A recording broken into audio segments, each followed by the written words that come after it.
Chapter 1.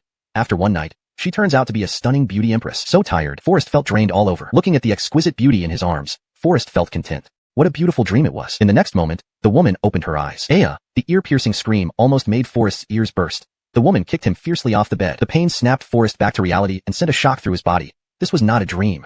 You, who are you? Marilyn's beautiful eyes brimmed with horror as she yelled out loudly. Forrest was dumbfounded.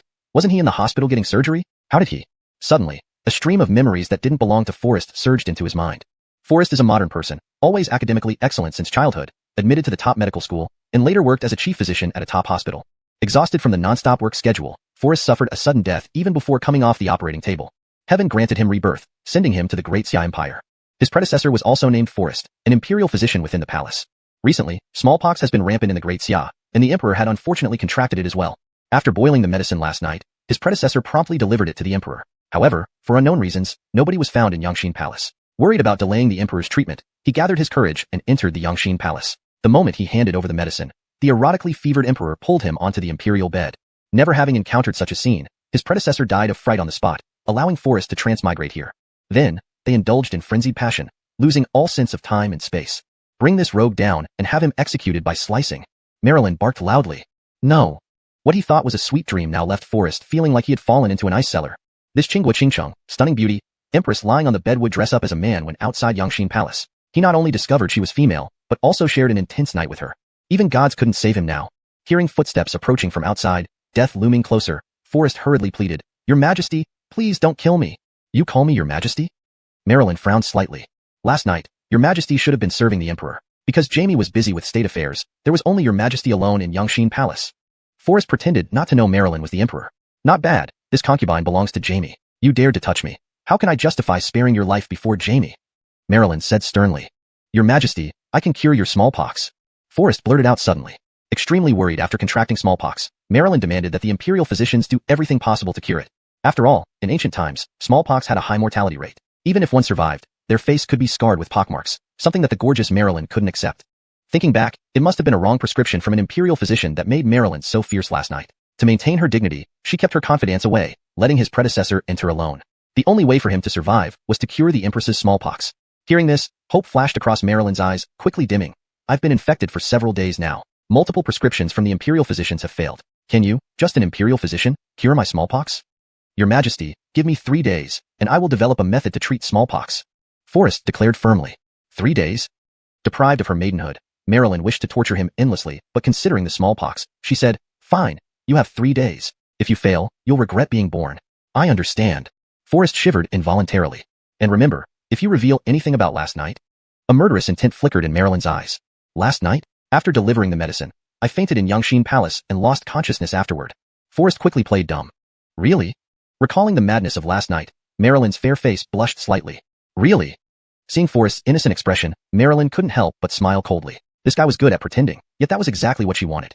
As Forrest walked out of Yangxin Palace, the scenes from last night couldn't help but replay in his mind.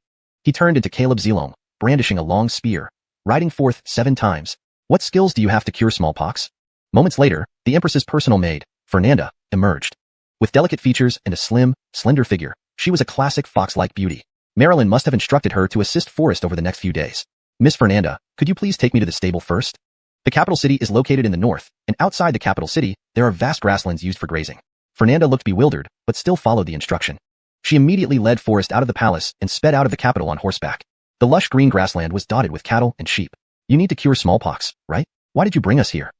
Fernanda frowned slightly. Forrest, I don't know why Katrina believes in you, but let me make it clear. If I find that you're deceiving Katrina, flaying will be a blessing for you. Miss Fernanda, Katrina gave me 3 days. If I fail by then, I'll accept any punishment. Hearing Forrest's words, Fernanda couldn't say much more. Under Fernanda's supervision, Forrest began examining these cows while riding a horse. As a doctor in his previous life, Forrest naturally knew how to treat smallpox. Smallpox is an extremely contagious and lethal supervirus that claimed billions of lives before modern times. This deadly virus was eradicated due to the advent of cowpox vaccination. One characteristic of smallpox is that if one survives after infection, they can achieve lifelong immunity.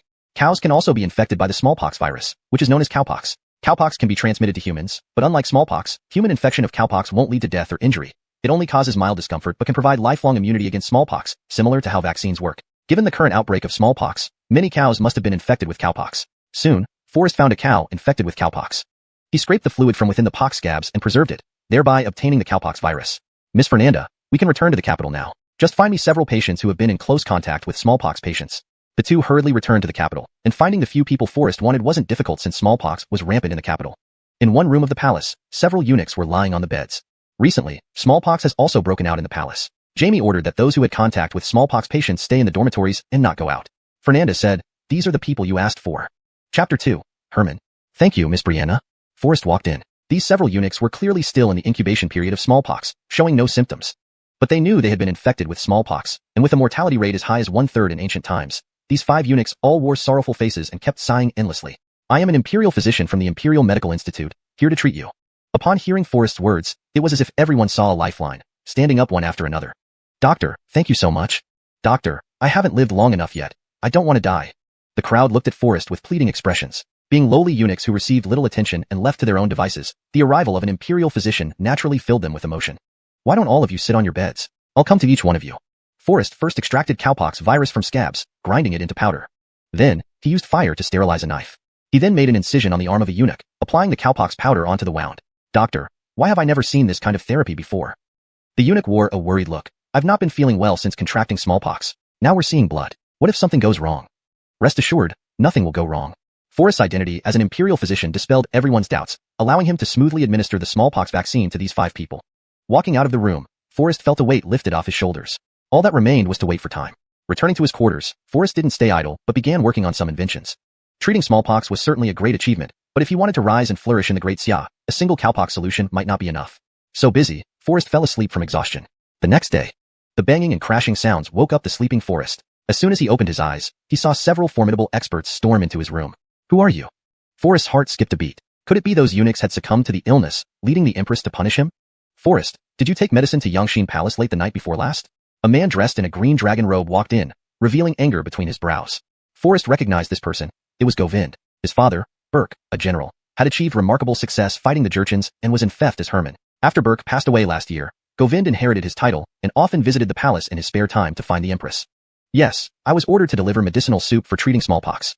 Forrest felt a shiver down his spine, suppressing the shock in his heart. Govind knew the emperor was female and sought to marry her, thus he frequented the palace regularly to show off. Yet, Anya paid no heed to this playboy. Desperate, Govind bribed an imperial physician to give Anya a powerful drug, aiming to gain favor through this means. Perhaps knowing what Govind was like, Brianna and others risked their lives that night by preventing Govind from entering the palace, which gave Forrest a huge advantage. Learning that his efforts inadvertently benefited Forrest, Govind was enraged and rushed over to confront him. "You can go now."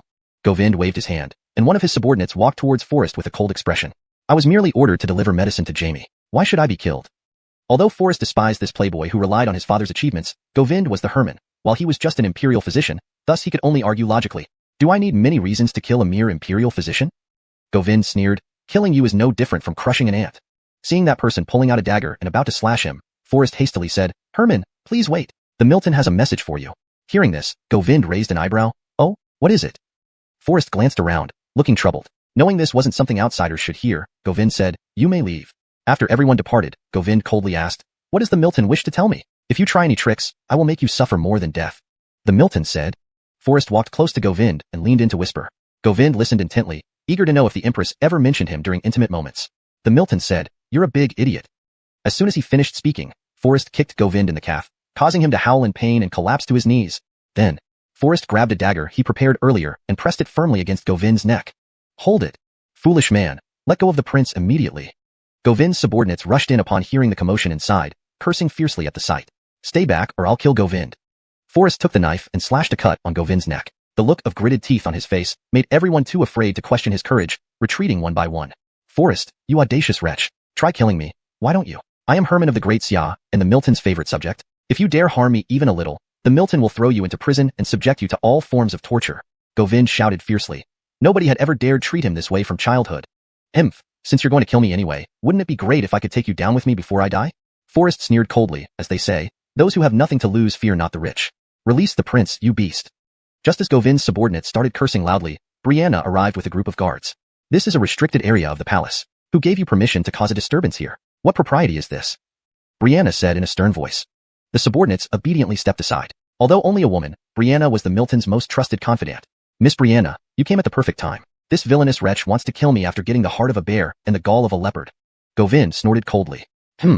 Seeing this scene, Brianna frowned. Forrest, merely an imperial physician, seemingly had nothing to do with the Herman, so how did the conflict between them arise?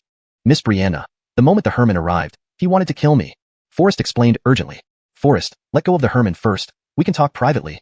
Brianna frowned slightly. Although she wished to chop Govind into pieces, as the descendant of meritorious subjects, even the female Milton needed to give him some respect.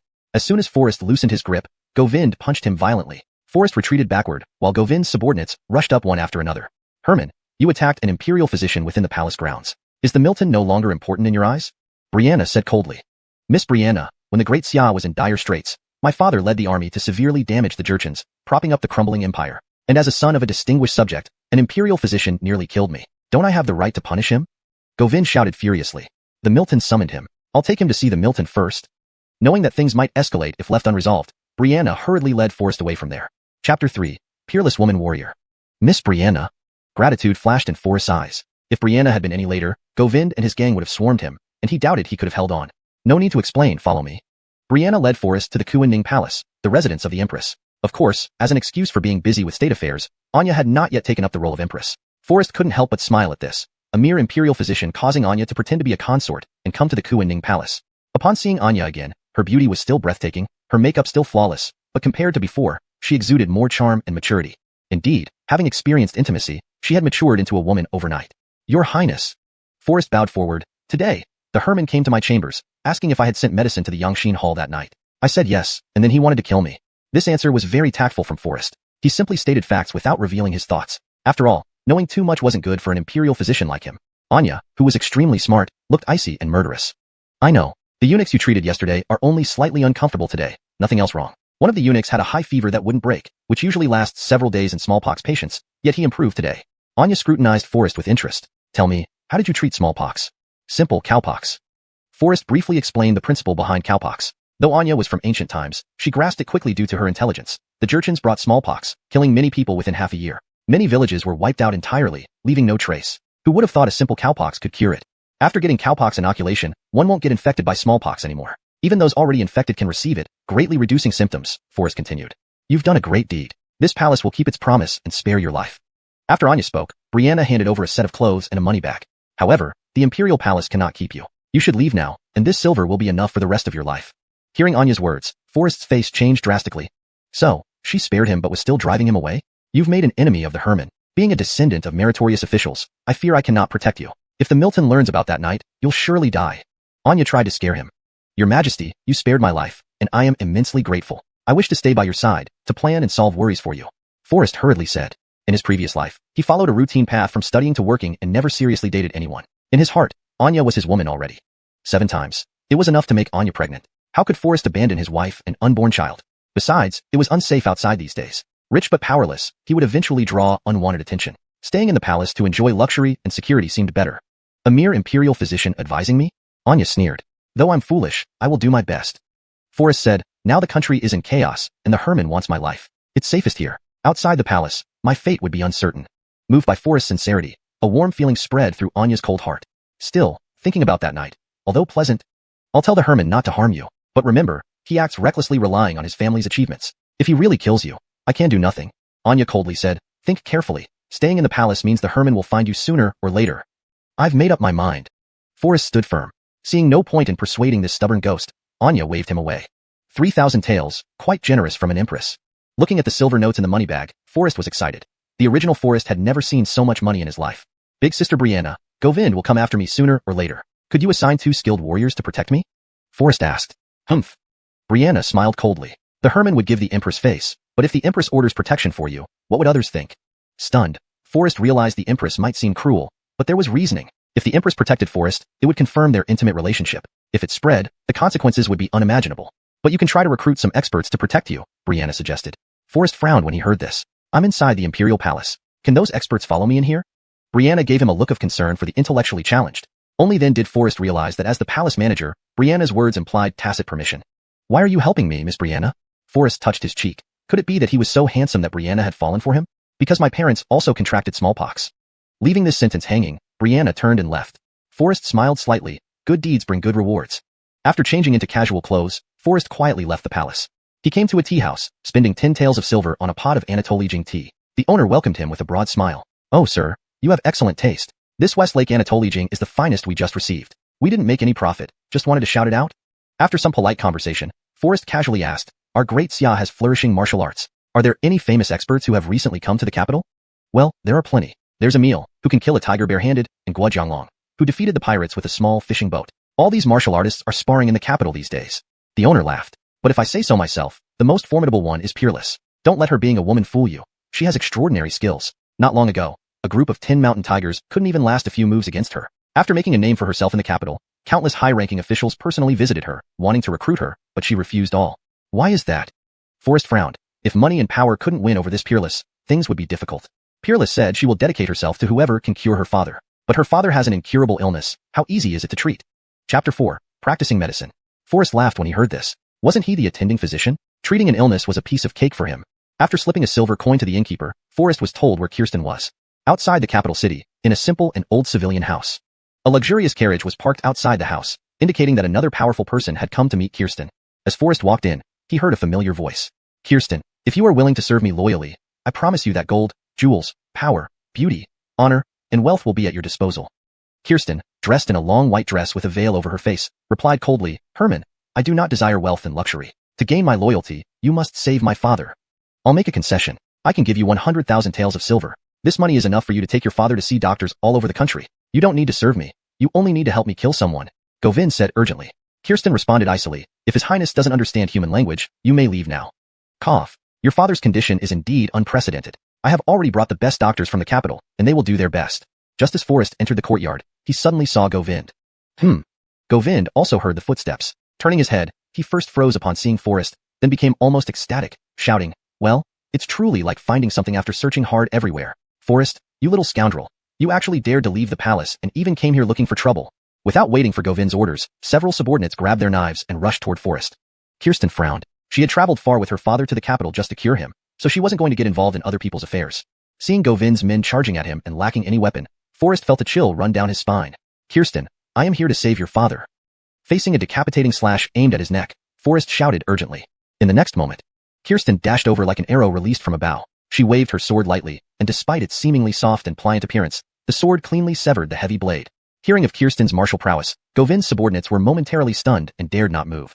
Kirsten, you have been in the capital for more than half a month. During this time, many renowned doctors have tried to treat your father but all failed. This guy is merely a small imperial physician. Do you really think he can heal your father?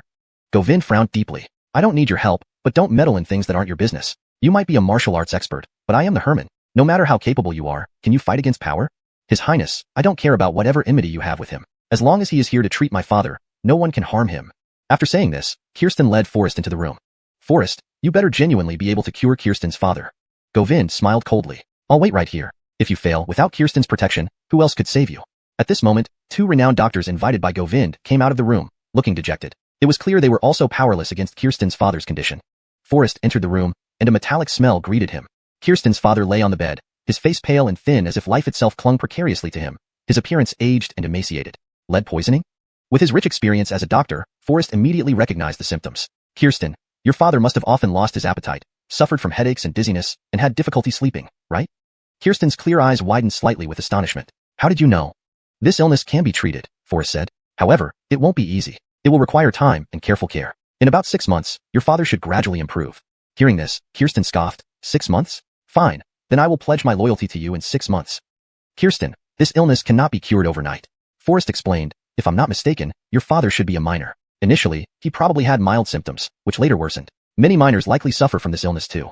Mining contains a lot of lead. Miners frequently exposed to it would inevitably come into contact with lead, leading to lead poisoning. Given the medical knowledge of ancient times, it's no wonder the famous doctors in the capital couldn't diagnose or treat it.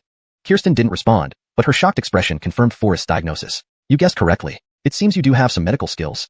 Treating diseases cannot be rushed. I assure you, I can help your father gradually recover.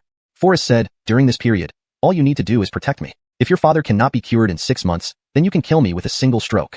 Kirsten fell into deep thought.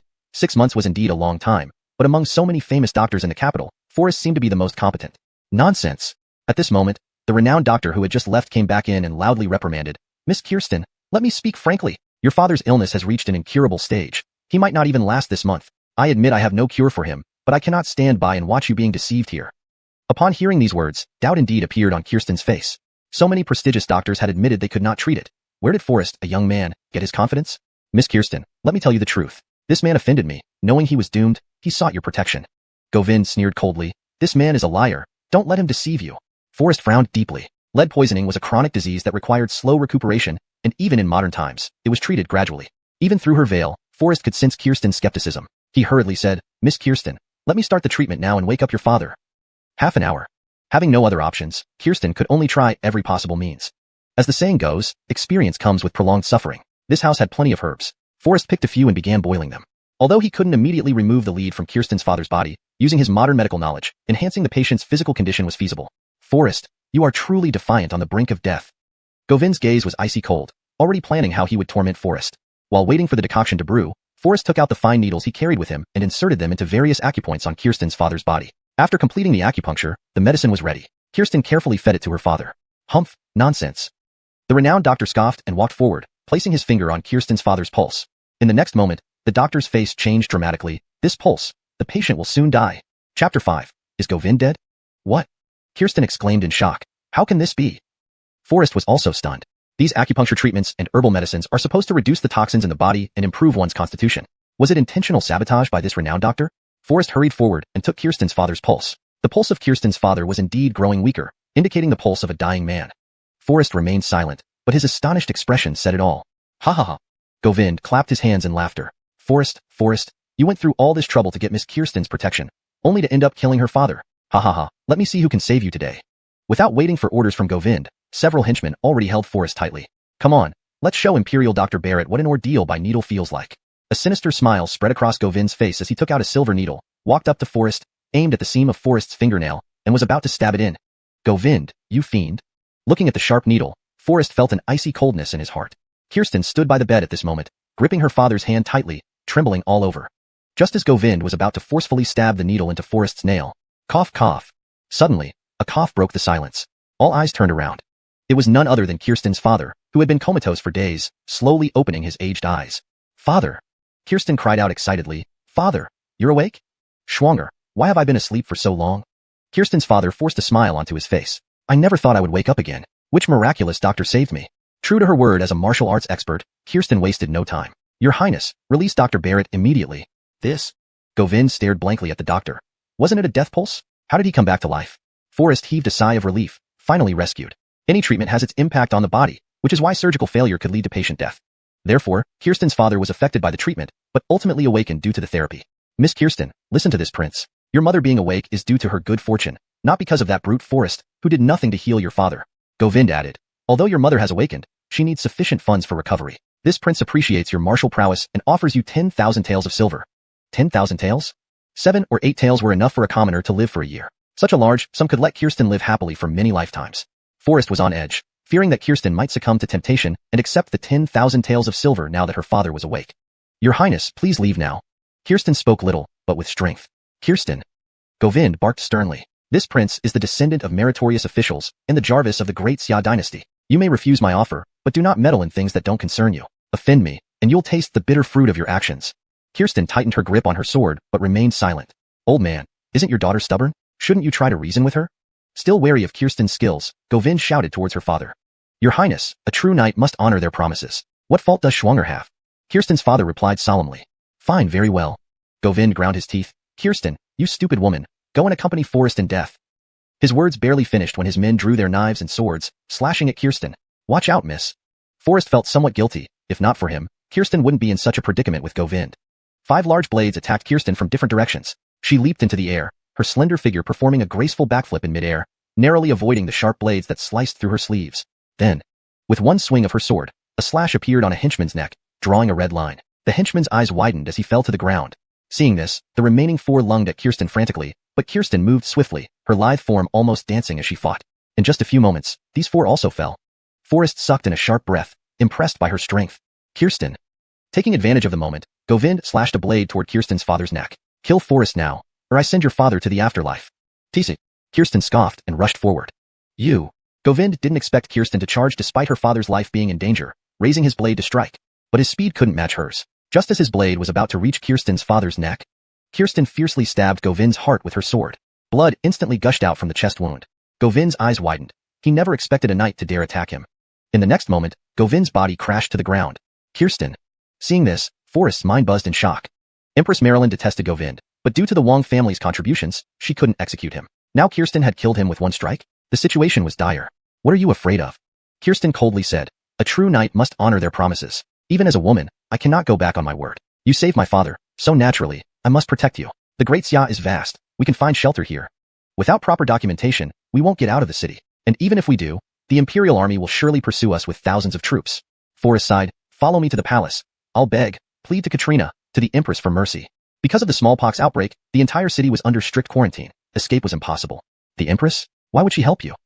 Kirsten asked coldly. Of course, Forrest dared not explain why. Just follow me. We still have time if we head to the palace now.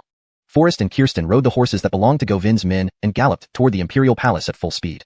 Upon entering the palace, Forrest immediately sought out Fernanda and requested an audience with the empress. Half an hour later, in the palace hall. Forrest, how dare you commit such audacious acts? Marilyn had learned about the incident within half an hour. Maintaining her public image, she appeared in front of Forrest as herself rather than in male attire. Though charming as ever, her beautiful eyes blazed with lethal intent. Govind is the Jarvis. Could he be slain by just any imperial physician? You are truly courting death. Your Majesty, whatever punishment awaits me, I will accept it. Forrest said. If not for your invention of the cowpox vaccine, this court would have flayed you alive 1,000 times over. Marilyn sternly replied, however, your luck has held. Govind's heart is not like an ordinary person's. It's on the right side instead of the left. That stab did not kill him. Alas, you didn't leave when you had the chance earlier. Now, even if you wish to leave, it's too late. Chapter 6. Earn 1 million Arnoang in half a month. A heart on the right side. Forrest frowned deeply. Govind had narrowly escaped this time, but once he woke up, he would definitely not let go until either of them was dead. Seeing this, Gracelyn couldn't help but frown slightly and gazed at Forrest's furrowed brows.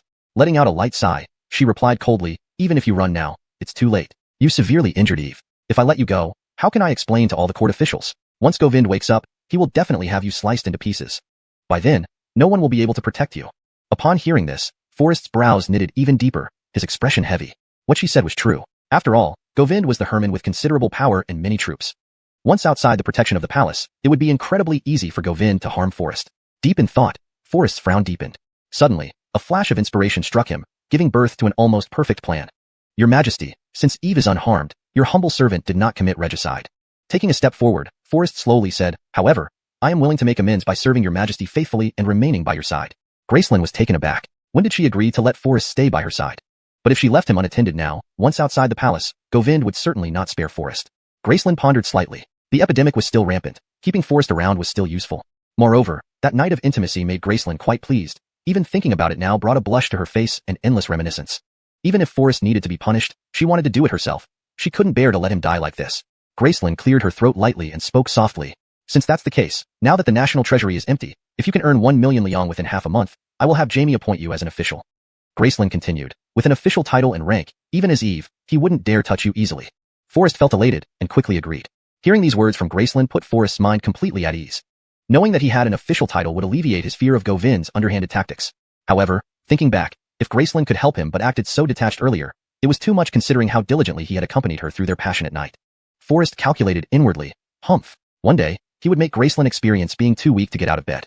Speaking of making money, earning 1 million liang within half a month was no small feat. Was Gracelyn deliberately making things difficult for him? As soon as Forrest walked out of the palace, he was stopped by Kirsten who had been waiting at the gate. How did it go? What did Katrina say? Kirsten, we're safe for now. Eve is fine. His heart is on the right side, so he didn't die. Forrest took Kirsten's hand familiarly. Let's go buy some herbs for your father's treatment. So soft, so tender. Forrest was somewhat surprised. A martial artist's hands were unexpectedly so delicate. Quickly, he found himself caught by Kirsten's hold on his arm.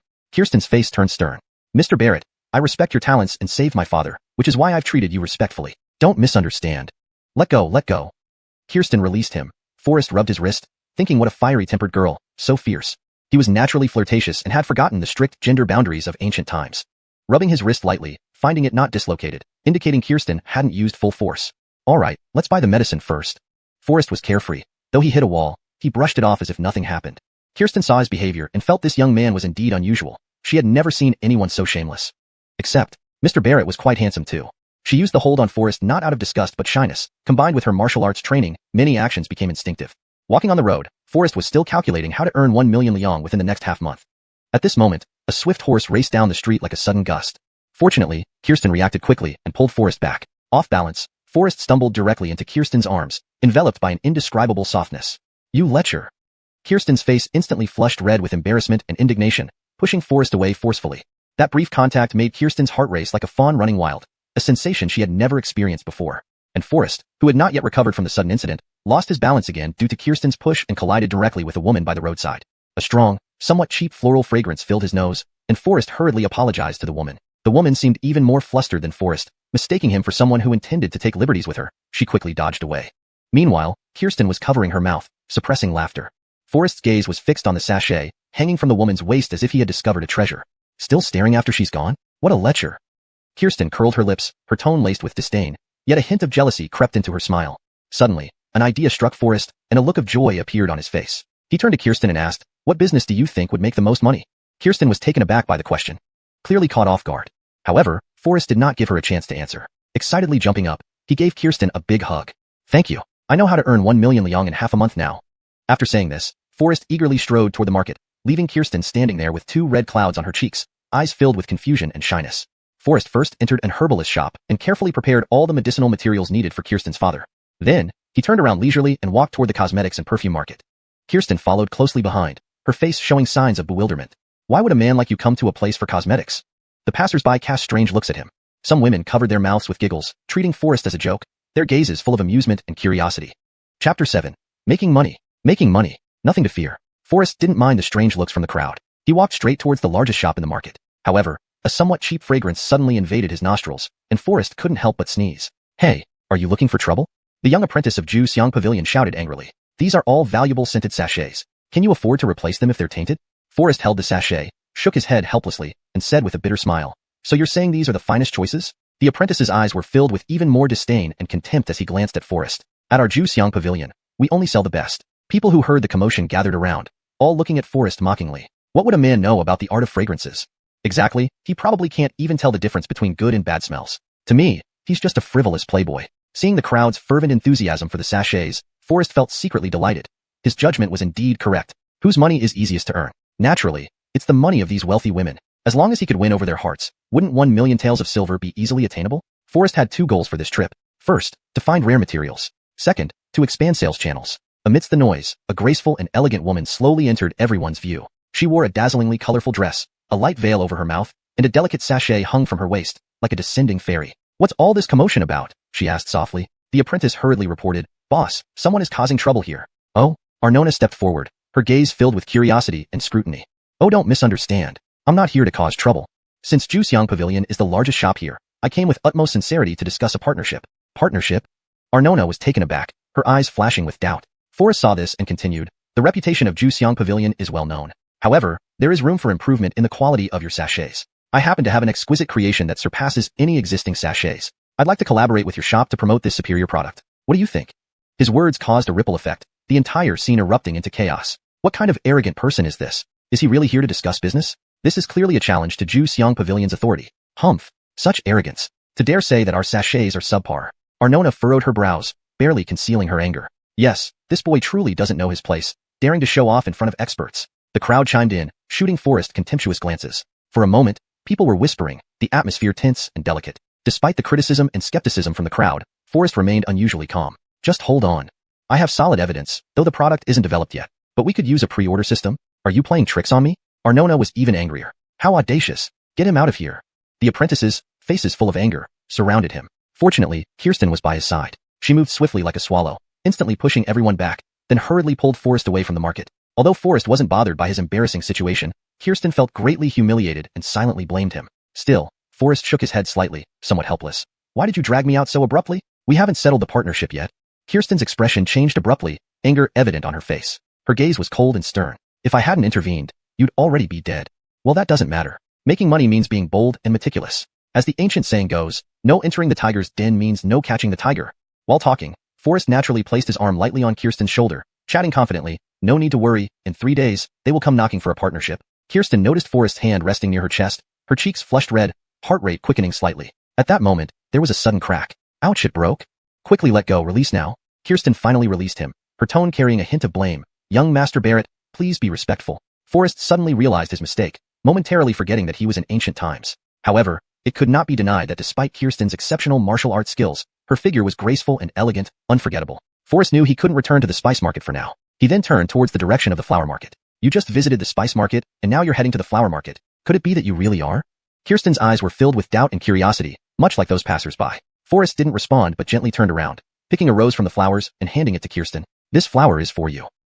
Kirsten was somewhat surprised, clearly feeling unexpectedly honored. In her life, this was the first time a boy had given her flowers. Flowers to beauties, this one smells the best. Forrest smiled warmly, his handsome face even more charming in the twilight. Kirsten was momentarily dazed, feeling as if little deer were running wild in her chest. But before Kirsten could recover from this sudden warmth, Forrest had already piled a large bouquet of colorful flowers into her arms. Kirsten froze, the earlier beautiful moment shattered instantly. Was she being treated as a laborer? Your martial artists have strong bodies, I can't compare. Ouch. You twisted my hand just now, it still hurts terribly. Forrest held his arm, looking Wuxia, wrong character, should be corrected, acting quite aggrieved as he walked back, appearing especially frail. Kirsten bit her lips, her little face puffing up in anger. But thinking about how she had indeed hurt Forrest, she could only accept the situation helplessly. Now, Forrest had a solid excuse. Entering his residence, Forrest didn't pause for a moment, but immediately immersed himself in the meticulous blending of perfume. As a former top medical student, making perfume was nothing more than a trivial task for him. However, what troubled Forrest was that he hadn't yet grasped the fragrances favored by women of this era. Therefore, he needed to find someone to test the scent first. To ensure success, Forrest first made a small sample. Since it was a trial sample, Forrest boldly experimented. He not only extracted rich floral scents, but also skillfully incorporated some invigorating traditional Chinese medicine to complement each other perfectly. This perfume was Forrest's exclusive recipe. But who would be the guinea pig? Chapter 8. The Empress falls ill. Just as Forrest was lost in deep thought, Lady Brianna arrived hastily like a gust of wind. The night has grown deep. I wonder what urgent matter brings Lady Brianna here in such haste. Forrest asked in a gentle tone. Katrina suddenly felt unwell with a headache and urgently requests Dr. Barrett to come to the palace immediately for treatment. Anxiety could not be hidden from Brianna's voice. A headache? Such an abrupt illness was indeed suspicious. It was so late, and Anya was alone in her empty chamber. Could it be? Forrest's brows knitted tightly as he speculated inwardly. After the exhausting day, he was already utterly fatigued and could hardly endure the back-and-forth trips any longer. However, looking into Brianna's worried eyes, it seemed unlikely that this was false. With no choice, Forrest hastily sprayed some perfume on his neck, patted down his robes, picked up his medical kit, and followed Lady Brianna on the journey to the inner palace. Passing through layer upon layer of palace gates and entering Kuanding Palace, Anya was lying sideways behind the gauze curtain. Anya appeared as delicate as a flower by water, leaning against the bed, supporting her forehead, and exuding an air of fragility. Katrina, Dr. Barrett has arrived, Brianna reported softly. All of you may withdraw. Anya waved her hand lightly, signaling for everyone to leave. Only after the maidservants had all departed did Forrest step forward, gently lifting the brocade handkerchief to take Anya's pulse carefully. She was dressed for sleep in light silk clothing, her skin like snow, faintly visible beneath the fabric. Beneath this frail appearance, however, there lingered an indescribable anger. Dr. Barrett, tell me, what is wrong with my body? Though Anya's voice was soft, it carried an undeniable authority and anger. My smallpox is healed. Why do I still feel so weak? Are you being negligent and not thoroughly treating me? Before she finished speaking, she seemed to tremble from emotional agitation, nearly slipping off the bed. Seeing this, Forrest's heart tightened, quickly steadying her form. Without thinking, he swiftly pulled back the gauze curtain and firmly held Anya in his arms. Underneath the translucent garment, Anya's skin was as delicate as fresh snow, emitting an inviting glow. Fingers lightly touching her, it was as if he were caressing clouds floating in the sky, light and soft, intoxicating him. Katrina, please calm down. Please calm down. Forrest's face flushed red. He hastily lowered his head, unwilling to look at the breathtaking scene before him. Your weakness and headache are due to residual toxins in your body, Forrest explained hurriedly. You only need to bathe and soak in warm water for half an hour, which will help relieve your symptoms. Is this really true? There was a hint of doubt in Anya's voice. Absolutely true, Forrest replied firmly. Yet, as he raised his head, his gaze involuntarily fell on the revealing garment, the sight unfolding like a painting before him, stirring his emotions. What is this fragrance? Anya clearly didn't notice her near indiscretion, but was instead captivated by the sudden fragrance. As a woman, she naturally had an irresistible love for fragrances. This scent was unlike anything she had ever smelled, fresh yet elegant, penetrating the soul and bringing peace while carrying a subtle allure. Katrina, this is a specially made perfume by this humble one. Forrest quickly handed over the small bottle in his hand. Anya took the perfume, her eyes sparkling with surprise. She eagerly opened the bottle cap and dripped a few drops onto her palm. Katrina, the perfume should not be applied directly to the hands. Forrest hastily reminded her. Oh, then how should it be used? Anya asked curiously. Forrest spoke softly. Katrina, please tilt your neck slightly. Following his instruction, Anya's cheeks instantly flushed red, her heart racing as she sensed something amiss. How dare you? What do you intend? Forrest quickly withdrew his hand, explaining, Katrina, you misunderstood. I merely wish to instruct you on how to use this perfume properly. It is standard procedure. If that is the case, then it is fine. I will try it myself.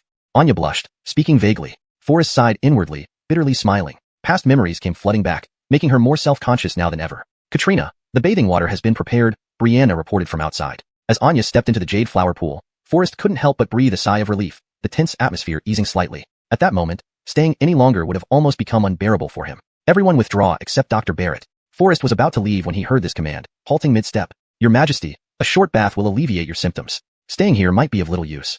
Forrest tried to politely refuse. The night was cold, and he truly did not wish to wait outside for long. Moreover, he had already ascertained the effects of this perfume on Anya, and urgently needed to return to speed up production for sales. If you leave, who will care for me if I feel unwell again? Anya responded coldly, leaving no room for argument. But Forrest hesitated. It's cold outside. You can wait behind the screen inside. With these words, Forrest could no longer find an excuse to decline. Outside the screen, Forrest curled up, feeling lonely and speechless. Through the mist, he saw steam rising from the bath where Anya lay in comfort, her soft breathing like celestial music, yet becoming an unbearable burden on his heart. This was undoubtedly a great torment for him. After all, he was a strong man in the prime of his life, now forced to suppress the turmoil within, resisting the unseen temptation that made him suffer. It felt like a cruel punishment. And how cruel it was. Forrest shook his head gently, trying to cast away those complicated thoughts. Having verified the extraordinary charm of this perfume and won public favor, he had taken a solid step toward his grand goal of 1 million taels. Next, he needed to prepare for mass production and pave the way for sales. An hour passed quietly. However, inside the bathtub, there was complete silence, no sound at all. Forrest's brows instantly furrowed, sensing impending danger. Not good. Could something have happened to Anya? At this thought, cold sweat dripped down his back. If anything were to happen, even with 10 heads, he could not escape blame. Without hesitation, he rushed into the mist. Surrounded by white fog, visibility was poor, and Forrest had to feel his way forward. Ouch! His steps stumbled, and he was pulled directly into the water. Then, the perfume bottle, like a released spirit, slowly unfurled its fragrant essence in the pool.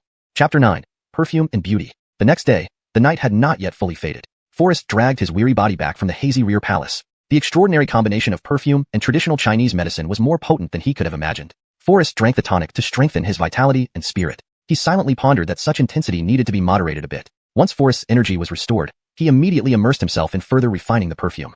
3 days passed in the blink of an eye. Carrying the carefully refined perfume, Forrest arrived at the Jasmine Pavilion as scheduled. Instantly, the entrance of the Jasmine Pavilion was crowded with people, bustling with excitement. But all eyes were filled with mockery and derision. They were here for the spectacle. Oh my, this kid really dared to come? Himph, wasn't he beaten badly last time? This time, without any bodyguards, it's like walking into a trap. Haha, this is going to be good.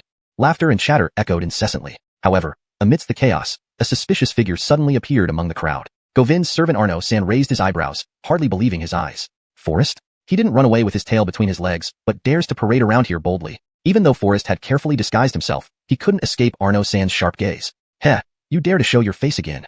Arnona sneered, her tone full of disdain. Forrest remained unperturbed. A gentleman always keeps his word. 3 days agreement, precisely as promised. With that, he calmly took out an exquisite wooden box, inside which lay 8 bottles of perfume, emitting an enticing aroma. What is this? The crowd wondered. It's perfume. Forrest replied succinctly. Perfume? Upon hearing this, everyone looked at each other, utterly baffled. Ridiculous. How can these tiny bottles compare with the scented sachets from the Jasmine Pavilion? Someone scoffed with disdain. Scented sachets and perfume are worlds apart. Not comparable, but overwhelmingly superior. Forrest chuckled, exuding confidence. Humph, so you don't find the Jasmine Pavilion's scented sachets more precious than a drop of perfume? Instantly, skepticism rose. The crowd became indignant, glaring furiously. That's exactly right. How arrogant. Arnona's beautiful eyes flashed with anger. She said coldly, I'd like to see what makes your perfume so special that you dare to challenge our Jasmine Pavilion's scented sachets. Not a challenge, but surpassing. Forrest's words stunned them. This made Arnona's bosom tremble with rage. Arrogant fool. If you're truly confident, open the box and let us see if it lives up to your claims. A young assistant shouted angrily. Forrest's lips curled slightly as he changed the subject. I don't do business at a loss. If you want to experience its magic, you must pay. These words caused an uproar. Just opening and smelling it. And it actually costs money? Forrest was confident, almost smug. Curiosity is the key to marketing, and scarcity marketing was his forte. Scarcity boosts value. This principle was nothing new to him. Humph, you're clearly provoking us. Are you here to pick a fight? For a moment, the crowd was in an uproar. More onlookers gathered, blocking the streets. How audacious. At this moment, a well-dressed young master, handsome and imposing, slammed his folding fan shut in anger, saying coldly, I will witness firsthand what's so amazing about your perfume. I'll take this bottle. Tell me your price. Young Master Arno's face was dark, his eyes revealing a piercing coldness, clearly provocative. Provocation. It was undoubtedly a deliberate provocation. Suddenly, the crowd fell silent. 100 taels. 100 taels? For such a tiny bottle? This announcement immediately caused a commotion. 100 taels? Are you crazy? Young Master Arno burst out laughing, then retorted coldly, the most expensive scented sachet from the Jasmine Pavilion only costs a dozen or so taels. You're asking 100 taels for this small bottle of perfume? Utter nonsense. Forrest remained calm, undeterred. 100 taels is just the starting bid. Such a fine thing shouldn't end up in unworthy hands and be wasted. Only 8 bottles are available today. Highest bidder wins. Forrest smirked, turning to young Master Arno. A gentleman like you, with such elegance and grace, wouldn't let a mere amount of silver stand in the way of gifting this to your lady, would you? Whose money is easiest to earn? Women's, of course. But who has the most money? Those men who lavish thousands of gold for their loved ones. Forrest ingeniously linked perfume with love and fidelity, making it a desirable commodity. No matter how high the price, there would always be people willing to pay for it. After all, loyalty and love were irresistible to every woman. Forrest was brimming with confidence, already having a well-thought-out plan. If everything went smoothly, earning 1,000,000 taels within half a month would be as easy as pie for him. At this moment, young Master Arno found himself in the spotlight. Everyone in the capital knew he adored his wife immensely. His face flickered between light and shadow, tense and uneasy. He stammered, should I believe this perfume is worth that much? You have a point, Forrest smiled gently. It's like selling melons while praising them. Words alone are not enough proof. Forrest spoke softly, therefore, we should naturally seek a beautiful lady to experience it firsthand. Upon hearing this, the women in the audience immediately lit up with excitement, eager to participate. However, Forrest's gaze was fixed solely on Arnona. Me. Arnona was slightly stunned, her face filled with bewilderment. You are an industry leader and a beauty. You're the perfect choice. Forrest's words were full of recognition and trust for Arnona. Before she could respond, Forrest lightly waved his wrist, sprinkling the perfume onto Arnona's shoulders. Instantly, a fragrance permeated the air. Arnona felt as if she were in a garden of flowers, surrounded by the scent of countless blossoms. She seemed to transform into one of those flowers, merging with the floral fragrance. Everyone in the audience was entranced, the men unable to resist greedily inhaling the captivating aroma wafting from Arnona. This scene needed no further explanation. This perfume complements your beauty perfectly. I'll bid 100 taels for it. Young Master Caleb offered without hesitation. However, Forrest shook his head gently. Sorry, this bottle is not for sale. Then he added, but the remaining 7 bottles will be auctioned to the highest bidder. The Xiang Pavilion was never short of wealthy buyers, and Forrest's perfume quickly became a hot commodity among them. Just 7 bottles earned Forrest a handsome profit of 3,000 taels. Chapter 10. Fame. Now this brings money fast. Scarcity marketing. Bundle it with love. Advanced sales. This series of tactics brought in 6,000 taels as deposits within a short half hour. Forrest didn't dare to think about what this trend might lead to. But, where will we receive the perfume you're selling in advance? Yes. When can we get our hands on the perfume? With these words, everyone hesitated immediately. Forrest had already taken this into consideration. He turned gracefully, raised his finger, pointed at Xiuxian Fragrance Collection Pavilion, and laughed. With Xiuxian backing us up, what else could any of you worry about? You only need to pay now, come to Xiuxian by the appointed time, and the goods will be given. Arnona couldn't help but be startled upon hearing this, confusion flashing through her eyes as she looked at Forrest. When did I ever agree to let you sell perfume at Xiuxian? Forrest held the last bottle of perfume, gently offered it, and spoke warmly. You help me produce. I give you a share of the profits. How about 10%? I've said before, I'm here for cooperation. Marching hand in hand toward glory. Isn't that a beautiful matter? Forrest shook the perfume in his hand, clearly having Arnona figured out. Arnona pondered for a moment, then took the perfume firmly, her voice cool and decisive. 50% of the profits or no deal. 20% is my limit. 40% and not a bit less. Arnona's gaze was piercing, almost challenging. In my view, right now, you are the one who cannot do without me. Her words directly hit Forrest's soft spot. Forrest couldn't help but laugh bitterly. If he wasn't desperate for money, why would he have endured such humiliation? 30%, that's my bottom line. Forrest's face wore an ingratiating smile, pleading in his voice. Miss Caleb, your beauty rivals that of a celestial being. Surely you aren't someone who lacks silver. Moreover, this sum is indeed a matter of life and death for me. Arnona smiled faintly, said nothing more, and directly took the 6,000 taels silver note from Forrest. Deal. This shall be the deposit, don't even think about defaulting. With that, Arnona turned proudly and left. Just as Forrest was about to go after her for the 6,000 taels, suddenly came a roar from the crowd. Forrest, don't even think of escaping. Looking in the direction of the sound, he saw Govind being carried by servants, panting heavily and fiercely advancing towards him. Not good. This place wasn't the palace, and Alacia wasn't by his side. If he fell into Govind's hands, the outcome would be unimaginable. Forrest gritted his teeth, watching Arnona walk off with the money, but there was no time to care about that now. He quickly turned and melted into the bustling crowd, vanishing without a trace. As for Govind, he was miserable. His servants stormed into the crowd with fierce momentum, causing considerable chaos. Govind, whose old injuries were still unhealed, suffered even worse in this confusion. After some commotion, he was trampled several times and immediately fainted. Seeing this, his servants panicked and hurriedly carried him off for medical help, dropping him a few times along the way. At this moment, Forrest was hiding in a corner of a tea house, calmly ordering the cheapest pot of tea. The scene before him made him laugh out loud. This Govind really reaped what he sowed. Alas, feeling his pocket, Forrest's smile gradually faded. Forrest knew well that just this amount of money and 1 bottle of perfume in his hand were far from reaching his goal of 1,000,000 taels. He began contemplating how to develop more products to introduce to the market to accelerate his wealth accumulation. But how easy was this? He lacked even starting capital. Looking out at the bustling street, a wave of helplessness and worry surged within him. He sighed softly to himself. Sigh. Making money. How on earth can I make money quickly? At this moment, a waiter from the tea house happened to pass by and heard Forrest sigh. Stopping, he sized up Forrest disdainfully, then sneered, Humph. Want to make quick money? Let's see if you have the ability. If you could be as talented as the 4 great scholars of the capital, you could easily sell an article for hundreds of taels. Can you? The waiter looked down on Forrest once more with contempt and walked away with a snort. Alright. These words awakened Forrest. Yes, why couldn't he use his talent to make money? Forrest suddenly burst out laughing. Yes. As long as he gained fame, wouldn't making money be effortless? Only, wasn't it hard to become famous overnight? How could he become famous all at once? Oh, still daydreaming about making quick money? The waiter came over to refill the tea, his words laced with a touch of sarcasm, speaking softly. Over in the western part of the city, several great scholars are preparing for a poetry gathering. If you truly have talent, why not give it a try? Heh, but looking at your poor and shabby appearance, you probably can't even afford the paltry 100 taels registration fee. Upon hearing this, Forrest did not get angry. Instead, he leisurely stood up and pulled out a 1,000-tael silver note from his sleeve. Seeing this, the waiter was greatly astonished, his hands trembling as he took the note, his attitude instantly becoming extremely humble. This amount is too large. The waiter's voice trembled, almost disbelieving. Oh, this is just to broaden your horizons. The realty payment is here. Forrest smiled slightly, then retracted the silver note. Instead, he casually tossed a few copper coins, speaking softly.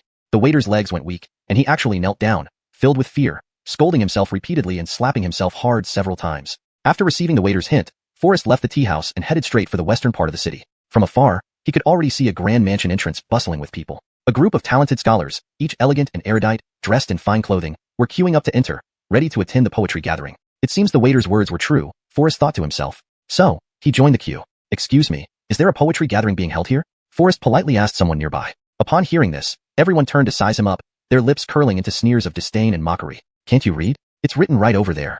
This comment drew loud laughter from the crowd. Can't even recognize characters and still dares to attend the top poetry gathering in the capital. How laughable. Yes, why don't you look in a mirror first? Dressed like that, and daring to come here to make a fool of yourself?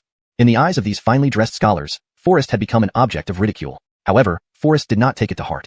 He merely smiled calmly and turned to pay at the registration desk. After all, they could only be arrogant for so long. Why should he bother to argue with them?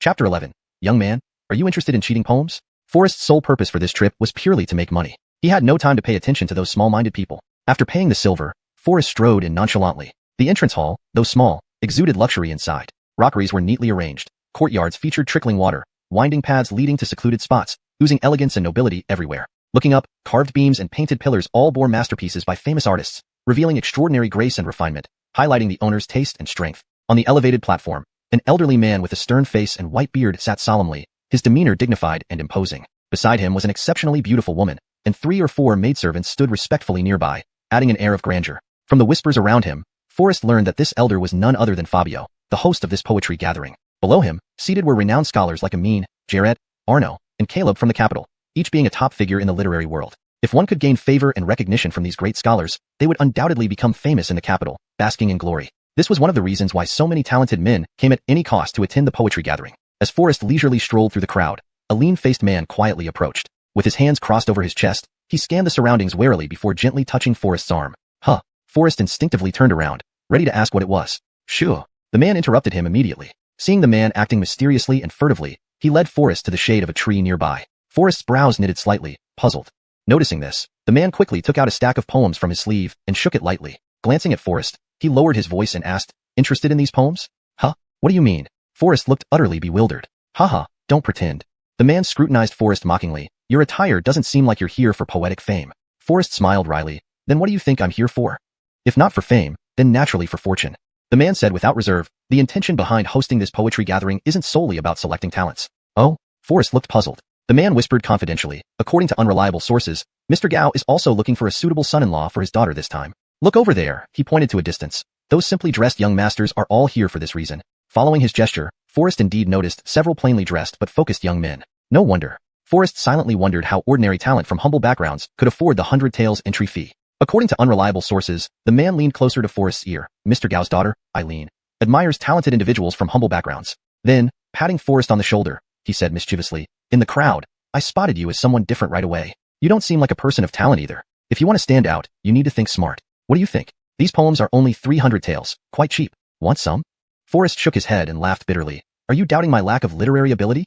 My judgment of people is very accurate. He sized up Forrest again, replying arrogantly, you'll regret not taking it now. Once the gathering starts, the price won't be the same. Forrest ignored him and turned resolutely. Heh, isn't this the illiterate youth? Indeed. With such an appearance, he dares to enter this refined gathering. Isn't this a laughing matter? Someone echoed with laughter. Sharp mocking laughter instantly surrounded Forrest as he parted ways with Clifton. Ha ha ha, did you just buy a masterpiece from Clifton? Why don't you show off a bit here? Let us have a look too?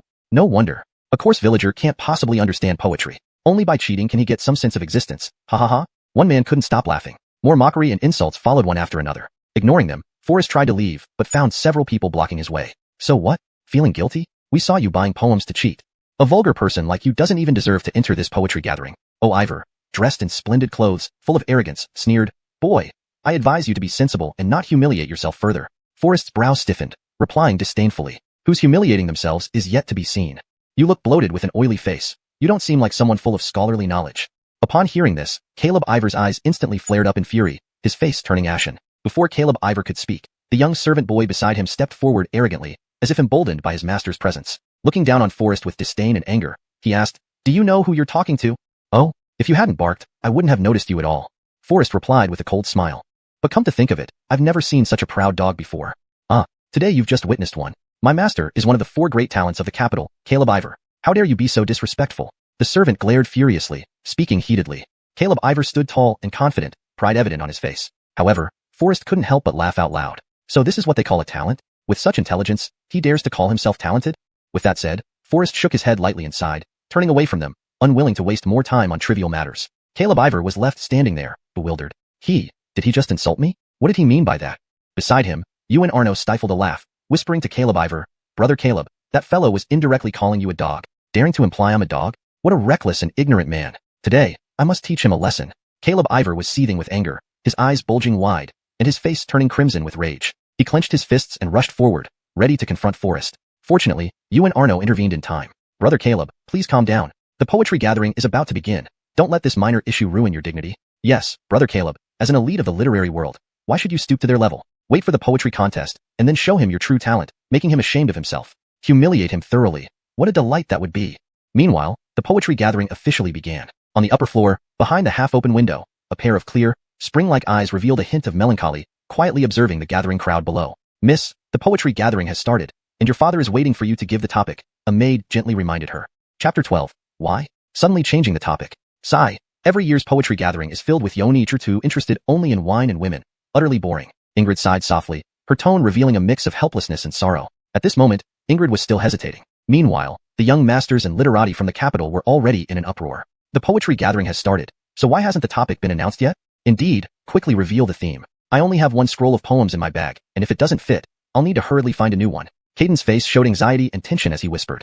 Haha, I've prepared 10 scrolls of unique works just in case. The top spot at this poetry gathering will definitely be mine. Arno C. laughed confidently. You insignificant talents actually dare dream of winning? How absurd. Caleb Gon stepped forward, his voice filled with disdain and mockery. Move aside, all of you. Don't you see my young master approaching? Caleb Gon's servant shouted, clearing a path for him. All of you can give up on your dreams. This year's top position belongs to me. Please step back now. Caleb Gon laughed arrogantly, his arrogance showing through clearly. Facing the clamor of these self-important, superficial talents, Ingrid could only shake her head and smile bitterly. Talents? Perhaps wolves would be a better description. Forrest also shook his head and smiled wryly. He had thought that those who attended poetry gatherings were all exceptional individuals. But their conduct turned out to be like this. How dare they call themselves literati of the capital? Forrest felt disdainful and wanted to see what abilities these people truly had. Just then, Clifton quietly approached again, his eyes flickering. He pulled Forrest's sleeve surreptitiously and whispered, Young master, don't you want to buy some poetry? This is your last chance, and I'll give you a discount. 50 taels, how about that? The corners of Forrest's mouth curled into a mocking smile.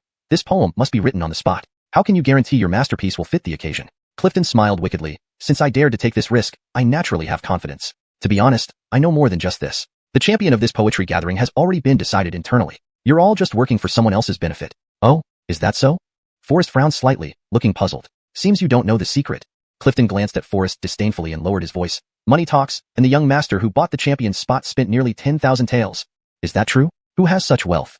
Forrest asked curiously. It's naturally. Clifton stopped abruptly, seemingly realizing he had said too much. Why are you so curious? Do you want this last copy of poetry, or not?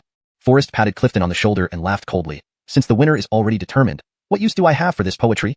With that, Forrest turned and walked away, immersing himself in the banquet of fine food and wine. Clifton was left speechless, standing dumbfounded. Miss, will the topic of this poetry gathering still be the moon? Nicola looked at Ingrid's slightly weary face and asked softly. Ingrid waved her hand listlessly, uninterested, but a fleeting glance caught her eye, drawing her attention to an unusual scene. All the literati gathered below the high platform, anxiously awaiting the announcement of the poetry topic. Only Forrest stood apart, completely engrossed in the delicious food before him, indulging carefree. Since the champion was already predetermined, Forrest no longer dwelled on it. He focused on the gourmet feast before him. At least he could get his money's worth this way. Which noble family does this simply dressed gentleman belong to? Enjoying the meal so heartily? Ingrid wondered aloud, her lips curving into a slight smile as she asked Nicola beside her. Nicola peeked and then revealed a look of disdain. I don't know his background. Perhaps he's just an uncouth person who came uninvited. We'll ask head guard Joe to escort him out later. However, Ingrid found herself increasingly intrigued by Forrest, her gaze reflecting curiosity and a faint smile. There's no need.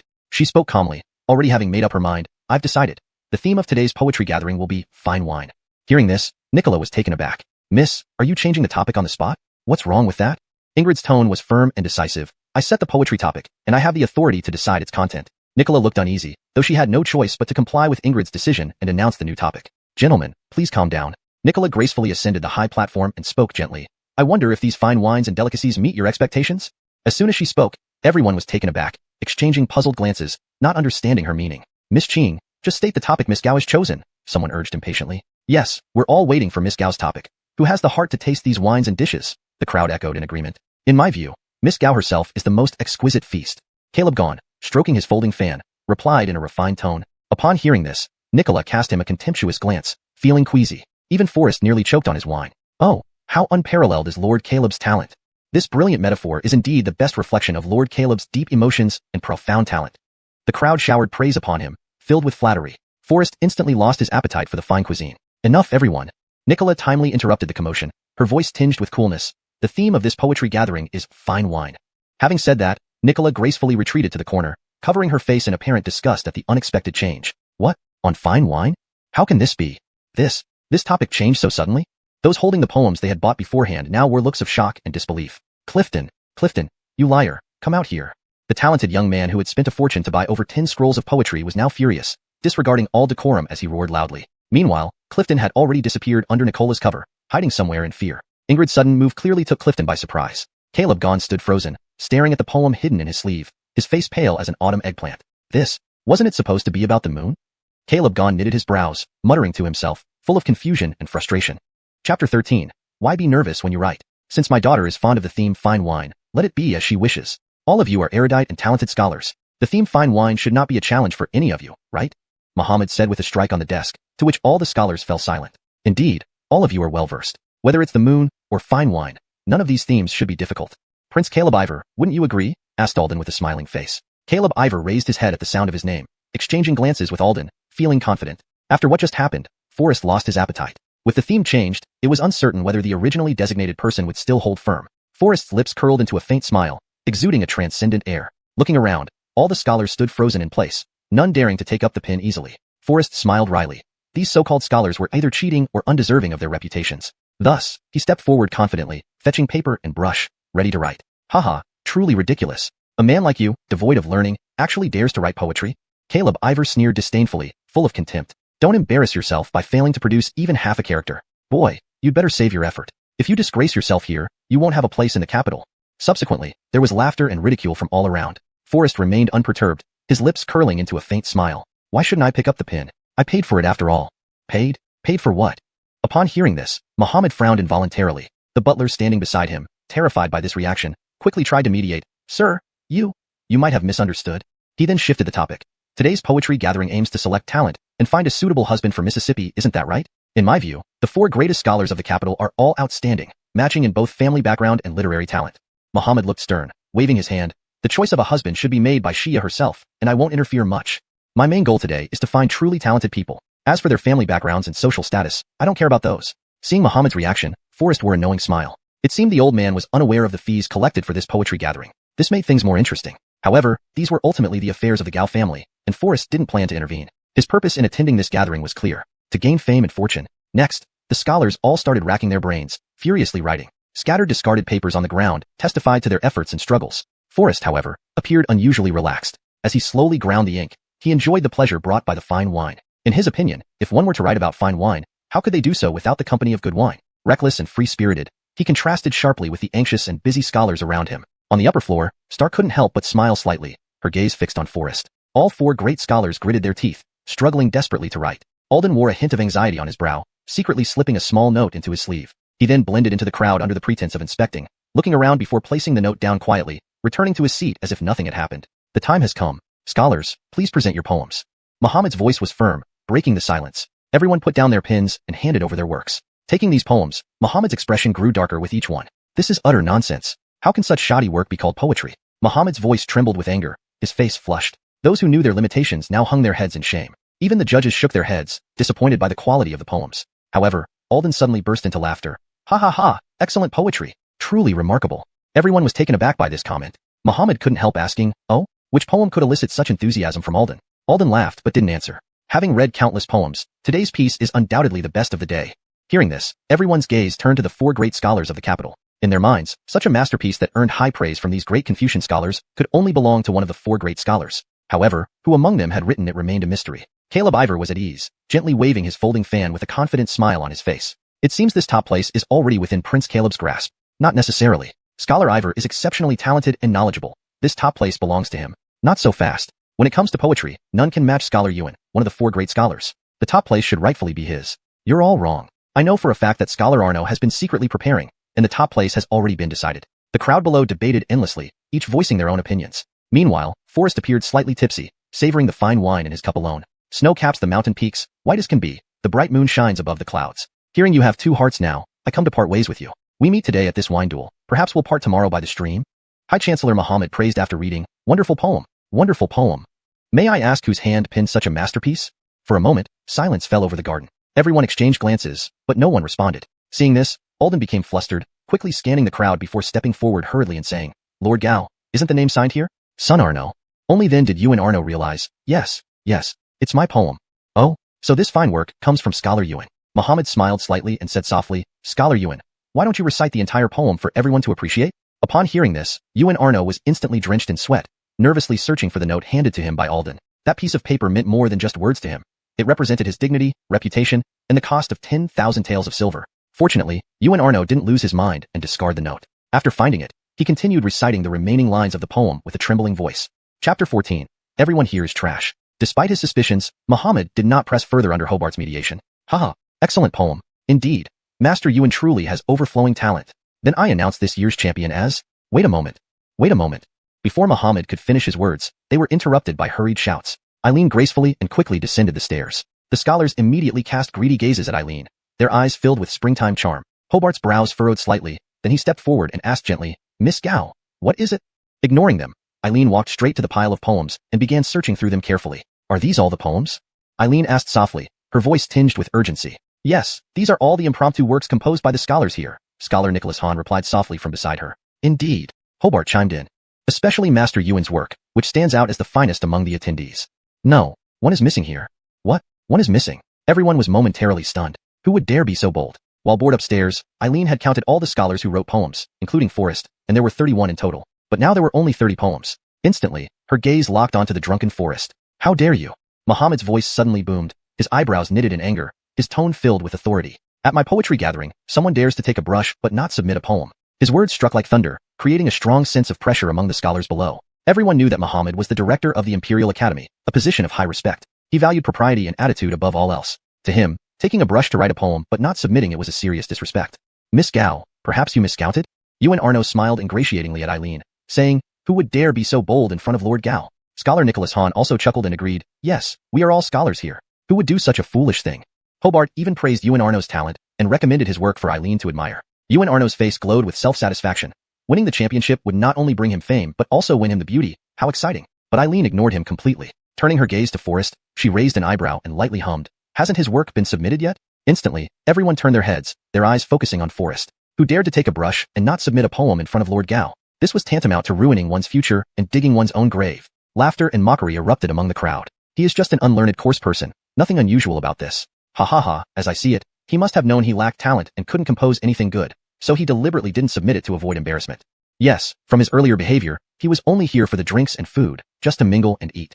Looking over, they saw Forrest leaning against a rock formation, slightly tipsy, indifferent to everything around him. This scene added fuel to their ridicule and laughter. Bang! Seeing this, Muhammad could no longer contain his fury and slammed his hand on the table, standing up abruptly. Foolish, insolent wretch, daring to play tricks right under my nose. Someone, remove him immediately. The bang was like a thunderclap, jolting Forrest awake from his half-dream state. Huh? What happened? Is the poetry gathering over already? Forrest stumbled to his feet, rubbing his sleepy eyes, completely unfazed. Wait a moment. Seeing this, Eileen hastily interjected. Father, why don't you review his work first before making a decision? It's not too late. No need for more words. The champion of today's poetry gathering is already decided. Muhammad coldly refused, his tone resolute. At this moment, Yu and Arno felt emboldened, ridiculing Forrest. Looking like that, you dare attend the poetry gathering? Truly laughable. Adding to the ridicule.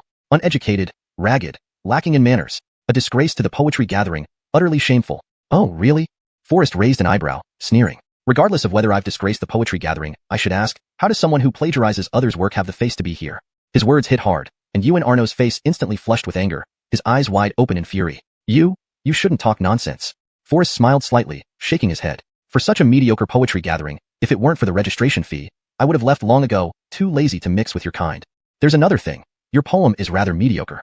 With that, Forrest strode toward the door without waiting for the servants to approach. Stop right there.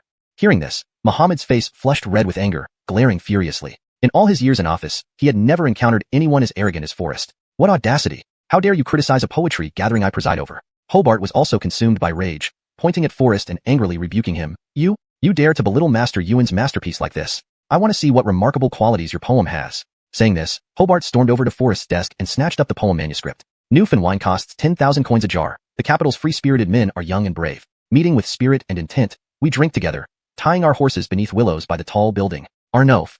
Hobart read aloud, intending to embarrass Forrest, but as he continued, his voice gradually faded away. He stood rooted to the spot like a wooden statue, stunned. Just the opening lines silenced the entire room, leaving everyone shocked. The scholars who had just mocked Forrest for his ignorance now looked at him with amazement and disbelief.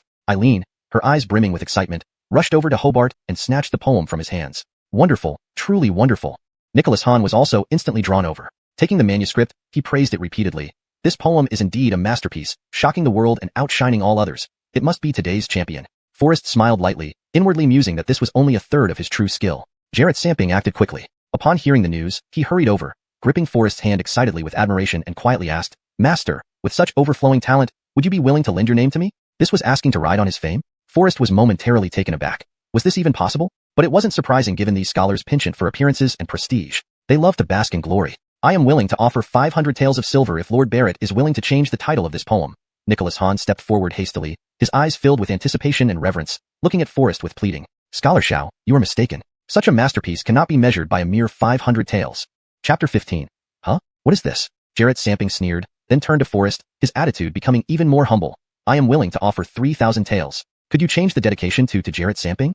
3,000 taels? That's an insult to Master's poetry. Another person chimed in. Forrest was also taken aback. 3,000 taels was indeed no small sum. However, these words immediately elevated him to a higher level, which infuriated Forrest. Ahem, poetry and liquor should transcend material things. Why measure it with money? He said in a carefree manner. Am I one who would bow for a few coins?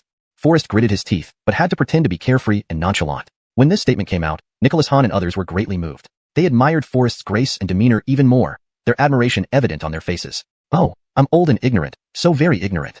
Nicholas Hahn showed a look of regret, apologizing sincerely. Master Barrett speaks wisely. I have learned much. I boldly offer 5,000 taels for the honor of being named in your poem. What do you say? He asked earnestly, full of hope. 5,000 taels. That's a huge amount. Upon hearing this, Forrest's eyes lit up. Seeing Forrest remain silent, Nicholas Hahn grew anxious, frowning deeply. He pleaded again. Your talent far exceeds the value of 5,000 taels. I'm willing to add another 5,000, making it 10,000 taels. If only you could change the dedication and hang it in the hall to highlight your brilliance, which would indeed be a great fortune for me. His words struck a chord with Forrest. Indeed, as a renowned collector in the capital, if Nicholas Hahn promoted the poem, wouldn't wealth flow in easily? No wonder the tea-house attendant said that once famous, poems could sell for hundreds of taels easily.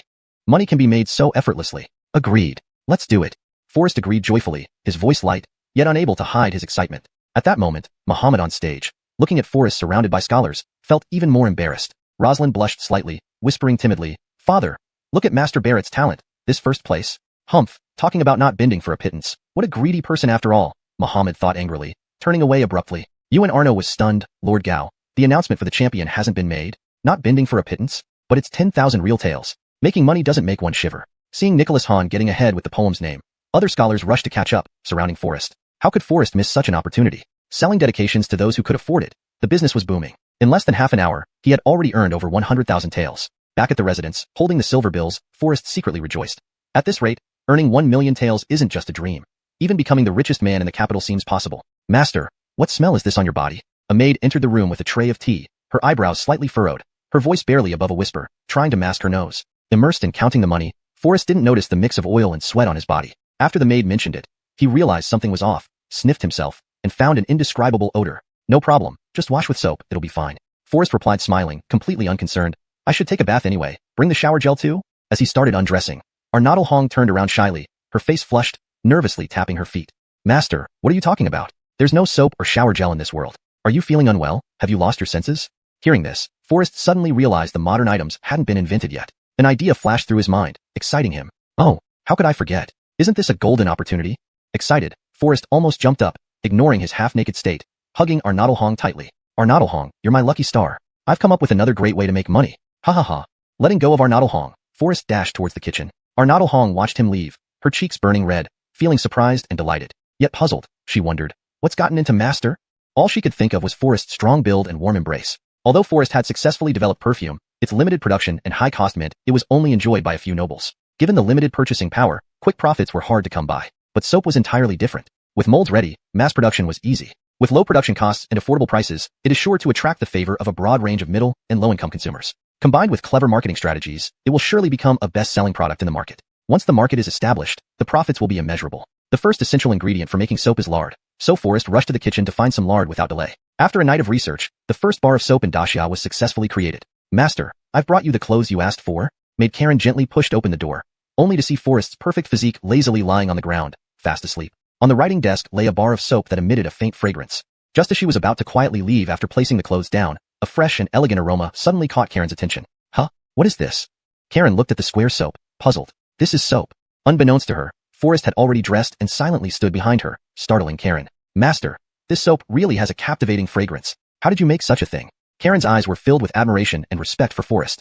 Haha, not only does it have an enticing scent, but it also smells like money. Forrest laughed heartily, full of confidence. With Karen's affirmation, Forrest felt even more confident. He put the soap into his waist pouch and turned to head out the door. His destination, Xiuxian Pavilion. This time, Forrest intended not only to introduce his new creation, soap, but also to reclaim the silver he was owed by Arnona. The thought made him even more excited. However, just as he was about to leave, there came a sudden frantic banging on the door. Forrest, get your ass out here. The voice carried a murderous intent. Forrest's eyebrows instantly furrowed, sensing trouble. If they really break in, tell them I never came back. Forrest hastily instructed Karen, then leaped over the courtyard wall and slipped away. Karen stood dumbfounded, unable to think clearly before she heard a loud crash. The courtyard gate had been forcefully smashed open. Forrest, don't think hiding will save you from me. I'm going to kill you today. Chapter 16. Hunted. Govind, pale and haggard, was hurriedly carried into the house on a stretcher by a flurry of hands. His old illness had not healed, and now new wounds were added. Still, he did not forget to come and trouble Forrest. It must be said that this young man Govind indeed had a strong constitution. Forrest shook his head helplessly. Facing such a living Yama, he could only consider himself unlucky. Yuan Quan, the Prince of Huainan, searched everywhere in the Barrett residence for Forrest and would surely not give up easily. Moreover, the streets were filled with guards searching for Forrest. This was something Forrest did not expect. Thus, the only place Forrest could hide was the palace. But how could entering the palace to seek refuge be an easy task? Just as he reached the palace gate, Forrest was stopped by the guards at the gate, making the atmosphere suddenly tense. Who goes there? The guards sternly shouted, while two gleaming large knives were already pressed against the sides of Forrest's neck. I am Dr. Barrett, and I have urgent matters that require me to see Jamie, Forrest explained with a forced calm, a smile on his face. To see Jamie? Upon hearing this, the guard's expression became even more serious. Coldly, he pursued, do you have the Emperor's personal handwritten decree? This trip was truly for seeking refuge. Naturally, Forrest did not carry any decree. Seeing that the two men were not easily convinced, Forrest continued, as the imperial physician, coming and going from the palace should be routine. Why would a decree be necessary? The two guards' faces darkened upon hearing this. Their cold gaze carried a murderous intent, clearly doubting Forrest. With your appearance, you dare to call yourself an imperial physician? Exactly. You don't even bring your medicine box, and you still dare to impersonate an imperial physician? Confess, what is your true purpose for entering the palace? Forrest's face turned slightly angry. Just as he was about to retort, he was interrupted by the guard. Don't play around here. The smallpox outbreak in the palace recently has made the imperial physicians enter frequently. How can we not recognize them? You are clearly an imposter. At this moment, on the broad road in front of Wugo Gate, over 10 soldiers from the Huainan prince's residence slowly walked, searching for Forrest everywhere. Not? Since all of you have seen me before, why can't you recall? Please think carefully. Forrest glanced sideways at the guards of the Huainan prince's residence, then turned to look at the gate guards, replying softly. After examining him closely, they finally had some impression. Oh, you. Are you the imperial physician who cured the smallpox, Lord Forrest, my lord? May we know what brings you to the palace this time, sir? If you do not have the Emperor's decree, we will need to report to him first. Please wait a moment. The attitude of the gate guards instantly became humble and courteous. However, this shout transmitted Forrest's name into the ears of the Huainan prince's guards. Forrest? Could that person at the palace gate be the one the prince is looking for? Before the words were finished, over 10 guards approached Forrest aggressively. Seeing the situation was not good, Forrest wanted to force his way into the palace, but he was promptly stopped by the gate guards. Please calm down, Lord Barrett. Wait for us to report, then you may enter. At this point, Govin's men were very close. Forrest was anxious but helpless. A bunch of idiots. Forrest angrily cursed and stopped Zhou tangling with them. He turned swiftly and walked quickly along the palace wall. Was that person named Forrest? Forrest had just taken a few steps when Govin's guards caught up and asked the guards. Yes, it was Lord Barrett. What can we do for you? The guards did not answer but chased directly in the direction Forrest left. Forrest focused on running and unexpectedly ran into a human wall. Arnofting his head, he saw a long queue slowly moving next to Donghua Gate. Where do you come from, boy? Dashing around like you don't want to live anymore. Hey, boy, are you trying to cut in line? A series of scolding voices echoed in Forrest's ears. Everywhere he looked were chubby, well-fed, and oily-looking men. Many held pots, pans, and other kitchen tools. What is this queue for? Forrest was puzzled and asked, haven't you seen the announcement? The emperor has had a poor appetite lately, so he is recruiting skilled chefs from the public to show their talents in the palace. If you're here to apply, go to the back of the line. Oh, that's it. Forrest was about to blend into the crowd, but noticed the Huainan prince's guards following him. Just as Forrest was unsure how to get rid of them, he suddenly noticed the word recruitment written on a nearby wall. And there was no queue in front of that door except for an officer standing by. It seemed fate was on his side. Forrest had no time to think more, thinking anything that could temporarily avoid the danger would do. He headed resolutely toward that door. Are you here to apply? The officer guarding the door asked, surprised. Yes, exactly. Afraid of lingering too long at the door, Forrest rushed inside in one swift step. The officer was bewildered. Applying for this position with such enthusiasm? Forrest had just hidden inside. The guards of the Herman just happened to reach the door. Looking around, they did not find Forrest's figure and thus left in frustration. Forrest had just entered when he was immediately carried to a chair by two eunuchs. They spread his legs apart as he asked in shock, no? This is what? Do we even need to ask? Of course, it's for purification. The old eunuch held a rusty knife, with a cunning smile on his face. Rest assured, my skills are the best in the entire palace. This is wrong. This is so wrong. They were going to turn him into a eunuch? Forrest exerted all his strength and sprang up from the chair. No turning back once you're here. The old eunuch's face turned cold, and he pointed casually. The young eunuchs by his side swiftly lunged at Forrest. Fortunately, Forrest knew some martial arts. He punched the old eunuch right in the face and slipped out. Get him back. The young eunuchs rushed out, brandishing various tools. Thankfully, Forrest was agile, and it wasn't easy for the young eunuchs to catch up. Previously, Forrest always entered the palace at midnight and was led by Brianna. Now entering during the day unexpectedly made him lose his way. Hurriedly crossing the back garden, Forrest randomly picked a room and pushed the door open. Who dares to break in?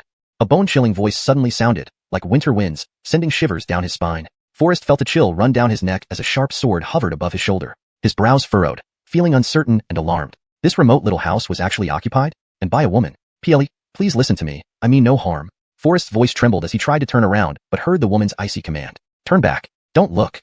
Her voice was tinged with tension and panic as she angrily threatened. If you dare to turn around, I'll kill you. This voice. Forrest frowned, feeling a strange sense of familiarity. Where have I heard this voice before? That boy clearly fled here. But why did he vanish without a trace in an instant? Outside the door, the young eunuchs had caught up.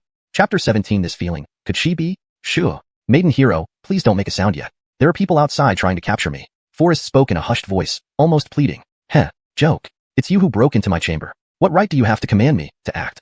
Obviously, the woman behind him had already guessed Forrest's identity. However, at this moment, she was only covered by a sheer nightdress. How could she let Forrest turn around easily? Maiden hero, even if I beg you, if these people catch me, they'll castrate me and make me a eunuch. Do one good deed for me today, and I will repay you abundantly in the future. Listening to the commotion outside getting closer, Forrest's heart couldn't help but tighten. Now he was truly caught between a rock and a hard place, with enemies on both sides. Oh, is that so? Seeing Forrest's embarrassing situation, the woman quietly laughed, her heart overflowing with joy. A lecherous rascal like you, who loves money and women, might as well become a eunuch.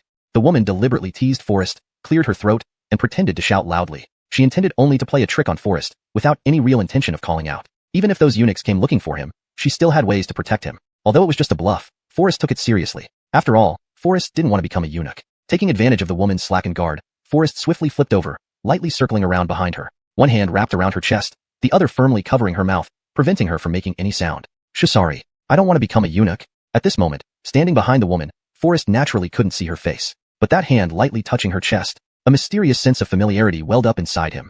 Forrest's heart suddenly shook, his eyes wide open like copper bells. Could this be her? To find out, Forrest instinctively pinched gently, trying to seek the answer through the touch. After all, the woman was only wearing a translucent nightdress. Suddenly, a delicate sound emerged. Forrest immediately realized, disaster. This familiar touch. This woman turned out to be Anya. Ugh. Anya was tightly held in this position by Forrest, her heart fluttering uncontrollably, her face blushing with shame. Inside, a mix of inexplicable indignation and enjoyment surged. However, the eunuchs outside still hadn't left. This made Forrest even more cautious, not daring to easily loosen his grip on Anya. As long as you don't make a sound, I'll let go once they leave. Forrest had no choice but to lean close to Anya's ear, whispering softly. To prevent Anya from struggling, Forrest tightened his hold on her. A warm breath brushed past Anya's ear. Instantly, Anya felt a wave of weakness spread throughout her body. At this moment, she felt furious and angry towards Forrest. Ellis, did you hear anything? Yes, I also heard it. It sounded like panting. These little eunuchs sure had sharp ears. Nonsense. This is the inner palace. How could there be such sounds? Ellis coldly scolded. It seems that boy isn't here. Let's search elsewhere. As the footsteps outside finally faded away, Forrest's heart, which had been suspended, finally settled down. Ouch! Feeling an unusual touch, Anya seized the opportunity when Forrest relaxed his guard and immediately freed herself from his grip. Humph! What a shameless rogue. After pushing Forrest away, Anya's first reaction was to mercilessly slap him. Then, her gaze involuntarily fell on the area below Forrest's body. Her cheeks instantly flushed red. Pervert! Her beautiful face carried traces of anger, her lips biting down, and she immediately bent to pick up the sword on the ground, slashing angrily at Forrest. Oh no! Forrest inwardly panicked. Not again. This is for real now. At this moment, Forrest's back was pressed against the door frame, leaving him nowhere to dodge. With a snap, the sword accurately sliced into the door frame, barely 2 centimeters from Forrest's hair, extremely perilous. Forrest, you dared to grope me. Watch me not cut you down. Still fuming, Anya attempted to pull the sword out of the door frame to continue her attack. Forrest, seeing this, couldn't help but be terrified. Currently with no other choice, Forrest decisively pounced at Anya. Under tight restraint, Anya's body couldn't move an inch, and with only the sheer nightdress as a flimsy barrier between them, the scene caused her shame and fury to intensify. Suddenly, something sharp attacked. Anya's cheeks instantly reddened. What are you doing? In an instant, Anya deflated like a punctured balloon, her previous murderous intent vanishing without a trace. Instead, a blush quietly crept up her cheeks, making her appear quite bashful and at a loss. Perhaps this was what they called a reversal of fortune. However, upon deeper reflection, it wasn't hard to understand why Anya had such intense emotional fluctuations. After each bath, Anya enjoyed taking a nap in this side room. For him to suddenly barge in and disturb her beauty sleep, how could she not be angry? Furthermore, now he had seen things he shouldn't have, touched places he shouldn't have. With the tables turned, how could Anya not be furious? Really? You weren't acting like this before. Forrest smirked playfully. Hadn't Anya seen all this before? How could she forget the 7 times he had been with her so diligently? Humph, I am the Emperor's woman. Aren't you afraid of losing your head for this? Anya abruptly shoved Forrest away, quickly turning around to hurriedly put on her clothes. Then she looked at Forrest, a complex emotion flashing in her eyes. Forrest's heart tightened. Did she not cherish past memories? But this was understandable. After all, during the previous encounters, Forrest only succeeded when Anya was half asleep. Now, in broad daylight, openly, how could Anya not feel ashamed and irate? Seeing this, Forrest hastily knelt down. Lowering his head, he begged for mercy. Your Majesty, please calm down. I had no choice. I absolutely did not mean to offend. I shall take my leave now. With that, Forrest attempted to rise and escape this awkward place. However, Anya's expression turned cold, and she uttered 2 words icily. Hold it. Just now, which hand touched where it shouldn't have? Forrest's heart sank. Was Anya serious? If you're willing to leave that hand behind, I might consider sparing your life. Are you serious? Are you really going to do this? Your Majesty, these hands have been with me for so many years. Cutting them off just like that wouldn't be right, would it? Forrest couldn't help but feel dejected, answering in a low voice. Humph, do you think you have a choice in this matter? Anya snorted, full of haughtiness. Seeing Forrest's pathetic and helpless appearance, a smug smile curved Anya's lips, as if everything was under her control. Chapter 18. Ultimate Either-Or. Ultimate either-or? Only children would make such choices. Forrest naturally chose to escape at the first opportunity. Anya could not help but frown lightly and subconsciously tightened her collar under Forrest's gaze. Don't be reckless. Anya's face blushed, her voice trembling slightly. Clearly, her previous experiences made her more cautious. Though wary, there was an inexplicable anticipation in her eyes. Empress, I'm sorry. Forrest abruptly stood up and pushed the door open without hesitation. Seeing this, Anya was stunned, frozen on the spot. However, once she regained her composure, a hint of smugness appeared on her lips. After leaving the back garden, Forrest wandered aimlessly through the palace. The towering palace walls stood high as he weaved through the winding corridors. Occasionally, he sidestepped hastily passing maids and eunuchs. Before long, Forrest entered a secluded courtyard. Unlike the bustling areas, this place was quiet and carried a faintly desolate air. Suddenly, a white figure flashed across the courtyard like a streak of firefly light. Who? Forrest's brows furrowed, his eyes alert. But all that remained in the air was a fleeting trace of fragrance, dissipating with the wind. Dr. Barrett, I didn't expect to find you here. Just as Forrest was about to pursue the white figure, a familiar, clear voice called out from behind. Turning around, he saw Fernanda standing gracefully nearby. Dr. Barrett, why are you here? The Empress has been searching for you. Without waiting for an answer, Fernanda grabbed Forrest's hand and dragged him toward Cunning Palace. Forrest felt a sinking feeling in his heart, his vision going black for a moment. Could it be? Anya is trying to finish me off? All I did was touch, and it's not like this is the first time. No way, she can't be serious about this. Before he could think further, Fernanda had a firm grip on his wrist, preventing any chance of escape. The Empress anticipated your thoughts and specifically instructed me to keep a close watch. You won't be able to escape. Just come with me to see Katrina. Fernanda's words carried an elusive smile, making Forrest even more nervous. Upon arriving at the gates of Cunning Palace, Before Forrest could prepare himself, Fernanda shoved him inside. Inside, Anya was already dressed and made up, sitting majestically at the table. So eager to run? Anya sipped her tea coolly, a mocking smile playing on her lips. Did you really think you could escape my grasp? Cold sweat broke out on Forrest's back. Fortunately, he reacted quickly. After a brief moment of thought, he had an idea. With a sliding kneel, he instantly moved to Anya's feet. Has your majesty been feeling unwell lately, with a poor appetite? This remark immediately piqued Anya's interest. Oh, you can diagnose my condition just by looking? Anya asked, clearly intrigued. Of course, as the imperial physician, I have my exceptional abilities, Forrest replied confidently, a proud smile on his face. In that case, tell me, how should this illness be treated? Anya's tone hinted at impatience. As expected, her attention shifted instantly. Forrest's lips curled into a cunning smile. He clasped his hands and answered respectfully. Hee, if I can cure your majesty's ailments, might I ask for your majesty's mercy to protect these healing hands? Bold scoundrel, how dare you haggle with this palace? Anya's voice held authority. However, Forrest paid no heed to her anger. Instead, he sighed and stood up calmly. If that's the case, then I have no choice. If these hands are harmed, how can I focus on treating your majesty? Forrest shook his head regretfully, his words filled with both resignation and determination. You. Anya was speechless with anger, her finger trembling as she pointed at Forrest, yet powerless against him. The loss of appetite and abdominal pain had tormented Anya for a long time. Other court physicians were helpless. Forrest's skills, whether in medicine or other areas, were well recognized by Anya. Especially those skilled hands of his always brought her comfort and satisfaction. So, Anya couldn't bear to let such skillful hands suffer any harm. Her threats were merely bravado. Humph, if you cannot heal me, I'll make you experience life as a eunuch. Anya's face flushed red, her words tinged with pride and slight anger. Hearing this, Forrest's lips curled into a confident smile. Make me a eunuch? Would you really bear to do that? What are you mumbling about? Anya looked at Forrest with confusion. Forrest quickly reined in his smile and said solemnly, this humble subject merely wishes to say that I will do my utmost not to let your majesty down. Ordinarily, Forrest always carried a set of silver needles on him, just in case. Now, he swiftly took out the needle pack and walked towards Anya. A faint fragrance filled the air, making Forrest feel slightly enchanted. What are you still standing there for? There was a hint of urgency in Anya's voice. Feeling Forrest drawing closer, Anya's heart involuntarily stirred, beating faster than ever. Please, your majesty, loosen your clothes. Loosen her clothes? Anya froze upon hearing this, suddenly feeling inexplicable embarrassment and bewilderment. Smack! Before Forrest could react, Anya slapped the desk and glared at him angrily. Loosen my clothes? How dare you flirt with me like this? Forrest felt wronged and helpless. Your majesty, please calm down. Acupuncture requires looser clothing for the treatment. Anya paused, finally understanding. She blushed deeply, turned away, and gently removed her outer robe and skirt. You don't need to take everything off. Just expose your shoulders and back. Anya felt both ashamed and infuriated, but had no way to argue back. After an hour had passed, Forrest panted heavily, sitting limply in the chair, drenched in sweat. Thanks to his efforts, Anya felt completely relaxed and more comfortable than ever before. Indeed, you do have some real skills. Considering your hard work, I'll overlook the past grievances and forgive you. Hearing this, the weight lifted from Forrest's heart, and he finally relaxed. But, how is the preparation of the 1,000,000 taels of silver coming along? Whoosh! Anya's words instantly tightened Forrest's heart once again. No way. More troubles? Chapter 19. Today, you can't touch me. Forrest was at a loss, feeling so helpless that he almost wanted to cry. Haven't we reached the half-month period yet? Forrest replied. A playful smile curled on Marilyn's lips as she straightened her clothes and approached Forrest with leisurely steps. Of course, I am aware that there is still time, but according to Govin's current offensive, whether you can survive long enough to gather 1,000,000 taels to buy your official position is uncertain. You sneaked into the palace this time to avoid Govin's pursuit, didn't you?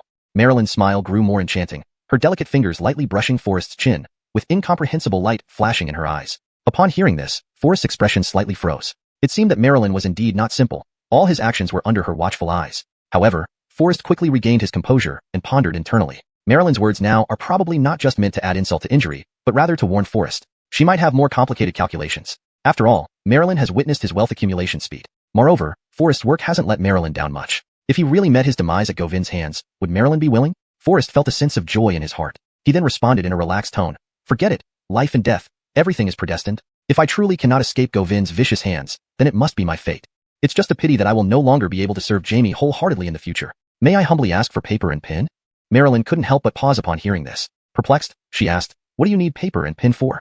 Obviously, to write a will to avoid regrets after death. Since I don't know how long I have left, I might as well seize this opportunity to write down all unfinished matters. Hearing this, Marilyn stomped her feet in anger and scolded, You're driving me mad. All you think about is death, death, death. Why can't you use your brain and think of some ways? Forrest's lips curled into a devilish smile before he put on an expression of helplessness. He sighed, with no support or backing, what can I do? Marilyn heard this and puffed up her face in anger, wishing to give Forrest a few loud smacks to wake him up. Marilyn couldn't understand. Wasn't Forrest supposed to be smart? Why couldn't he understand such obvious hints? Are you going to ask me for help? Marilyn nearly blurted out the imperial I. Forrest felt secretly pleased inside. knowing that Marilyn had taken the bait. An excellent hunter often appears in the guise of prey. Forrest sighed and shook his head, pretending to be helpless. Even if I ask you, what difference could it make? The half-month deadline hasn't arrived yet. Your Highness wouldn't easily break the rules to bestow me an official position, would you? Sigh. Forrest's fate is full of twists and turns. I can only accept it. Marilyn's chest heaved with anger. Her fists clenched tightly, her face flushed red. Marilyn's plan was to make Forrest actively seek her help and then tease him further. She hadn't expected Forrest to be so stubborn. Meanwhile, Forrest admired Marilyn's cute and angry appearance on the side, a self-satisfied smile on his lips. Who said it can't be done? Marilyn said coldly. I hereby appoint you as the commander of the capital garrison, an official rank 5. This way, Govind will no longer dare to harm you easily. Clearly, in this psychological game, Forrest had the upper hand. Thank you, Your Highness. Forrest hurriedly bowed in gratitude, grabbed the decree from the table, and ran out straight to register with the Ministry of Personnel. Only when Forrest disappeared from sight did Marilyn realize she had fallen into Forrest's trap. Forrest, you bastard. She was so furious that her face turned green with anger, her fists gripping tightly until they cracked, and her feet stomping hard on the ground. After obtaining the decree, Forrest's anxiety and unease finally vanished. From now on, he no longer needed to hide or fear Govind's power. Holding the seal of the capital garrison commander, Forrest strode out of the palace, exuding confidence. However, Govind's hatred for Forrest was deeper than even Forrest had imagined. Just as Forrest stepped out of the palace gate, he was ambushed by the guards of Xuanhuan Prince's residence who had been waiting for him. Forrest, you've made us wait. Quickly report to the prince that we have captured Forrest, ordered the leader of the guards, Arno-san, sternly. The other guards moved forward to restrain Forrest. What do you think you're doing? Forrest asked coolly without fear. What do you think? Naturally, to take you back and await the prince's orders. Arno-san's voice was loud and intimidating, but Forrest just disdainfully shook his head. Capture me? I'm afraid you're not capable enough. This statement immediately triggered a burst of laughter from the surrounding guards. You are merely a lowly physician. What makes you qualified to talk big here? Our prince is the current Xuanhuan prince. To him, taking your life is simpler than crushing an ant. Don't think that because you visited the palace once, you can transform into a phoenix. Even the current empress has to show respect to our prince. What are you compared to her? Indeed, the wise adapt to circumstances. Come with us quietly, or don't blame us for being ruthless. The guards were shouting, their arrogance growing more and more rampant. Forrest, however, did not get angry but laughed instead. He shook his head lightly, a playful smile curling on his lips. Ah, what kind of master you have determines what kind of servants you are. Seeing your behavior, I can tell what sort of person your master is. Go back and tell your master that he can't touch me today. Having said that, Forrest's eyes suddenly turned cold and profound, emitting an invisible aura that made the surrounding guards involuntarily feel chills. They all reined in their arrogance, glancing at each other uneasily, swallowing hard. Boy, you are asking for trouble. Seeing this, Arno-san steadied himself, recalling Govind's previous instructions that if Forrest resisted, it was fine to beat him to death on the spot, with Govind covering for him. Feeling reassured, Arno-san became even more arrogant, swinging his iron fist towards Forrest's face. Today, I'll let you know the consequences of offending our prince. However, just as the iron fist was about to touch Forrest's face, a crisp sound echoed. Instantly, there was a chilling bone-cracking noise in the air, followed by a heart-wrenching scream. Everyone, taken aback, turned to see that Arno-san's joints were dislocated, white bones piercing through his flesh, exposed to everyone. Master Barrett, are you alright? Forrest was surprised. How did you come here? Chapter 20. A task arrives right after taking office. Master Barrett, be careful. Just as Forrest was distracted, a sharp machete suddenly came at him in a stealth attack. Fortunately, Kirsten was agile.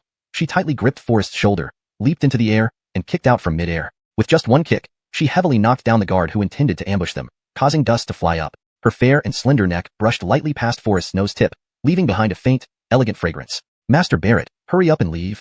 Kirsten's brows were knitted together with a serious expression, swiftly pulling Forrest to prepare for their withdrawal. Forrest, if you have the guts, don't run. The injured guard, supported by his comrades, staggered to stand up with difficulty. Seeing this, none dared approach Forrest and Kirsten any closer. However, they had numbers on their side and quickly surrounded the duo tightly using their advantage in numbers. Everyone knew that by brute force alone, they would not be Kirsten's match. But as long as they could stall for a moment, until Govind arrived, it would be enough. Forrest, I advise you to give up peacefully if you know what's good for you. You think you can escape after offending His Highness? The guards threatened in cold tones, visibly trembling. Forrest remained unperturbed, rubbing his chin. They did have a point. Kirsten stood forward protectively in front of Forrest, her face stern. What an absurd joke. Do you think we'll surrender just because of your threats? Only fools would wait here for death. A piercingly cold aura emanated from Kirsten, chilling everyone to the bone. Either defeat me or scram. Go tell your prince, while I'm around, no one will touch Forrest. Forrest looked at Kirsten with gratitude, moved deeply.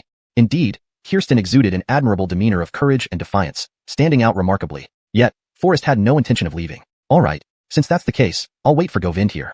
Forrest chuckled softly, completely confident. Upon hearing this, the guards were all taken aback, staring at him in astonishment. Kirsten froze, her face filled with disbelief as if looking at someone insane. Govind would slice you into pieces, and you're not even trying to run? Are you waiting to die? Forrest only smiled faintly and gently patted Kirsten's head. Don't worry, he won't get the better of me today. Kirsten was dumbfounded. The guards, upon hearing this, immediately showed satisfied smiles. Forrest, you seem to have some sense. Forrest, I'm going to kill you today. With a roar, the guards carried Govind, fuming, towards Forrest. Seeing Forrest, Govind's eyes bulged with rage, veins popping out. Despite his severe injuries, he struggled to rise from the stretcher, intending to kill Forrest with his own hands. Prince, even like this, you're still so worked up? If you fall again, that wouldn't be good, Forrest warned helpfully. Before he finished speaking, there was a crisp thud. Arnoke, a ripe persimmon, Govind fell face first onto the ground with a splat. The guards panicked, rushing to assist him. Even the ever-stoic Kirsten couldn't help but giggle at the comical scene. Forrest, sob, I will definitely kill you myself. Govind clenched his teeth, appearing quite aggrieved, his voice tinged with sobs. The guards, seeing this, closed in on Forrest, making the atmosphere tense. Kirsten stood firm, shielding Forrest resolutely. I see who dares to harm him. Miss Kirsten, are you defying the prince? The guards' words were laced with threats. No one can protect Forrest once he offends the prince.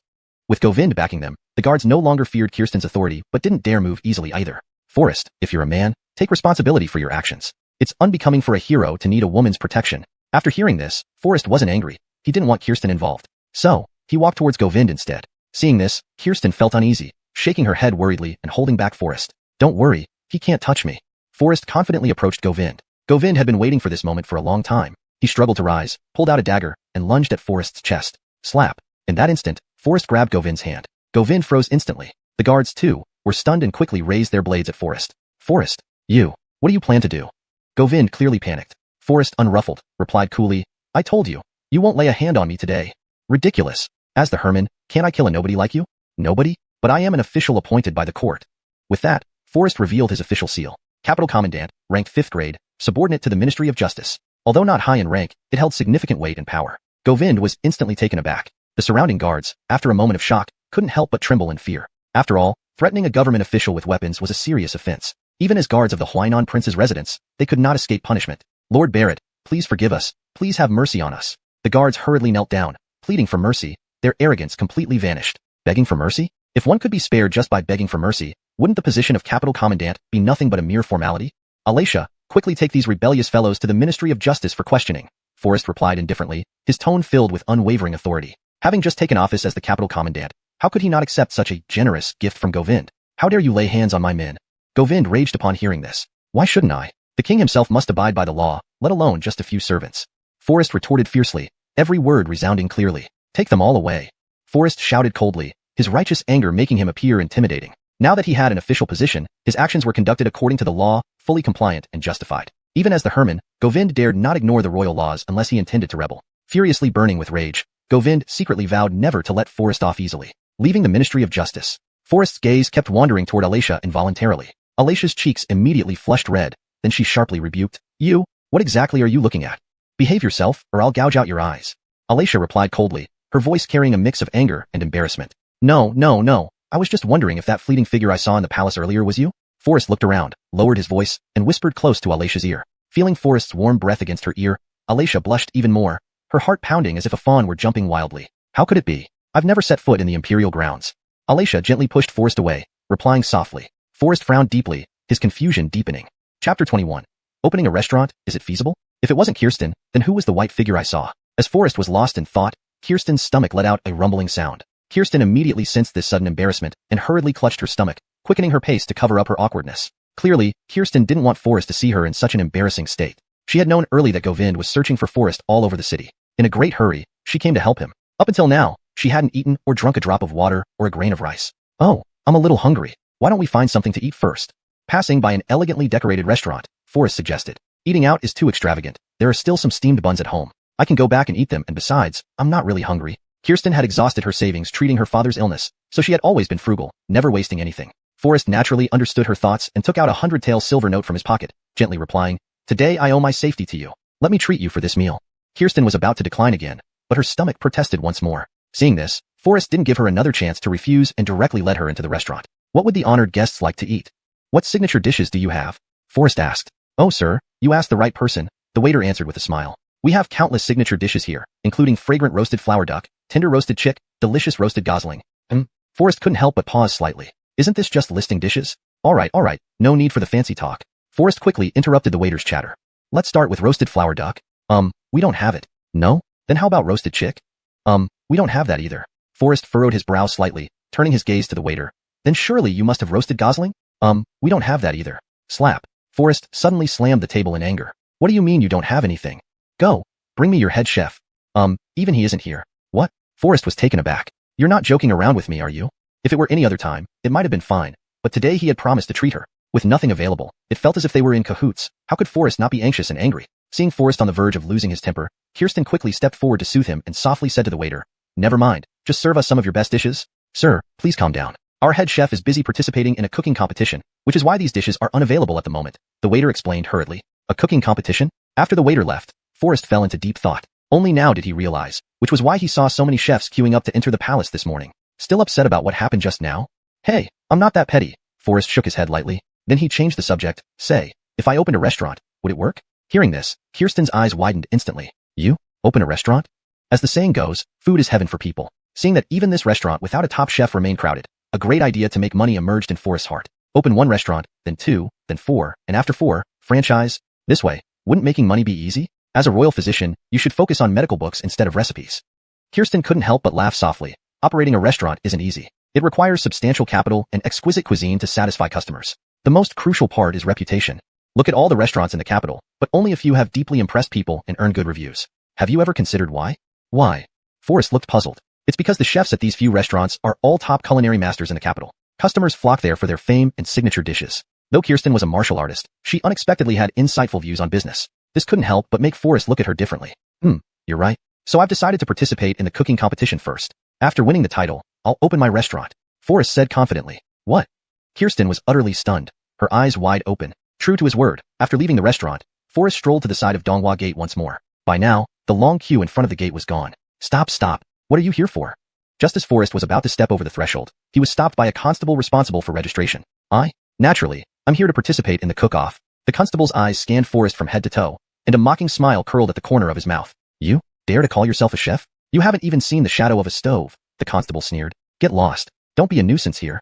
The notice clearly states that kitchen utensils are provided, and everyone can join, Forrest said with a stern face. The constable gave him a sidelong glance and stroked his fingers. Want to participate? Fine, but you need to show some sincerity. 100 taels of silver. 100 taels? The notice clearly stated that one could sign up without paying a single coin. Who authorized you to charge fees arbitrarily? Haha, who authorized it? What a joke. The constable scoffed. Here, I say it's a fee, so it is a fee. Pay up or get lost. Forrest frowned, ready to reveal his identity. But then he thought, if he revealed himself, he probably wouldn't be able to participate in the competition. So he bit the bullet. This is all I have. The 100 taels that Forrest had were already spent halfway. Now only 50 remained. You think 50 taels is enough to join the cook-off? Get lost. Before the constable finished speaking, another constable next to him whispered while taking the silver note from Forrest. Even a mosquito is meat. We haven't gathered enough tasters yet. Just take his 50 taels and let him in for the tasting. What? They even charge for this. Tasting volunteers were supposed to be recruited voluntarily until they reached 50 people. Unbeknownst to Forrest, even this had become a way for them to make money. After a brief hushed conversation, the two constables finally let Forrest through. The preliminary round of the cook-off had begun, and Forrest didn't want to tangle with these constables any further. Stepping into the inner courtyard, he found the setting indeed elegant and impressive. After the first round, only 8 top chefs remained for the second round. Hey, you also paid to taste? As Forrest sat down, someone came up to chat with him. It's you? Forrest turned his head, and both of them exclaimed in surprise at the same time. Chapter 22. A mind on the unknown. Wait, you don't dabble in poetry, so why are you starting to research recipes now? The person before him was none other than Clifton, the peddler Forrest had met at the poetry gathering. Why? How come you're everywhere? Forrest was utterly speechless. He, master, what you say isn't quite accurate, Clifton replied with a sly smile. I should say, wherever there's profit, I'll be there. This statement piqued Forrest's curiosity. Really? Could it be that being a commoner taster is actually profitable? Of course. Clifton responded confidently. Wherever there are people, there's money to be made.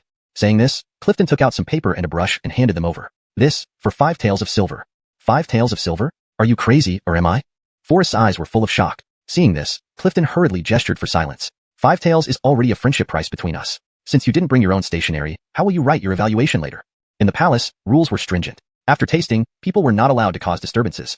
Hence, they would quietly write their favorite dishes on paper. These notes would then be counted together, and the dish with the most votes would be declared the winner. This method both prevented noise and avoided external interference, making it doubly effective. Those who entered to taste the dishes had all paid, so they wouldn't mind a few extra coins. However, most people didn't understand the palace's rules, and thus hadn't brought any stationery. Clifton indeed had some skill when it came to making money. In an instant, the 8 master chefs presented their carefully prepared dishes. At the end of the tasting, Forrest sighed lightly and shook his head helplessly. Young man, what do you mean by that? Arnu Fuguwe roared angrily, his voice like thunder. Are you questioning my culinary skills or doubting the flavor of my dishes? Arnu Fuguei was a leading figure in the culinary world of Jingdu, the top contender for Chef of the Year, whose name was known far and wide. Upon hearing this, everyone looked down on Forrest with disdain, scrutinizing him with looks of contempt. Young man, do you know how to appreciate fine cuisine? How dare you question Chef Arnu's skills? Questioning Chef Arnu? Your taste must be off. Where did this presumptuous young man come from? He doesn't know his place. A country bumpkin. How could he understand the finer points of cuisine? In a moment, Forrest became the target of everyone's criticism and ridicule. Forrest smiled bitterly and answered truthfully. I'm not targeting you specifically. I feel that everyone here has mediocre culinary skills. This remark stunned the room. Who dares to speak such insolent words? His statement stirred up a storm, and all the chef's gazes turned as cold as ice, focusing sharply on Forrest. Young man, stop talking big talk. If you're brave enough, show us your skills in person and make a dish to convince us. If you can't, then cut off one of your hands and never wield a knife again. We won't hold this against you if you do. Oh, and what if you lose? Forrest gave a sly smile. Ridiculous. How could I possibly lose? Arnu Fuguei reacted as if he had heard the most absurd joke, his face darkening, eyes glinting dangerously. If I lose, naturally I will do the same. What do you think? Do you dare to accept the challenge? Arnu Fuguei slashed his knife onto the chopping board, the sound cold and icy, barely concealing his anger. Why fear it? Everyone was taken aback by this. What? A hand as the stake? This is too high a price.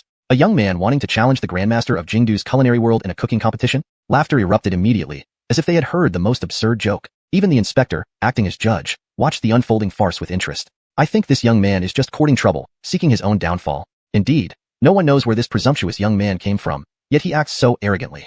The atmosphere grew even more frenzied, filled with laughter and chatter. There's always money to be made from drama. Clifton immediately set up an impromptu gambling booth, attracting numerous bets. Without exception, everyone bet on Arnu Fuguei's victory. Forrest, a medical student who often cooked for health and nutrition, had considerable knowledge of recipes. Since that's the case, where are my cooking ingredients? Forrest asked calmly. Ingredients? Ha ha ha.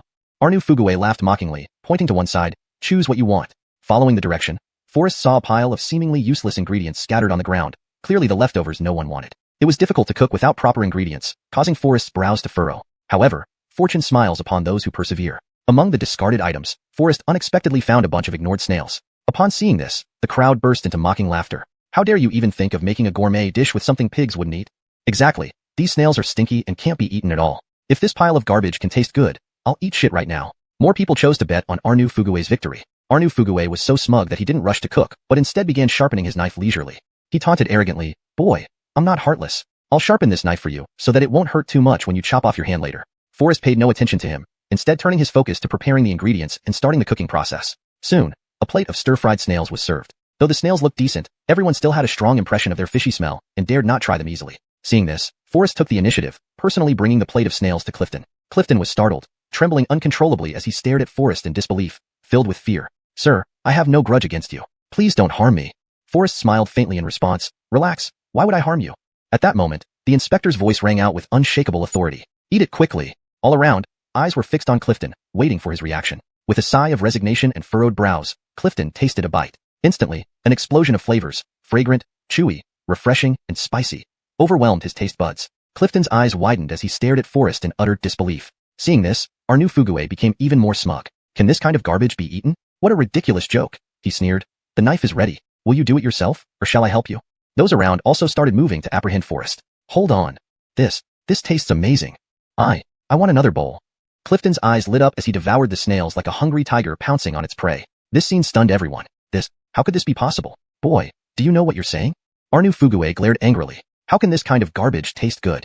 Chapter 23, Getting Angry on a Whim. Clifton, disregarding his image, was loudly slurping the snails. This is the best thing I've ever eaten in my life. The man who had made boasts just now didn't believe it, and came up to taste a bite. The moment it entered his mouth, his eyes lit up instantly, and then he knelt down, looking stunned, bursting into tears directly. So delicious. If I can't eat such delicious things anymore in the future, what should I do? If you can give me another bowl, I'm willing to follow the bet and eat feces. Upon hearing this, Arnu Fuguei frowned tightly, beginning to panic inwardly. He resolutely went forward, personally picking up a snail to taste. Forrest, meanwhile, leisurely toyed with the knife in his hand. In an instant, Arnu Fuguei trembled all over, standing there stiffly as if rooted to the spot, unable to move. There was a clunk. Arnu Fuguei directly knelt before Forrest. This is truly an unparalleled delicacy in the world. Sir, forgive me. I am blind and have failed to recognize true talent. I sincerely ask for your magnanimity to spare me this time. Arnu Fuguei kowtowed repeatedly like a pestle pounding garlic, his voice trembling uncontrollably. I, as a cook, this pair of hands means livelihood to me. I hope the sir will show mercy. At this moment, Arnu Fuguei looked as pitiful as a homeless dog, completely devoid of the arrogance he displayed earlier. But the terms of the bet were set by you.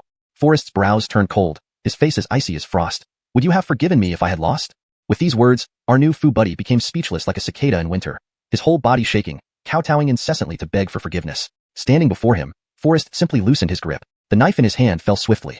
A scream of agony sounded out. Our new Fu buddy lay on the ground instantly, clutching his little finger, moaning in pain. In the end, Forrest was too kind-hearted. He only chopped off one finger of our new Fu buddy, not an entire hand. Unfortunately, Forrest did not qualify to participate in the culinary contest, so he did not gain the title of Master Chef. However, Forrest had achieved what he wanted. For a time, the story of a young upstart challenging the Master Chef spread rapidly throughout the capital. Forrest, without delay, returned home to start considering matters concerning opening a restaurant. Early the next morning, Forrest was about to step out of the gate. Unexpectedly, he looked up to see Miss Brianna already standing at the door. Master Barrett, Katrina invites you. Please come along with me. Brianna's words carried a gentle firmness that left no room for refusal. Hearing this, Forrest couldn't help but feel a hint of confusion. But before he could think further, he was led by Brianna into the palace. Through hallways and alleys, they finally arrived at the rear garden. Under the shade of green willows, various dishes were placed on the table, with Alicia seated among them. Seeing Forrest arrive, she gently raised her hand, signaling the surrounding attendants to disperse. Forrest had no choice but to stand aside, waiting for instructions. However, Alicia leisurely held a blue porcelain teacup, sipping tea as if oblivious to Forrest's arrival. I wonder why Katrina summoned me so early? Forrest finally broke the silence, unable to hold back any longer. Alicia took her time to answer. Didn't I say before that if you raised 1 million taels for the national treasury, I would grant you an official position? Yes, Forrest responded, somewhat hesitantly. But now you already have the official position. Where are those 1 million taels? Alicia abruptly changed the tone, coldly questioning. Hasn't it not reached the deadline of half a month yet? Forrest couldn't help but frown. Alicia, however, gave a cunning smile. But, you already got the official position, right? Forrest's eyes bulged open. Turns out, Alicia was setting a trap for him. But, what but? Now this empress gives you two choices, either gather 1 million taels, or give up your official position. Alicia, full of satisfaction, replied coldly, feigning authority. Not again, a forced binary choice? Clearly, Alicia had long understood Forrest, adding, my guards are already stationed outside the imperial garden. Don't even think of slipping through. Forrest felt utterly wronged. This isn't a choice at all. If I lose my official position, Eve will surely never let me off. That's not something for this empress to consider. Alicia was inwardly elated at this point. Yet, for Forrest to raise 1 million taels immediately, even if he poured everything he had, it might still be insufficient. His mind was torn with internal conflict. Feigning calm, he cautiously stepped forward, attempting to close the distance with Alicia, seeking a turning point. Unexpectedly, he accidentally knocked over a dish on the table while rushing, causing the delicacies to scatter all over the floor. Oh dear. Though Alicia quickly dodged, the splashing oil still stained her chest, leaving unsightly marks. Forrest, did you do that on purpose? Alicia instantly looked angry, stomping her feet in displeasure. No, it was an accident. Your Majesty, please rest assured. I have a way to clean it. Forrest hurriedly explained. Oh, oil stains on clothing are notoriously hard to remove. You really can clean it? Alicia replied with interest in a soft voice. Certainly. Fine. If you can clean this garment now, then you only need to repay the 1 million taels by the deadline. This was also a deliberate challenge from Alicia. Please take off your clothes. Alicia froze instantly, looking at Forrest with astonishment. Not this trick again. I won't fall for it. Alicia thought inwardly. Isn't it simpler to take it off for treatment? I need to clean it now. Forrest was slightly stunned. Since Alicia had spoken so clearly, he dared not disobey. Your Majesty, forgive me for the intrusion. With that, Forrest took out a bar of soap, lightly wetted Alicia's blouse, and began to rub it. At this moment, Forrest's hand was just a few layers of fabric away from Alicia's chest. Alicia immediately blushed deeply, feeling very shy. She could even feel Forrest's heavy breathing, leaning back against the wicker chair, her hands unconsciously clutching the corner of her feathered robe. Watching Alicia's rising and falling chest, Forrest couldn't help but swallow saliva. As the gentle breeze blew, a soft panting sound arose slowly. Just as Alicia was about to lose herself in thought, Forrest's hand slowly left. Your Majesty, the oil stain on your clothes has been cleaned. Alicia felt a wave of disappointment. Reluctantly regaining her senses, she looked embarrassed and flushed, with a hint of anger. Okay, you may go. Alicia seemed a bit flustered. She gently smoothed her hair, then picked up her teacup and took a sip of tea, her voice trembling slightly. Your Majesty, you promised me. Forrest reminded softly. Cough. The Empress will give you 2 more days, but all the money you earn now must be paid into the national treasury first. Alicia replied coldly with some anger, then resolutely stood up and walked out of the back garden in a flustered manner. What? How could this happen? Forrest was momentarily stunned. Just a moment ago, they were having a pleasant conversation, and she agreed not to press him on collecting the huge sum of 1 million taels immediately. Why did she suddenly get angry? Chapter 24. Are you willing to provide the funds? Forrest returned home feeling quite dejected. It hasn't even started yet, and I'm already ruined halfway through. Forrest couldn't help but give a bitter laugh. Now, forget about recruiting personnel, there isn't even money left for buying the shop. Master, are you planning to hire people? At that moment, Syra walked in gracefully with tea, asking softly. If Master is indeed short of manpower, I can recommend a group of people to you. Hearing this, Forrest was momentarily stunned. What kind of people can you recruit? I need those who are able to endure hardships. Precisely because of that, The people I refer to all possess such qualities. Syra put down the tea and answered seriously. Oh, you actually know such people? Forrest looked at Syra incredulously. Master, how could I deceive you? They not only endure hardships well but also don't ask for wages. They only need food provided for them. Syra responded earnestly. Forrest frowned slightly, still disbelieving. Syra was just a maid. How could she know such people? Perhaps she had been deceived without realizing it? With heavy doubts, Forrest couldn't help but ask, who exactly are these people you mentioned? Have you delved into it thoroughly? According to what they said, they are remnants of the Anatolian army, having lost their status due to persecution. Syra replied. Forrest's frown deepened after hearing her words. He had heard about the Anatolian army's defeat and subsequent escape. So where are they now? They can only hide in a dilapidated temple outside the city, living off begging. Syra answered seriously. How did you find out about this? Forrest pressed further. A few days ago, while going out of town on errands, I was attacked by bandits. It was them who came to my rescue. Syra recounted slowly. Upon hearing this, Forrest furrowed his brows again. The Anatolian army was known for its strict discipline and valor. Why would they flee so easily? This matter must have more twists than expected. After pondering for a moment, he said, since that's the case, it would be best then. Tomorrow, go inform these soldiers and have them come work at my tavern. As long as they're willing, I will provide for their meals and accommodation, and I won't stint on wages either. Tavern? Master, are you opening a tavern? Syra was taken aback, then became dispirited. But weren't your savings seized? Where do you have the money to open a tavern now? Don't worry about this, I have my ways. Forrest smiled lightly. Just bring the remnants of the Anatolian army here. With that, Forrest changed into different clothes and headed out. Wandering among the streets, Forrest was contemplating how to raise this substantial sum of money. Suddenly, a hurried galloping sound disrupted the peace of the street. Get out of the way. Move.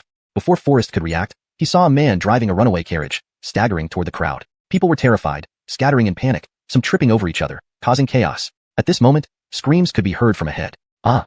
There stood a young man with tied-up hair, small in stature, right in front of the out-of-control carriage, obviously too scared to move. His book servant was frightened witless, wanting to rush forward to help but fell down instead, almost crying in anxiety. Seeing this, Forrest quickly dashed forward and scooped up the young master. Shielding him closely, they narrowly missed the carriage. Are you all right, sir? Forrest held the young master tightly, asking concernedly after the danger passed. A faint fragrance wafted to Forrest's nose.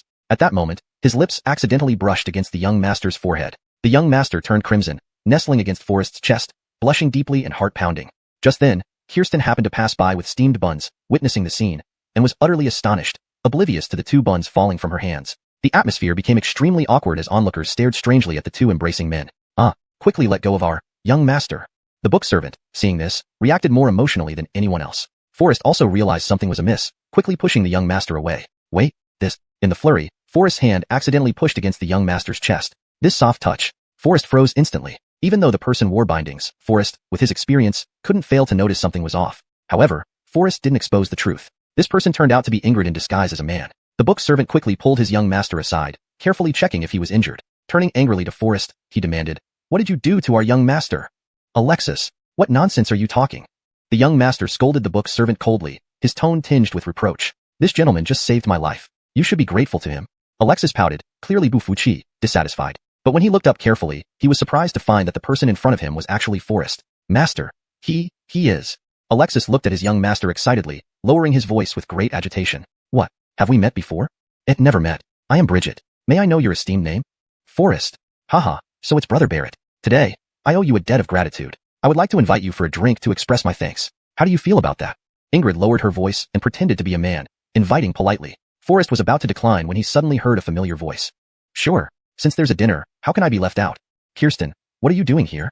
Forrest was startled upon hearing this. Kirsten had an irritated look on her face and whispered in complaint, "You have to compensate me for the 2 buns.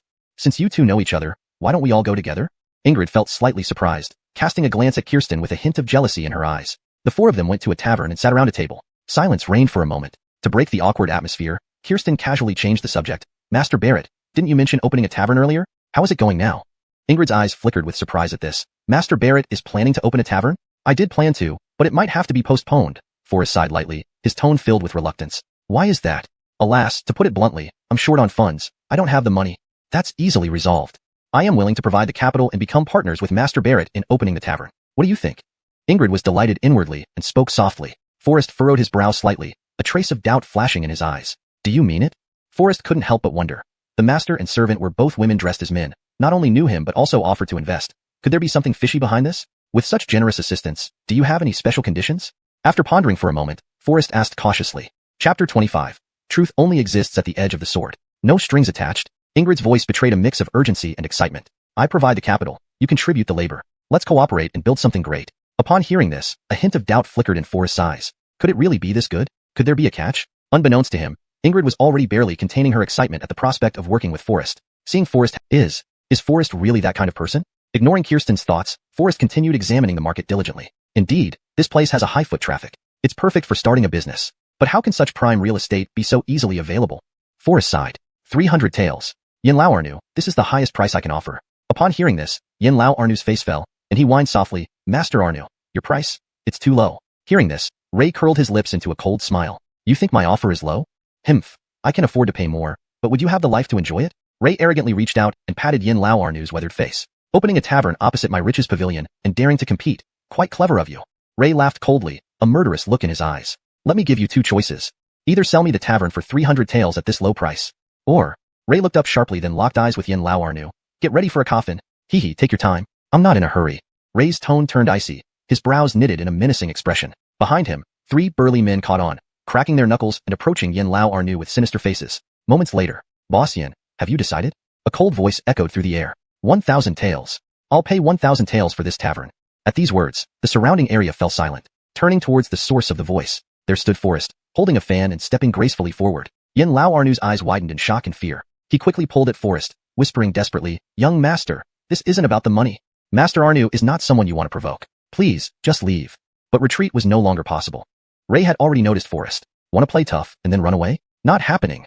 Ray, along with his 3 henchmen, approached Forrest. Seeing this, Yin Lao Arnu hurriedly tried to plead on Forrest's behalf. Master Arnu, this young man was just being impulsive. Please be magnanimous and let it go. Trying to push Forrest outside, he pleaded. Get lost. Ray shoved Yin Lao Arnu aside and stormed toward Forrest. Slap. A sharp sound rang out. Before Ray could posture, he was slapped hard and sent flying. 5 bright red handprints appeared on his face. Wah, you dared hit me? The once arrogant Ray squatted on the ground like a frightened quail, covering his face and sobbing. His henchmen glared angrily, rolling up their sleeves. Slap, slap, slap.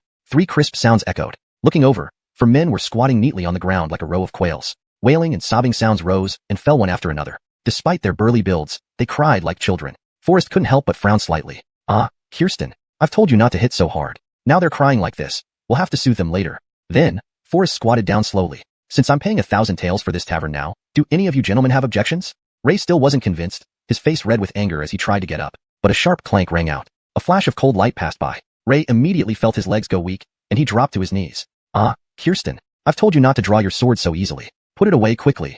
This time, Ray and his men instantly became compliant. Without waiting for Forrest to speak, they scrambled out of the tavern. Indeed, truth only exists at the edge of the sword. Although Ray and his men were driven away, Yin Lao Arnu remained deeply uneasy. Sir, you've stirred up big trouble. Oh, really? Forrest was unperturbed, completely calm. Ah, this Mr. Arnu isn't someone easy to provoke. His younger brother works in the magistrate's office. Yin Lao Arnu's weathered face showed deep concern. Even if you buy this tavern, I doubt you'll be able to live in peace. His brother is an official? That's interesting. He shouldn't be surnamed Arnu. He should be surnamed Wu instead. Forrest joked to himself. Seeing Forrest's dismissive attitude, Yin Lao Arnu sighed and shook his head. He didn't understand what Forrest meant, only seeing his indifferent demeanor. Boss Yin, I'll buy this tavern for 2,000 taels, Forrest said seriously. Take the money and leave Jingdu. I think Ray won't bother you anymore then. Yin Lao Arnu was moved to tears, feeling deeply grateful. Your kindness will never be forgotten, sir. Here's the deed and title. Take care of yourself in the future. After Yin Lao Arnu gave his final instructions, he quickly left Jingdu before Ray and company returned.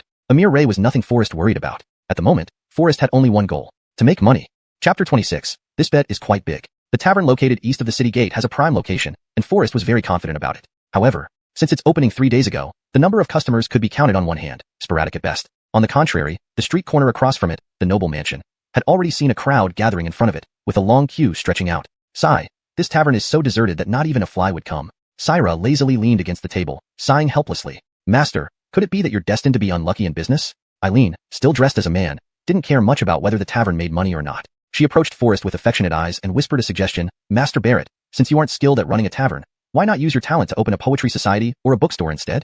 At this moment, a hint of self-doubt welled up in Forrest's heart. Could it really be that my tavern's delicacies don't suit everyone's taste? Forrest frowned slightly. Master Barrett, how about we stop running the tavern? Before Eileen finished her sentence, Forrest's expression turned cold, and he abruptly grabbed her shoulder. I want to see what makes their noble mansion so extraordinary. Startled, Eileen felt her whole chest suddenly press against Forrest's torso, trembling slightly as she blushed. Before Eileen could react, Forrest had already brought her to Ray's tavern. Cheryl stood frozen in place, previously uncertain about Forrest's preferences, but what she saw at this moment. As soon as they arrived at the door of the noble mansion, Forrest's expression instantly froze, stunned on the spot. No way. Well done. You can actually play like this? A prominent sign at the entrance boldly read.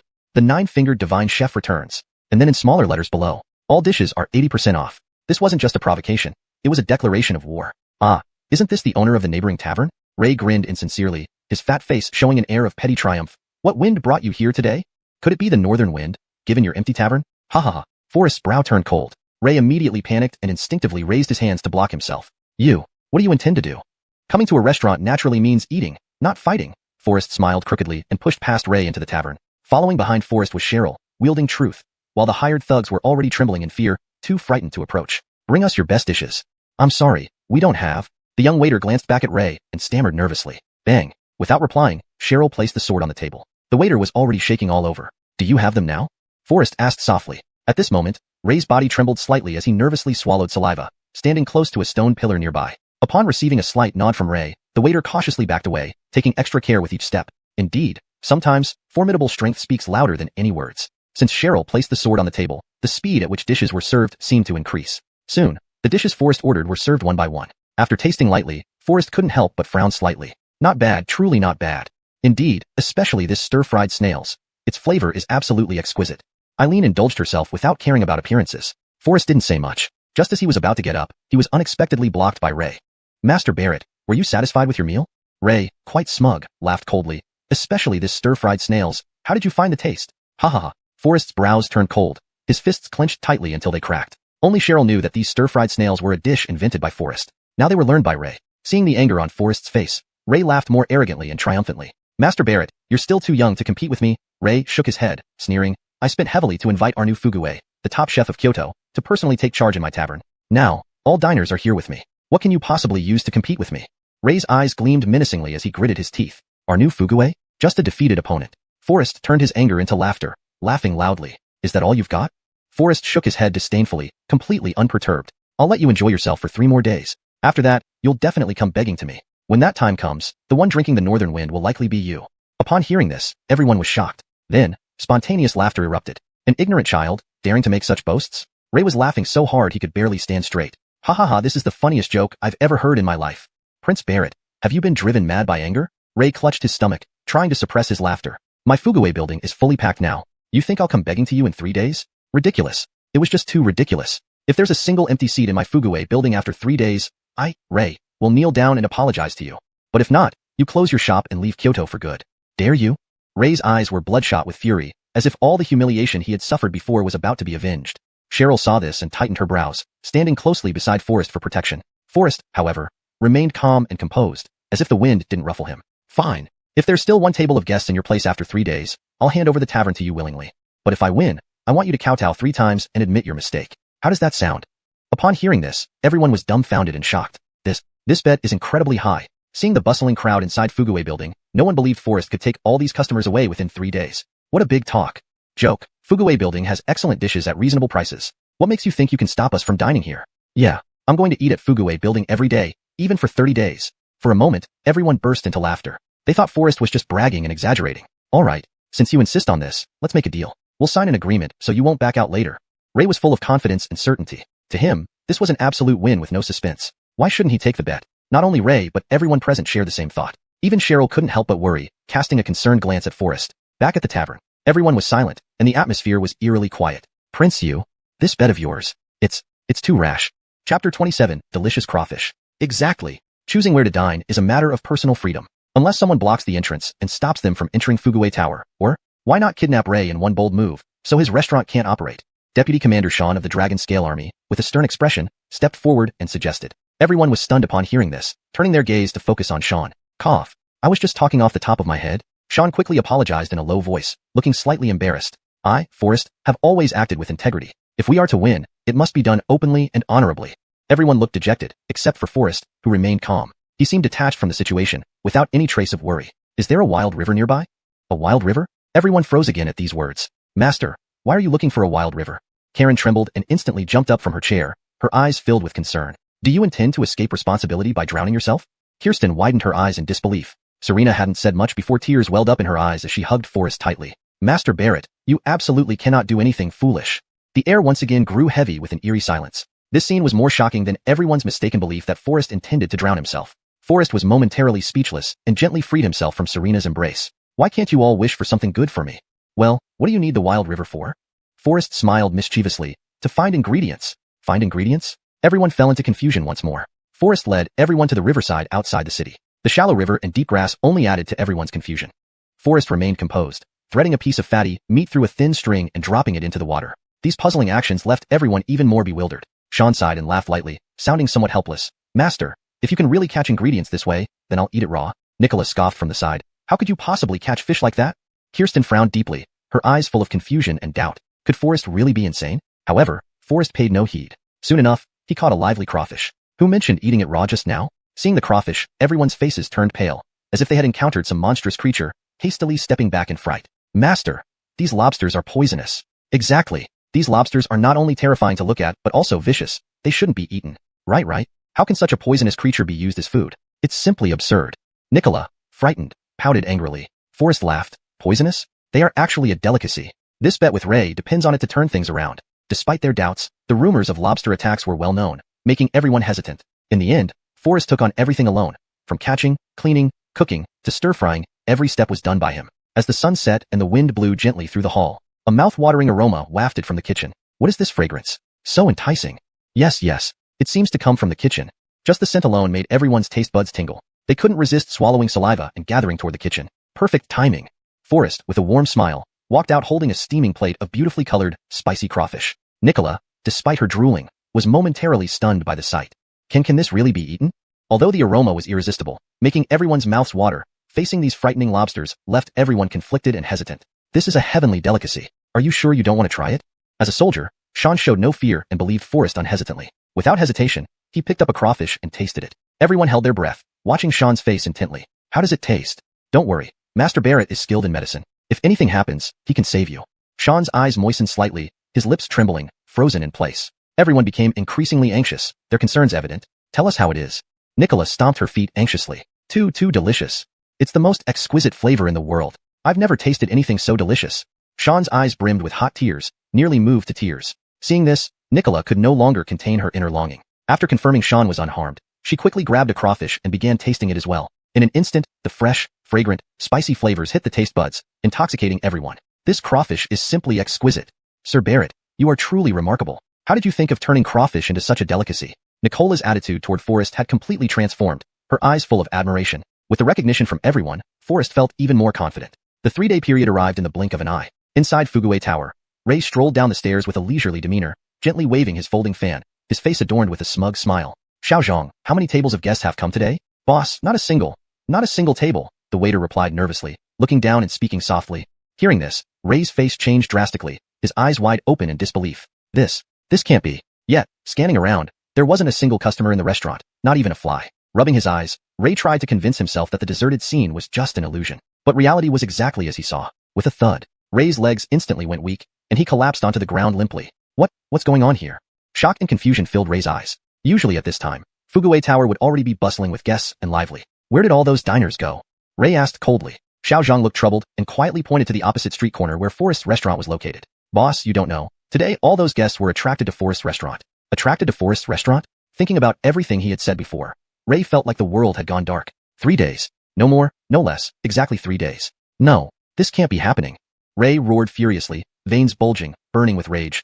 That Forrest must have used some despicable trick to lure my customers away. I'll see what kind of tricks he's playing. Saying this, Ray took 3 thugs and stormed toward Forrest's restaurant. Chapter 28. Deliberately picking a fight? Even before approaching the tavern, the street was already teeming with people, bustling with activity. Inside the tavern, it was packed to the brim with no empty seats. With a wave of rich and inviting aromas wafting through the air, Ray couldn't help but feel his throat move, unconsciously swallowing his saliva. I want to see what tricks you're up to, little punk. Ray's chest burned with raging anger as he pushed through the crowd and stormed in directly. His eyes bloodshot, his face filled with fury, like a thunderstorm about to break. He pointed straight at Forrest and started cursing loudly. Forrest, you cunning brat. I ask you, what schemes did you devise to lure all my patrons into your tavern? How despicable. Behind him were 3 burly men, each wielding a long cudgel, their faces livid, glaring with hostility, looking extremely threatening. The surrounding diners all stepped back cautiously, fearing to get involved. Alicia's expression turned cold, and she stepped forward. But Forrest held her back. Forrest appeared calm and composed, as if everything was under control. His composure took everyone by surprise. Clearly, Ray had come to deliberately pick a fight. TSK, Manager Arnu. What you say isn't quite right. The choice of which tavern these patrons visit is a matter of personal freedom, something that has been so since ancient times. Why aren't these patrons stepping into your prosperous tower? Perhaps you should reflect on the reasons behind this, Forrest replied with a light laugh. You. Ray was immediately rendered speechless, his face flushed red with anger as he pointed at Forrest, unable to form words for a moment. Oh, by the way, I just remembered. Who was it that promised to kowtow and apologize to me? Forrest asked with a cold smile. He then turned his sharp gaze onto Ray. Naturally unwilling, Ray's rage intensified when he saw the crowded tavern of Forrest. Clenching his teeth, he shouted loudly, all dishes and drinks at the Prosperous Tower today are 50% off. 50% off? This is too good of a deal. Sure enough, his words instantly sparked discussions among the crowd. Seeing this scene, Ray grew even more smug, striding toward Forrest with undisguised disdain and contempt in his eyes. Brat, I told you before, you're too young to compete with me. Vile. Star exclaimed angrily, I didn't expect you to resort to such low tactics. Ha ha ha, I'm being vile now, what are you going to do about it? Ray displayed an utterly self-satisfied demeanor. Forrest remained calm throughout, watching Ray put on a show. Sigh, Manager Arnu. Should I call you ignorant, or perhaps foolish would be more fitting? Do you really think these patrons avoid your tavern merely because they can't afford the bills? Forrest clapped his hands. Sean understood immediately and brought out a dish of visually appealing and fragrant crayfish. Upon seeing the crayfish, Ray, like anyone else, jumped up in shock. Forrest, what audacity you have, to dare sell such poisonous things openly?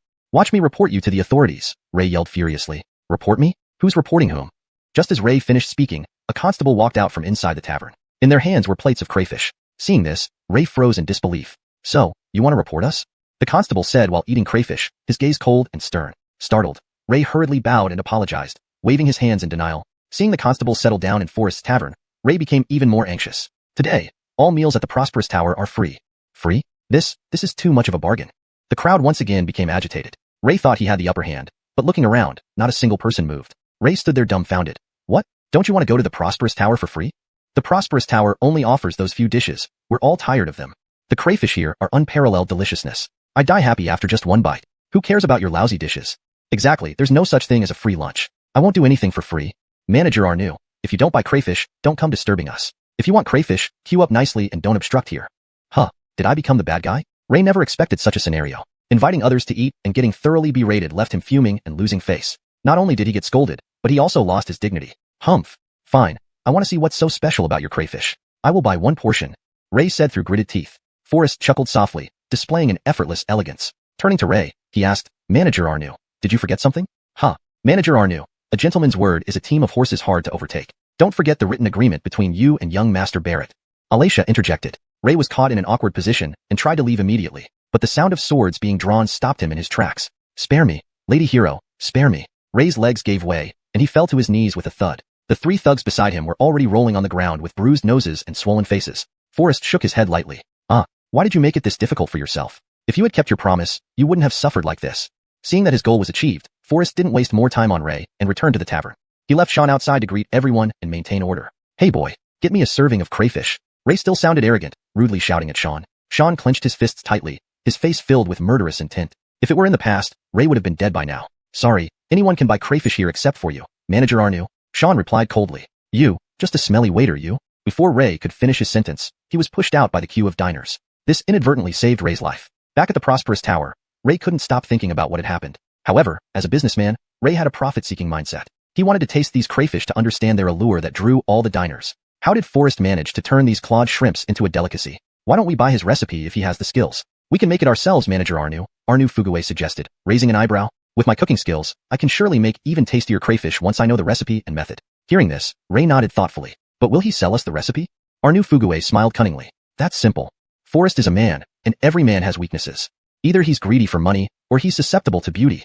Chapter 29. Not greedy for wealth, but definite in desire. The morning mist floated like a light veil, while the sunlight penetrated through the clouds and shone upon the earth. On the quiet street, pedestrians were few and far between. At this time, Forest Tavern had yet to open its doors to welcome guests. Knock knock knock. A series of knocks rang out. So early, who could it be? Syra rose with confusion and approached the door. Upon opening it, she saw Ray's large head squeeze right in. Is Master Barrett here? Without waiting for Syra's reply, Ray carried wine and meat, his face full of smiles as he made his way toward the kitchen on his own. Syra was momentarily stunned and hurriedly tried to stop him, saying, Hey, what are you doing? We haven't opened for business yet. It's fine. I'm here to see Master Barrett. As he spoke, Ray pushed Syra aside and instinctively leaned toward the kitchen. You can't do that. Syra tried to stop him but was already too late. Ray's heart raced at the sight of the half-open kitchen door. He stepped forward and rushed in. Smack! The kitchen door suddenly swung open. Ray couldn't stop himself and tripped over the threshold. With a thud, he fell straight onto the ground. He looked up. Forrest was standing right in front of him.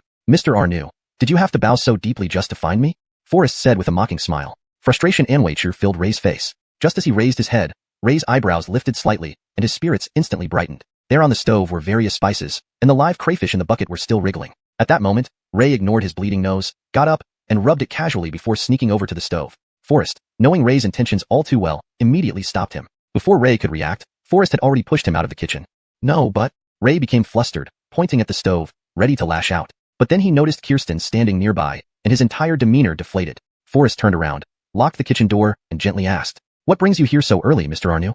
Ray's gaze wavered. After some thought, he finally smiled and said, "Well, I'm here to apologize for what happened yesterday, Master Barrett." As he spoke, Ray slowly bent down but saw the mess on the floor, which brought a hint of embarrassment to his face. The fall had not only spilled the wine but also dirted the delicacies, making everything look rather messy. "So, Mr. Arnu, you're apologizing with these things?" Syra, seething with anger, taunted. "Making such a mess, we'll have to clean up later." Ray's face was awkward, revealing a sense of helplessness. After a brief hesitation, he resolutely pulled out a 1,000-tael banknote from his pocket and handed it over. "Money? Will money do?" "Not bad." Syra took the banknote without any hesitation but didn't show Ray any favor either. Seeing this, Ray felt heartache but didn't say anything more. "This visit isn't just for this, is it, Mr. Arnu?" It wasn't hard for Forrest to guess Ray's purpose. "Well, Master Barrett is indeed clever," Ray chuckled lightly. "I came today hoping to collaborate with you." "Oh? Collaborate?" Forrest shook his head and scoffed. "Since ancient times, rivals in the same trade have been enemies. What do we have to collaborate on?"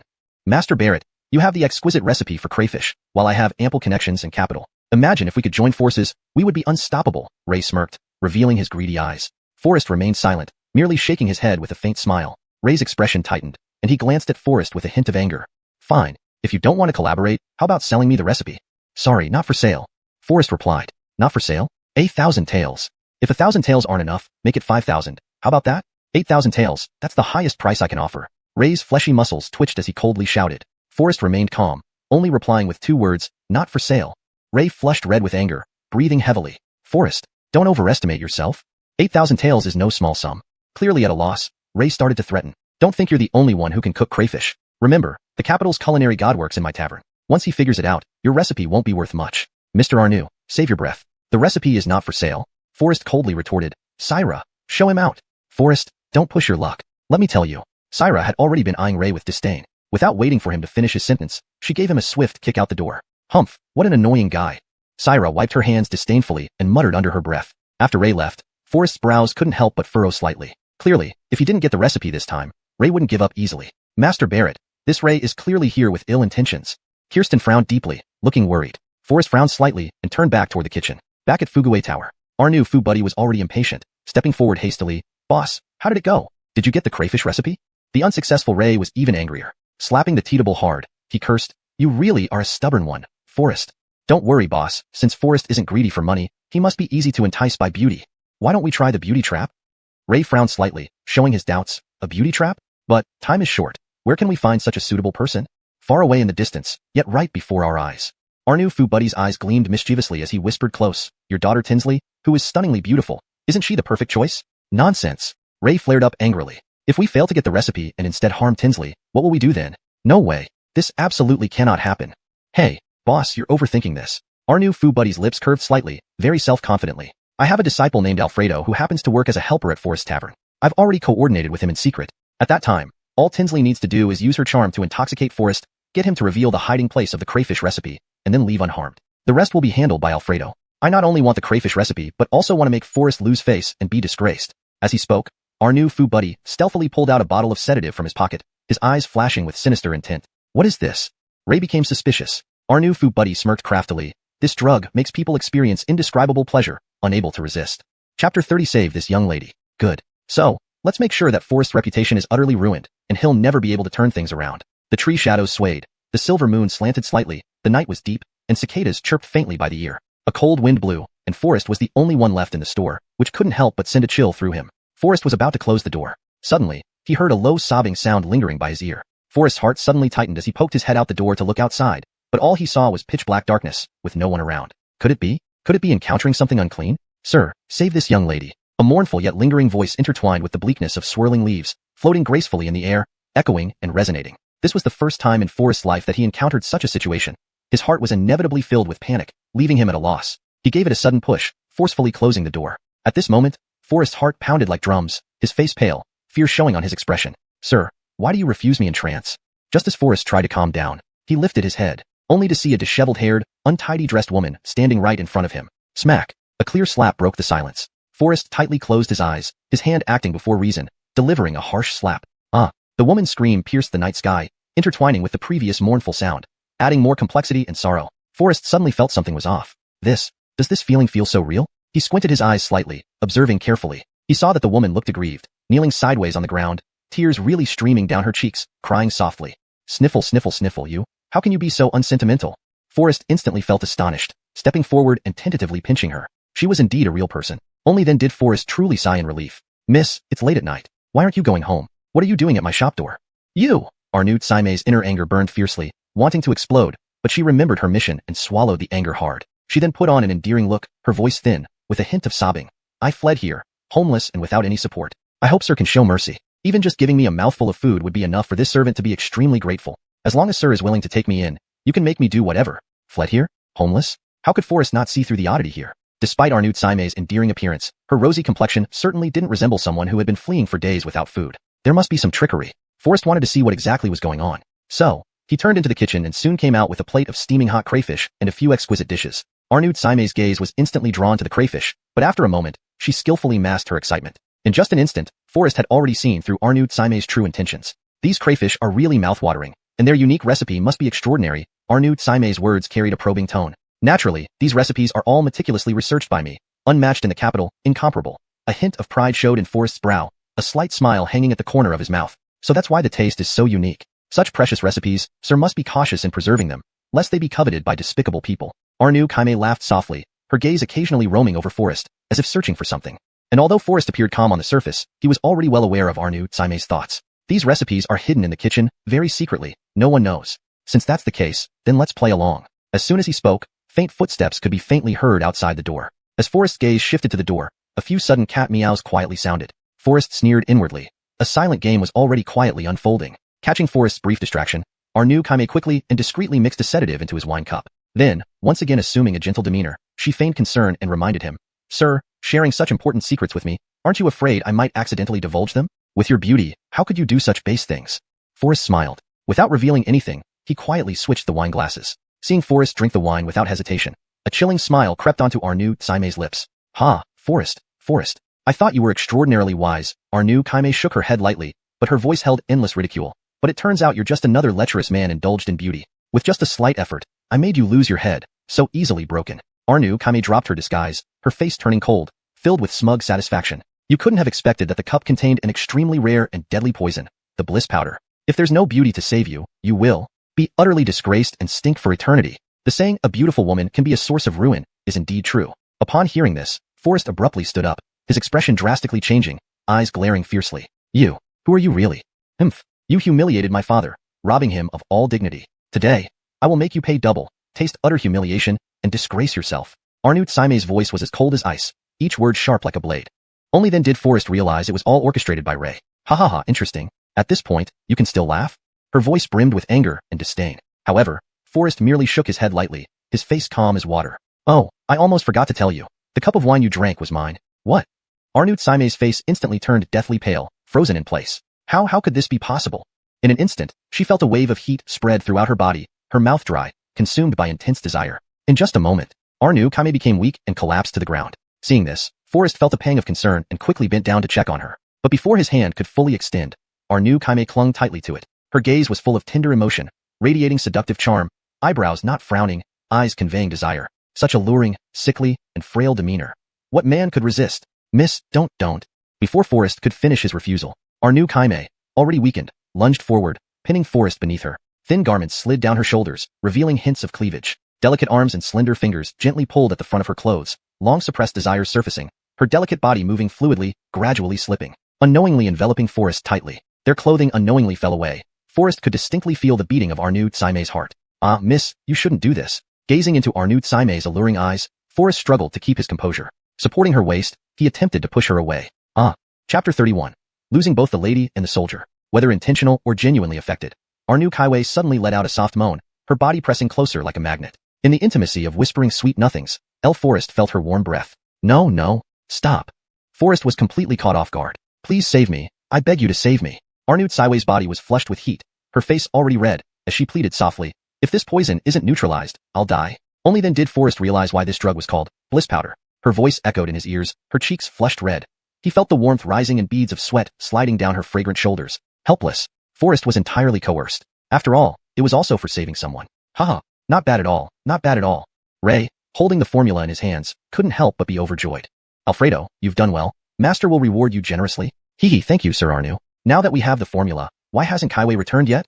Ray frowned. Sir Arnu need not worry. Forest is exceptionally cunning. Miss Kaiwei is engaging him in a battle of wits, so naturally, she can't return quickly. Alfredo smiled calmly and answered gracefully. Regardless of how cunning Forest is, once he drinks my specially prepared poison, he will be writhing in agony, losing everything.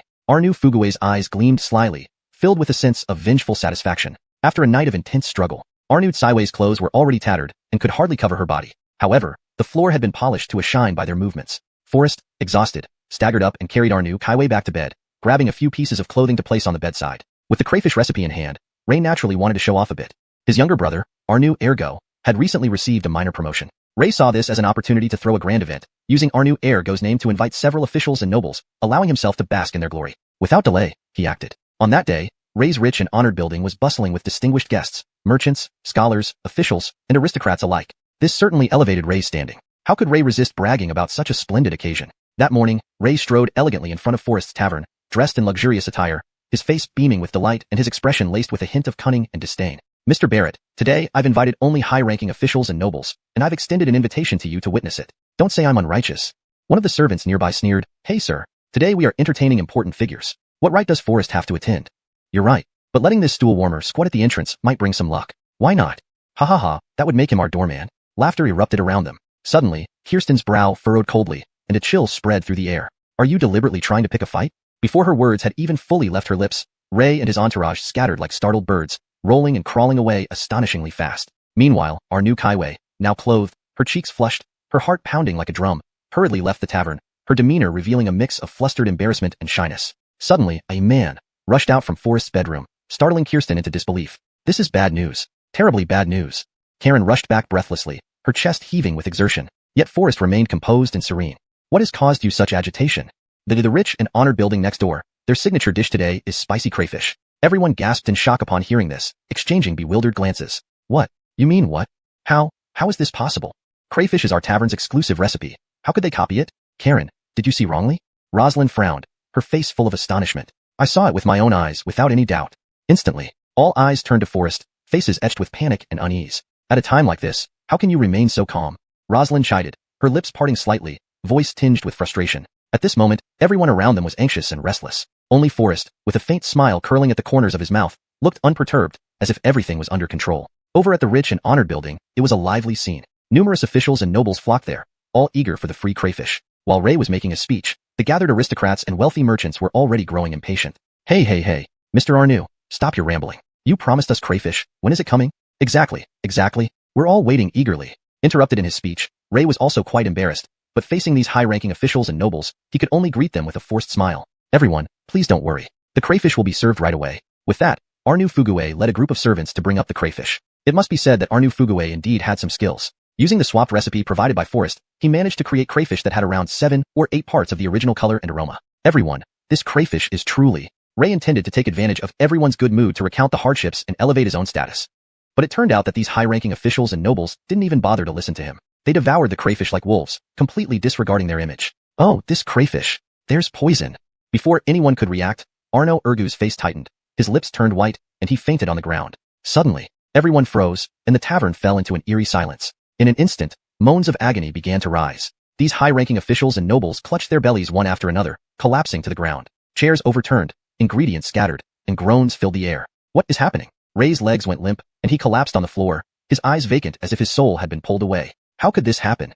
How could this happen? Arnu Fugue, what is going on here? Ray roared in despair. After all, everyone present was a well-known official or noble. If anything happened to any one of them, it would be more than he could bear. I don't know. I followed the recipe strictly. Arnu Fugue trembled, kneeling down, utterly panicked. Recipe? Alfredo. Go fetch Alfredo for me. Ray's eyes were filled with anger, and he barked the order. Without any delay, they immediately rushed all the poisoned people to the medical hall. Slap. Smack smack smack. Alfredo hadn't even figured out what was happening when he arrived. He was met with a torrent of heavy blows from Ray. Mr. Arnu. Why are you hitting me? Chapter 32.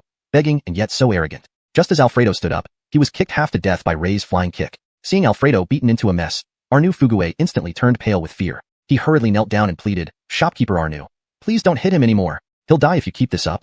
Xuanhuan, quick, tell us what's wrong with the recipe? Recipe? Alfredo's eyes widened in surprise, momentarily stunned before he recalled. This recipe shouldn't be wrong. That day, I heard it clearly, the recipe was hidden in. Suddenly, Alfredo realized something was amiss. Could it be? This recipe. It must be that little brat Forrest's doing. Yes, it has to be that brat Forrest who switched it with a fake one. Arnu Fuguwei chimed in, his eyes burning with anger. Right. It must be that kid Forrest causing trouble behind the scenes. Fuming with rage, veins popping out of his forehead, Ray, along with his henchmen wielding large knives, marched aggressively towards Forrest's restaurant. As if he had foreseen everything, Forrest stood calmly at the entrance of his restaurant, waiting for their arrival. Forrest, tell me, what trick have you played?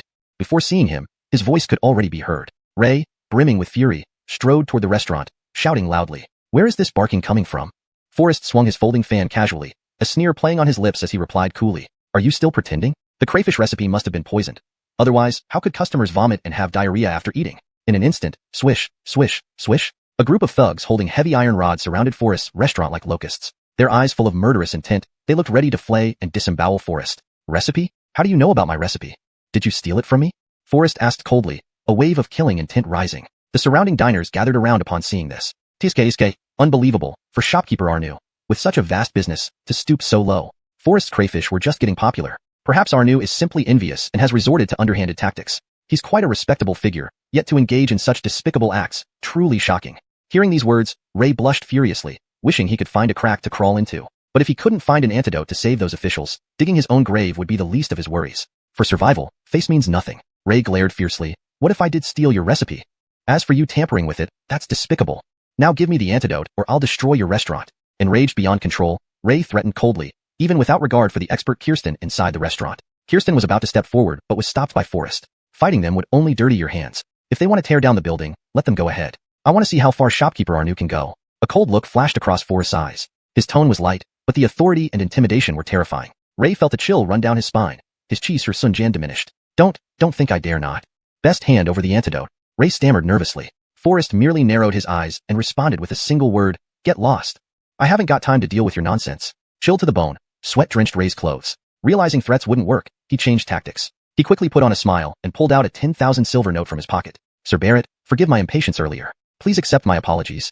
Here's 10,000 taels of silver as compensation. Ray bowed humbly. I beg you to show mercy and provide the antidote. 10,000 taels? That's no small sum. Forrest didn't even glance at it, waving his hand. Karen, show them out. Ray panicked, hastily stepping forward. Please, Sir Barrett, have pity on me. If there's no antidote, I might lose my head. In desperation, Ray pulled out another 20,000 taels from his sleeve. Even Karen's eyes lit up. After all, that's 30,000 taels. Though briefly tempted, Forrest resisted. Just this much sincerity? You should have thought of this when you stole the recipe. Forrest waved his hand coldly. Karen, show them out. Hearing this, Ray suddenly panicked, breaking into a cold sweat, his body trembling. Don't, Master Barrett, let's talk this through. Pulling Forrest aside, he said, it was wrong of me to steal the recipe, but if I can't get the antidote, my life will be in danger. Ray burst into tears, sobbing as he pleaded. I was rude earlier. I apologize sincerely. On my knees, I beg for your mercy. Please save me. Thud. Without any hesitation, Ray knelt before Forrest. He cried and begged piteously, wretched beyond measure. While kowtowing and pleading for forgiveness, he fished out a promissory note worth 30,000 taels from his pocket. This is all the money I have. Seeing Ray's submission, Forrest nodded in satisfaction. Moreover, escalating the situation wouldn't benefit him either. So why not do a favor and spare Ray's life? All right, I'll help you out this time. But remember, debts must be repaid. Certainly. Anytime Master Barrett needs me, just say the word. Ray responded eagerly, bowing gratefully. Forrest then handed him a piece of paper. Here's the antidote. Without wasting a moment, Ray rushed back to Fubuddy building. Hurry up and prepare the antidote according to these instructions, Ray ordered hastily. Fuguwei opened the note and froze. Why are you still standing there? Go. Shopkeeper Arnu. This antidote. Fuguwei stared at the two words on the note, his hands shaking, stammering helplessly. Rice porridge. Seeing those two words, Ray's eyes rolled back and he collapsed onto the ground. You trickster, Forrest. After spending so much money, you dare to fool me with rice porridge? Ray nearly passed out in fury. I'll kill you, Forrest. Calm down, father. From what I see, Forrest isn't the type to break his word, Kaiwei interjected, defending Forrest. Those officials are waiting to be saved. Perhaps we should try the rice porridge first? Chapter 33. Thief in the palace. After Arnu Tsaiwei's persuasion, Ray finally caught his breath. Alright, I'll trust Forrest this time. Arnu Fuguwei, quickly prepare kanji. Can kanji really neutralize poison? Looking at the plain kanji before them, everyone could not help but feel a bit doubtful and unconvinced. However, these officials had no other choice at this moment and could only suppress their doubts, reluctantly drinking the kanji one by one. These people who were accustomed to delicacies and lavish feasts suddenly found themselves eating bland kanji. Be careful. Before Forrest's warning could finish, the sudden wind brought by the opening door caused Brianna to stagger unprepared, nearly sliding down the stone steps. In a critical moment, Forrest swiftly moved like a cheetah and grabbed Brianna's blouse. However, with this grab, a tearing sound echoed. The fabric tore apart, immediately creating an atmosphere of awkwardness and tension. Brianna's eyes widened in disbelief as she stared straight at Forrest. Now, only torn cloth kept her from falling down the steps. If Forrest let go, Brianna would certainly fall.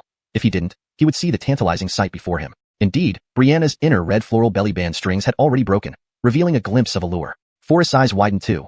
Brianna always dressed conservatively, and he hadn't expected such a scene. Rip. The harsh sound of fabric tearing snapped Forrest back to reality. There was no time to worry about propriety now. With a strong pull, he embraced Brianna. Brianna, are you alright?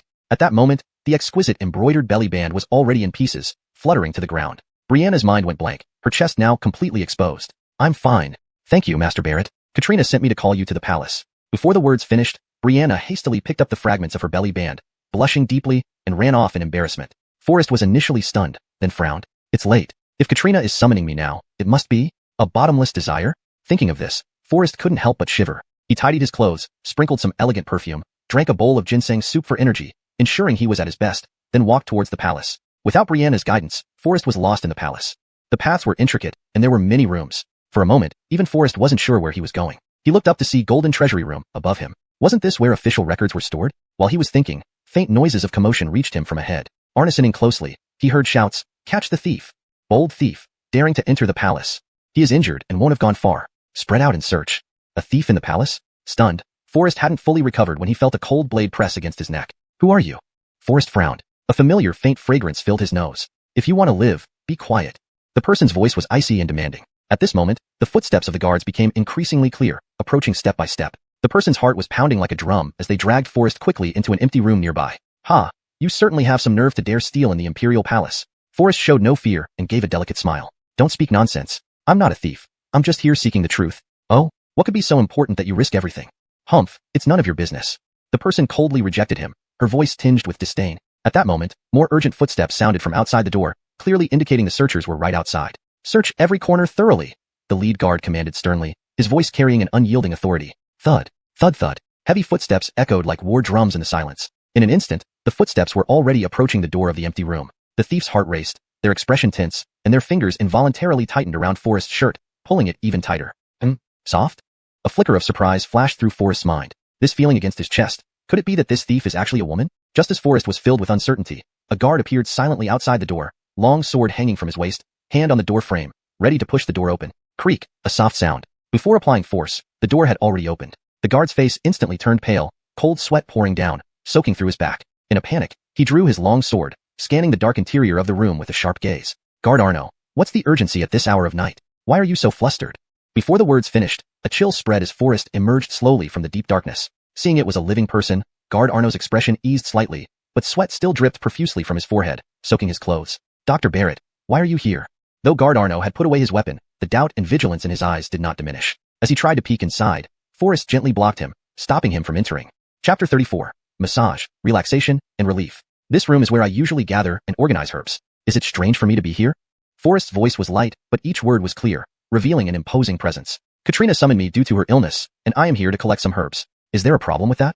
With these words, Arno the guard was silenced before he could speak. The palace was suddenly breached by thieves today. I'm merely following orders, not letting any suspicious activity slip. Please understand, Dr. Barrett. Arno's demeanor was exceptionally humble. He quickly clasped his hands in respectful response. A hint of coldness flashed across Forrest's brow, yet he did not obstruct, instead stepping aside to clear the path. The woman hidden behind the door was utterly stunned. This development was far from the plan she had agreed upon with Forrest. The air froze again, tension thickening as the woman gripped her curved knife tightly, her palms drenched in sweat. Please, guard Arno. Forrest replied coldly. Arno trembled, beads of cold sweat running down his back as he hesitated at the doorway. If there were really intruders, Dr. Barrett would have already seen through them. Why must we show off our bravery here? Arno retracted his half-stepped foot, wiping the sweat from his forehead nervously, his voice trembling in reply. Forrest remained unperturbed, softly asking, truly unwilling to inspect personally? Not at all, not at all. Since this is the sacred place where Katrina's herbs are kept, how dare I step in without permission? Besides, with Dr. Barrett present, no thief would dare approach. Arno clearly knew better than to push further, quickly issuing orders for everyone to withdraw from the area. Only when silence returned did the woman dare to relax slightly. Suddenly, a dull thud sounded as she collapsed weakly to the ground, losing consciousness. Forrest's heart clenched, rushing forward with concern evident in his eyes. Gazing at the woman in black, he saw bloodstains blending into her clothes under the night sky, disguised in men's attire. What are you doing? The woman's weak voice carried a note of fear. Your injuries are severe. Without immediate hemostasis, your life is in danger. Forrest's brow furrowed as he spoke softly. As Forrest moved to remove her clothes, her cheeks flushed red, panic flashing in her eyes. But at this critical moment, Forrest couldn't afford much thought. Fortunately, Forrest had developed the habit of carrying herbs on him at all times. He gently undressed her, carefully applying ointment to the wounds and bandaging them thoroughly. Your wounds have been properly treated. Shall I help you dress again?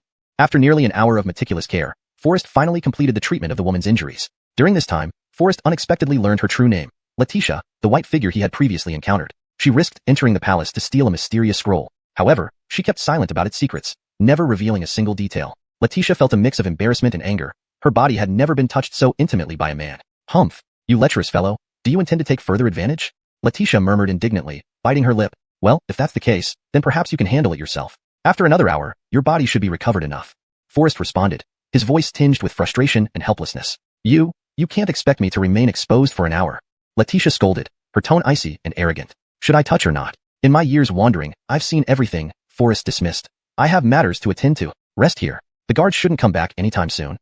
He threw the clothes over and turned to leave. Letitia was speechless. No man had ever dared treat her like this, but weakened and exposed, she could only endure it. Yet, she silently marked Forrest in her heart. It must be said, the palace was indeed vast. After many twists and turns, Forrest finally located Anya's quarters. Gently pushing the door, it opened halfway, as if waiting for him. Forrest couldn't help but wonder if Anya had deliberately left it open for him.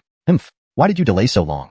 Before he saw her, he heard her voice, identifying him immediately. She reproached him coldly. Your Highness, the layout of this palace is intricate and complex. I momentarily lost my way, Forrest responded in a low voice, deliberately concealing his encounter with Letitia. Where is Brianna? Didn't I order her to guide you? Well, Forrest's brows furrowed slightly before he replied. I asked Brianna to leave ahead. Naturally, the true reason for Brianna's early departure remained sealed on Forrest's lips. Enough. Anya didn't wish to delve further into the matter, instead speaking in a cold tone. Lately, I have been feeling unwell and extremely fatigued. You once mentioned that you were skilled in massage techniques which can alleviate headaches and physical weakness. Try it on me today. Massage? Upon hearing this, Forrest was initially taken aback, then a wave of disappointment surged within him. If it was only for a massage, wouldn't all his careful preparations be in vain? Your Highness, for the massage to be effective, it requires removing clothing. What do you think? To ensure everything went smoothly, Forrest gently probed, softly reminding her. If it truly works wonders, then it's perfectly fine. Anya seemed entirely at ease. After all, Forrest was already intimately familiar with every inch of her skin. Without a moment's hesitation, Forrest gently removed the light gauze from Anya's body and began massaging her in his unique manner. The rough yet powerful hands moved over Anya's silky skin, as if imbued with a mysterious power, relaxing and soothing the muscles between her joints instantly. At this moment, Anya felt like a graceful fish floating towards the clouds, or a slender willow swaying to the rhythm of Forrest's hands, constantly shifting postures. She felt as if she were basking in a spring breeze, her delicate body trembling slightly. Her breaths echoed continuously throughout the room. This massage technique is indeed extraordinary. If this could relieve fatigue every day, that would be perfect. Though it was just a massage, Forrest's clothes gradually diminished without him noticing during the session. Relieving fatigue? Doing this daily, Forrest couldn't endure it. Then, an idea struck Forrest. Your Highness, if we're talking about relieving fatigue, I've thought of something fun. Chapter 35. What? Lost the tavern. What's that new thing? Hearing Forrest's words, Marilyn's interest was also piqued. A hint of a meaningful smile crept onto the corner of Forrest's mouth, but he did not rush to reveal it. That's something you'll absolutely fall in love with. By the next morning, Forrest finally left the palace. Returning to the tavern, Forrest summoned Sean directly. Sean, stop what you're doing and go gather some sturdy bamboo for me. Then, make it according to this blueprint. Master, what do you need the bamboo for? And what is this drawing? I want to create mahjong for entertainment. Mahjong? Everyone was utterly baffled, exchanging puzzled glances upon hearing these words. Is mahjong like spicy crayfish? Karen scratched her head in confusion. Forrest almost spewed out blood from his old age. You'll see soon enough. Indeed, Forrest was a man of action. Before long, he had already made a prototype of bamboo tiles for mahjong. Watching the dragon scale army members continuously drawing and carving on those bamboo tiles, others gathered around as well. So this is what you call mahjong? What's its use? Karen asked, puzzled. The others exchanged confused looks. Clearly, they didn't understand the power of mahjong yet. If we promote mahjong, I believe it will definitely become popular. Forrest replied confidently. Do you really think this thing can be a hit? For entertainment, scholars always go to poetry gatherings or studies, Karen replied softly. Kirsten chimed in. That's true. Ordinary people go to gambling dens or brothels to relax. What good does your mahjong have? Not to brag, but once my mahjong is introduced, all the gambling houses in the capital will go bankrupt. Do you believe it? Forrest chuckled, holding the mahjong tiles in his hands. Haha, quite an audacious claim. Just as Forrest finished speaking, footsteps were heard outside the door. In came a henchman-like figure with a scarred face and 5 lackeys, barging straight in. Who are you? Karen tightened her expression and demanded. We're here to collect the tavern. The leading man smirked coldly and began sizing up the place. Collect the tavern? Everyone froze instantly, and the dragon scale army stood up. The atmosphere turned tense immediately. The leader, a fat man, felt a jolt in his heart but remained arrogant. To be precise, we're here to collect half of this tavern. Forrest frowned and gestured for the dragon scale army to continue their tasks. He then asked, my tavern is never for sale. You must have the wrong place. Are you Forrest? Yes, Forrest answered softly. In that case, you're mistaken. The fat man sneered, young Master Gao has already lost half the shares of this tavern to us. Forrest was stunned and noticed that Alexis and Rosalind were missing. As if reading his thoughts, the fat man produced a promissory note with a red seal. Everyone was taken aback. Karen looked worried and recalled, this morning, when you weren't here, young Master Gao was invited by Arnu Urdu from the merchant office, saying there were some tavern-related matters. Now Forrest understood. Talk of discussing business was just a cover. Setting up a trap was the real intent. Forrest's brows furrowed deeply, his face cold. I can pay the money. Where are they? Ha, what a joke. Our master isn't short of money. We want this tavern. Swish. The dragon scale army rose up instantly, emanating a powerful aura. Don't you think it's clear in black and white? Are you planning to default? The fat man and his gang, unaccustomed to such intensity, stammered in fear. Forrest held back Kirsten and the others, then replied coldly, don't you want the remaining half of the shares? The fat man pondered, his expression darkening slightly. In that case, come with us. Leaving the tavern and turning down 2 alleys, they saw a grand gateway standing tall, bearing the sign, Gambling Denver. On either side, intricately carved beams framed a couplet. Top line, with wealth in hand, enter the gambling den with boldness. Bottom line, clever and brave, decide fate in the game. Transverse banner, victory in every gamble. Gambling den? At this moment, Forrest felt a faint premonition of impending disaster. How much have I lost so far? Not much, only about 300 taels, the dealer replied slyly, still shaking the dice cup. Forget it, I'm done playing. Trying to leave? At this moment, Rosalind was like a lamb entering the mouth of a tiger. How could these people let her leave so easily? Gao Gongzi, have you thought it through?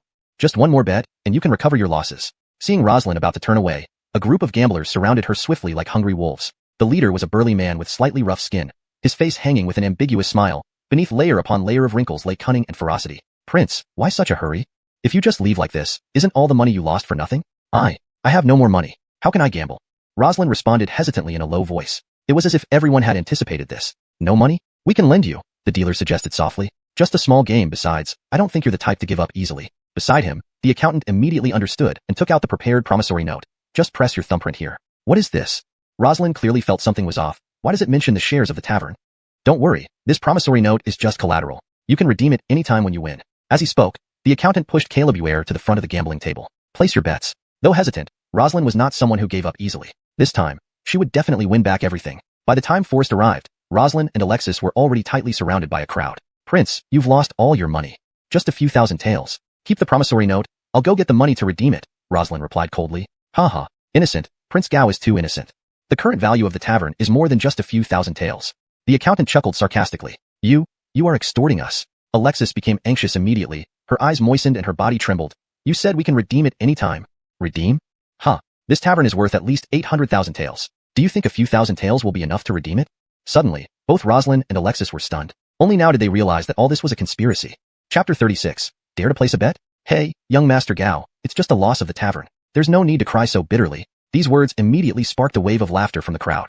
Forrest's appearance caused Eileen to finally lose control. The weight and fear she had been suppressing welled up like a bursting dam, overwhelming her. She couldn't help but cling tightly to Bram's chest, her tears falling like broken strings of pearls. At this moment, Forrest appeared like a hero in golden armor and brilliant clouds come to rescue her, akin to the ideal match Eileen had always dreamed of. However, Eileen was still dressed in male attire. This scene struck everyone present like a bolt from the blue. All eyes met in shock. Laughter continued intermittently, filled with mockery and curiosity. Who would have thought young Master Barrett has such unique tastes? Truly eye-opening and admirable. Cut the crap. How much does she owe you? I'll pay it off. Forrest replied coldly. Ha ha ha, what a joke. Would I, Reed, care about these few thousand taels of silver? Following the voice, they saw a corpulent man descending the stairs, wearing a melon-shaped hat adorned with sparkling gems. A sneer lingered at the corner of his mouth. Instantly, the once noisy casino fell silent. The accountant, croupiers, and thugs all bent their backs, bowing respectfully and exclaiming in unison, Master you! This person was none other than Reed, the owner of this gambling den, and one of the distinguished guests at Ray's banquet that day. I want your tavern, Reed sneered. Heh. If Mr. Yu wants my tavern for money, what's the point of complicating things?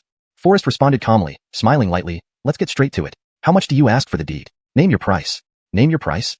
Heh, your tavern is now priceless, Reed chuckled softly, clearly intending to corner Forrest. Eileen grew anxious instantly, ready to argue but held back by Forrest shielding her. To retrieve the deed is simple, just agree to bet with me, and the deed will be handed over without question. Forrest's brows tightened. There's no such thing as a free lunch. So, how do we bet? Forrest furrowed his brow, his tone icy. If you can win 10,000 taels of silver within an hour, the deed will be handed over, not a penny more. Reed smiled confidently. But if you can't, you'll hand over the remaining shares. Will you dare? Reed raised an eyebrow, unable to suppress his grin. As soon as he spoke, the gamblers around them were stunned, crowding closer. What? Win 10,000 taels within an hour? This is absolutely impossible. If he really can do it, I'd prostrate myself and call him father. No one has ever gained any advantage against Master Yu. This young man is in for a fall. Eileen also frowned deeply, clutching onto Forrest's sleeve anxiously, urging, young Master Barrett, you mustn't. Forrest merely smiled faintly, knowing if this issue wasn't resolved, he wouldn't leave this place today. Fine, let's settle it. Swoosh. Silence enveloped the room. Everyone stared at Forrest in disbelief. Is this guy crazy? You two, quickly go to the tavern and fetch a few tens of thousands in capital. Forrest whispered to Eileen and Alexis. Just as Alexis was about to step forward, the accountant stepped up, blocking her path. Young Master Barrett, according to the rules, you can only use the silver you carry on your person as capital, he said firmly yet respectfully. What? Eileen's eyes widened, frozen in place. These rules are just plain bullying. Heh, bullying? On my turf, my rules are the rules. Reed sneered, his eyes glinting with menace. Bang! A dull sound echoed as the heavy wooden door slammed shut. Four burly men stood guard outside, brandishing sharp cleavers, looking intimidating. The once bustling atmosphere inside the gambling den froze abruptly, tension and unease bubbling under the surface. TSK, seeing as the two gentlemen are well dressed, perhaps those clothes could be exchanged for some capital, the accountant smiled slyly. Seeing Eileen and Alexis's fair skin, a gambler with peculiar tastes reached out toward Eileen's delicate clothing, intending mischief. Eileen paled, letting out a frightened cry. She hurriedly hid in Forrest's chest, her eyes shimmering with tears as they rolled down her cheeks. This scene excited the onlookers with malicious interests even more, causing them to laugh boisterously. Ridiculous! The long-suppressed anger of Forrest finally erupted, his icy voice bone-chilling. With a wave of his arm, a gust of wind mixed with fury sent the man flying to the ground, barely alive, raising a cloud of dust instantly. Suddenly, everyone exchanged glances, all trembling under this wuxing de ya li, rendering the scene dead silent. Even the usually composed Reed couldn't help but feel a chill in his heart and hurried to intervene. Master Barrett is our esteemed guest. Be respectful. If Master Barrett lacks funds, you, am willing to generously provide some silver as capital. Forrest's face remained cold, his gaze sharp as he scanned the surroundings. He then noticed that from an upstairs window, half of Ray's face appeared, with a seemingly cunning smile lurking at the corner of his mouth. Clearly, everything was part of a meticulously laid trap. A smirk curled up on the corner of Forrest's lips. No need, I have my capital. After rummaging for a while, Forrest finally shook out 3 copper coins from his sleeve. Though insignificant, they symbolized an indomitable pride in this critical moment. What? 3 copper coins. Trying to win 10,000 taels of silver? Initially stunned, the crowd soon burst into laughter once again, the sound reverberating endlessly. Around the gambling tables, gamblers turned their heads, casting skeptical gazes upon Forrest like they were inspecting a fool, especially the accountant and others, who laughed so hard that they nearly choked. Ha ha ha, are you really mad, kid? With 3 copper coins, planning to win 10,000 taels of silver within an hour? You must be dreaming. Even Eileen in his arms couldn't help but widen her eyes in astonishment, staring at Forrest in disbelief. However, Forrest maintained his composure and confidence, as if everything was under his control without any ripples. Forrest smiled faintly and responded calmly, Oh, are you afraid? Afraid? I'm afraid you don't dare to compete with me. Reed was already laughing uncontrollably, tears welling up in his eyes. Obviously, he was determined to acquire Forrest Tavern. Chapter 37. Why not bet even bigger? Seeing Forrest's transcendently calm demeanor, the crowd was initially stunned into silence for a moment before bursting into raucous laughter. The surrounding gamblers watched Forrest as if he were a clown, mocking and sneering. Indeed, to win 100,000 taels within an hour with just 3 coins seemed quite challenging. But now, Forrest had only 3 coins. Isn't borrowing money possible at the gambling house? Reed laughed like a pig in response. The gambling house does lend money. If there's someone seeking a loan, it won't refuse. Just that, the interest rate is not low.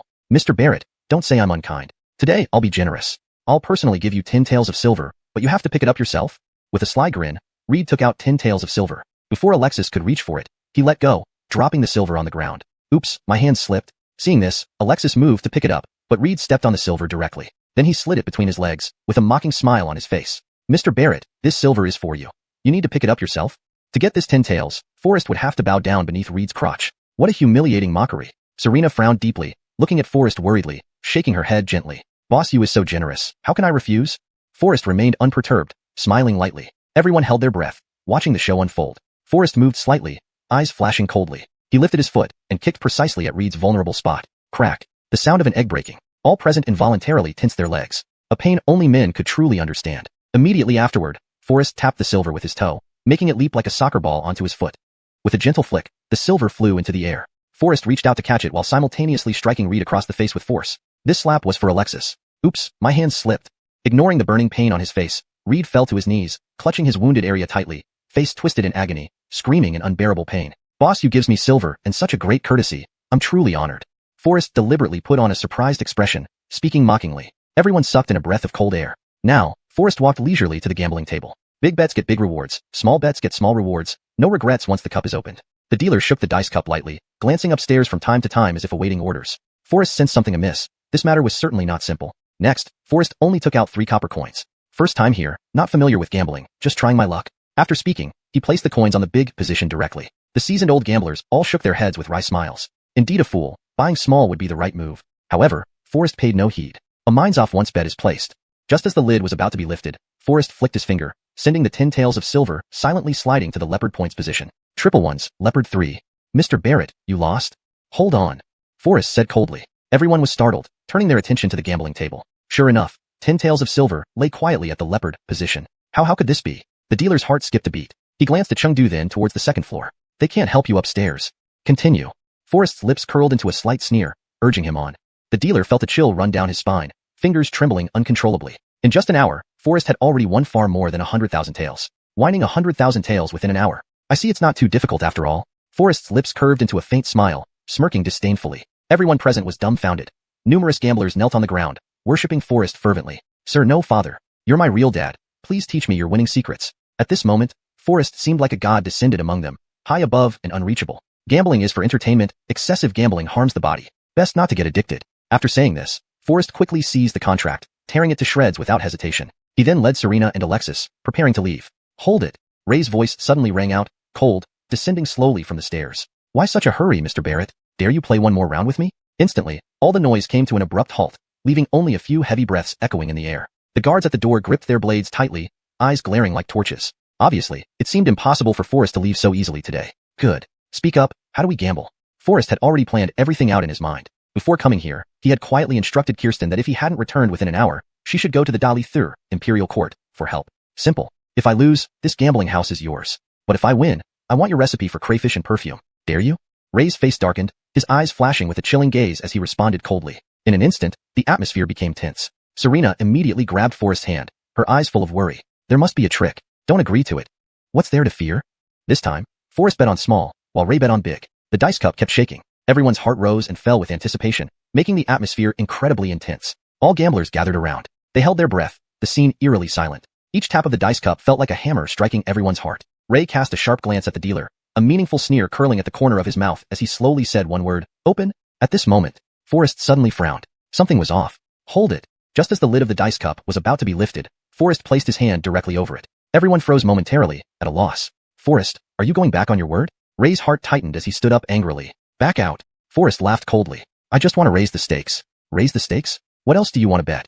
Ray was taken aback and asked. Your clothes. What? Everyone was stunned instantly. What use would Ray's clothes be? All were dumbfounded, staring at Forrest in confusion. Ray was truly taken aback for a moment before bursting into laughter. Haha, really funny. If I lose, even my pants can be yours. Clearly, Ray's confidence stemmed from a premeditated certainty. Open. Chapter 38. Is there such a medicine? Coveting Ray's clothes? How could that be? Forrest is not that kind of pervert. In fact, when Ray exchanged glances with the dealer, Forrest had already noticed something was amiss. Deliberately pressing down on the dice cup was merely turning his opponent's strategy against them to resolve the situation. In an instant, before the dice cup was even opened, Ray, as if he had anticipated it all along, leapt up in wild delight. 4, 5, 6, a total of 15 points, a great win. Forrest, you lost.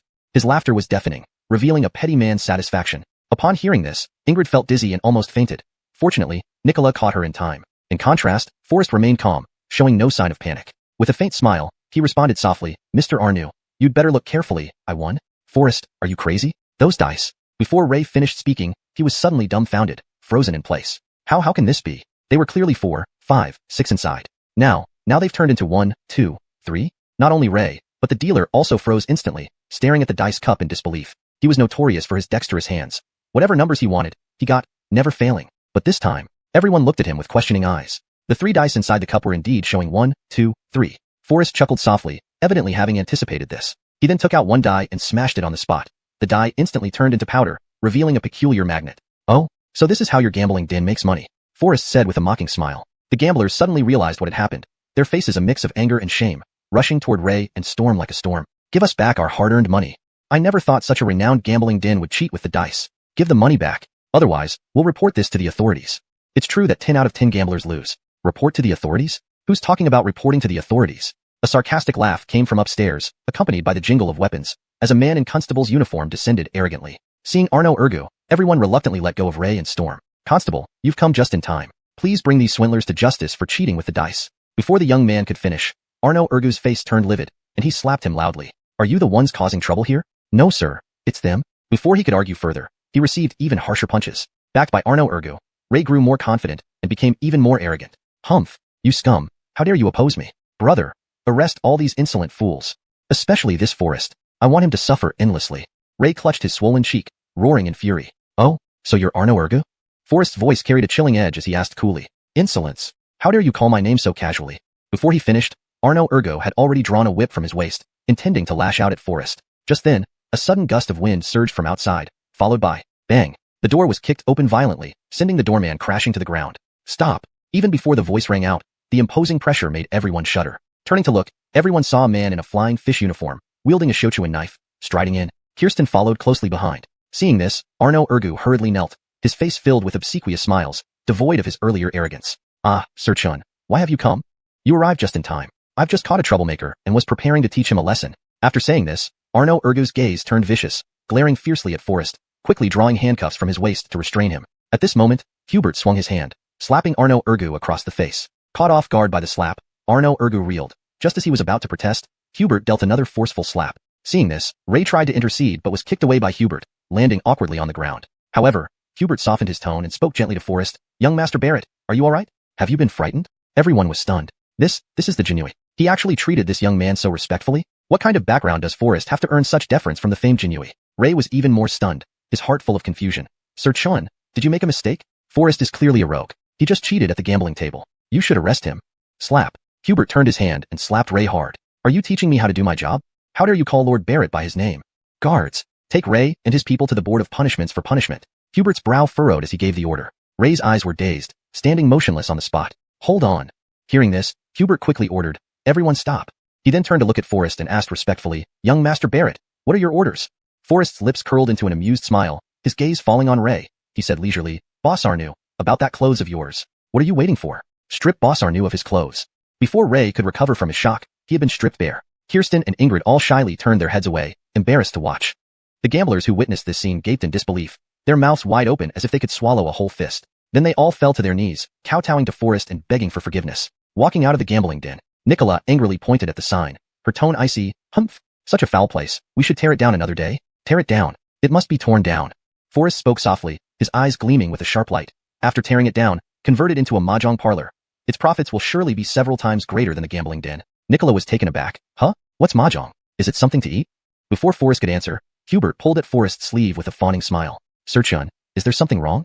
Seeing everyone around, Hubert hesitated, unable to speak. Forrest immediately understood and dismissed Kirsten and the others first. Hee, young Master Barrett, I know that as the imperial physician, you must have miraculous healing skills, especially for those kinds of problems. Once everyone was far away, Hubert quietly pulled Forrest aside and whispered, his eyes flickering. Following Hubert's evasive gaze, Forrest already understood what he meant. Is it your little brother? Chapter 39 Mahjong. Hubert's cheeks flushed with embarrassment, and he lowered his head awkwardly. This is an easy matter. I happen to have a miraculous medicine. After taking it, you will surely regain your vigor and maintain your strength. Many thanks for your great kindness, young Master Barrett. I am eternally grateful. If this can restore my brother's former glory, you will be like my rebirth parents. From now on, no matter what young Master Barrett needs me for, even if it means facing perilous situations, I, Hubert, will never retreat and will follow you until death. Hubert's gratitude towards Forrest was like the endless flow of a mighty river, unrestrained like a flood in the Yellow River. Just as Hubert was about to kneel in thanks, Forrest gently helped him up. Helping Hubert regain his strength was just a small favor for Forrest, but building a good relationship with the Imperial Guards would definitely benefit him. It wasn't a loss at all. Forrest had effectively gained a gambling house for free this time. However, Ray not only lost the gambling house, but also suffered such humiliation from Forrest. Ray hated Forrest with every fiber of his being, but he was helpless, trapped and at a loss. Ray, someone has come to see you. Just as Ray was banging his head against the wall in sorrow and fury, the jailer replied coldly. Ray was first taken aback, then saw Arnu Kaiwei enter in simple clothes, her eyes red and swollen with tears. Daddy. Seeing Ray, Arnu Kaiwei's tears immediately started flowing uncontrollably. Don't cry, daughter. Daddy is fine. Ray wiped away Xuanhuan's tears helplessly and vowed silently, Forrest, I'll never forgive you. Daddy, can we stop conflicting with young Master Barrett? He hasn't provoked us. Slap. Before Xuanhuan could finish speaking, Ray turned and slapped her hard across the face. Really, you've grown too much to keep. Have you been bewitched by that boy Forrest? If not for him, I wouldn't be in this predicament. How can I swallow this humiliation? Ray's eyes bulged in rage. Xuanhuan didn't dare argue back, covering her face and sobbing quietly. By the way, how did you get in here? Ray asked coldly. I paid some money, and they let me in. Wiping away her tears, Xuanhuan opened the food box slowly and replied softly. Ray's eyes widened as if a thought struck him. Right. Money makes the world go round. Why didn't I think of that? Ha ha ha, Forrest, you little bastard. Wait for me. I'll make you taste this prison too. Ray suddenly felt much better and laughed loudly. Meanwhile, Forrest returned to the tavern without rest and immediately began making the mahjong set. Fortunately, with the help of the dragon-scale army soldiers, it only took a short while to complete a beautifully crafted mahjong set. Everyone looked curiously at this object, resembling cream-filled pastries. What's the use of this thing? Star asked doubtfully. Hey, you don't understand. This is called mahjong. Karen quickly showed off. Then tell us, what can you do with mahjong? This question left Karen speechless. All eyes turned to Forrest, full of confusion. Mahjong, of course, is used for playing. Forrest explained. Playing mahjong? Everyone gave him puzzled looks. Seeing this, Forrest had to explain in detail all the rules and techniques of playing mahjong, trying to cover everything thoroughly. Knowing that they wouldn't fully understand right away, he instructed Karen to write down the rules for them to study at their leisure. At that moment, Forrest couldn't spend too much time explaining. He needed to report to Marilyn urgently. Sean, craft another set of gold-plated mahjong tiles. Change the one bamboo tile to a golden dragon, Forrest ordered. Upon hearing this, everyone was stunned. After all, the dragon tile was not something just anyone could use. Forrest understood their concerns. Don't worry, this dragon tile is intended as a tribute to Jamie. Just proceed with the work, there's no need to overthink it. In the soft glow of the setting sun, everything seemed so gentle. In front of Cunning Palace, only Fernanda, a palace maid, was guarding outside. Their eyes met, and Fernanda's face instantly turned red, her heart racing as she nervously glanced around. Katrina is resting. You can't enter without permission? Only when Forrest approached did Fernanda realize, and hurriedly stepped forward to block his path between him and the door. Their bodies were now pressed together without any space between them. Just as Fernanda lifted her head, Forrest's lips lightly touched her forehead. For a moment, time seemed to stand still, leaving only the sound of Fernanda's frantic heartbeat echoing in the air. Suddenly, Fernanda felt a tingling sensation all over her body, her cheeks blushing with embarrassment, and her heart racing. Sweat began to bead on her palms as she bashfully lowered her head, lightly biting her lip, while her small hand clutched the edge of her clothes, feeling an indescribable flutter in her heart. With the rise and fall of her chest, she could almost feel the strong and muscular chest of Forrest pulsating beneath his clothes. There was a unique fragrance emanating from Forrest, a charm that was irresistible. Forrest took a slight step back and politely replied, "Oh, it's my fault." As Forrest slowly retreated, Fernanda dared to breathe freely again, yet a sense of loss filled her heart. Is it Dr. Barrett? Let him in. Inside the room, Marilyn spoke gently. Hearing this, Fernanda felt a little flustered and hurriedly stepped aside to clear the path. Stepping into the room, the first thing that caught Forrest's eye was Marilyn in her luxurious attire, gracefully reclining on the bed like spring water, exuding an alluring posture. How about it? Did you bring the interesting item you mentioned? Forrest quickly handed over the mahjong set. Marilyn gazed at the square, peculiar object, her eyes flashing with confusion. What is this? This is mahjong. Mahjong? Marilyn looked doubtful. How do we use it? Mahjong is for playing, Forrest explained. But it needs 4 people to be truly enjoyable. I can teach your majesty the rules first. Saying this, Forrest laid out the mahjong tiles on the square table and began explaining seriously. Marilyn, with her quick wit, soon understood the intricacies of mahjong, her eyes sparkling with delight. Interesting, very interesting. But just talking about it isn't fun. Why don't we bet on something? Marilyn suggested confidently. She learned so quickly? Forrest was momentarily stunned, but then a mischievous smile curved his lips. If so, let's show Marilyn what real peril looks like. You certainly don't lack money or treasures. If we are going to bet, why not bet something special? Marilyn was instantly puzzled and looked at Forrest with doubt. Something special? Let's bet on our accessories. The loser must take off one piece. How does that sound? Chapter 40. Seize the tavern? Marilyn glanced at her attire, then draped a cloak over herself. Fine. Let's bet on the items I'm wearing, Marilyn replied, raising her head with a determined gleam in her eyes. Clearly, Marilyn hadn't realized the seriousness of the situation. Mahjong tiles clattered chaotically. Now looking at Marilyn, she appeared with flushed cheeks, embarrassment and shyness evident in her expression as she muttered softly, "Humph, why do you always win? This isn't fair." On Marilyn, only a thin veil remained to cover her delicate body. She hugged her knees, curling up pitifully, adding to her air of helpless vulnerability. Your Majesty, you lost this round again. As Forrest gently pushed, the tiles slid down, his gaze locking onto Marilyn's body, carved like jade, immaculate and pure, his lips involuntarily curving into a pleased smile. How dare you? I am. Marilyn quickly stopped, switching to say, I am the current empress, and if I say you lose this round, then you lose, no debate. What? Is this allowed? Forrest was stunned for a moment. This was cheating, wasn't it? The rules are decided by me. From now on, if you win one round against me, you must take off an item of clothing. What if I lose? Forrest asked quietly. Marilyn spoke lightly, her voice cold and authoritative. You also need to take off an item of clothing. Isn't this bullying honest people? Forrest's eyes widened like gongs, incredulously staring at Marilyn. Forrest felt quite helpless too. Who could argue when she was Marilyn? As the leaves outside danced lightly with the wind, drifting slowly down, Forrest's clothes also gradually diminished. The next morning, sunlight pierced through the clouds. Forrest staggered out of the palace threshold, his body weary and his clothes disheveled. Returning home, Forrest rested for a whole day before gradually regaining some strength. Due to Forrest's unique ingenuity, he transformed the old gambling den into a distinctive mahjong parlor. It attracted many visitors who were curious about this new thing called mahjong. However, once they experienced its charm, they fell deeply in love with it. Mahjong quickly captivated everyone's heart. Within a few days, mahjong fever spread across the capital like wildfire, becoming the top choice for leisure activities. People became so engrossed in playing mahjong that they had no time for trivial matters or riots. Thus, the security conditions of the capital significantly improved. Forrest also opened private mahjong rooms in his tavern. This made his business even more prosperous. Ray couldn't stand to see Forrest doing well at all. Seeing Forrest's success both in the tavern and the mahjong parlor, he hated him even more. One day, while Forrest was teaching Kirsten and others the subtleties of mahjong, suddenly, hurried footsteps approached. Then a group of soldiers barged in aggressively. Who here is Forrest? They looked fierce, clearly coming with ill intentions. Everyone's hearts tightened, especially Kirsten, who stepped forward without hesitation to shield Forrest. Forrest gently protected Kirsten and the others behind him. He answered calmly, "That would be me. May I ask what this is about?" "Himph, so you're Forrest?" Before he could finish speaking, an order was issued. "Arrest him. Take him away." Swish. A group of officials armed with knives swiftly surrounded them. Who are you exactly? How can you just arrest someone like this? Is there still law?" Eileen's voice was filled with anger. The leader of the soldiers sneered in response. "Ha ha ha, law? Here, I am the law. Someone reported that your tavern has issues, so we have to arrest people." Eileen was stunned. Who? Before the echo faded, Ray sauntered in with a fan in hand, smiling smugly. Forrest frowned, already knowing the truth. This was definitely another setup by Ray. "This is Commander Hu from the Commercial Affairs Office. He's here to seize your tavern and arrest you, Forrest." Ray's face showed murderous intent. To have such a high-ranking official as backup, Ray had evidently spared no expense this time. He was determined to destroy Forrest. Forrest's expression was stern, knowing he shouldn't act rashly given the large number of opponents. He quickly adjusted his mindset and responded humbly. "Commander Hu's presence is a great honor for our tavern. However, our tavern has always been built on cleanliness and hygiene. If Commander Hu has any doubts, feel free to send people to inspect thoroughly. As for the claim of gambling, that's utterly baseless. The mahjong played here is purely for leisure and entertainment. There are no monetary transactions involved." Seeing this, a smirk crept onto Ivar's face. So the legendary Forrest is nothing special after all, just a weak lamb. With a casual glance from Ivar, his subordinates immediately understood. One of them abruptly grabbed a handful of yellow soil and unhesitatingly sprinkled it into the diner's meals. Ivar held up a plate, his demeanor more intimidating, and coldly demanded, "Now, can you still call your ingredients clean?" Witnessing this scene, Alicia's eyes reddened with rage, and her grip on her long knife tightened. Sean led the remaining Anatolian soldiers forward, their imposing presence causing Ivar to frown deeply, his body trembling slightly as he took half a step back. "Forrest, you wouldn't really be opposing the court?" Ivar's voice mixed with shock and anger. "Then they will add another charge of inciting unrest."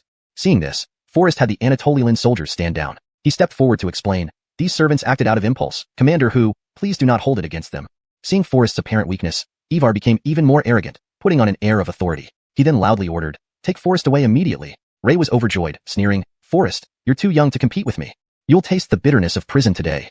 Forrest understood that Ray would never let him off until he was dead. Since that was the case, why not go along with the plan and use it to his advantage? After a moment's thought, Forrest's lips curled into a faint smile. He then became unusually courteous, inviting Ivar and Ray to sit. "Karen, bring us a pot of premium tea. Nicola, fetch the set of gold-plated mahjong we've kept in storage. Alicia, go buy some top-quality pastries from Master Chun." Buy pastries? Chapter 41.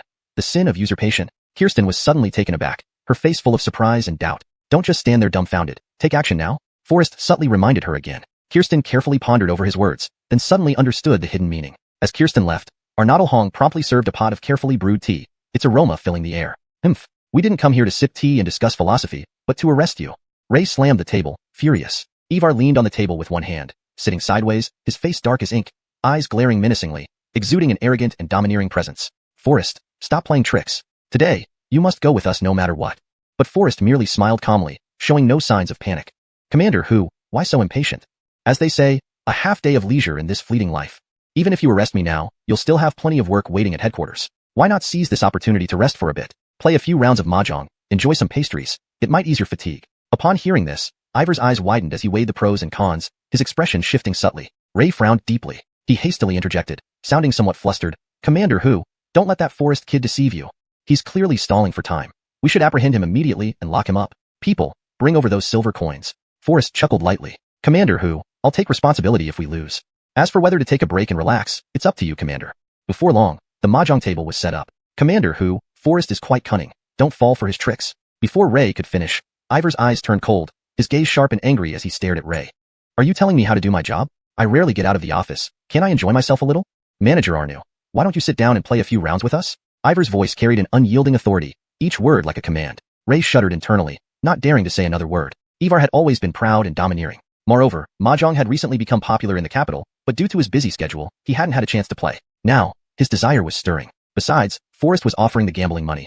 What a perfect opportunity. Even if he lost, there would be no real loss. If he won, it would be a huge gain. How could he miss such a chance? Though Ray felt uneasy, after a few rounds, he became completely engrossed in the game. Seeing Forrest's calm demeanor, Ray grew more arrogant. So you're Forrest, huh? I thought you'd be a tough nut to crack, but you're just a paper tiger. No amount of flattering will save you from prison. Ray, skillfully handling the mahjong tiles, said arrogantly, however, if you beg for mercy, I might make your death quicker. Ha ha ha. Ivar laughed coldly, even more arrogantly. They say you Forrest or something, but today you're just average. In my territory, tigers lie low, and dragons obediently coil. But considering your cooperation, I might pick a slightly larger cell for you, making your stay more comfortable. With these words, Ray and company burst into laughter, mocking and disdainful.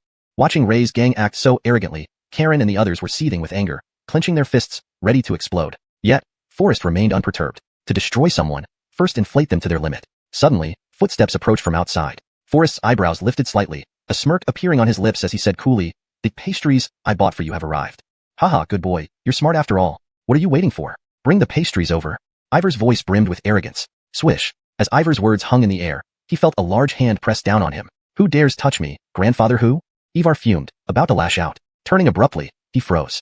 In that instant, it was as if he was cast under a spell, eyes wide as copper bells. Lord Chin, why are you here? None other than the commander of the brocade guard, Hubert, stood before him. Ivar's legs went weak, and he involuntarily knelt on the ground. At this moment, Ivar had lost all his former arrogance and audacity, replaced by a face full of humility and sycophancy. Ray could only obediently kneel beside him, not daring to move an inch. I hear someone is causing a disturbance here? Hubert's voice was low and cold, questioning sternly. Yes, it's Forrest. Ray hurriedly responded. His tavern has terrible hygiene. If people die from eating there, what would happen? And, before he could finish speaking, a sharp slap echoed, cutting off Ray's words mid-sentence. Did I give you permission to speak? Hubert's voice carried an unassailable authority. The sanitation here looks very clean to me. Are you suggesting you can see clearer than I do? Hubert gave them a cold glance. Ivar and the others immediately felt as if they had fallen into an ice cellar, trembling all over. Hubert slowly walked forward to inspect the mahjong set. Picking up a tile carved with a golden dragon, he suddenly spoke in a cold, icy tone. How dare you? You actually dared to use dragon tiles. Don't you know that the dragon symbolizes the emperor? Holding these dragon tiles in your hands, are you attempting to play the emperor for fools? Such a presumptuous act. You truly have huge guts. What? This? In that instant, Ivar's vision went dark, a wave of indescribable fear surging within him. Presumption is a capital offense. Ray's heart trembled violently as he stared at Forrest in shock. Forrest, you treacherous and cunning scoundrel. Ray's eyes were bloodshot, anger erupting like a volcano. However, before he could finish, another sharp slap landed heavily on his face. The honorable name of young Master Barrett is not something a person of your lowly status can desecrate. Hubert's gaze was as cold as frost. Turning towards Forrest, he offered a fawning smile and respectfully bowed, asking, Young Master Barrett, how do you think these people should be dealt with? According to the law. Forrest's voice was icy cold, exuding an intimidating aura that instantly froze the entire space. Ivar couldn't help but shudder. Was this still the seemingly gentle Forrest from earlier? Young Master Barrett, this was all Ray's idea. It has nothing to do with me. Please spare me. Chapter 42. The Book Gathering. Ivar, having seen the situation clearly, had lost his earlier arrogance and crawled to Forrest's feet like a dog, knocking his head and pleading. According to the law, both bribery and corruption are punished with enhanced penalties. Commander who, this path was your own choice. A hint of coldness flashed across Forrest's face as he responded calmly. Upon hearing this, Ivar was instantly terrified. His eyes rolled back, and he fainted on the spot. Ray wished to beg for mercy again, but saw Forrest's expressionless face. With a kick, Forrest sent him sprawling without showing any pity. I once gave you an opportunity, yet you repeatedly tried to bring about my death. Today's outcome is all due to your own doing. Forrest's words were as cold as ice. If I were the prisoner today, begging for mercy from you, how would you treat me? Instantly, the surrounding atmosphere became abnormally silent.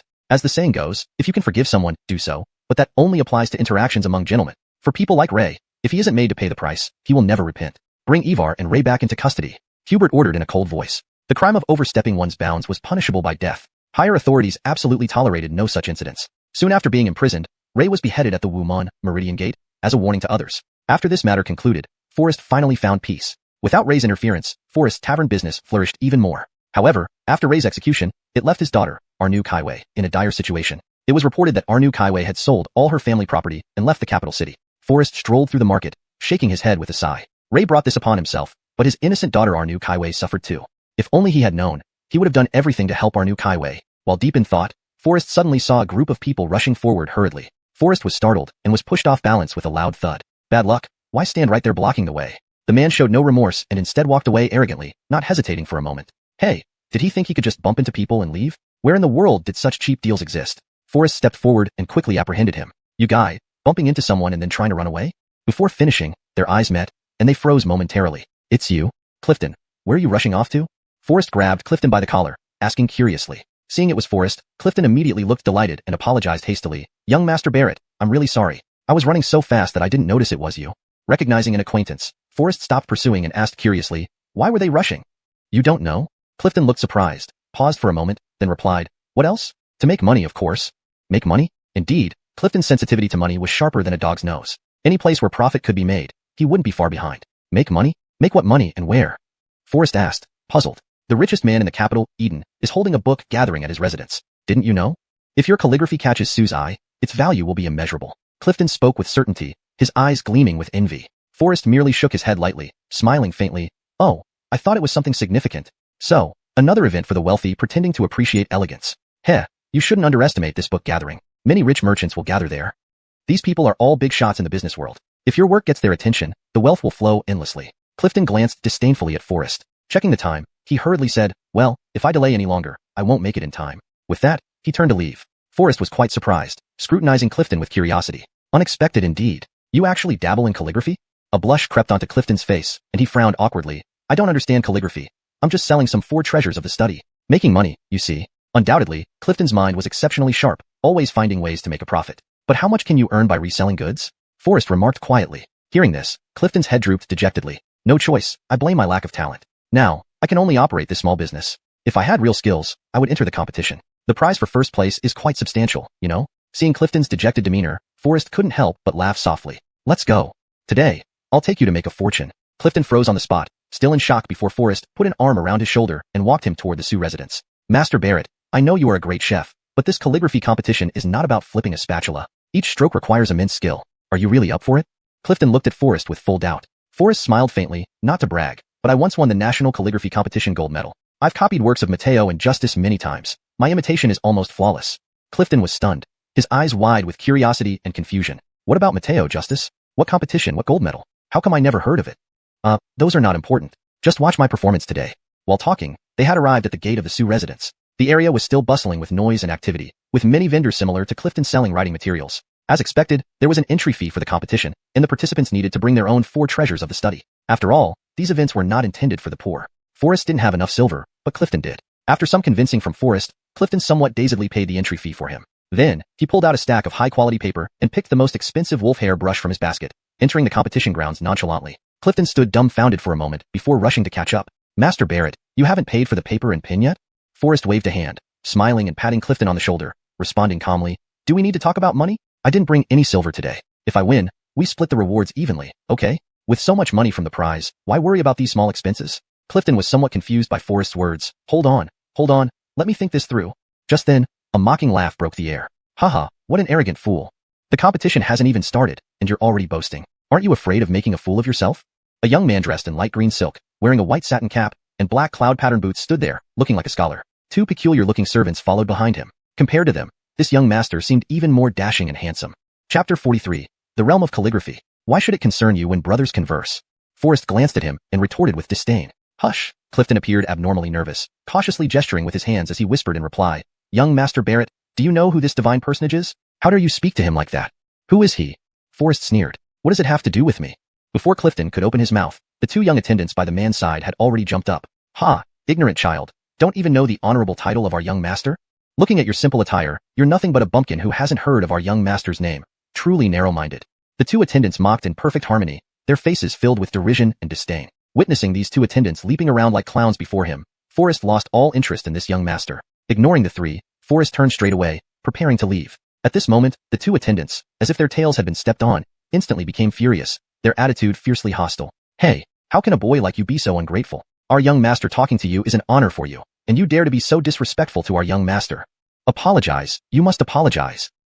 Forrest froze on the spot. To make amends to their master? Every word these two attendants said was understandable individually, but put together, Forrest couldn't comprehend what they meant. What a great joke. Why should I apologize to your master? What, did we step on your tail? Or are you trying to bully me because there are more of you? Forrest gave a disdainful laugh, his gaze sweeping over the three before him as if inspecting fools. Immediately after, he lost all interest in looking at them any longer and walked away. The two monkey-like attendants were stunned speechless by Forrest's rebuttal, and that richly dressed young master was so enraged that his face turned livid, grinding his teeth as he tore the precious folding fan in his hand to shreds. The scholars watching the scene were all shocked into silence. What kind of divine personage is this youth, daring not to take young Master Caleb seriously? I fear this youth is in deep trouble. Who doesn't know that young Master Caleb has a narrow mind? Shuh. Don't speak nonsense, be careful of eavesdroppers. The man beside him hurriedly whispered a reminder. Everyone's eyes immediately fell on Forrest, whispering and murmuring among themselves. Seeing this, Clifton hurriedly caught up, approaching with a somewhat tense expression, and asked in a low voice, Young Master Barrett, you really don't recognize Caleb Wooming? Forrest dismissed it with contempt. Who is he? What has it got to do with me? Clifton widened his eyes in surprise and asked, What has it got to do with you? This has everything to do with you. He is the son of the leading figure in the capital's calligraphy circle, Frederick. Frederick? Forrest had heard of this name. It was said that he was originally a scholar who gained recognition for his excellent handwriting, catching the attention of a senior minister in the Ministry of Revenue. Therefore, he was specially recruited into the ministry as a servant. Though his rank wasn't high, Frederick had risen from an ordinary scholar to a fifth-rank official in the Ministry of Revenue, a remarkable story in those times. In the calligraphy world, Frederick's name was well known, revered by the people as the Golden Pen Sage. Learning of this grand event, Frederick was one of the organizers of the calligraphy competition. Clifton sighed involuntarily, shaking his head repeatedly with a distressed look. Trouble. Offending Caleb Wooming means you're done for this time. It's not that serious. Forrest laughed. Clifton, however, was solemn-faced. Caleb Wooming is known for his narrow-mindedness. Losing this calligraphy competition is a minor issue. I'm afraid Caleb Wooming will hold on to you and not let go. I think you'd better return my registration fee. How can Caleb Wooming cover up the sky with one hand? The competition judges on skill and penmanship. Who wins or loses isn't decided yet. Forrest replied coldly. Don't worry, as long as I win the money, you won't be shortchanged. As they talked, the calligraphy contest began. The rules of this competition were quite simple. Eden would announce the theme on the spot, and everyone only needed to spontaneously compose a long poem based on the given theme. After all, it was about judging calligraphy prowess. The quality of the poem wasn't crucial. With Frederick's announcement of begin writing, everyone wielded their brushes nervously, but among them, only two remained calm and composed, without a hint of tension. One was Caleb Wooming with two attendants standing respectfully by his side. The other was the carefree Forrest. Caleb Wooming was confident and unhurried. Forrest also had everything planned out and was equally unperturbed. Young Master Barrett, why are you still hesitating to start writing? Watching the incense in the censer dissipate halfway, Clifton was anxiously impatient. Be patient. Caleb Wooming is even more relaxed than me. Not only has he not started writing yet, but he also has servants attending to him. Forrest remained calm and composed. If I start writing earlier, wouldn't that be bullying him? Clifton was momentarily stunned. Master Barrett, are you waiting for Caleb Wooming to start writing first? Are you really crazy, or what? Clifton was both anxious and angry, almost jumping up on the spot. His father is the Golden Pen Sage Frederick. For this calligraphy gathering, his father has already prepared the manuscript for him. In other words, he doesn't even need to write. The championship has already been decided. What? Forrest was indeed surprised, then sneered. Is cheating necessary? Frederick's son isn't much either. If the champion has already been decided, why even bother competing? Faced with such blatant cheating, Forrest lost interest in participating and decided to give up immediately. Clifton was first stunned, then explained. The top 10 places also have prizes. They might be small, but it's better than nothing, right? Besides, you didn't pay for the registration fees and writing materials. You're asking me to give up after all that? A total of 300 taels. Pay me back. Why are these writing materials so expensive? Are you taking advantage of a friend? Forrest looked at Clifton, utterly speechless. So, how much is the prize for first place? Forrest asked curiously. 3,000 taels exactly. Clifton raised his eyebrows, barely hiding his excitement. If this calligraphy piece catches the favor of many merchants, its value could far exceed 3,000 taels. Once sold, even tens of thousands of taels would be easy. All that's future talk. I'm not greedy. I just want those 3,000 taels. Upon hearing this, Clifton couldn't help but gape in shock, standing there dumbfounded. Master Barrett, you're really insane. To win, your calligraphy would have to surpass the Golden Pen Sage Frederick. How can that be possible? Just stop dreaming. All I hope now is that you write well enough to make it into the top 10. At least that would cover some of my losses. Clifton's face was filled with weichuk and helplessness. He now realized that following Forrest here was like boarding a pirate ship. Today, I will show you the true realm of calligraphy. Chapter 44. Wanna leave? It's not that easy. Forrest's lips curled up into a cold smile. In this day and age, there are no calligraphy masters like Mateo or Alaric. Although Forrest was a medical student, he had been captivated by calligraphy since childhood. His imitations of Mateo and Justus were so exquisite that they were nearly indistinguishable from the originals. My brushwork gathers the strengths of all the great masters. How can someone like Frederick even compare with me? As soon as he finished speaking, he dipped his brush in ink and began writing, his strokes flowing like dragons and snakes. Only when the last wisp of incense smoke from the censer disappeared did Forrest slowly stop writing. Standing beside him, Clifton witnessed the entire process and couldn't help but open his mouth wide in shock. Lord Barrett, I never imagined that besides excelling in cooking, your calligraphy is also breathtaking. Clifton was so excited that he couldn't express it in words, trembling uncontrollably as he knelt down before Forrest. On the other side, Ignacio, who was always arrogant and condescending, proudly took out the excellent calligraphy piece written by his father beforehand and presented it. To ensure fairness, all the calligraphy pieces submitted had their names sealed before being evaluated. Halfway through the inspection, none of the works could match Ignacio's. People gradually lost interest in reviewing the remaining pieces. One after another, they began congratulating Frederick prematurely. Ha ha ha, looks like this year's top honor belongs to young Master Caleb. The contest has been held for 3 years now, and every time, the son of Lord Caleb takes the top spot. I should offer my congratulations to Lord Caleb in advance. Even Eden couldn't resist stepping forward to offer his congratulations. Brother Caleb, your son truly lives up to his heritage as a tiger cub from a martial family. But seeing the gathering of talents today, it might not be easy for your son to win the crown. Ha ha ha, Brother Sue, you worry too much. My son's calligraphy captures all the essence of mine. Is there anyone else here whose calligraphy can surpass mine? Frederick said confidently with a smirk. As long as my son participates, others can only compete for second place. Eden smiled slightly and nodded in agreement. That's certainly true. After all, your son's work bears your spirit. Despite being immensely wealthy, Eden was particularly fond of calligraphy. At the past 3 consecutive contests, Ignacio's work was almost identical to his father Frederick's handwriting, which inevitably aroused Eden's suspicions. Sitting in the audience, Clifton was extremely anxious, his brows furrowed and palms sweating. Forrest, on the other hand, remained calm, casually resting his legs on a low table and leaning back, resting leisurely. Why are you so nervous? Forrest asked softly. I'm not nervous, I'm just excited. In my opinion, Lord Barrett's work will surely take the top spot. Though Clifton recognized few characters, his long exposure to literary gatherings gave him a master-level appreciation for calligraphy and poetry. He had seen Frederick's work before, known for its powerful strokes and extraordinary artistry. But there are always better people out there. Witnessing Forrest's skill today, he realized what it truly meant to be a world-class master. It wouldn't be an exaggeration to say that if Forrest's calligraphy came second, no one would dare claim first. Even Frederick, the golden pen calligraphy sage, seemed slightly inferior. Since everyone is so enthusiastic about my son, we don't need to waste time looking at the remaining pieces. Let's just announce the result. Frederick suggested to Eden, a self-satisfied look on his face. Eden hesitated slightly, wanting to review all the pieces. But the surrounding rich merchants couldn't contain their excitement and urged insistently, Master Sue, these remaining pieces are nothing special. There's no need to waste more time. Indeed, is there anyone in the world whose calligraphy can surpass young Master Caleb? Yes, Master Sue quickly announced the result. After all, only once the winner was determined could the wealthy merchants start bidding on the collection. Eden frowned slightly before announcing, I declare that the champion of this year's calligraphy contest is Ignacio. Clifton nervously rubbed his hands together, listening as Eden read out the top 10 without hearing Forrest's name. What? How is this possible? Clifton froze for a moment before standing up abruptly. Noticing the remaining unreviewed pieces on the table, he questioned, You still have unexamined works here. How can you announce the results now? Impossible? Why is it impossible? The attendant beside Ignacio immediately retorted indignantly. Are you doubting our young master's ability? The rest are just clumsy scribbles. Why waste any more time? Bruno, a wealthy merchant, echoed. Upon hearing this, Forrest stood up as well, giving a soft cold laugh and turning to leave. What a mess. Can this kind of mediocre calligraphy win the championship? Indeed, they are all of a feather. Upon hearing this, all the talented scholars and students present were stunned. On these seats were nothing but powerful nobles, wealthy merchants, prominent figures, and influential celebrities. For Forrest to dare mock them directly was tantamount to ruining his own future prospects and seeking his own downfall. What's this young man's background? How dare he denigrate Mr. Caleb's calligraphy as mediocre? People whispered among themselves. Clearly, everyone had long known that Ignacio had his father write on his behalf. To speak these words in front of so many distinguished guests shows that this young man indeed has remarkable courage. Courage? I think it's utterly foolish. A scholar glanced disdainfully at Forrest, sneering, This young man's official career is certainly doomed now. Not just his career, with the Caleb family's power, I doubt he can even stay in the capital. The onlookers, scholars, and students murmured among themselves. Ignacio was furious, his eyes red, his body trembling uncontrollably. Humph, you arrogant brat. How dare you defame my father's calligraphy?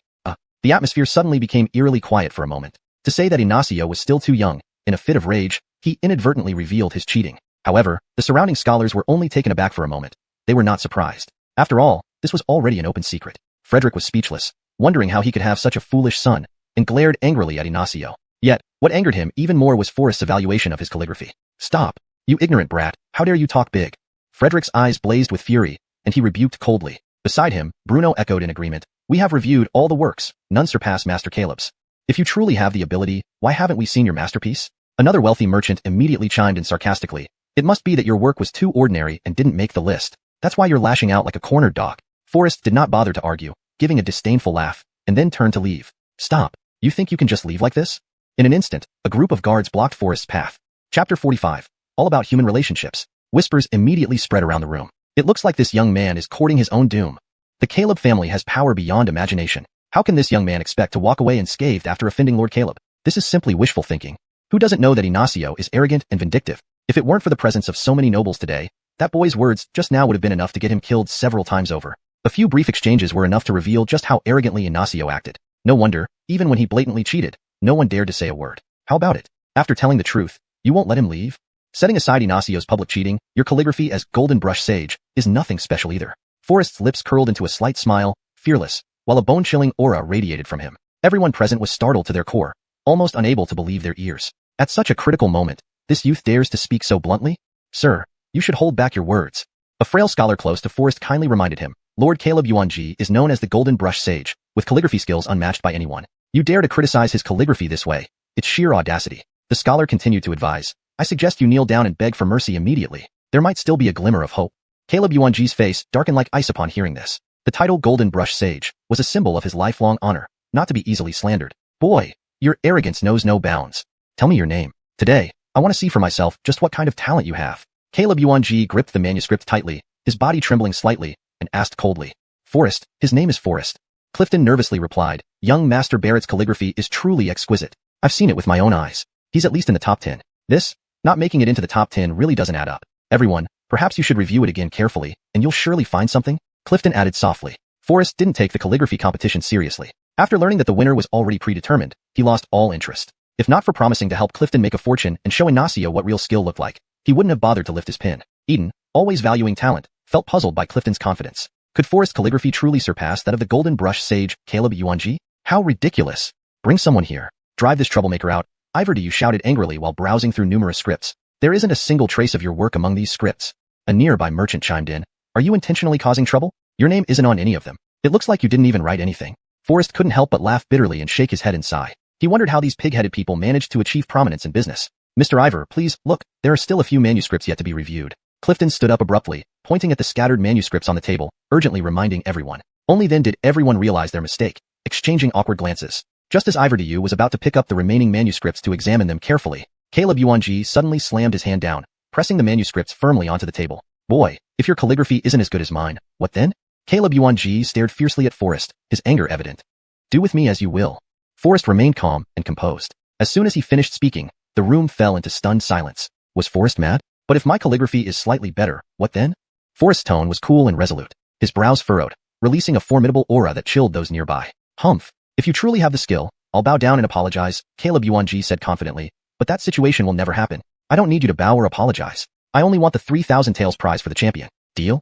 Forrest replied calmly. The surrounding scholars were dumbfounded, holding their breath, not daring to breathe heavily. Was Forrest going through all this just for the 3,000 taels prize? Indeed, Forrest was here primarily to earn money. Though getting Caleb Yuanji to bow and apologize would be satisfying, achieving it wouldn't be easy. If not handled properly, it might backfire and drag him into trouble as well. After all, the world is not just about violence. It's all about human relationships. Forrest thought thoroughly, and everything unfolded as he had anticipated. Regardless of the level of calligraphy artistry, the judges seated on the stage were all influential figures, nobles, celebrities, and wealthy merchants. Each one present would be willing to give Caleb Yuanji a favor, even if it was a small one. If the stakes were too high, things would surely not go as planned. Even if Forrest's calligraphy skills were extraordinary, they would not allow Caleb Yuanji to lose face. From this reasoning, Forrest had no chance of winning. Indeed, that turned out to be the case. When the judges flipped through the remaining manuscripts, a breathtaking piece of calligraphy suddenly appeared. The strokes were powerful and fluid, achieving a sublime artistic realm. Iverdyu and others were stunned speechless. The beauty of this calligraphy was indescribable in human language. As they gently lifted the seal, revealing the words, Forrest, everyone's eyes widened in shock. Barrett, Forrest. This was actually Forrest's work. This is undoubtedly a masterpiece of the world. Eden couldn't help but exclaim in amazement. Caleb Yuanji's face was pale as wax, his eyes gleaming with anger, looking even worse than someone who had swallowed a bitter fruit. Caleb Yuanji could not accept such an outcome. He was the revered Golden Brush Sage. How could he be content with being second best? I already made a bet with Forrest. You must consider carefully who wins or loses. Caleb Yuanji's eyes were bloodshot, his tone laced with threats. What should we do? Amidst the awe, Iverdyu wore a troubled expression, privately discussing with a nearby merchant. What else can we do? We absolutely cannot let Lord Caleb lose face. But this piece of calligraphy is indeed a rare treasure. Compared to Lord Caleb's work, it does appear slightly superior. It was evident that Forrest was too astute, having anticipated this very scene. The world doesn't follow logic so rigidly. It's all about human relationships. Eden, a man deeply passionate about calligraphy and cherishing talent, could not bear seeing a calligraphy genius like Forrest being overlooked. After careful deliberation, Eden made the final decision. Master Barrett's calligraphy is indeed remarkable. The championship prize of 3,000 taels will be awarded to you. Chapter 46. Collecting advance payments early. As for the position of chief, it remains unchanged. After all, Eden was as clear-minded as ever. Once Forrest fell, Frederick would certainly not let him off easily. Forrest was no longer seen as an ordinary person by them. Instead, he was now regarded as a money-making tree, and Eden would not allow this tree to suffer even the slightest damage. Immediately, Eden's face radiated with humility, and he walked straight towards Forrest, paying his respects humbly. Master Barrett, you needn't worry. Your calligraphy is indeed superior, but we must also consider Lord Caleb's face, shouldn't we? Have you thought about how to make money? Eden asked softly. Yes, of course. Clifton became instantly excited at the mention of making money. How do we go about it? As long as Master Barrett is willing to write, I have channels to sell it, Eden said confidently. The merchants on the stage immediately adopted flattering expressions and gathered around Forrest, especially Bruno, who stepped forward and without hesitation slapped himself twice, apologizing repeatedly. Master Barrett, I truly couldn't see clearly just now. I apologize for any offense caused. If you agree to collaborate, I'm willing to pay heavily for all your works. Another rich merchant interjected. I can sell your works nationwide and ensure you earn big. Numerous wealthy individuals vied for the opportunity to collaborate with Forrest, openly fawning over him while ignoring Frederick completely, causing him great embarrassment. Merchants pursue profit, with Forrest being such a cash cow in front of them, who would still care about Frederick's feelings. Ignacio had never been snubbed like this before. How could such a proud man not be enraged? Nonsense. How could my father's calligraphy lose to this nobody? Humph. You old eyes must be blind. How much did you receive from this kid? Since it was a bet, we should settle it accordingly. Ignacio revealed his arrogance, roaring angrily, since I've won, Forrest is the loser, and according to our bet, his fate is up to me. I will take this arrogant youth's head today to show him the consequences of provoking me. In his fury, Ignacio became uncontrollably arrogant. The book boy by his side also took advantage of the situation, shouting loudly at Forrest. Seeing this, Eden frowned deeply and hurriedly tried to persuade Ignacio to calm down. However, Ignacio was exceptionally rampant, ignoring Eden's advice and even pushing him to the ground. He stormed directly toward Forrest, ready to discipline him. Everyone stared in shock, yet none dared to step forward to stop him. After all, Ignacio's power was not something they could easily challenge. The literati present shook their heads in regret. This young man has offended the wrong person. It seems this young man may not escape unscathed. Hold it. Wu Ming, control yourself. Frederick's face turned cold, furious that he had raised such a foolish son. As soon as he finished speaking, he quickly helped Eden up, apologizing profusely. However, Ignacio seemed to have lost his reason, pushing away the surrounding merchants and rushing towards Forrest, raising his hand to strike. Slap. A crisp sound startled everyone. Before they could recover from their shock, Ignacio was seen covering his face and crying on the ground. Father, why did you hit me? Ignacio acted like a spoiled child, lying on the ground kicking and fussing. Such a ridiculous scene made everyone laugh behind their hands. This sight left Frederick seething with anger, wishing he could give Ignacio a few more slaps. Clearly used to acting recklessly, Ignacio disregarded the setting and threw a tantrum. After all, those present were influential figures, and Ignacio's antics embarrassed Frederick immensely. Eden shrugged off Frederick's support, his face icy, unable to hide his anger. Your son sure knows how to put on a show. Frederick felt deep guilt, and in one motion, gave Ignacio 2 more slaps. Embarrassed, he apologized repeatedly to Eden. All this is due to my failure in disciplining my son. I will punish him severely when we return home. Saying this, he pulled Ignacio out by the ear. Even then, Ignacio ranted arrogantly, these short-sighted old fools don't know a gem when they see one. And you, Forrest, I'll remember you.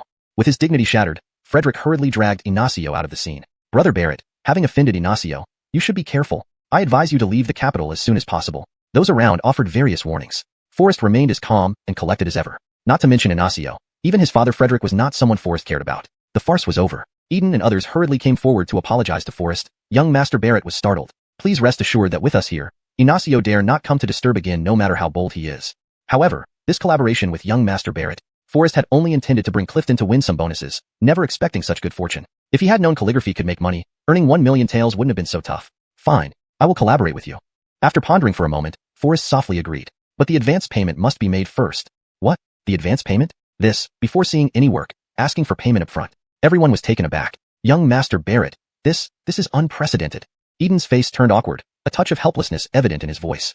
No precedent? Isn't there one now? Forrest's tone was cold and unyielding. Since you lack sincerity, then forget it. I don't really care. No sooner had the words left his lips when Forrest turned to leave. Huh. Everyone looked at each other, instantly stunned. Seeing this, Clifton anxiously pulled Forrest back. Young Master Barrett, haven't we started pre-selling before the work is even finished? This has never been done. Forrest wished he could give Clifton a light slap on the head, unsure which side this boy was on. Indeed, young Master Barrett's calligraphy is unparalleled, but whether it fetches a high price depends on the buyer's appreciation. Bruno's face darkened instantly. If sales aren't good, this might cause issues. Eden frowned deeply, proposing, young Master Barrett, if you provide masterpieces, we will pay immediately. How does that sound? Whether it sells well or not is your concern, not mine. Although Forrest desperately needed silver to fulfill his agreement with Marilyn for 1 million taels, facing these cunning merchants, he refused to budge on principle. Humph. Fine. Bruno stood up abruptly, angrily saying, "If you can truly obtain an item favored by the Emperor, I will agree to the advance payment. Otherwise, market rules apply. Deal?" Everyone was astonished upon hearing this. This was almost like a fairy tale. Chapter 47. How could this be difficult? Not to mention acquiring something the Milton holds dear. Even catching a glimpse of Jamie's true appearance is something no one present can accomplish. Bruno naturally knew this was an impossible task, which is why he deliberately set up this challenge, to dampen Forrest's arrogance. This is simply impossible. Clifton jumped up in agitation, countering coldly. Mr. Ivor, proposing such a difficult challenge is clearly intended to make things hard for him. Whether or not he can achieve it is not my concern, Bruno imitated Forrest's tone. If he cannot, he should not have been so arrogant in the first place. Upon hearing this, everyone was stunned. This was undoubtedly a doomed challenge. Who would dare accept it? This will be good entertainment. Indeed, I'd like to see if Forrest still dares to be so arrogant. I think only a fool would agree to such a ridiculous request. People began chattering. Young people are always proud and high-spirited. They need Mr. Ivor to teach them a lesson. Forrest indeed has great talent, but unfortunately, he is too arrogant. Despite Wally and others praising him highly, he knows no humility. Now, let's see what capital he has for his arrogance. If he can do it, I am willing to kneel and kowtow to him. Everyone laughed mockingly, all waiting to see Forrest's downfall. Envious of Forrest's talent, these people envied his aloof, independent demeanor, harboring resentment within. Forrest did not intend to deal with Bruno's impolite demands. However, hearing the mockery from the crowd changed his mind. How could this be difficult? Tomorrow at this time, please wait here. I will surely bring the Milton's item. As soon as he spoke, the surroundings fell silent, everyone gaping in disbelief. Even after Forrest had left, no one moved, frozen in place. After the shock wore off, mocking laughter filled the air. What a boastful statement. Acquiring something from the Milton, how easy is that? I think this boy is either crazy or planning to escape.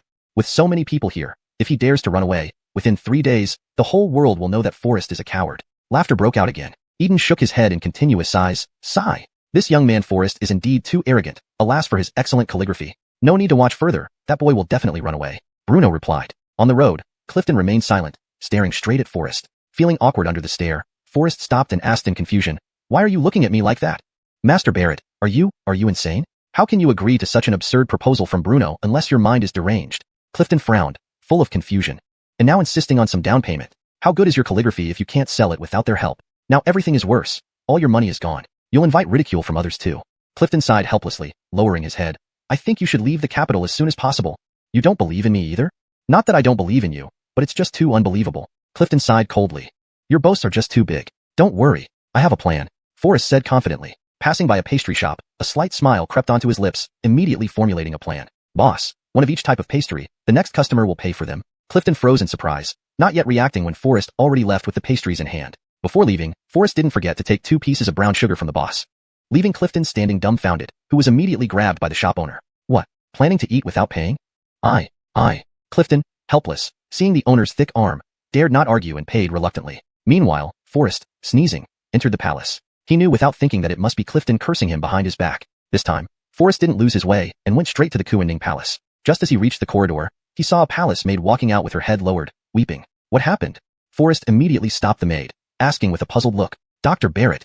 The maid wiped away her tears, raising her head slightly, stuttering. "You came at an inconvenient time, Katrina. She needs to rest." Forrest sensed something was wrong and walked directly towards the Kuanding Palace. "Oh no, Dr. Barrett, please stop." Katrina specifically instructed she wanted to be alone and undisturbed. The maid tried to stop him, but it was too late. The door pushed open, a sharp cracking sound rang out, and a teacup shattered in response, the fragments scattering around Forrest's feet. "Bold, haven't I already told you not to disturb me? Why did you not listen?"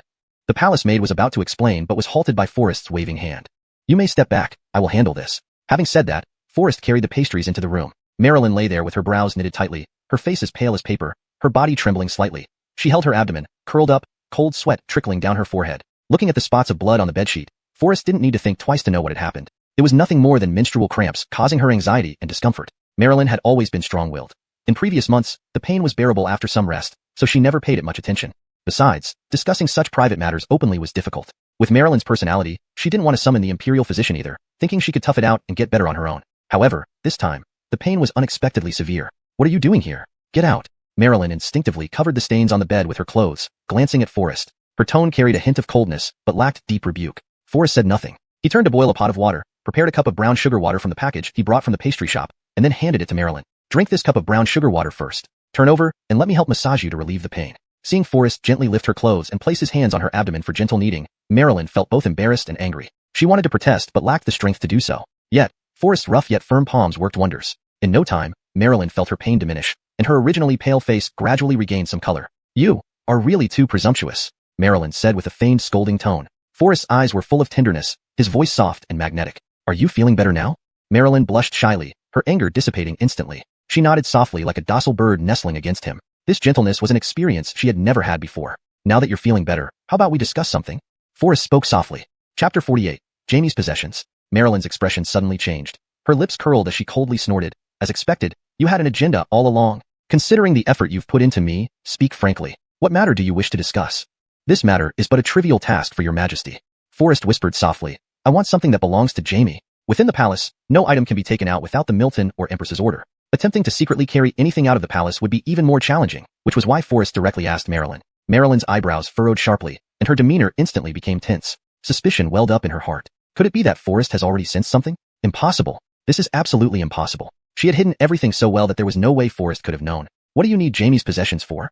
Forrest revealed a hearty smile. Well, if you give it to me first, I'll explain afterward. How can I be sure that you're not planning to misuse Jamie's belongings if you don't clearly state your intentions?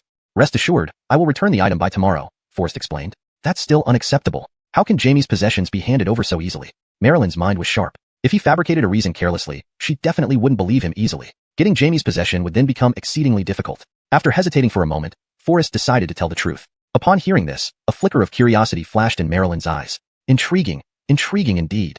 Then, she saw Marilyn's eyes spinning as if something sinister was brewing. So, does this mean if you cannot obtain Jamie's possession, you will be ridiculed by everyone? A slight crease appeared on Forrest's brow as he obviously noticed Marilyn's thoughts. This was one of the rare chances to tease Forrest, so how could Marilyn miss it? Oh, my waist suddenly feels a bit sore. Oh, my feet also feel uncomfortable suddenly. Forrest understood that Marilyn was intentionally teasing him, and helplessly complied with giving her a massage. Since Marilyn deliberately did this, Forrest wouldn't allow himself to be toyed with. The delicate fingers brushed gently over her abdomen, gradually moving upward. Her slender body trembled slightly, her gaze hazy and dazed, as if lost in a dream. The air was filled with a breathy sound, enchanting and captivating. Instantly, Marilyn's cheeks flushed like evening clouds, overwhelmed with emotions. In a moment of bewilderment, she hugged Forrest tightly without hesitation. Although her heart was filled with longing, reality confined her, making her feel both ashamed and frustrated. She bit her lips lightly, helplessly suppressing her desire. Hemph, it's all your fault, Marilyn muttered with a frown, sulking. How can you blame me? It's clearly because of you. If not for you, I wouldn't, Marilyn said shyly, clenching her fists, burying her face in the quilt in embarrassment. Forrest's lips curled slightly upward, revealing a hint of smugness. Your Majesty, I have finished the massage for you. As for Jamie's possession, Forrest reminded softly, you treat me like this and still expect me to give you something from Jamie? Impossible. Marilyn grumbled indignantly. Her heart churned like turbulent water stirred by Forrest, surging yet unable to vent. Desiring what she couldn't have, she hammered the bed weakly, feeling an unexpressed bitterness within. Your Majesty, you can't blame me. Forrest's lips lifted in a mischievous smile. Is it that the massage wasn't comfortable enough? Hardly had the words left his mouth when his hand smoothly slid over her abdomen again. Marilyn didn't want to be ignited into desire again. She hurriedly interrupted. Enough, enough. I'll help you get something from Jamie. Marilyn casually picked up a carved dragon jade pin and shooed Forrest away. At this point, Marilyn was burning with desire, itching and impatient. She could no longer endure Forrest's provocations. Without lingering, Forrest gave Marilyn some instructions about taking care of herself during her period and then stepped out of the palace gate. The next day, Su Manor was crowded with people. Compared to yesterday, today was even livelier as many literati from the capital were eager to witness this legendary Forrest. Among them were students who attended the event yesterday, and others who came specifically to see Forrest humiliated. Eden on stage could not help but show a hint of anxiety on his face. It's already mid-morning. Why hasn't young Master Barrett appeared yet? Bruno sneered and mocked. I think Forrest must be afraid, unable to produce Jamie's possession, only becoming a coward. Other side, sigh. How easy would it be to get Jamie's possessions? Several wealthy merchants shook their heads in succession, lamenting, what a pity, with Forrest's excellent calligraphy skills. Exactly, it's all your fault, Bruno. Why did you have to provoke him with the Milton's possession? Now that he has run away, we've lost a big deal. Right, we were hoping to make a fortune from Forrest's calligraphy. Several wealthy merchants chimed in one after another, arguing incessantly. The audience below began to mock and jeer. Forrest is clearly a cowardly turtle, too afraid to show his face. I hereby swear, if he can really bring the Milton's treasure, I will cut off my head for him to kick around. Just as everyone was discussing heatedly, they suddenly heard a cold laugh cutting through the air. Oh, who said they would give me their head to kick? His voice reached before he did. Everyone looked up to see Clifton looking arrogant, swinging a wooden stick ahead to clear the way. Following closely behind, Forrest walked elegantly and handsomely. So, Forrest actually dared to come. Seeing this, everyone felt a jolt of surprise. What difference does it make if he came? Unless he brings the Milton's treasure, he still loses. The scholar who made the statement earlier coldly remarked. Eden, however, wore a smile. He valued Forrest merely as a potential cash cow and didn't take the bet seriously. As long as Forrest was willing to provide calligraphy works at market price, Eden would still be willing to cooperate with him. Humph, Forrest, just showing up doesn't count. Did you bring the Milton's treasure? Bruno asked arrogantly. I want to confirm first. If I bring the Milton's treasure, will Boss Ivor agree to triple the advance payment? Naturally. But let's see if you have the capability. Bruno responded coldly. That's what you said. Before the words had fully left his mouth, Forrest took out a jade pin carved with a dragon pattern. In the sunlight, it instantly emitted a dazzling glow, with the engraved dragon patterns appearing vivid and lifelike. Everyone was stunned into silence for a moment. Those scholars who were boasting moments ago were now completely dumbfounded. Forrest really has obtained something belonging to Jamie? Chapter 49. The Empress is very angry, and the consequences are severe. Among them, the one who was shouting the loudest even fainted. Treasure, truly treasure. Eden's eyes sparkled, his body trembling slightly as he exclaimed in amazement. Bruno was so shocked that he was dumbfounded and speechless. Gentlemen, are there any more objections now? I dare not. I absolutely dare not. Bruno's legs trembled as he fell to his knees on the ground. Sir Barrett, this old man has blind eyes and was overly disrespectful. Please forgive me. But could we ask for a slight reduction in the advance payment? Bruno's face was full of smiles, showing all his flattery as he pleaded softly. After all, if he had to pay 3 times the market price, he would make no profit. Forrest smiled lightly and shook his head. There are many spectators today. I believe Mr. Ivor wouldn't want to tarnish his reputation by being unreliable. After all, merchants value trust most. Bruno suddenly felt a chill run down his spine, cold sweat pouring down, his eyes wide open like copper bells, and his body trembling, collapsing instantly to the ground, feeling extremely regretful in his heart. Eden and the others no longer hesitated and began to pay the advance payments. In no time at all, Forrest received 80,000 taels of silver. One couldn't help but admire how rich these tycoons were and how generously they bid. Before long, Forrest had accumulated 1 million taels. If it weren't for the several hundred thousand taels from selling perfume being confiscated by Marilyn earlier, Forrest would have reached the 1 million taels much sooner. That night, the moonlight was misty, tree shadows swaying gently, and the surroundings were silent except for the chilling calls of owls in the distance. A cold wind swept by, causing Forrest to shiver involuntarily. Just as he was about to get up to close the window, he heard light footsteps in the courtyard. Someone? Forrest was startled. Could there really be a thief sneaking in? A gentle breeze carried a faint fragrance. Forrest was just feeling suspicious when the door opened slowly, and Anai, holding a lantern, walked in slowly. Was he being too sensitive? Forrest couldn't help but wonder. Dr. Barrett, Katrina has summoned you to the palace. Anai lowered her head, her cheeks glowing beautifully under the warm light of the lantern. Why does she always choose nighttime to summon me?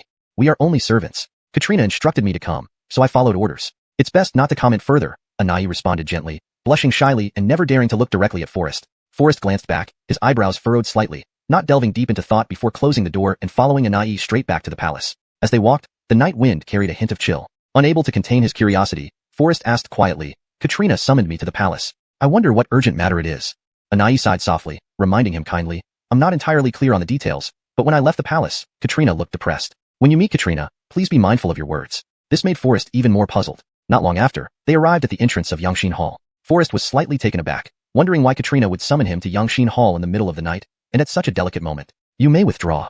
Inside the hall, Marilyn casually instructed the maidservants standing by. Forrest took light steps and quietly entered. He saw Marilyn wearing a gold phoenix crown adorned with peacock feathers, draped in embroidered silk robes, her lips painted red, her eyebrows slightly knitted, sitting alone at the table with her eyes closed in deep thought. Forrest had never seen such solemn attire on her before, unable to help but gaze in awe. Your Majesty, what troubles you so?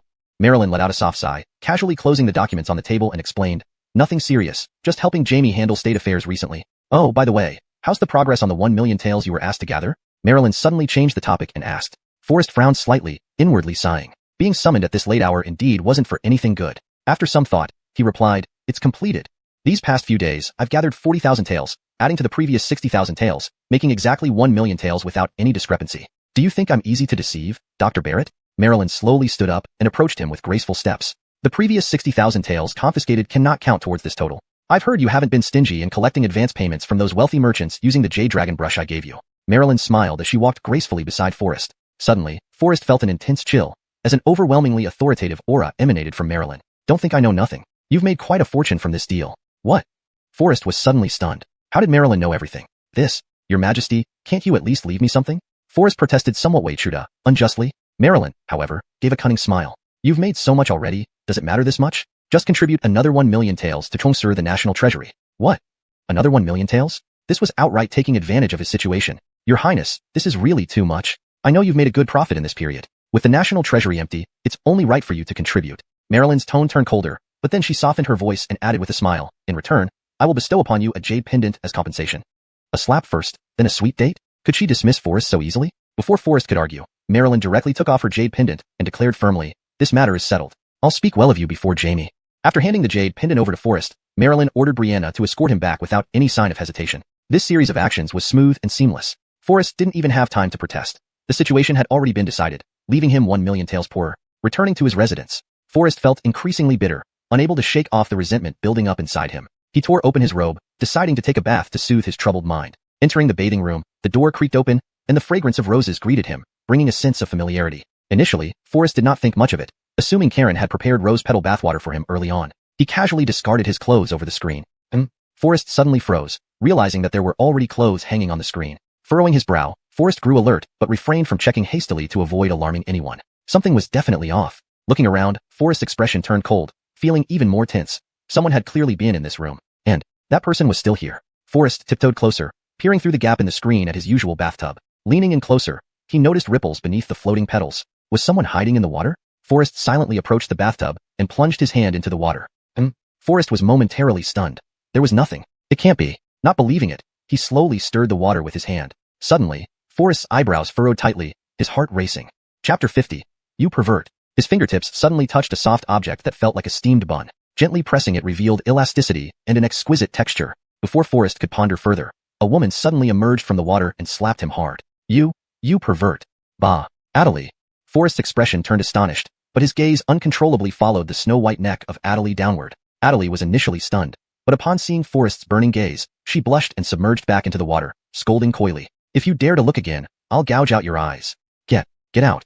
Forrest was about to turn around when he realized something was amiss, and he asked hesitantly, but this is my house. Why should I leave? On the contrary, how did you end up in my bathtub all of a sudden? Forrest then turned around calmly with a sardonic smile and sternly demanded, speak. How did you know I live here? What's your purpose for coming here? At this moment, Adelie's cheeks were flushed red, her hands tightly guarding her chest, feeling utterly defenseless. If you don't speak, don't blame me if I'm not gentle. Forrest smirked and extended his hands. Hearing Forrest's footsteps approaching slowly, Adelie's heart raced wildly. Don't come any closer. Adelie pointed at Forrest nervously. People in the palace are looking for me everywhere. I have nowhere else to go, so I came here to hide. Besides, I haven't bathed for days. I smell bad, Adelie pouted. Looking miserable, Forrest was completely taken aback. Why didn't you go somewhere else instead of sneaking into my house? Hold on. You said people in the palace are searching for you? My goodness, aren't you putting me in danger? No, you misunderstand. Adelie quickly defended herself. I snuck in secretly, and no one knows. I'm alone in the capital and only know you. So, I had no choice but to follow you here. Also, I haven't eaten for days. As she spoke, tears silently slid down Adelie's delicate face, evoking immense sympathy. Forrest's heart melted instantly. This was his weakness. He couldn't bear to see girls cry, especially such a beautiful and graceful woman. Forrest sighed softly. It was just his soft heart. All right, but understand, I'll only shelter you for one night. Forrest placed a set of clean clothes nearby and walked out of the bathroom. Back in the study, Forrest's mood became increasingly irritable. What misfortune, first being deceived by Anya, and now unwittingly attracting a troublesome female intruder. Creak. The door to the study opened gently, and a whiff of fragrance wafted in with the breeze. Before Forrest could say anything, Adelie knelt before him weakly. My father was wrongfully accused and brutally killed, leaving me all alone. Thankfully, young Master Barrett extended a helping hand. Your kindness will never be forgotten. After expressing her gratitude, Adelie added, however, Forrest wanted to decline but saw tears welling in Adelie's eyes, her brows furrowed, and tears streaming down her face. This scene truly tugged at his heartstrings. Forrest hesitated, unable to refuse. Don't cry first. Tell me why you risked so much to steal documents from the palace? At these words, deep sorrow welled up in Adelie, and tears streamed down her face. Forrest panicked, wanting to comfort her, but Adelie suddenly threw herself into his arms, sobbing uncontrollably. After Adelie detailed her story, Forrest finally understood. It turned out this case was connected to a year-old unsolved mystery, possibly involving Govind, the Herman. So, this matter wasn't as simple as it seemed. Don't worry, I'll thoroughly investigate this case and ensure your father, a clean and upright official, doesn't suffer unjustly. Upon hearing this, rage surged in Forrest's eyes, and his fists clenched tightly. Govind's power had clearly grown to an unbridled level. As the Herman, Govind wielded immense influence, even making someone like Anya show deference. In the Herman's mansion, after resting, Govind had recovered about 70 to 80% of his strength. On the table, the portrait of Forrest was riddled with cuts, each slash bringing him a sense of satisfaction. During his convalescence, Govind had constantly devised ways to bring Forrest to his doom. As he stabbed the dagger toward Forrest's portrait, a cold and frosty inquiry echoed. How has that fellow Forrest been lately? Your Highness, recently not only did Forrest open a tavern, but he also runs a mahjong parlor, both of which are thriving. Smack. Before the subordinate could finish speaking, Govind flew into a rage, his eyes bloodshot with fury, and kicked him to the ground. What? While I am recuperating here with all my efforts, that fellow Forrest is living it up outside. Summon immediately the most skilled guards from the Tiger Might squad. I want Forrest dead. The guard wiped the blood off his face and hurriedly knelt down, furrowing his brow as he replied, Your Highness, Forrest is now an official of the court. It might be inappropriate. Smack. Before he finished, Govind revealed a ferocious glare and delivered another kick. In this entire world, Is there anyone I can't kill? So what if he's a court official? Killing him will be like squashing an ant. With a murderous aura and bloodshot eyes, Govind trembled as he spoke. After killing him, just fabricate some charges and seize all his property in my name. You've done this kind of thing before. Do you need me to teach you again? The guard hesitated, struggling to rise and kneeling down to answer. Zun Ming, Su Sha Li Ke An Pai. Smack. Before he finished, Govind kicked him once more in anger. Worthless. Get moving. Govind clenched his teeth and said icily. Forrest, dare to oppose me, and I'll ensure you have no place to bury your body. That day, Forrest stepped out of the tavern. A thought crossed his mind, and he decided to go to Juxiang Pavilion to review the recent accounts and also to retrieve some silver from Arnona. Unfortunately, Anya had taken another 10,000 taels of silver from Forrest in one fell swoop, leaving him with nothing. Just when Forrest had earned some money, it was already handed over to the national treasury. Now penniless, he urgently needed to find a way to make more money. When Forrest went out, Kirsten followed closely behind. But Forrest was puzzled why Anya always knew exactly how much money he made each time. Forrest suddenly frowned deeply. Kirsten, don't you feel like we're being watched? Chapter 51. What are you waiting for? Make a move. Got ourselves stalked? Kirsten's brows slightly furrowed, just about to look back when Forrest promptly held his waist to stop him. Don't make a fuss, lest we alert them. At this point, we can't confirm their true identity, but I suspect they're either after you or me. Kirsten couldn't help but give Forrest a sidelong glance. And it took you to say that? Then, Kirsten's face turned slightly angry as he stared straight at Forrest's hand on his waist. Forrest apparently noticed, awkwardly pulling his hand back. So what do we do next? Kirsten asked softly. After a moment's thought, Forrest replied, the alley ahead is fairly deserted. Let's head there. Hearing this, Kirsten was even more stunned. Shouldn't you try to blend in with the crowd to shake off the trackers? Forrest did just the opposite, leading toward an even more secluded area. This was utter nonsense. Forrest had his own plan. Today, he had to find out who exactly was tailing him. You are such a martial arts expert. Surely you're not afraid of these people? Who said I'm scared? I also want to see who's so bold as to track me, Kirsten. Turning the corner, a desolate and quiet alley opened up before them. Aside from the occasional patrolling imperial guard, there were almost no other passers-by here. As Forrest and Kirsten walked into this alley, the 5 men following them hesitated not for a second before chasing after them. Huh? Where did they go? They were clearly seen walking here just now. The 5 Tiger Elite soldiers looked at each other, puzzled, standing still for a moment. I thought they were some vermin. Turns out they are Govind's dogs. A mocking laugh echoed in the air. Before the Tiger Elite soldiers could come out of their confusion, Forrest and Kirsten appeared behind them like ghosts. Speak. Why have you been tracking us? Forrest questioned coldly, while Kirsten instantly assumed a defensive stance. Before the Tiger Elite soldiers could respond, another mocking laugh arose. Do I, your king, need to choose a good time if I want to teach you a lesson? Forrest, during my recovery, I heard you were living quite splendidly. Did you ever imagine today would be your death day? Govind raised an eyebrow, a glint of viciousness flashing in his eyes, and a grin of cruelty curved on his lips. He waved his arm, and his underlings immediately understood. Not good. Kirsten's eyes showed intense chilliness, quickly stepping in front of Forrest to shield him. Indeed, those 5 Tiger Elite soldiers were renowned as the elite of the Tiger Elite army, holding long spears that moved fiercely. Before Kirsten could react, one spear came down like thunder. Kirsten hadn't managed to dodge, yet another spear aimed directly at his face. Fortunately, Kirsten was skilled and agile, flipping deftly to avoid the spear tips. Immediately followed by a swift stab, blood spurted out like a fountain as one of the attacking Tiger Elite soldiers clutched his neck, falling motionless to the ground. Seeing this, Govind gnashed his teeth in anger, growling, a bunch of idiots. Finish off Forrest now. Swoosh. Without waiting for a response, the Tiger Elite soldiers lunged forward with their spears, the points piercing through the air straight towards Forrest. Forrest's face turned pale as he kept dodging, retreating step by step. But now, he had backed himself into a corner, unable to evade further. Forrest, you won't survive today, not even the gods can save you. Make a move. Govind's eyes were bloodshot, filled with malice, as if he wanted to devour Forrest alive. Before Forrest could react, another spear stabbed towards him from the side like a sudden gale. Was today really the day he'd die? No good. Master, be careful. Ignoring his own safety, Kirsten leaped in front of Forrest. Thankfully, Kirsten's martial prowess enabled him to skillfully deflect the spearhead with a wave of his hand. Bang! A heavy collision. Even though Kirsten swiftly severed the spear tip, the remaining force of the Tiger Elite soldier's spear struck her abdomen forcefully. Along with Forrest, who stood behind her, they both crashed heavily against the wall. Blood spurted out. Kirsten clutched his sword with one hand, struggling to stay upright. Luckily, Kirsten usually wore armor, so this severe blow didn't endanger his life. Unfortunately, having suffered this severe injury, Kirsten lost his ability to fight. Just now, Kirsten had slain 3 enemies, leaving only 2 Tiger Elite soldiers still capable of fighting. But being outnumbered, Forrest and Kirsten were forced into a perilous situation. Forrest, you really have a tough fate. Seeing Kirsten unable to retaliate, Govind grew more arrogant. Picking up the fallen saber, a cruel smile spreading across his face, Govind approached Forrest arrogantly. Forrest's brows furrowed tightly, his eyes blazing with fury like wildfire as he shielded Kirsten protectively in front of his chest, his tone resolute. I can go with you, but you must let Kirsten go. Ha ha ha, absolutely absurd.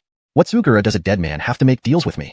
Govind sneered mockingly, but if you're willing to kneel and beg for mercy, this king might consider giving you a quick death. Immediately after, Govind's eyebrows twitched slightly, lustful eyes fixating maliciously on Kirsten's chest. Kirsten, Why did you end up with Forest, this good for nothing? If you had become my bodyguard back then, you wouldn't have met such a tragic end. But, if you're willing to be this king's slave and serve me wholeheartedly, I might consider sparing your life. Instantly, a series of lewd laughter filled the air. Kirsten's gaze turned as sharp as ice, radiating an intense killing aura as she longed to raise her sword in defiance, but lacked the strength to do so. Tisich, you shameless brute, I'd rather die than let you defile me. Ha ha ha, the more you resist, the more I am intrigued. Govind responded arrogantly, coldly laughing. In this world, there is no woman this king cannot have. A stubborn woman like you should count it as 8 lifetimes of good fortune to serve this king. Do you believe this king cannot have you right now? Govind's savage instincts were laid bare as he started tearing off his clothes, discarding them on the ground. My lord, what shall we do with this Forest? The tiger elite soldiers whispered. This kind of trash is an eyesore. Drag him aside and behead him. Before the words even finished, a chilling laugh echoed through the air. Forest calmly stood up, tightly shielding the injured Kirsten behind him. Haha, truly ridiculous. Today, you cannot kill me. At first, Govind was taken aback, then broke into uncontrollable manic laughter. The nearby tiger elite soldiers joined in, holding their bellies and laughing loudly. Forest, are you mad? Besides Jamie and Katrina, who in this world can the Herman not slay? Forest's face was solemn, his voice icy. Today, if I say you cannot kill me, then you cannot kill me. Suddenly, a fierce aura burst out from Forest, causing Govind to involuntarily shudder. What are you waiting for? Make a move. Chapter 52. Begging won't help. The soldiers of the Hui army swung their weapons, aiming straight for Forest's head. Too late to react fast enough. Just as the spear tip was less than 3 inches from Forest's neck, the attack by the Hui army suddenly halted. Worthless. What are you still standing there for? Kill him immediately. Govind was in the process of undressing, and faced with the alluring and delicate figure of Kirsten, he could not wait a moment longer. He just waited for the Hui army to finish off Forest, and then take care of Kirsten right there. But when he looked up, he saw that the Hui army had eyes like copper bells, a tense expression, and stood still like stone statues. My lord, this Forest can't be killed. A bunch of good-for-nothings. There isn't anyone in this world Govind, cannot kill. Govind roared angrily, kicked Hui army down with one strong foot, pulled up his trousers, picked up a large saber, and came directly toward Forest. Suddenly, Govind's pupils constricted, and he instantly froze on the spot. He could only feel his Adam's apple rolling, trembling in anxiety as he shouted in a quavering voice. What? Do you think a piece of broken jade pendant will scare me? Others may not recognize it, but surely you, Govind, would. You should look closely. This jade pendant is bestowed by Jamie. Seeing the jade pendant is like seeing Jamie. Dare you kill me?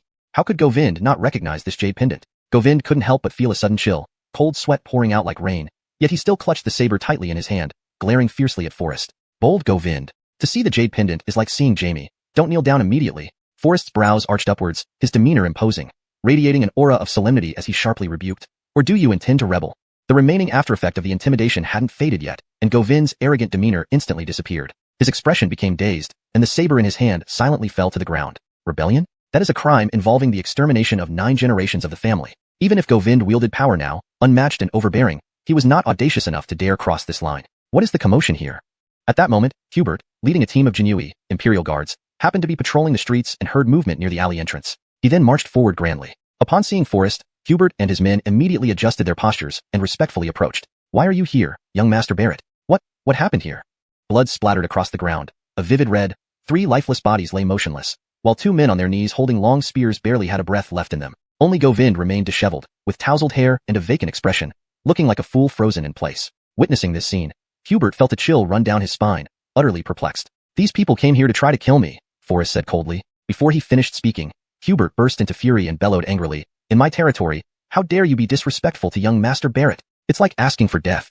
Without waiting for Forrest to speak, Hubert took big strides forward, kicked the kneeling Hui army down, and immediately ordered his subordinates to restrain him. Then he raised his hand and walked towards Govind. Is it you who dared to disrespect young Master Barrett? Before he finished speaking, Hubert's raised hand paused midair as his whole body started trembling. Upon recognizing the disheveled man before him as Prince Govind of Xuanhuan, Hubert was so shocked that his face turned pale, his body weakened, and he collapsed onto the ground dejectedly. You have some nerve. You plan to punish me, the prince? Govind glared fiercely and angrily reprimanded. Slap. A crisp sound, like thunder splitting the sky. Before Govind could react, his face was already blood red, with 2 front teeth flying out. Forrest remained calm, wiping the blood-stained jade pendant on Govind's clothes leisurely. So what if I punished you? Before the words were done, Forrest gripped the jade pendant tightly and delivered another heavy punch to Govind's face. Govind felt dizzy, his face swelling up like a pig's head instantly. With another raise of Forrest's hand, Govind quickly knelt down, hands covering his head, curling up like a tortoise, crying and pleading, I am the Herman. Why, you actually dared to hit me. Ignoring him completely, Forrest gave Govind another 2 loud slaps on the face. With this jade pendant in hand, Forrest naturally had no fear. Govind still acted arrogantly, threatening with a trembling voice. I am the Herman. You dared to hit me. Don't you want to live?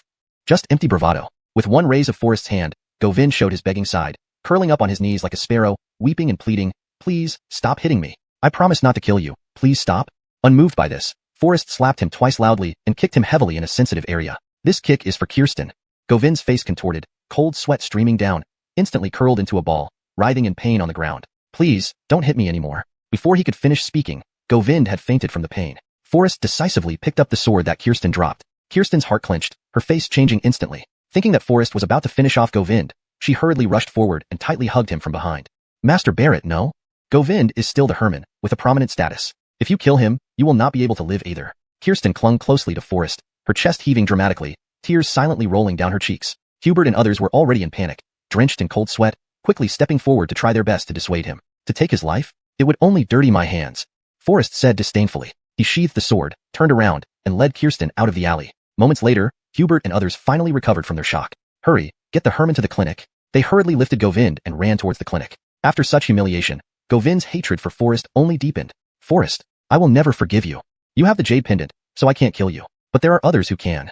Govind, failing to achieve his goal and losing instead, could not bear the indignation even for a day. The next morning, Govind reported Forrest to the court. Morning light shone. In the imperial court, civil and military officials knelt neatly on the dais. However, the nine-dragon throne stood empty. The Milton was not there. The ministers exchanged glances, their expressions revealing confusion. Could it be that Jamie won't preside over the court today? Someone couldn't help but ask. It's impossible. Today is the day when the Herman impeaches Dr. Barrett. How can Jamie be absent? Royce, the Minister of Revenue, whispered in discussion. Forrest is truly bold enough to offend the Herman. Does he not know how to write the word death? All the ministers were allies of Govind, harboring resentment towards Forrest, discussing fervently. "Everyone must pay close attention to the prince's actions and respond accordingly based on his expression," reminded Ishmael, the Minister of Rights, in a low voice. Forrest seems terrified and doesn't even dare to attend the morning court. Govind glared fiercely, his eyes bloodshot. "Whether he attends or not, I will make sure he has no place to bury his corpse today." Chapter 53. Death sentence may be spared, but not unnerving punishment. "Your Majesties, please maintain order." Leland shouted loudly. "Jamie is unwell, and will hear state affairs from behind the curtain today. Those with urgent petitions should present them quickly. Otherwise, you may withdraw." Upon these words, an immediate silence fell over the court. All officials wore grave expressions, stealing glances, and their eyes all turned toward Govind. Govind, nursing a belly full of frustration, cupped his swollen face and shuffled to the front of the hall, neither bowing nor kneeling. With a deep, fierce gaze, he asked sternly, "Your Majesty, how do you plan to punish that traitor Forrest?" Behind the curtain, Marilyn frowned and then asked in a deliberately deepened male voice, "What has caused Eve to be so indignant? That little brat Forrest dares to wield Gmaul like a royal command, relying on the jade pendant bestowed by your Majesty to act lawlessly, showing disdain for this prince. He even dared to assault this prince." Enraged at the thought, Govind's body pained him as he punched a stone pillar while emotionally charged. A sharp crack echoed through the hall, followed by agonized groans reverberating within. All officials furrowed their brows and nodded silently, too afraid to speak more. But Marilyn secretly chuckled behind the curtain. This injury would naturally be blamed on Forrest by Govind. "This prince has only one request. That your Majesty immediately recall the jade pendant and sentence Forrest to the death penalty with his family's assets confiscated," demanded Govind angrily. "Whoosh. Please sentence Forrest to the death penalty with his family's assets confiscated." Before Marilyn could respond, the officials already knelt en masse, speaking in unison. "A threat? A blatant threat?" Marilyn's expression turned icy, revealing her anger. This matter is serious. Allow me time to deliberate." Marilyn tried to buy time. However, Govind flew into a rage, his gaze piercing and tone icy. "Your Majesty, I am the Herman, commanding millions of troops. If the late emperor were still alive, he would never tolerate such humiliation. Since the officials agree with my suggestion, I hope your Majesty will immediately issue orders to execute Forrest and wipe out his clan." Instantly, an invisible pressure bore down on Marilyn behind the curtain, causing her to feel a chill. This was clear. Govind, relying on his power, was staging a coup. "Prince, please calm down. Dr. Barrett has yet to arrive, and based solely on your account, it is difficult for me to make a quick judgment. If I hastily convict without knowing the truth, how can I convince others later?" Marilyn showed no fear, coughed lightly, and spoke in a low, authoritative voice, firmly rebutting. An intangible imperial aura spread instantly, and the ministers bowed on the ground, trembling in silence. Govind could not help but frown, feeling waves of unease. But with a million-strong army, Govind was not willing to submit easily. "Then this prince will wait for 1 hour. If Forrest does not appear, your Majesty should sentence him to confiscation of property and execution." Marilyn frowned, wanting to rebuke him but fearing his military might, hesitating to push further. Thus, she secretly ordered Leland to leave the palace quietly, informing Forrest not to enter the palace, urging him to leave the capital and avoid the conflict. But before she finished speaking, a cold laugh sounded. Forrest had arrived, ready to throw out charges of confiscation and execution at every turn. What an impressive show of authority by Eve. Bolstered by his troops, ignoring the law, are you planning to disregard Jamie in a few days? Could it be that you intend rebellion? These words stunned everyone present. The hall fell into an eerie silence, filled only with heartbeats and trembling breaths. Forrest, you lie. Govind stood frozen, shaking all over, eyes bulging, unable to find a way to refute. Pointing at Forrest, his trembling lips failed to form any sound. Marilyn was also taken aback, admiring Forrest's wisdom, courage, and fearlessness. With just a few words, Forrest swiftly subdued Govind's arrogance, leaving him powerless and trembling. Do I lie? Under heaven, all is the king's land. Within its borders, all are the king's subjects. No matter how many troops you have, why do you not kneel before Jamie? Forrest narrowed his eyes, his sharp gaze scanning Govind. Does Eve believe his army makes him above serving as a subject? This question pierced Govind's heart like a blade. Govind trembled, tears streaming down his face. Your Majesty, I have always been loyal, never harboring rebellious thoughts. Please don't listen to Forrest's slander. A heavy thud echoed as Govind knelt before the throne, rebuking angrily. Suddenly, all officials went pale, shocked beyond words. Govind, actually, knelt down? Since Marilyn ascended the throne, Govind had never bowed to Jamie. Now, just with one word from Forrest, Govind actually knelt down before Marilyn. Marilyn was also taken aback, looking at Forrest beyond the curtain with disbelief, her curiosity about Forrest deepening. His Highness need not be overly courteous, please rise quickly. Marilyn saw an opportunity to de-escalate and hurriedly instructed Leland to help Govind up. She then responded solemnly. Dr. Barrett has made significant contributions in treating the smallpox outbreak and has donated substantial silver to the national treasury. His efforts cannot be overlooked. How can we rashly deal with a meritorious official? But your Majesty, this Forrest. Govind didn't finish. Marilyn's expression changed slightly and her tone became heavier.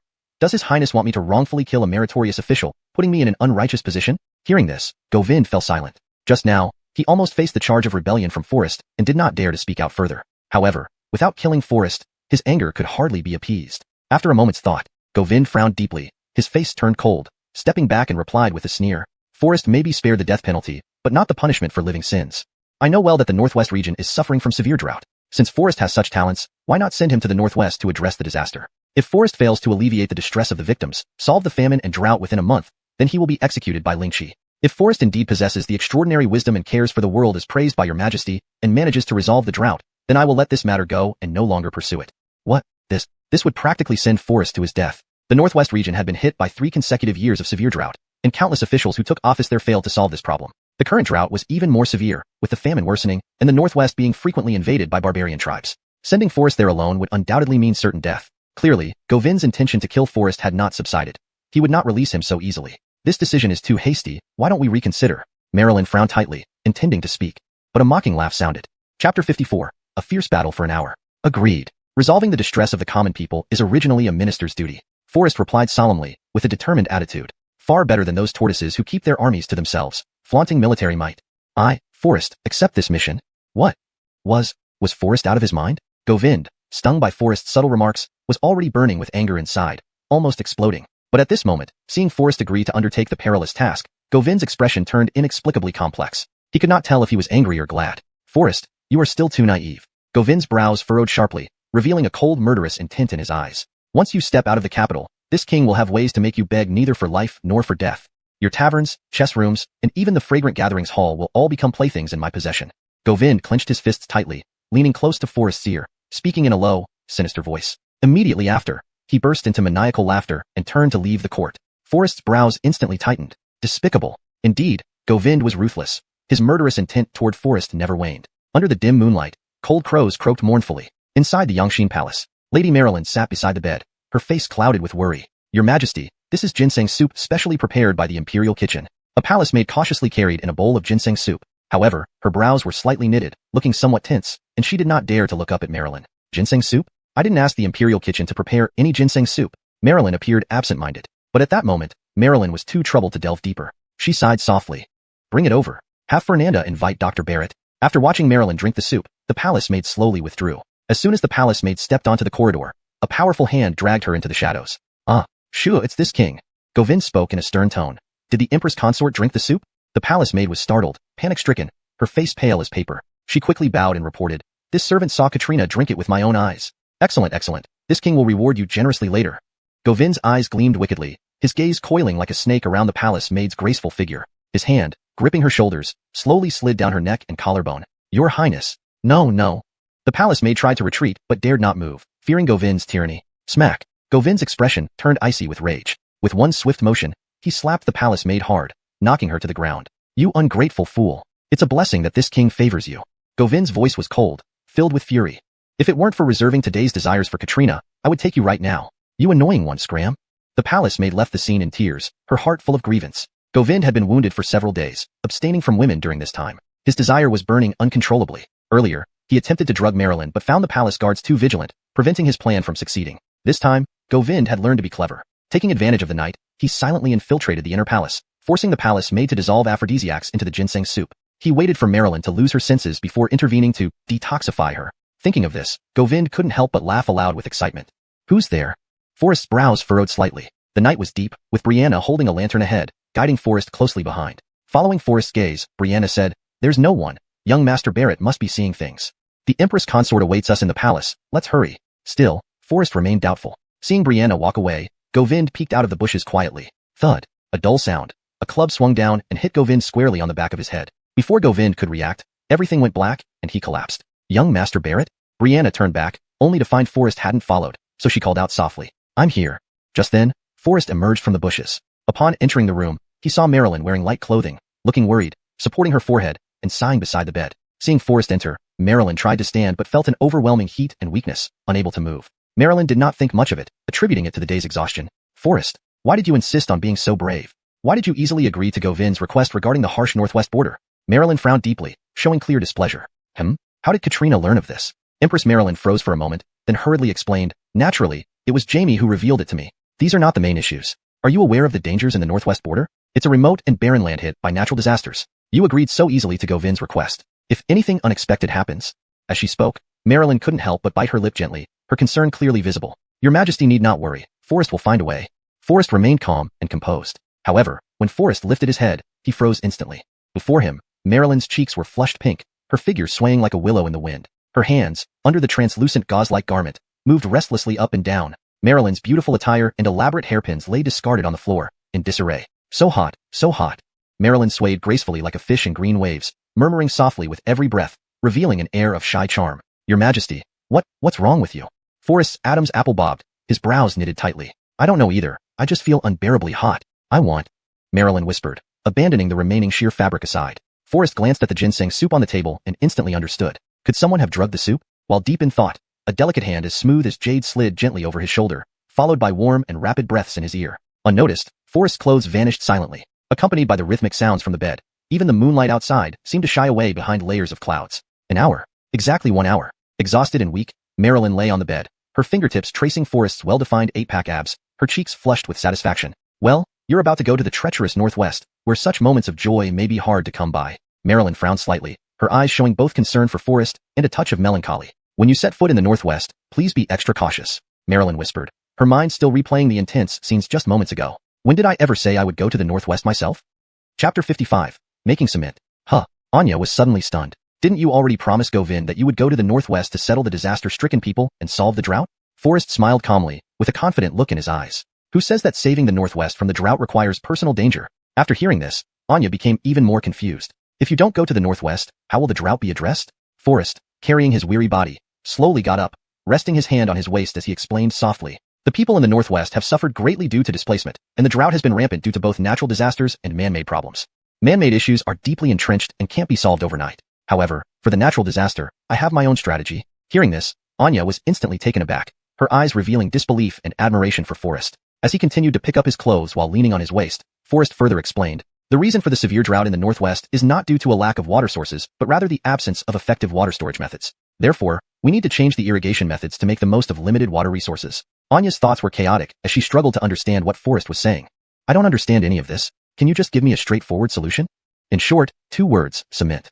Anya was even more puzzled. Water cement? This material is hard to explain right now, but once it's made, your Majesty will understand its usefulness. Just then, Forrest was fully dressed, his eyebrows slightly furrowed as he pressed against the door frame and hurriedly left the room. "Majesty, the ginseng soup has been laced with aphrodisiacs. It's best not to drink it anymore. Even someone as strong as I find it hard to bear. There's an old saying, no field is too barren to till, only oxen die from overwork. Where did Govind get such potent medicine?" Before Anya could recover from her shock, Forrest had vanished, leaving her alone in the empty room, weakly leaning against the bed in anger. But thinking back to Forrest's prowess moments ago, she couldn't help but blush shyly. Back at the residence, dawn had yet to break. Forrest stumbled into bed, exhausted from the intense confrontation. He would need several hours of rest to recover. Meanwhile, in the imperial garden shrubbery, Govind, who had been knocked unconscious, groggily woke up, finding the sky was already light. Fury welled up inside him. "Who dared to ruin my plans? If I catch you, I'll tear you limb from limb." Before he could finish speaking, a chill ran down his spine. Looking down, he realized all his clothes were missing. Not a single piece remained. Which scoundrel dared to do this to me? I'll make sure you pay with your life. Govind roared. His shout attracted the attention of patrolling guards. Frowning, Govind knew he'd lose face if anyone saw him like this. With no place to hide, he gritted his teeth and covered himself as he plunged into the bushes. The thorny branches brushed against his skin. It was an agonizing yet strangely exhilarating experience, though he dared not make a sound. The intense humiliation and shame were known only to Govind. He silently vowed, if I ever find out who did this, I'll tear you apart. Only when the guards left did Govind emerge, using 2 leaves to cover himself as he hastily fled the imperial garden. Forrest slept through the entire day. The next morning, sunlight filtered through the gaps in the curtains as Forrest yawned and prepared to rise. But as he placed his hand down, he froze. Something was off about this touch. Turning his head, he saw a woman lying beside him, and his hand was precisely on her most tender and firm spot. Startled, Forrest jumped up immediately. By Adelie, what are you doing in my room? Adelie rubbed her sleepy eyes and slowly sat up, still dazed. Her loose garment slid off her shoulder, exposing her delicate skin beneath the red string-studded belly band. In the sunlight, she looked even more enchanting and seductive. Forrest unconsciously moved his Adam's apple. Why are you in my room? Forrest, being an upright person, quickly turned away, only glancing at Adelie from the corner of his eye as he asked quietly. Adelie finally came to her senses, quickly grabbing her clothing to cover herself, her face turning red as she replied softly, I'm not sure either. These past few days, I seem to wake up in different places. Do you suffer from sleepwalking? Sleepwalking? What is that? Is it life-threatening? Adelie asked anxiously. It's fine. I will prescribe some medicine for you later. After taking it for a while, you should be cured. Then you continue to rest? Forrest did not dare to stay longer in the presence of an unmarried woman. After hastily tidying up his clothes, he left the room. After leaving the bedroom, Forrest went straight to the study. Today, he had important matters to attend to. Master, your tea is ready. Karen entered with the tea. Karen, you come at just the right time. Forrest immediately called out to Karen, quickly prepare quicklime, clay, iron, or powder for me. By the way, is there a kiln nearby? Karen was stunned on the spot, her round eyes wide open, staring blankly at Forrest. Master, what are you going to use these things for? To make cement. What? Cement? This made Karen even more confused. She had never heard of this so-called cement. Just go ahead and prepare them. Karen scratched her head and turned to leave the study. Making cement required mixing quicklime, clay, and iron or powder in specific proportions, followed by the crucial step of high-temperature firing. Clearly, such a process could not be completed at home, so Forrest needed to find a kiln to proceed with the next steps. Once everything was prepared, Forrest led Alatia and the Anatoly Arnon soldiers toward a kiln 20 miles outside the capital. At that moment, Govind was applying herbal medicine with his buttocks sticking out. Suddenly, there were hurried footsteps outside the door. Govind was so startled that the wooden stick used for applying medicine instantly disappeared. There was no need to guess where it ended up. Report. Slap. With his buttocks still sticking out, Govind slapped the messenger's face hard. Only then did he slowly pull out the wooden stick. Why are you in such a panic? The messenger covered his face, stood up, and reported, Your Highness, Forrest has led a group of people out of the city. Out of the city? Where is he going? Seems like he's heading to a kiln 20 miles away. Kiln? What is he doing at a kiln? Govind frowned, pondering deeply. Bring me someone. Summon the Hujarat troops. I want to see what Forrest is up to. Chapter 56, Unrepentant. Although this kiln factory is located on the western outskirts of the capital, its daily production is merely clay-made bricks, figurines, and jars. With the internal demand in the capital gradually decreasing, the kiln factory's operating conditions have become increasingly difficult. Fortunately, it possesses a royal charter, which has saved it from bankruptcy. Forrest, coming from a science background, is thoroughly familiar with cement-making techniques. However, the reason Forrest conceived the idea to develop cement was not just to solve the drought issue in the northwest by constructing water channels. More crucially, making money. After all, making money is the top priority. Soon, this batch of simple cement was fired successfully. Next came the process of refining through grinding and sieving to improve its quality. These tasks were naturally assigned to the dragon scale army. When the cement was ground into powder, everyone present was amazed. Sir, is this what you called cement? This gray substance, fine like sand. What is its use? Kirsten also couldn't help but ask curiously. As long as it's mixed with water and left to dry, it will harden like iron, Forrest replied confidently. Its uses are numerous. This gray soil can be as hard as iron? Impossible. The crowd expressed their doubts. Without explaining further, Forrest quickly used a mold to make a simple concrete brick. While they were still skeptical, a sneering voice broke through the silence. Ha ha ha, truly absurd. I thought you had some grand plan by sneaking off to the kiln factory. Turns out you're just playing with mud. Govind, seated in a sedan chair with his face full of scars, was being carried by a group of Tiger Valor soldiers who slowly approached. Seeing Govind and his entourage, everyone frowned, and Kirsten and the Dragon Scale army immediately adopted a defensive stance. Govind, why are you following us? What do you intend to do? Kirsten asked angrily, her eyebrows knitted together. What do I intend to do? To watch this farce. Govind laughed arrogantly. Forrest, instead of going to the northwest to deal with the drought, you're here playing around at a kiln. Are you going back on your word? Govind's eyebrows suddenly furrowed sharply, a piercing cold light flashing in his eyes. Forrest smiled contemptuously, maintaining his composed demeanor. We still have a month. Why are you so anxious? Besides, resolving the northwest drought doesn't necessarily require me to be there in person, Forrest said with a slight curl of his lips. Hearing this, Govind's eyes almost bulged out of their sockets. So? You mean you can resolve the northwest drought without leaving the capital? Ha ha ha, Forrest, you must be insane. It seems certain people will be disappointed. Forrest's gaze turned cold, emitting a chilling aura. Govind trembled with anger, his eyes blazing. He had already planned this. Once Forrest left the capital, he would seize all of Forrest's wealth. Now that Forrest wasn't leaving, how could Govind bear it? If that's the case, don't blame me for being ruthless. You chose a great place. This kiln indeed makes an excellent resting place.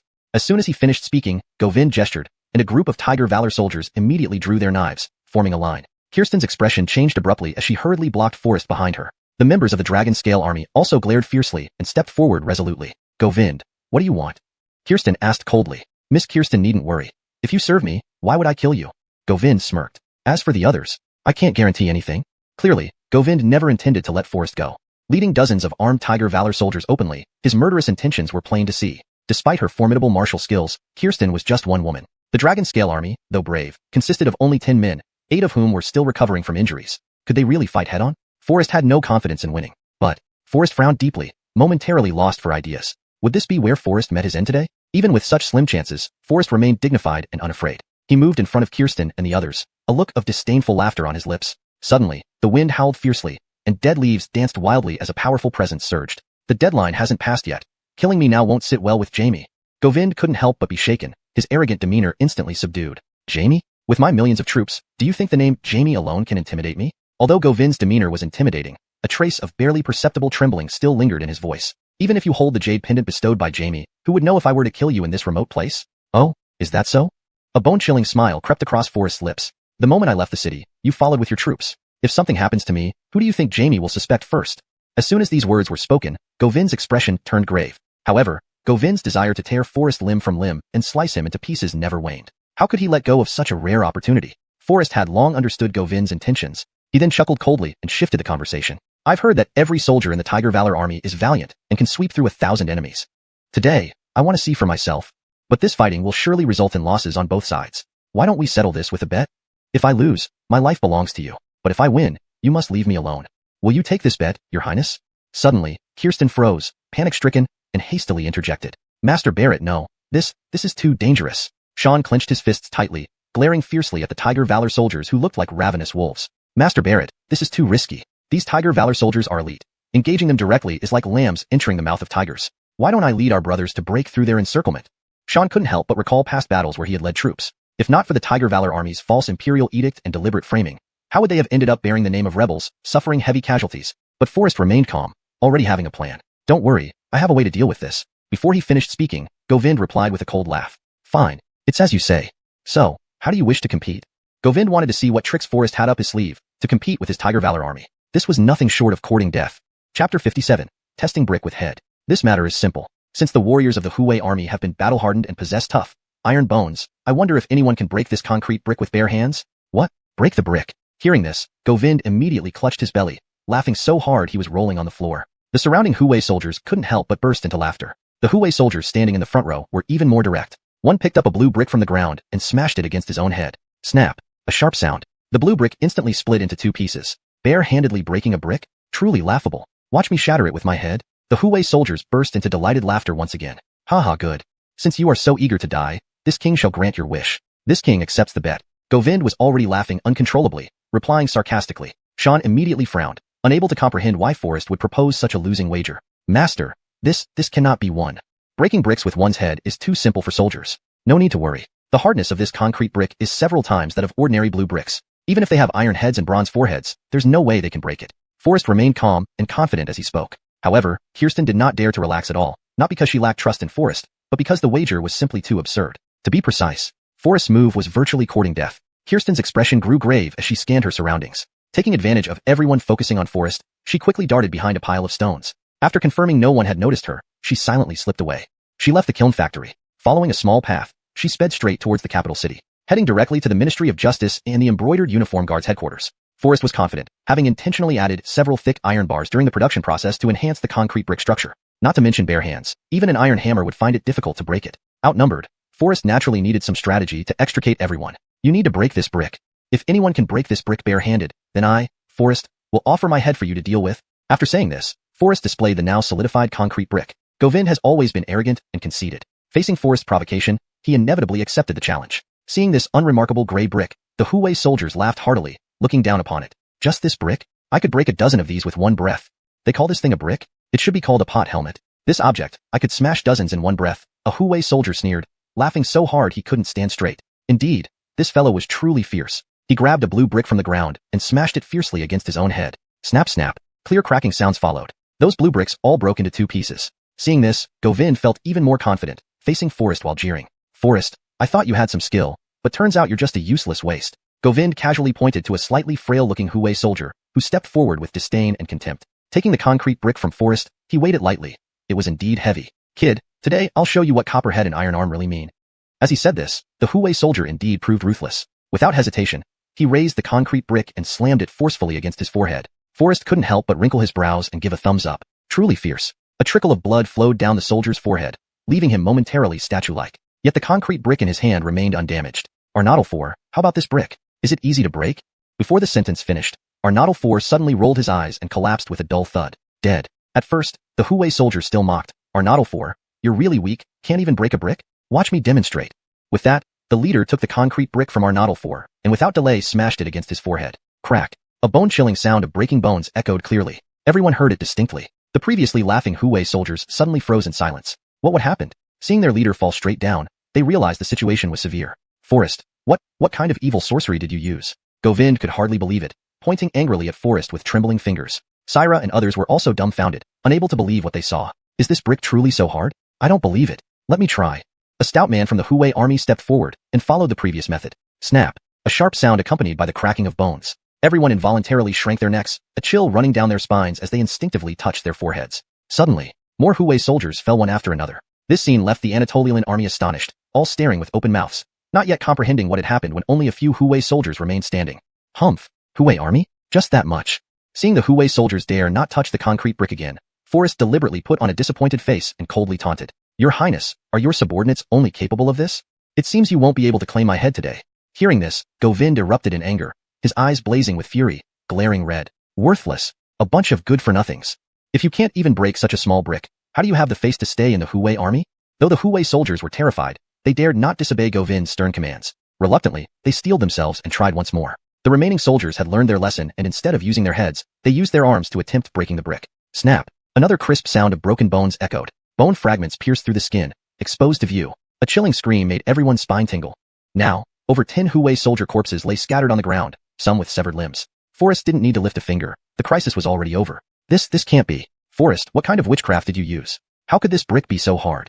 Even Govind began to waver, his body trembling uncontrollably, looking at Forrest with disbelief. Forrest's face was icy, a deadly aura emanating from him as he approached step by step. Govind felt his heart sink into his stomach, suddenly thrown into panic. Those were the footsteps of death. Bear it. Forrest, what do you intend to do? Chapter 58. Exclusive agency rights. Don't you dare. Govind's heart skipped a beat, his eyes wide with terror as he saw the sinister smile on Forrest's face. Forrest approached step by step, scaring Govind so much that he fell off the sedan chair. Tiger Might soldiers, quickly, stop him immediately. Looking back, he saw that the Tiger Might soldiers around him were already defeated and scattered. Govind was utterly stunned. They lay crisscrossed on the ground, groaning in pain. A few stubborn ones were still trying to break the solid concrete bricks with all their might. The remaining few conscious Tiger Might soldiers attempted to intercept Forrest, but upon seeing the group of Anatolian soldiers behind Forrest, armed with bricks and iron rods, they immediately retreated. Why risk their lives for a few taels of silver as monthly pay? At this moment, Govind stood alone, completely isolated and without support. You dare to touch me? I am the Herman. Govind's voice trembled as he tried to shout. Forrest remained calm, looking up at the sky before his gaze, sharp as an ice blade, turned toward Govind. Since it is so, don't blame me for being merciless. This place is quite suitable, indeed, an ideal resting place. Forrest said coldly. Govind's eyes bulged like copper bells. These were the very words he had just used. Do you intend to kill me? I am the Herman. Govind was shaking violently, still clinging to the title of the Herman in his final moments of desperation. In this desolate wilderness, who would know if I finished you? Forrest's lips curled into a mocking smile. Then, he swiftly picked up an iron rod, ready to strike down fiercely. Govind, who had never experienced such a scene, fainted right away, scared out of his wits. Humph, truly uninteresting, to be so cowardly. Forrest shook his head with a cold laugh, tossing the iron rod aside casually. The remaining Tiger Might soldiers were also subdued one by one by the Anatolian soldiers. The Anatolian soldiers carefully lifted Govind and followed Forrest, preparing to leave the kiln factory. Suddenly, a loud roar broke through the air, followed by the clinking sound of armor. Stop! Forrest paused abruptly, and the Anatolian soldiers behind him instinctively loosened their grip. With a thud, the unconscious Govind rolled off the stretcher and slammed into a jagged boulder. A piercing scream tore through the silence as Govind woke up in excruciating pain only to fall unconscious again. Looking up, it was Alacia leading a squad of imperial guards who had rushed over. Master Barrett, are you alright? Alacia, seeing Forrest unharmed, froze momentarily. Heard that the Herman intended harm against Master Barrett, but it seems nothing happened? Hubert asked, puzzled. Forrest now understood that Alacia must have been worried about Govind harming him and thus called for reinforcements. I'm fine. However, you came at a good time. Please take Govind back.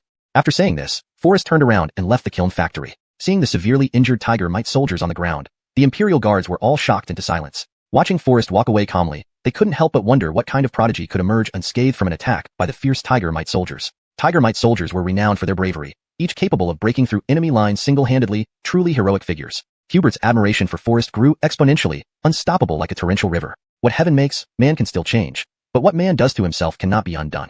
All of this was ultimately due to Govind's own doing. During Govind's recovery, Forrest finally had some respite. Next came two words: make money. However, although cement had been successfully produced, opening the market proved challenging. After a night of rain, gazing at the rain-soaked petals, Forrest couldn't help but worry. Sitting in a rattan chair in the courtyard, he sipped tea, lost in thought. How can we sell this cement? Suddenly, stealthy footsteps broke the silence. The footsteps grew closer, reaching the courtyard. Who's there? Forrest tensed, suddenly alert.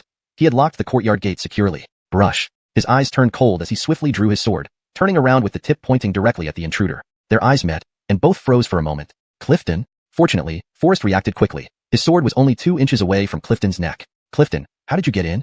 Clifton swallowed nervously, calming himself slightly before explaining. I knocked on the door just now, but there was no response. I was about to leave, but I saw that the corner of the courtyard wall had collapsed, so I couldn't resist coming in to take a look. Forrest sheathed his sword and continued sipping his tea leisurely before asking. Perhaps the rain last night was too heavy. By the way, why did you come to find me?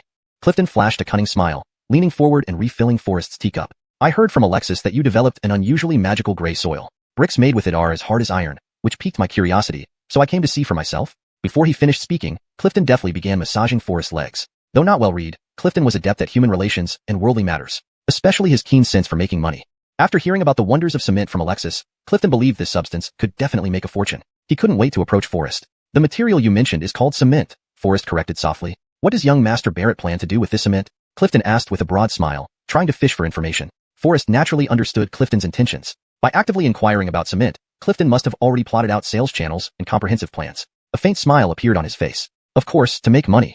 As soon as he said this, Clifton's eyes immediately sparkled greedily. As the saying goes, rarity makes things valuable. From what I see, once this batch of cement hits the market, we'll make a killing. Unable to contain his excitement, Clifton proposed eagerly, young Master Barrett, how about letting me be the exclusive agent for this cement? Forrest inwardly rejoiced. It seemed like he didn't have to worry anymore. Help had come unexpectedly. Just now, he was still fretting over how to promote cement to the market. Now, Clifton had come knocking. Having spent years navigating the business world, Clifton had extensive connections and first-class sales skills, making him the perfect candidate. But, this agency right isn't something anyone can easily obtain? Forrest deliberately feigned hesitation. I have money. Don't worry, I know all the rules, Clifton hurriedly reassured, his tone revealing impatience. But, if you want exclusive rights, it won't be cheap.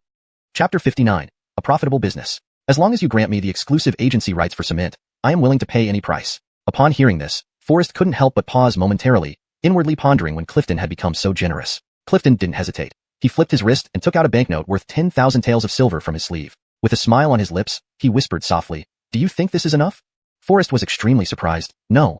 When did you become so generous? Realizing he couldn't hide it anymore, Clifton scratched his head and laughed foolishly. These are all advance payments. I sold these cement in advance to those wealthy and powerful people. Haha, these tricks I learned from you. Forrest couldn't help but raise an eyebrow and looked at Clifton approvingly. Not bad at all. Truly admirable. But the advance payments you received from them shouldn't be just this much, right? A trace of weight appeared on Clifton's laughing face, and he helplessly pulled out another 10,000 taels. All here. Clifton reluctantly released his grip. Don't be so stingy. With your skills, wealth will flow in continuously. The exclusive operating rights for cement belong to you now. However, we must agree upfront that profits will be split 70-30. Clifton froze on the spot, feeling both resentful and elated. Elated because he won the exclusive operating rights for cement. Resentful because Forrest actually demanded such a high percentage? Forrest clearly saw the resentment in Clifton's heart and replied with a smile. I take 30, you get 70. Isn't that satisfactory? Clifton was initially stunned, then suddenly realized, instantly overjoyed, and excitedly hugged Forrest. Snap. The sound of a porcelain breaking echoed clearly. Turning around, Kirsten stood there, her face full of bewilderment, staring at Clifton and Forrest. Oh no, not what you think. This was indeed strange. Kirsten always seemed to appear awkwardly at inappropriate moments. Once again, Forrest would have to spend some effort explaining. The next day, the batch of cement Clifton had just acquired was sold out in less than an hour.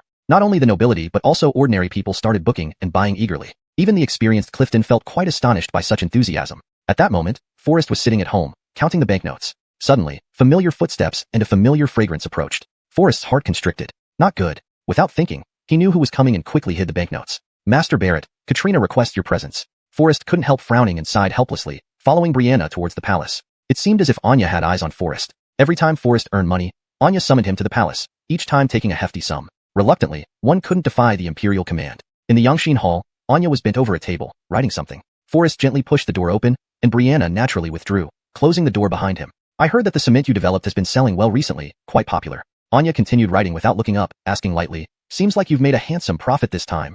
Forrest immediately hung his head dejectedly, replying with a bitter smile and a touch of resentment. It's just a small profit, Your Majesty. You needn't worry about this trivial amount. The corners of Anya's mouth lifted slightly, revealing a teasing smile as she said in a teasing tone, you still need to be modest? The amount you made this time, I know it very well. Forrest felt both helpless and aggrieved. Each time I earn money, it barely gets warm before you take it away. I can hardly bear this anymore. And besides, I really need this money urgently. Can you stop milking this one sheep? Seeing Forrest's simple and adorable appearance, Anya couldn't help but laugh. She finished writing the document and spoke. Look at your stingy expression. I understand you're earning money to aid the disaster victims in the Northwest. I don't mind your money this time. Anya continued, this time, not only will I not ask for any money, but I'll also provide you with some funds. Hearing this, Forrest froze on the spot, staring at Anya in shock. Instinctively stepping forward, he lightly placed a palm on Anya's forehead, the other hand touching his own head. No fever? Did I hear wrongly? Forrest was filled with confusion, muttering to himself. Would you give me money for no reason? If it's not a trick to deceive my money, then I should thank heaven. Startled by Forrest's sudden intimate contact, Anya's face instantly flushed with a light red hue as she shyly lowered her head. Confronted by Anya's coy and charming demeanor, Forrest involuntarily tightened his collar, gazing at her with astonishment. Could it be that you desire my body? Or is it the silver I mentioned, as a reward for my hard work? Listening to these bold words, Anya's cheeks blushed even deeper. She interrupted Forrest urgently, with a touch of anger. What nonsense are you spouting? I summoned you today because there's a critically important project I wish to entrust to you. With that said, Anya handed the newly drafted document to Forrest. Your Majesty intends me to be responsible for renovating the Central Avenue with cement? And this budget amounts to as much as 800,000 taels. Forrest was taken aback by this figure. He never expected Anya to be so generous. The Central Road is always bustling with traffic, leading to frequent road damage. Every repair consumes time and effort while disrupting transportation. Now that you've developed such superior cement, Jamie intends to convert the Central Road into a durable cement surface. Anya turned around, approaching Forrest with a hint of mystery, and whispered softly, this task was something I specially sought for you from Jamie. How do you plan to thank me? Forrest inwardly sneered. Did he not know? It was just another of Anya's tricks. A hint of satisfaction appeared on Forrest's lips as he teased. Unfortunately, there's no ginseng soup today. Anya understood Forrest's implication and feigned anger. Blasphemy! How dare you be so disrespectful to me? Yet, in her heart, Anya was already picturing Forrest's strong physique and his courageous demeanor. Your servant dares not, your servant takes his leave. After teasing Anya, Forrest felt secretly pleased. Turning around, he quickly left the Xiuxian hall. To build roads in the capital. This would indeed be a highly profitable undertaking. Chapter 60, Vying to Pay. A plum assignment. A hint of pride flickered across Forrest's lips. It seemed that Marilyn was indeed sincere this time, and reconstructing the central thoroughfare was truly a lucrative job. However, Forrest's ambitions extended far beyond this. The 800,000 taels of silver were a gift from Marilyn. Since it had fallen into Forrest's hands, it now belonged to him personally. As for the funds required for road construction, the wealthy families would be more than willing to contribute generously. Forrest examined the document in his hand, and inadvertently, a smile crept onto his lips. Returning home, Forrest, caught up in the joy of recent events, was momentarily careless and collided with Adelie, who was walking with her head down, carrying a medicine tray. Ah, young Master Barrett, I am truly sorry. Did you get scalded? The medicinal soup splashed all over Forrest's clothes. Adelie clearly did not expect such a collision and became flustered as well. Ignoring the spilled soup on the ground, she hurriedly used a handkerchief to wipe off the stains on Forrest's clothes. Not, just wipe but be careful not to touch everywhere. Forrest felt Adelie's flustered hand slide from his chest downwards and immediately jumped back sharply. I'm really sorry, young Master Barrett. Your clothes are dirty. Let me clean them for you. Adelie frowned apologetically. Without waiting for Forrest's response, she began removing his outer garments and even started taking off his trousers. Hey, no need to take off the trousers. Fortunately, Forrest reacted quickly and stopped Adelie from removing his pants. Adelie, too, realized her inappropriate actions out of nervousness, blushed deeply, and lowered her face. Forrest didn't mind. After all, he hadn't been paying attention either and ended up colliding with Adelie. He decided to take advantage of this to bathe. Entering the bathroom, Forrest always felt something was unresolved but couldn't remember what. Initially, he paid no heed and luxuriated in the warm water, completely at ease. Oh no! Forrest suddenly panicked. That important document was still in the pocket of his sleeve. He hastily put on some clothes and rushed towards the laundry room. If the document got wet, there would be serious trouble. Just as he arrived at the laundry room, he heard a sharp scream. Ah! Forrest was startled and rushed inside. There stood Adelie, holding the document and screaming in fright. Seeing the document intact, Forrest relaxed slightly and quickly walked over, snatching it back. Adelie froze, then widened her eyes. Young Master Barrett, this project involves such a huge sum? Huge sum? What huge sum? Karen came rushing over upon hearing the commotion. 80,000 taels? Karen glanced at the document and her eyes bulged. Wow, this must earn at least 10 or 20,000 taels. 10 or 20,000 taels. Forrest showed utter disdain. 10 or 20,000 taels. You underestimate me, Forrest. For Forrest, these 800,000 taels are insignificant compared to the millions that Marilyn tried to trick me into. These are merely token compensation from Marilyn, Forrest said nonchalantly. What? Do you mean to spend nothing? Adelie and Karen were stunned. Master, this is the government's funding for the project. How can you build the road without spending anything? Do you intend to defy an imperial decree? Karen stared dumbfounded. Who says building roads requires money? I won't just not spend money, but people will keep giving me more. Huh. Adelie and Karen were even more bewildered. Building roads without spending money and getting money from others? How is this possible? They thought Forrest was obsessed with money. Forrest only smiled, already having a brilliant idea. The next day, a new notice appeared outside Forrest's Inn. The road shall be rebuilt to benefit the state and its people. Those who wish to fund the road construction can have their names inscribed on stone, immortalized in history forever. This announcement attracted numerous wealthy merchants and magnates. These rich and powerful individuals lacked neither money nor the desire for fame. Everything fell into place seamlessly. Sir Arno donated 80,000 taels of silver.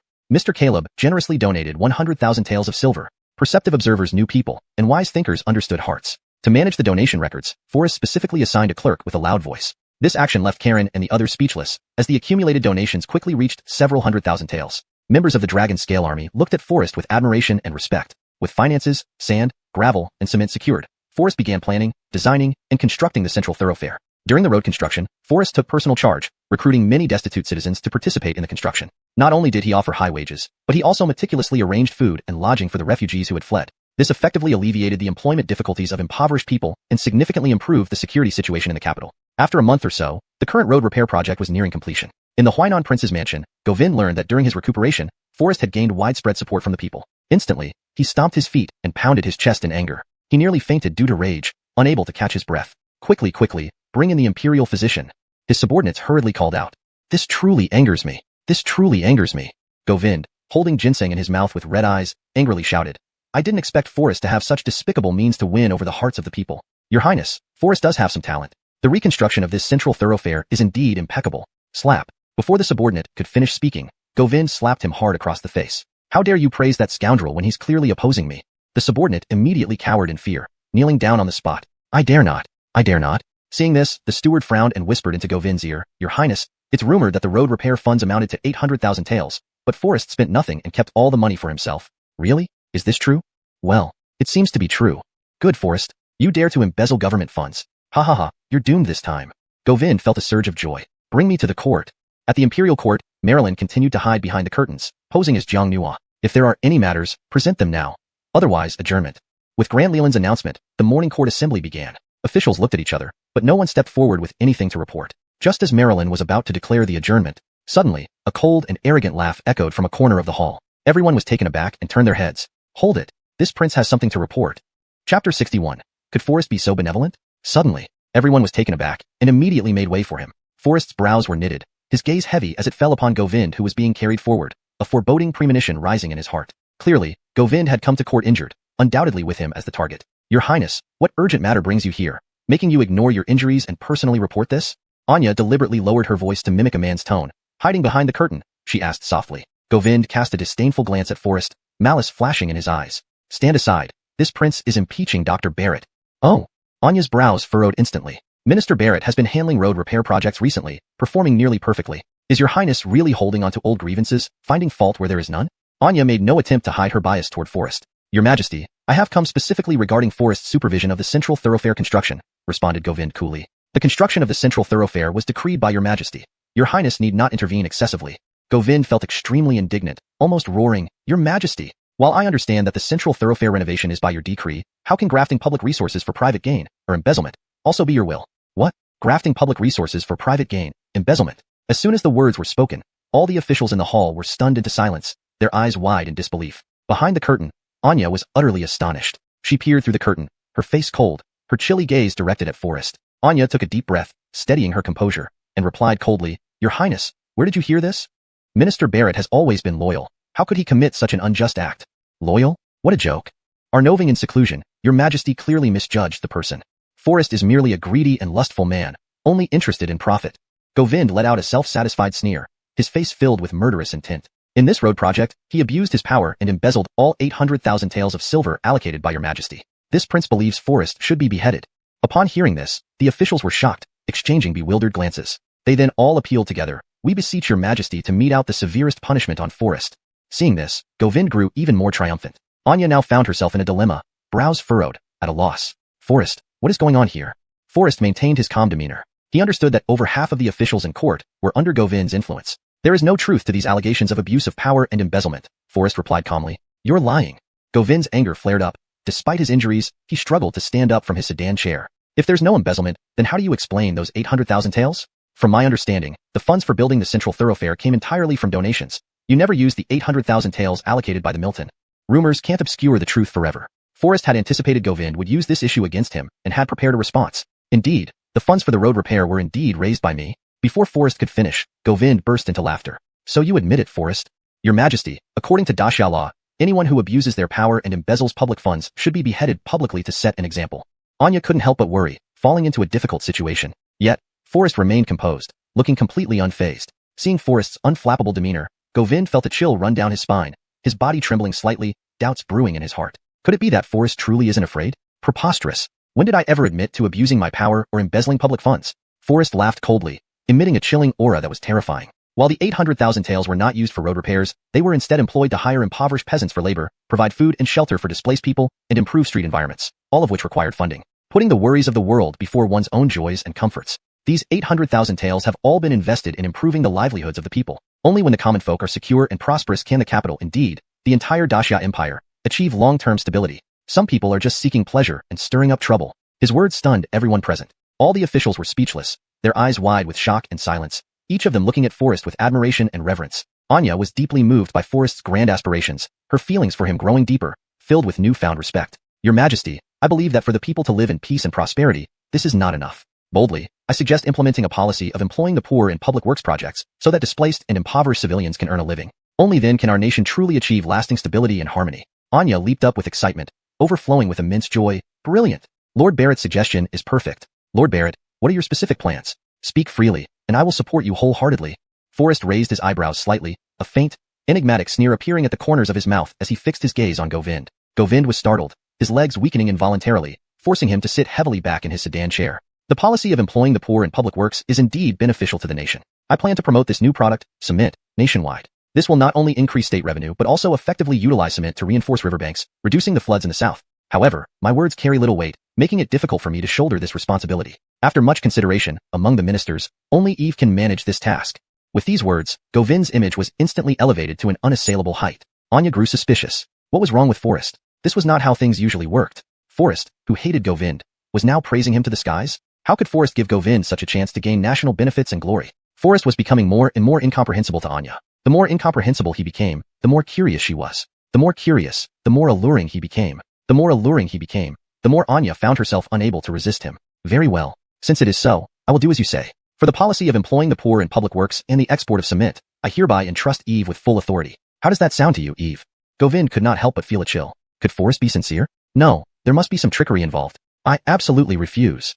Chapter 62, Work Relief. "Such a fine opportunity, and you refuse to take it?" A cunning smile flickered across Forrest's lips as he continued. "This is a beneficial initiative for the nation and people. All your highness needs to do is lend your name. The details such as logistics and manufacturing will be fully handled by me, Forrest. Is there still any doubt in your mind?" The court ministers also nodded in agreement. For Herman, this was undoubtedly a risk-free and advantageous proposition. However, Forrest had always been at odds with Govind. So why was he now being so generous, offering this lucrative opportunity without reservation? Even Marilyn felt somewhat perplexed. Govind had always harbored lethal intentions towards Forrest, yet Forrest unexpectedly responded with virtue? There must be some ulterior motive behind this. Seeing the mocking smile at the corner of Forrest's mouth, an unease gripped Govind's heart. He knew Forrest could not have acted out of goodwill. Could Forrest be trying to skim off profits? The more Govind thought about it, the less it made sense. There was no way Forrest would do him such a favor. With a cold snort, Govind challenged, "Humph, Forrest, you're being too kind. I've seen through your treacherous intentions long ago. If what you say is true, then let us exchange positions. How does that sound?" Govind looked at Forrest with an air of confident triumph. "That might not be appropriate." Forrest deliberately appeared hesitant. "Your Highness has a prestigious reputation, fitting for a leisurely leadership role. The intricate and costly tasks of transportation and manufacturing should remain under my responsibility." "Haha, Forrest, don't think I don't know what you're up to. You wouldn't generously give up such a plum assignment unless the sun rose in the west? Govind said sharply, his laughter filled with sarcasm. Today, we shall exchange positions. If you dare not, then you must have ulterior motives. I want to see just what scheme you have up your sleeve. Seeing that Govind had fallen for the ruse, Forrest stopped feigning reluctance and readily agreed. Very well, since your highness is so willing, let it be as you say. With that, Forrest unhesitatingly handed over the meticulously prepared project task document. Marilyn glanced through it and instantly grasped the situation, her admiration and curiosity for Forrest growing even deeper. An overt strategy. This was undoubtedly the most ingenious form of it. Cough, cough. Then we'll follow your highness's suggestion. Marilyn cleared her throat and continued. Since that's the case, all costs related to the production and transportation of cement will be borne by your highness. Given the strained national treasury, Minister Barrett intended to shoulder these expenses personally, aiming to benefit the people through your highness's good name. However, given your highness's lofty virtue, disdaining empty titles, and only caring about practical matters for the people, then these expenses shall be entrusted entirely to your highness, while Minister Barrett takes charge of overall coordination. What? Govind was stunned on the spot. All the officials present were equally shocked. How different from what was expected. No, your majesty. How can I possibly pay for this out of my own pocket? Govind asked, his face puzzled, looking up at the figure behind the pearl curtain. Your highness, did you not volunteer for this task? Would you renege on your promise before the entire court? One sharp rebuke immediately dampened Govind's spirit. Do you dare defy the emperor's command and refuse imperial orders? Originally, Minister Barrett intended to cover the expenses himself, but your highness offered to swap roles voluntarily. No one forced you into this. Can such matters in the imperial court be taken lightly? Enough, this matter is settled, Marilyn said coldly. At this, everyone in the hall was visibly moved, their voices hushed. Forrest then added, Your Majesty, the northwest region is ravaged by drought, leaving the people struggling to survive. Could we waive their taxes so they can catch their breath and weather this crisis together? Unexpectedly, his proposal stirred up controversy. No way. Before Marilyn could respond, Royce, the Minister of Revenue, loudly objected. Taxes are the foundation of the state. If we waive them, the national treasury will be depleted. Where will the silver come from? Your Majesty, this is an imprudent move. Precisely. If taxes are waived only in the northwest, it could incite unrest elsewhere. Are you, Forrest, ready to bear that responsibility? Govind coldly countered. Forrest frowned deeply. Apart from a few loyal ministers, those aligned with Govind wore greedy expressions, clearly having profited greatly from tax collection. Minister Barrett, this seems. Marilyn also appeared troubled and hesitant. After all, with the immense power wielded by Govind and his faction, mishandling the tax issue could infuriate them. But Forrest remained calm and collected, unfazed. With a slight sneer, he shifted gears. Your concerns are well-founded. Taxes indeed should not be easily reduced. After all, they are the lifeblood of the treasury. However, the northwest region is suffering from disasters. Where will the people find the money to pay taxes? I suggest we do this. Let the prince and all the ministers bear this year's tax for the northwest together. Once the disaster in the northwest eases, all collected taxes will be returned with interest. What do you think, my fellow ministers? The Minister of Revenue and other court officials were stunned on the spot. Their expressions varied, their gazes sharp, all locking onto Forrest. Colleagues, this is the time to show your magnanimity. Once the disaster passes, the people of the northwest will remember your benevolence. If so, perhaps one day someone will erect monuments for you and honor your statues. A mocking smile flickered across Forrest's lips. To get money from these corrupt officials? Isn't that like asking for their lives? The broken windows effect. Only by muddying the waters and dragging these selfish ones down can they be made to compromise. Sure enough, just as Forrest finished speaking, the eyes of the Minister of Revenue and others turned towards Govind. Govind's eyes bulged wide. Thinking for a moment, he finally clenched his teeth and said sternly, I agree to exempt the northwest region from taxes. With Govind's agreement, Royce and others joined in, unanimously approving Forrest's proposal. With no objections, the disaster relief in the northwest shall be fully entrusted to Lord Barrett. Adjourned. After the court adjourned, Marilyn was still deeply shocked by Forrest's acumen, decisiveness, composure, and profound strategic planning, all of which profoundly impressed her. Witnessing Forrest's graceful demeanor and ingenious wisdom, Marilyn's curiosity and admiration for him grew even stronger. After the court adjourned, Forrest did not forget to deliver a final blow to Govind. Prince, you are truly magnanimous. To willingly endure hardships and leave all the benefits to me, ha ha ha. Govind's eyes blazed with anger as he struck the sedan chair's armrest hard with a fist in fury. A sharp crack echoed. Indeed, the old wound had not yet healed. Now a new injury appeared. It seemed Govind's hand was ruined. Forrest, remember this well. If I ever catch you, I'll peel your skin and extract your tendons to relieve my heart's hatred. Back at the Huainan Prince's mansion, the steward Arno C. hurried forward. Prince, you look unwell. What happened? Chapter 63, Danger Looming. Slap. Arno C. had barely finished speaking when he received a stinging slap from Govind in retaliation. Govind was venting his fury. All because of that rascal Forrest. How dare he challenge me openly? Govind bellowed in seething anger. He not only cost me several million taels of silver, but also cut off my financial pipeline. Butler Arno C. cupped his cheek and listened to the entire story. Why should you be angry, your highness? This could actually be a good thing. Arno C.'s eyes gleamed with flattery. Oh, Govind asked dubiously. Slap. Govind slapped him again. Are you mocking me? I wouldn't dare. Your highness, while taxes are under the jurisdiction of the Ministry of Revenue, doesn't every tael pass through your hands before being submitted to the treasury? Now that the Milton has reduced taxes in the Northwest, this means, from another perspective, that the step of submitting to the treasury is skipped. Arnosi replied with a slightly aggrieved tone, still holding his face. This way, you'll actually have more silver at your disposal. A sly smile curled on Arnosi's lips. Slap. Another 5-finger imprint appeared on Arnosi's face. Furrowing his brows, Govind questioned angrily yet puzzled. If the financial route is severed, how can the money increase? There's always a counter-strategy for imperial policies. Just because Jamie doesn't want the tax doesn't mean we can't collect it, Arnosi whispered as he stepped forward cautiously. The power lies in your hands, your highness. As long as we don't hand it over, it will be considered a tax reduction. With the vast distance between here and the capital, how would Jamie ever know if you don't tell him? Hearing this, Govind's eyes bulged wide open, and then he burst into laughter. You're smart.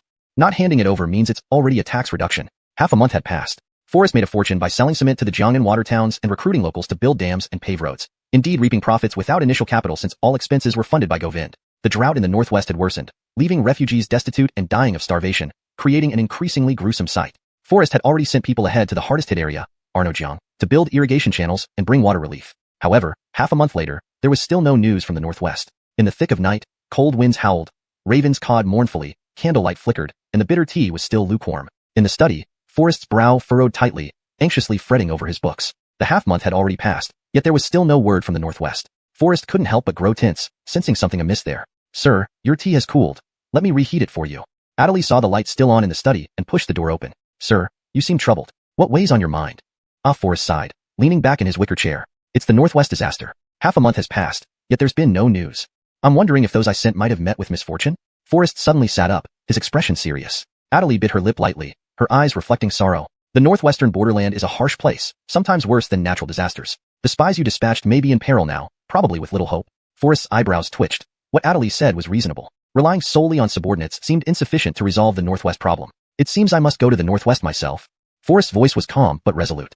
Adderley's expression turned grave, her gaze startled as she looked at Forrest, tears involuntarily streaming down her cheeks. Don't go, Barrett, sir. The Northwest is fraught with dangers. My father. She stopped, overwhelmed by grief, covering her face with her hands as tears poured like rain. Seeing this, how could Forrest not feel compassion? He immediately pulled Adderley into his arms. Going to the Northwest this time can also help uncover the cause of your father's death, Forrest said firmly. Don't go. You can't contend with them. I don't want you to take such risks.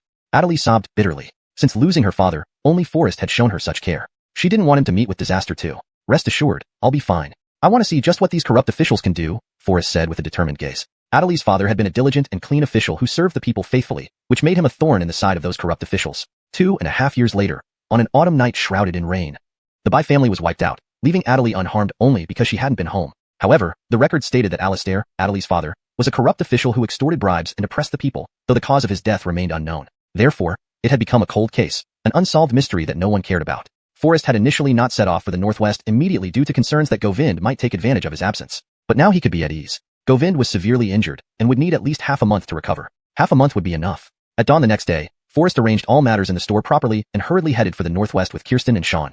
Soon, news of Forrest's departure from the capital spread like wildfire, quickly reaching Huainan Wangfu. Bad news. A subordinate rushed into the study to report urgently. At this moment, Govind was lounging on the bed in the study, flirting with a maidservant. The cozy atmosphere in the room was suddenly interrupted, causing Govind's anger to flare up instantly. If not for his yet-to-recover body, the subordinate standing before him would already be dead. What has you so flustered?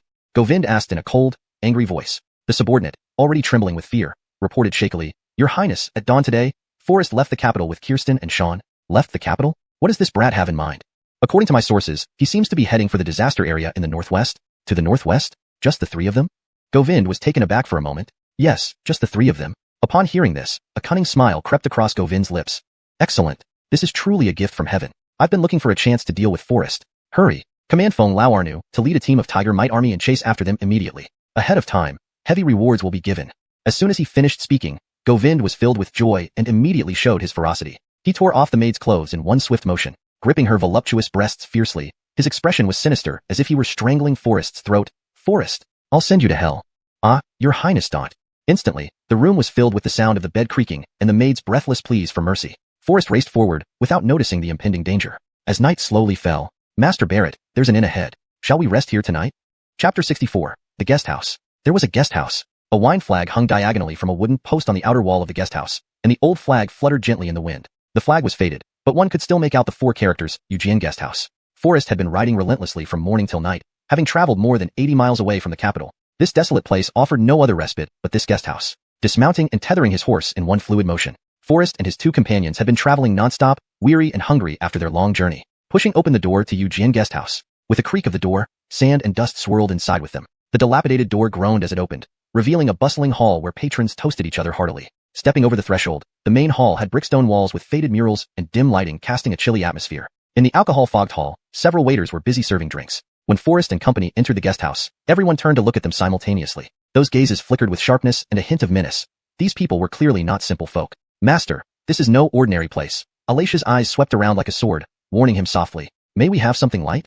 Forrest responded in a low voice. A few simple vegetarian dishes with some white rice would suffice. Then he added, also, please prepare 2 rooms for us. The waiter gave Forrest and his group an appraising glance before turning away. At that moment, although Alicia was dressed as a man, her alluring scent still caught the attention of the women upstairs. When they saw Forrest's handsome and refined appearance, their cheeks blushed, and gentle smiles spread across their faces. Master, this place is perilous. You must be cautious. Sean also sensed the unusual atmosphere and tightened his grip on his sword subconsciously. Creak. As the door hinges moaned, a cold wind blew through. The expansive hall suddenly grew tense. Those diners who had been fixated on Forrest and Alicia instantly put down their cups, one hand slipping under the table. A crisp metallic clinking sound was faintly audible amid the howling wind, indicating that these people were certainly not harmless. Each of them concealed sharp weapons under their boots. Just a gust of wind, nothing to worry about. As his gaze scanned the unusual atmosphere downstairs, a graceful woman descended the stairs. Her loose hair fell gracefully, half revealing her shoulders, exuding charm and allure. Her bold steps led her to close the door decisively. The night is dark and the wind strong. Everyone needn't be alarmed. This woman was Natalie, the owner of Xiuxian Guest House. Elegant and shrewd, resourceful yet ruthless, navigating both the legal and illegal worlds. It was with such charm that she managed to thrive in business despite the desolation. Seeing Natalie move gracefully, the diners relaxed, raising their cups once more, restoring the lively atmosphere. Tong third lady, no more wine or meat. Just as Natalie was about to turn back upstairs, a man pulled her tightly from behind. With a nimble twist, Natalie tilted into the man's embrace. The man leaned in to bury his head in her chest, but Natalie wasn't easily swayed. Her slender, white fingers lightly pressed against the man's forehead, stopping him, then playfully pushed him away and stood up. There is wine, there is meat. This wine and meat are mine, and so is this place. If you disrupt the rules, don't blame me for lacking martial integrity. Natalie's lithe body leaned sensually against the railing, unashamed of the allure emanating from her figure, yet her warning tone was bone-chilling, filled with deadly intent. Before her words faded, those who received her warning glanced at the portrait in their hands and couldn't suppress their restlessness. Accustomed to living on the edge, money-driven, and loyal to the highest bidder, the value of capturing Forrest far outweighed any warnings from Natalie. Watching the stealthy approach of these men with grave intensity, Forrest remained unusually calm. Before the intruders made their move, Alicia already had her sword drawn, its frosty blade flashing. In an instant, those who underestimated their opponent lay sprawled on the ground. Witnessing the expert beside Forrest make a move, the others realized they had bitten off more than they could chew and hurriedly scattered to escape. This action immediately caught Natalie's attention. Though she remained unaware of Forrest's true identity, she was convinced that Forrest and his companions were no ordinary people. The weather changed abruptly as night fell, with fierce winds and rain suddenly battering the exterior of the inn. Seeing this, the waiters rushed to block the main door. At that moment, a group of people outside started pounding on the door relentlessly. Which blind-eyed dog dares to bang at the door right after I just closed it? Don't open for them. Just as these words faded, the door shattered into pieces. The newcomers were Govin's Tiger Might army, all wearing conical hats and straw capes to conceal their Taoist attire beneath. Watching several Taoists burst in by kicking the door down, an ominous feeling welled up inside Forrest. The rain poured heavily outside. There was no time to leave now. Thus, he promptly instructed a waiter to lead them to the second-floor guest rooms. Seeing her and being disrupted, Natalie couldn't stand it. Leaping gracefully from the second floor, she landed softly, kicked a chair onto a table, and then sat down composedly. What do you think you're doing? You'll have to compensate me for any damage done? Natalie's expression turned cold as she began to berate them loudly. As the Tiger Might army was about to attack, Yale, their leader, halted them. We will take full responsibility for the damage. Here is 1,000 taels of silver. Glancing at the silver note, Natalie didn't say much more, only muttering a couple of scolding words before preparing to leave. Hold on, madam. Can you tell us if you've seen these 3 people? With that, Yale pulled out portraits of Forrest and his companions from his pocket. Natalie's brows furrowed unconsciously. As her assistant waiter was about to speak, she waved to stop him. My inn has limited rooms but many guests. With so many people coming and going, how could I possibly remember them all? If you want to stay, you'll need another 1,000 taels. The Tiger Might army froze in shock. What? A mere 8 people staying costs 1,000 taels? Chapter 65. I also know our noddle about martial arts. You're wrong, it's 1,000 taels per person. If you think it's too expensive, you can still leave now. Natalie swayed her slim waist gracefully, exuding an alluring charm yet projecting an awe-inspiring sternness. Black Inn. Before the voice had fully faded, Feng Laoarnu, who was leading them, immediately stopped him. Here is 10,000 taels. Arrange several superior rooms for us. Seeing Feng Laoarnu and his men being generous, Natalie didn't say anything more. She took the silver and instructed her subordinates to lead the group to the second-floor rooms. The Tiger Might army gathered in the room. Feng boss, this road leads straight to the Northwest Pass. I speculate that Forrest must be staying at this inn. Yes, there's only one inn within dozens of miles around here. Feng Lao Arnu frowned deeply, revealing murderous intent. Alright, you two go and investigate each room. Remember, don't alert him. The two, considering themselves clever, were afraid of alarming their target. After leaving the room, they even climbed onto the roof to secretly observe. Suddenly, a deafening thunderclap shook the sky. Crack! The two men, holding iron swords high, were struck by lightning descending from the sky, turning them into crispy charred bodies instantly. Chef Allen stepped out of the kitchen upon hearing the noise, a pleased smile spreading across his face as he dragged the two Tiger Mite soldiers back into the depths of the kitchen. At dawn the next morning, Feng boss, they haven't returned all night. Could something have happened to them? Yes, even if they were investigating room by room, they should have returned. A hint of worry crept into Feng Lao Arnu's heart. Forget about them for now, let's go downstairs first.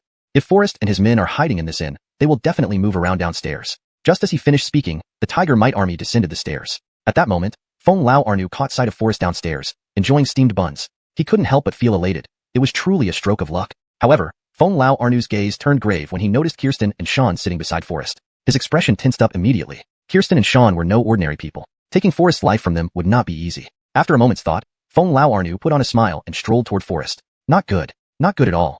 Today, your forehead looks dark. Disaster may strike. May I see your hand to discern fortune or misfortune? As he spoke, Feng Lao Arnu subtly grabbed Forrest's hand and led him aside. Watching this scene, Kirsten and Sean furrowed their brows, gripping their precious swords even tighter. Just as they were about to follow closely, they were blocked by Feng Lao Arnu's men. The atmosphere grew extremely tense, like a bowstring ready to snap. Forrest gave a slight nod with his eyes, signaling Kirsten and the others not to act rashly. Maintaining his composure, he allowed Feng Lao Arnu to examine his palm calmly. Sir Barrett, based on your palm, it seems today is a difficult day to escape. Feng Lao Arnu tightened his grip on Forrest's vital points, smirking with murderous intent, abandoning his pretense. Forrest, however, merely smiled faintly and countered. Since you're so skilled in palmistry, have you ever calculated your own fortune or misfortune for today? Feng Lao Arnu laughed maniacally. I naturally have great fortune today. With your vital point in my hand, isn't it easy to take your life? After all, your head is worth 100,000 taels. Now it's too late to beg for mercy. Forrest's expression turned serious, a chill silently spreading through him. He retorted coldly. Oh, really? I'm afraid you won't be able to take my head today. A pack of Govin's dogs, only good at barking madly. The tension escalated abruptly, like an arrow drawn taut on a bowstring. Natalie, seeing the situation, immediately turned and leaped down from the second floor, intending to ease the tension. Peace brings wealth, peace brings wealth.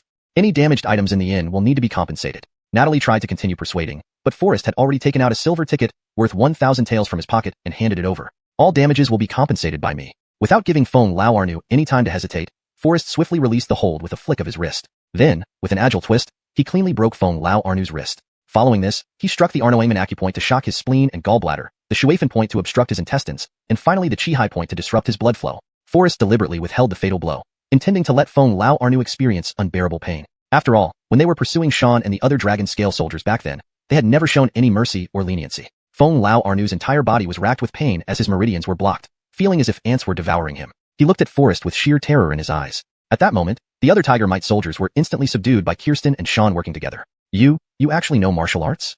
The Tiger Mite soldiers were dumbfounded on the spot, greatly surprised. I am a reasonable person, but if you choose to be unreasonable, I also know a little about martial arts. Then, he stomped heavily on Feng Lao Arnu's head. You miscalculated. I think today is your day of great misfortune. Go back and tell your master that he doesn't have the ability to kill me.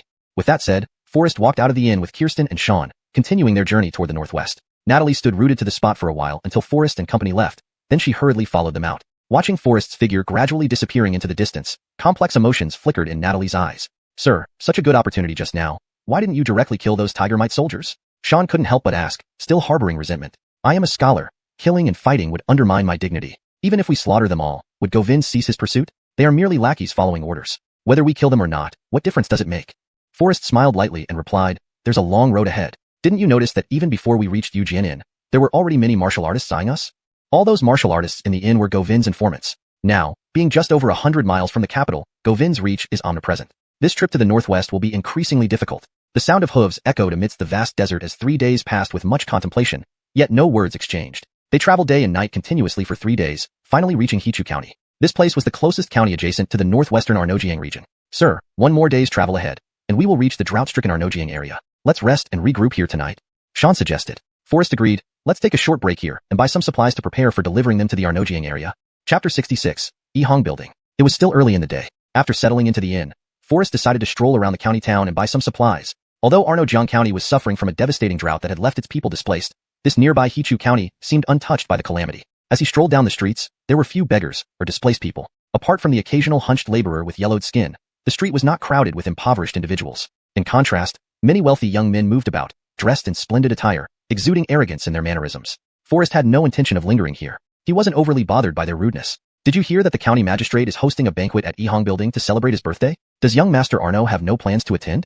How old is the county magistrate this year? When celebrating last year, the county magistrate was precisely 29 years old. Now he's entering his 30th year. This county magistrate celebrates his birthday every year, accumulating quite a sum in gifts. Young Master Arno said with a light laugh. That's true. This year's birthday banquet is set at Yihong Building. It must be quite a sight. Just as he finished speaking, a look of frivolousness flashed across everyone's faces. Yihong Building? Forrest couldn't help but furrow his brow slightly, surprised inwardly that an official dared to openly step foot into such a pleasure establishment and hold a birthday celebration there. A man just 30 years old holding a grand birthday party, and doing so every year. A surge of anger welled up inside him. Forrest resolved to personally see what background this 30-year-old county magistrate might have. With his mindset, Forrest followed the crowd into Yihong Building. The carved entrance stood wide open, stone lions flanking the door majestically. Even before stepping inside, he could hear laughter and music emanating from within. Taking one step inside, a pungent smell of low-quality incense assaulted his nose. Is this distinguished guest perhaps here to wish Broderick a happy birthday? Come, this way for registration. A madam heavily made up, using powder to hide the traces of time on her face, waved her folded fan and approached Forrest with a smile. Forrest scanned the amount written on the gift list solemnly. At least 2,000 taels of silver to cross the threshold, and couldn't help but frown slightly, a mocking smile curving his lips as he asked, "If I'm not here for the birthday, am I forbidden from visiting this place?" Hearing this, the madam's smile instantly vanished, replaced by a disdainful expression. She glanced coldly at Forrest. Today, Yihong Building is reserved exclusively for the county magistrate's guests. If you're not here to wish him a happy birthday, please leave. Turning, she shouted, "Someone, escort this bumpkin out." Instantly, four muscular men wielding clubs surrounded Forrest with menacing looks. "The gift money, I can certainly pay," Forrest replied with a sneer, adding mockingly, "but who knows if you'll be able to enjoy it when the time comes."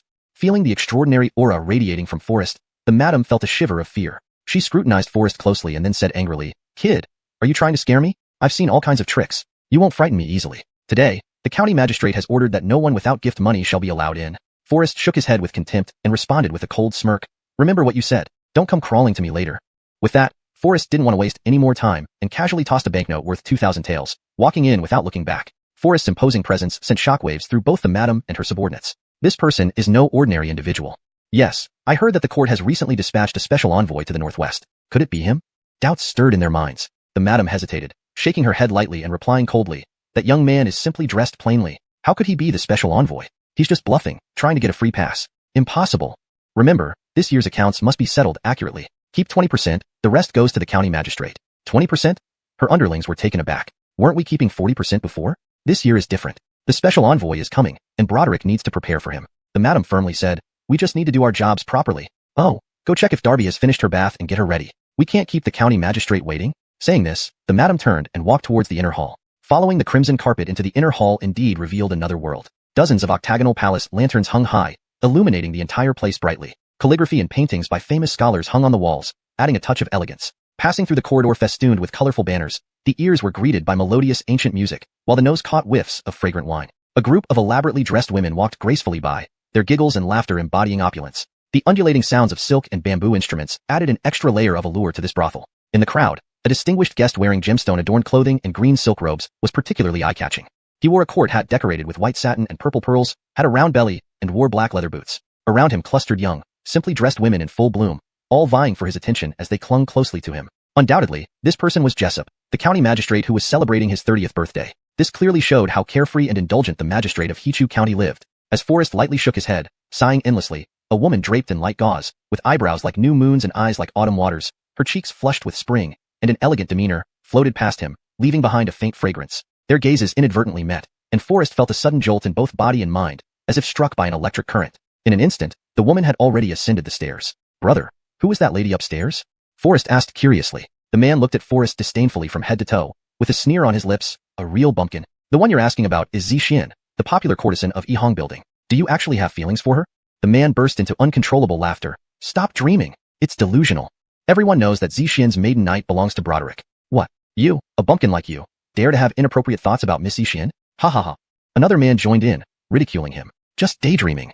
Who doesn't know that Miss Xiuxian already belongs to the magistrate? Even I, being a young master, have no hope, let alone someone like you, a bumpkin. If you want to get close to Miss Xiuxian, just wait your turn patiently. Wait until Broderick tires of her." Suddenly, these rich young men surrounded Forrest, mocking him coldly. Could such a fine courtesan be treated this way?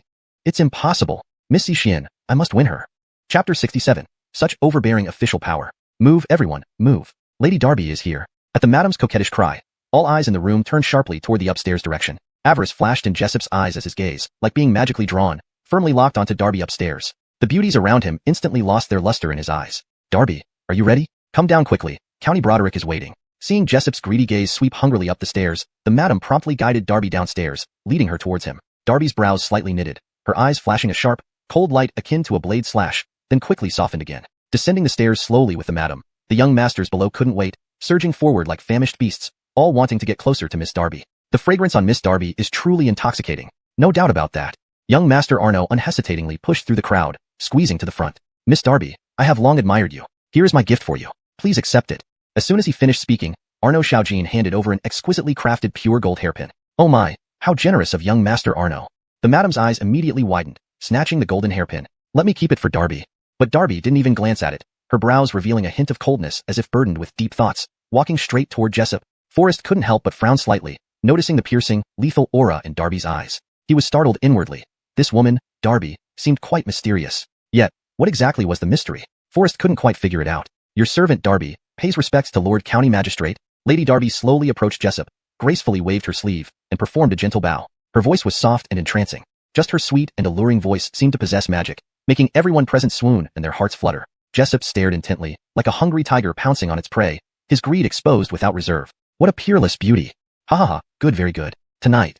Before Jessup could finish, Forrest gave a cold laugh. Here is 10,000 taels of silver. Sorry, Miss Darby is booked by me. What? Everyone gasped in shock, the atmosphere suddenly falling into an awkward silence. Looking over, they saw a faint, contemptuous smile on Forrest's lips as he walked up confidently. Suddenly, mocking laughter echoed all around. Where did this kid come from? Is he tired of living? Yes, a bumpkin like him wants to compete with the county magistrate for a beauty? Pure overconfidence. Kid, why don't you take a look at yourself? With your ragged clothes, you dare to think of booking Miss Darby? Suji's eyes roamed over Forrest, seeing that he wasn't from the area. His brows furrowed tightly, a contemptuous sneer curving his lips. Young man, do you intend to challenge this official? Without hesitation, Forrest frowned, responding head-on. So what if I do? Miss Darby is a refined courtesan. According to the rules of Yihong Lu, who she accompanies on New Year's Eve goes to the highest bidder. Lord County Magistrate, if you wish to win her favor, just name your price.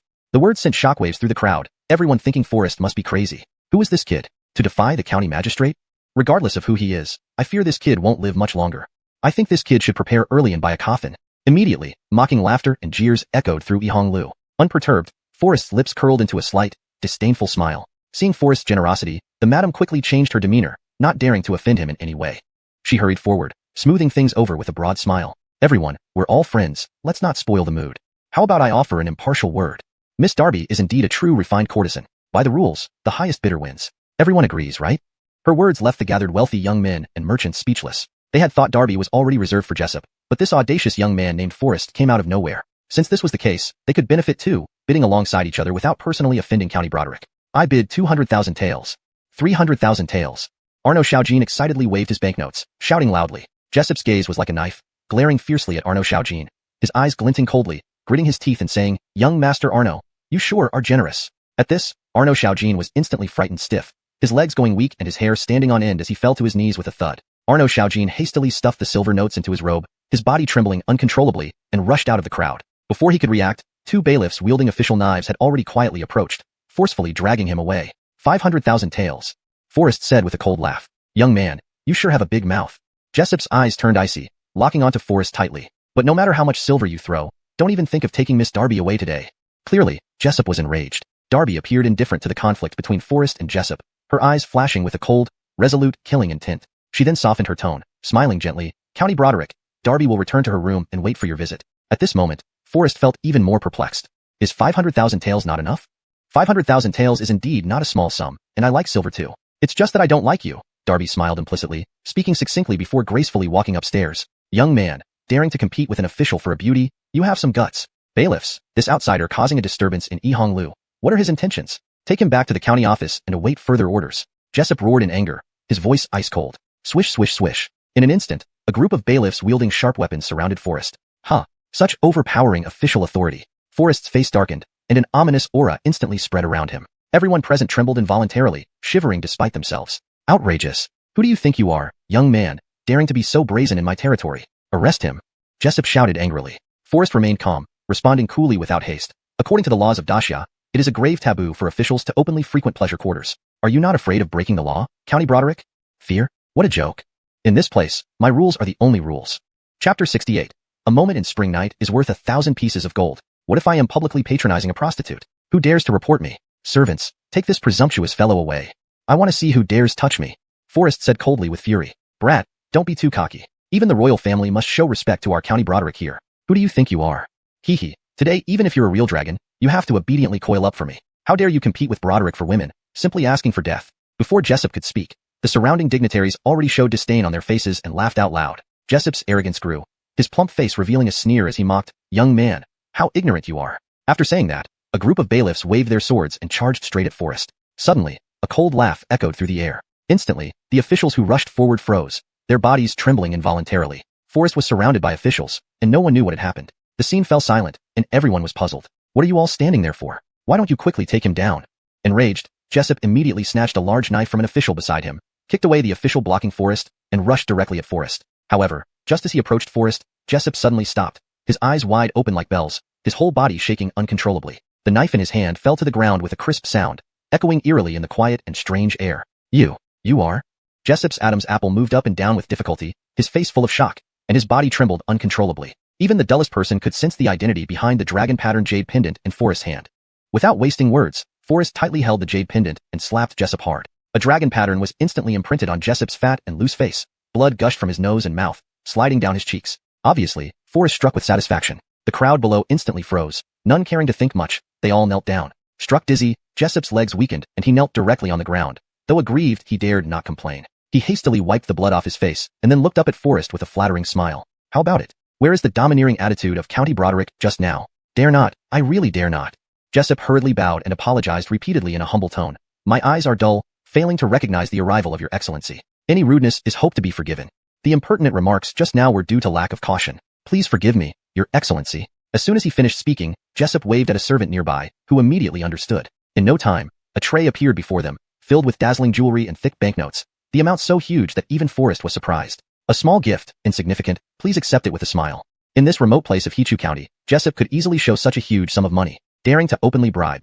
It showed the depth of Jessup's corruption. Forrest was suddenly furious, but had to remain rational. If he angered Jessup now, it would be disadvantageous to himself and make it difficult to find evidence of his corruption. After some thought, Forrest's eyes turned cold, his eyebrows slightly furrowed, and his tone icy. What? Are you using these to test officials? Jessup was slightly taken aback, but then immediately flashed a cunning smile. In his view, superiors could generally be divided into two types. Those who love wealth and those who love beauty. As long as this imperial commissioner belonged to one of these categories, he would have a way to handle it.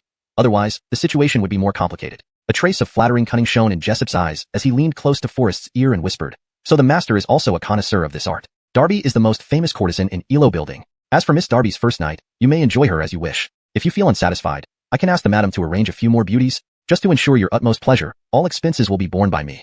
The beauties in Elo building each have special skills. Multiple people service will surely let you feel like you're in paradise, never wanting to leave. Jessup said, Wuchong said with a lecherous look. Forrest did not respond but coldly questioned. The northwest region is suffering from drought. Yet Hichu County does not seem to have any displaced disaster victims. What is the reason for this? Indeed, Jessup was cunning and crafty, facing Forrest's questioning without directly answering. Turning, he gave a faint smile and softly replied, Your Excellency, it's not appropriate to discuss official matters during leisure time. Please enjoy yourself as much as you can. When we return to the residence, I will report everything in detail to Your Excellency. Please feel free to enjoy, Your Excellency. I shall go back first to make preparations. Without waiting for Forrest's response, Jessup signaled to the madam and then led a group of bailiffs out of Elo building. Just as they stepped out of the door, the clerk who accompanied him frowned and whispered, Sir, this imperial commissioner seems no ordinary man. Whether he is hard to deal with or not, now that he has entered my territory, he must follow my rules. At this point, we don't know his true background, so it's unwise to act rashly. After we return to the magistrate's office, if he is tempted by wealth and beauty, that would be fine. But if he refuses my offer, do not blame me for being ruthless. A fierce look flashed across Jessup's eyes as he made a throat-cutting gesture. Back inside Elo building, after Jessup and others left, the madam gave the girls around her a meaningful glance. The beautiful women wrapped in gauzy veils as thin as cicada wings eagerly threw themselves into Forrest's arms like famished tigers. They clung to his arms with urgent looks on their faces, rubbing against him sensually, radiating charm and allure. Sir, please don't keep Miss Darby waiting for too long. The madam smiled sweetly and spoke in a delicate voice. With a wave of her hand, a cluster of beauties draped in light gauze surrounded Forrest, pulling him toward the upper floor. Forrest did not resist. He also wanted to find out more. This Miss Darby must be someone extraordinary. As the door opened gently, what met his eyes were red candles and green curtains. The soft glow cast a warm golden hue on the walls, while the shimmering shadows hinted at hidden desires and elusive emotions. Behind the screen, the pearl curtain rippled slightly, accompanied by tinkling sounds, as if whispering about the night's mystery and chaos. Even the experienced Forrest couldn't help swallowing hard in the face of this enchanting scene. Spring night moments are priceless, sir. Don't keep Miss Darby waiting any longer. Everyone burst into raucous laughter, pushing Forrest into the room without giving him a chance to react. Huh, Miss Darby, where is she? Chapter 69. Miss Darby disappears. Miss Darby is gone? Forrest stepped into the room and was momentarily stunned.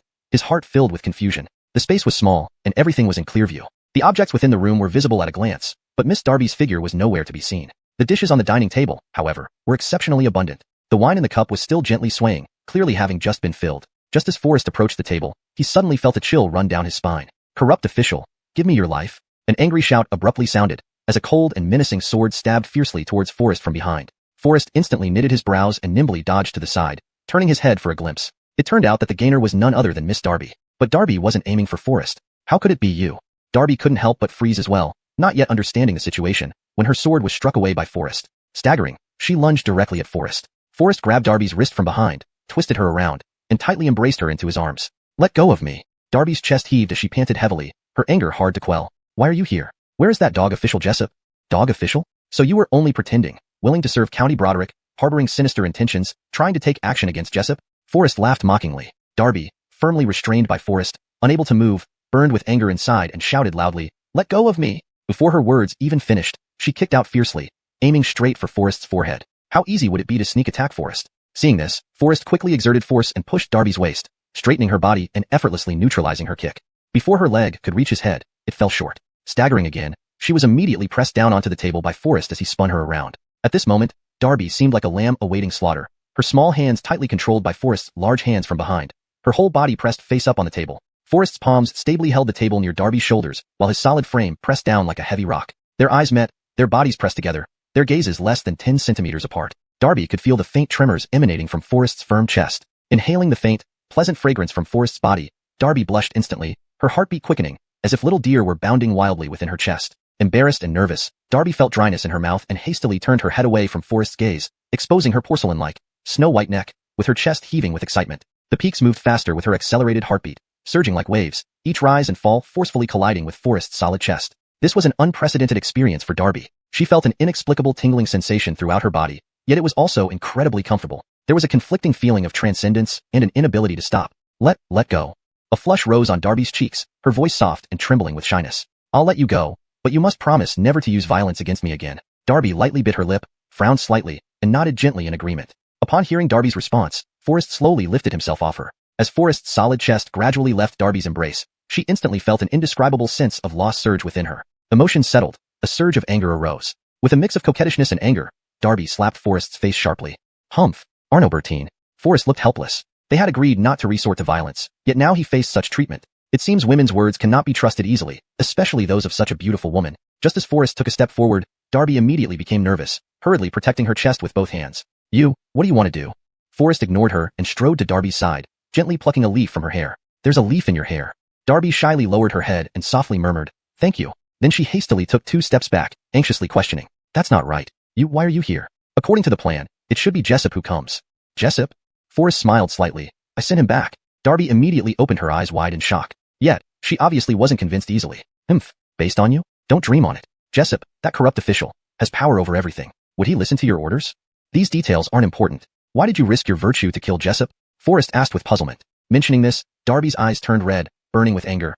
That dog official, Jessup, persecutes the innocent, oppresses the people. Everyone deserves to see him punished. My parents were brutally killed by him. Before she could finish her sentence, Darby was already sobbing uncontrollably, tears streaming down her face like rain. Hearing Darby's account, Forrest finally understood the whole story and why the Northwest region had suffered from a severe drought while there were few disaster victims or displaced people around Hichu County. To be precise, only the area within a few miles of the county government in Hichu County showed prosperity, while the rest of the region was filled with starving corpses and bodies lying everywhere. Forrest and his companions had just not witnessed this scene yet. Truly outrageous. This dog official Jessup dared to be so cruel, committing bribery and corruption and harming innocent civilians. He truly deserves no mercy. Humph. It's all because you ruined my plan. Otherwise, I would have killed that dog official Jessup long ago, Darby scolded angrily. Forrest replied calmly, don't worry, I will definitely get justice for you. With you? Darby gave Forrest a disdainful look, clearly unconvinced. Forrest did not explain further, turning away with an angry expression, leaving the room as he swung his sleeves. Darby was momentarily stunned. Though she doubted whether Forrest could confront Jessup, for some reason, she felt worried and nervous about Forrest. Just as she was about to leave the door to chase after him, she bumped into Forrest, who was returning. Without saying much, Forrest took out a silver ticket worth 10,000 taels from his sleeve and handed it to Darby. Keep this money for your own redemption. If you need anything, come find me at Yulan Tavern. After speaking, Forrest turned and left again, leaving Darby standing alone, holding the silver ticket, with thoughts of Forrest restraining her on the table earlier causing a flush to rise on her cheeks. Sir, is it done so quickly? Wasn't Miss Darby's service satisfactory? Seeing Forrest hurriedly coming downstairs, the madam anxiously rushed forward to ask, her footsteps quick. Forrest merely frowned slightly, his face dark, eyes cold as ice, making the madam shudder, her legs trembling uncontrollably, and she dared not speak further. Leaving Yihong Tower, Forrest walked straight towards the Hechu County Government Office. Chapter 70. Chop him down. Sir, please be kind and give us something. Forrest had just stepped out of Yihong Lo, pleasant red mansion, walking towards an alley entrance, when he suddenly encountered an emaciated, elderly woman with tattered clothes dashing out of the alley. She knelt before Forrest with a hunched back, pleading for help. As Forrest looked down, he saw that beside the aged woman knelt a malnourished, ragged girl, around 10 years old, but her petite frame made it hard to tell her exact age. The girl's hair was messy and unkempt, topped with a dried twig. Just as Forrest was about to offer some help, a troop of soldiers approached swiftly like hunting dogs. Before Forrest could react, the old woman panicked, trembling, pushing the little girl toward Forrest in a clumsy attempt to escape. But how could the frail and aged woman possibly outrun these strong and young officers? Within a few steps, she was suddenly surrounded by the soldiers. Without any hesitation, they began beating the elderly woman, heavy boots kicking at her body mercilessly. Seeing this, the little girl immediately burst into tears and struggled free from Forrest's grip, running towards her grandmother. Yelena, it's dangerous. Don't come over. The old woman, ignoring her own injuries, urgently shouted through sobs. Yelena didn't understand what danger or safety meant. All she knew was that her grandma was being beaten, and she wanted to protect her. The chief, we didn't expect there would still be a runaway here. One officer looked at the little girl and smirked wickedly. This skinny brat won't fetch much money. We might as well kill her to save food. That's not right. Sending her to Yihonglo might not work, but if sent directly to northern man tribes, we might get some silver coins. A group of beasts discussed among themselves. Yelena abruptly threw herself into the old woman's embrace, wrapping her small arms tightly around her grandmother in an attempt to protect her. An officer suddenly grabbed the little girl's shoulder, grinning cruelly. Come with uncle, little girl. Let her go. If you want to arrest someone, arrest me. The old woman, eyes blurred with tears, sobbed repeatedly on her knees. However, the heartless officers simply kicked her aside. You damned old thing. Looking at you is bad luck. Seeing her grandmother being beaten, the little girl cried out in anguish. When the officer tried to grab her again, she instinctively bit his arm fiercely. Slap. The little girl received a slap across the face. Heh, you little beast, dare to bite me? I'll show you what real pain is today. The officer, eyes filled with rage, raised his hand for another slap. Fortunately, Forrest reacted quickly, grabbing the officer's hand mid-swing. Otherwise, the officer's slap might have killed the little girl. The officer paused, sizing up Forrest, noting his simple clothing, then roared angrily. You're asking for death. Without waiting for him to finish, Forrest, filled with fury, struck a loud slap across the officer's face, leaving a clear mark on his cheek. With all his might, Forrest delivered a powerful punch, causing blood to gush from the officer's nose as he fell to the ground convulsing and soon lost consciousness. Remembering his earlier brutality, Forrest's anger boiled over. He kicked up a long knife lying on the ground, slicing off the officer's wrist in one swift motion. Was this the hand you used to beat people? Even children aren't spared, truly no better than swine and dogs. You, who are you, to dare attack someone from the magistrate's office? Are you tired of living? The head officer, eyes bulging with fury, roared and ordered his men, tell the county magistrate immediately. Then, like wolves, the officers wielded their gleaming knives and lunged at Forrest viciously. Forrest was about to help the old woman up, unaware of the danger behind him. Watch out. Suddenly, the old woman, pale-faced, pushed Forrest away with all her strength while she faced the blade herself. No. Forrest's eyebrows furrowed, anger flashing in his eyes, his shout unable to stop the imminent strike. Forrest's eyes turned red with uncontrollable fury. That one blow utterly enraged him. He suddenly leaped up, delivering a powerful flying kick that sent the officer flying like a broken kite for several meters. Without hesitation, Forrest swiftly picked up the large knife from the ground and slashed down cleanly, severing the opponent's arm. You even harmed the elderly and children. You are worse than beasts. Forrest was enraged to the point of his eyes turning red, brandishing the large knife, ready to finish off these beasts. However, before he could take a step, Forrest felt a chill at his feet. Looking down, he saw the old woman who had fainted on the ground, tightly gripping his trouser leg. Sir, don't be rash. If you kill them, you will not be able to escape either. Think carefully. While the county magistrate has not arrived, it would be best if you leave early and save yourself. The old woman, her eyes brimming with tears, spoke in a trembling voice. You are no match for them? Before she finished speaking, the old woman had already lost consciousness. Forrest frowned deeply, his heart burning with anger. His gaze swept over the few beasts before him, then glanced down at the injured old woman at his feet. Without hesitation, he dropped the large knife, bent down, and tore his own clothes to carefully bandage her wounds. Fortunately, Forrest had a habit of carrying silver needles with him. He immediately used them to seal the vital points on the old woman's body, managing to stop the bleeding. Although the old woman's injuries were not fatal, due to her frail health, malnutrition, if not for Forrest's timely rescue, she might have already been dead. At this moment, The group of officers quickly swung their knives and surrounded him. Forrest was tense, his forehead drenched in sweat. At this time, he could no longer care about his own safety. He was completely focused on treating the old woman's injuries. Arnoddle scoundrel. It was this hand that cut my subordinate, wasn't it? Chop him down. Seeing Forrest unable to move, the head officer instantly revealed a sly, smug look on his face. Then he shouted coldly and issued orders directly. Without hesitation, the officer's eyes turned bloodshot, full of killing intent, and they swung their knives straight toward Forrest. A flash of cold light shone under the sunlight, making the large knife especially glaring. Chapter 71. Broderick, how have you been? A streak of sword light as frost tore through the air. Just as the constable's broad blade was about to strike down, a flash of a sword accompanied by a dragon-like whistle flashed past. In an instant, before the constable could react, his hand was already empty. He glanced down. Oh no, where's my hand? The thin thread of blood seemed to lose direction instantly, suddenly coagulating on the wrist's cut surface, resembling a crimson amber halted by magic. It wasn't until the blood droplets slowly fell from the severed wrist that the constable felt the intense pain, immediately screaming in agony and rolling on the ground in anguish. The severed hand lay nearby, still gripping the broad blade, with trembling fingertips. Don't look, little girl. Faced with this gory scene, Forrest quickly covered the little girl's eyes. Master Barrett, I'm late, Kirsten said apologetically, picking up the sword embedded in the ground and rushing to Forrest's side, shielding them tightly behind her. Fortunately, Kirsten arrived in time. Otherwise, it would have been difficult for Forrest to handle so many people at once. Seeing Kirsten was a woman, the leading constable sneered wickedly. You are quite pretty, but your temper is a bit too hot. If you surrender willingly, I might let you live.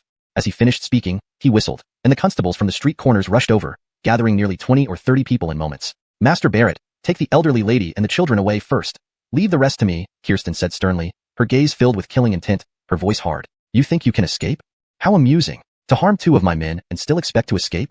The leading constable sneered arrogantly, ordering, take them all. Execute the old woman and the man on the spot. The girl could be sold for a good price. As for this beautiful woman, the leading constable's lips curled into a cunning smile, his eyes filled with unrestrained desire, scrutinizing Kirsten up and down. Bring this woman back to the government office. I want to interrogate her thoroughly and give her a proper lesson. With their numerical advantage, the group of constables hesitated not a moment and began closing in on Forrest and the others. Kirsten frowned deeply, her eyes icy cold, tightly gripping her sword as she shielded Forrest and the old woman behind her. Huh, what arrogance. How dare you lay a finger on us? Who gave you the courage to do so? Forrest slowly stood up, his voice resolute. Today, no one will touch them. With a sharp cry, a chilling aura erupted around him, emanating an incomparable sense of authority. This caused everyone to halt involuntarily, freezing in place. What are you waiting for? Attack now. At the command of the leading constable, the constables brandished their blades, rushing towards Forrest and the others like a fierce storm. These men were used to living extravagantly, viewing themselves highly while tyrannizing the people of Hichu County, acting arrogantly and cruelly. With Magistrate Jessup always backing them, they feared nothing, not even arson or murder. Just as the situation reached its climax, a sudden shout stopped everyone in their tracks. Hold it! All heads turned to see Jessup, accompanied by his clerks, hurriedly arriving at the scene. Before seeing him, they heard his voice. I must see who dares to show off in my territory, truly asking for death. The previously arrogant leading constable immediately bowed humbly, smiling obsequiously as he greeted, Uncle, you arrived just in time. Those are the ones. They not only injured my 2 men, but also tried to take that little girl. What? In my territory, someone dared to harm my people and seize my goods? Clearly, these people did not view the little girl as a human being, but merely as a commodity for silver. They vowed solemnly to avenge their subordinates. Yet the 2 constables lying unconscious on the ground, bleeding to death, were ignored. To them, dead bodies had no value. Uncle, it's them. This leading constable was none other than Jessup's own nephew, Dakari. After saying this, the leading constable brought Jessup to stand before Kirsten. At that moment, Forrest was busy comforting the old woman and the children, so Jessup did not notice, focusing only on Kirsten. Hey, what a beautiful young woman, Jessup leered, examining Kirsten up and down with lecherous eyes. Did you injure my men? These animals are attacking the elderly and children. They deserve nothing less than death. Kirsten retorted fiercely, her brows lowering in disdain. Ha ha ha, this little girl sure has a fiery temper. Take her away and bring her to my residence. I'll properly discipline her and cool her down. Upon hearing this, Dakari immediately furrowed his brows and muttered under his breath. Wait, uncle, I saw this young lady first. Jessup's face darkened as he coldly retorted. Are you trying to compete with your uncle? After I've had my way with her, I'll send her to your room. Dakari looked aggrieved, lowering his head, feeling unjust but not daring to speak more. Hearing the 2 shamelessly discussing such lecherous matters, Kirsten was boiling with anger, wishing to strike them down instantly with her sword. But to protect Forrest behind her, Kirsten finally restrained herself and only fiercely shouted, A bunch of beasts! Get out of my sight right now, or I won't be polite anymore. Ha! I love women with this kind of fiery temper.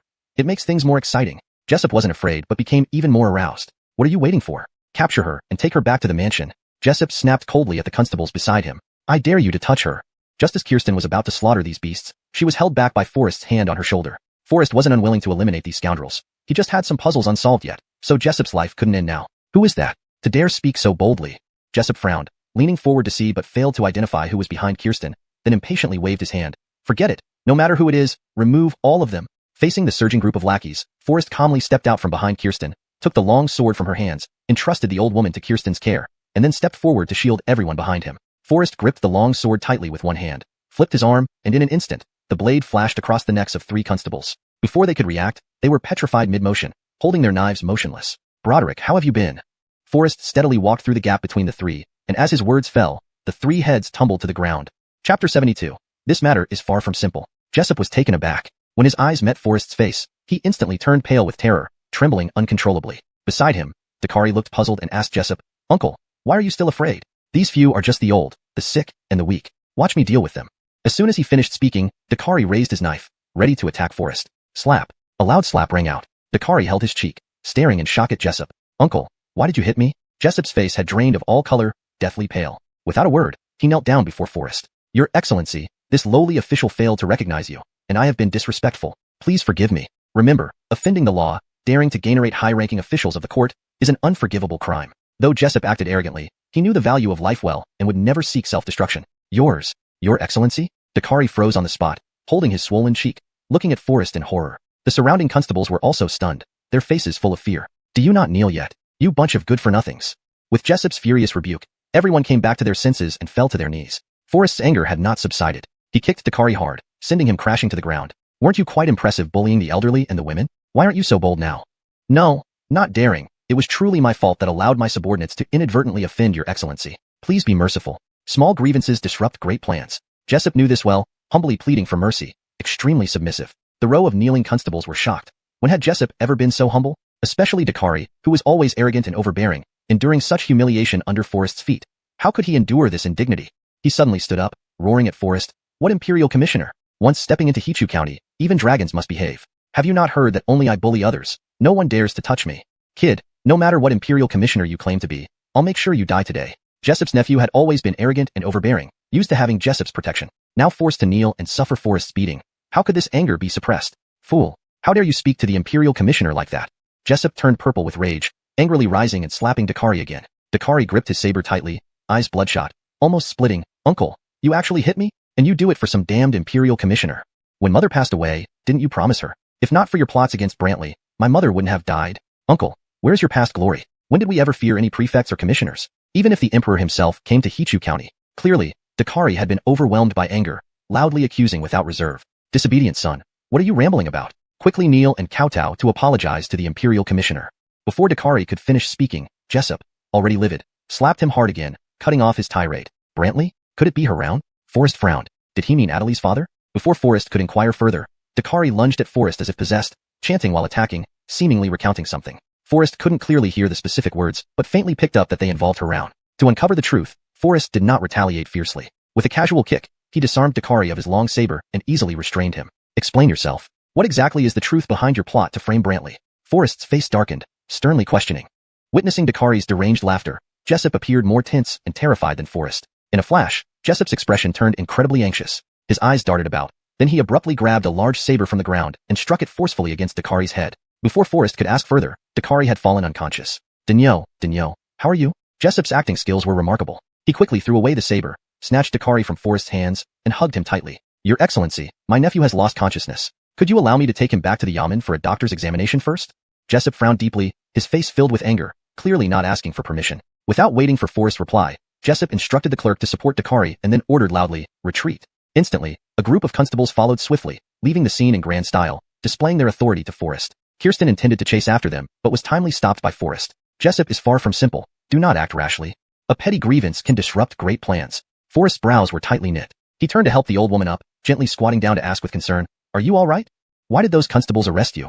Before Forrest finished speaking, the old woman was already in tears, her face buried in her hands as she sobbed uncontrollably. The Northwest drought is rampant, and Hichu County has issued an order prohibiting displaced people and famine victims from entering the city. Relief porridge is only distributed outside the southeast corner of the city on the 1st and 15th of each month. The severe drought left no harvest, and no relief grain was distributed. The county magistrate stipulated that if there are young women or able-bodied men in the family, they can be exchanged for 3 shung of bran. After hearing the old woman's explanation, Forrest's anger intensified, burning within him. The imperial court had allocated tens of thousands of taels of silver for disaster relief and transported large quantities of food to the disaster area. Yet these supplies never reached the people, likely divided among corrupt officials. To curb the unrest caused by famine victims and displaced people, Jessup had taken extreme measures to confine all refugees outside the city to die. This was why Forrest hadn't seen any displaced or famine victims along his journey. This is outrageous. How dare Jessup abuse his power like this, truly a beast in human form. Forrest scolded coldly in uncontrollable rage, but still harbored doubts. What happened to the young men exchanged for food? Where were the women placed by Jessup? If even children can be traded for food, where have these children been sold to? Chapter 73. What nonsense rules? Sir, your heart is as kind as water. This old woman is very grateful for your rescue. But County Broderick is not someone you can afford to offend. By offending them today, they will surely not let you off. My lord, don't make a futile sacrifice. It would be best if you left quickly. The old woman was gently helped up by Kirsten, tears like pear blossoms after the rain fell from her weathered face, revealing genuine gratitude. Escape? Wouldn't that just let these beasts off too easily? Before Forrest uncovered the truth, he had no intention of leaving rashly. Forrest brought the old woman and the little girl back to the inn. At first, the waiter greeted them with a full smile, but when he saw the elderly woman supported by Kirsten and the little girl held by Forrest, his smile froze, replaced by an expression of sheer terror. Before Forrest or the others could react, the waiter hastily scrambled towards the side door behind the counter, screaming in fear all the way. Bosnio, come out and see. A guest has brought a child. He tripped and fell awkwardly, but ignored the pain, casting a panicked glance at Forrest and company before fleeing into the back room even more hurriedly. To him, Forrest and the others seemed more terrifying than any fierce beast. More precisely, what frightened him were the old woman and the little girl Forrest brought. What's going on here? Why so flustered? Hearing this, Bosnio came out from the back room, playing with an iron ball in one hand while flipping through accounts, his bulky figure trembling slightly as he walked. His face bore a hint of anger. With a thud, the waiter crashed into Bosnio, bouncing back to the floor. Ignoring the pain, he scrambled up and said in panic, this guest has brought an old woman and a child. What? Bosnio froze as if hearing bad news, dropping the ledger he was holding. The iron ball, which had been rattling in his hand, suddenly fell silent. Regaining his composure, Bosnio rushed to Forrest, a twisted look on his face. He glanced furtively at the old woman and the little girl, clearly displeased, and complained angrily, "Young master, what's going on here?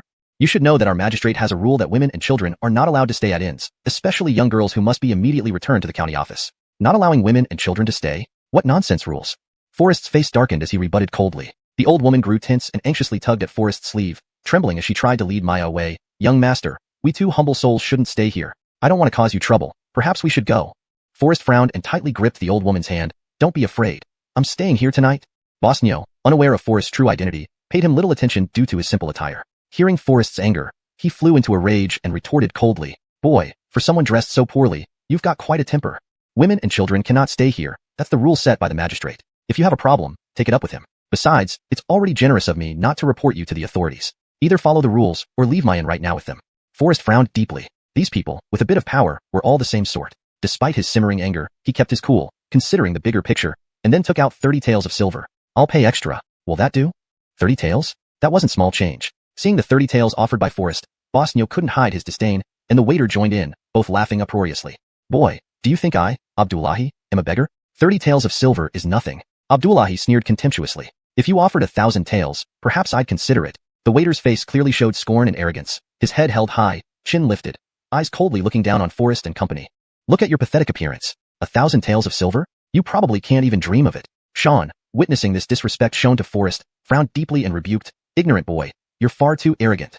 Unable to tolerate such insolence, Sean raised his arm, intending to teach the disrespectful servant a lesson. However, Forrest stopped him first. "Fine. As you say, 1,000 taels. Arrange a superior room for them. Prepare fresh clothes and hot water." Seeing that Forrest could indeed readily produce 1,000 tael silver note, the waiter and Mr. Nyo were taken aback, inwardly astonished. After a quick appraisal of Forrest, their attitude softened slightly but remained arrogant. "Do you think 1,000 taels can buy you an emperor's treatment? You even want to bathe and change clothes? What a joke." Abdullahi took the silver note and responded coldly, "I'll accept this 1,000 taels. There's still some space in the stable behind the inn. Let them spend the night there." The waiter, standing beside, chimed in mockingly, "Not reporting you to the authorities is already lenient enough. You actually want a superior room? Ridiculous. Spending 1,000 taels to have the elderly and children spend the night in a stable?" A layer of frost instantly appeared on Forrest's face, his lips twisting slightly, and a stern and icy aura spread rapidly. Slap. A sharp sound of a slap echoed through the hall, reverberating off the beams, lingering for a long time. Before Forrest could react, Kirsten had reached her limit. These people treated others as grass, seeing the elderly and children no different from livestock. Enraged, Kirsten slapped the waiter hard across the face, two front teeth flying out with the wind. The waiter fell to the ground, unconscious. Young men sure are sturdy. One slap and he was out like a light. Mr. Nyo watched this scene in stunned silence. Just as he was about to react, he saw Kirsten's hand moving faster than his. Slap. Another sharp slap echoed. Mr. Nyo was immediately dazed, clutching his cheek as he stumbled backward. "Now, can they stay at the inn?" Forrest asked calmly, his voice cold with anger. A powerful presence suddenly enveloped the scene, causing Mr. Nyo's eyes to glaze over, his legs giving way as he involuntarily knelt down. Before he could hesitate, Kirsten drew her sword. Sometimes, fists are more effective than reason when dealing with despicable people. Chapter 74. Why aren't you arrogant anymore? Spare me, great hero, spare me. Sure, they can of course stay at the inn. Abdullahi dared not show any arrogance as he trembled, desperately begging for mercy. Someone, hurry up and arrange rooms for these gentlemen. Only after watching Forrest and his companions vanish down the hallway did Abdullahi cautiously straighten up. Fortunately, no one else had seen his dog-like submission. The humiliation still burned in Abdullahi's heart, causing him to instantly vent his anger on a waiter, kicking him awake from his slumber. Useless piece of trash. Head immediately to the county office and inform the magistrate that someone here is hiding underage girls. Send troops to arrest them quickly. Abdullahi's eyes blazed with fury. Damn you. Who do you think you are to act so arrogantly before me? Wait until my cousin arrives, and I'll make you kneel and beg for forgiveness. The more he thought about it, the angrier Abdullahi became, his thirst for revenge burning hotter than ever. He wanted to cut Forrest into pieces just to ease his rage. You will pay for this slap many times over. Deep within the backyard of Hichu County office, several doctors were gathered around the sickbed, their faces grave as they paced back and forth. So, how is my nephew? What's his condition? Jessup asked anxiously, his temples throbbing with tension. The doctor sighed in unison. Young Master Chung has suffered serious injuries, especially the heavy blow to the back of his head. It's uncertain. What do you mean by uncertain? Just speak clearly. It's uncertain whether he can survive. Worthless doctors. Enraged, Jessup roared furiously, Guard, lock these incompetent doctors up in jail. Jessup was already out of his mind, ignoring their pleas for mercy as he ordered the physicians imprisoned. Although Dakari's injury was ultimately caused by Jessup himself, he blamed all his rage on Forrest. At this moment, an urgent report came from outside the room. Jessup, seething with rage, was desperate for an outlet. Upon hearing that Yulon Tower had run into trouble, he immediately gave orders and led a team of officers directly toward Yulon Tower. Forrest had just arranged everything for the old woman and was about to leave when suddenly, a loud noise echoed through the room. The door was kicked open violently. Standing there, none other than Abdullahi, whose face was swollen like a pig's head. Weren't the earlier lessons enough for you? Are you seeking punishment again? Forrest sneered disdainfully. Flames of fury burned in Abdullahi's eyes as he shouted at Forrest, You're facing death, yet you still dare to be so arrogant. If you kneel and beg for mercy now, I might show mercy and spare your life. Otherwise, once the magistrate arrives, you won't even have the chance to beg. Forrest couldn't help but burst into laughter. Oh, really? I'm eager to see who ends up kneeling and begging in the end. As soon as he finished speaking, the sounds of weapons clashing could be heard outside, accompanied by synchronized footsteps. The magistrate wants to see who dares to defy the rules and hide underage girls in the inn. A roar filled the air, carrying uncontrolled fury and boundless arrogance. Seeing reinforcements arrive, Abdullahi became even more unrestrained. Boy, it's too late to beg now. You'll regret being alive soon. Bang. Before Abdullahi could finish his sentence, sudden pain spread across his cheek. Forrest wiped dust off his palm, his cold voice leaving no room for argument. Be quiet. Can't you see the child is sleeping? Abdullahi, holding his swollen cheek, felt immense humiliation. When he saw Jessup approach, he hurried forward, sobbing and pleading for help. Cousin, it's him. These people defied the law and hid underage girls. Those who protect criminals and hide underage girls shall be fined 3,000 taels of silver. Before Jessup could finish his sentence, he froze upon seeing that the person standing before him was none other than Forrest. His enraged expression stiffened immediately. Boy, now it's either you or me who dies. It's too late to beg. With a sense of support, Abdullahi grew bold and raised his hand, ready to strike back at Forrest. Smack. A sharp sound of a slap echoed in the air. Forrest remained untouched while Abdullahi, now, had another obvious handprint on his face. This slap came from Jessup. Why, cousin? Why did you hit me? Abdullahi's expression was a mix of confusion and bewilderment. Ignoring Abdullahi, Jessup hurriedly pushed him aside and apologized to Forrest. Imperial envoy, Abdullahi acted recklessly without realizing it. Please forgive him, Imperial envoy. What? Imperial envoy? Abdullahi froze instantly, his face turning pale as he trembled all over. Cousin, you just said he is the Imperial envoy? Hurry up and apologize to the Imperial envoy. Jessup gave no quarter to Abdullahi, kicking him to the ground where he knelt and begged for forgiveness. Forrest's expression was emotionless, his tone cold and angry. County Broderick really has an awe-inspiring presence. First your nephew bullied commoners, and now your cousin acts recklessly. Truly an excellent official. If it weren't me staying at the inn today, could you continue bullying the people at will? Forrest sneered, a hint of anger in his voice. By the way, it cost 1,000 taels just for lodging. This Mr. Nyo truly is a business expert. Facing Forrest's sarcasm, how could Jessup not understand? He immediately struck Abdullahi with another resounding slap. You've got some nerve to take the Imperial envoy's money. Return it immediately. Abdullahi was already dazed from the beating, completely losing his previous arrogance. Now he resembled a quail, his face swollen like a pig's head, hurriedly kneeling on the ground and continuously begging for mercy. Quickly pulling out a silver bill of 1,000 taels, he stammered, Spare me, my lord, I was short-sighted. Please forgive me. Is that all? Forrest shook his head with a cold laugh. Abdullahi was momentarily speechless, helplessly looking at Jessup. Jessup, seething with rage, slapped Abdullahi again. The Imperial envoy visiting your inn is a blessing in many lifetimes. Show your sincerity quickly. Only then did Abdullahi realize, busily ordering his servants to prepare a tray of precious jewels and ornaments, along with a silver bill of 100,000 taels. Seeing this, Forrest couldn't help but be surprised by how quickly Abdullahi produced such wealth, a testament to his extreme greed. My lord, please see these. Jessup smiled obsequiously, testing the waters with his inquiry. Chapter 75. Rest assured, I will attend the feast. These matters can be discussed in court later. Don't disturb the children's rest here. Mr. Nyo specially sent you to arrest me. He wants to put me to death. Forrest responded coldly. Abdullahi was now trembling like a sieve, hurriedly kowtowing and begging for mercy. Forrest remained unmoved, kicking Abdullahi to the ground and asking with a frosty voice, Magistrate Barrett, how do you think this should be handled? There must be severe punishment. Why are you hesitating? Escort Abdullahi and others back to jail and await further instructions, Jessup replied in a flustered manner. Await further instructions? Forrest sneered, since I am free at the moment, why don't I personally hear how Broderick plans to handle it? Jessup hesitated slightly, his mind racing, then cleverly changed the subject. This matter need not be rushed. The imperial envoy has had a long journey. I have prepared a banquet at my residence to welcome you. I hope you will grace us with your presence and allow me to fulfill my duty as a host. Indeed, Jessup was cunning. Forrest's eyebrows lifted slightly, realizing this was clearly a meticulously planned banquet akin to Hongmin feast. If he attended, he might fall into a trap. If he didn't, it would also suit Jessup perfectly. Forrest frowned deeply, acknowledging Jessup's cunning reputation. Fine, I will attend the feast. Jessup and his party returned to the county office ahead of time. Forrest arranged for Sean to stay behind and take care of the elderly woman and young girl. He set off with Kirsten, intending to head to the county office. Unexpectedly, just as they stepped out of the house, an official-dressed soldier blocked their way. Before Forrest could respond, he was led aside. Imperial envoy, I did not mean to offend you. Please forgive me. The officer knelt on one knee without waiting for Forrest's reply, apologized, then warned with a serious expression, Jessup is too powerful for you to deal with. It would be best if you left as soon as possible. Who are you? The officer did not reveal his name, but hurriedly followed the preceding group, quickly disappearing into the night. Forrest felt a sinking sensation in his heart, realizing Jessup was indeed no simple opponent. He needed to prepare in advance. In a secluded room at the rear courtyard, Jessup wore a worried expression, pacing anxiously. Esteban, do you think the imperial envoy is merely after wealth or intends to harm me? The advisor pondered for a moment, frowning deeply and looking hesitant. It's really hard to predict. The sudden visit of the imperial envoy, without any warning from his highness, makes me suspect this might be the Milton's command. If so, things get complicated.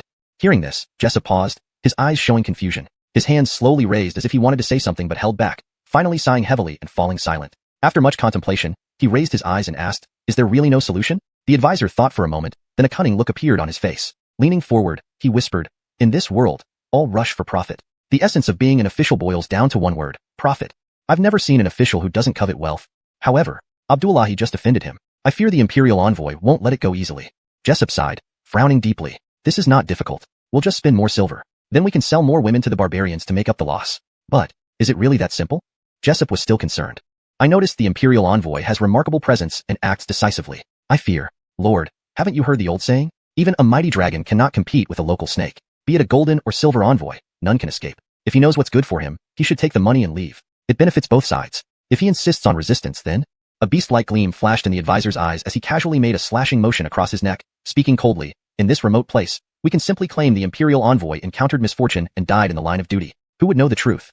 Just another dead envoy. Who would bother to investigate thoroughly?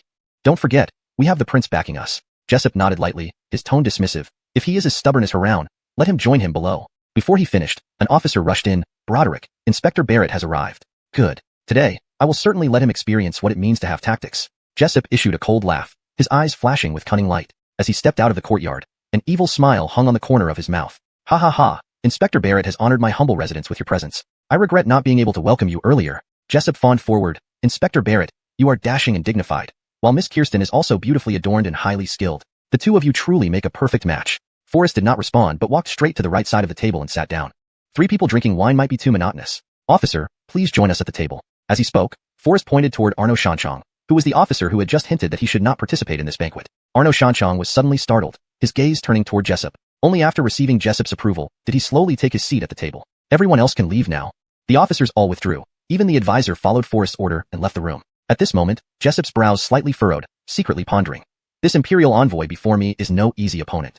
Forrest slowly filled a cup of wine. Without any unnecessary pleasantries, he went straight to the point. A clean 3-year term as a prefect yields 10,000 taels of silver. Being an official is all about making money. However, I, Forrest, do not get used to taking profits from the poor. His words caught Jessup off guard.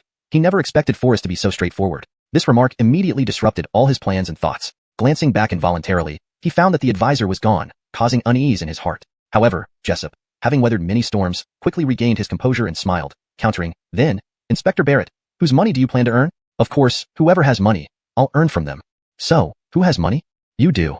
Chapter 76. The Imperial Commissioner is more corrupt than I am. Jessup was momentarily stunned, nervously downing a cup of wine, his face instantly flushing like peach blossoms. Then he burst out laughing. How refreshing. It turns out that Your Excellency the Imperial Commissioner is also one of us.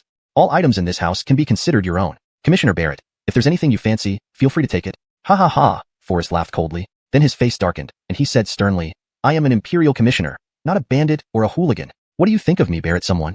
I am an Imperial Commissioner appointed by the Imperial Court. Earning money must be done with proper justification. Well said. Jessup praised without hesitation, then Jacodal with a full smile, proper justification, just as we send people to the northern frontier, into the Xianbei territory. At this point, Jessup suddenly paused, furrowing his brows and becoming solemn, clearly realizing he had spoken too much. Ha ha ha, sending them outside the city is to help them find a livelihood. Broderick's actions are truly for the welfare of the people. Arno Xianliang's eyes kept shifting between Forrest and Jessup. Seeing the murderous look in Jessup's eyes and how tightly he gripped his wine cup, he felt the situation was serious and hurried to smooth things over. If Jessup really decided to kill, Forrest and Kirsten might not survive. Earning gold and silver from foreign tribes. Ha ha ha. Yes, exactly, earning wealth from foreign tribes. Come, drink this cup together. Thanks to Arno Xianliang's tactful mediation, the tense atmosphere gradually eased. Jessup burst out laughing again, raising his cup and drinking it all at once. Forrest gently set down his cup and smiled. Broderick, you're too modest. In the entire Northwest region, who doesn't know that in Hota County, you Jessup are the real boss? Jessup's face was slightly flushed as he frowned and responded with a cold laugh. Boss? Just an empty title. Every day at dawn, I have to provide for hundreds of people's daily needs. How much actually ends up in my hands? If Commissioner Barrett is eager to make money, big money, I have a decent plan. Oh, tell me more. Disaster relief grain. Forrest's eyebrows tightened, his expression slightly furrowed as he softly repeated, disaster relief grain? Yes, exactly. Disaster relief grain. These disaster relief grains are coordinated by the court. How can one make money? Taking risks yields great profits. Jessup raised another cup of hot wine, drank it all, then leaned back in his chair, a cunning smile on his lips, the air filled with a chilling laughter. If we could embezzle the grain, it would be much faster than selling slaves. Arno Xianliang was startled. At this moment, he didn't know whether Jessup was drunk or intentionally revealing such profit-seeking plans to Forrest. It seemed Jessup didn't plan on letting Forrest and the others leave alive. Arno Xianliang quickly poured wine, laughing. Ha ha ha, what Broderick says is indeed profound. All matters related to grain are handled by the court, so how could there be any benefits here? It's just a joke. Forrest remained calm, smiling faintly, glancing at Arno Xianliang. Oh, really? Since Broderick mentioned it, you must have a plan? Arno Xianliang was taken aback. He didn't know if Forrest genuinely didn't pick up on the deadly intent in Jessup's words or was pretending, wanting to mediate further, but Jessup had already sat up straight, his elbow resting on the table, waving his fingers as he began to analyze in detail. The borders are restless, especially in the northwest. Those Xianbei marauders have long been entrenched near the pass. Do you know about this? I don't, Forrest replied frankly. Don't you understand yet? Jessup frowned and responded directly. We only need to eliminate these Xianbei marauders. Once the grain reaches Hotu County, we claim it was lost. Jessup simply smiled, not elaborating further. But even without details, Forrest and the others could grasp the underlying meaning. Kirsten, hearing this, clenched her teeth in anger, wishing to punish Jessup on the spot, but was stopped by Forrest's glance. Broderick's words inspire me. Since the Xianbei marauders dare to plunder the grain, let's use the name of bandit suppression to enrich ourselves. Jessup was momentarily stunned. What do you mean? I can ensure Broderick gets the disaster relief grain and makes even more money. Jessup's eyes widened, burning with a fervent desire for wealth. Quickly, tell me more. Use the disaster relief grain as bait and cleverly create a pretext to lure them in. County Broderick only needs to establish a pretext of resisting the Xianbei marauders and protecting the grain, encouraging wealthy merchants and prominent families to donate. By then, not only will the silver from these prominent families end up in County Broderick's possession, but also the disaster relief grain will be yours. Jessup was greatly pleased, but soon his brows furrowed slightly. The Xianbei marauders are extremely fierce. Who can guarantee this plan will surely succeed? As long as County Broderick hands over all the troops in the county to me, I will ensure the success of this plan. Upon hearing this, Jessup's eyes gleamed with greed, and he excitedly drained another cup of wine, standing up and staring intently at Forrest with an expression that conveyed a feeling of regret for not meeting sooner. Ha ha ha, corrupt official, corrupt official. I never thought the Imperial Commissioner could be even more corrupt than I am. Jessup responded with excitement. I'm willing to contribute 3 million taels. By then, the wealthy families will undoubtedly match my donation. Forrest inwardly sneered. To come up with 3 million taels so easily? Clearly, Jessup's wealth far exceeded his expectations. While Jessup was fixated on the silver of wealthy families and the disaster relief grain, what Forrest truly wanted was everything Jessup owned, including his life. But where is this 3 million taels of silver? Where? All over Hotu County lies my silver. Jessup's face flushed red like a monkey's bottom, pointing to the floor as he spoke. Kirsten swung her sword, slashing downward, splitting the floorboards. Even Forrest couldn't help but stare. Beneath the thick wooden boards were countless shiny silver bars. All of these were forged from the blood and tears of countless people. Kirsten gripped her sword handle tightly, filled with a burning desire to strike down this corrupt official Jessup. Forrest's eyes were bloodshot, his teeth grinding audibly, his heart filled with fury to tear Jessup into pieces. Yet, He knew that if he acted now and killed Jessup, though it would release his anger, neither he nor Kirsten would escape unscathed. Knowing where Jessup hid his gold and silver was enough for now. After the banquet, dishes were scattered in disarray. When Jessup opened his eyes again, it was already noon the next day. Where are Imperial Commissioner Barrett and the others?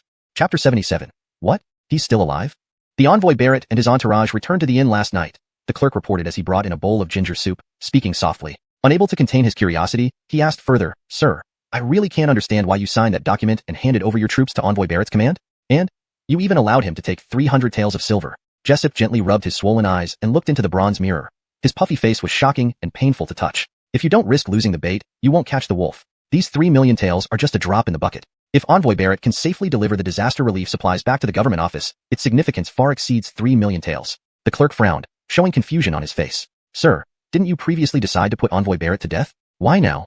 You usually seem quite clever. Why have you become so foolish now? Keeping him alive is only temporary. There are no eternal enemies, only perpetual interests. Since Envoy Barrett is confident he can retrieve the supplies from the Xinbei raiders, let him try. Jessup sneered coldly, revealing a hint of murderous intent. When he brings the supplies back to the government office, it will be his time to return to the netherworld. The clerk was startled, eyes wide open, and dared not speak anymore. Originally under Prince Huainan Govin's command, Hechu County was at the heart of Jessup's sphere of influence. Upon arriving in Hechu County, Forrest repeatedly challenged Jessup's authority and even harmed his subordinates. Such insults were unbearable for Jessup. Initially, Jessup planned to eliminate Forrest during a banquet to vent his anger. However, after learning about Forrest's strategy for raising funds, he changed his mind, deciding to wait patiently until Forrest safely delivered the supplies before taking action. After all, sacrificing an imperial official was nothing new to them. If there were complications, Govind would support him, giving Jessup confidence. Inside an elegant private room in the hotel, Kirsten frowned, rubbing her wrist, and shot a sidelong glance at Forrest, complaining in a cold tone, Just now, when I whipped that Jessup, how satisfying it felt. Why did you stop me? My dear young lady, if I hadn't stopped you, given your martial skills, Jessup would already be dead. Forrest replied with a bitter smile. Humph, that Jessup disregards human life and harms the people. He deserves no mercy, and you still defend him. Kirsten slapped the table angrily, causing a sharp pain in her hand. Forrest shook his head, showing a hint of helpless amusement. He then took out a cloth soaked in medicine, approached Kirsten, and gently held her hand to apply the treatment while explaining, Jessup is, after all, an imperial official. If you killed him, you wouldn't escape unscathed. Besides, didn't you notice that last night's banquet was full of danger? Any disturbance inside would have triggered an immediate attack by nearly 100 guards outside. Whether we could escape then is uncertain. As a woman of the martial world, Kirsten was filled with righteousness but somewhat naive. Hearing this, she couldn't help but be stunned. It was truly that dangerous? That old fox Jessup is no easy opponent. Forrest lifted Kirsten's delicate hands gently, blowing softly on them, and said slowly, I kept him alive to find out how much wealth he's hiding and how much he has plundered from the people. When the time comes, I will ensure his head hangs high on the city gate without your need to lift a finger to vent this hatred. So close to each other, Kirsten could feel the profound masculine charm radiating from Forrest, making her heart race and cheeks turn pink. So, what do you plan to do with Jessup? Forrest simply smiled, remaining silent. Arnoka hidden sparrow waiting behind the mantis, Forrest had long formulated his plan. Although he arrived as an imperial envoy, he only had Kirsten and Sean accompanying him. Even with their martial prowess, facing hundreds of elite soldiers under Jessup was like a single egg striking stone. Therefore, the critical move now was to gradually strengthen their forces. By the way, Garjong, go to all the blacksmith shops in Hechu County and purchase all weapons available. Master Barrett, what will we do with so many weapons? Distribute them to the poor. To the poor? Sean was taken aback, puzzled. These impoverished people need food and money. What will they do with these iron weapons? They can't eat them. Just do as I say. After speaking, Forrest immediately returned to his room, meticulously planning the next steps. Who was the largest class in Hechu County today? Undoubtedly, it was those who were oppressed and impoverished. Who held the deepest animosity towards people like Jessup? Still, it was the poor and the disaster-stricken masses. The people are like water, capable of both bearing and capsizing a boat. In the eyes of corrupt officials like Jessup, the strength of commoners was negligible, but in Forrest's view, these people were the most potent weapon. Forrest estimated that the disaster relief supplies would pass through the official road in about 2 days. Within these 2 days, he had ample time to complete all preparations. Time flew by, and gray clouds swirled in the sky, blocking the sunlight. Dry branches danced wildly in the wind, appearing restless and uneasy. Today was indeed a good day, a perfect day for killing. Under such intense sunshine, spilled blood would dry very quickly. Inside the Hechu County government office, Jessup glanced at the sky, his face beaming with smug satisfaction. His fingers lightly manipulated the abacus while he asked the clerk beside him.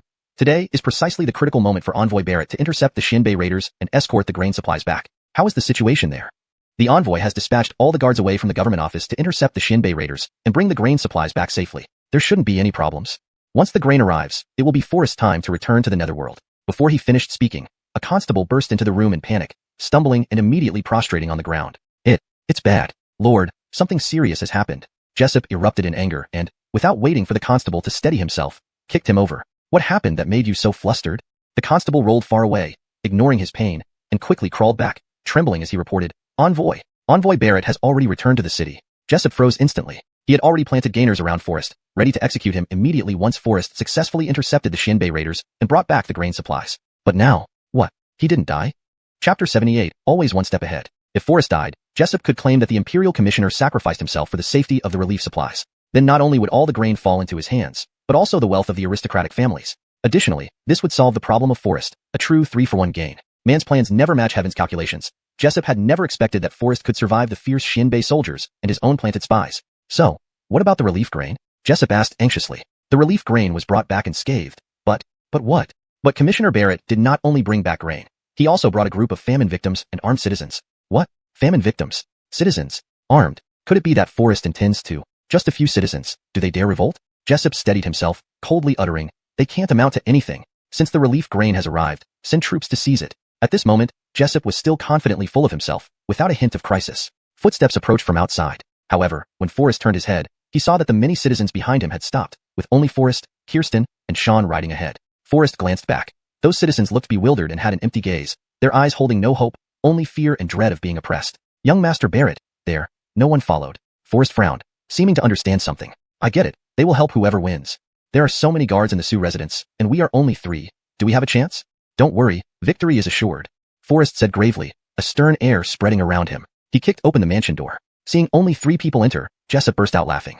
Haha, just you 3? Jessup sneered, continuing, fine. Let's settle everything at once, saving future troubles. Jessup had also made preparations. He had already alerted Yihong Tower and various wealthy families. Reinforcements were on the way. Now all he needed to do was keep Forrest and his companions here. As he spoke, the door was closed. Instantly, dozens of armed officers surged out and surrounded Forrest and the others. Outside, the common folk knew nothing of what happened inside the mansion. These few people? I don't think they can stop us. Sean retorted disdainfully. Jessup was also very confident. I have over 200 guards, plus the servants and retainers of wealthy families, making more than 300 in total. With just the 3 of you, do you really think you can contend with me? Totally overestimating yourselves. Oh, really? Sean laughed suddenly. The 200 men we took out are now trapped in Wang City. They won't be coming to your rescue. Only then did Jessup remember that all his forces had been dispatched to follow Forrest. Suddenly, Jessup felt like he had lost the spine supporting his body, immediately becoming listless, losing all his previous arrogance. So what if they cannot come? Soon, reinforcements from Yihong Tower and other wealthy families will arrive, and you still can't escape. Jessup's expression clearly began to turn panicky. Then we'll see whose speed is faster. Jessup was startled. I am the prince's man. You dare touch me? The prince? I've never held him in high regard. Want to kill me? Not that easy. Attack. Jessup shouted hoarsely. Instantly, dozens of officers rushed towards Forrest and his companions, while Jessup tried to escape under the support of his clerk. How could Forrest not know Jessup's thoughts? He kicked away the officers blocking his path and turned to Kirsten, saying, this is up to you now. In one swift move, he grabbed Jessup by the shoulder. County Broderick, in such a hurry to leave? What are you doing? The loyal clerk wanted to buy time for Jessup, grabbing a nearby chair and charging at Forrest forcefully. Forrest wielded a single-handed sword, flashing it with such speed that the chair split in 2, leaving a straight blood trail on the clerk's body before he fell to the ground, splitting into 2 pieces. This scene scared Jessup witless. Forgetting all about face or dignity, he collapsed on his knees before Forrest. Banging his head on the ground, he hugged Forrest's ankle, begging pitifully like a dog. Commissioner Barrett, please spare my life. Killing me won't benefit you. Aren't you just after money? Whatever amount, I'll give it to you. If you let me live, any money I embezzle in the future, we can split it 70-30, okay? Forrest picked up the cloth on the table, wiping off the dripping blood from the blade, and asked coldly, Broderick, tell me, which is more important to me, money or you? Money. Jessup's face was pale, nervously swallowing his saliva. Didn't you once say that in officialdom, money is paramount? Forrest gently shook his head. Wrong. Then, could it be that I am important to you? Jessup opened his eyes wide. I can help you earn even more money. Forrest did not answer but instead asked with a sharp gaze, now, I have 2 questions for you. How exactly did Governor Haroun die? And how much silver have you embezzled? Faced with these questions, Jessup did not answer immediately but instead asked, if I tell the truth, can I exchange it for my life? Speak. Desperately seeking a chance at survival, Jessup dared not hesitate for a moment. He confessed all his crimes without reservation and implicated Govind, the mastermind behind the scenes. Now, can you let me go? I will tell you the answer. Forrest gently shook his head. Money and you. Neither are important to me. There is no one who is important to me. Forrest's eyes turned cold as he instantly placed the long knife against Jessup's neck. I wish to borrow your head. Jessup's eyes widened like copper bells, unable to utter a word. A streak of blood flew across the sky, dispersing the dark clouds, making the patchy sunlight particularly blinding. Jessup's head rolled several times on the ground, its dim eyes staring distantly at his kneeling body. Kneeling like a dog, only missing a head. In the courtyard, the officers were still locked in combat with Kirsten and Sean. Upon seeing Jessup fall to the ground, they immediately threw down their weapons, kneeling down in surrender one after another. Outside the government office, the dark clouds had completely dispersed, and a gentle breeze blew, wiping away the sweat from the faces of the common people. They held their weapons, standing silently in anticipation. A soft sound. The gate of the government office slowly opened, and a bloody head rolled onto the ground. The magistrate has perished.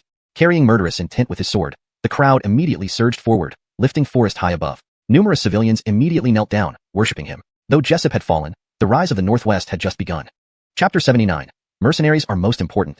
Soon, reinforcements from Ilolu and wealthy families also arrived one after another. However, they were ultimately too late.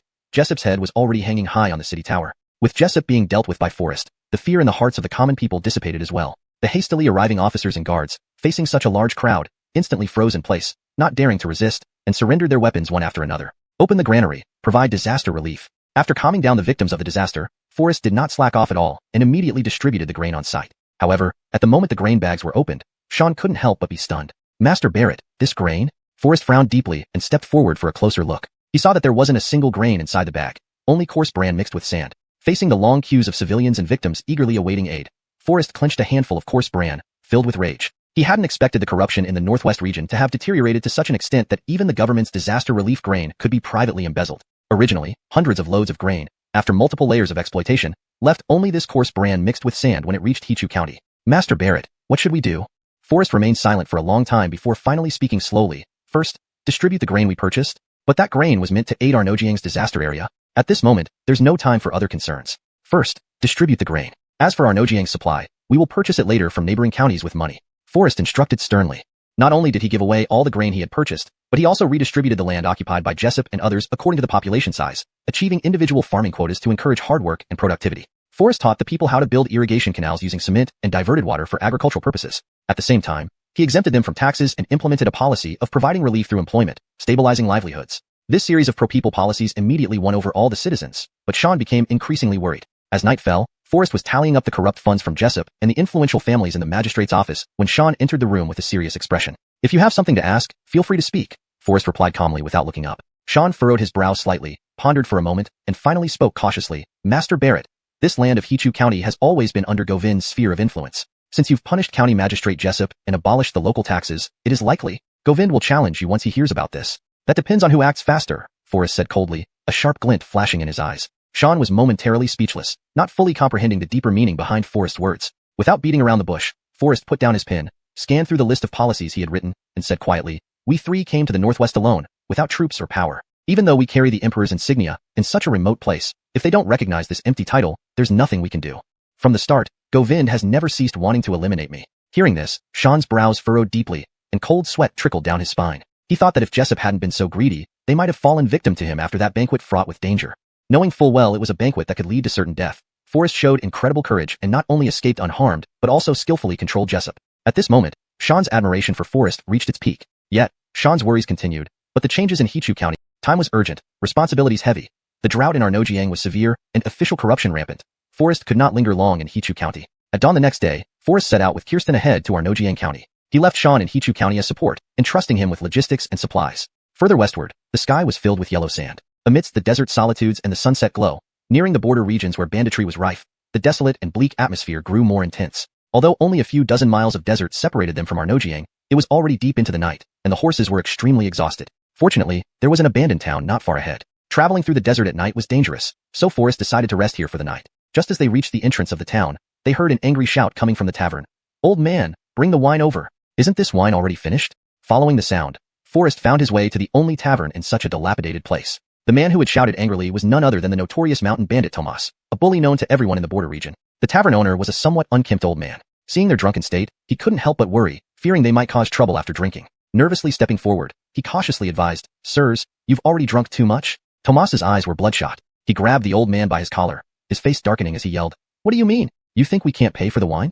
The old man was already panicked, his trembling voice barely audible as he stammered, No, it's just that. Master Shah, you still owe money for the wine you drank before." Upon hearing this, Tomas flew into a rage, slamming a dagger forcefully into the wooden table. Chapter 80. You can't afford to offend him, so what if I owe you some money for wine? I, Shah Arnofii, rob the rich to help the poor and have slain many nomadic soldiers of the Xinbei on the border, ensuring local safety. It's just a bit of wine money. Aren't you afraid I won't pay it back? Shah Arnofii laughed coldly and continued, "I said I'll owe you temporarily. What are you afraid of? Hurry up and get the wine."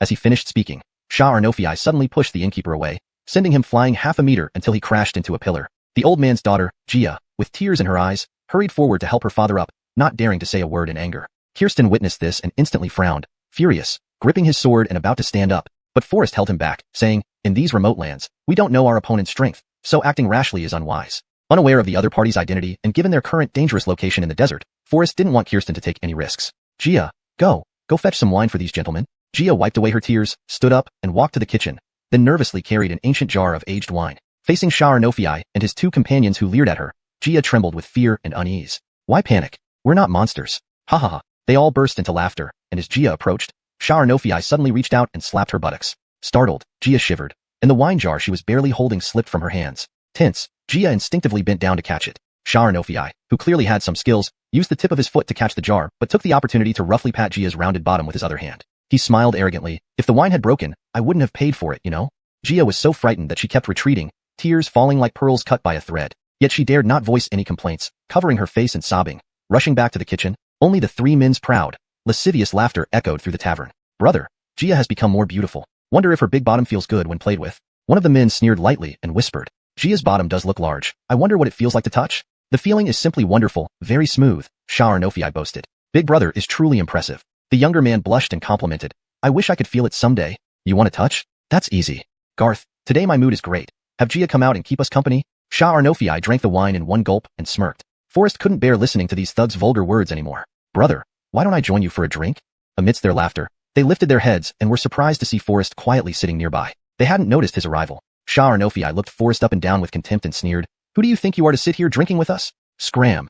The other two also glared at Forrest viciously. "Kid, I'm in a good mood today and don't want to kill. Scram before it's too late." Swish. A flash of cold light flashed by. Before Xiuxian could react, he felt a chill in his fingers. Looking down, he realized two of his fingers were gone. A sharp, blood-curdling scream echoed throughout the inn. Kirsten remained calm, gently wiping the blood off his sword. "Now can we have a few drinks together?" Forrest leaned back in his chair, responding coolly. Hearing the scream, the old man rushed over, only to find Xiuxian clutching his bleeding fingers. His eyes widened in terror as he fell to the ground, shouting, What happened?" "Kid, you've asked for it." The subordinate glared angrily, swiftly drawing a dagger from his waist and lunging at Forrest. Unfazed, Forrest sidestepped and stepped on the attacker's head, pinning him down. Everyone was shocked, realizing Forrest had some skill. Another thug hesitated for a moment before swinging a large blade, attempting to ambush Forrest. Kirsten's brows furrowed, and with a wave of his hand, his long sword rested against the assailant's neck. He sneered, "Calling yourself a righteous knight, yet resorting to such despicable ambush tactics, utterly shameful." Terrified, the man's face turned pale white, and urine soaked the floor beneath his feet, filling the air with an unpleasant odor. What bad luck. Kirsten didn't even bother to kill him, giving him a kick that sent him flying 2 meters away, crashing into a pillar. "It's over. That young man is dead for sure now. Who would have thought he dared to offend Master Xia? He must be tired of living. Remember, Xiuxian serves under the magistrate of Arnojiang County. Any move against him is courting death. Truly, outsiders are like untamed calves that know no fear." The onlookers couldn't help but start ridiculing Forrest. Gia frowned deeply and rushed forward to stop him. "Young sir, you can't do this. Master Xia isn't someone you can provoke. If you offend him, you're as good as dead. You all should leave quickly." Gia's delicate face was stained with tear marks as she urged them. "Want to leave? It's too late." Xiuxian, after a simple bandage, roared at Forrest, "If you have the guts, wait right here. You're dead meat, kid." Leaving threats behind, Xiuxian and his group quickly left the tavern. Wait to die here? How could anyone be so foolish?" The nearby diners couldn't help but sneer. The old man trembled in fear, kneeling down involuntarily. "Young master, you mustn't leave. If you do, Xiuxian will return with his troops and flatten this humble inn. You must not go." Kirsten, hearing this, frowned deeply, his face full of anger. "We just saved your daughter, and you treat us like this?" The old man wasn't evil, but between Forrest, an outsider, and Xiuxian, he feared the latter more. Forrest, however, responded with a careless smirk, "Fine, then I'll wait here." Everyone froze, thinking, is this young man truly unaware of danger, willing to wait here to die? In no time, there was the sound of iron armor clashing outside the door. Everyone's faces paled, as if that sound was the call from the underworld. Bang! The heavy wooden door was kicked open. Chapter 81. What would you do? The setting sun was as red as blood, dyeing the desolate land of the northern desert into a gloomy and gorgeous crimson. The heavy wooden door burst open with a loud bang, allowing swirling yellow sand to rush in. A towering man clad in a long robe with a broad saber on his back strode into the room, his face bearing deep scars as if carved by a knife, and his eyes glaring fiercely. Behind him followed a squad of equally menacing subordinates. Good news, these were not officials from the government. Bad news, these men were even more cruel and ruthless than the bailiffs of the government. "It's this brat, big brother." Xia Arno Fei, who had lost 2 fingers, pointed at Forrest and Alacia with flaming anger in his eyes. Everyone present felt a chill run down their spines, realizing what kind of brutal event was about to unfold. Amidst the ominous atmosphere, diners scrambled to stand up and flee, unwilling to be caught up in this storm of blood and violence. However, The bandits had already blocked the door, leaving no escape. The leading man, his face like it had just tasted blood, had a hawk-like nose and wore a round silk hat. He held a 9-ringed saber in his hand, emitting a fierce aura, revealing that he was not a mean Chinese upon closer inspection. You are the greenhorn who dared to harm my brother? This person was none other than the notorious robber Arnu heir from the vast northern wilderness, known as One Strike Arnu, rumored to decapitate people with a single cut. His roar sent everyone present trembling, all kneeling down and begging for mercy. Forrest remained composed, savoring his wine calmly. If it's me, so what? Arnu heir sized up Forrest from head to toe before shifting his gaze to the elderly man and his daughter Lexi. Then he gave a signal to his subordinates. Brat, you don't look like you're from the northern desert. Are you from Guangzhou? Arnu heir asked probingly, sitting down opposite Forrest without hesitation. Meanwhile, his minions pounced on Lexi like hungry wolves, pinning her harshly onto the table. Lexi was terrified, struggling desperately but finding her resistance futile against the brute force of the bandits. Suddenly, the sound of tearing fabric filled the air. Lexi's frightened cries echoed, her eyes full of despair as her clothes were torn apart, exposing her smooth back. The sight only inflamed the lust of these beasts. Stop! Alicia's eyes blazed with rage, ready to leap forward, only to see the 3 bandits intending to violate Lexi immediately halt their actions, turning their gaze towards Alicia. Stop? Ha! Is this little miss talking to me? Their greedy eyes moved like snakes over Alicia, their lips curling into sly grins. Don't worry, little miss. After we deal with her, we'll make sure you taste true happiness. Alicia's eyes flashed with deadly intent, facing these villains without fear, sword in hand, charging forward. The sword she wielded was a light and flexible soft blade, slicing out like a silver snake striking, twirling gracefully like a dragon playing in water, renowned for its speed and agility. This time, Alicia clearly put all her strength into it, determined to make these animals pay. Before the 3 bandits could react, Alicia executed a neck-sweeping plumb strike, instantly leaving a centimeter-deep gash on each of their faces. These bandits, who could survive in the desert, were not ordinary men. They quickly leapt back to evade Alicia's lethal strike, scattering from 3 directions to launch a synchronized attack, all filled with murderous intent. The skills they practiced were all lethal combat techniques, showing no mercy towards Alicia either. Not good. Alicia felt a jolt of alarm and quickly bent down to narrowly avoid disaster. Is that all you got, little miss? The 3 men laughed arrogantly, infuriating Alicia, whose eyes turned bloodshot. She sprang up swiftly, executing a green dragon emerging from water, her sword moving like a whip, slicing through the 3 men's waists in a swift and decisive motion, dazzling to behold. The 3 froze in shock, feeling the blood seeping from their wounds. With contemptuous smirks, one said, "Ha ha ha, such a minor injury? It's not even enough to loosen our bones. Your sword speed may be fast, little miss, but your strength is lacking, just flesh wounds." Another mocked her brazenly. Alicia's expression turned chillingly cold, her eyes sharp as ice needles, and a never-before-seen ruthlessness crossed her lips. Oh! Even Forrest, witnessing this intense killing intent for the first time, felt a chill run through him. The 3 clutched their sabers tightly, preparing to assault Alicia again. However, just as they were about to move, they felt a sudden icy sensation underfoot. Looking down, they saw their previously insignificant wounds now spurting fresh blood profusely. Within moments, their vision went black, and they collapsed straight to the ground. What? Everyone was stunned, exclaiming in shock. How is this possible? Even Arnu heir was now at a loss. Having roamed the northern wilderness for years, he had never encountered an unparalleled master like Alicia. His heart tightened, and his body trembled involuntarily. Forrest couldn't help but swallow hard, feeling a slight quiver in his heart. Clearly, one must never provoke an angry woman, especially not one skilled in martial arts. To dare harm my brother is to invite your own death. Arnu heir raged, turning to bellow at his men, "Attack!" As soon as the words left his mouth, a group of bandits armed with sharp blades surged forward menacingly. However, their bodies instinctively recoiled, hiding behind Arnu heir, too fearful to advance. Whoever beheads them will receive 10 taels of silver.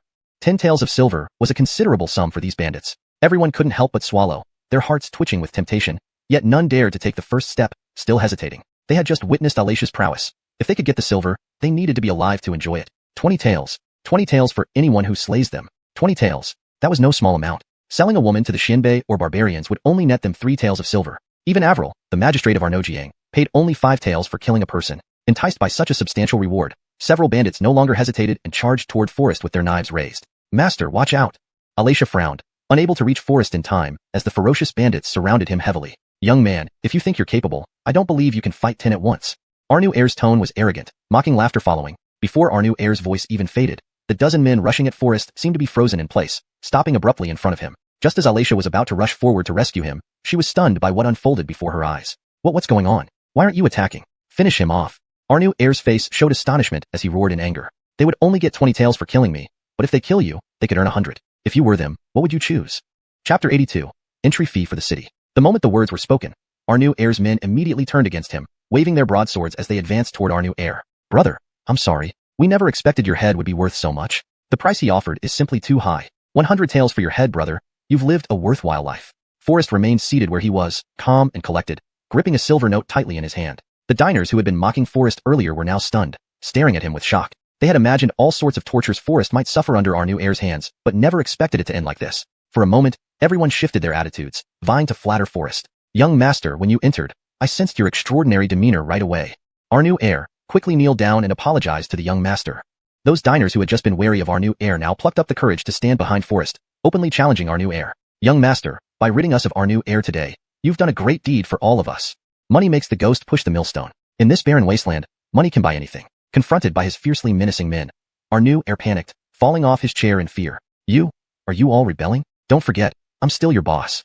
My brothers have endured hardship and hunger with you. Now if we take your life, we'll each get 100 taels of silver. Your head is truly valuable. Hold on.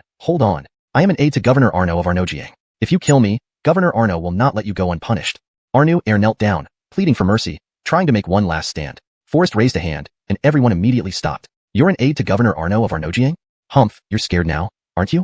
Seeing Forrest hesitate, our new heir thought he saw fear in the other man and regained some strength. How incredible! The Northwest region has become so corrupt that even Governor Arno of Arnojiang consorts with bandits. Forrest felt intense indignation. Then he responded coldly, rest assured. After taking your life, I will go settle accounts with Averil. With that, Forrest placed a 100 tael silver note on the table, his voice bone-chillingly cold. Proceed. Before the words had even finished, a group of fierce bandits surged forward with their knives. Our new heir swung his sword vigorously, trying to put up a final resistance, but his sword technique always reverted to one move. Against numerous enemies, he was clearly outmatched. In an instant, the ground was stained with blood, and the air filled with a strong scent of blood. Master, what should we do with these bandits?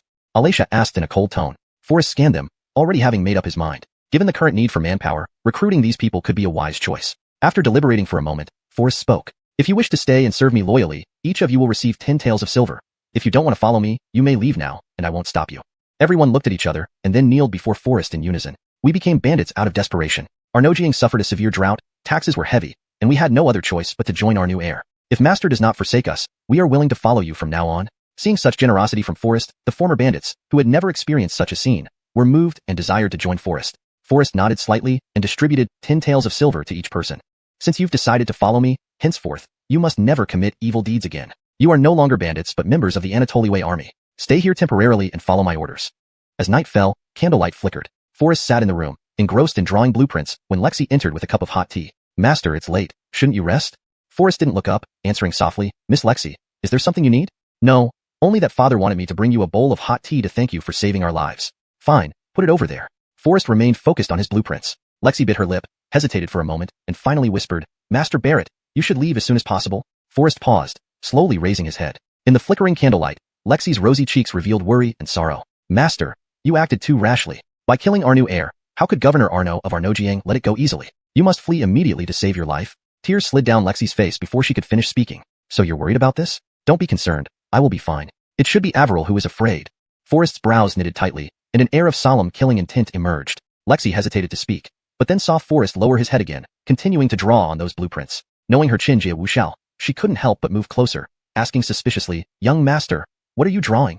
The repeating crossbow designed by Zhuge. The repeating crossbow designed by Zhuge? Lexi was taken aback. This name was quite unfamiliar to her. This Zhuge repeating crossbow has immense power, long range, and simple operation. It's perfect for people with less strength or women. Forrest's explanation piqued Lexi's curiosity even more. A glint of surprise flashed in her eyes as she leaned forward. Really? If I learn it, I can protect my father? Seeing the thirst for knowledge in Lexi's eyes, Forrest guided her according to the blueprint, fetching wood and arrows, demonstrating on-site how to make components and modify them. Dawn broke slightly, the tranquility of the night not yet fully dispelled, a crow's cry heralding the start of a new day. Forrest had hurriedly made a simple repeating crossbow under the cover of night and left behind the blueprints, entrusting the Anatoliwei army to replicate more Zhuge repeating crossbows for future use. Then, he set off with Alicia toward Arnojiang County. After traveling for some time, they saw a towering city wall standing at the end of the desert road. Forrest and Alicia dismounted and followed the crowd into the city. Pay the fee. Based on your attire, you need to pay 20 taels to enter the city. As soon as they reached the city gate, a guard with a long saber stopped Forrest, speaking in a cold tone. Pay a fee? For what? Alicia's eyebrows furrowed, her voice stern. Hasn't the imperial court already abolished taxes in the northwest region? Why do we need to pay a fee to enter the city? Ha, you're outsiders? When did the court announce tax exemption? I've never heard of it. The guard eyed Forrest disdainfully. Regardless of where you come from, you must pay to enter. And the more goods you have, the more luxurious your clothing, the higher the fee. I see you two don't look poor. You need to pay 20 taels to enter. If you want to bring your horses into the city, that's another 20 taels. What? This isn't a fee, it's robbery. Chapter 83, Paying tax to enter the city. Robbery? This way of making money is much faster than robbery. We need to pay taxes just for entering the city? What a ridiculous rule. Alatia suddenly flew into a rage, holding his sword in hand and questioning sternly. Unexpectedly, the two guards were nonchalant. They sneered disdainfully and mocked. I don't think your sword will do. If you want to bring it in, you'll need to pay an additional 20 taels in taxes. What? Your actions are no different from robbery. The governor set this rule. The guard sneered back. If you don't want to pay taxes, strip off all your clothes, enter the city naked, then you won't need to pay any fees. Tax silver is the foundation of the country. The taxes you pay all go to the national treasury. Even entering the city requires taxation. The other guard echoed with a slight nod and responded contemptuously. Why are they exempted from tax? Before he could finish speaking, two Xinbei people were driving their cart into the city unhindered. The guard glanced in the direction Forrest was pointing and coldly reprimanded. Did you not understand what I said just now? Citizens of Daxia need to pay taxes, but they are not citizens of Daxia, so they don't have to pay. Do foreigners not have to pay taxes either? What nonsense is this? Alatia became enraged immediately. This was clearly open provocation. The governor set this rule. Just follow it. Why ask so many questions? The guard snapped impatiently. What if I refuse to pay? Forrest replied coldly. Not paying? Ha ha ha, that's the biggest joke I've heard in my life. Let's see if your delicate skin can withstand the taste of my whip. With that, the guard guarding the city had a grim expression, looking arrogantly defiant, and without hesitation lashed the whip at Forrest. Forrest remained calm and collected, taking out a jade pendant with a dragon pattern from his pocket casually and spoke coldly. Now, do I still need to pay the fee?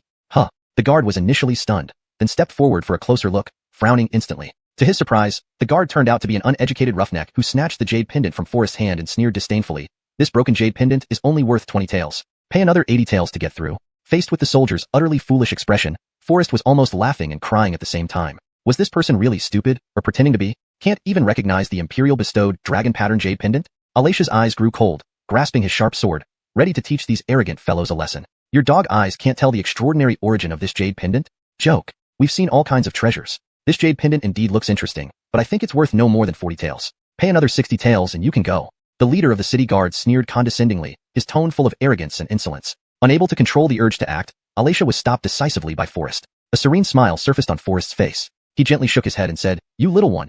You do have guts, daring to accept anything. If you have the guts to take this jade pendant, make sure you don't regret asking for it back later.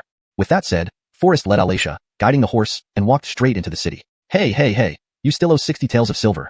The leader of the guards intended to stop Forrest, but was held back by his companion. Sure, Brother Arno, I think we should let it go. This jade pendant is top-quality natural Hutian jade, worth at least, the guard said while stretching out 5 fingers. 500 taels? No, 50,000 taels. The guard whispered cautiously close to his ear. Imagine if we present this jade pendant to Governor Arno, promotion and wealth would come easily. Upon hearing this, the leader of the guards couldn't stop grinning. Hee, you're clever. Let's report our merit right away. Without hesitation, the two city guards hurried towards the governor's residence, not forgetting to kick a few ragged vagrants along the way, cursing, truly a bunch of unlucky scum. Brother Arno, can I take a closer look at this jade pendant? The guard beside him hadn't touched it himself, only observed from a distance, feeling an unbearable itch. You can touch it. This jade pendant has a smooth texture.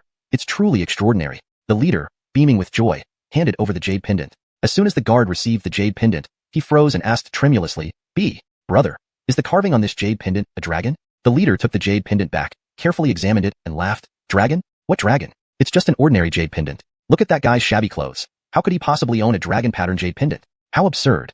The two didn't take the matter seriously and went directly to the governor's office to report their merits. After Forrest and Alatia entered the city, they found it desolate and dilapidated. The roads were filled with starving refugees, and even the bark had been stripped from the trees along the streets. The victims lay haphazardly beneath the trees, uncertain whether they were sleeping or unable to wake up. Sir, the city is so desolate, yet Governor Arno still imposes heavier taxes. It's truly infuriating, Alatia said angrily, his heart filled with sympathy. The court has already exempted the northwest region from taxes. For Commander Arno to act against this trend must mean there's more to this than meets the eye.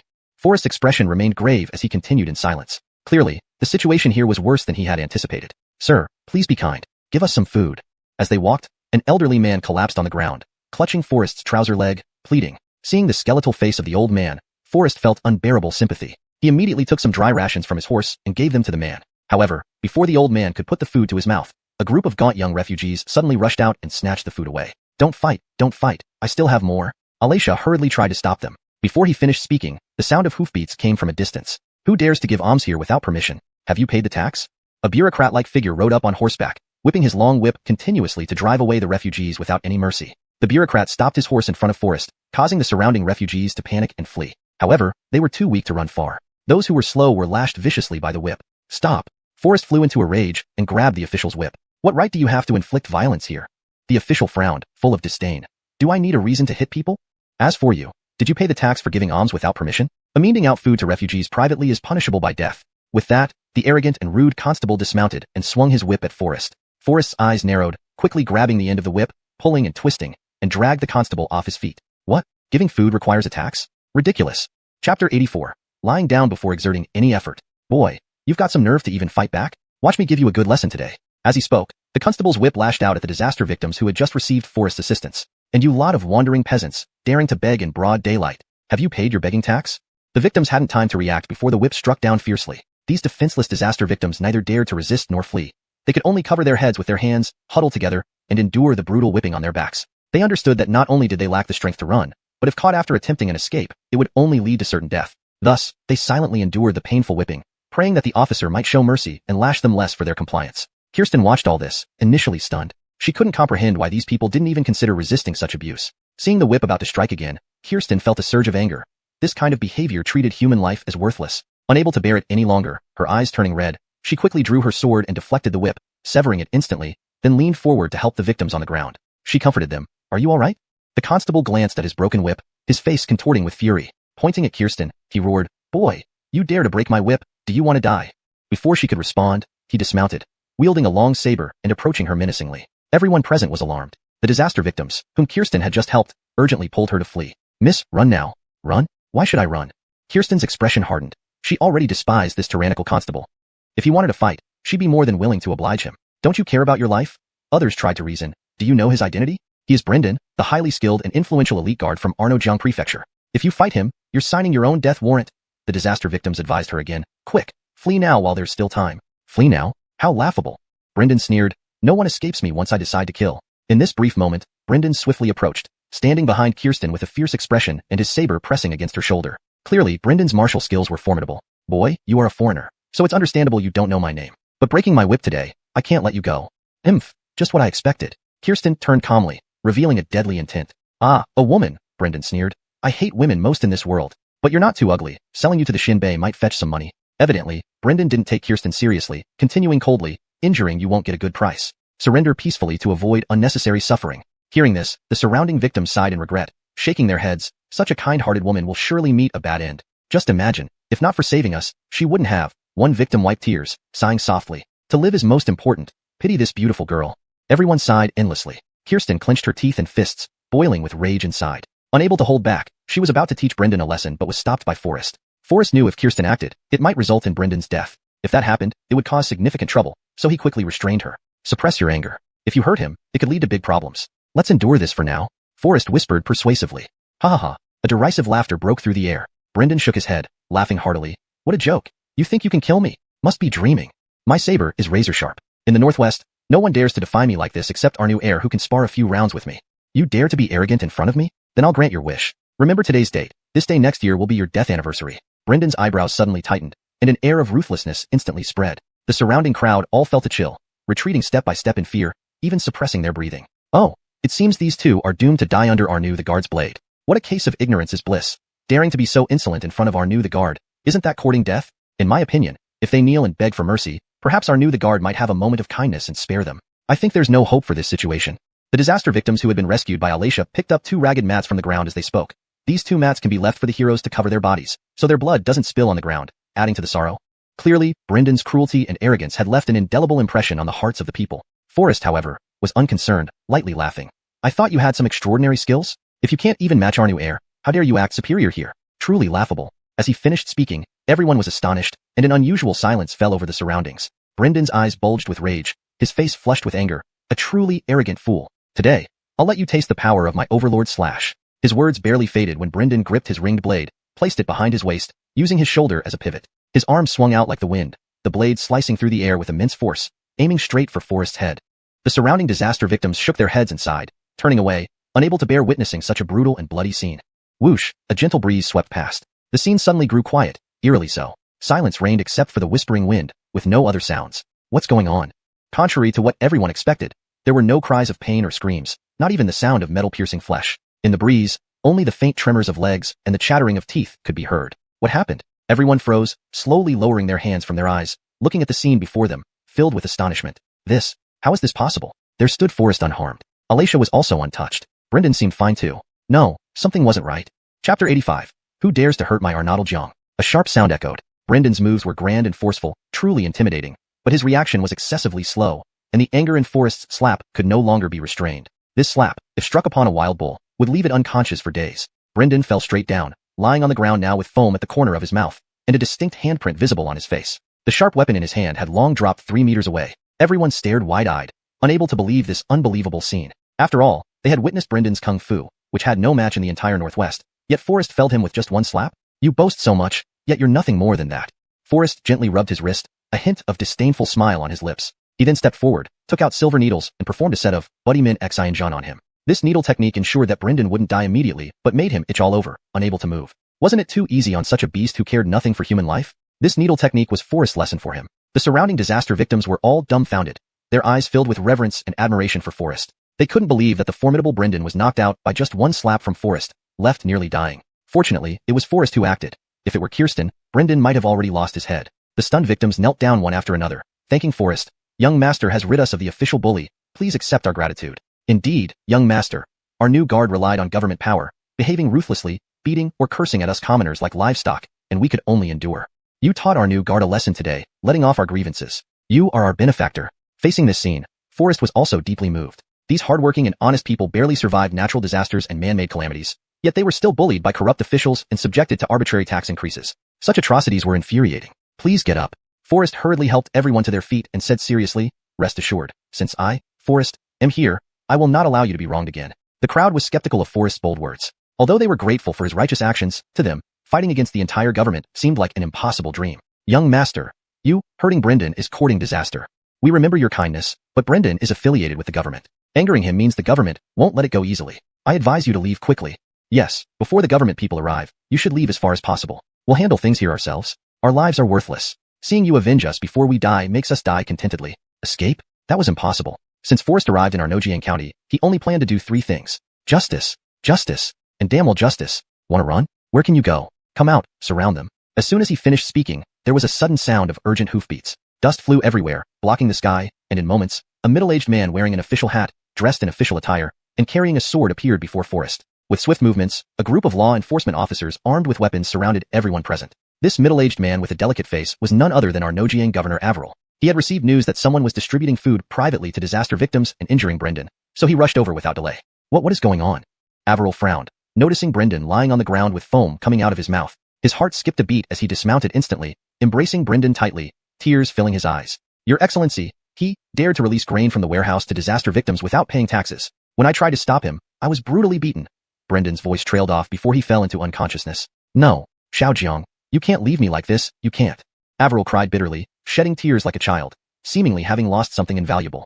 Hurry, bring Dr. Gao here. Clifton was the most famous doctor in the Northwest region and was now retained by Avril as his personal physician. Following Avril's order, the servants hastened without any delay to invite the renowned doctor. Forrest slightly raised his eyebrows, feeling that something was amiss with the 2 men's overly intimate scene in front of him. Crying so terribly, it's like a funeral. He's not even dead yet.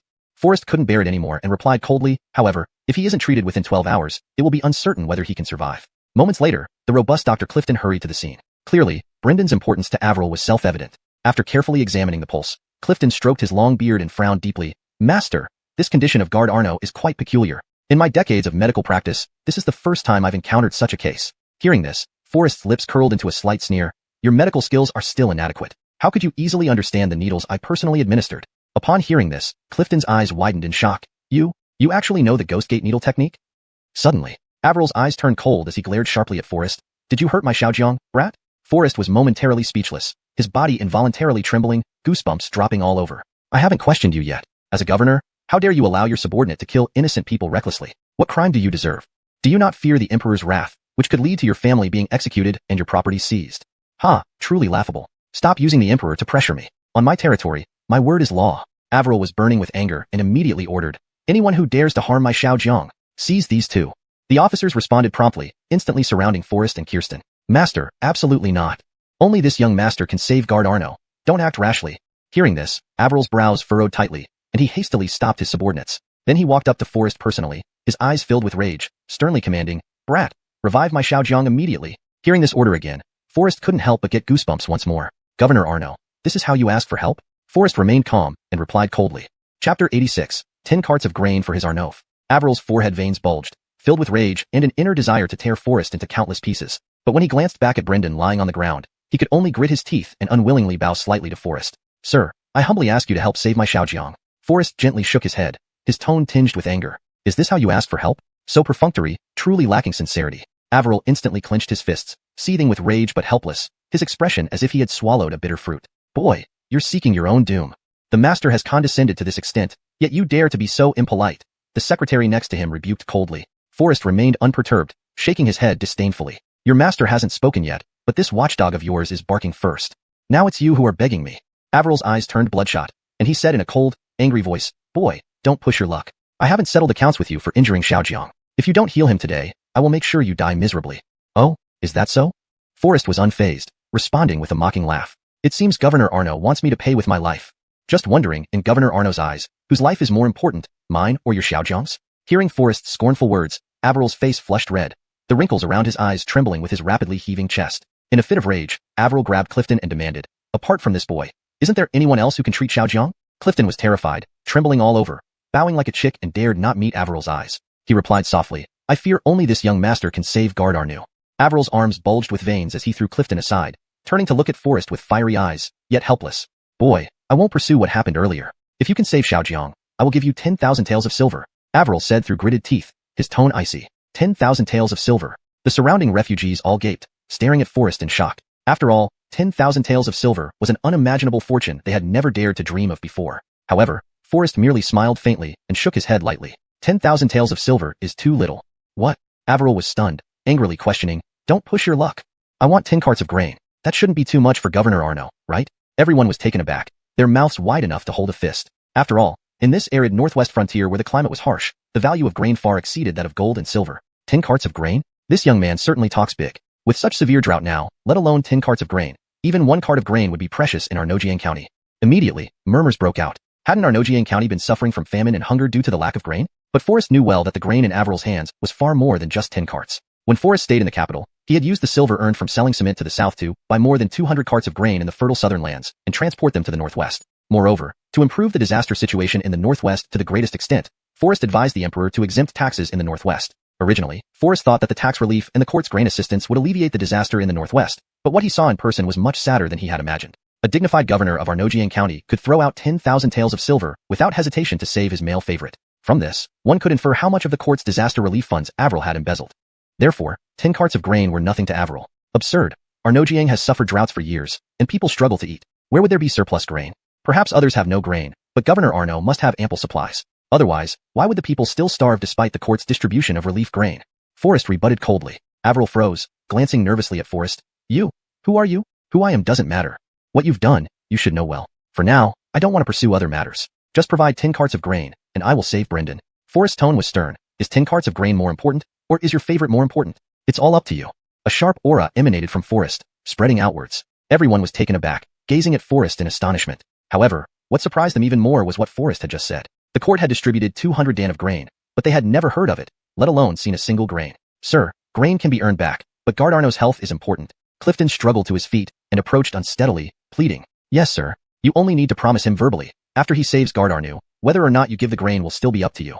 The secretary hurriedly chimed in with advice. Sir, I think this boy seems extraordinary. He might be someone from the capital. We should be cautious. Clifton quickly interjected upon hearing the secretary's words. What do you know as a doctor? If he really were from the capital, the prince would have informed us, the secretary retorted disdainfully. Clifton wanted to persuade further but was waved away by the secretary, sent sprawling 2 meters away. The secretary then adopted a fawning demeanor and suggested to Averil, Your Excellency, what is there to fear from this young punk? Once he cures Guard Arnu, we can deal with him later. After pondering for a moment, Averil nodded in agreement. Turning to Forrest, he said coldly, A gentleman's word cannot be taken back. If you can cure Xiaojiang, 10 carts of grain will be yours. But if you fail to heal him, I'll ensure you have no place to bury your body. A mischievous smile curled on Forrest's lips as he replied, Naturally, if I can't cure Guard Arnu, I'll offer my head without you needing to ask. The secretary sneered immediately and retorted, Words are easy. Who knows if you can truly bring Guard Arnu back? We'll know if I can save Guard Arnu once we try. With that, Forrest calmly took out a pill from his pocket and said coolly, Taking this medicine, Guard Arnu will wake up. Seeing this, the secretary lunged forward, attempting to snatch the pill from Forrest. However, Forrest deftly raised his arm, skillfully avoiding the secretary's grab. I haven't received the 10 carts of grain I asked for yet? Chapter 87. Finally, someone who knows the value. The grain is stored properly in the warehouse. I will send someone to fetch it immediately. As long as Arnoddle Jiang can wake up, I won't break my promise. Avril felt a chill and hurriedly followed. After Brendan took the pill, he regained consciousness in no time. How do you feel? Is there anything wrong with you, Xiaojiang? A hint of excitement and anxiety flashed across Avril's eyes as he asked anxiously. Brendan then hugged Avril tightly, holding him close, tears streaming down his face. Lord, I thought I would never wake up. Seeing that Brendan had woken up, the clerk's expression suddenly changed. He pointed at Forrest and sneered coldly. Truly an arrogant little brat, still daring to haggle with our lord, really not wanting to live anymore. Now that guard Arnu has already woken up, your time is up, the clerk said with a cold laugh, and immediately gave orders. Grab this blind and arrogant brat for me. Forrest couldn't help but let out a cold laugh, gently shaking his head, as if he had anticipated this outcome. Then he questioned in a low voice, so you want to take my life now? Didn't Governor Arno always say that integrity is paramount? There's no need to talk about integrity when dealing with shameless scoundrels like you. Kill him immediately. The clerk yelled openly in anger. Kirsten tightened her grip on her sword, her gaze sharp, instantly raising her vigilance. Forrest remained calm and composed, standing unperturbed even if Mount Tai were to collapse before him. He stood there calmly without saying a word. His strong aura was enough to make everyone present respectful. Hold it. Before the officers could raise their knives to strike Forrest, Avril shouted loudly, stopping them in time. The clerk was momentarily stunned, looking confused at Avril. Lord, didn't we just agree that once we get the antidote, we would execute this boy on the spot? Slap. Before the words were fully spoken, a crisp slap echoed through the air. Avril glared angrily, slapping the clerk hard on the cheek again. Then, he looked at Forrest with a worried expression, trying to suppress his anger, and asked softly, why can Xiaojiang only move the upper half of his body? Why can't the lower half move? Upon hearing this, the clerk was instantly baffled, turning his gaze to Brendan who was sitting on the ground supported by his hands, completely lost. Forrest remained so calm. He must have anticipated everything. After I collect 10 loads of grain, I will naturally give you the rest of the antidote. You. Avril's face turned red with anger but couldn't respond. Your clerk just wanted to kill me. If I had given you all the antidote, would I still be alive now? Forrest shook his head lightly, letting out a cold laugh. Since you broke your promise first, now 10 loads of grain are insufficient. To completely cure your beloved, you need 20 loads of fodder, Forrest continued. Otherwise, 10 loads are just for the upper half. With only the upper half, how can I use him?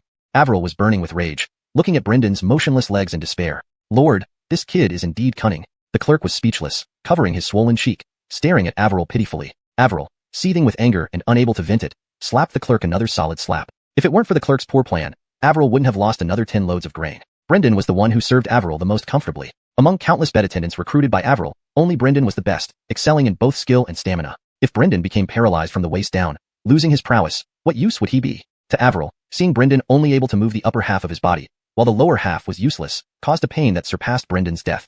Arnoddle brat, are you mocking me? Avril roared, today, if you don't cure Xiaojiang, neither will you leave alive. At this critical moment, 2 city guards leading a group of officers rushed to the scene. The kneeling refugees couldn't help but panic, crouching closer together. Even Kirsten, despite her bravery, frowned. Avril clutched the jade pendant, trembling all over, his voice shaking as he asked. The city guard was first bewildered, then pointed at Forrest. It belonged to this young man. He didn't pay the tax when entering the city, so I confiscated this jade pendant. Before he finished speaking, Avril's hand holding the jade pendant trembled violently, and his body slumped weakly. You? Who are you really? Seeing this, the clerk hurriedly stepped forward to support the unsteady Avril. Turning his head, his gaze full of curiosity fell on the dragon-patterned jade pendant in Avril's hand. Instantly, the clerk's mind went blank, his body trembling like a leaf in the wind, and he fell directly to his knees in front of Forrest. This dragon-patterned jade pendant can only be owned by the Milton. You? How can you possess it? Hee, it's good that you have some knowledge, Forrest replied with a calm smile. The 2 guards beside him instantly froze like stone statues, their gazes vacant. Why do I have this jade pendant? Naturally, it was bestowed by Jamie. A hint of coldness appeared between Forrest's brows. He angrily rebuked, bold Avril, seeing this imperial envoy, you dare not kneel. Imperial envoy. Avril's legs went limp from shock, and he immediately knelt down. Everyone present was dumbfounded, staring at Forrest in shock. Who wanted to take my life just now? Chapter 88, My Lord, no need to worry. As the words had just settled, there came a sudden thud of armor and weapons hitting the ground. Over 200 officers dropped their weapons and knelt in unison. The disaster victims were momentarily stunned at the sight, taking some time to regain their senses. The crowd, which had initially knelt before Avril, now turned to prostrate themselves before Forrest. Avril's voice trembled, his face showing signs of pleading as he begged, I was unaware of your excellency's arrival. Please forgive my offense. Forrest's expression turned cold as he stepped forward and reclaimed the jade pendant. Governor Arno, you certainly have a strong show of authority. You've brought so many people to welcome this imperial commissioner. Quite an impressive display. But then, by allowing your subordinates to behave tyrannically and harm the innocent, now leading such a large contingent of troops here, are you here to greet me or to plan my murder? A wave of Forrest's fury and imposing presence swept through the air, leaving a sense of power that was not diminished even without raising his voice. Avril shivered slightly, hurriedly explaining, How dare I? How dare I? These people are naturally here to welcome you, your excellency. As for their acts of tyranny and harm against the people, I, the governor, am indeed unaware. Avril raised his eyebrows slightly, pausing thoughtfully before answering slowly. Just now, in my moment of urgency, I might have offended you, Your Excellency. Please pardon this Imperial Commissioner. Do you truly know nothing? Forrest sneered coldly. If you really knew nothing, why hasn't the relief grain from the Imperial Court been distributed to the people? Distribution. Immediate distribution, right away? Avril hurriedly replied. Avril was somewhat timid. Seeing Forrest angered, he had already lost his previous arrogant demeanor and quickly sought forgiveness. Upon Avril's command, within moments, over 10 wagons loaded with grain arrived one after another. Under Forrest's strict supervision, the grain was swiftly delivered to the disaster-stricken civilians. Through this series of actions, Forrest instantly won the support of a large number of the people. Your Excellency, the grain has been fully distributed. You once promised to cure Arnoldjong's illness. Avril stepped forward, asking in a low voice. Regarding the cure, it is feasible, but Governor Arno has yet to give me the 20 dan of grain he promised. Avril was momentarily dazed, looking puzzled at Forrest. Sir, wasn't the grain just distributed? The grain distributed just now was the Imperial relief grain. The 20 dan you promised me are not included, Forrest responded calmly. Avril's eyes widened in shock, staring at Forrest in disbelief, unable to say a word. But, however, before Avril could complete his sentence, Forrest interrupted coldly. It's fine if you give me the 20 dan later. This Imperial Commissioner has been traveling and needs rest. Arrange accommodations for me first. As for your allowance of your subordinates to oppress the people, this Imperial Commissioner will deliberate on that matter. With that, Forrest gestured dismissively and turned to leave. Avril stood there in a daze for some time before finally regaining his senses and hastily ordered his servants to guide Forrest to the official residence, arranging the finest accommodations for Forrest and his attendant Kirsten. Night fell, and the northern wind blew harshly, dry, and biting like wolves. In the back courtyard of Avril's private residence, he sat beside the bed, anxiously watching Brendan lying on the bed, filled with complex emotions. Sir, are you still worried about Guardian Arnu's condition? The magistrate's assistant held a steamed bun wrapped in hemp cloth, pressing it against his swollen face. Seeing the magistrate's assistant, Avril couldn't suppress his anger. If it weren't for that terrible idea proposed by the assistant, he wouldn't have offended Forrest and lost 20 dan of grain. Losing 20 dan of grain could be tolerated if only Brendan could recover. But now, he had not only lost the grain but also owed Forrest 20 dan more, causing him great frustration. Seeing Avril raise his hand, the assistant panicked, covering his face with his hands and kneeling to beg for mercy. Calm down, sir. I have a plan to get the Imperial Commissioner to cure Guardian Arnu. Hearing this, Avril slowly lowered his hand. Humph. I hope it's not another bad idea, or I won't spare you. I dare not. This time, it's definitely a good idea. The assistant cautiously got up from the ground. Sir, this Imperial Commissioner gave us a significant challenge as soon as he arrived. He must be someone extraordinary. Slap. Before the assistant could finish speaking, Avril slapped him hard across the face. Fool, did you need to remind me of this?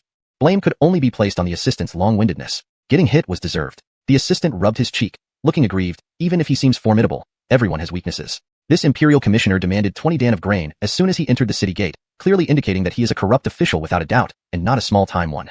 Avril was enraged upon hearing this. Isn't all this your fault? You insufferable fool. Since he's a corrupt official, it makes things easier. The magistrate's assistant narrowed his eyes, leaning closer to whisper. As long as he knows how to act properly, we could offer him some minor benefits to smooth things over. If he doesn't understand the bigger picture, then we cannot be blamed for being impolite. Avril frowned deeply at these words and wasted no time in delivering another resounding slap to the assistant. Your idea is utterly absurd. He is an Imperial Commissioner and a high-ranking official of the court, carrying the jade pendant bestowed by the Milton. If we harm him, neither of us will escape with our lives. Before the assistant could finish speaking, he had already received several more slaps across the face. This time, the assistant grew smarter. He dared not approach Avril but instead retreated to a distance before saying, no matter how powerful he is, he's still within your territory, sir. Sir, don't forget we have the backing of the prince. What kind of trouble can a mere Imperial Commissioner stir up? True as that may be, we haven't yet uncovered his true nature. Even with the prince's support, there are still concerns. Avril, though also corrupt, was evidently much more cautious than Jessup. Sir, you need not worry. If the Imperial Commissioner visits our northwest region, the prince would surely notify us in advance. The assistant consoled softly. Perhaps the messenger sent by the prince has not arrived yet. Once the higher officials arrive, we'll uncover the true nature of this Commissioner Barrett. If he's willing to join the prince, it will be easy to handle. Otherwise, we will. As he spoke, the assistant made a throat-slitting gesture. However, as you saw today, Forrest has a martial arts expert named Kirsten protecting him. Plus, Commissioner Barrett himself is highly skilled. It won't be easy to make a move against them, Avril replied with a furrowed brow. Chapter 89. How am I supposed to explain this? The clerk smirked with confidence. My lord, there's no need for concern. We have over 400 troops in the city. Even if he is highly skilled, he can't match the strength of my elite soldiers. If he does manage to fight back, we can still request reinforcements from Jessup. With your alliance with Jessup, even a celestial being wouldn't leave the northwest alive. A cold expression flashed across the clerk's face as he continued. As for that unmatched woman, we can sell her to the Xianbei and make a good amount of money. Avril's brows furrowed deeply, revealing a murderous intent. But if we kill him, what about little Jiang? This is nothing for you to worry about, Governor. The prince's orders will take some time to arrive. These few days, we can properly entertain this Imperial Inspector Barrett, the clerk said viciously. We'll trick him into healing Guard Arnu first. After deep contemplation, Avril nodded. Fine, handle it then. If Forrest fails to heal little Jiang, bring your head to me. The clerk was stunned, his eyes wide like bells. Me? Entertain Imperial Inspector Barrett? Sir, are you serious? Go when I tell you to. What nonsense is this? Avril slapped the clerk hard across the face again, glaring fiercely. If this matter isn't handled well, don't expect to keep your head. The clerk's cheek was swollen high, like a risen steamed bun, leaving him powerless to resist. He could only meekly agree. Forrest was settled within the government offices. Sir, that Avril seems weak on the outside but is actually very difficult to deal with. Kirsten frowned slightly, reminding him quietly. Forrest couldn't help but wrinkle his brow as well. This governor of Arnojian County, Avril, was indeed more cautious than Jessup from Hotu County. When ordering someone to kneel, he showed no hesitation. Such a person, in Forrest's view, was tougher to handle than Jessup. Do you know why Avril arranged for us to stay here at the government office? Forrest asked softly. Kirsten shook her head lightly, thinking for a moment before replying. Perhaps because this place is spacious enough in Arnojian County to accommodate honored guests. As they spoke, Kirsten glanced around at the surroundings. Though the decorations and furnishings weren't overly luxurious, compared to the ruins in the city, this place felt like paradise. Forrest's lips curled into a slight sneer as he sighed softly. Indeed, compared to the desolation in Arnojian County, this place is quite decent. But this isn't the main reason Avril let us stay here. Oh, then what is the reason? Kirsten was surprised. Forrest continued, it's not just entertainment, it's also surveillance. Hearing this, Kirsten's brows involuntarily tightened. Don't underestimate Avril's outward weakness. His scheming is deep. Right now, there are already dozens of guards secretly watching us outside. Forrest explained in a low voice. Now every move we make will be reported to Avril. It's going to be even harder to find evidence of his corruption. What? Kirsten was startled, jumping up abruptly and hurrying towards the door. I'll drive them away right now. But she was stopped by Forrest raising a hand. You're being too naive. If you make any moves, they'll immediately hide and avoid being seen. Forrest shook his head gently, continuing, any movement under the candlelight casts shadows. They can instantly detect your actions. This Avril is indeed devious. Kirsten gritted her teeth in anger. It seems we underestimated this Avril, Forrest responded softly, his hands never stopping. Only then did Kirsten notice that Forrest was skillfully working with something in his hands. What is this? A kite? She watched as Forrest took out a piece of fabric, carefully cutting it, with some fine twigs scattered nearby, feeling thoroughly puzzled. Forrest skillfully threaded the twigs through the fabric and secured them with finer strips of cloth, making the fabric stretch flatly, resembling a kite but seemingly missing something. Kirsten frowned slightly, pondered for a moment, and suddenly remembered something. Right, it needs thread. If it were really a kite, it would need thread, Kirsten said excitedly, only to see Forrest calmly lift his creation and respond, this is not a kite. Then what is it? A decoy.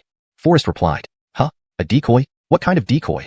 Kirsten was taken aback. Forrest calmly set up a piece of exquisite fabric vertically on the desk, displaying an intent demeanor. At this moment, Kirsten finally understood. Forrest had cut the sheet into a human shape and used thin twigs to prop it up, making it stand there. What's this for? Kirsten asked in confusion. Don't worry, you'll know soon enough. Without waiting for a response, Forrest slowly stood up and walked towards the window. When we first arrived, I had already surveyed everything. Behind this window lies a desolate graveyard. Beyond that empty space, about 100 meters ahead is the back mountain of the prison. Prison? Back mountain? Graveyard? Kirsten grew more puzzled, but before she could ask, Forrest silently leaped out of the window. Startled, Kirsten didn't hesitate. She immediately followed, quietly closing the window behind her. The cold wind whipped up yellow sand as it swept past the graves, the air filled with eerie howls like the cries of tormented spirits. Kirsten's heart clenched, and she quickly moved closer, tightly hugging Forrest's arm. Suddenly, a twig snapped under her foot. Already on edge, Kirsten jumped like a startled bird, wrapping her legs around Forrest's body, her chest pressing firmly against his arm, pounding like a drum. A soft, elastic sensation instantly spread through Forrest, causing a tremor in his heart. His body instinctively reacted, his heartbeat accelerating. Kirsten's eyes widened in shock. In the moment they were pressed together, she could feel every subtle change in Forrest. Instantly, a blush crept across her cheeks. The unexpected touch made this innocent young woman feel both curious and frightened. Hush! Just as Kirsten was about to scream, Forrest quickly covered her mouth. If you make a sound, they will notice. The darkness concealed the faint blush on Kirsten's face, but the rapid rise and fall of her heartbeat revealed her tension and embarrassment. After a while, Kirsten gradually calmed down. She looked at Forrest with a mix of bashfulness and confusion, lowering her head and glancing down at him, hesitantly asking, What was that just now? Hearing this, Forrest froze on the spot. How am I supposed to explain this?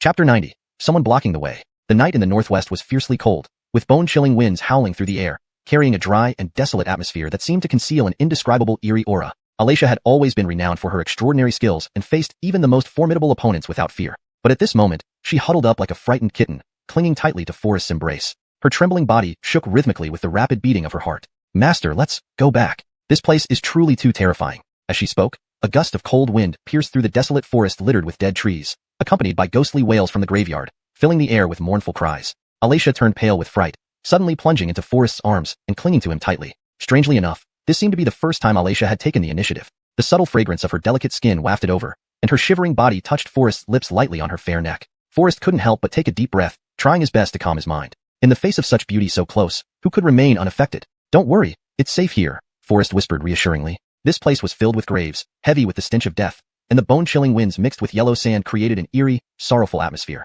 Even the constables wouldn't dare set foot here, so it was far safer than elsewhere. But this place is full of the dead. I'm scared. Alacia buried her head deeply into Forrest's chest, cautiously glancing around before quickly retreating in fear.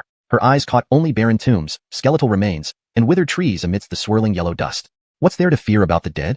The dead, of course they're frightening, especially those who died unjustly. Alacia felt immense comfort in Forrest's embrace, her voice growing softer. Compared to the dead, I fear the living more.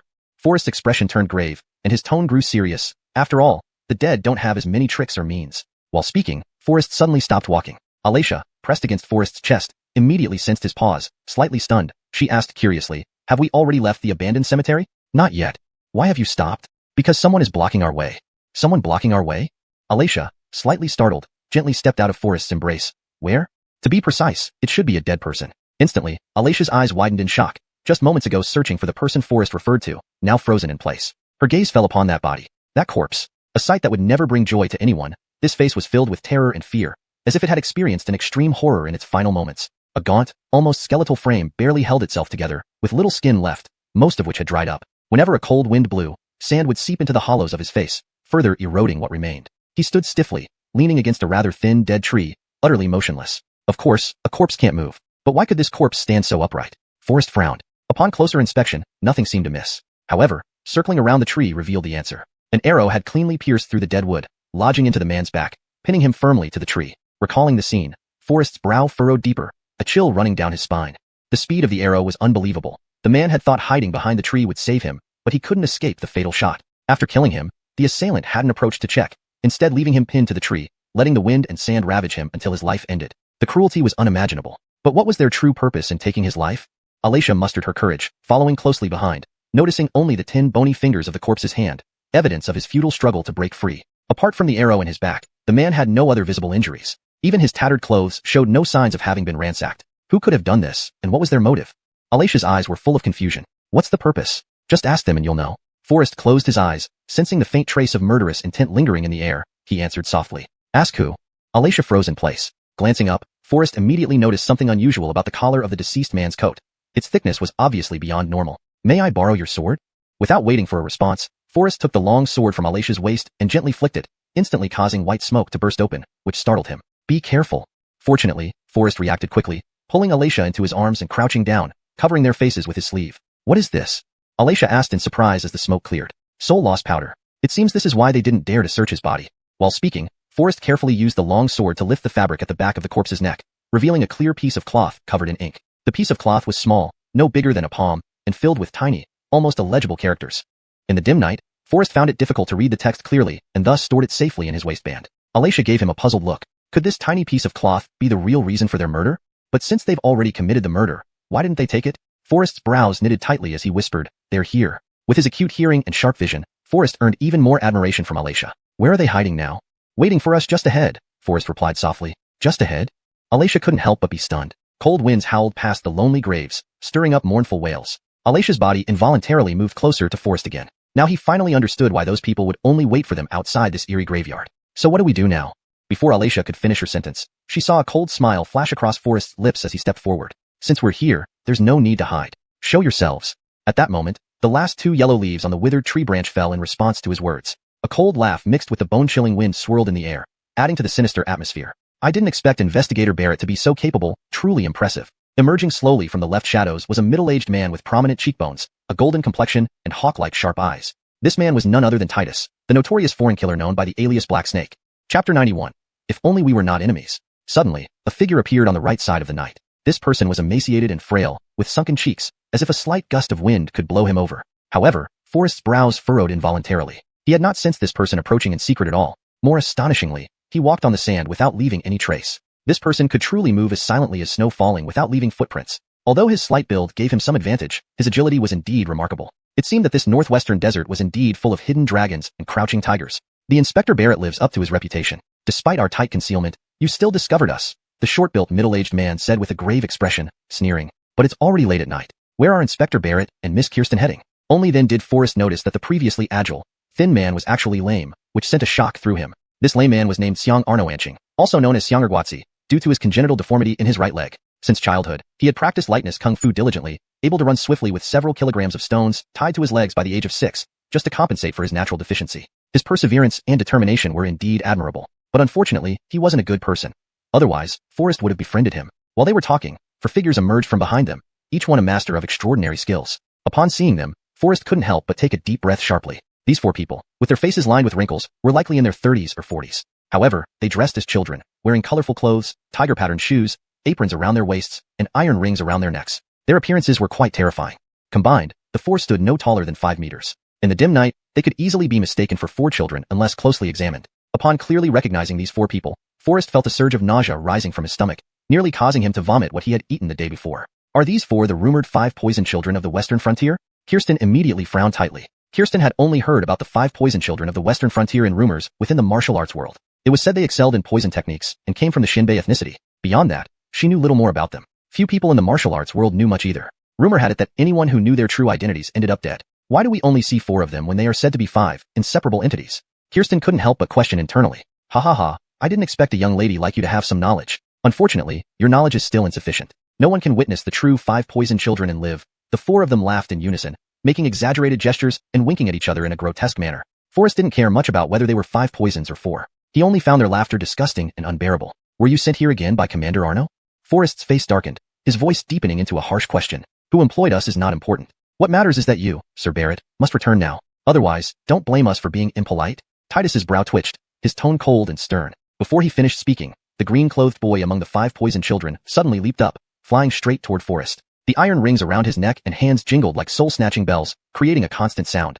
It made everyone uneasy, causing considerable irritation. Kirsten's brows tightened sharply as she quickly drew her soft sword from her waist. The air trembled, instantly emitting a snake-like hiss. At this moment, Xuanhuan leaped into the air, the sand beneath his feet untouched. Mid-air, he grabbed the green-clothed child, pulling him diagonally away to the side. Seeing the green-clothed child intercepted, Titus's furrowed brow finally relaxed. He turned to respond with a mocking laugh. Inspector Barrett, we are only responsible for guarding here and have no intention of fighting with you. I suggest Inspector Barrett returns. The Northwest is desolate and dangerous. For your safety, please return. Don't let things get unpleasant. Unpleasant? Forrest found it amusing. Clearly, everything was prearranged by Avril. There was no talk of amicable terms. Judging by the stance of these people, there was no room for negotiation. Saying it was for his safety was closer to saying it was for house arrest. What if I insist on going out today? Oh, why is Inspector Barrett so stubborn? Titus shook his head, sighing coldly. If it really comes to that, I can only report on your official document that you met an unfortunate death in the desert to complete my mission. Nonsense. If you want to kill us, ask this sword first. A chill appeared in Kirsten's eyes, and a murderous aura rose around her. The sword tip swayed with the cold wind, emitting snake-like hisses that instantly sent shivers down one's spine. The soft water-green sword? Titus widened his eyes in amazement. The sword dances like a dragon, moves like a serpent, and stops only when it meets blood. This is indeed a world-renowned sword. Today has truly been enlightening. Beside him, the green-clothed boy laughed. It stops only when it draws blood. So, you stopped me earlier because you were worried this soft sword might hurt me? But she only has 1 sword, while we have 7 people. 7 people? Kirsten couldn't help but be startled. There were clearly only 6 figures in front of her. Seeing the murderous aura surrounding Kirsten, Titus hesitated for a moment, seemingly deliberating on how to phrase his words. Xuanhuan, however, responded in a cold tone, fighting will benefit no one. Inspector Barrett should return. Return? Now that I'm here, there's no way I'll retreat, Forrest replied. If you want me to go back, you'll have to prove you can make me. Forrest's eyebrows twitched, and his expression turned grave. Suddenly, a faint sound of footsteps echoed in his ears, coming from deep within the withered forest. Although the sound was light, it was enough to make the bones on the ground creak in a bone-chilling manner. Under the night sky, a figure flashed by like a bolt of black lightning. Immediately after, the clashing sounds of blades and swords intertwined into a cacophony. But in an instant, everything fell silent. Who's there? Forrest abruptly froze, his voice cold as he demanded an answer. I know you are a good official. I wish we were not enemies. In the pitch-black night, about 10 steps in front of Forrest, a gaunt tree trunk concealed a shadowy figure, fully draped in dark clothes, looking somewhat frail. Despite the fierce wind carrying sand, his posture remained as straight as a pine, unyielding. Cold, sandstorms, fatigue, and exhaustion seemed unable to make him bend. He had never bowed. A long sword hung at his waist, its hilt made of wood, with the youth resting his hand on the blade. Is this even a sword? Chapter 92. Rescuing a prisoner. In reality, it was merely an iron strip about 3 feet long, with neither edge nor ridge, and the hilt was nothing but 2 pieces of thin wood joined together. Who is he? Kirsten suddenly froze, her gaze wandering for a long time before she could identify the figure from Forrest's eyes. Forrest gazed intently, but when he turned to look again, the young man had vanished without a trace. What? No sound? Where did Titus and Wu Du Tongzi go just now? Under the silent night sky, only the cold wind in Mo Bay howled. Kirsten couldn't help feeling a chill, asking with puzzlement. The mysterious young man had disappeared, and Titus and Maverick, who had been shouting arrogantly earlier, were also nowhere to be found? Forrest composed himself and cautiously probed forward. Suddenly, his heart tightened. Behind the dead tree stood a corpse with its throat pierced by a sharp sword. The murderer clearly didn't want their clothes stained with blood. After stabbing through the throat, they used a thick branch to plug the wound, so by the time the blood spurted out, it was too late. On closer inspection, the corpse was none other than Titus. The body stood stiffly behind the tree, unsupported. This revealed that the killer's agility was extremely light and quick. After one strike to the throat, the sword was swiftly withdrawn without wasting any extra force, causing Titus to remain standing even as he died. What a fast sword. A flicker of surprise crossed Forrest's face. Titus was not an ordinary thug and was a feared presence in the Northwest Desert. Yet, in front of that young man, he showed no resistance at all, killed with one strike to the throat. Forrest turned his gaze to the side and saw 4 corpses lying on the ground, still warm. These were precisely the remains of Wu Du Tongzi. Their bodies clung to each other, forming an odd, circular posture. Forrest shuddered, suddenly realizing something. This must be the 5th person of the Wu Du Tongzi legend. It turns out that the Wu Du Tongzi originally consisted of only 4 people, and when combined, they became the 5th person. Legend has it that anyone who witnessed their combination would meet their end, demonstrating the extent of their power. The scene before him shocked Forrest greatly. On the necks of the 4 individuals, the iron rings had been neatly cut by a sharp blade, and the grotesque grins on the dead faces hadn't faded before their throats were slashed by a swift sword. The speed of the sword was astonishing, yet the blade was clearly not very sharp. His gaze shifted to Maverick, who lay beside the tree roots, his lame leg missing. His hands were clenched tightly as if still holding an unlaunched weapon. But this weapon he would never launch in his life had already been rendered useless by a swift slash across his throat. Forrest couldn't help but exclaim in admiration. How fast? How fast? Who was this young swordsman? Forrest couldn't help but feel a tremor. Master, who was that person? Kirsten, seeing the scene, couldn't help but ask in astonishment. Forrest shook his head. Fortunately, he's not our enemy. Having said that, Forrest didn't linger, but immediately turned around and headed straight for the underground dungeon at the back of the mountain. His goal was to find someone whose fate was uncertain, possibly no longer existing in this world. The Arnojiang County dungeon was hidden deep and extraordinarily secure. It appeared as just 3 or 4 simple low houses on the surface, but its underground space was exceptionally spacious. Containing over 100 cells, it could accommodate 300 or 400 prisoners. And because it was buried underground, once imprisoned there, escape was virtually impossible. Thus, this place was often used to detain serious criminals and those who committed heinous crimes. Obviously, such a natural stronghold became an ideal place for Govind and his men to abuse private justice. Most officials who refused to submit to Govind were imprisoned here. Most officials, upon hearing they would be sent to the prison in Arnojiang County, chose immediate compliance. However, one person swore never to yield, and that was Ellis. Ellis had served as the magistrate of the Northwest region and governed faithfully, ensuring the area ran smoothly. But Ellis's only flaw was that he cared too much for the people, often defying orders based on the actual situation in the Northwest. During the reign of the previous emperor, who intended to rebuild his palace, ordered Ellis to requisition 30,000 tons of top-grade white jade from Arnojiang in the Northwest. Ellis, citing the exhaustion of manpower and the depletion of the national treasury, firmly refused. Adding to that, Prince Govind of Huayan and stirred up trouble behind the scenes, leading the emperor to believe Ellis had defied imperial orders and imprisoned him in Arnojiang prison. Govind took advantage of the opportunity, placing his 2 trusted aides, Jessup and Avril, in key positions in the Northwest. The Northwest region, despite its remote and arid location, was immensely rich in jade and mineral resources, which Govind exploited to the fullest extent. Previously, the people of the Northwest lived in poverty but managed to get by. However, 2 consecutive years of severe droughts had left them in dire straits. The worsening situation finally caught Anya's attention. Otherwise, the Northwest would have remained under Govind's control indefinitely, and Anya might have believed that all was well there.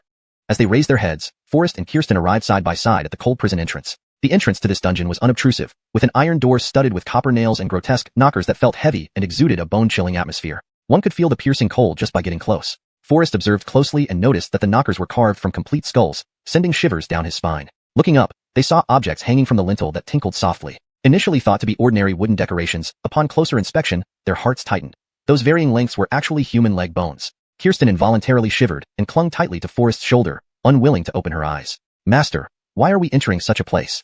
To see a person. See a person? Who is he, and why is he imprisoned here? Kirsten asked, full of doubts. Forrest did not respond. Indeed, he was a prisoner, but also a righteous official. Forrest walked forward with heavy steps and found that the seemingly sturdy wooden door was not locked. With a push, it opened. In front of them, engraved on the door in strong strokes, were words. The difficulties you face, I have resolved for you one by one. I hope I haven't misjudged you. You are a good official. This environment made Kirsten uneasy. Master, this prison must be heavily guarded. Please be careful. Forrest only smiled faintly and shook his head lightly. It seems I owe another favor.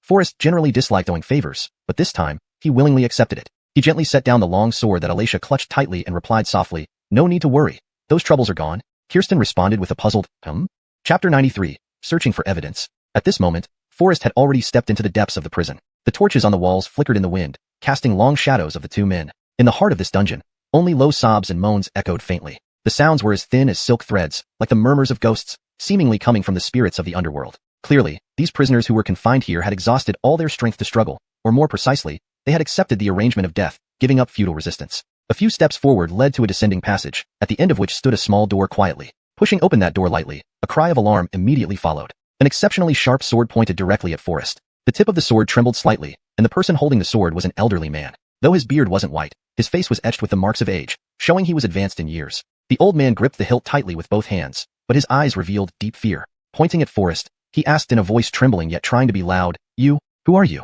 Obviously, he tried to intimidate Forrest by raising his voice, but despite his efforts, there was still an unavoidable tremor in it. Do you not recognize me? Forrest asked calmly in return. The old man stared for a long time before finally shaking his head helplessly. But surely you would recognize this. With those words, Forrest took out the jade pendant with dragon patterns from his waist. Under the dim torchlight, the old man cautiously approached, still wary, holding the sword hilt tightly, ready for battle. You are? The old man's brows suddenly flashed with surprise. You are the imperial envoy? It seems you do have some knowledge. Only then did the old man let out a long sigh of relief. His sword clattered to the ground with a metallic sound, and the furrowed brows on his face relaxed. Imperial envoy, I have been waiting for you for quite some time. Waiting for me? Forrest was momentarily stunned. The old man answered in a low voice, a while ago, a young man. No, a brave warrior, killed many villains and specifically left a prisoner for me to guard. He said an imperial envoy would soon arrive, and instructed me to take good care of him during this period. If anything went wrong, he would come back to take my life. Forrest asked, where is he? In the secluded hut behind, the old man replied slowly. I moved him there out of concern that someone might break in. To the left of the dungeon entrance was a side room with an ancient stone door. Pushing it open, one could see that although the room was not spacious, it was maintained with rare cleanliness. In the corner sat a man in heavy shackles and chains, cross-legged on a straw mat. His body was emaciated, clearly having endured countless trials and torture. Are you Ellis? Forrest asked softly. Ellis slowly raised his head, glancing sideways at Forrest, causing his shoulder shackles to tremble slightly. Despicable official. If you want to kill or torture me, do as you please. Before Forrest could react, the old man, already boiling with anger, was about to punish Ellis. However, Ellis remained motionless. His tattered clothes revealed an unbending pride, as if such circumstances were commonplace and failed to move him. Hold! Forrest called out coldly, stopping the old man's action in time. Walking straight forward, he commanded, quickly remove the shackles from Minister G. I don't have the key to these shackles, the old man replied, his voice trembling. He is a serious criminal. The keys to his shackles are kept by Governor Arno. Hypocritical officials needn't put on such pretenses. Even if I die, I will not fear a few lashes. Tell that scoundrel Avril that even in death, I will expose his crimes to the Milton. Ellis's tone was cold and harsh, angrily denouncing. Minister G indeed has unyielding integrity. However, this imperial envoy is not of the same ilk as Avril. Without finishing his sentence, Forrest received the soft sword from Alicia, swung the blade, and severed the shackles on Ellis. With the shackles removed, Ellis initially struggled to adapt to freedom, standing stiffly until feeling returned to his arms. Ellis gently moved his limbs, still looking at Forrest with disdain, but his tone was somewhat gentler than before. To me, so-called imperial envoys are no different from Avril, all loyal lackeys under Govind's command. Minister G seems to hold quite a deep prejudice against me. Forrest smiled calmly. Looking at Ellis's face, Forrest saw him gritting his teeth, laboriously moving his stiffened limbs, occasionally emitting suppressed groans and the sounds of bones grinding. Obviously, this old body must have endured quite a bit of hardship. Forrest did not say much. He stepped forward and held Ellis's arm, gently kneading to relieve his pain. With the cracking sounds, Ellis's face contorted in agony, about to lash out, but Forrest stopped precisely at the right moment. How are you feeling now? Forrest asked gently after patting his hands. Dog official, if you want to kill me, just do it quickly instead of torturing me like this. Ellis frowned and shouted angrily. Halfway through his sentence, he suddenly paused. Gently turning his neck, he immediately felt his meridians becoming smooth, making him feel light-bodied. The long-lasting bone-chilling pain instantly vanished without a trace, replaced by ease and comfort all over. Ellis couldn't help but widen his eyes, with excitement clearly showing on his face as he began moving the bones of his shoulders, elbows, wrists, etc., marveling at how incredibly comfortable he felt. It was as if he had suddenly become 10 years younger. What's going on? Ellis asked with astonishment. This is massage therapy. In hospitals, it usually costs $8,000. But this time, I'll give it to you for free as a gift, Forrest answered softly. Ellis was taken aback. On the side, Alicia and the old man were also confused, not understanding what Forrest meant. Oh, it seems I overlooked that you wouldn't understand me, Forrest sighed lightly and continued to explain. In other words, my massage service would normally charge up to 8,000 taels per session. 8,000 taels? Ellis echoed in surprise. Do you think this price is unreasonable, Sir G? Forrest asked with a smile. But this time, I offer my services to you for free. Hearing this, Ellis's face immediately lit up with a smile. Indeed, it's extraordinary, truly refreshing beyond measure. So, Sir G, can we talk now? Ellis frowned slightly, pondered for a moment, and slowly said, I hope I haven't misjudged you. All right, what do you want to talk about with me? I want to obtain all the evidence of Avril's embezzlement. Forrest's expression turned serious immediately. Chapter 94. I, Forrest, a man of integrity. Upon hearing these words, Ellis's expression instantly shifted from relaxation to tension. So it's another lackey of that scoundrel Avril. Just give up that hope. Ellis replied coldly. I might as well tell you, half a month ago, I had already dispatched a trusted confidant to rush to the capital under cover of night. By now, he should have arrived. Once the Milton issues his decree, both you and Avril will be in dire straits. Faced with Ellis's smug smile, Forrest suddenly realized that the mysterious corpse he had seen in the abandoned graveyard was sent by Ellis to pass on information. Forrest couldn't help but shake his head gently and let out a sigh. He will probably never return. Ellis gave Forrest a contemptuous glance, a sneer curling at the corner of his mouth. Ridiculous. My confidant is highly skilled, especially in the art of poison. Is this what you're talking about? Without arguing further, Forrest directly took out a piece of cloth from his waist and calmly asked. Ellis glanced sideways. His previously disdainful expression froze the moment he saw the cloth in Forrest's hand, as if he had been paralyzed. Those tired eyes, full of wrinkles, widened like bells, and his body began to tremble involuntarily. How did you get this? Ellis stepped forward, snatching the cloth from Forrest's hand with an agitated expression. Alacia frowned, her face filled with murderous intent. The master of poisons you mentioned is now nothing more than dried bones. Forrest shook his head lightly and stepped forward, slowly lowering Alacia's raised sword. Approaching Ellis, he continued, he met his end at the hands of the 5 toxins child. Upon hearing this, Ellis was momentarily stunned, his body losing all strength as he fell to the ground like a broken kite. So, he didn't even step beyond the northwest? Ellis's eyes were vacant, staring blankly at Forrest. Forget stepping into the northwest territory. He never left the back mountain wasteland. His corpse was hung from a tree in the cemetery. Alacia's voice was cold and disdainful. Ellis seemed to be lost in a daze, his gaze hollow as he stared at Forrest without speaking for a long time. The dead are gone, and they won't return. What he failed to accomplish will likely fall to you. Forrest sighed softly, his brows furrowed, and responded quietly. Then, he gently helped the limp Ellis to his feet. That night, Forrest did not take Ellis out of the dungeon. After all, within the entire Arnojian County, the impregnable dungeon was undoubtedly the safest place. As long as Ellis remained there, Avril would not dare make any rash moves or attempt to gainerate him. At dawn the next morning, when the stars were still in the sky and the day had yet to break, Avril personally led his men to knock on the door. Inspector Barrett, I've brought your breakfast. May I come in and speak with you?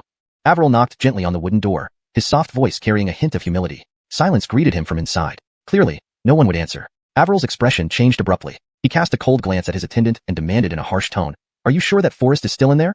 The attendant replied resolutely, "Absolutely certain. We brothers took turns keeping watch last night and only saw him working at his desk, never leaving the room." Still uneasy, Avril turned to another guard and asked, "What about Titus? Any news from him?" The guard shook his head. "No word yet. If there was news, Maverick would have informed us immediately. Since we haven't heard anything, he must still be inside," Avril mused to himself, frowning. "He must have been working all night and is now asleep."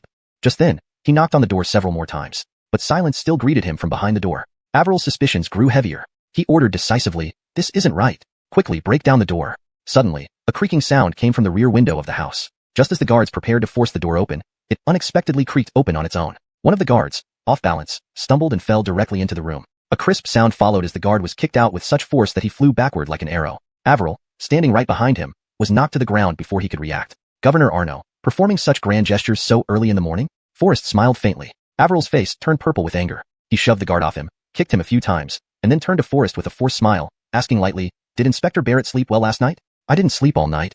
Forrest nearly let slip, but fortunately, he was quick-witted and responded promptly. Avril slightly paused, then laughed apologetically. "Inspector Barrett couldn't rest well last night, which must have been exhausting. I specially instructed the servants to prepare ginseng soup for your enjoyment." "Ginseng soup is unnecessary. I need some rest after working too hard last night. Governor Arno, please return." After saying this, Forrest made a move as if to close the door, and Avril hurriedly stopped him. "Inspector Barrett worked late into the night without sleep. May I inquire about what important matters you were investigating?" How do you know I stayed up all night working diligently?" Forrest asked coldly. Avril's heart skipped a beat, and he hastily replied, "It's just a guess, just a guess." "Humph, it's not your place to ask about my actions." Avril wanted to say more. Suddenly, there was a door slam. The door closed abruptly, and Avril's forehead hit the door panel, his nose instantly turning bright red. "Master, master!" The guards nearby immediately came forward to support him. Avril, furious, his face turning blue with anger, slapped the guard, venting his anger on him. Inside the room, Forrest had already changed into plain clothes. Alacia couldn't help but feel curious. "Young Master Barrett, what does this mean?" "Come, let's go out for drinks," Forrest whispered in response. Alacia froze, confused, and asked, "Go out? For drinks? Are you drinking so early in the morning?" Forrest did not answer immediately, only giving a faint smile, saying softly, "These are your clothes." He then tossed a simple set of men's clothing to Alacia. "Your current attire is too conspicuous. Put these on instead." Alacia stared at Forrest with eyes wide open like bells, her face full of shock. "Change clothes? Here?" Forrest glanced around and responded, "Where else would we do it? Don't worry, only you and I are in this room." "But, what but? I'm a man of integrity and won't peek." As soon as he said this, Forrest turned his back to Alacia. Alacia blushed instantly, looking around the empty room, realizing there was indeed nothing to use as a screen. Then don't look back. Chapter 95. The Virtuous Man of Unwavering Integrity. "No need to worry, you change your clothes, and I won't look back." Although Kirsten had a subtle doubt in her heart, she merely bit her lip gently without delving into it, and started to change her clothes. Just at that moment, Forrest suddenly remembered something and turned around, preparing to remind Kirsten, "You're?" Before he could speak, he saw Kirsten take off layer after layer of outerwear, leaving only a gossamer thin veil, faintly revealing an elegant white belly warmer adorned with ink patterns of clear wind. The edge of the garment in her hands had already slipped down quietly. Just as their eyes met, Kirsten stood still on the spot, her gaze hollowly fixed on Forrest. A moment later, Kirsten came to her senses, realizing she was completely exposed before Forrest. Ah! Embarrassment surged to her cheeks, turning her face bright red, and a scream almost escaped her lips. Fortunately, Forrest reacted swiftly, stepping forward and firmly covering Kirsten's mouth and nose. "Shh, don't make a sound. People outside will hear us," Forrest whispered urgently. However, being half a head taller than Kirsten, his gaze naturally fell on her front. Everything was clearly visible before his eyes. Undeniably, the sight before him was indeed breathtaking. Forrest involuntarily swallowed hard, his heart racing wildly like a deer running rampant. Kirsten's figure, usually hidden by her clothing, was not very noticeable. Currently, Kirsten's attire was simple, revealing all the beauty openly. Viewing from this angle, Forrest couldn't help but feel a flutter in his heart. A scorching sensation rose at the tip of Forrest's nose, and blood began to drip uncontrollably. Forrest was certainly not a lecherous man. He glanced away hurriedly. Ugh. Only the urgent whimpers of Kirsten were heard, her brows slightly furrowed, her cheeks tinged with a blush of embarrassed anger. I just wanted to tell you that changing just one outer garment would be enough," Forrest answered nervously in a low voice. Kirsten was instantly shocked, as if struck by something, quickly looking down. In that instant, like a blooming flower blushing in shame, a gorgeous red flush spread from her cheeks to her entire body. Blushing charmingly, Forrest was undoubtedly a gentleman. Apart from still holding Kirsten without letting go, he did not make any improper moves. Kirsten felt both ashamed and angry, yet her body betrayed her emotions. Thanks to Kirsten's extraordinary self-control, as soon as her senses returned, she stepped on Forrest's foot without hesitation. Pain shot through Forrest, causing him to jump up, trying to cry out in pain but suppressing it forcefully. Taking advantage of the moment, Kirsten delivered a heavy elbow blow to Forrest's chest. Pain forced Forrest to retreat a meter, and his hands naturally let go of Kirsten's body. Kirsten's originally irritated face couldn't help but burst into laughter when she saw Forrest's disheveled appearance. But, raising her head in that instant, she saw another scene of beauty. Looking deep into Forrest's eyes, the view before him was soft and vivid, like rippling water, momentarily stunning him and making him pause. Even the pain seemed to vanish in that instant. Blood dripped unconsciously from his nose, which Forrest didn't notice. Kirsten suddenly froze, her expression of mockery instantly turning to fear. She hastily took out a handkerchief to stop Forrest's bleeding, her eyebrows lightly furrowed with worry, softly asking, Are you okay? Did I accidentally hurt you too much just now?" Unaware of how close their bodies were, Kirsten anxiously comforted him. Forrest hurriedly took a step back, trying to avoid her. For Forrest, this was more terrifying than any sharp weapon. Even though Forrest had the composure of a virtuous man like our new xiaohui, it was difficult for him to resist such temptation and impact. You hurry up and put on your clothes. Once you're dressed, I can regain my composure." Forrest turned his face away in urgency, breathing rapidly, trying to calm himself. Kirsten paused slightly, softly responding with a, But Forrest had already turned around without saying anything, so she hurriedly changed her clothes. Recalling that moment, a faint blush reappeared on Kirsten's cheeks. She bit her lower lip slightly, lowering her head, and couldn't help but smile mischievously at the corner of her mouth. "Are you done?" Forrest adjusted his emotions, wiping the residual blood from his nose without turning around, and asked softly. "Yes, done," Kirsten responded hesitantly. When she turned around, it surprised Forrest. Kirsten, who normally exuded the vigor of a female warrior, was now dressed in male attire, resembling a 16 or 17-year-old youth with fair skin and handsome features. Such delicate skin and a refined face could captivate not only girls but also stir the hearts of men. If Avril saw this, he would surely love it very much. Kirsten felt puzzled seeing Forrest grinning at her absent-mindedly, her fine brows slightly furrowed, looking even more mischievous and adorable. What are you laughing at? Is there something wrong with how I'm dressed?" Kirsten asked with a puzzled look. "Nothing's wrong. You actually look very fitting this way. How to put it? Just one word, handsome. Just make sure Avril doesn't see you." Forrest stifled a chuckle. "If he sees me, so be it. Am I afraid of him? Besides, Avril isn't the type who cares about such things." Kirsten pouted playfully. The lively and spirited aura immediately revealed itself, causing even Forrest's heart to tremble, forcing him to turn his head away quickly, fearing that Kirsten might notice something different. "All right, let's go." Forrest took a deep breath, finally calming his racing heart. Forrest swiftly changed the subject and jumped out of the window without waiting for Kirsten's reaction. Kirsten was momentarily taken aback, but hurriedly followed suit, leaping out as well. After leaving Avril's official residence, Forrest directly walked along the small path toward the Arnojiang Road area. The streets of Arnojiang County appeared spacious yet desolate. Perhaps after learning Forrest's true identity, Avril had made arrangements, because today not a single vagrant or beggar could be seen on the streets. The road paved with solid stone bricks only echoed with occasional neighs of horses and the rumbling of carriage wheels. "Master, this place is too desolate." Kirsten couldn't help but sigh softly. Before she finished speaking, a roar suddenly erupted. "Get out of the way! Get out of the way!" A horseman shouting in a mixed Xianbei dialect growled fiercely. Forrest quickly pulled Kirsten to the side. Before their eyes, the Xianbei nomad brandished a whip, driving a carriage loaded with over a dozen large wooden barrels past at high speed. As the carriage rushed by them, the man's hawk-like eyes gave a fierce glare at Forrest and Kirsten. His thick beard, tangled like corn tassels, concealed his face, making it impossible to see his expression. Only the sharp gaze hidden beneath his hooked nose caused an involuntary chill. Chapter 96. The Ox Cart with Wooden Barrels. Kirsten frowned, her gaze icy cold as she stared at the trail left by the Xinbei nomad. She lightly furrowed her brows and asked, "Young master, where do they come from?" "The Xinbei tribe. Xinbei has always been hostile to Daya. Why would they appear here?" It seems that Commander Arno's problem goes beyond corruption and bribery. He must have secretly colluded with outsiders. Otherwise, how could Commander Arno act so recklessly? Forrest silently speculated. Then, his gaze turned toward Kirsten. To understand their intentions, we should follow them and see what happens. At a bend in the road, a small inn came into view. The sails fluttered slightly, giving off an air of desolation. Though modest in size, this inn stood out starkly against the quiet street, bustling inside with all kinds of travelers, lively and vibrant. In the back courtyard, 6 or 7 empty carts covered with straw lay still, the wooden barrels on them already emptied. In one corner, the cart belonging to the Xinbei nomad was parked alone, with 2 dark-skinned, skinny strongmen busily unloading it. The barrels were light enough for one person to carry easily. In another corner, a cart was being loaded with cargo. The tall wooden barrels required 2 people to lift. 2 dark-skinned, skinny men swayed as they worked, muttering incessantly, "Be careful, don't damage them, make sure they remain fresh." Occasional knocking sounds emerged from the wooden barrels, as if something alive was inside. Alive? Forrest froze for a moment. At this point, the waiter had already set the wine and dishes on the table, and Forrest's gaze shifted back from the courtyard to the tabletop. The waiter glanced at Forrest and Kirsten, softly probing, "People from Guangzhou?" "We are just passing merchants traveling through this area," Forrest casually replied. "Passing through? Doing business?" The waiter appeared surprised. Seeing no response from Forrest, he hesitated for a moment but didn't press further, turning and leaving. In the corner diagonally opposite, several burly men wearing sheepskin vests sat after drinking a few cups of wine, deliberately exposing the strange patterns tattooed on their chests, posing as menacing figures. Their loud conversations were in the language of the Xinbei tribe, their intense tones hinting at blood-soaked deals, seemingly eager to flaunt their secrets. Unfortunately, Forrest understood little of their conversation, catching only snippets upon close listening. These people seemed to have been waiting here for some time, preparing to receive the cargo. From their attire, they appear to be from the Xinbei and the barbarians, Kirsten observed sharply, scanning around before speaking slowly. Forrest nodded lightly, his eyes inadvertently drifting towards the door. "What are you looking at?" Kirsten asked curiously. "Do you remember what Stacy often mentioned about human trafficking?" Forrest countered. Kirsten was taken aback for a moment before answering. "I've heard of it. It seems both men and women are traded, with the elderly and weak fetching lower prices."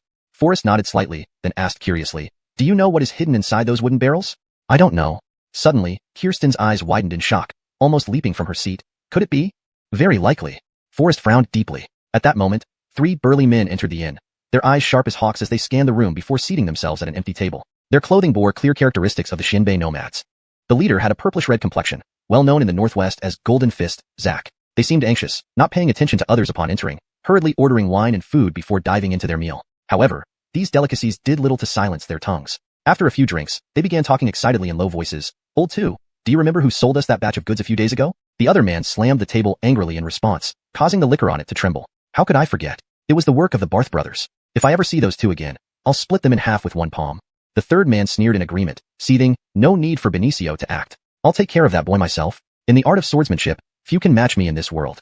Zach's hawk-like face was filled with rage, his rough skin and thick beard trembling as he raised his cup and drank it in one gulp. Putting down the cup, the anger on Zach's face deepened. His gaze landed on the entrance, where 2 figures arrived with a swirl of yellow sand. In this dry and scorching northern desert, the 2 wore identical rain capes and straw hats, their postures and appearances exactly alike. Although it was difficult to capture their faces, their unique attire and the air of grimness drew everyone's attention involuntarily. Only Forrest remained calm, his eyes fixed on the wine glass on the table, standing out remarkably compared to others. "Who are they?"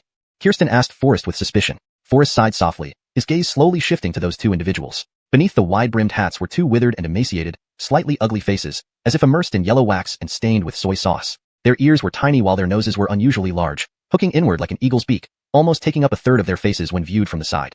Their eyes were sharp like vipers, piercingly cold, shimmering with the chill light akin to that in a rattlesnake's eyes. Underneath the rough rain capes lay thick and sturdy bodies, rugged and resilient, resembling wild hyenas unafraid of any challenge. The brothers looked like they had been carved from the same mold. Even their movements and expressions were identical. Without close inspection, one might suspect their vision was playing tricks on them. "Boss, it's them.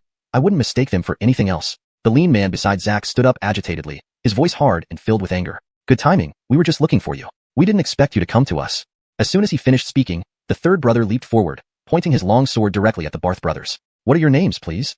The brothers inquired simultaneously. Though their tones were gentle, the murderous intent in their brows did not diminish. "I am Swift Windsword Davian. This is my elder brother, Fist of the Northwest Zach, and this is Fatal Knife Hawk. Have you forgotten?" Davian's voice was sharp and urgent, like a volcano ready to erupt. "More bark than bite. What thunder or rain? Never heard of it." Having said that, they planned to continue walking forward. Instantly infuriated, Davian shook his arm, and the long sword flashed like lightning towards the enemy's throat. Boom. A loud crash echoed. Chapter 97. How can dead objects be more precious than our knowing beings? The Jackson somehow had an iron rod in their hands. One of them slightly trembled his arm and easily shook off Davian's long sword. The other flicked his wrist, directly knocking the sword handle out of Davian's hand. Both struck almost simultaneously, catching Davian unprepared. He instantly went numb and powerless, like a grass rope from which the sinews were extracted, hanging limply and involuntarily trembling. Davian instinctively used his left hand to support his injured wrist, showing a look of pain on his face as he continuously retreated. Is this called the Gale Sword? I think Snail Sword might be more fitting. The two sneered with mockery in their words. Hawk suddenly frowned, stomped on the ground, stood up, and swung his large saber, emitting a silver light straight towards the Jackson. Another ignorant thing unaware of its own limits. The two Jacksons snorted coldly and launched an attack at the same time. Hawk was already prepared, first blocking to deflect the attack from above, then slashing down to skillfully parry the assault from below. Clearly, Hawk's martial arts far surpassed Davian's. In the midst of flashing blades and swords, after just a few rounds, Hawk was defeated. With a crisp sound, the large saber fell to the ground, and Hawk's wrist, broken by the cruel force, hung lifelessly by his side. Undoubtedly, this was the result of being shattered by the Jackson iron rods. Saramu, don't be overly arrogant. Zack rushed forward, helping up his brother, his sharp, bloodshot eyes locked firmly on the two Jackson, as if ready to devour them. You scoundrels, last time you falsely presented 3 thin men as women to my brothers, and now you use such vicious means on them. This is truly outrageous. Forrest finally understood why Zack and his two companions harbored such deep hatred for the Jackson. Only now did the Jackson realize, oh, so it's about that matter. Heh, those were the ones you chose yourselves, so don't blame us. The ones we chose? Zack flared with rage, shouting coldly, damn it, I wanted women, but you disguised 3 men as women and sold them to me. All men, how am I supposed to use them? As soon as these words were spoken, laughter erupted throughout the inn. So, what about our goods? The two Saramis pursued. Do you still have the nerve to ask? Those 3 freaks, not man nor woman, were finished off by me with one slash. Zack angrily retorted. Finished off? Since you've dealt with the goods, why are you coming after us? Saramu sneered contemptuously and turned to leave. The surrounding crowd burst into mocking laughter again. Haha, brother Zhuge, I think these men should be usable for you too. Yeah, your toothpick would work just as well anywhere. Haha. Hearing the crude remarks, Kirsten blushed and lowered her head shyly. Beside her, the bearded giant continued to jeer. Look at this young fellow, still blushing, seems like a real. Before he could finish the word, fresh, a soft, flexible sword like silk circled around his neck as deftly as a dragon playing in water. The bearded giant immediately paled, trembling uncontrollably. Forrest gently patted Kirsten, who reluctantly retracted the sharp blade. Otherwise, she would have taken the giant's head. Turning to Zack, faced with ridicule, how could he endure it? Zack's body trembled, instantly releasing over a dozen thick iron rings from his sleeve, locking onto his wrists. Today, I will take your lives. Zack roared, channeling all his strength into his fist as he lunged at the two Saramis. That punch was ferocious, and before the Jackson could react, they staggered backward. Zack was determined to kill, giving them no chance to catch their breath. He followed closely with another heavy punch, smashing down on the Jackson. The Jackson brows furrowed, their initially relaxed faces turning tense. The reputation of Fistunhan Northwest is indeed deserved. A bit skilled, but far from enough. Just as they spoke, the two began to spin rapidly on the spot. Zack's brow tightened, unable to find an opportunity to strike despite his readiness. At the moment Zack hesitated, an iron rod from Saramu shot out like lightning. Smack! A crisp sound rang out, like the cracking of fruit by a stick. In an instant, looking at Zack again, he still stood in the same spot, but his legs involuntarily started playing the pipa, blood slowly trickling down from his neck. Looking up, this head, it was nowhere to be seen. Horror flashed across everyone's faces, each one drawing a sharp breath. The Saramu brothers operated their human trafficking business so successfully in this lethal region of the northwest frontier. They certainly had some skills. Even experienced warriors like Zack and Hawk, along with their brother, were easily dealt with by them without any effort. Forrest, however, remained extremely calm. In his former career as a doctor, what bloody scenes had he not witnessed? To him, this was child's play. Our business relies on reputation. Once sold, there is no return or exchange. The two Saramu brothers sneered, then sat down at the empty seats next to Forrest. A piece of object was partially visible, sticking out from their waists. Upon closer inspection, it turned out to be the governor's official seal. The waiter dared not delay, quickly serving them fine wine and delicacies. Forrest's face turned cold as he inwardly mused, as expected, this Avril is indeed collaborating with foreigners, secretly engaging in human trafficking. Waiter, what dish is this? One of the Saramu brothers barked. This is obviously chicken that has been dead for days, and you dare to serve it to us? The other immediately echoed. The waiter rushed over, panicking, explaining, great heroes. This is already our finest dish here. Finest? Freshly killed free-range chicken is the best. Go prepare it for us right away. The two Saramu brothers chimed in unison. Confronted with the razor-sharp gazes of the Saramu brothers, the waiter felt his legs turn to jelly, involuntarily kneeling down, his voice trembling, great heroes. It's not that I don't want to provide live chickens for you, but, before the waiter could finish, a cold laugh filled the air. Indeed, how can dead objects be more precious than living beings? But living creatures are prone to accidents during long-distance transportation, let alone transporting live humans. Chapter 98. Seems like nothing out of the ordinary. Suddenly, as these words were spoken, The scene fell into a deathly silence. The brothers Saramu frowned and immediately got up to walk in front of Forrest. Their gazes were icy cold as they stared at him intently. Boy, who exactly are you? Who I am is not important. What's intriguing is your identity. Forrest maintained his composure, took a sip of wine, and then changed the subject. Why don't we rephrase it? How can you possess the imperial credentials and dare engage in such activities?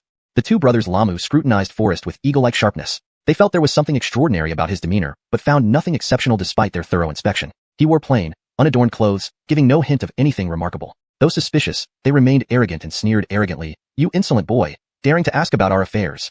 The waiter witnessed this and couldn't help but tremble inwardly. He hurriedly stepped forward to calm down the two brothers Saramu, who were about to burst into anger. After some polite small talk and whispered persuasion, the waiter finally managed to calm them down, allowing them to sit back down. Turning around, the waiter's face was tight and his voice low and hard, tinged with reproach. "Young master, since you're from out of town, let me remind you. In our Nojiang County, it's best not to pry into certain matters." After pouring the wine, the waiter added a warning as he left, especially when it comes to those Xianbei and barbarians. If you want to live peacefully, avoid them. Otherwise, even if you die, you'll just be paying more burial taxes to the government. Kirsten's expression changed instantly with surprise. Taxes are required for the dead too? By then, the waiter had already left with the wine pot, staggering away. In our Nojiang, everything that breathes, except for dry wood and stones, needs to pay taxes. Behind them, a seemingly gentle giant smiled faintly and continued. Not only do the dead need to pay taxes, even ashes must be taxed. Otherwise, they cannot be properly buried. I can just scatter the ashes myself, right? Why should I pay any tax? Kirsten protested. The man just laughed lightly and shook his head. Young master is clearly too naive. If you privately scatter ashes without paying the tax, your entire family will bear the consequences due to the collective punishment tax created by Governor Arno. Kirsten's anger flared up immediately. So, is there no law here? Law. The man shook his head and chuckled darkly, then gulped down a bowl of strong liquor. Here in the northern desert, the law is only power and fists. Power in hand, you are the law. If you have a strong fist, you are also the law. The man sighed deeply, shook his head with a bitter smile. With your frail appearance, it's best not to meddle in such affairs. The Northwest is desolate. There's no place for fallen leaves to return home. After death, one is buried under just a hill of yellow earth, bleakness all around. Having said that, the man turned his head and resumed drinking alone, no longer paying attention to others. The brothers Saramu sampled some wine and dishes before slowly heading towards the backyard. Kirsten looked curiously in the direction of the back door and saw the two men carefully inspecting a large cart full of wooden barrels. They nodded at the man guarding the cart and handed him some silver. Then, they returned to their seats, continuing to enjoy their drinks and food. It was clear from their faces that they were extremely satisfied with the cargo. Forrest drank the last of his wine and found his hands greasy, yet there was nowhere to wipe them. He would never wipe his hands on his own clothes. Near his feet lay a raincoat belonging to the brothers Saramu, with a coarse cloth shoulder pad inside to prevent discomfort on the shoulders while wearing the coat. Struggling to find something to clean his hands, Forrest saw that the cloth inside the raincoat would work perfectly, and using it wouldn't be wasteful. Boy, are you courting death? The brothers Saramu turned sharply upon hearing this. Before their eyes, Forrest was not only wiping his hands with the cloth inside the raincoat, but boldly used it to clean the table as well. The surrounding diners widened their eyes, mouths frozen midair, holding their wine bowls halfway up. Does this kid want to die?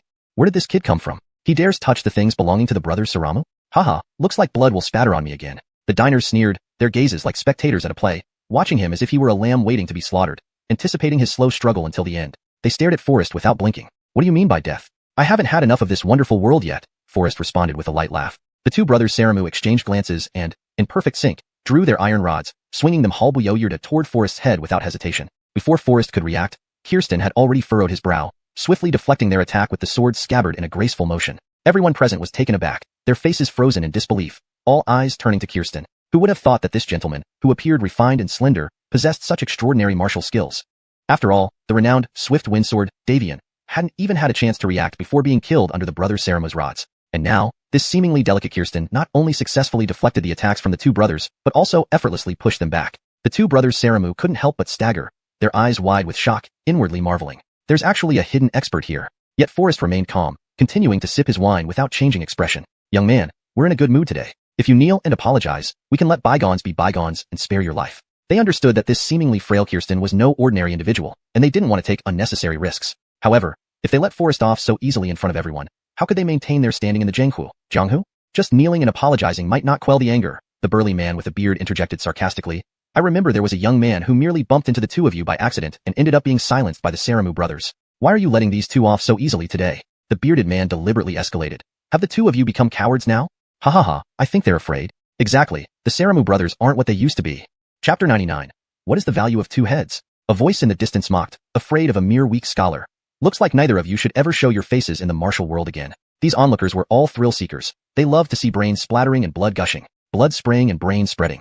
That would be considered the perfect entertainment for a banquet. The Jackson gazes turned cold, their fists clenched, bodies trembling involuntarily. If this news spreads, their standing in the martial world would undoubtedly be severely damaged. One of them glared with fury, hissing, "Boy, I might want to let you go, but they won't agree.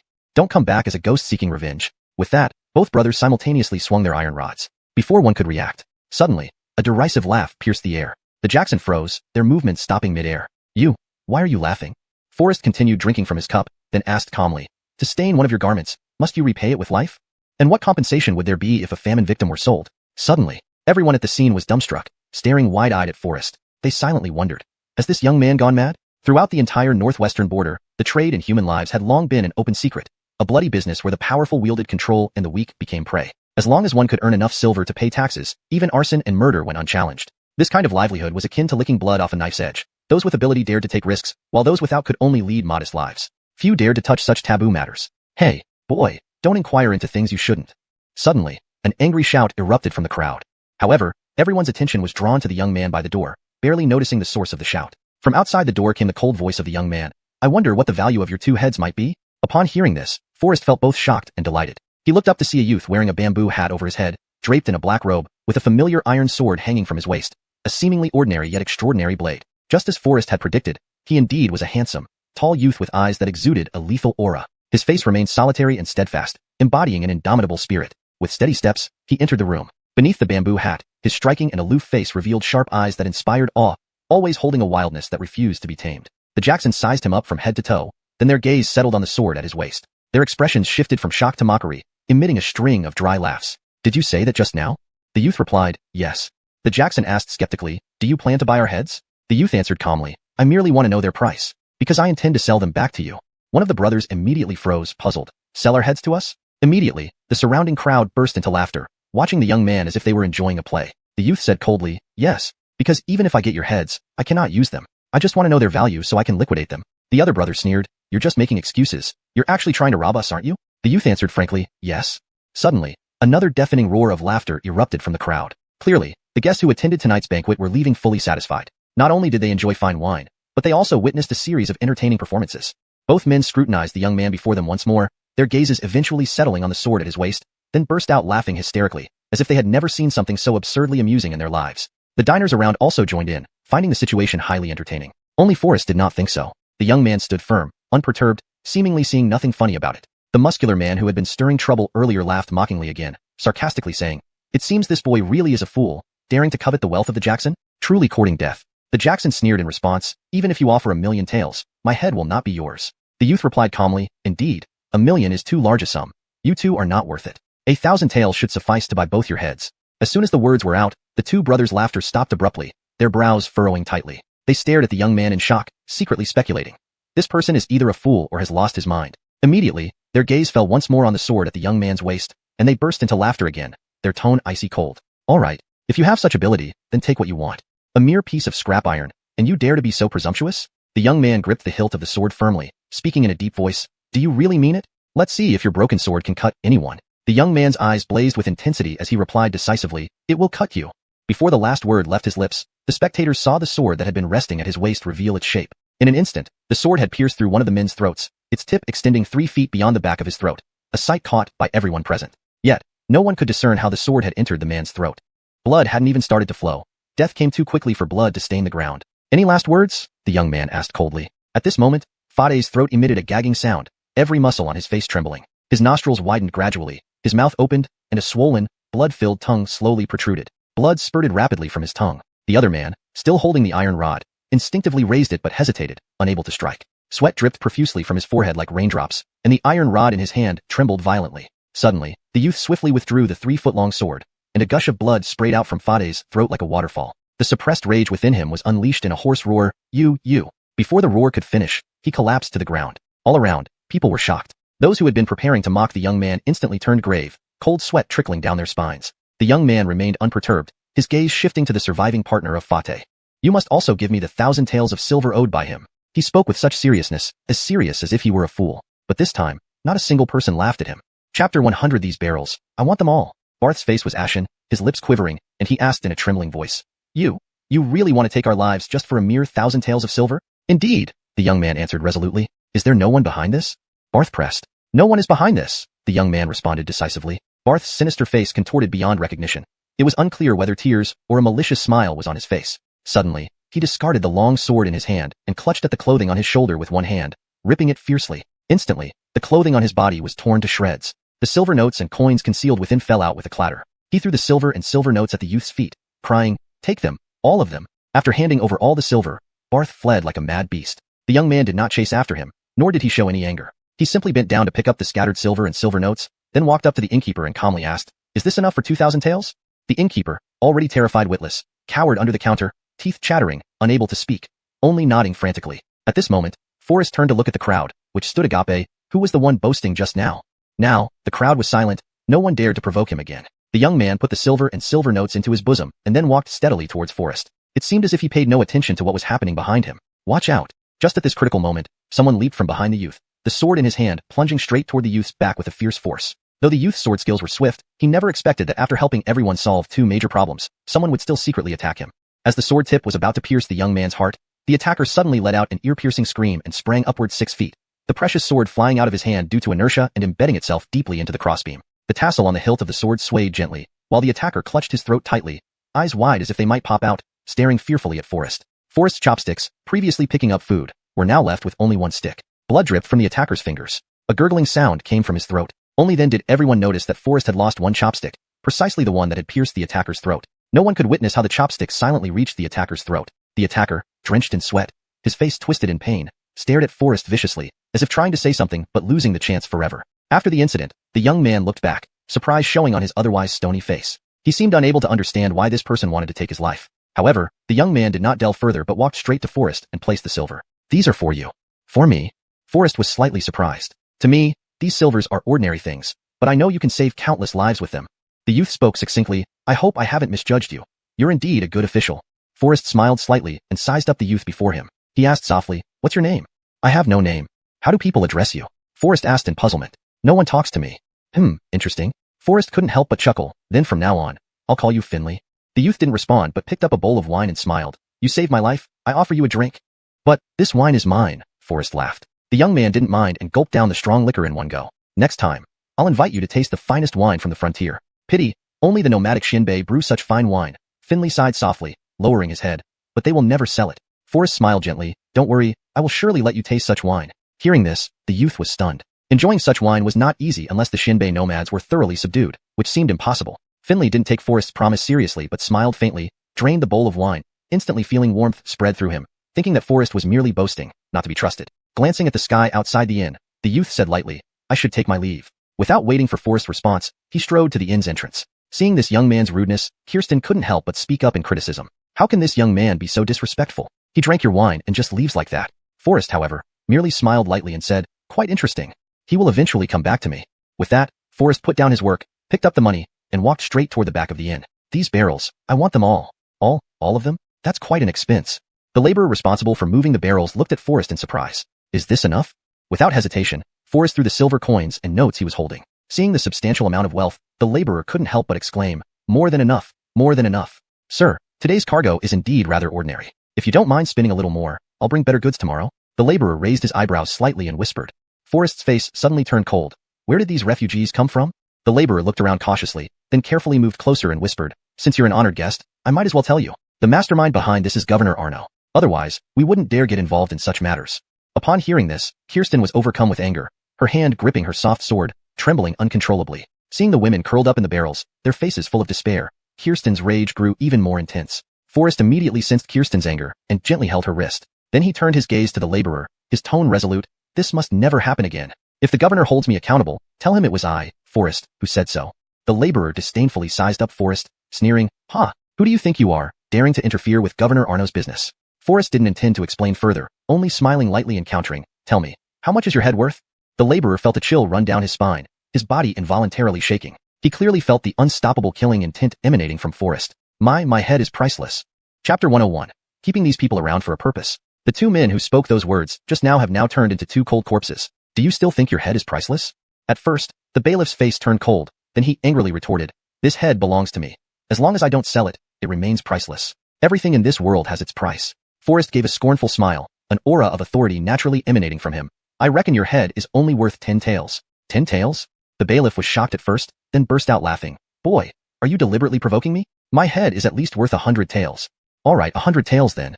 Forrest sighed gently and responded, I'll give you 100 taels. What, are you planning to take my life? The bailiff suddenly panicked, his eyes wide open. No, as long as you leave behind 100 taels of silver, I will let you go. Feeling the evil aura radiating from Forrest, the bailiff instantly broke into a cold sweat down his spine, all previous arrogance gone. Who are you exactly? I tell you, I am under Arno Taisho's command. It won't be that easy to harm me. The bailiff's voice trembled, trying to maintain composure by invoking Arno Taisho in an attempt to intimidate Forrest. Hearing this, Forrest simply shook his head lightly, giving a bitter laugh.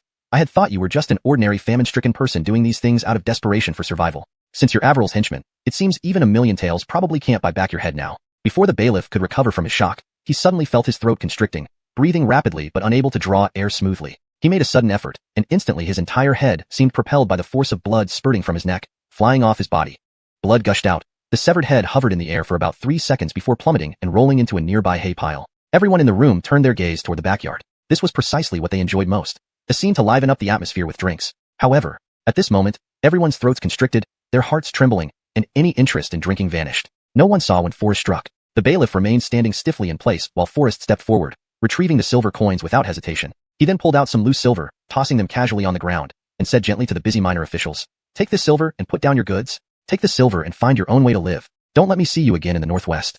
Those who had already witnessed Forrest's methods didn't dare resist, immediately scrambling for the silver and fleeing chaotically. As each wooden barrel was opened one by one, Forrest couldn't help but feel a shock inside. There were easily 30 to 40 barrels filled exclusively with women and children. Those who had been freed expressed heartfelt gratitude, kneeling to thank him. Forrest softly reassured them, You no longer need to worry. I will arrange proper accommodation and food for you shortly. At this moment, the 7 or 8 people inside had already been subdued by Kirsten, lying prostrate on the ground, not daring to move. Among them, only 2 were Xianbei nomads, the rest being members of a local escort agency. What was called an escort agency actually engaged in the business of trafficking humans. As long as someone paid, they were responsible for safely delivering the cargo to the designated destination. Upon seeing Forrest step in, the bearded giant, who was previously inciting trouble, quickly crawled towards him on all fours. Hehehe, young master. I could see from the start that you are extraordinary, not an ordinary person. The bearded giant's eyes were full of flattery as he asked, How does the young master plan to deal with these fellows? Forrest merely glanced back coldly, causing the bearded giant to shudder uncontrollably, his head hanging low and silent. What do you suggest? Upon hearing this, Forrest asked again, and the bearded giant immediately perked up. It would be a waste to kill them. How about making them mine? I'm short on manpower right now. The bearded giant smiled so widely his eyes squinted into slits. Forrest couldn't help but pause, thinking that the bearded giant's skill in acquiring free labor even surpassed his own. Why do you want them? To use as laborers, the bearded giant said straightforwardly. Give them an iron rod and make them grind it into a needle. If they can't manage it, whip them. After grinding one, give them a thicker one, continuously tormenting them. One must admit, if it comes to cruelty, this bearded giant certainly excelled. To think up such a heartless method of torture, it was indeed a rare talent. Forrest couldn't help but draw in a cold breath, then fell into deep thought for a moment, already having an idea in mind. Whoosh! Kirsten suddenly pointed her sword with a stern look on her face, coldly yelling, Don't believe that guy's nonsense. Keeping these guys around will only bring harm to the countryside. We might as well get rid of them all at once to avoid future troubles. Take care of this scoundrel as well. As soon as she finished speaking, the bearded giant was immediately drenched in cold sweat, hurriedly kneeling down to beg for mercy. Lady, spare my life. Forrest pondered for a moment, then lifted his head and responded calmly. To just kill them would be too lenient for this gang. Then his expression turned cold as he said in a low voice, If you are willing to serve me, I can give you a chance to live. Humph, what a joke. Who do you think you are? What qualifications do you have to make us serve you? Exactly, if it weren't for that young master, would we fear you? One of them pointed at Kirsten and shouted angrily at Forrest. All we fear is that sword. The crowd protested loudly one after another. Kirsten's eyebrows were tightly knitted, and she raised her long sword, ready to severely punish these people. After all, she could no longer tolerate what these people had done. However, Forrest stopped her in time. It was clear that relying solely on force wouldn't make these people serve him loyally. Currently, Forrest was in dire need of people, and although these people were guilty of heinous crimes, keeping them alive would still be useful to him. You say weapons cannot convince your heart. How about this? Forrest smiled slightly and then took out the dragon-patterned jade pendant from his waist. Instantly, cries of shock rose among the crowd. Dragon-patterned jade pendant? Could you be an imperial envoy? Those who recognized the value of the item identified Forrest's identity among the crowd. Everyone kneeled down without daring to have any complaints. However, the 2 Xianbei nomads who didn't recognize Forrest remained unusually arrogant. Even if you are an imperial envoy, so what? You can only govern the subjects of Daxia, but not me. I will never submit. Even if I die, I will not serve you, a person from Daxia. Chapter 102. Counterattack begins in earnest. Witnessing the unyielding stance of these 2 Xianbei vagrants, Kirsten's brow flickered with a hint of coldness. She clutched her precious sword, awaiting Forrest's command to sever their lives with a single stroke. Forrest merely smiled nonchalantly, and then drew out a silver note, worth 100 taels from his pocket. Would this amount make you submit?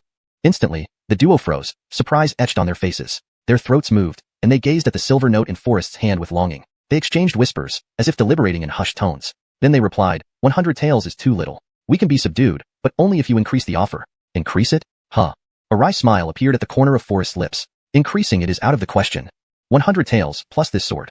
Will that be enough to gain your submission?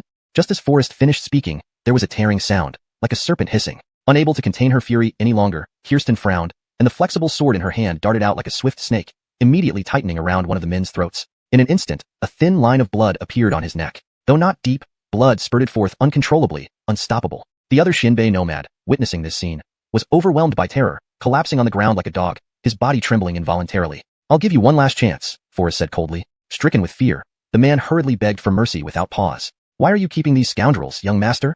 Kirsten asked coldly, puzzled. These are times when every resource counts. They have their uses. With that, Forrest gathered the determined women who refused to leave and the few present guards together. Then he took out a design drawing, assigning tasks with great seriousness. I need you to forge the weapons depicted here. If you succeed, you will be richly rewarded. All eyes fell upon the drawing. What they saw were weapons they had never encountered before, leaving them dumbstruck. Especially the weapon named fire gun left everyone momentarily speechless. What is this, young master? They queried in confusion. These are sketches of the Zhuge repeating crossbow, compound bow, and handheld fire gun. Just follow my instructions, Forrest answered calmly, aware that further explanation might only confuse them. He added with a serious tone, but remember, absolute secrecy is mandatory. Steward, I'll be temporarily requisitioning your blacksmith shop. That day, Forrest swiftly organized the specific duties for all present. By slightly remodeling the burly man's blacksmith shop, he turned it into a rudimentary modern arsenal. Each component, after inspection, was handed over to female workers for assembly, with compensation tied to productivity, an incentive system and assembly line operation perfectly integrated. People marveled, both admiring Forrest's innovative thinking and being grateful for the job opportunities he provided, which brought stability and income. At this moment, Forrest seemed to rise in people's hearts as some kind of deity. The guards were divided into two groups with clear responsibilities. One team transported essential materials while the other focused on processing raw materials into finished products. From then on, Forrest personally supervised, having Kirsten meticulously count the number of disaster victims on the street and mobilizing everyone to combat desertification using the grass checkerboard method. Facing severe drought, Forrest ingeniously invented the care as well, channeling melted snow and surface water underground via natural slopes and effectively irrigating through subterranean canals and vertical shafts. Gradually, the arid plight in the northwest region was alleviated. As livelihoods flourished, not everyone rejoiced. In the governor's mansion, Averill anxiously paced back and forth in the hall, deeply troubled. Sir, fretting won't solve our problems. Beside him, the clerk furrowed his brows, concern evident on his face. Fretting solves nothing. You useless lot only spout words. Come up with a feasible strategy. Averill rebuked fiercely. Since that Imperial Commissioner Barrett took office, he has deprived me of my livelihood by abolishing all exorbitant taxes. Now, the prince is demanding timely tax payments. How am I supposed to manage? The clerk's brows knitted tightly, his gaze dim, and he spoke in a low voice. Why don't we send someone to eliminate him? A sharp slap echoed as Averill swung his hand, delivering a heavy slap across the clerk's cheek. Do you have a pig's brain? Don't forget, Forrest has Alacia, an expert in martial arts, by his side. Even if it's just Commissioner Barrett alone, who dares to easily take his life? Averill said indignantly. The 5 poison boys we sent before have vanished without a trace. Since it's difficult to act directly, why not try to bribe him with gold and silver? What do you think, sir? The clerk cautiously suggested again. Another resounding slap. Obviously, 5 more deep fingerprints appeared on the clerk's face. Idiot! Do you see how Commissioner Barrett looks like someone who lacks money? Averill's tone was icy, burning with anger. This kind of person is the most troublesome. Neither short of wealth nor lacking power, and endowed with extraordinary martial skills, no one can harm him in the slightest. Averill's face turned ashen with rage, feeling restless, his pacing becoming more chaotic. The clerk lowered his head, looking utterly at a loss. Suddenly, the clerk lifted his head sharply. A sly smirk appeared on his face. Sir, I have an idea. Smack. Averill wouldn't let him speak further, slapping him again before asking sternly, what plan? Speak quickly. We might be powerless, but the prince surely can do something. We just need to report this matter to him.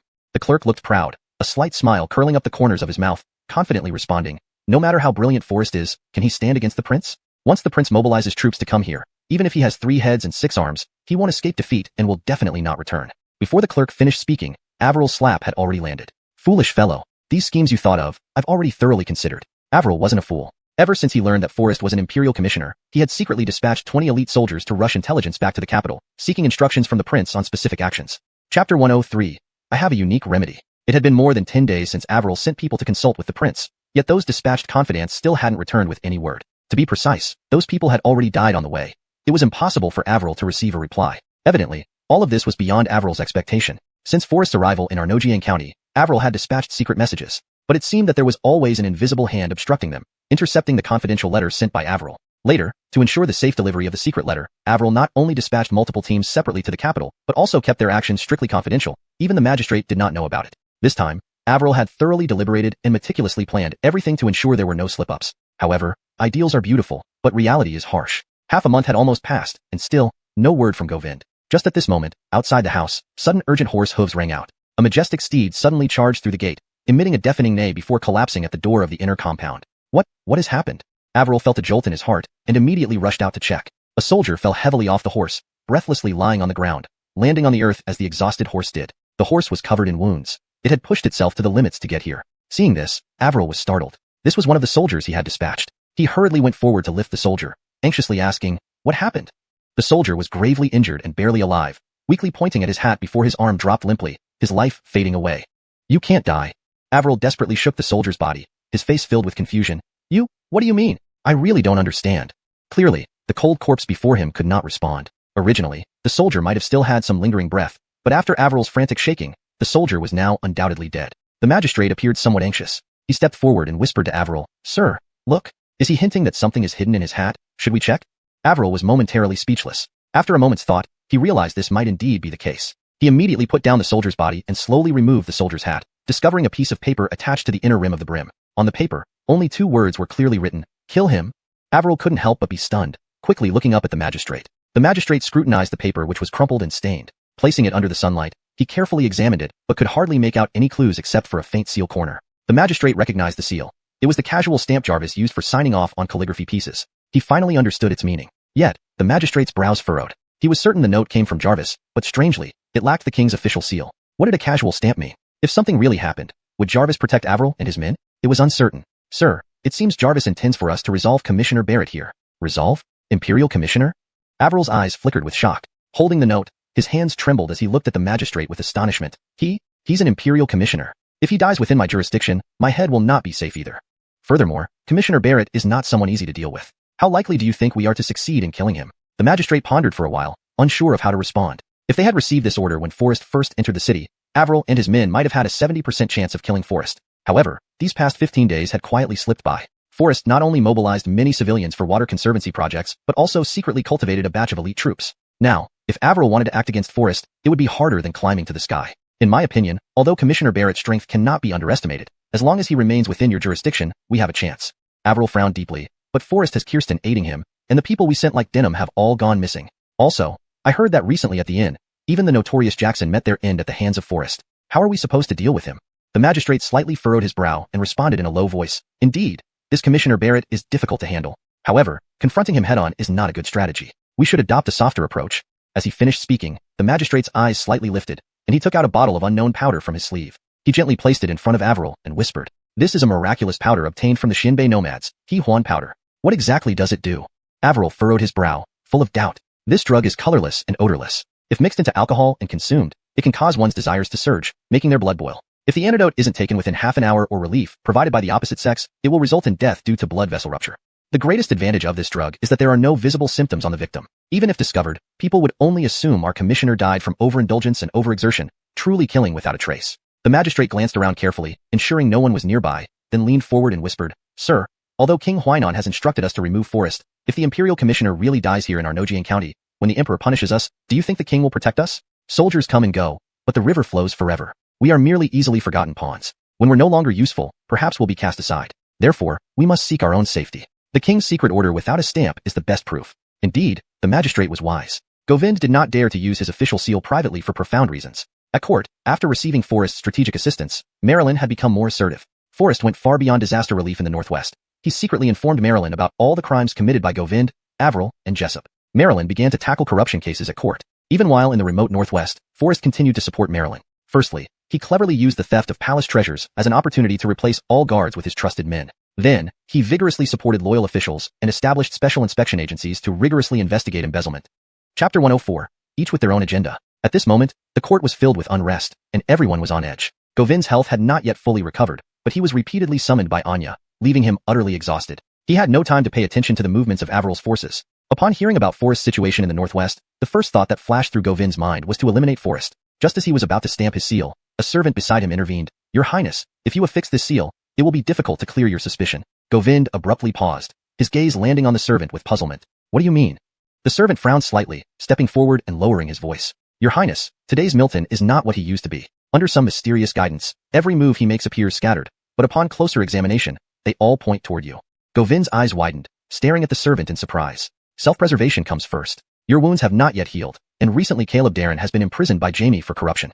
Although Caleb Darren is merely a minor official of the 9th rank, his exposure seems to have limited impact on you. However, taking precaution from small signs, Caleb Darren is one of your people. You must be extra cautious at this moment. After the servant's advice, Govind suddenly saw the deeper meaning clearly. So, what should I do now? The servant's brow furrowed slightly as he stepped forward, continuing to advise, why not use a common seal? This way, it can indicate to Avril that killing Forrest is your intention. Even if things go wrong later, when responsibility is being traced, you can simply claim that Avril acted on his own accord with ill intent, thereby distancing yourself from it. Having said that, the servant closed the windows and doors tightly before approaching Govind and reporting in a low voice. However, as long as Forrest lives, he remains a ticking time bomb. Recent measures taken by Jamie are reportedly due to Forrest's behind-the-scenes planning. Upon hearing this, Govind's expression changed dramatically, staring at the servant in shock. Forrest is far away. Could this be true? Who knows what skills Forrest possesses? It's rumored that he found a highly skilled young martial artist to deliver messages. The servant paused briefly before adding, these are just rumors from the Jianghu, not entirely reliable. But while Forrest lives, he remains a threat to you. If we can ensure his death in the northwest, it would be advantageous for you. It won't be easy for Avril and others to take action against Forrest. You might consider personally deploying ambushes to ensure he doesn't return, thus maintaining control over the court. Govind's brows knitted tightly, his face flushed red like evening dusk. Every mention of Forrest stirred up his volcanic rage. Then he instantly turned cold, shouting angrily, Forrest, I swear I'll leave you with no place to bury. Quickly, send orders to Gaius, commanding elite troops to head to the northwest. No need to invade Arno territory deeply, just set an ambush on Forrest's route back to the capital. Govind clenched his teeth, continuing to issue orders. This time, I'll make sure Forrest never returns. The servant couldn't help but frown lightly. Your Highness, Gaius is one of your best cards. Is it too wasteful to deploy them against Forrest? Gaius, known as Dragon No. 1 Executioner, once slaughtered 300,000 enemies single-handedly on the battlefield, unmatched in combat prowess. In the past, he served the late emperor, stabilizing the foundation of the empire and helped quell rebellions, earning remarkable achievements.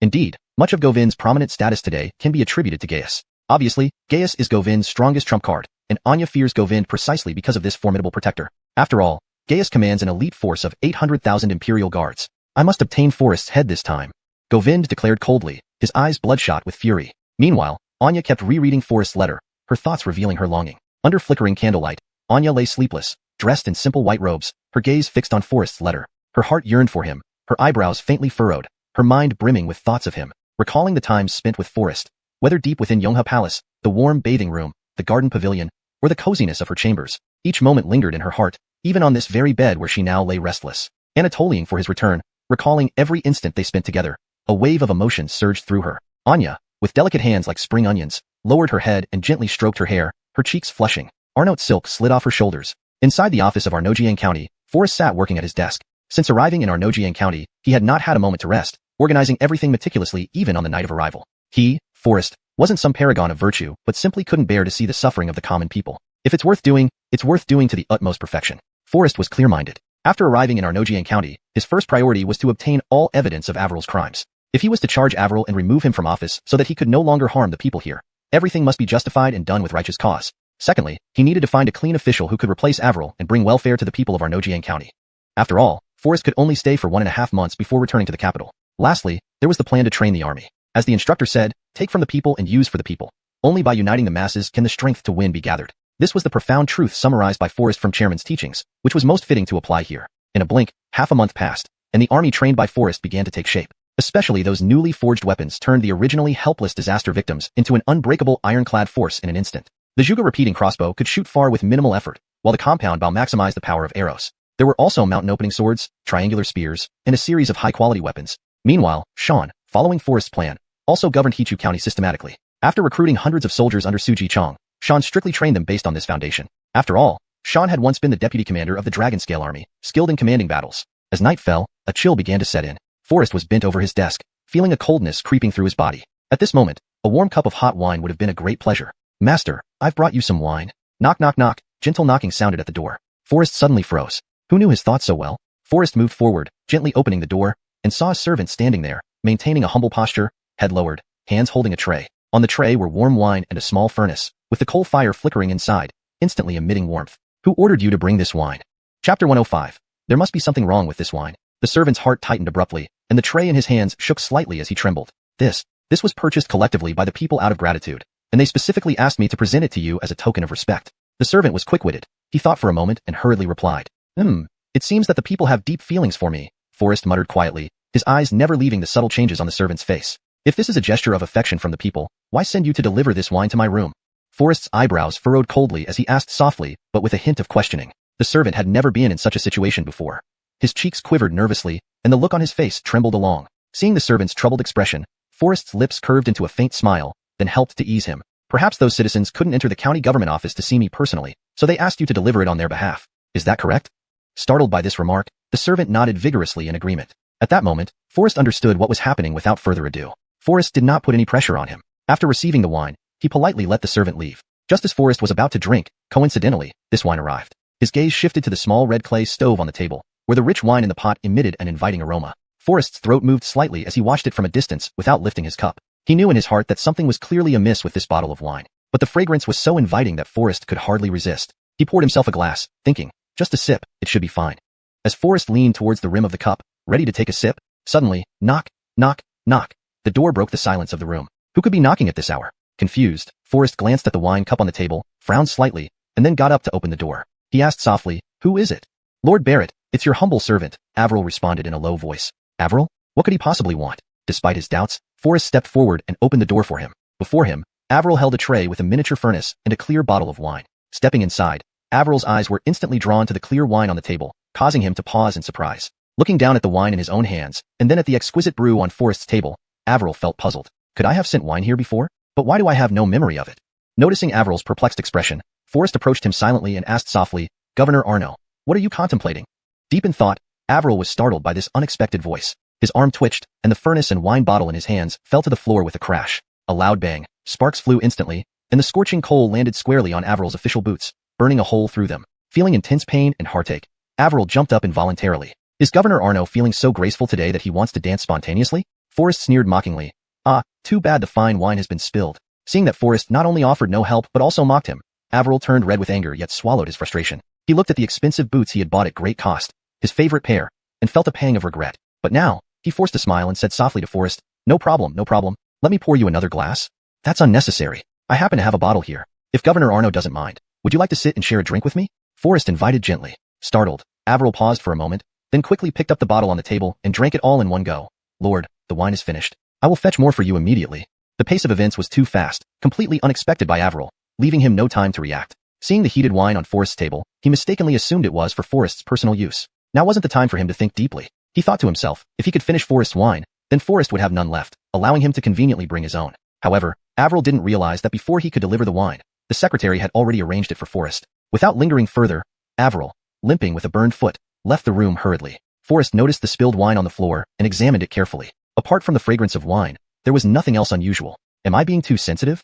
Forrest doubted in his heart. But why would Avril be so kind-hearted? Better to be cautious. Seeing the fine wine on the table ruthlessly ruined, Forrest couldn't help but sigh gently and shake his head repeatedly. Such good wine was wasted by him. Before long, Avril came back slowly carrying another tray. Now, a faint blush spread across Avril's face. Sir, your wine is ready. After setting down the wine glass, Avril didn't retreat hastily but instead filled Forrest's cup by hand. Lord Barrett, wine tastes best when it's hot. Sir, please have a drink.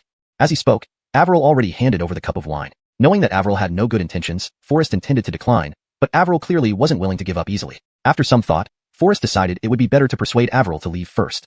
Taking the wine cup, Forrest, unnoticed by Avril, silently poured all the wine onto the ground in an instant. Due to the remnants of spilled wine from earlier still visible on the floor, this action did not attract Avril's attention. How does the wine taste, my lord?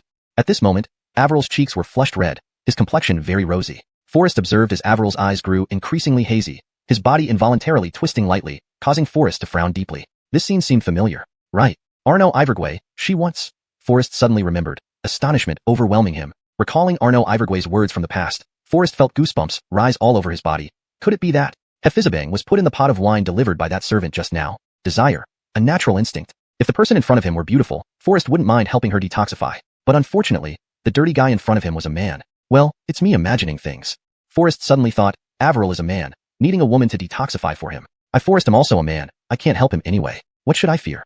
Forrest sneered slightly, shaking his head, and relaxed. However, in the very moment Forrest slightly lowered his guard, Avril had, unbeknownst to him, been reduced to only one piece of intimate clothing. Arnoke, a spirit snake in water, he quietly approached Forrest. Chapter 106. Using a woman as an antidote. Forrest was abruptly jolted, springing 3 meters away like a projectile, his eyes fixed on Averil's ravenous state. Instantly, cold sweat drenched him. Damn, how could I have overlooked this? Great heavens, Averil is such a debauched man who favors men. At this moment, Averil had already been completely consumed by lust, bare-chested and reeking of alcohol, advancing toward Brady. Forrest was alarmed and immediately leaped away like a fleeing hare. Fortunately, his reaction was swift. Otherwise, if Forrest had been caught by Averil, it would have been difficult to escape. However, it was clear that Averil wasn't as fortunate. He missed and fell heavily, the back of his head smashing into the ground in front. A crisp sound echoed, and his originally flat face instantly became even flatter. Obviously, the drug had taken effect. Averil didn't care about the blood gushing from his nose. Hastily, he stripped off his last piece of clothing and lunged at Forrest like a mad dog. Forrest inwardly thought, damn. It seemed the room was no longer safe. Turning around, he rushed towards the door. Fortunately, Forrest reacted quickly. In one stride, he dashed out and shut the door behind him. Instantly, violent pounding on the door began. Alacia in the neighboring room was immediately awakened and hurried over to see what happened. What's going on? Forrest stood guard by the door, forcing a calm response. Nothing, really nothing. It's just a rat that got into the room. Rat? Alacia was stunned, staring at Forrest in confusion. What kind of rat can cause such a commotion? It's just an ordinary rat. Forrest clenched his teeth and replied. Just then, Averil almost broke down the door. Fortunately, Forrest quickly reacted and blocked it. Seeing Forrest's furtive demeanor and unreasonable behavior, Alacia's suspicions deepened. Can a rat truly cause such noise? The more Forrest tried to prevent Alacia from investigating, the more curious she became. Pushing Forrest aside with disdain, she said, Humph. Today, I must see what kind of rat is hiding in there. Forrest wanted to stop her, but had missed the best opportunity. With a creak, the door swung open. A piercing scream shattered the air. The roof tiles trembled and shattered into pieces. Seeing this, Forrest furrowed his brows and covered his ears. He had clearly anticipated Alacia's reaction upon seeing the scene inside. The sight before her eyes was shocking. Averil, completely naked, while a thumb-sized rat was frantically banging against the door. Upon closer inspection, the door had several dents from the impact. Indeed, the drug was effective. Alacia, an innocent maiden, had never seen a naked man before. This scene instantly left her pale-faced and frightened, accompanied by the piercing scream. Watching Averil charge at her like a lunatic, Alacia quickly covered her eyes and kicked forward without knowing where she struck Averil. Crack. This time, it was the sound of eggshells cracking, and 2 eggs cracked simultaneously. After the liquid from the broken eggs flowed out, the pounding stopped, and the screams fell silent. Forrest stood up and approached Alacia, looking inside. His whole body shivered uncontrollably, a chill running down his spine. Alacia, hands covering her face, tears streaming down like broken pearls, sobbed uncontrollably. Forrest's gaze returned to Averil. The tiny rat that had been struggling suddenly ceased its movements. A puddle of water spread on the ground, while Averil lay unconscious with a red face. Alacia collapsed into Forrest's arms without a word, only tears streaming uncontrollably. Forrest was momentarily at a loss, wanting to comfort Alacia but hesitating whether to hold her tightly or not. What happened? What on earth happened? Gerardo heard the commotion and hurried over, leading a squad of soldiers in haste. The scene before him left the magistrate's assistant speechless. Forrest stood unharmed by the door, embracing another young master intimately. Before he could recover from the shock, horror gripped him as he looked through the door to see Averil lying on the ground, breathless. Lord Arno. The magistrate's assistant cried out in anguish, rushing to Averil's side. The surrounding soldiers were also stunned, unsure of what to do. The magistrate's assistant had hoped to expose Forrest's predicament, but instead witnessed the tragic fate of Magistrate Arno. Everyone's eyes inevitably focused on the small rat on Averil's body. It had now become completely shriveled, its messy fur particularly repulsive. Everyone couldn't help but feel worried, instinctively reaching out to stroke their own pet rats. This bone-chilling pain, perhaps only men could truly comprehend. Sir Barrett, what on earth happened? The magistrate's assistant already had tear-filled eyes, turning to look at Forrest, his voice trembling as he asked. The details are not entirely clear to me either. Governor Arno drank the cup of wine I had, and then began undressing in a frenzied manner. Forrest replied in a low voice. The magistrate's assistant froze instantly, sobbing softly, his nose twitching, and stared at Forrest in shock. Wine? What kind of wine? It was just warm wine sent by a servant, accompanied by a small, cozy brazier. Forrest answered. The magistrate's assistant suddenly froze, his face twisting immediately, throwing himself tightly into Averil's arms, tears and sobs intertwining, unable to speak coherently. My lord, I was wrong. All this is my fault? Forrest raised an eyebrow lightly, speaking in a gentle tone to comfort him. No need to panic. Don't you have an antidote? Antidote, yes, there is one for xuanhuan powder. A glimmer of light flashed in the magistrate's assistant's eyes as he hastily wiped away the tears and snot from his face. Then, he turned to the guards beside him, urgently instructing, quickly, summon a few maids over. However, before he finished speaking, the magistrate's assistant stiffened in place, his gaze falling on Averil, noticing that the little rat had completely shattered, utterly destroyed. What kind of severe poison did Averil encounter that requires maidens to detoxify it? Forrest frowned deeply, questioning coldly. This is a rare and strange poison in the world. Before the magistrate's assistant finished speaking, he looked up and saw Forrest's face as cold as frost, startling him so much that his legs trembled uncontrollably, and he fell to the ground. But that pot of wine was supposed to be for my consumption, yet Governor Arno accidentally drank it first. Forrest's tone was as cold as ice, his sharp gaze sweeping towards the magistrate's assistant. In other words, someone intended to poison me? Gerardo, do tell. Who is this person? A flash of coldness flickered. The magistrate's assistant felt a chill, and in fear, fell to the ground once again. Well, Chapter 107. Governing a great country as if cooking small dishes. The clerk hesitated and, faced with Forrest's questioning, was suddenly at a loss for words. Sir Clerk? How did you know what kind of poison Governor Arno had been poisoned with? Forrest's eyes turned icy cold and sharp, his tone frosty.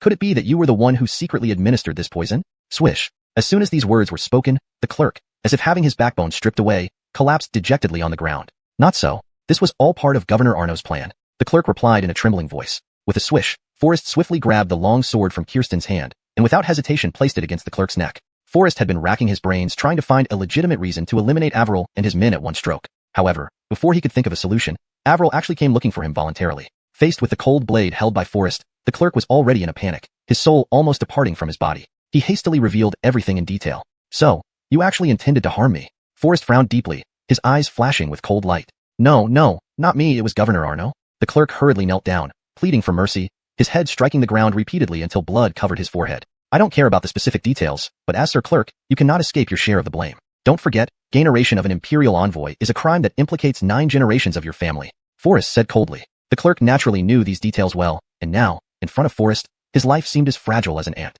This humble servant dares not, envoy run. I never intended any harm towards you. All this was just Governor Arno's scheme, and I merely followed orders. May the imperial envoy see clearly and make wise judgments. Forrest shook his head, letting out a cold laugh. Then give me a reason not to kill you. I will reveal all the locations where Governor Arno has hidden his grain and silver. Only beg you to spare my life. The clerk, quick-witted, immediately took advantage of the opportunity to plead. From the beginning, Forrest hadn't planned to kill the clerk. After all, using him would maximize the benefit rather than simply killing him. Clearly, Forrest had already obtained the results he wanted. After Avril's death, Forrest retrieved all the ill-gotten gains Avril had hidden, which amounted to 8 million taels after tallying. Avril truly deserves to die, embezzling so much money. Kirsten clenched her teeth angrily after seeing it. How do you plan to use these silver taels, Envoy Barrett? Jet asked quietly beside him. Forrest couldn't help but be tempted by such a sum. These silver taels, I intend to use them to support military needs on the frontier, strengthen border defenses, and ensure national peace. Forrest answered solemnly, determination flashing in his eyes. Jet nodded slightly in agreement, showing approval. Envoy run, your wisdom is commendable. Stable borders are necessary to protect our territory. Forrest continued, moreover, I will allocate some of the silver to improve people's livelihoods, such as building bridges and roads, and developing water conservancy projects to enrich the lives of the people. Kirsten's eyes shone with admiration. Your Excellency is truly concerned for the people and considers their welfare. Forrest smiled slightly, understanding that these measures would not only consolidate the court's rule but also win public support, laying a solid foundation for potential future political struggles. But, Forrest shifted gears, before all this begins, we must properly handle Avril's aftermath to avoid unnecessary turmoil. Both Jet and Kirsten nodded in understanding. They knew Forrest's plans went far beyond these immediate actions, forming a much larger strategic picture. Forrest stood up and gazed into the distance as if seeing a blueprint for the future. Let's go. There's much work ahead. These assets were plundered from the common people and should rightfully be returned to them, Forrest murmured softly. Return to the people?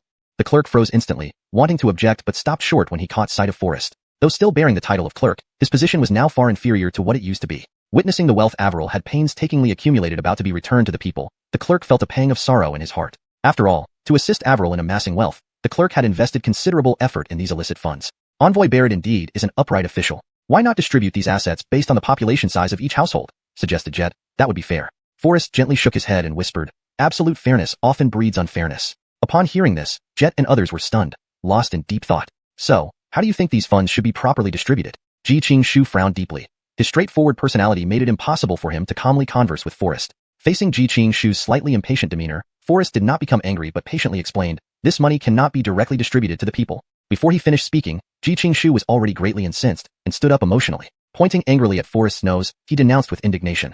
Commissioner Barrett, I once thought you were an upright official who cared for the people and served them diligently. But now you are no different from Avril. All of you are cut from the same cloth.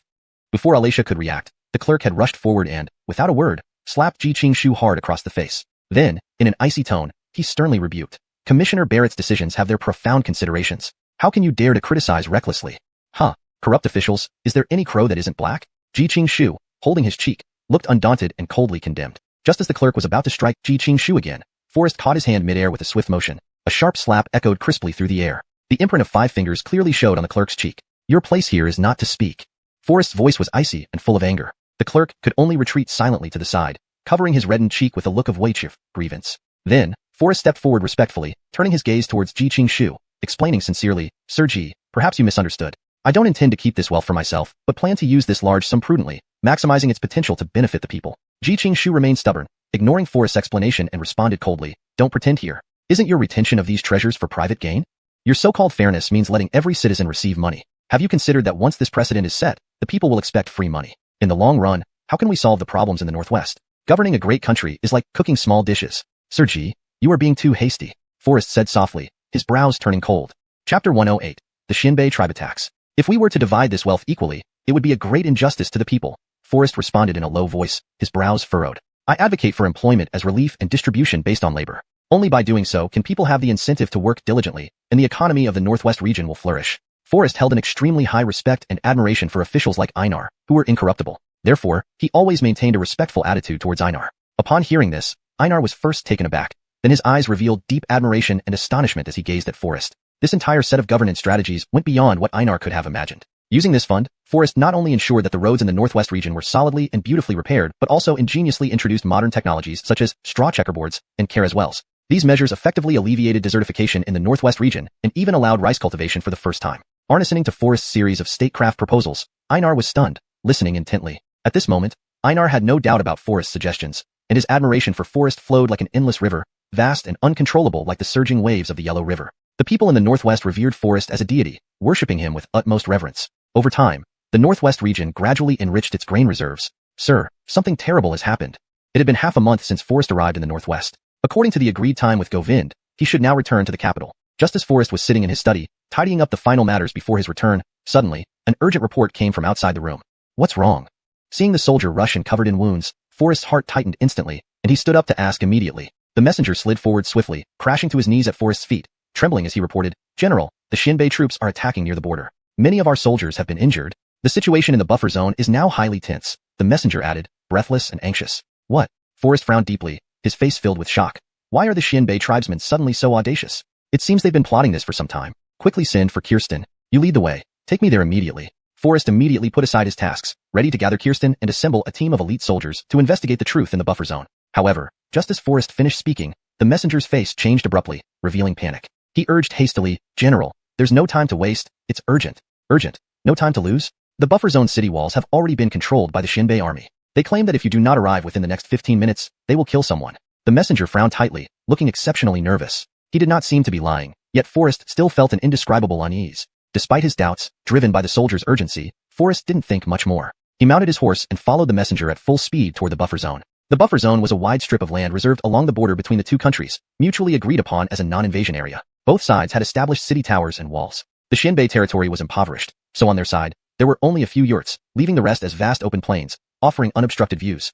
This buffer zone fortress was built when Avril was still alive, inevitably with some flaws and omissions in its construction. Though not top tier in quality, its imposing presence gave the impression of being impregnable, sufficient to defend against external enemies. Due to this visual advantage, the Xianbei tribe feared it greatly, and historically, large-scale conflicts rarely occurred here. Thus, the geopolitical environment remained relatively peaceful. Yet, Forrest couldn't help but feel puzzled as he thought about it. This incident indeed seemed inexplicable. Everyone knew that the Xianbei border area was open and visible. If a large Xianbei army attacked, the guards should have noticed. Even if the city walls were subpar and easily breached, they would still hold out for a while, giving enough time for alerts and reinforcements. Wouldn't those Xianbei cavalry be afraid? Forrest originally believed there was no need for excessive worry, so he hadn't invested too much effort here. Recently preoccupied with affairs, now that the deadline for returning to the capital approached, he decided to let Sean lead the troops to guard this place temporarily. Once he returned to the capital, he would send cement to repair the city walls. Unexpectedly, just as Forrest was about to return to the capital, the Xianbei tribe took action. At this moment, the 3,000 elite soldiers trained by Sean were still stationed in Hichu County. Could it be that things here are not as simple as I imagined? Forrest couldn't help but feel puzzled.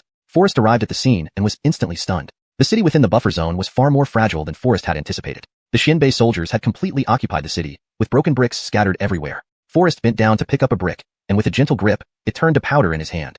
With such strength, how could it possibly withstand an invasion by outsiders? Who dares to approach? Speak your name quickly. Just as Forrest and his companion reached the base of the city tower, Drew, a Xianbei general who had already taken control of the tower, arrogantly shouted down at Forrest and his men from above.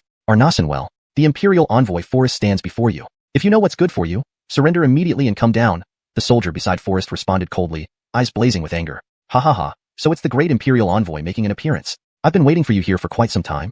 On top of the city tower, a man with tangled hair and a towering physique sneered and shouted loudly. It seems you're about 15 minutes late. Drew glanced at a wooden bucket filled with sand and held a horsewhip in his hand, responding in a cold tone. That was a sandglass, used for timing. It originally belonged to the Xia dynasty, but was sold over by smugglers. Drew's gaze fell on the messenger soldier, his voice as cold as ice. Boy, you didn't complete the task I assigned you properly, but I promised to return your brother, and I will keep my word. Swish. With a sharp sound, Drew swung his large saber, easily cutting the ropes binding a Xia soldier. But in the next instant, Drew suddenly pushed the soldier, causing him to fall from the city tower. No! The shocked soldier let out a desperate scream, rushing forward in an attempt to catch his brother. Sadly, it was too late. The soldier, overcome with grief, angrily shouted, "You promised to return my brother alive." Chapter 109. My head is quite valuable. Walt laughed derisively. I did promise to return your brother alive when I released him. How can this be considered breaking my word? Ha ha ha. Despicable. Coldness entered Forrest's eyes as murderous intent surged in his heart. The soldier, tears streaming down his face, turned and repeatedly kowtowed to Forrest, his voice trembling with guilt. My lord, I'm sorry.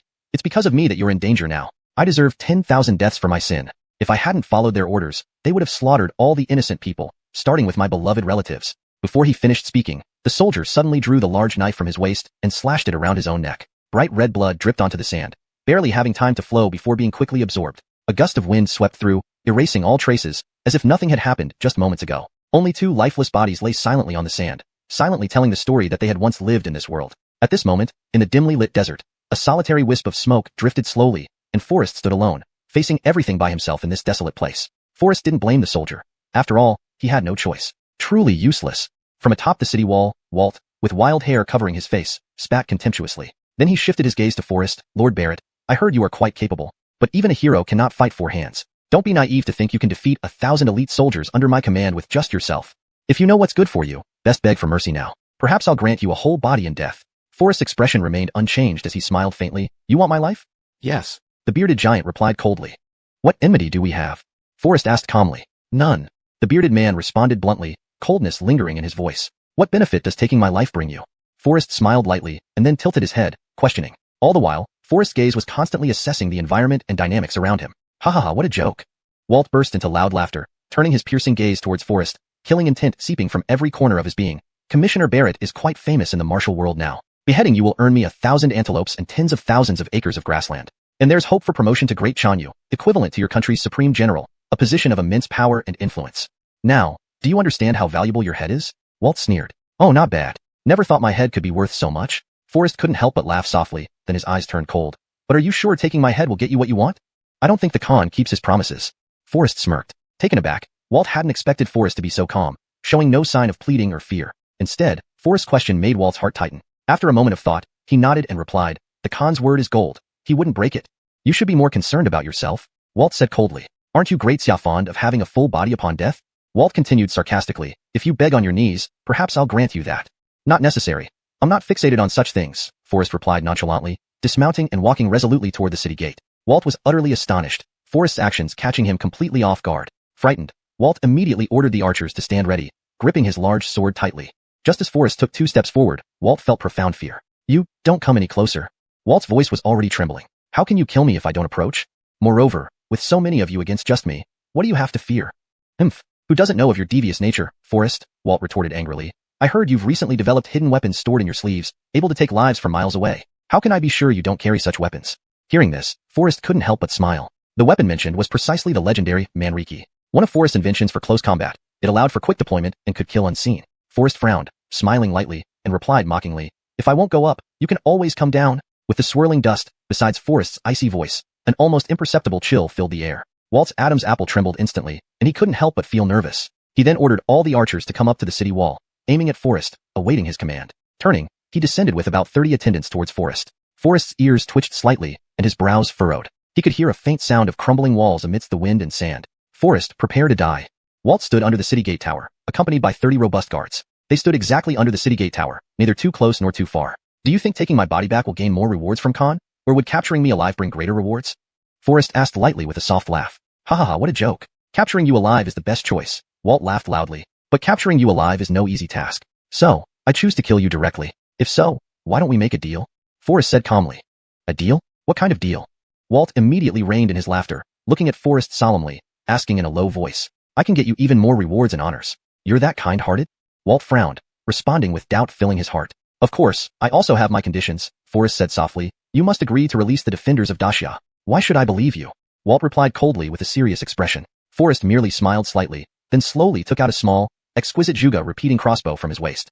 This was a unique hidden weapon he specifically crafted for Kirsten. Forrest originally planned to create an excellent pistol, but was limited by the conditions in the Northwest. Moreover, making a pistol was not something done overnight. So, he changed his mind and carefully crafted this exquisite Juga repeating crossbow as an alternative.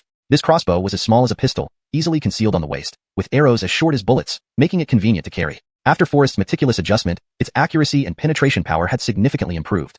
Chapter 110. My arrow does not discriminate. To increase its lethality, Forrest coated the arrowhead with a mild poison, though not potent enough to be fatal. Forrest had originally planned to hand this over to Kirsten today, so he carried it with him at all times, but had yet to find the opportunity to transfer it. Unexpectedly, it found its use at this very moment. Do you think you have any choice? Forrest gripped the crossbow in one hand, his brows furrowing, sending a chill through the air, making everyone's heart skip a beat. Bar involuntarily froze, his body retreating 2 steps uncontrollably. Only then did he dare take a closer look, discovering that what Forrest held was nothing more than a trivial toy. His heart immediately dropped back into place. Bar threw his head back and burst into mocking laughter, jeering, "Commissioner Barrett, are you trying to scare me? With such a tiny thing, do you really think you can hurt me? Wouldn't that make my title Divine Whip Bar just a hollow reputation?" What Bar feared most was Forrest's handheld arrow, which was rumored to be extraordinarily skilled and extremely secretive. But now that he had seen what Forrest held, his fear vanished entirely. Suddenly, there was a loud crack in the air. It was the thunderous sound of Bar whipping his whip. "Commissioner Barrett, you haven't experienced the power of my divine whip," Bar said coldly, his tone laced with a hint of pride. He then turned his gaze to the men upstairs and issued orders sternly. "Release an arrow. This day, Commissioner Barrett, I'll show you the true might of my divine whip." As soon as he finished speaking, an arrow shot through the air like a dragon breaking free from the heavens, piercing the wind with a sharp whoosh, heading straight for Bar. Bar frowned, his thick beard trembling along with his face. Just as the arrow was about to touch Bar, mere inches away, his eyes glowed like eagles, and he firmly planted his stance. Gathering all his strength into his upper body, he drove his arms with the power of his waist, from his upper arm to his forearm, and finally flicked his wrist lightly. With a resounding roar, his whip unleashed thousands of cold stars. The long whip slashed through the air, accompanied by a deafening thunderclap. Bang! The incoming arrow shattered into 2 pieces upon impact, falling to the ground instantly. "Bravo!"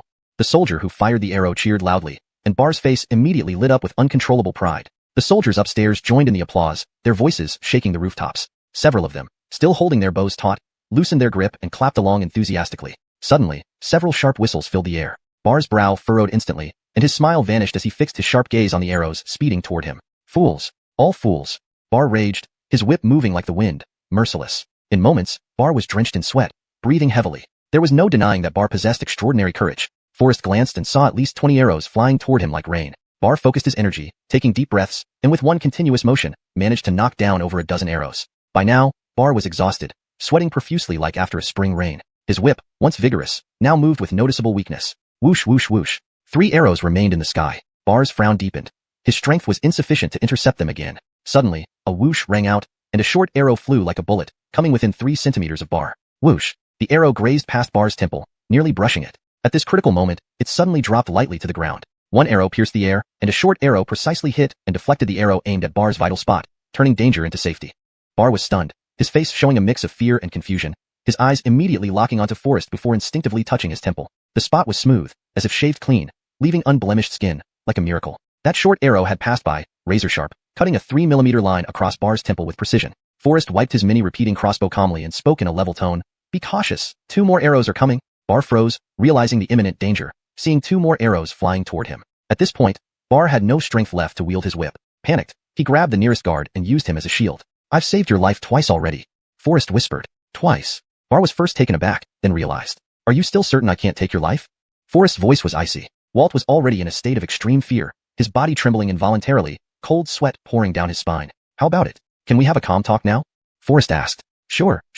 Commissioner Barrett, please put the item in your hand down first, and then we can discuss anything." Walt frowned and hurriedly bent over with a forced smile. Walt was a smart man, and during their conversation, he had quietly shifted his position to avoid the threat from Forrest's spear tip. Facing such a cunning foe, how could Forrest not see through his intentions? "My arrow does not discriminate. If you make any sudden moves and get hit by it, you can't blame me."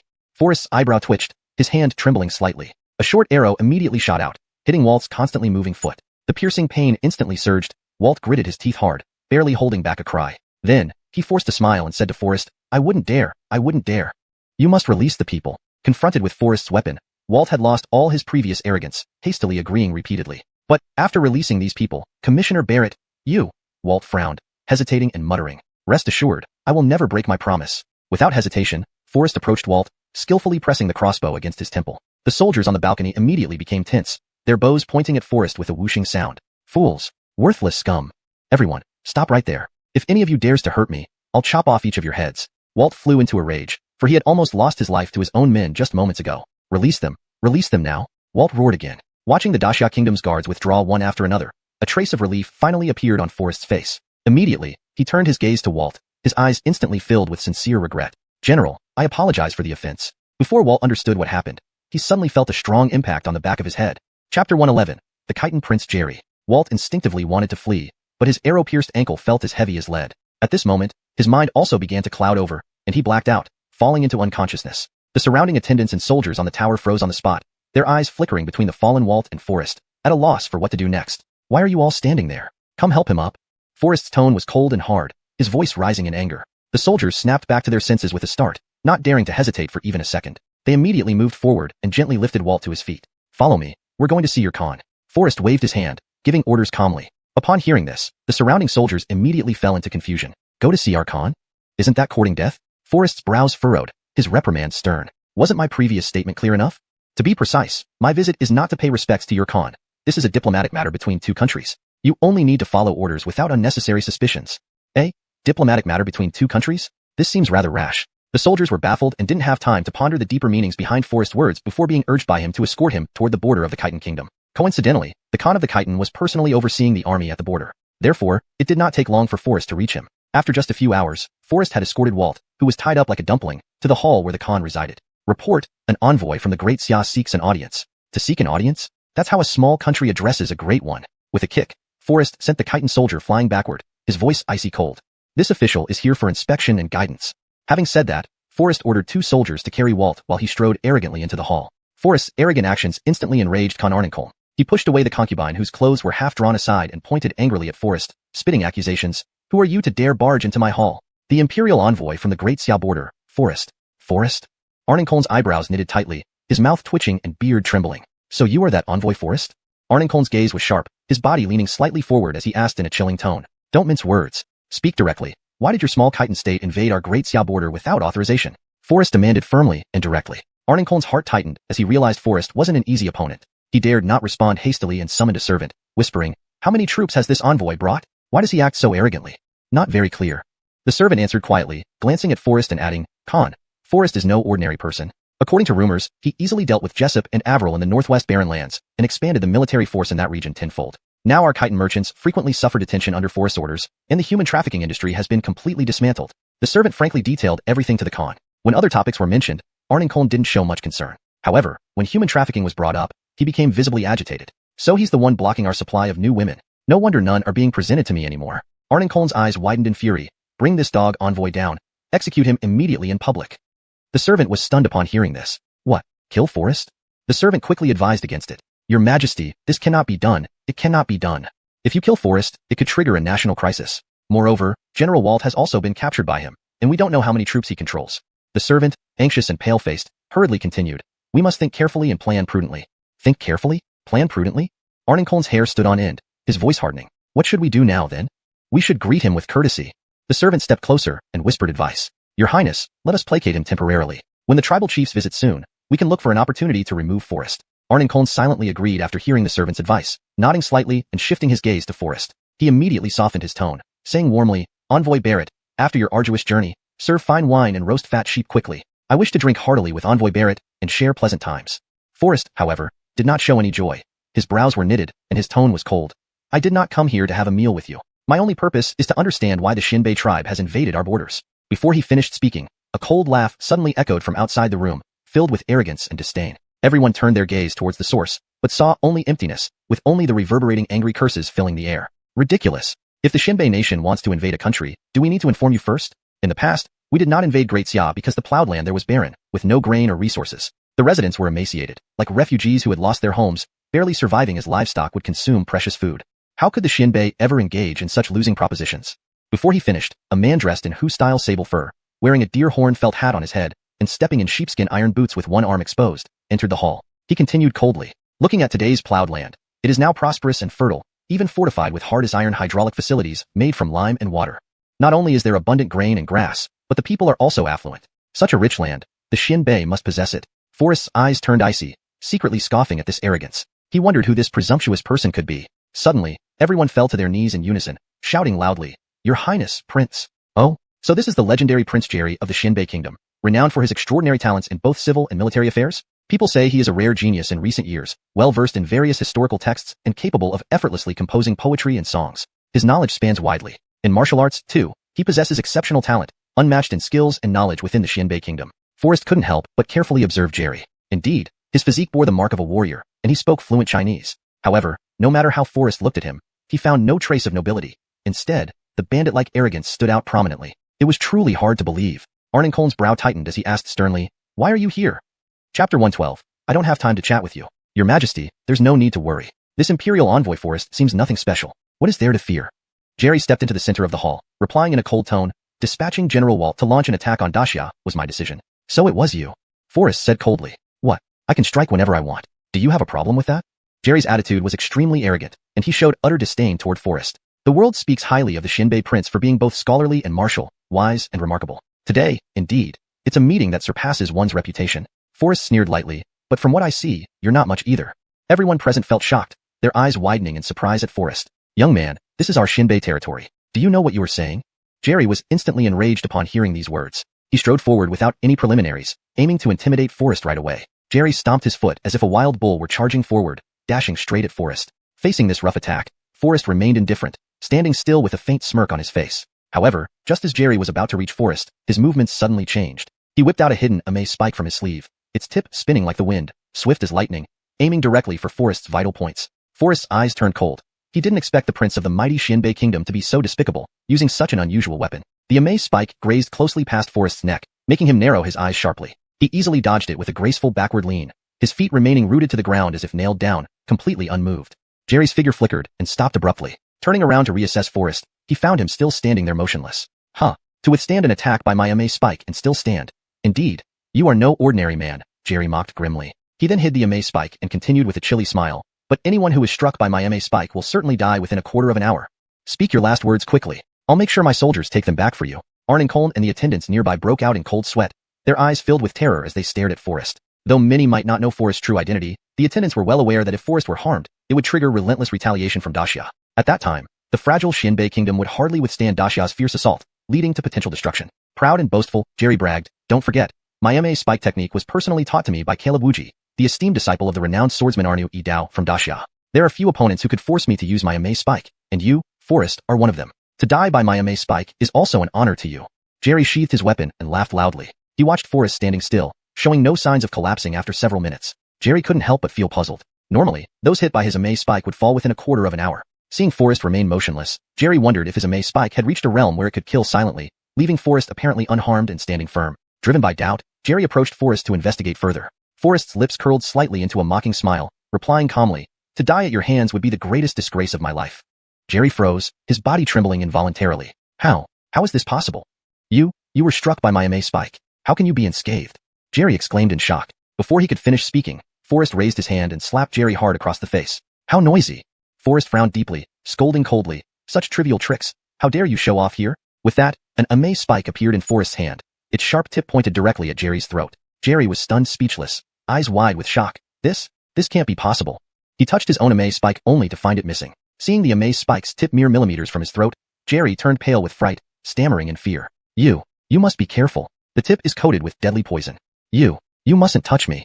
"Humph," Forrest sneered, "a prince of the noble Xinbei kingdom, using such treacherous weapons." Arnincoln and the attendants on the platform immediately tensed up. Arnincoln even jumped out of his seat, his voice trembling as he pleaded. "Imperial Envoy Barrett, by no means. My son is ignorant and has offended you. Please be merciful and forgive him." "Forgive him? He tried to take my life," Forrest said coldly. "Worthless. Hurry up and kneel down to apologize to Imperial Envoy Barrett." Arnincoln anxiously scolded Jerry. Jerry was already pale-faced and trembling, ready to beg for forgiveness. However, upon hearing Arnincoln's order, he immediately resumed an arrogant demeanor, retorting in a cold voice, "Ask for mercy? He doesn't even have the qualifications. You only took advantage of me when I was off guard. If we fought fairly, you wouldn't necessarily be my match." Jerry persisted stubbornly. "They say you're a gentleman. If you have the guts, release me, and let's have a fair fight." A hint of cold laughter rose in Forrest's heart. It was clear that the relationship between this father and son was not harmonious. "You never shed tears until you see the coffin," Forrest frowned, with no leisure to waste time here. "A fair fight is something a gentleman would do. I never claimed to be a gentleman." Faced with someone like Jerry, Forrest had no intention of wasting words. Suddenly, Forrest's expression darkened, and his grip tightened.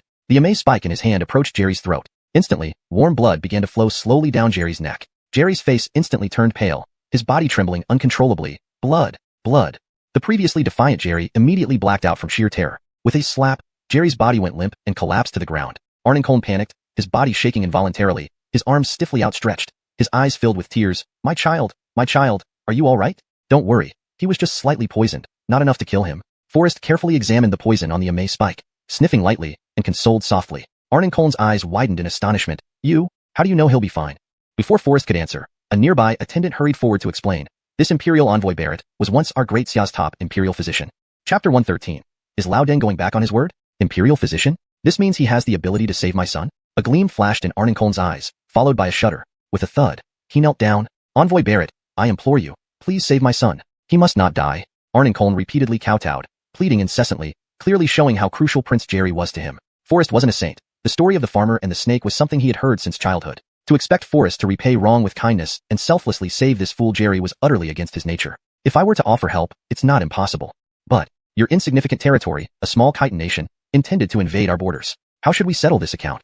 Forrest's tone was icy, his voice low. Arnincoln was momentarily speechless, stunned on the spot, his eyes vacant, unsure of what to do. It was one of the attendants beside him who reacted quickly, stepping forward hurriedly and whispering to Arnincoln, Your Majesty need not worry. After all, we still don't know the extent of Forrest's power. We might as well pacify Forrest for now. We can pretend to promise never to violate Daxia's borders again. The attendant slightly raised his brows, glancing sideways at Forrest before continuing calmly. Keep him detained in chitin for a few days, offering him top-tier food and drink. In a few days, the barbarian envoy will arrive. By then, we can strategize further without delay. Hearing this, Arnincoln nodded in agreement, finding the plan ingenious but still harboring concerns, furrowing his brow. But what about Jerry? Let's temporarily give Forrest some rewards, treating him with the best food and drink so he can start saving the prince. The attendant whispered his suggestion, then, as long as we keep him under control in Daxia, we'll be the butcher's knife and he'll be the fish and meat. At that point, can't we do whatever we want? Arnincoln pondered for a moment before nodding in agreement. I agree. Arnincoln nodded eagerly. As long as you can save my child, any request of yours, I will comply with. This is your word. If you break it, don't blame me. Forrest's tone was calm, but carried an undeniable lethal intent. Usually, within 5 steps of a poison patient, there would certainly be an antidote available. Forrest immediately bent down and searched Jerry's body meticulously. Sure enough, he found a pill in a pouch on Jerry's chest. Forrest carefully sniffed it. Then, he swiftly fed the pill to Jerry. At the same time, Forrest tore off a piece of Jerry's sleeve with a ripping sound, obtaining a strip of cloth. Subsequently, Forrest took out another pill, ground it into powder carefully, applied it to Jerry's wound, and bandaged it. Standing up, Forrest clapped his hands, saying, All done. In 3 days, he'll be back to normal. This series of smooth and skilled actions left everyone present dumbfounded. Arnincoln was taken aback, thinking Forrest didn't seem to have done much. He looked bewildered. That's it? What else could there be? Forrest seemed somewhat helpless. Isn't saving him enough? Do I have to stab him a few times too? No, not exactly, Arnincoln stammered, his voice weak.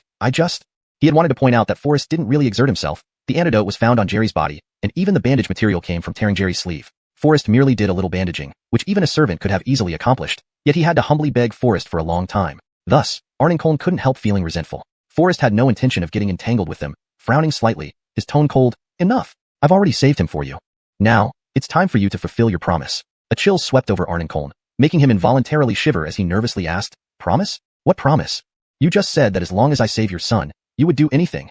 I see you chitins have nothing valuable to offer, Forrest mused, speaking lightly. So, provide me with 100 tons of fine iron, 3,000 white sheep, and 1,000 horses as compensation. What? Arnincoln's face instantly flushed red, his body trembling. He stumbled and fell onto the ground. This was practically highway robbery. Forrest didn't bother entangling with him further. With a wave of his hand, an arrow shot out like a gust of wind, grazing past Arnincoln's ear, leaving a bloody streak, and finally embedding itself in the seat behind him. Arnincoln was suddenly startled, hurriedly covering his ear with his hand, feeling only warm blood beneath his fingertips. As he realized his hands were covered in blood, sheer terror gripped him, causing his whole body to involuntarily tremble, his eyes bulging out of their bushy beard like copper bells. Procrastinating, what does it mean? Can you give a straight answer?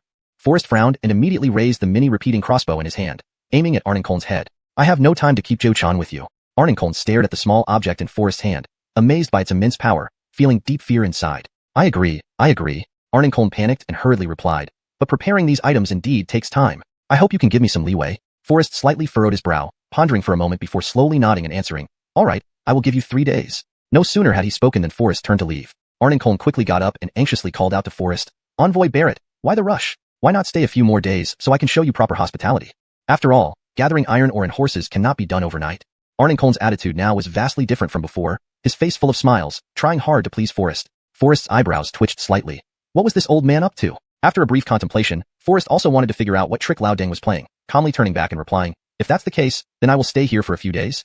Arnincoln instantly brightened up, hastily ordering his servants to prepare a feast to entertain him grandly. However, inside, Forrest felt increasingly uneasy. 2 days passed swiftly, but there was still no word from the old man Arnincoln. When Forrest tried to go for a stroll, he found himself constantly followed by 2 guards, and several areas were off limits for him to investigate. Indeed, the situation was strange, stirring suspicion in Forrest's mind. Forrest frowned deeply, thinking to himself, could this old fox Arnincoln be intentionally keeping him confined here? Inside the palace, Arnincoln was chatting jovially with the chief of the barbarian tribe, Prince Adrian, the atmosphere quite pleasant.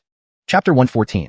A man against 100, the advantage Arno's with me. Haha, your majesty is truly ingenious. Not only have you restrained that forest here, but when our allied forces arrive, we can surely capture Arnojiang County directly. At that time, without a leader, Arnojiang County will inevitably fall. Hatcher laughed heartily, his spirits soaring. Amidst the chorus of birdsong and clinking wine cups, Hatcher and Arnincoln were already drunk in the aroma of wine, oblivious to everything else. Though Arnincoln appeared rugged and unrestrained on the outside, he was unexpectedly delicate and deeply strategic inside. At this moment, Forrest's doubts grew heavier and heavier. He immediately summoned Clarence, the attendant responsible for receiving him. With a flick of the blade, he pressed the edge against Clarence's neck, then began a mild and friendly conversation with Clarence. Clarence was utterly terrified, his face as pale as paper, trembling uncontrollably, not daring to make any movements. Bear it, Inspector. What do you mean? Forrest gently patted Clarence's shoulder and asked softly, may I ask where the barbarian delegation is staying now? The barbarian delegation is temporarily residing in the palace north of the main hall. Clarence trembled like a leaf in the wind, his legs quivering involuntarily, never taking his eyes off the blade at his throat, answering in a shaky voice. Leader Hatcher and Jamie were discussing important matters in the inner palace, but now, he should have returned to his residence. Very good. Forrest nodded slightly, composed. It turns out Arnincoln indeed broke his promise, and secretly colluded with the barbarians behind his back. His intentions were as obvious as Lu Bu's treachery. Bad. Forrest was suddenly startled, realizing something more urgent. He was currently in Xinbei territory, while his country's border was leaderless. If Arnincoln took this opportunity to launch a surprise attack, the northwest region would be in peril. Forrest knew he couldn't waste any more time here with Arnincoln. He immediately released Clarence, sword in hand, and rushed straight to the barbarian delegation's quarters. Forrest did not come to the Xinbei kingdom alone to sightsee or indulge in pleasures. Moreover, Arnincoln disregarded martial virtues and broke his promises first by luring Forrest to stay and then secretly communicating with barbarian leader Hatcher, giving him a cold reception. How could Forrest bear this? If they conspired further, Hatcher and Arnincoln might capture and present him to the barbarians. That would truly be losing both wife and soldier. As the saying goes, strike first, or suffer later. Not entering the tiger's den, how can one catch the cub? Although Forrest was alone, he had never feared anyone. Facing overwhelming odds, strategy must prevail. Fire attack on the encampment. Forrest had already devised a clever plan. He infiltrated the backyard to set fires, and, with his single blade, bravely entered the barbarian delegation's quarters. Since they were unrighteous, he needn't be either. Capturing the entire barbarian delegation was Forrest's goal tonight. The barbarians brought an imposing entourage of over 100, their strength not to be underestimated. A man against 100, the advantage lies with me. Forrest's eyebrows furrowed, a cold smile playing on his lips. Taking advantage of the night cover, he held his sharp blade and headed straight for the barbarian delegation's residence. It must be admitted that Forrest's luck was undeniable. Even the east wind seemed to assist him. The wind was blowing in the same direction he was heading. Dark moon, swift wind. This was indeed a good time to act, seemingly arranged by fate. Forrest rode the wind, set fires, and then silently stepped in with his blade. The barbarian soldiers were still chatting and laughing. Seeing Forrest enter alone with a blade, they all looked puzzled. Who are you, boy? To dare enter our residence with a weapon? Are you looking for death? Before he finished speaking, the leader slashed at Forrest with his blade. However, a subordinate promptly grabbed him. With a look of disdain, the subordinate scanned Forrest up and down, a smirk of contempt playing on his lips. Leader, why deal with such a small fry yourself? No need for you to move. Let me handle this nameless nobody. I guarantee, one strike and it's done. The deputy arrogantly sneered, his words full of disdain. The surrounding soldiers cheered and jeered as if watching a show. Let me try. I just sharpened my blade and need someone to test its edge. Ha, whose turn is it now? Another soldier mocked. Since the deputy wants to show off, we can learn from this demonstration. Muttering nonsense, how noisy.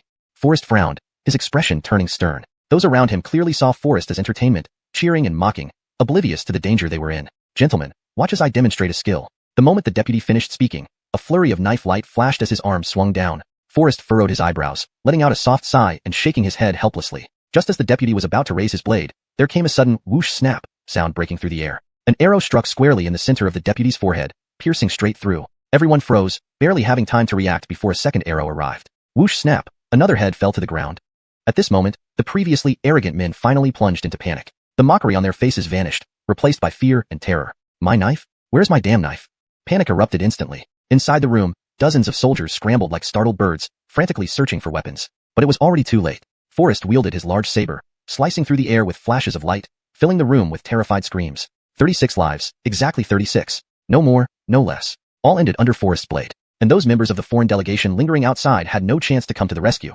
They were all reduced to ashes in the blazing fire. Yet, Forrest remained unscathed, with only some bloodstains on his clothes. The next day, Forrest instructed Clarence, the attendant responsible for receiving him, to summon Arnincoln to the bedroom to discuss important matters. At that moment, Arnincoln was deeply contemplating how to ally with Chontang King against Forrest, not taking Forrest seriously at all, and even disregarding Forrest's summons. Holding a beauty in his arms, he gently rubbed his swollen temples from the hangover, responding coldly, "What is Forrest? To demand this king to meet him personally? How audacious. That boy can't stir up much trouble. If he has anything, let him come here." Arnincoln replied with disdain. He then turned without hesitation, pressing his beloved concubine beneath him, indulging in bestial intimacy. Clarence was taken aback, hesitating to speak further but drowned out by the ensuing moans. "Still standing there? Get out now. One more look and I'll gouge your eyes out." Chapter 115. The Xianbei fully submit. Arnincoln was drenched in sweat from his vigorous activities. Seeing Killian still standing by without leaving, he instantly flared up with rage and loudly reprimanded him. However, his movements up and down never ceased for a moment. Listening to the cooing around him, Killian wasn't stupid. He naturally knew that if he continued to linger, his life might not be safe. Therefore, he had no choice but to hastily leave and promptly report the truth to Forrest. "Since you won't come on your own, I'll pay you a personal visit." Forrest frowned, his eyes revealing a chilling coldness. Arnincoln's actions were truly excessive. He thought that by allying with the Tartar king Hernan, he could completely restrict Forrest. What Arnincoln didn't know was that just last night, Hernan's head was already in Forrest's hands. A loud bang. Forrest kicked open the door of Arnincoln's sleeping quarters forcefully. The guards outside were scattered on the ground. "Who dares disturb my peace as a king?" As Arnincoln was in the midst of his wild movements, he saw the door kicked open, his eyes immediately glaring fiercely, breathing heavily as he roared out, accompanied by the screams of his concubine lying on the bed. Just as he was about to reach his climax, Forrest unhesitatingly hurled the head of the Tartar chief Hernan right in front of Arnincoln. Not an inch off target, it landed precisely on the concubine's stomach. "Aya!" A blood-curdling scream echoed like a slaughtered pig, piercing through the clouds and rocks. The fresh blood slowly trickled down the smooth skin of the consort, quickly staining the sheets into a shocking red. Arnincoln's heart skipped a beat. Seeing the gaze of Hernan, his fear reached its peak. His body softened and he fell to the ground. The concubine was already panic-stricken. Her soul fled, unconscious on the bed. What happened here? Sitting on the ground, Arnincoln kept retreating, disheveled and limp. His eyes were full of panic, his body trembling like a leaf in the wind. How could he think of covering himself at such a moment? "You deliberately delayed matters, keeping me tied up in Xianbei while secretly collaborating with the Tartar king, planning to outsmart me. Don't think I didn't notice." Forrest sighed lightly, his tone filled with helplessness and disappointment. "No, it's not as you imagine." Arnincoln's face changed dramatically as he hurriedly knelt down, pleading. Hearing this, the guards rushed in, but upon witnessing the scene before them, they all froze. "Those who aren't afraid of death can all come in." Forrest smiled faintly. Arnincoln's eyes darted around, sternly rebuking. "This king is discussing state affairs with Commissioner Barrett, conducting friendly exchanges. Why have you Sanzu Chongru? Withdraw immediately." Friendly exchanges? Everyone suddenly froze on the spot. Though their hearts were full of doubts, they had no choice but to obey the king's command. Thus, the room gradually became silent, leaving only Arnincoln and Forrest inside. After less than half an hour of intimate and cordial conversation, Forrest left the palace calmly, escorted respectfully by Arnincoln. The outcome of the conversation was quite harmonious. Arnincoln clearly expressed his agreement with Daxia's governance strategy, and, with sincere wishes, desired to submit to Daxia, becoming a vassal state. To show his sincerity, Arnincoln specially arranged for Forrest to take Prince Jerry of Xianbei back to Daxia as a hostage to ensure trust. Regarding the resources and livestock that Forrest had requested previously, Xianbei would generously provide everything. The red handprints on Arnincoln's face served as evidence of their friendly discussion. Returning to the border between the two countries, Arnojian County was now surrounded by the combined forces of the Tartars and Xianbei, awaiting orders to attack. Fortunately, Forrest acted swiftly, having eliminated Hernan in advance. The soldiers at the border hadn't received orders to lift the siege yet, thus remaining unaware of what happened on Arnincoln's side. Just as Forrest was about to cross the buffer zone, he was intercepted by Xianbei soldiers outside the city gate. Who dares enter? During wartime, anyone without the king's written authorization may not enter. On the city wall of Daxia, Kirsten recognized Forrest from afar. Seeing Forrest surrounded by Xianbei soldiers, Kirsten's heart raced wildly. "Prepare the horse immediately." Kirsten's voice was icy, and she hurriedly went downstairs. "General, this is absolutely impossible," a guard said anxiously, his face filled with worry. "Now that Xianbei has allied with the Tartars to attack our city, going there would be like walking into a trap." The soldiers chorused their objections. "Please think carefully, General." Faced with Forrest's dire situation, Kirsten couldn't consider any more. Without any hesitation, she immediately mounted her horse, whipped it fiercely, and rushed straight to the Xianbei military camp. Who dares to lay a hand on him? Kirsten glared fiercely, her voice cold and commanding. Her soft sword swung in her hand, turning everything it touched crimson. Before the soldiers could react, their heads were separated from their bodies. "Kirsten, why have you come?" Forrest rushed forward with eyes full of excitement, but seeing the overflowing worry in Kirsten's eyes, she dismounted and instantly stood in front of Forrest. "Anyone who intends harm must first get past me." The group of Xianbei soldiers couldn't help but be stunned. their faces still showing fresh red marks. Then one by one they threw down their weapons and knelt to beg for mercy. This scene left Kirsten momentarily at a loss. Turning back, she looked at Forrest with astonishment. What exactly happened here? Forrest replied with a somewhat bitter smile. I was just giving them a lesson when you suddenly barged in so aggressively. Don't worry, they have already realized their mistakes, Forrest said lightly. Then Forrest gently stroked Kirsten's forehead, tenderly smoothing out her disheveled hair, his eyes filled with endless affection. He understood that Kirsten came without thinking because she was worried about him, rushing over to protect him. They didn't hurt you, did they? Kirsten anxiously examined Forrest from head to toe, her eyes brimming with tears. Fool, I'm fine, Forrest comforted her softly. Kirsten's eyes turned red with tears instantly, her small fists lightly pummeling Forrest's chest repeatedly, releasing the accumulated heartache of recent days. Suddenly, she fell into Forrest's arms like petals falling, her tears streaming down like rain, evoking deep pity. She complained. In these days you've been gone, do you know how much I've missed you? Forrest held Kirsten gently in his arms, gazing into her weary eyes, imagining the scenes of her working tirelessly for him through the night. During Forrest's absence, all the matters big and small in Arnojiang County had been handled by Kirsten alone, which was indeed quite exhausting. Chapter 116. Let's go home. This trip to Arnojiang had been hard on Kirsten, who protected him throughout and endured a great deal of hardship and weight. Forrest felt deep regret and remorse in his heart. He gently stroked Kirsten's hair and said with deep affection, Don't be afraid. I'm here. I'll take you home.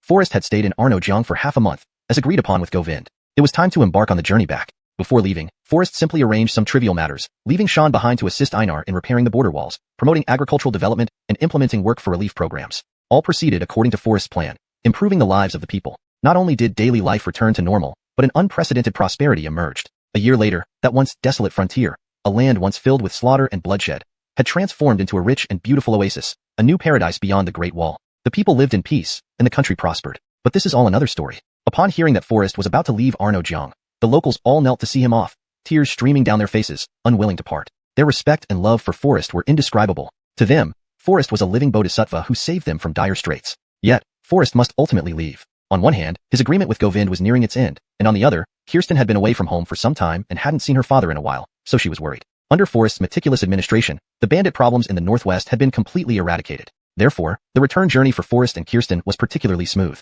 In less than 2 days, they bid farewell to the vast lands of the northwest. The surrounding scenery was now markedly different from the northwest, with vegetation becoming lush and thriving. Perhaps due to their eagerness to return home, Forrest and Kirsten pushed forward day and night, hoping to arrive at the capital as soon as possible. Though the human body could endure, the horses couldn't sustain such a pace indefinitely. Coincidentally, there was an inn not far ahead. Kirsten's face lit up with joy, excitedly saying, There's an inn up ahead. We might as well rest here tonight. Forrest was slightly taken aback, feeling somewhat puzzled. When he came this way before, he hadn't noticed this inn. Within just a few days, an inn had appeared here, bustling with activity, which raised some suspicion in Forrest's mind. Beijing is only a few days' travel away, and it's still early. We might as well hurry along, Forrest suggested softly. Kirsten frowned slightly, looking at Forrest with a hint of grievance. After traveling for days, aren't you tired? Even if you're not, won't the soldiers feel exhausted? And even if the soldiers can persist, don't the horses need rest? However, Forrest wanted to say something but hesitated, his gaze falling on Kirsten, who showed obvious disappointment and sorrow in her eyes. At the last moment, Forrest swallowed his words. All right, we'll rest here for the night and set off at dawn tomorrow. The surrounding soldiers heard this and were overjoyed, quickly tending to their horses, as if fearing Forrest would change his mind. Upon entering the inn, Forrest sensed a strange atmosphere. Everything seemed brand new, the sign, the furniture, even the waiters. Not only was everything new, but the number of patrons was also unusually high, too many for Forrest to count at once. Something was definitely amiss, but Forrest couldn't pinpoint what was wrong.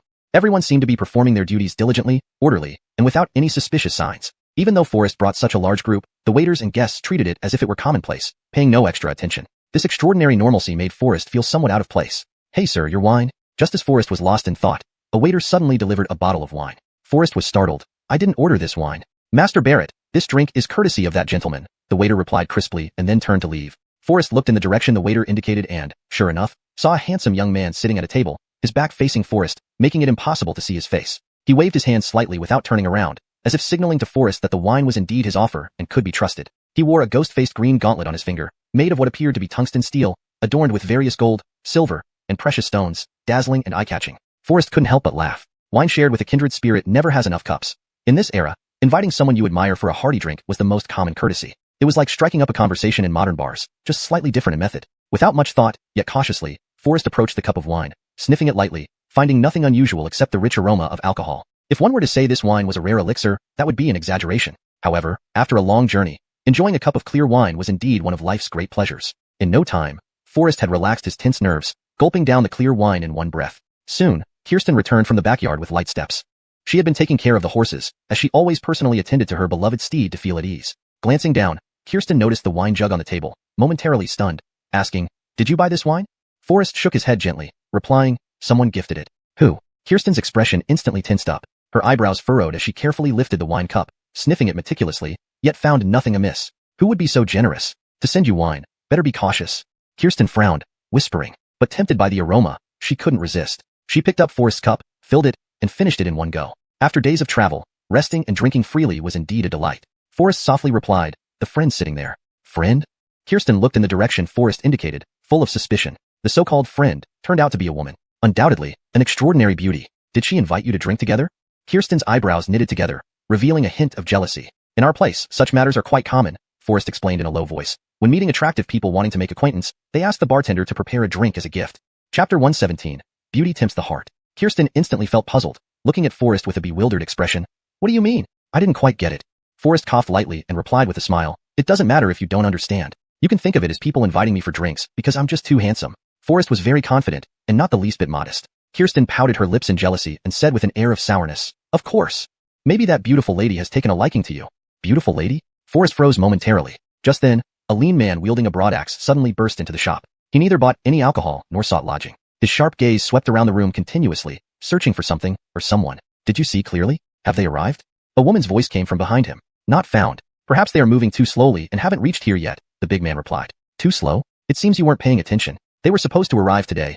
The woman's words were sharp and mocking, accompanied by derisive laughter. After a long while, a plump woman emerged slowly from behind the lean man. Her neck jiggled slightly in the wind, resembling a rose swaying in the breeze. The axe-wielding giant looked gaunt, like the legendary scorpion spirit with an axe, causing Forrest to sigh deeply. Seeing Forrest shake his head, the woman walked straight towards him. Their eyes met, and Forrest caught sight of her pancake-like face, almost spitting out blood. The wine he had not yet swallowed in his throat suddenly surged up. He coughed several times. The woman glanced at Forrest, her eyes instantly lighting up as if she were mesmerized. Without any hesitation, she squeezed herself next to Forrest, pushing Kirsten off the bench. Kirsten frowned, anger flaring up on her face. She was about to retaliate when the woman turned back and stared at her blankly with a furious glare, looking down on Kirsten disdainfully. She mocked, "You have barely 2 ounces of meat on your bones. Look how skinny you are, like a skewer. How dare you compete for a man with me? You should take a good look at yourself." Before Kirsten could respond, the plump woman, either intentionally or accidentally, gave Kirsten's buttocks a hard push, sending her flying away. How could Kirsten endure such humiliation? Her figure was rather impressive. Her eyebrows arched, and a wave of anger surged within her, following her sword strike towards the fat woman. Smack! Kirsten stood there, frozen in place. Her sword swing was not fast but forceful. Yet, the chubby old lady effortlessly clamped the sword blade between her 2 fingers without even turning her head, her eyes fixed on Forrest's handsome face. "The fine rain sword? Indeed it lives up to its reputation." The fat woman sneered, her tone condescending. Then, she gently flicked her wrist, making Kirsten feel a sting in her hand, as if bitten by a bee, and she involuntarily loosened her grip on the sword. "Young lady, such a powerful weapon is not something children should play with." The fat woman took the sword and planted it firmly in the ground, about 5 centimeters deep. "I'll keep it for you temporarily." Even as she spoke, one could still faintly hear the pleasant sound of the sword echoing, like a dragon's roar. Kirsten's heart tightened. Her hands gathered strength, ready to teach a lesson to this overbearing fat old lady. Forrest saw this, frowned deeply, and raised his hand to stop her. "Kirsten, you're no match for them." Hearing this, the axe-wielding man smirked. "Looks like you've got some sense." If she had exerted more force just now, her insides would have ruptured. These two might look peculiar, but they were certainly not ordinary people. Just moments ago, when Kirsten made her move with the sword, the fat woman had already inserted poison needles into her body silently. If Kirsten tried to channel her energy now, the toxin would spread faster through her bloodstream, and the rupture of her organs was no exaggeration. The fat woman seemed unconcerned, covering her mouth and giggling. That action, charming on any other woman, only felt disgustingly ugly to Forrest. "So you are Opal, Luciana, in the scorpion spirit barrel." Forrest frowned slightly and spoke calmly. "Humph, didn't expect you to be somewhat observant." Barrel waved his broadaxe, his voice cold and filled with anger. "Unfortunately, your observation skills may not be useful after today." With that, Barrel lifted his broadaxe and lunged fiercely at Forrest. Bang! However, before Barrel could get close, Opal kicked him 3 meters away with 1 foot. "Finally, I have my eyes on a handsome man, and you want to harm him again."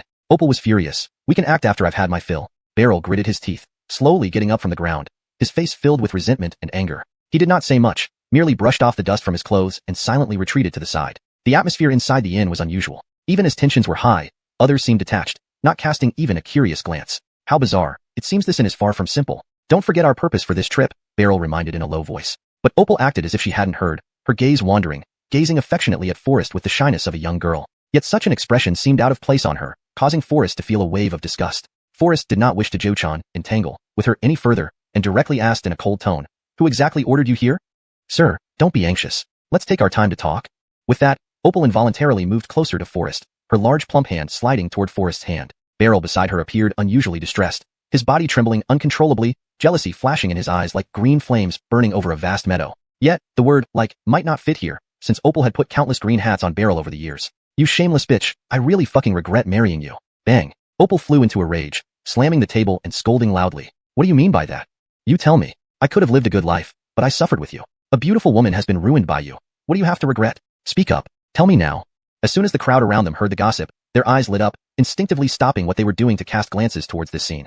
Chapter 118. The Mastermind Gaius. But soon, they returned to their normal state, continuing with their affairs as if what was happening here had nothing to do with them. Only a few busybodies continued to eavesdrop. Beryl's breathing was rapid, wanting to explain but kept his mouth tightly shut, ultimately not uttering a word. Leanna sobbed softly, gazing at Forrest with a face full of grievances. Master Barrett, isn't such a man too heartless? If I had known he would become like this, back then, I would have preferred to die early to avoid this torment. She tried wiping her eyes with her hands, occasionally giving a light sob, but after rubbing for so long, no tears slid down. Forrest smiled coldly. Fortunately, Madam did not die. Otherwise, I would indeed have regretted it all my life. Hearing this, Leanna's face lit up immediately. She giggled coquettishly and asked, Really? Could it be that Master Barrett has taken an interest in me? Forrest responded in a low voice, Admiration is too strong a word, but I did want to see Madam's true appearance. After all, a plump lady like Madam is probably hard to find in the world. If I didn't see you with my own eyes, wouldn't it be a lifelong regret? His words immediately caused a burst of laughter, while Leanna's face turned pale as paper. Beryl, standing nearby, couldn't help but laugh uncontrollably, almost unable to stand upright. Amidst the laughter, Forrest's brows furrowed sharply, and his gaze became intense. How do you know my surname is Barrett? Who sent you here? The infuriated Leanna immediately abandoned her disguise, glaring coldly. What a stubborn and ungrateful Forrest. I intended to let you enjoy some pleasure before your death, and specially prepared a seductive silk robe for us to spend the night together. Now, if I let you die too easily, it would be unfair to myself. Before she finished speaking, Leanna plucked a long, sharp gold hairpin from her head, gritting her teeth as she slowly approached Forrest. Forrest remained seated, calm and composed, as solid as a mountain. Alacia was startled and wanted to step forward to protect him, but suddenly found her limbs stiffened, unable to obey her commands. Hurry up and finish him off. We need to report back. Beryl frowned, his tone cold and impatient. Clearly, he was growing extremely impatient and held two axes, ready to step forward. Leanna immediately barked, I have my plan. It's none of your business to meddle. Forrest remained perfectly still, his gaze unwavering, watching her every move. Unexpectedly, just as Leanna was about to stab Forrest's eyes with the hairpin, Beryl suddenly leaped into the air, delivering a swift backward kick that sent Leanna flying to the roof. Her heavy body slammed into the roof, causing the entire building to tremble, and when she fell back down, she was barely breathing. Forrest could not help feeling puzzled. Did you attack her to save me? Don't flatter yourself, Beryl said bitterly. Over the years, she has tormented me, nearly draining me of all my energy. If I kill her now, she will drive me into a corner within half a year. Getting rid of her serves a dual purpose, Beryl added with a sneer. Her death is better for me. At least there's one less person to share the wealth. Forrest shook his head lightly, revealing a bitter smile. If that were true, you would have killed her long ago. Why endure these long years? Beryl's face was filled with hatred, lips tightly sealed, silent. Forrest gave a soft, derisive laugh. Fine, if you don't want to say, then tell me who sent you to take my life. What use is knowing more when you're on the verge of death? Beryl's face contorted nastily, responding with disdain. Since you are about to die, what harm does telling you cause? Beryl pondered for a long time before finally opening his mouth. Let you die knowing a little more, so you don't wander as a lost soul, mistaking the avenger. The person who wants your life is willing to pay a hefty price. Who is it? Forrest gently probed. Plum blossoms bloom from a single red, half an arm and shoulder for you to caress. Beryl smiled faintly. Forrest's eyebrows tightened sharply, exclaiming, It's the notorious leader of the five evils, Gaius. Precisely. Beryl replied with a cold laugh. For Gaius to go to such great lengths to take someone's life, it shows that you, young man, indeed have exceptional qualities. Gaius, also known as Plum Blossom Single Red Dot, is notoriously elusive, like a ghost with no trace. His favorite pastime is defiling virtuous women. Countless women have suffered at his hands. Avram, once hailed as the best swordsman in the world, sought him to uphold justice. Who would have thought that once the news of seeking revenge was released, the next day he died suddenly at home, with no signs of knife or sword wounds on his body, only needlepoint-like plum blossom blood marks slowly oozing blood, and his wife and daughter within his residence were found naked, subjected to extreme torture, brutally murdered in the courtyard. Yet, it was said he had long since retired from the martial world. Anyone capable of bringing him out of seclusion must not be an ordinary person. Do you not recognize me?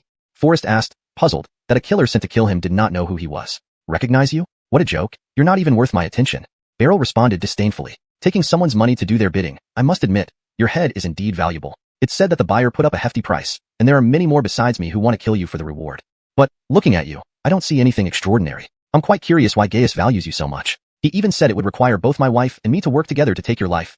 Beryl re-examined Forrest, contempt and disdain filling his gaze. Forrest merely smiled lightly. During their conversation, he had already neutralized the poison inside his body. There was no denying that Madame Rose indeed had remarkable skills. Upon reflection, Forrest realized that just the light touch of her hand on his palm was enough to cleverly administer poison. Taking your life, I can do it alone. With that, Beryl gripped his battle axe tightly and swung it fiercely toward Forrest. Forrest merely smiled lightly, mocking, killing her just now will surely be the thing you regret most in your life. Just as the axe was about to chop down on Forrest, Beryl abruptly froze in place. It turned out, a short arrow had struck precisely between his eyes, piercing straight through his skull. Beryl instantly stiffened, eyes wide open, as still as a stone statue, his joints seemingly disconnected from his body. Upon closer inspection, Beryl's body was covered with tiny silver needles at some point. Clearly, these needles kept Beryl standing upright even after being hit by the arrow. If both of you worked together, I might have had to think hard to escape. But with just you alone, 30% effort is enough to handle. Forrest didn't get up.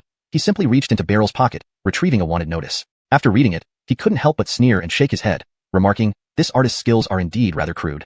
Chapter 119.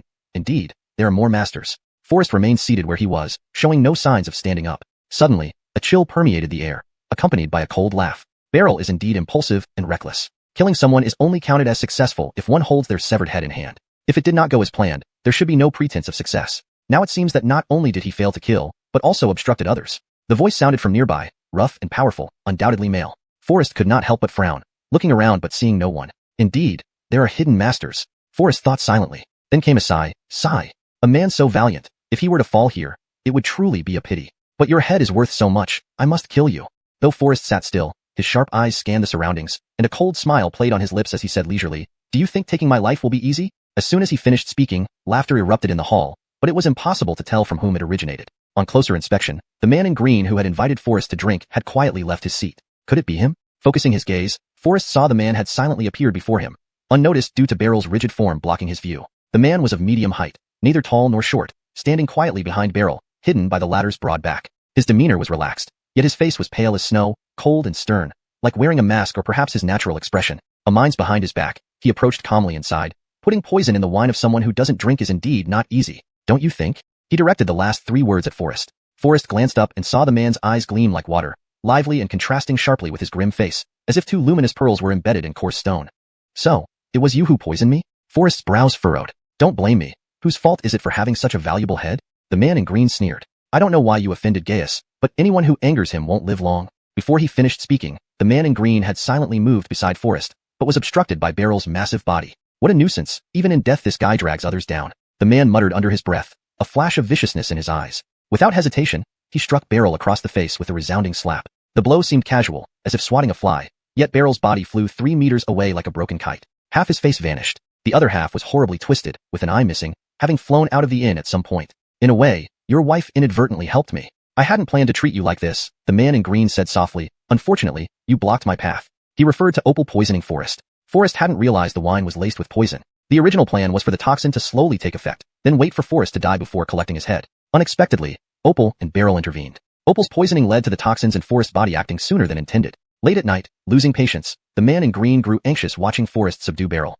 Fearful of further interference, he decided to reveal himself and deal with Forrest immediately, ready to claim his reward. Only now did Forrest notice the peculiar gloves on the man's hands, a color like fish scales, strange and unsettling enough to make children cry. Forrest frowned, then laughed coldly. So even green-clad ghost of mind wants my life. Seems my head is indeed valuable. Ha ha ha, didn't expect you to have some knowledge. The man in green laughed, admiration evident in his eyes. Sigh, such a valiant man, alas, doomed. What a pity. Beside him, Kirsten's consciousness was somewhat hazy. Clearly she had also been affected by the poison gas. Seeing Forrest in danger, she instantly flared up in anger, shouting, Stop! With me here, you cannot harm him in the slightest. Heh, didn't expect the little lady to be so devoted. The man in green shifted his gaze to Kirsten, a mocking smile creeping onto his lips. How about I kill you first, then get to him? Forrest immediately frowned, whispering, in martial arts legends, among the 7 poisons, the toxicity of the green-clad ghost of mind is said to be the most lethal. Seeing it today, those words are indeed true. With these words, the man in green's attention refocused on Forrest. He looked down at his own hands and couldn't help but sigh. Anyone struck by my palm can neither live nor die properly. The atmosphere around them suddenly turned desolate. The diners who had been sitting together drinking and chatting were now nowhere to be found. Only in this spacious room did the faint breathing of the 3 people reverberate in the air. Outside, the soldiers Forrest had brought with him were eerily silent. Even the neighing of the horses had disappeared completely. At this moment, Forrest couldn't help but feel a twinge of anxiety. Clearly, this disaster was unavoidable. Then, Forrest's gaze fell on the face of the man in green, and he asked in a low, serious voice, however, You are not Elliot, the green-clad ghost mined himself. The man in green was initially taken aback, then a flash of admiration appeared in his eyes as he whispered back, "How do you know I'm not him? Have you met him before?" Forrest gave a cold laugh and replied, "He doesn't smell as sweet as you." This remark immediately triggered endless laughter from the man in green. Then he laughed and said, "It's not that I'm intentionally impersonating him, but, so, you're his disciple? Ha, what a joke. Him? I wouldn't take him as a disciple even if he begged." Hearing this, confusion appeared on Forrest's face. At the same time, he skillfully inserted silver needles into vital points such as Tanzhong, Taiyang, and Yonghuan to effectively curb the spread of the toxins. The man in green, absorbed in his own speech, failed to notice Forrest's covert actions. "The world speaks highly of your intelligence, Forrest. Meeting you today, it's true you live up to your reputation," the man in green said disdainfully, "but our encounter today seems less impressive than expected." Chapter 120. Turns out she's a woman, but I did not see you display your true strength. Forrest chuckled softly. Many people had the same doubts as you before. So what about now? Now, you can only meet them on the road to Yellow Spring. Forrest spoke calmly. The man in blue fell silent for a moment, then suddenly burst into laughter. It was an unusual laugh, as if forced out. Although loud, there was no expression on his face, which was stiff like a zombie's. "To be honest, I indeed want to experience your prowess firsthand." As he spoke, the man in blue clenched his iron-gloved fist and launched a fierce attack on Forrest. The glove he wore was forged from the essence of metal and tempered through countless poisons over 7 years, making it one of the most formidable weapons in the martial world. His punch was weighty and powerful, with overwhelming force and wind roaring around it. This blow could crush a human skull without a doubt, or even shatter a boulder into pieces. Forrest's brow furrowed, feeling trapped by the boxing wind, unable to retaliate or even dodge effectively. But unexpectedly, Forrest neither dodged nor blocked. He simply lifted the wine bowl from the table and covered himself with it. A clear sound rang out, like shattered jade. The bowl instantly turned to shards. Ajani's brows immediately tightened, but she was too weak to do anything, sitting helplessly nearby, worried yet unable to assist Forrest. Yet, Forrest remained unperturbed and at ease. Though the bowl shattered, its bottom remained firmly in his hand, blocking the man in blue's attack steadily. What kind of move is this? The man in blue froze, staring at Forrest in shock. After all, no one had ever deflected his punch before. Forrest was the first. The quality of a weapon doesn't depend on the weapon itself, but on who wields it, Forrest murmured. This ordinary wine bowl could withstand your strike, showing that the successor of Blue Robe Ghost of Mind isn't as legendary as rumored. Hearing this, anger flared up in the man in blue's eyes, revealing his fury clearly. "I am not a disciple of Blue Robe Ghost of Mind." Immediately after speaking, he took out a slender flat box from his chest. He placed the box on the ground carefully and opened it clumsily with his gloved hand. A chilling aura of blades spread forth, piercingly cold. To everyone's surprise, this seemingly plain iron box contained a short sword shimmering with a cold light. Fish intestine sword. Forrest was taken aback, his gaze sharpening as he focused on the man in blue. "Old sword hider's fish intestine sword is in your hands. You're quite skilled." Forrest smiled faintly, then asked, "Are you his successor?"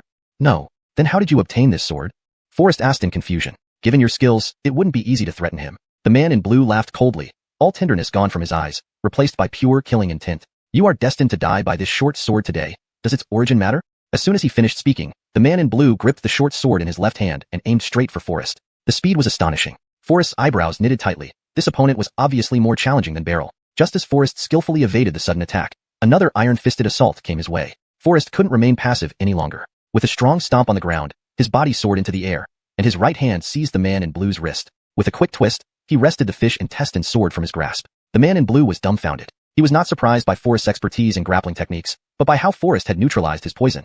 After all, it was the deadly tin fragrant softening powder. Once poisoned, the victim would feel weak and unable to walk within 10 days, let alone practice martial arts or use internal energy, which would only hasten their demise. The man in blue raised an eyebrow and swung his ironclad fist toward Forrest's temple like thunder. Forrest initially thought this punch was too heavy and swift to avoid. Unexpectedly, Forrest didn't dodge but instead parried the ferocious attack casually. Then, with a gentle flick of his hand, he countered the man in blue's assault, striking his cheek with a soft force. Forrest's soft blow broke the man in blue's attack, but didn't seem to hit any vital points. Seeing the situation worsen, the man in blue kicked towards Forrest's chest. However, compared to his heavy fists, his feet seemed delicate, almost like a woman's. Forrest was slightly startled, but within moments, the punch and kick were already before his eyes. Witnessing the leg sweep that came like a bamboo whip, Forrest's eyes turned cold. He swiftly executed an outside sweep to block it cleverly, then used the force to leap up, consecutively delivering wild horse trampling and two horses parting mane, forcefully hurling the opponent more than a meter away. During this skirmish, the iron glove on the blue-clothed person's hand had been deftly removed by Forrest. What was revealed was a pair of beautiful hands as delicate and smooth as spring onions. A beauty's hands are often graceful and captivating. These hands were like exquisitely carved white jade, pure and unblemished, with a soft, warm touch. They were flawless and immaculate, perfectly proportioned. Adding a bit would make them too plump, reducing a bit would make them too thin, not too long nor too short, but just right. Regrettably, his face still wore that horrifying mask, leaving people to speculate about his true appearance. "Are my hands more beautiful than the blue devil of mine's?" The blue-clothed person let out a series of delicate laughs. The gruff voice from earlier had vanished, replaced now by a voice so sweet and melodious that describing it as a nightingale in the valley would not be an exaggeration. Forrest couldn't help but smile, sighed lightly, and shook his head gently. Even if you take lives with these hands, no one can resist. There is no need for such ugly things. Examining the iron gloves in his hand, Forrest disdainfully threw them aside. Ha ha ha, the blue-clothed woman's gentle laughter echoed. Then now, using these hands to claim your life, will it be better? A single pair of hands might not be enough, Forrest replied. I am a righteous gentleman like Arnu shall we, steadfast and unmoved. Then I'll see firsthand what your steadfastness looks like. Now, the blue-clothed woman bore no obvious weapons. But that wasn't entirely true. One could say that every part of her body was a weapon. She lightly raised her sleeves, which promptly tore, revealing an arm that was voluptuous yet not muscular, smooth and boneless. The jade-like hands alone were works of nature. Paired with arms as fair as condensed white jade, they shone brilliantly, catching everyone's attention. If she desired to take lives, these hands and arms alone could terrify countless lechers into losing their wits. Why would she need weapons? Swish. Chapter 121. How could she still be alive? The green-robed woman gave a slight shake, and two sharp spearheads shot out from her wide sleeves as if by magic, instantly turning the sleeve into a lethal rope spear. With a flick of her wrist, the spearheads darted forward like a dragon spitting pearls or a tiger descending a mountain, speeding towards Forrest's face. Forrest saw the urgency and with a swift movement, cleverly dodged while simultaneously grabbing hold of the green-robed woman's shoulder, intending to subdue her. After all, since this green-robed woman was sent by Gaius to kill him, she must surely know Gaius's whereabouts. If he could find Gaius, he could uncover who had put up such a large sum of money to take his life. Unexpectedly, the green-robed woman's figure slipped away like a wisp of silk. Just as Forrest grasped her shoulder, she gently twisted and slid out of his grip in an instant. At this moment, the green-robed woman wore only a light, gauzy undergarment as delicate as cicada wings, creating an alluring yet intoxicating scene, like mist in the clouds or flowers through the fog. Holding tightly to the woman's clothes, Forrest was momentarily stunned. Then, a sharp pain spread from his palm, causing him to frown deeply before discarding the garment on the ground. Sir, how do you think my figure looks?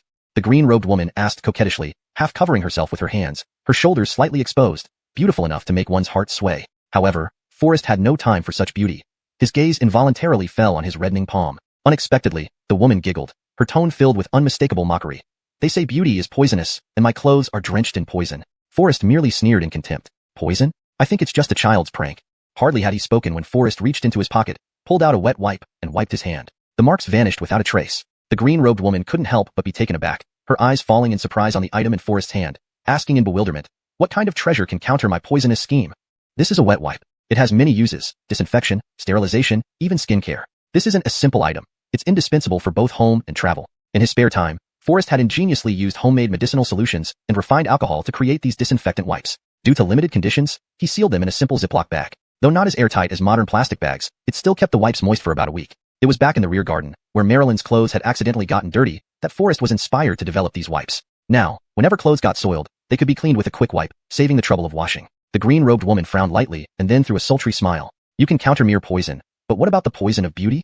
With that, she lifted her jade-like foot, slowly rolling up her sock. Noticing Forrest's unwavering gaze, she laughed musically. Men truly are captivated by beauty, especially handsome young masters like yourself. While most people wouldn't look graceful removing their shoes and socks, she was an exception. Most people's feet bore marks of time and age, but hers were perfect, like works of art. If there were men willing to be entranced by those jade-like feet, it would be no exaggeration. Then, she revealed her long, slender legs. Even someone as composed as Forrest couldn't help but be momentarily stunned, his breathing almost stopping for a moment.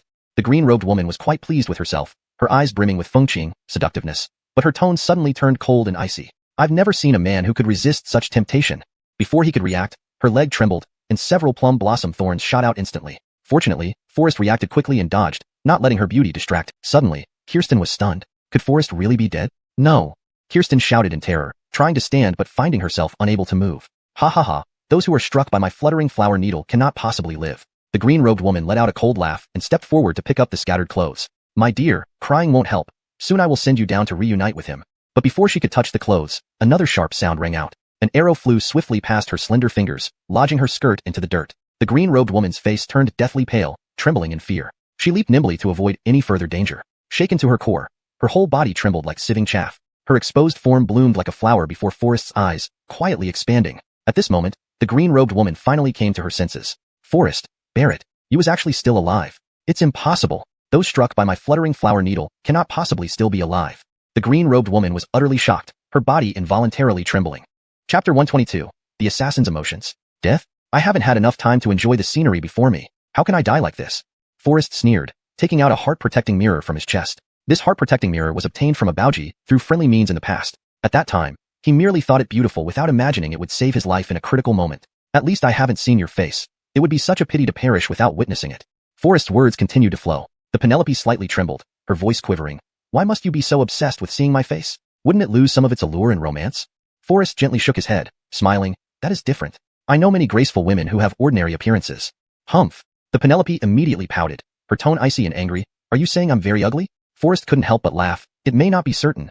I advise you not to see my face. The Penelope sighed deeply, swaying her waist softly as she responded. Oh, the more you say that, the more curious I become. Forrest raised an eyebrow, his expression playful. He carefully placed the heart-protecting mirror back on his chest. All those who have seen my face have fallen in love with me. We are just passers-by. If you fall for me, it will be troublesome.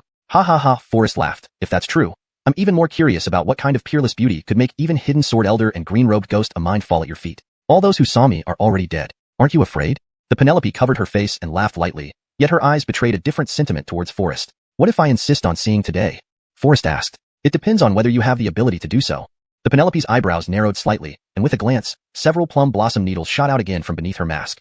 Forrest's heart tightened as he realized something was amiss. This time, the target of the Penelope was not him but Alicia, who was defenseless. If he himself were injured, Forrest would handle it calmly, but he could not tolerate anyone hurting someone close to him. Alicia shivered, fear evident on her face as she tried to avoid the attack, only to find her body frozen, unable to move. Whoosh whoosh whoosh. The sharp sound of arrows piercing the air rang out. Ping, ping, ping. Then came the sound of intense collisions between the plum blossom needles and the arrows. 10 short arrows, like swift birds passing through clouds, accurately intercepted all the rapidly approaching plum blossom needles. Forrest's forehead was already drenched in sweat, and the short arrows in his hands were now exhausted. Phew. He pushed against his forehead as sweat trickled down his temples. By luck, I managed to block all those plum blossom needles. Interesting. Though I don't know what weapon you're holding, being able to shoot down the plum blossom needles with such precision surely shows skill.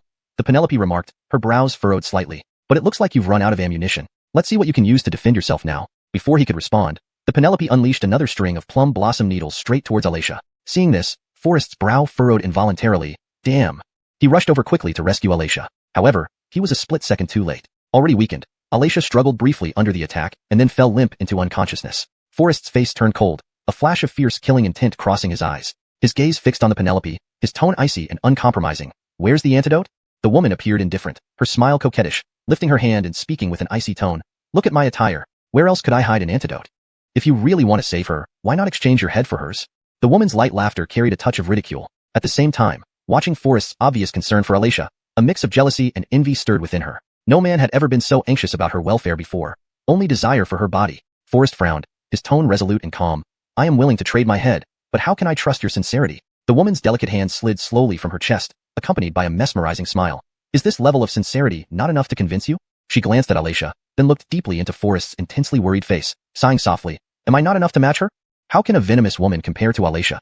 The woman couldn't hide her disappointment. These words hurt her more than any hidden weapon. After these words, Forrest didn't wish to argue further with the Penelope. He knew well that beauty could be deceptive, and a beautiful gainer like her would seldom keep her word. Forrest's figure flickered, and he quickly closed in, grabbing the green-clothed woman's mask. With a sudden tug, the mask was immediately pulled off by Forrest. The green-clothed woman froze instantly. Her originally beautiful and shy face instantly revealed an expression of panic. She instinctively tried to dodge sideways. A breeze rose, and an immediate soft fragrance filled the air around her, accompanied by a low, melodious complaint. Even a blind man would feel the allure of this heart-stirring fragrance and the enchanting whispers. This scent and these whispers formed an irresistible temptation for any man. Yet, Forrest was the only exception. At this moment, Forrest's sole thought was to find the antidote and save Alicia. Nothing else mattered to him. Even though the green-clothed woman's slender hands, her chest, and her graceful legs all possessed mesmerizing allure that could make one lose control, Forrest remained unmoved. What a heartless man. The green-clothed woman's words carried sarcasm, with a hint of disappointment in her smile. Seeing Forrest spare no effort to seek the antidote for Alicia, without even being swayed by her beauty, she couldn't help but feel a surge of anger. This was not only her first failure, but also the only one. Yet, inexplicably, jealousy towards Alicia arose within her. In truth, she was a pitiful soul too. Who wouldn't want a man who doted on and cherished her so dearly? She had long grown accustomed to her life as a gainer and secretly yearned for a good man. But these dreams were nothing more than fantasies. Watching Forrest's intense concern for Alicia, she couldn't hide her sadness and despair. She leaped away from the inn in one swift motion. Beside the green-clothed woman appeared a sheer cloak, concealing her body's curves. I did not pursue further, not because I was afraid. The green-clothed woman sneered, then added, a man as handsome and suave as you. If you were to perish like this, it would indeed be a pity. Her voice trailed into the inn along with the wind. Clearly, the green-clothed woman had developed feelings for Forrest. Chapter 123, The Final Battle in the Withered Woods. Forrest's brows knitted tightly. He wanted to give chase but, seeing Kirsten lying unconscious on the table without any sign of life, he gritted his teeth and eventually stopped. After all, the immediate urgent task was rescuing Kirsten. Forrest swiftly performed a technique, using silver needles to seal Kirsten's major acupoints, effectively preventing the poison from spreading to her heart. Immediately afterward, he searched meticulously through the narrow slits of the mask, and as expected, a life-saving pill appeared within his line of sight. The antidote must be within 3 steps of the poisoned. This ancient saying indeed had some merit. After all, those skilled in the art of toxins always carry the antidotes with them as a precaution. Suddenly, there was a loud crash as the wooden door was kicked open violently. A figure tumbled in clumsily. It wasn't just an object, it seemed to be a person, resembling a ball of flesh, with a stomach swollen like thunder. His entire body was covered in mud, his hands were filthy from crawling, and his hair and beard were so disheveled it looked as if he hadn't bathed in decades. Even from a distance, the stench was overwhelming. He rolled inside because both of his legs had been cleanly cut off at the base. Forrest frowned slightly, his expression suddenly turning serious. If you've come here for begging, I'm afraid you've come to the wrong place. The muscular man laughed coldly, pushing himself rapidly toward Forrest like a rolling dung ball, leaving behind a note without a word. Want to save your subordinate? Follow me. With that, the man pressed his hands against the ground and leaped out of the window like a frog. Forrest's brows furrowed even more as he unfolded the note, and immediately, anger ignited in his eyes. Kirsten, stay here and rest. I'll be back soon. Forrest promptly collected the short arrows he had fired and left the miniature crossbow with Kirsten for self-defense before chasing out of the inn with a grim determination. Half an hour.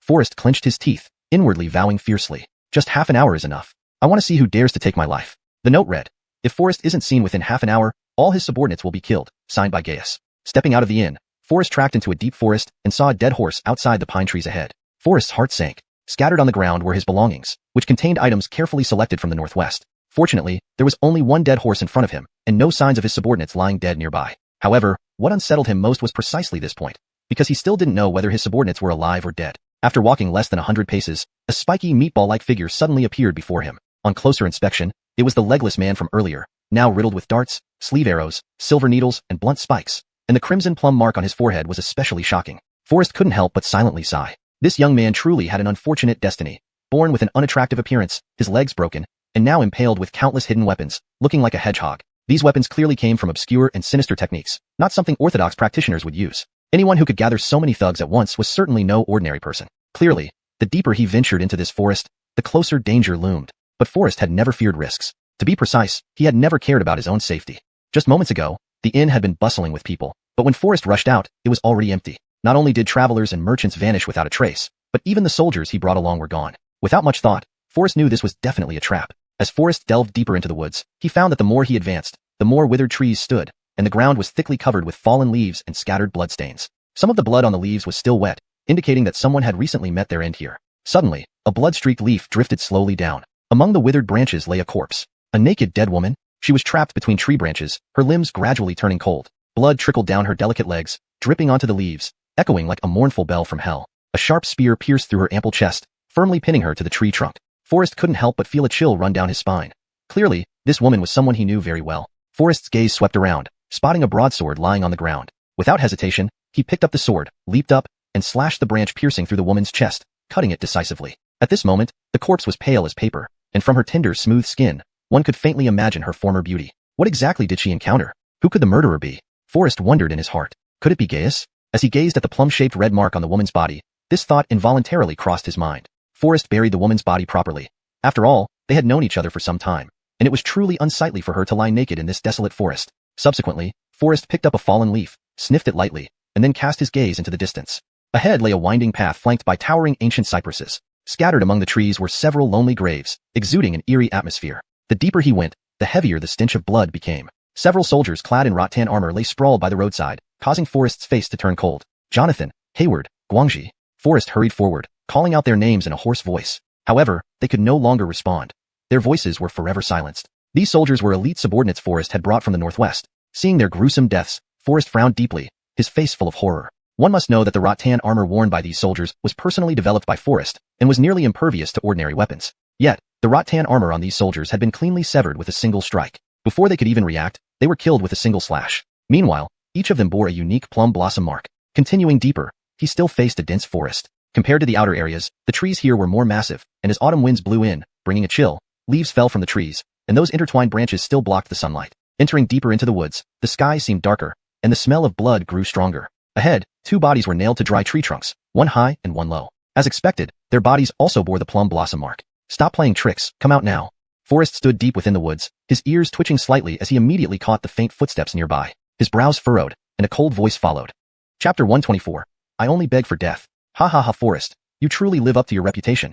The laughter was arrogant and disdainful, the footsteps slowly closing in. Forrest had no intention of engaging in idle talk and demanded harshly, "Where have you hidden my subordinates?" A figure emerged, meticulously made up, with a complexion like powdered jade and lips like painted vermilion. Despite the delicate beauty, his eyes flickered with a chilling ruthlessness. He smiled, but the laugh contrasted sharply with his handsome appearance. The cruelty in his eyes suggested he had claimed countless lives over the years. Forrest's heart tightened as he noticed that the man was twirling a plum blossom dart in his hand. His identity became self-evident. However, this legendary Gaius was far from what Forrest had imagined. He had expected Gaius to be a rough and rugged man with a face full of scars, but instead, he found an elegantly handsome young lord. Yet, the cunning and pride in his demeanor were not those of an ordinary scholar. They were just too stubborn, Gaius said with a scornful laugh. For those who refuse to see reason, I prefer to let them sink into silence. Permanent silence. As he spoke, another shrill and evil laugh pierced the air. What? You've taken care of all of them? Forrest's eyes widened with anger, bloodshot as he glared at Gaius. A bunch of rebels, they would only cause more trouble if left alive. Gaius's laughter abruptly stopped, his gaze turning vicious as he stared straight at Forrest. I had no intention of doing it myself, but they refused to cooperate and even injured many of my men. So, I had to eliminate every last one of them. Gaius sneered coldly, adding with a grim tone, "For fools, I have no mercy." Forrest clenched his fists tightly, trying to suppress the raging fury within, and asked icily, "You wouldn't even spare your own subordinates?" Gaius furrowed his brow, a cunning smile curling his lips as he replied, "If they can't handle such a trivial task, what use are they?" At that moment, Forrest fully comprehended the cruelty and wickedness of Gaius. "I don't understand what skills you possess, Forrest, that have caused my people to suffer defeat after defeat. Especially Annie. She dared to protect you openly against me. Although I cherished her greatly, resistance against me leads only to death."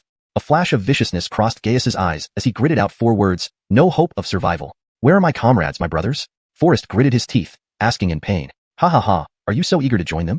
Gaius remained arrogantly unconcerned. As he spoke, Gaius raised his hand, and a flying needle shot toward Forrest. Forrest's eyes narrowed as he dodged quickly, reaching for the mini crossbow hidden in his sleeve. But then he remembered leaving it behind at the inn for Kirsten's protection. After several rounds of exchange, Forrest could only dodge, which only fueled Gaius's arrogance. "Is this all you can do? It seems I overestimated you."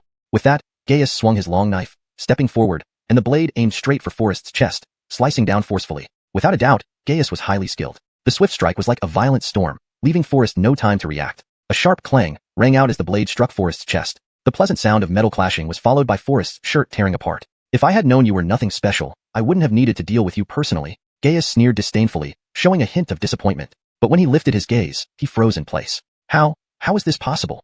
A flash of shock crossed Gaius's eyes as his gaze met Forrest's silently. "You shouldn't have survived that blow." Gaius bellowed with wide eyes. Yet, no matter how hard he tried to deny it, the fact remained. Forrest stood before him unharmed. "So your abilities are only this much?" Forrest sneered, returning Gaius's taunt. Forrest gently brushed off the dust on his chest guard. By now, Forrest's anger had boiled to its peak. Ignoring Gaius's clownish expression, he slapped him heavily across the face. The force of the slap was so strong that it tore a large chunk of flesh from Gaius's handsome face, sending him crashing to the ground in agony. That single slap rendered Gaius completely powerless. Forrest had no intention of prolonging this encounter. He grabbed the fallen Gaius, lifting him as if he were a fragile chick. His punch was delivered with tremendous force, and at this moment, Gaius was trembling in terror, his pants soaked. "Please, don't hit me anymore, please." Before Gaius could finish his plea, Forrest had already swiftly landed a heavy blow. A crisp cracking sound echoed. It was the sound of bones breaking. Judging from the sound, it was evident that more than just 1 or 2 bones had shattered. Just one punch, only one punch. Gaius fell to the ground, unconscious. However, dying before Forrest was not an easy task. Forrest quickly retrieved a silver needle and, with agile movements, blocked Gaius's 8 extraordinary meridians. Then he decisively stabbed the needle into the chest. Gaius's body immediately convulsed, instantly regaining consciousness as intense pain coursed through every joint and inch of his skin, the sensation painfully sharp. "Speak, where did you hide my subordinates?" Forrest demanded coldly. Facing such a question, how could Gaius dare to hesitate? His body trembling, he pointed toward the depths of the woods. His lips quivered, his voice weakly pleading, please give me a quick end." "All right." Forrest's brows furrowed, his tone icy yet resolute. "Tell me who instructed you to take my life, and I will let you leave without any pain." It was ordered by Hamilton," Gaius answered without hesitation. At this moment, his only wish was for a swift death. "What a despicable Govind, daring to kill my subordinates. I will make you pay with your life." Forrest gritted his teeth, his voice cold. Please grant me death," Gaius begged despairingly. Forrest nimbly retrieved a silver needle and, without hesitation, pierced it through Gaius's head. Gaius thought he was on the brink of death, considering that he had caused the deaths of many of Forrest's subordinates and expected Forrest to be full of rage. So, he closed his eyes, quietly thanking Forrest. However, in an instant, Gaius felt the pain intensify, as if countless tiny ants were biting him all over, making him suffer immensely. He was plunged into a state worse than death. Chapter 125. All will be repaid in full. "Forrest, you deceived me." Your words and actions do not match, said Gaius, his voice filled with both indignation and helplessness. I only ask for death. Is this humble wish too hard to fulfill? So what if I deceived you? Integrity is the business of gentlemen, and I am no gentleman. Before he finished speaking, Forrest decisively left Gaius behind, striding firmly into the depths of the dense forest. The scene before him was shocking. Countless bodies lay scattered on the ground, forming a horrifying sea of blood. Facing so many brothers who had sacrificed themselves because of him, Forrest clenched his fists tightly. The anger within him surged uncontrollably, his face radiating killing intent, yet not a single tear fell. Ahead was a simple thatched hut, its door wide open. The pungent smell of blood permeated the air inside. Stepping into the hut, Forrest saw the fallen Tungjia soldiers lying everywhere, while his backpack sat undisturbed on the central table. At this moment, faint rustling footsteps came from outside the door. There were clearly multiple people approaching, moving so lightly as to be almost imperceptible. Clearly, such light steps belonged to no ordinary individuals. Forrest frowned deeply and coldly questioned, "Since you've arrived, why hide outside?" Suddenly, a cunning laugh sounded from outside. "Who would have thought? You actually have some skill, able to detect our presence." Forrest asked indifferently, "Are you here to take my life as well?" "That's right," one of them replied coldly. "The prince worried that Gaius might struggle alone, so he sent us 3 to lie in ambush here beforehand," another added. A slender man sneered mockingly, "I said it before, that Gaius is nothing but a stuffed dummy. He couldn't even handle a mere forest. How could the prince trust him with an important task? If we had intervened earlier, this boy would already be dead," a tall man boasted arrogantly. "Don't waste your breath on him, elder brothers. Just wait here for good news. Let me deal with him." Before the slender man finished speaking, he already held a long saber that seemed out of proportion to his small frame, pointing its tip directly at Forrest's face and throat, swift, accurate, and deadly. No one could have predicted that this man, barely over a meter tall with a childlike appearance, would attack so ruthlessly. If it weren't for Forrest's quick reflexes, anyone else would have been killed instantly. Forrest's eyes were now bloodshot, focused solely on avenging his subordinates. Now these men had come to him voluntarily. In that case, Forrest had no intention of wasting more words. With just a casual stretch of his hand, Forrest deftly disarmed the long saber from the slender man's grip, holding the wildly swinging blade steady. "I didn't expect you to be so ruthless. How many of my comrades have you slaughtered?" The young man's expression changed abruptly, then he scoffed, "Don't think you're qualified to lecture me just because you parried my attacks. Your followers are nothing but trash." In a fit of rage, "I killed 18 of them, and the remaining 10 were scared out of their wits." "So, that makes 28? Forrest inquired again. "It will soon be 29. Because I'm about to send you to join them," the young man replied coldly, pride evident on his face. Clearly, his arrogance led him to underestimate Forrest completely. Without further ado, the young man nimbly flipped in the air, his saber slicing through the wind. As he spun, the large blade shot out like an arrow breaking through space, transforming into 8 different strikes mid-motion, attacking Forrest like a torrential storm. His attacks were not only swift and unpredictable, but also merciless. Even a seasoned warrior would admit defeat against such ferocity, each strike carrying deep-seated hatred, aiming to split Forrest in two. Forrest's brows furrowed coldly, sarcastically remarking, "Your sinister aura truly fits being Barrel's disciple." The other side dismissed it contemptuously, arrogantly saying, "What is Barrel compared to me? I started killing at 7, leaving a mark on the hilt for every person I killed. Now, the marks on this hilt can no longer record all my killings." Seeing that Forrest remained unscathed despite his continuous deadly strikes, the young man's expression grew even more ruthless, and his attacks intensified. The other 2 beside him burst into laughter, shaking their heads in mockery. "Usher, can you really do it?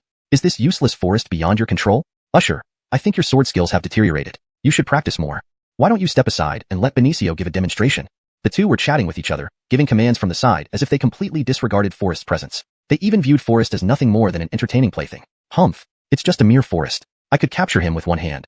I was merely playing with him earlier," the slender man angrily retorted. Taking advantage of Forrest's unguarded moment, the boy launched a sudden assault. Learning about the number of his subordinates' sacrifices, Forrest no longer held back. He leaped into the air, catching the young man's swift blade mid-air. How is this possible?"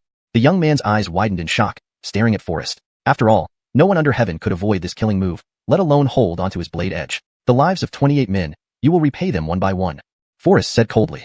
With a sharp crack, the knife in the young man's hands broke, and before he could react, excruciating pain swept through his body. Looking down, he saw a new wound on his chest. Muscles were exposed, yet no blood flowed. Before the boy could scream in pain, another wound appeared, deep to the bone but not fatal. Forrest, being a top medical student, had a thorough understanding of how to wield a blade, control its force, and avoid vital arteries. Swish, swish, swish. Then came 26 more cuts, totaling 28. Instantly weakened, the youth collapsed on the ground like a pile of loose sand, unable to move but fully conscious. "I once said, for every comrade you harmed, you would pay in full."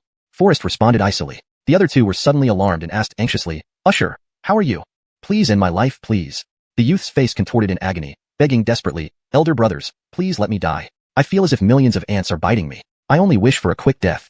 Chapter 126. Returning to the capital, entering Xuanhuan mansion. "Just a mere waste of flesh and bones, and you dare to harm my brother this way? You are seeking your own death," the tall man immediately said in anger. "Louis, don't be afraid. Benicio will avenge you right now." No sooner had he spoken than the tall man swung his short sword at Forrest. Strangely, the short one held a huge blade, while this 2-meter-tall hulk chose a short sword as his weapon, which was indeed quite absurd. However, despite being a short sword, its power was not to be underestimated. The leader standing nearby, worried, couldn't help but advise, Benicio, do not use full force. Spare Forrest's life, so we can report back to the prince. Govind gave specific instructions. Capturing Forrest alive would be best, as Govind wanted to kill Forrest with his own hands. Gregory, rest assured, this kid slashed Louis over 10 times. Today, I must make him pay blood for blood. The tall man said angrily. Forrest's eyes turned cold as he demanded, just how many of my brothers have you killed? The corpses outside. All were slain by me. The tall man laughed arrogantly. He then cast a sharp glance at Forrest. Forrest, I've heard of your reputation. Your inventions are decent, but your martial arts are far from competent. For me, taking your life as an imperial physician is child's play. Louis made a mistake for a moment, giving you an opportunity, but I won't be defeated by you as easily. As he finished speaking, the tall man lunged forward, his long sword stabbing swiftly at Forrest. Forrest dodged with a side step, but before he could steady himself, the tall man suddenly lowered his head, and 3 cold flashes shot out from behind him. 3 more sharp short swords. Forrest broke out in a cold sweat, thankful for his quick reflexes. Otherwise, he might have lost his life this time. Seeing his attack miss, the tall man immediately attacked again, a sneer playing on his lips, mocking, hiding like a coward. What kind of hero are you? If not for the prince's order to spare your life for his personal disposal, would I let you off so easily? The tall man's tone was icy, scolding fiercely. Forrest did not rush to counterattack, but instead asked in a cold voice, exactly how many of my men have you slaughtered?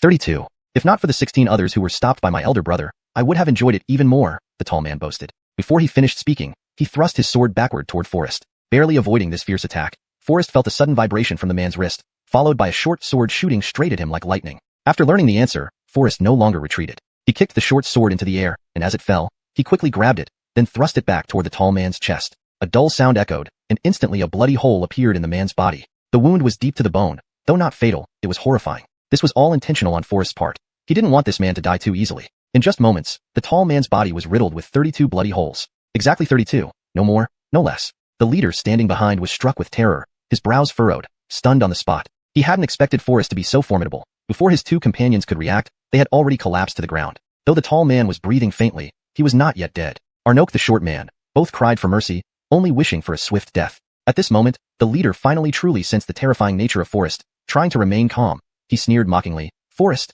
you dare not kill me. Remember, I am the nephew of Eve. If you kill me, will you not fear extermination? Look out for the sword. As he spoke, he hurled the sword at Forrest. Instinctively recognizing it as a projectile weapon, Forrest swiftly dodged. In that instant, the man leaped and vanished rapidly from sight like a puff of smoke. Forrest hurriedly chased after him, but found no trace of him. Only the tall and short men remained in the corner, crying and screaming, begging for a swift death. However, their meridians severed. They could not end their lives themselves, only pleading for Forrest to put them out of their misery. But Forrest would not fulfill their wishes. After all, these 2 were the killers of his men. Enduring this pain was their deserved punishment. Forrest packed up his belongings and returned to the inn. Just then, he saw a man holding a sharp blade, controlling Kirsten. As soon as Forrest stepped in, the man pressed the dagger against Kirsten's delicate neck. Forrest, stop right there. One more step and she dies. The man roared, revealing his menacing face. Forrest merely smiled faintly. I'm afraid you don't have that ability. Ha ha, absurd. I am the renowned Aaron. If I can't control a mere woman, wouldn't my reputation be in vain? The man laughed arrogantly. Aaron? The one who single-handedly ravaged an entire village. Forrest frowned, his voice icy and accusatory. You are quite knowledgeable, boy. Indeed, that astonishing feat was done by me, the man replied arrogantly. Now that you know my name, you should know your place. Leave your head behind, so I can present it to the prince. A sinister smile flickered across Aaron's lips as he pressed the dagger closer to Kirsten's neck, his tone threatening. Otherwise, this dagger doesn't recognize anyone. Forrest shook his head lightly, disdain evident in his tone. People like you deserve their fate when they end up in hell. Before he finished speaking, Kirsten had delivered a swift kick, which struck Aaron squarely on the forehead. Before he could react, an arrow pierced through his head. Forrest didn't even need to lift a finger.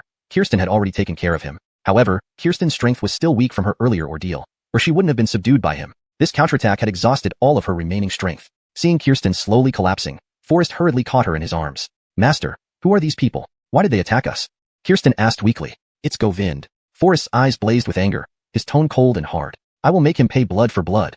At this moment, they were not far from the capital. In the inn's backyard, only 2 horses remained. Forrest loaded the luggage onto one horse and mounted the other, urgently heading towards the capital. Upon arriving at the capital, Forrest wasted no time and rushed straight to Xuanhuan mansion. Prince, something terrible has happened. Forrest called out anxiously. Why such panic? Govind, drenched in sweat and panting, snapped coldly from behind the door. Inside, a concubine was softly sighing, her shoulders slipping down, looking seductive and alluring. Chapter 127, Vowed to kill you for revenge. The guard did not dare to enter without permission, only kneeling outside the door and respectfully reporting. Your Highness, an urgent report from the city guards. Forrest? Forrest has returned to the capital. What? Is Forrest alive or dead? Govind's eyes were filled with shock as he demanded. Caught off guard by this question, the guard outside the door instantly froze. He is alive. And he carries a look of murderous intent, clearly coming with malicious intentions. The guard added quickly. Govind was momentarily stunned. His already unstable body relaxed, causing him to fall back onto the bed. The concubine who had just been pressed beneath him, breathing heavily and murmuring incessantly, suddenly found herself alone as Govind had not even made it inside before he was utterly exhausted, his limbs collapsing. Panic-stricken, she hurriedly struggled up, her lips slightly parting in an attempt to help restore Govind's vigor. Worthless! All of you are useless! Govind flew into a rage, lifting his leg and viciously kicking the concubine away. He then bellowed at those outside. A bunch of useless fools! You couldn't even kill one, Forrest? What should we do now, Your Highness? The guard outside asked tremulously. What should be done? Do I have to tell you? Govind fumbled hastily to put on his clothes while roaring in fury. Gather all the Huai army immediately. Since they couldn't kill him outside the city walls, today I will personally take care of him and end his life. The guard's brow furrowed, looking somewhat panicked. But, Your Highness, if you act against Forrest within the capital, the Milton may hold you accountable. Before the guard finished, Govind had already stepped out. He kicked the guard down hard with a single kick. I am the Herman. What fear do I have if I kill him? Govind sneered. Even if Marilyn finds out, she wouldn't dare show me any disrespect. His face contorted. He ordered, Bring my sword to me. I will finish Forrest off with my own hands. Despite his deep concerns, the guard dared not slack off. Hold on. Summon the Huai army immediately for protection. Facing Forrest, Govind was confident, believing victory was certain. But what truly frightened him was the person beside Forrest, the peerless Kirsten. While they were speaking, Forrest had already entered the Huainan prince's residence like he owned the place. Govind hadn't managed to retrieve his sword when Forrest kicked open the courtyard gate, sword in hand, advancing with murderous intent. Govind immediately became flustered, retreating involuntarily as he faced Forrest's killing aura. Forrest, why you? What is your intention? To dare break into my Huainan residence, this is courting death. Govind stammered angrily. Forrest paid no heed, his gaze and voice full of lethal determination. Did you command someone to gainerate me? Forrest's voice was icy and accusatory. Seeing Forrest's menacing expression, Govind turned pale, retreating repeatedly as he frantically waved his hands in denial. No, I absolutely did not order anyone to harm you. Forrest hesitated, a hint of doubt arising, wondering if he had indeed misunderstood. But this was impossible. Forrest's gaze sharp as a blade, he coldly questioned, Don't try to deny it. Gaius has confessed everything. You are undoubtedly the mastermind behind all of this. Govind was suddenly at a loss, stumbling over his words, unable to form a coherent defense. His eyes darted around, searching for something, then he tentatively asked in a low voice, Where is Miss Kirsten? Did she not come with you? One man is enough to take your life. As Forrest continued to advance, footsteps approached from afar. With a rustling sound, dozens of Anatolian soldiers stood ready, each wielding a spear, encircling Forrest tightly. Seeing reinforcements arrive, Govind's confidence surged. The trembling Govind just moments ago now strutted boldly, shoving aside a guard and striding directly towards Forrest. Haha, Forrest, there's a path to heaven that you refused to take, and now you've walked into hell of your own accord. The murderer was indeed sent by me. I thought perhaps Gaius might have some competence, but it turns out he was just a drunkard. Govind replied arrogantly. Govind's gaze was like a blade, glaring at Forrest. In front of me, taking your life is like crushing an ant. If you think I was afraid earlier, you're greatly mistaken. Forrest mocked. The only thing I feared was Kirsten. Now that she's not with you. Witnessing his Huai army assembling, Govind's courage grew, and he started shouting at Forrest. Finished speaking, Govind raised his long sword, pointing it directly at Forrest. Begging for mercy at this moment might still save you a sliver of life. Perhaps if I'm in a good mood, I might leave your body intact. Govind sneered coldly. Forrest's eyebrows knitted slightly, finding it pointless to argue with Govind verbally. After all, he was fueled by the rage of nearly 100 subordinates. With a flick of his wrist, the soft sword at his waist responded immediately, easily striking Govind's long sword from his hand. Instantly, a deep cut appeared on Govind's arm, inflicted by the razor-sharp soft sword. Govind froze on the spot, completely taken aback. He had never imagined that in just 1 month, Forrest's martial arts skills had advanced to such an extent. Graceful water sword. There were no shortage of discerning eyes within the Huai army, recognizing the extraordinary nature of the sword in Forrest's hand. Your Highness, Forrest's sword is extraordinary. It's unwise to act rashly, Argyle said with furrowed brows, his tone firm. The blade is exceedingly sharp. If Forrest swings blindly, it could cause harm to your Highness. Let us subdue him thoroughly, sever his tendons and sinews before your Highness decides his fate.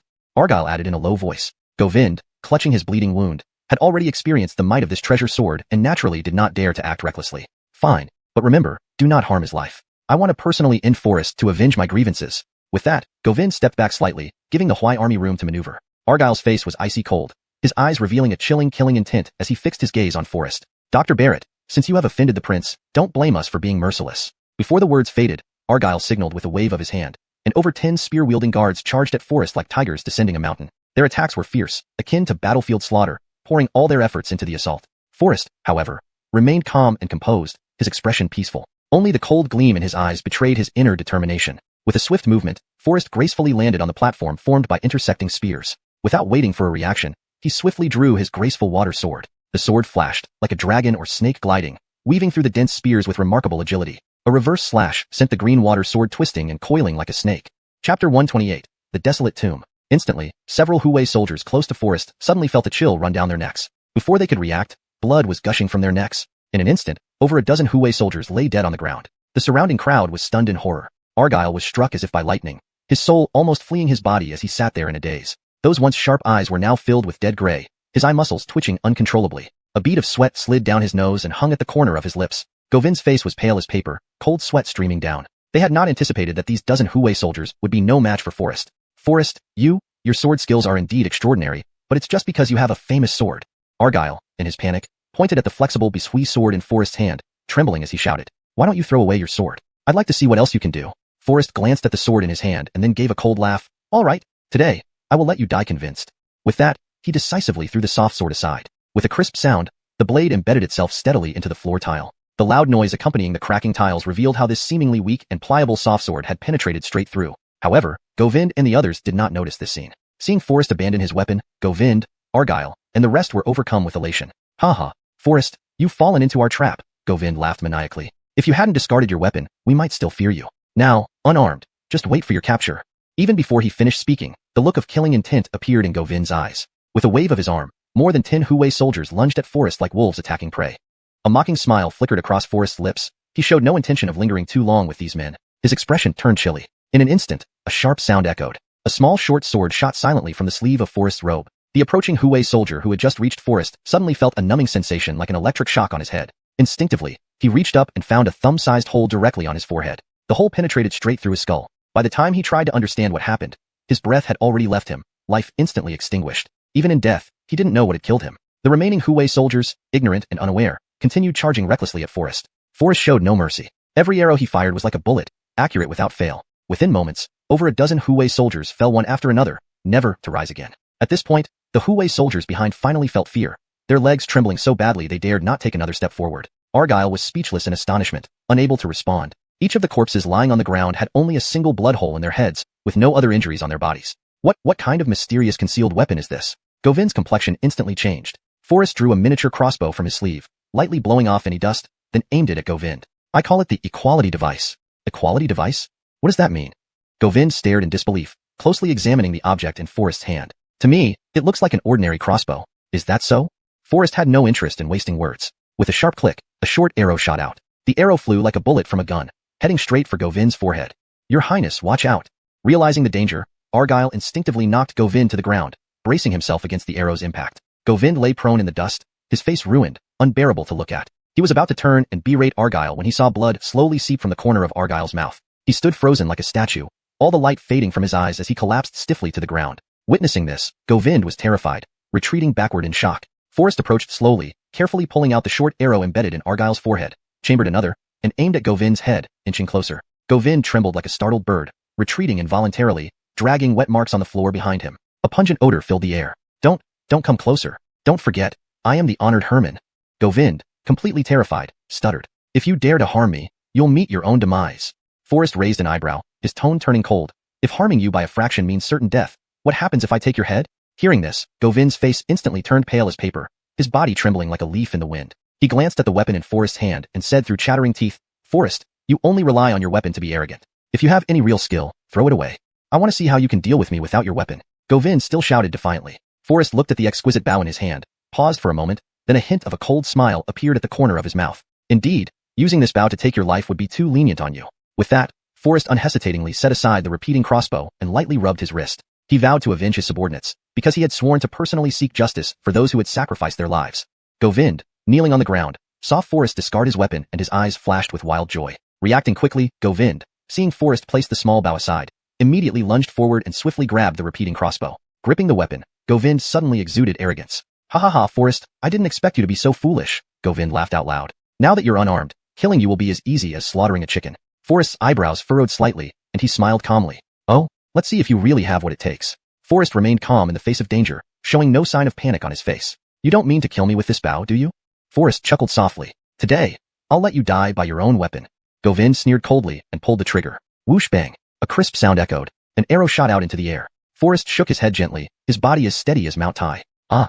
A sharp scream rang out, and Govind immediately fell to his knees, one hand clutching his eye as he wailed in pain. My eye, my eye. Govind was indeed somewhat foolish, actually picking up Forrest's bow and shooting himself with an arrow. Oh right. I almost forgot to mention the full name of this repeating crossbow. Forrest chuckled lightly and continued. This repeating crossbow's full name is the mystical ingenious all-equal device. Chapter 129. What? Forrest is to be beheaded? You seem to shoot forward just now, but in fact, you shot backward. Sometimes shooting backward will turn into shooting forward. Forrest shook his head gently. I already thought of this when I was making it. I just didn't want others to pick up my weapon and use it easily. Faced with this absurd and ridiculous scene, Forrest couldn't help but shake his head lightly and slowly approached. Govind, whose vision was blurry, watched Forrest get closer, panic-stricken, his voice trembling as he retreated continuously. Why you? Don't come over. Forrest wasted no words, raising his hand to deliver a resounding slap, fiercely striking Govind's cheek. Govind was instantly injured heavily, dazed and confused. He roared in a trembling voice, Forrest, you dare to hit me. I am the Herman. Forrest paid him no mind, responding coldly, you harmed more than 100 of my brothers. This slap is on their behalf for justice. Before the words faded, Forrest slapped him again, fiercely. At this moment, Govind's face had swollen like a pig's head, and he begged pitifully, please let me go.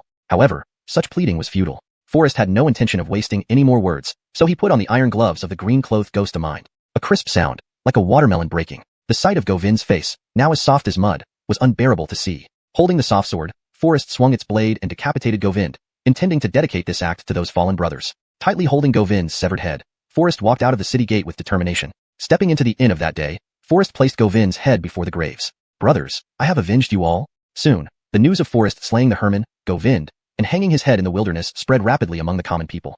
This news quickly reached the ears of Minister of Revenue Royce. Upon hearing that Forrest had recklessly killed the Herman, Govind, Royce was so shocked that his legs gave way, and he fell to the ground. You said what? Say it again. Royce stared at the subordinate who reported, his voice trembling in disbelief. Minister, Forrest indeed killed the Herman and hung his head on the outskirts of the capital. Hearing the confirmation again, Royce's expression changed drastically, showing obvious panic. The guard raised an eyebrow slightly, hesitated briefly, then continued, Sir, since Forrest dared to kill the Herman, it's likely we may become his next targets. Royce's mind was suddenly jolted, his eyes hollow, staring blankly, unable to recover for a long time. Master, what's wrong with you? The guard spoke softly, trying to inquire about Royce's condition. Slap. A loud slap landed on the guard's face, causing him pain. Immediately, quickly invite Nash of Rights Ishmael over. Tell him I have important matters to discuss, Royce ordered with a pale face and trembling voice. The guard did not dare delay for a moment, hurriedly responding and stepping out swiftly. In the imperial palace, Marilyn naturally also heard about this incident. However, the death of the Herman was insignificant to her at this moment. Her concern was solely for Forrest's safety. These days, whether it was dawn or nightfall, sitting or lying down, Marilyn was always thinking of Forrest. Finally, Forrest returned, but he did not immediately come to see her in the palace. Marilyn pouted slightly, revealing a hint of coquettishness. Your Majesty, what's wrong? Fernanda, knowing Marilyn's thoughts, smiled faintly and asked softly, is it because you miss Master Forrest so much that you can't eat or drink? Marilyn blushed instantly, her lips slightly pursed, chiding softly, nonsense, why would I think of him? Even as she spoke, her face was already flushed like rosy clouds, her body trembling lightly. She then threw herself onto the bed, burying her head deep into the bedding. Amidst the bedding still lingered the warm memories of their passionate encounter. Marilyn could not help but deeply miss Forrest again. Fernanda's cheeks also turned slightly red, feeling somewhat shy. How could her longing for Forrest be any less than Marilyn's? Your Majesty, should I go and invite Master Barrett over? Fernanda asked gently. Marilyn pondered for a moment, a trace of sadness flashing across her brows as she straightened her posture slowly. She sighed softly, it's not the right time yet. Although Marilyn loved Forrest deeply, she was worried about the uproar he had caused after entering the city. If she brought him into the palace now, it might give others leverage to criticize and gossip. Sigh, Fernanda sighed softly. This young Master Barrett really caused such a storm as soon as he returned to the capital. In the court, the memorials of civil and military officials impeaching him piled up like mountains, truly a difficult situation. Marilyn was also deeply worried about this, that Herman was arrogant and oppressed the people. Perhaps he thought all his actions could escape my notice. Even if Forrest didn't take action, I had already planned to find an opportunity to eliminate him, Marilyn said through gritted teeth, full of resentment. Fernanda frowned, her face filled with concern. Indeed. But, in the court, the faction of the Herman has deep roots. Now that the Herman is dead, his allies will not let it go easily. Those words made sense. The cliques led by Minister of Revenue Royce would certainly not back down. Report. While Marilyn and Fernanda were talking in the depths of the palace, they suddenly heard a hurried message from the guard outside the door. Your Majesty, the civil and military officials have gathered in the Great Hall. They want to impeach Lord Barrett and ask you to immediately attend the court. Marilyn's expression turned serious, a flash of anger in her eyes. How dare they look down on me so? As soon as Marilyn learned that Forrest had killed Govind, she anticipated this move from the ministers, hence she intentionally claimed illness to avoid attending the court. Some ministers dared to openly pressurize the palace, insisting that Marilyn attend the court to restore justice. Your Majesty, now with this situation? Fernanda looked worried. She knew that if Marilyn attended the court now, Forrest would inevitably be impeached. Marilyn would need to make some explanations to the civil and military officials, and then, Marilyn frowned, knowing that this matter was indeed thorny, but there might still be a way out. After deep contemplation, she gave strict instructions. Fernanda, take my edict and send the news of Forrest's impending execution to the northwest as quickly as possible via express courier. What? Young Master Barrett will be beheaded. Fernanda froze on the spot, staring at Marilyn in shock. Chapter 130.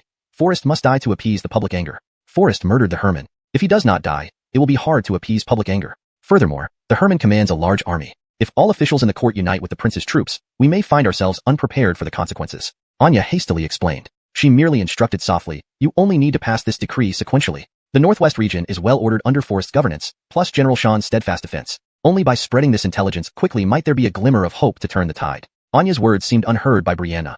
Only 7 words echoed in her ears. Forrest is about to face capital punishment. Anya, despite being in the palace, was undeniably well informed about politics and civilian affairs, a testament to her keen insight. The death of the Herman was a serious offense, leaving Anya no choice but to take this risky move. After changing into her official attire, Anya set off for the court. She still used her ill health as an excuse and hid behind the curtain. Those with matters to report, speak now. Those without, leave the court. Before Grand Leland finished his words, Royce stepped forward with a murderous look, holding his tablet, and coldly reported. Your Majesty, this humble servant has a matter to report.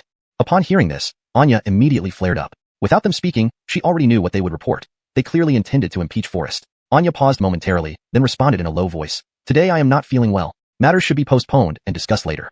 In an instant, officials from the Ministry of Rights, Ministry of Works, and Ministry of Personnel advanced together as if rehearsed, kneeling down in unison. Their movements were so synchronized that they resembled a long-practiced formation. Your Majesty, Forrest disregarded the law and dared to kill the Herman. This is treasonous and must be punished publicly to warn others. Yes, Forrest's audacity requires his execution to appease public anger, Royce echoed. Your Majesty, if this matter is not properly handled, the prince's subordinates will not rest easily. Ishmael stepped forward and agreed. Scanning the aggressive officials below, Anya's anger surged, and she sternly commanded, enough! The death of the Herman needs thorough investigation. It cannot be hastily concluded based on one-sided statements. Anya's tone was firm, exuding authority. The officials shuddered internally. The Minister of Revenue and the Minister of Rights exchanged surprised glances, both finding it unexpected. They had never seen the Emperor so enraged. Indeed, Anya's presence was commanding and majestic, displaying a resolute imperial demeanor. However, the officials below, though shaken, did not truly fear Anya's authority. After all, Anya was a newly enthroned emperor, having ruled for just a few years. Many seasoned officials, including the Minister of Revenue allied with Govind, did not take the young emperor seriously. After exchanging glances, Minister of Revenue Royce stepped forward without bowing or kowtowing, rebuking Anya sternly with a displeased look. Your Majesty, the Herman was a pillar of our country. Now that his death is clear, why has it not been addressed? Your Majesty, please do not forget that when the previous emperor was on the throne, the Herman helped establish this empire, making significant contributions. Your current position also owes much to the Herman. Royce spoke arrogantly and loudly. Hearing this, Anya became furious, trembling with anger, slamming her hand on the table, rising angrily. Impudence! Are you coercing me? We dare not, but Forrest's murder of the Herman is undeniable. Royce showed no fear, clearly disregarding Anya. As soon as he finished speaking, the other officials echoed in agreement. Anya, blinded by anger, struggled to speak, knowing that these officials would not let her go unless she provided a satisfactory response today. The case has yet to be fully investigated. Once the facts are clear, we shall make a decision.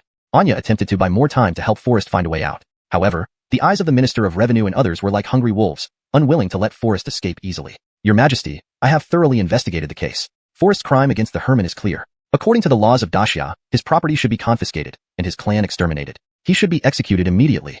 The Minister of Personnel stepped forward solemnly, insisting firmly. Hearing this, Anya was livid, her teeth grinding audibly. These senior officials were determined to push Forrest to his doom. Left with no other choice, Anya gritted her teeth and announced decisively. Since it has come to this, detain Forrest in prison for now and decide on further actions. According to the laws of Daxia, Forrest should be immediately stripped of his assets and executed, Royce from the Ministry of Revenue said coldly. Slap. A sharp sound echoed as Anya suddenly slammed the table and rose, her eyes icy with anger. Minister Yuan, are you trying to dictate my actions? She rebuked. Is there anything inappropriate about imprisoning the suspect Forrest before the truth is clear? Anya retorted icily. There is no need for further discussion. Anya replied firmly, then swept out of the hall. The officials in the hall hesitated, but Anya had already stepped out, her figure gradually fading into the distance. Royce's face showed displeasure. Without waiting for Grand Leland to announce the end of the court session, he also stormed out. Anya removed her imperial robes and crown, her frustration evident as she sat heavily on the bed. Brianna, seeing this, frowned worriedly and asked softly, Your Majesty, what happened? Do not ask, this matter is truly infuriating and distressing.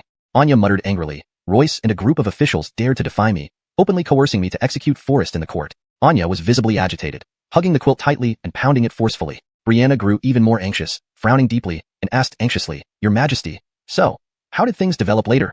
"To let Forrest die, that is absolutely impossible." Anya's eyes still burned with anger, her lips curling into a cold smile. "But the pressure from the officials is intense. I have no choice but to temporarily detain Forrest in prison and find a solution later." Anya's gaze became increasingly sorrowful, her anxiety obvious, her brows knitted tightly, filled with deep concern for Forrest. "Lady, the death of the Herman is no trivial matter. They know Forrest is a thorn in their side. Since they now have an opportunity, they will not easily let him go." Brianna reflected deeply, her brows furrowed as she warned, "Now even the Minister of Personnel has sided with the prince. It's likely Forrest will not be safe in prison." These words made Anya pause, her brow furrowing slightly. Brianna had indeed hit the crux of the matter. Chapter 131. Brianna appears just in time. At this moment, all the civil and military officials in the court are eager to eliminate Forrest. Even if he is imprisoned in the Dali Temple, it cannot be said that he will be safe, Brianna whispered her analysis. "Then, what should we do?" Anya couldn't help but feel anxious. She had only considered imprisoning Forrest to appease the noise of the court officials, while keeping him under the protection of the Dali Temple to protect him from outside threats. However, she had overlooked this point. Brianna's eyebrows were also knitted together, showing a worried look. Responding calmly and gently, following Katrina's orders, "I have already dispatched the fastest messenger in court, Bryce, to rush 800 miles to the northwest frontier to recall General Xian. But the situation is urgent, and waiting for General Zhang to return before making a decision may lead to delays." Brianna continued, "We can spread the news that Forrest is about to be executed. Those who have been favored by Forrest will surely come forward to petition for him. At that time, if many people submit petitions jointly, Katrina can then comply with public opinion and release Forrest. Such actions not only prevent the ministers from having anything to say, but also ensure Mr. Barrett's safety." Upon hearing Brianna's proposal, Anya's eyes immediately sparkled with surprise. "Brianna, you are truly wise. Let's proceed as you suggest." Anya happily agreed. After paying respects to his fallen subordinates, Forrest finally returned to the capital. Minister of Revenue Royce was already waiting there with a group of guards. "Haha, Forrest, you're finally back." Royce looked at Forrest with disdain, his gaze icy, and shouted angrily, "Guards, seize this man." Instantly, more than 10 fully armed guards surrounded Forrest. "Minister Yuan, you and I have never crossed paths. Why do you order my arrest?" Forrest questioned coldly. "You bear the blood of Eve, your crime deserves execution." "I am carrying out the Milton's decree to apprehend you," Royce replied coldly. "Does the Milton really want to sentence me to death?" Forrest's face changed abruptly, revealing astonishment. He found it hard to believe that Anya would put him to death for killing Eve. "There's no doubt about it. Eve died by your hand. No one can save you." Royce laughed cruelly. He then issued the command, "Move. Execute him now." Forrest stood stunned, unable to imagine that Anya would execute him for killing the scoundrel Govind, Eve. Yet, Royce indeed held an imperial decree bearing the emperor's seal. This was almost unbelievable. Stunned on the spot, Royce gave orders without hesitation. The guards rushed towards Forrest swiftly. Obviously, these so-called guards were no threat to Forrest, but his mind was restless, leaving him uninterested in resisting for the moment. "Hold it." Just as a spear was about to pierce Forrest's chest, a loud shout suddenly echoed. A crisp metallic ring sounded. A short arrow shot like a broken arrow, followed by a sword flash like a snake's tongue. The guard aiming at Forrest instantly developed a bloody hole in his head, stiffening and falling to the ground. None other than Kirsten appeared. Kirsten leaped gracefully and steadily blocked in front of Forrest. "Kirsten, why are you here?" Forrest asked in astonishment. "As long as I am here, no one can harm him even a bit," Kirsten declared coldly. Royce sneered mockingly. "Haha, Miss Kirsten, your martial arts skills are well known to me. But are you willing to defy the court's will? Forrest is the murderer of His Royal Highness. Protecting him means getting yourself into trouble. When did Jamie issue the decree to kill Forrest?" Kirsten retorted firmly. "What I have heard is that Jamie ordered Forrest to be imprisoned, pending further investigation before deciding." Hearing this, Royce threw his head back and laughed wildly, then pulled out the imperial decree and showed it to Kirsten. "Miss Kirsten, open your eyes and see clearly. This is the Milton's personal decree, ordering us to execute Forrest right here at the city gate." Kirsten studied it closely, and every word was clear and accurate, with the imperial seal at the bottom being genuine. At this moment, Kirsten felt somewhat dazed. Could Jamie really be so foolish, unable to distinguish right from wrong? Even if the emperor is furious and wants to kill Forrest, Katrina would not sit idly by allowing such injustice to happen to Forrest. There must be some hidden reason. But now is not the time to investigate further. The first priority is to rescue Forrest from his predicament. Kirsten stood in front of Forrest, her gaze as cold as ice. "With me protecting him, you cannot touch Forrest. Miss Kirsten, I advise you not to be obstinate." Royce's tone was cold and hard. "Otherwise, in the heat of battle, any accidental injury to you cannot be blamed on me." Having said that, Royce waved his arm, and a group of guards immediately surrounded Forrest and Kirsten tightly. "If you surrender voluntarily, Forrest, perhaps you can endure less torture, and I can also grant Miss Kirsten her freedom," Royce boasted arrogantly. "Taking your life is according to the Milton's order." Forrest frowned deeply, wondering if this was truly Anya's decree. Just at this moment, Brianna arrived hastily with many troops. "Stop." Brianna swiftly rode up. "Minister Yuan, why are you leading so many soldiers here?" Brianna asked sternly. Royce quietly tucked the imperial decree into his robe, responding without fear. "I am following the Milton's command to arrest the criminal Forrest. This is only a suspect, not yet a criminal." Brianna corrected sharply. "Minister Yuan, there's no need for concern. The Milton has already given clear instructions that Forrest is suspected of murdering Eve. Given the gravity of the case, he must be strictly monitored, Brianna continued firmly. The Milton has deliberated thoroughly and decided to personally oversee this case. He has specially sent me to escort Forrest back to the palace for custody. No mistakes shall be made. After saying this, Brianna put the imperial decree away, her icy gaze sweeping over Royce. Minister Yuan, do you have any doubts? What? Lock Forrest in the palace, not in Dali Temple? I certainly do. Royce flared up in anger. The Milton clearly instructed to hand Forrest over to Dali Temple for trial. How can you go back on your word? Is this intended protection? Ridiculous. Brianna rebuked angrily. How dare you make presumptions about the Milton's will? I now follow the Milton's command to bring Master Barrett into the palace. Who dares to obstruct me? Brianna's presence was intimidating, chilling the air around her. Clearly, Royce had come with numerous troops, and this matter would not be easily resolved. Kirsten, witnessing this scene, instantly tightened her grip on her supple sword, her eyes gleaming with a cold light that surpassed the glow of the blade. Royce involuntarily gulped, feeling a bit panicked as he saw this.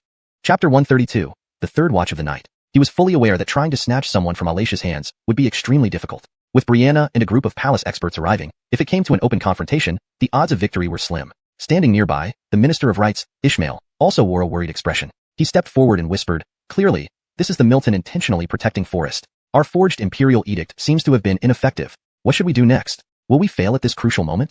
Royce frowned deeply, asking in confusion. As long as the Green Hills remain, there's no fear of running out of firewood. Our strength is still insufficient at present. Perhaps we should temporarily let Brianna take Forrest into the palace. Ishmael raised his eyebrows slightly and suggested softly, even if Forrest is inside the palace, what is there to fear? We can adapt accordingly and send a guard to infiltrate and eliminate him. If this strategy fails, His Highness still has millions of troops at his disposal. When the order is given, the army can march southward, and even the Milton must respect us. Royce's brows remained tightly knit, hard to unfurl. Although so, these are ultimately Keith's troops, and they may not heed our commands. I have thoroughly investigated this matter. Keith's tiger talisman is hidden in his residence, Royce continued. As long as we can kill Forrest and avenge Keith. Whoever kills Forrest and avenges Keith will hold the tiger talisman and command the mighty armies. Without profit, one wouldn't wake up early. Clearly, Royce and the others did not act solely out of a desire to avenge Govind. They each harbored their own ambitions, coveting the power held by Govind. Govind being dead, the million-strong army under his command lost its leader. Anyone who could claim Forrest's head could take over the remaining military authority. For this supreme power, Royce and the others even forged an imperial edict. Fortunately, Brianna arrived just in time, and Forrest was saved from the crisis. Otherwise, facing Anya's fake imperial edict, Forrest would never have dared to believe that Anya would try to kill him due to Keith's death. Even with the protection of the palace where Brianna brought him, Forrest remained enveloped in a fog of confusion. There's no need for you to worry, young Master Barrett. Now we are safe. Brianna led him to a quiet side room and immediately instructed the most elite guards to protect him strictly. Only then did Forrest gradually regain clarity, though he could not hide the sadness in his eyes. He looked at Brianna in puzzlement and asked, does Jamie really intend to harm me? Brianna was perplexed by such a question. This is absolutely impossible. If Jamie had such intentions, how could I be ordered to rescue you? Brianna reassured him softly, her gaze filled with tenderness. But you were indeed too rash in this matter. Govind indeed deserved death, but you shouldn't have openly proposed executing him so publicly. After all, he was still the Herman, wielding considerable power. Brianna felt uneasy in her heart, murmuring to herself while tears silently rolled down her cheeks. Yet, Forrest's mind remained trapped in doubt, repeatedly pondering whether Anya truly ordered his death. Unable to contain his doubts, he turned to Brianna again and asked, if the Milton doesn't mean to kill me, why would he specifically grant that edict to Royce? Edict? What edict?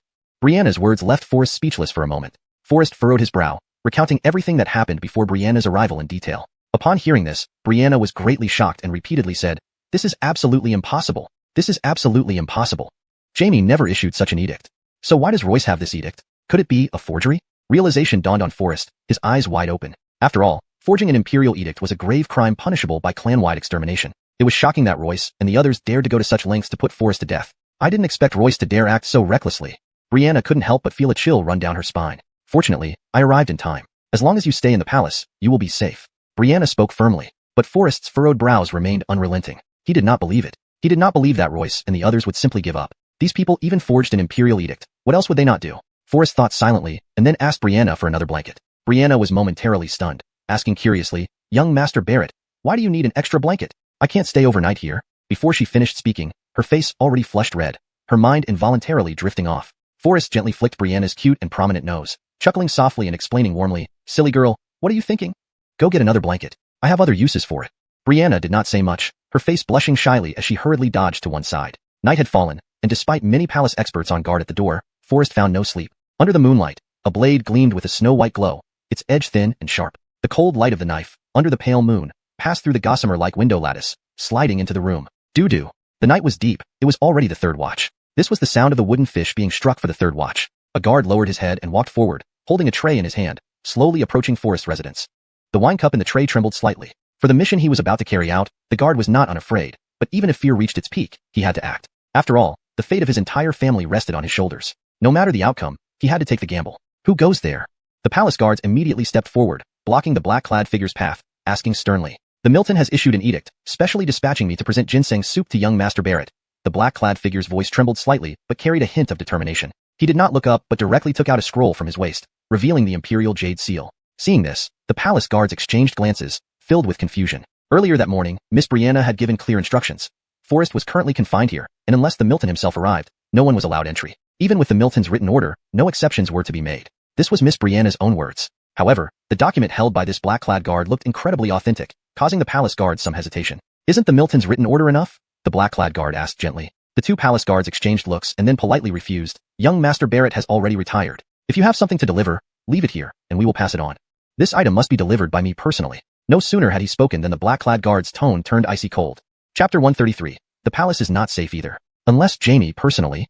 Before the words were finished, one of the palace guards collapsed in a pool of blood. A flash of 刀光裂过，速度快得令人根本看不清. The blade barely touched him, leaving only a shallow mark on his neck. However, this razor-sharp blade had precisely severed an important artery on the left side of the guard's neck, causing blood to spurt out like a fountain, spraying as far as 10 feet away. Under the cover of night, everything appeared even more mysterious and indiscernible, with the originally bright red blood turning into a deep, dark gray. Could blood ever be gray? Even under the cover of darkness, it would be impossible for its true color to change unless his blood contained poison. But this was clearly impossible. His blood had no toxins. That strike had unmistakably hit his body. The only explanation could be that the blade held by the black-clad guard was coated with a deadly poison. The other palace guards stood frozen, still not recovered from the shock. Then, another sharp blade swiftly swung down. As the blade flashed by, the palace guard didn't have time to dodge. It wasn't that he didn't want to move, but the moment for reaction had passed, making it too late for anything. He hadn't expected this attack to be so fast, stunning everyone. The few palace guards behind him also hadn't anticipated the ruthlessness of the black-clad person. There were no extra words, no room for any reaction. Seeing the guard fall, those behind immediately became alert, holding their weapons tightly to protect Forrest's door. Who are you? What use is it for a dying man to know? The black-clad guard's eyes revealed a clear intent to kill. Obviously, she had no intention of leaving any survivors. In an instant, the few elite palace guards guarding the entrance were dead, and the bright moonlight was gradually covered by clouds. Forrest furrowed his brow, silently thinking, these old officials indeed want me dead. Even hiding deep within the palace can't save me from their hands. He listened carefully to the subtle sounds outside the window, his eyes filled with deep concern. As the sounds outside gradually faded, footsteps becoming quieter, the room fell into darkness. Suddenly, knock, knock, knock. A clear knocking sound broke the silence. The guard dressed in black still held the bowl of ginseng soup, speaking in a low voice. Young Master Barrett, Jamie has specially ordered me to bring you this soup. Have you rested? Forrest did not respond, his figure hidden in the dimness. The guard knocked several times, but received no response. Without hesitation, he gently placed down the soup, drew his weapon, and silently pushed open the door. In the thick darkness, the guard relied on faint light to find his way to the bed. Upon reaching the bed, he wasted no time and plunged the knife straight into the bedding. He muttered softly to himself, Forrest, do not blame me. I have no choice. My family's lives are in the hands of Minister Yuan. If I don't kill you, they won't spare my family. The guilty should pay for their crimes. If you want revenge, go after Minister Royce of the Ministry of Revenue. Forrest observed in the shadows, eyebrows knitted together, cold sweat trickling down his back. Had he been lying there, he would have been stabbed into a sieve by now. Clearly, the black-clad guard also sensed something was off. If there was a living person on the bed, the knife would have elicited screams. But if Forrest were already dead, the stab would feel too soft, almost unreal. More puzzlingly, there was no trace of blood in the air. The black-clad guard frowned, drew out her dagger, and carefully inspected. She realized she had been tricked. At that moment, she noticed that what lay on the bed was just a ruse made of blankets, not Forrest at all. With this realization, the black-clad guard immediately became alert, searching everywhere for Forrest. After all, her mission was to take Forrest's life. Being assigned by Royce to infiltrate the palace for such a task, she was clearly no ordinary person. Just a slight movement of her ears, and she could quickly pinpoint Forrest's location. Knowing where Forrest was hiding, she wasted no time, lunging towards the screen behind which he was hiding. Forrest knew how formidable his opponent was. 6 elite guards had died instantly outside. This heightened his alertness. His heart contracted, instinctively dodging agilely, swiftly pulling out a miniature repeating crossbow from his pocket. Now, Forrest had mastered the operation of this crossbow. Only due to insufficient materials did he refrain from developing gunpowder. Otherwise, he would have done so long ago. Once gunpowder was available, Forrest could directly transform this mini repeating crossbow into a firelock. Even if she were an invincible expert, she wouldn't stand a chance to get close to him. Forrest thought to himself. In the darkness, Forrest gently flicked his wrist and shot an arrow. A faint ouch echoed, followed by dead silence. Forrest couldn't help but feel puzzled. He hadn't even exerted his full strength yet. Still, Forrest remained vigilant. The only sound in the air was the faint breeze. How could she have fallen so quickly? The night was pitch black, with the wind howling fiercely. Forrest cautiously moved forward, groping through the utter darkness. Suddenly, his foot kicked something. He immediately crouched down and carefully felt it. He realized that what lay on the ground wasn't just any object. It was the gainer who had tried to kill him earlier. With the heavy night, Forrest had to feel along her leg slowly, like a blind man exploring. When his hand touched the thigh area, he sensed something unusual. After feeling it carefully, his confusion deepened. Could this person be a eunuch?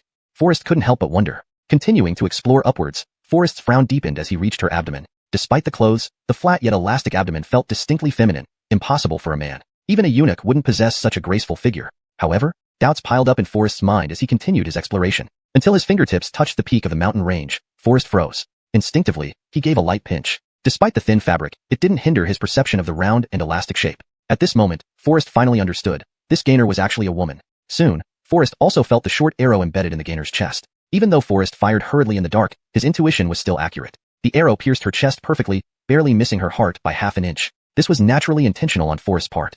Chapter 134, Attempted Assassination Backfires. It was important to note that Forrest had coated the arrowhead with poison, which, though in a small dose, would still be fatal even to a robust ox if it struck the heart directly. To keep her alive, Forrest had refrained from delivering a lethal blow. Fortunately, Forrest had already developed the corresponding antidote. However, this antidote contained some aphrodisiac ingredients, which could temporarily induce an excited state. Only by applying specific acupuncture techniques could the effects of the aphrodisiac be completely neutralized and the toxins expelled from the body. If the arrow had gone in another inch or two to touch the heart, the gainer might have already met her demise. Forrest held back to investigate who was behind the plot. Although there should be propriety between men and women, in this urgent situation, Forrest had no time for such considerations. Saving a life was the priority. Under the cover of night, Forrest slowly tore open the black-clad gainer's clothes. The arrowhead had been smeared with anesthetic powder by Forrest, rendering the gainer unconscious for a while. This provided convenience for Forrest. As long as the gainer remained asleep without fuss, he could focus on healing her. The arrow wound was located right in a critical spot on her chest. The night was thick, and both inside and outside the room were dark without any starlight or moonlight. Forrest could only proceed by feeling his way, inevitably touching sensitive areas occasionally.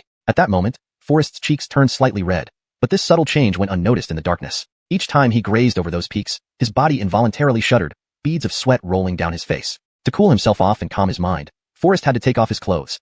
The black-clad killer lying on the ground now had nothing left on her, not even the thin undergarments. There was no other way. Forrest did this for easier treatment. In the dark, it was simpler without clothes in the way. After Forrest's meticulous treatment, the once black-clad gainer, the now unclothed gainer gradually showed signs of response. It was as if she had just awakened from a long, delightful spring dream that intoxicated her. With a soft moan, she slowly opened her eyes. Immediately feeling a chill, she reached out, realizing everything was amiss. Where are my clothes? However, the gainer was still weak, barely able to move her limbs. Just as she hesitated, Forrest had prepared a pill to administer to her. Due to the darkness, he had to get close to her face, his hands exploring up from her abdomen. The gainer felt warm breath approach her chest, as if searching for something carefully on her body. Ah!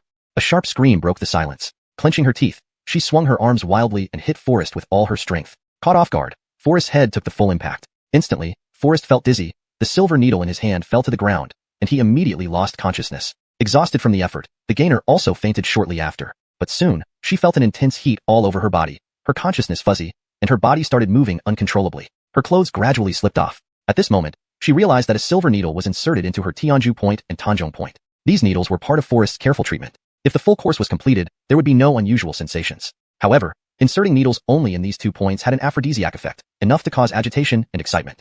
She could only release herself to relieve this state. Forrest's healing process was incomplete when the gainer woke up prematurely and panicked, striking Forrest unconscious. As a result, Forrest's intention to save her life turned into an unexpected aphrodisiac acupuncture technique. Clearly, this was not how things were supposed to go. Although Forrest was unconscious, he could feel his clothes being slowly removed. A pair of smooth, slender hands moved slowly over him until he too was completely undressed. The medicine contained a mild aphrodisiac, and the pill Forrest prepared for the black-clad gainer also had such components. Combining this medicine with acupuncture therapy could speed up the healing process without side effects. However, at the critical moment, the black-clad gainer's blind swipe in the dark caused the pill to be accidentally swallowed by Forrest. At this moment, Forrest was unconscious, lying beside the gainer. It was a moonless and windy night, with a man and a woman alone together, neither knowing what would happen next. But both of them, in their unconscious state, felt clearly what would happen next.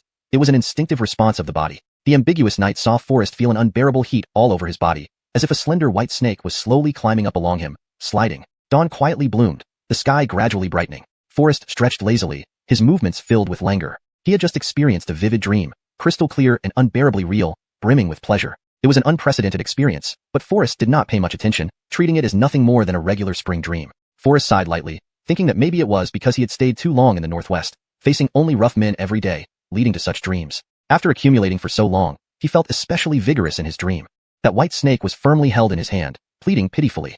Whenever he recalled the scenes in his dream, the corners of Forrest's mouth would unconsciously rise. Just as Forrest was about to get up, he suddenly felt a weight on his body and realized that his clothes were nowhere to be found. What exactly happened? Before Forrest could figure it out, he felt a delicate hand gently caressing his chest, slowly ascending like a white, slender snake. Forrest abruptly woke up, looking down and finding a woman lying beside him. A beautiful woman, her face blushing with shyness. Could it be that last night wasn't just a dream? Forrest cautiously got up, carefully dressed, and gently covered the woman with a blanket. Looking down, he saw a waist pendant lying on the ground. Picking it up, he saw Jinyiwei Security Agency. Engraved on it, the characters strong and forceful. Without much thought, Forrest grabbed the pendant and hurriedly left the room. At this moment, Forrest's head was still slightly dazed, with no memory of what had happened last night. Chapter 135. Royce presses the palace again. Forrest was all too clear in his mind that if he did not take this opportunity to leave the scene quickly, once the woman woke up, he would be unable to explain himself no matter how many mouths he had. Even jumping into the Yellow River wouldn't clear his name. At that time, it would be difficult for him to extricate himself. Soon, the woman awoke. She saw a very abrupt appearance on the ground beside her feet and couldn't help but be stunned. However, upon second thought, perhaps it was left over from when she tried to kill Forrest last night by accident, so she did not think about it too much. She only felt all over weak as though she had done a very exhausting exercise. The female gainer tried hard to recall the battle of last night. She remained conflicted about how she ended up stabbing Forrest, yet her mind was blank, and she could not remember. Instead, she remembered a very vivid erotic dream she had last night. Recalling the intimacy of last night, she became increasingly bashful and enchanting. Turning around and looking at her surroundings, she saw the room was spacious and lonely, with no sign of Forrest anywhere. In an instant, a hint of disappointment flickered across her face. Could it be that Forrest didn't die? He was only injured by me and escaped, she mused inwardly. But no one can survive being struck by my lethal blade. The gainer clenched her teeth and said coldly. Then, she also stopped thinking about why her clothes were like this. She just touched the wound on her chest, feeling a bit puzzled in her heart. Seeing no trace of Forrest, the woman picked up Forrest's clothing left on the ground and returned to report. At the imperial court, Royce led the civil and military officials, surrounding the hall tightly. Marilyn was resting in the palace, suddenly hearing chaotic footsteps outside the door. Report. Your Majesty Minister Shangshu has come to the main hall with all the ministers. A chill ran down Marilyn's spine, flames of anger burning in her eyes. Usually, these ministers did not seem so eager to attend court. Humph. That guy Royce must be planning to press the palace with all the civil and military officials again. Marilyn gritted her teeth and said angrily. At this moment, there was a sudden sound of hurried footsteps. A guard came running with a panic-stricken expression. He stumbled and fell on the ground but, without regard for his physical pain, scrambled up hastily and knelt before Marilyn's bedchamber door, urgently reporting. Your Majesty, something has happened. What is it that made you so panicky? Marilyn was already irate. Now her anger flared even higher, and she asked impatiently. Lord Barrett disappeared. The guard's voice trembled as he spoke nervously. What? Marilyn was startled. Forrest had vanished? When did he leave, and where did he go? Why didn't the guard stop him? Have they taken my words as mere air? Marilyn asked furiously, full of doubts. That's not the case. It is? The guard hesitated, unsure how to explain. Just spit it out. Marilyn's anger surged, her tone severe. Even Brianna, standing nearby, was shaken. She had never seen Marilyn so enraged and agitated. The guard, already terrified to the point of turning pale, trembling involuntarily, dared not hide anything any longer. Lord Barrett is nowhere to be found, and the entire guard force responsible for guarding him all died in the line of duty. What? The entire guard force perished? After listening to the guard's report, Marilyn was momentarily stunned. Her figure wavered, and she sank heavily into her chair. Before Marilyn could react, there came a chaotic noise of footsteps outside the door. It was Enrique rushing from the imperial court. When Enrique entered Marilyn's chambers, his steps slowed gradually, breath rapid, and he whispered. Your Majesty, the civil and military officials have been waiting anxiously in the hall for quite some time. Look. Enrique frowned slightly, his voice still low. Your Majesty, if you are late to court again, the situation on the court will be difficult to control. Marilyn's eyes were hollow, and her heart worried constantly about Forrest's safety. Yet as the ruler of a nation, she needed to deal with Royce pressing the palace. She gently wiped away a tear from the corner of her eye, adjusted her emotions, and revealed a hint of stern anger. Turning to Brianna, she ordered, bring back Forrest, regardless of whether he is alive or dead. I want to see if these ministers really intend to rebel. Marilyn's gaze turned icy, coldly scolding. In the imperial court, Royce and the others were imposing, the clamor rising continuously. Enrique loudly announced, Jamie arrives. At this moment, the clamor in the court finally gradually subsided. All of you, what is the purpose of such an early court? Marilyn sat behind the curtain, asking coldly. Your Majesty, we have come here because Forrest is suspected of killing the Horatio. Royce stepped forward, responding with an intense tone. Marilyn tried hard to suppress her anger, her voice icy cold. Regarding this matter, have I not already given instructions? It is still under investigation and should not be discussed publicly. Haven't all of you heard, or are your ears deaf? Facing Marilyn's rebuke, Royce showed no fear. Instead, a hint of arrogance appeared on his face. The untimely death of the Horatio left his followers leaderless, and now there was an urgent need for someone to step up, stabilize the situation, and lead the remaining forces. If he could seize this critical moment, successfully capturing Forrest, he would become the leader among the rebel ministers. Thus, Royce appeared impatient yet full of confidence. Your Majesty, Forrest committed treason by daring to kill the Horatio. If we tolerate such villainy now, it will be difficult to quell the fury of the people. With Royce's command, the ministers echoed in agreement. Officials in the imperial court knelt down one after another, unanimously urging Marilyn to take immediate action. Although Marilyn was the emperor, she faced seasoned senior officials who had served 2 dynasties. These elders did not hold the young emperor in high regard, especially the lineage of the Horatio.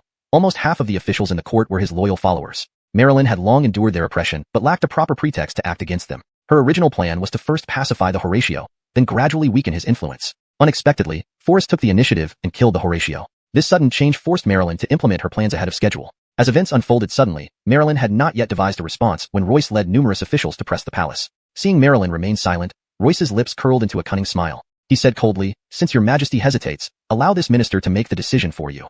Your Majesty always emphasizes the well-being of the state and its people. So, let us follow public opinion."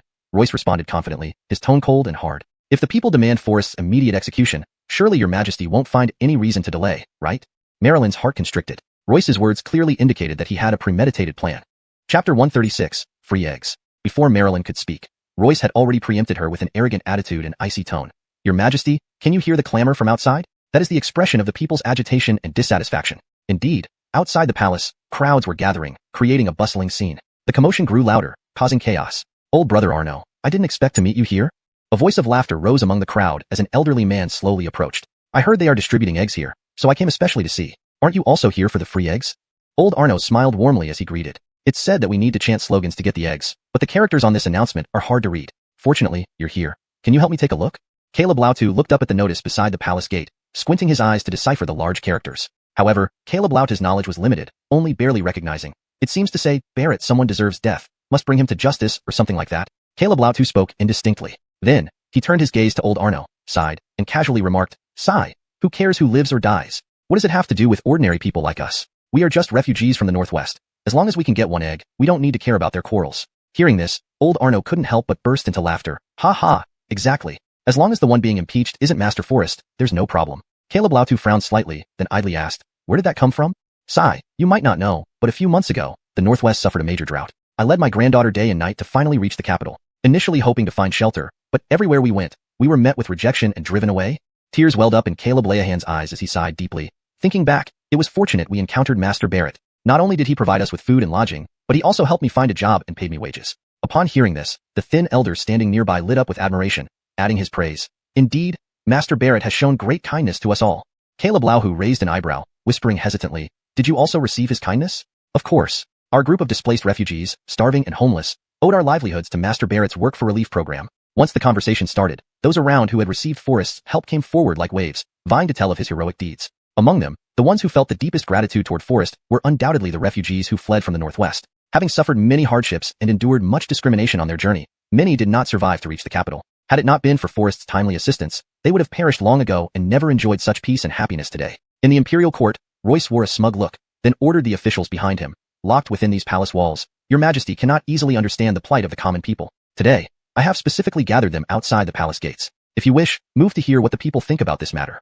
Regarding Master Forrest's killing of Eve, your Majesty should consider public opinion and listen to the voice of the people," Royce suggested confidently. After all, everything was under his control. Marilyn saw through Royce's confident demeanor, clearly understanding his true intentions. Marilyn furrowed her brows tightly and firmly refused. "What does this have to do with the people? I have already declared that the investigation into Forrest's generation of Eve is still ongoing. Once the truth comes to light, I will naturally give a satisfactory response."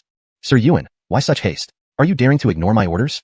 Marilyn's voice turned cold, her anger evident. Yet, Royce showed no fear. In the face of enormous interests, Marilyn's anger was merely a harmless storm to him. After all, removing Forrest would give him the chance to command Eve's elite army. Ignoring Marilyn's words, Royce turned to address the officials behind him. "My colleagues, our late emperor often said that the ruler and the people are like water and boat. Water can carry the boat, but it can also capsize it. Today, Forrest's generation of Eve is the best proof. If the people share the same righteous indignation, demanding severe punishment for Forrest and justice for Eve, Jamie cannot deny this. What do you think? Is my argument reasonable?"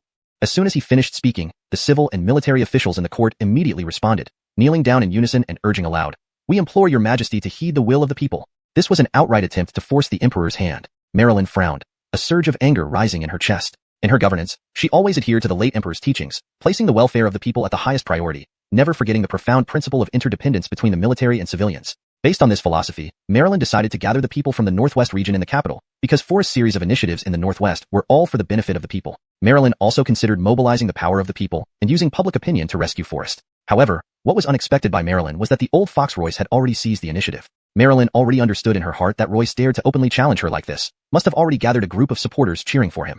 Without waiting for Marilyn's response, Royce could not wait with a look of satisfaction, announcing cheerfully, "Then please move, Your Majesty, to the top of the palace city. Let the civil and military officials present hear the voice of the people." Marilyn was suddenly stunned, her thoughts flashing like lightning. Then she suppressed the anger in her heart, responding coldly, "To hear the people's voice, can it be limited to the bias of a few civilians appointed by Minister Yuan? If so, why don't we postpone until tomorrow for further discussion? I will announce to the world, allowing all the citizens of the city to discuss this matter. At that time, I will personally go to the city tower, personally experiencing the true thoughts of the people." Marilyn understood clearly in her heart that Royce used the people and public opinion as leverage to pressure her, which seemed hard to avoid this turmoil. In order to buy more time for Brianna to search for those scattered Northwest refugees in the capital area, Marilyn reluctantly adopted a temporary measure as a delaying tactic. After all, in just 2 days, Sean would be able to lead the people and army of the Northwest back to the capital. At that time, no matter how skillful Royce is at stirring up trouble and creating waves, he will be at a loss. Marilyn arranged everything in perfect order. The only concern now is the urgency of time. Royce's eyebrows were tightly furrowed, knowing well in his heart what Marilyn's concern was, and understanding that Marilyn was deliberately stalling for time. Chapter 137. Harnessing to public opinion. He immediately proposed decisively, "Your Majesty, why go through such trouble? All the citizens have already gathered below the city walls. If Your Majesty personally observes, you will understand the will of the people."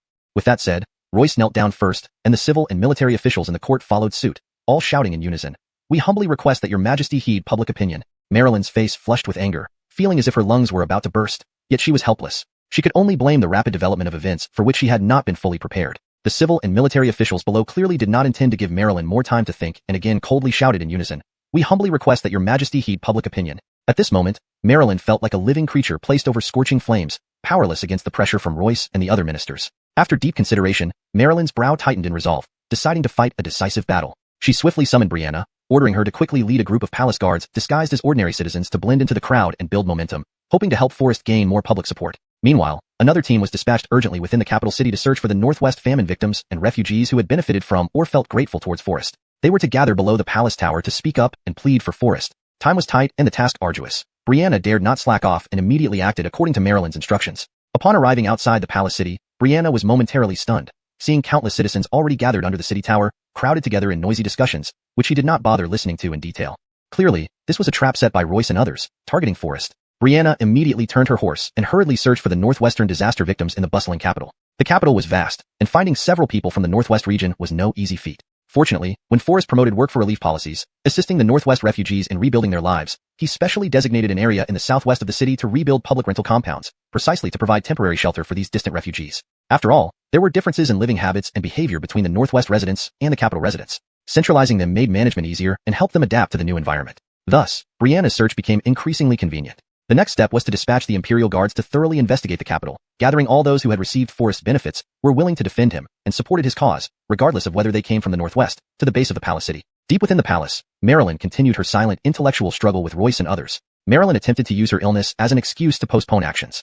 However, how could Royce, the cunning old man, be easily deceived? He had already arranged for a Taoist knowledgeable in medicine to stand by. Taking a step forward, he responded coolly, "Your Majesty is physically well.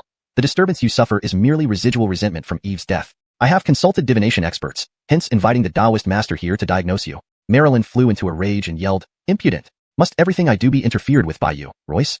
Royce showed no fear, stepping forward resolutely, confronting Marilyn coldly.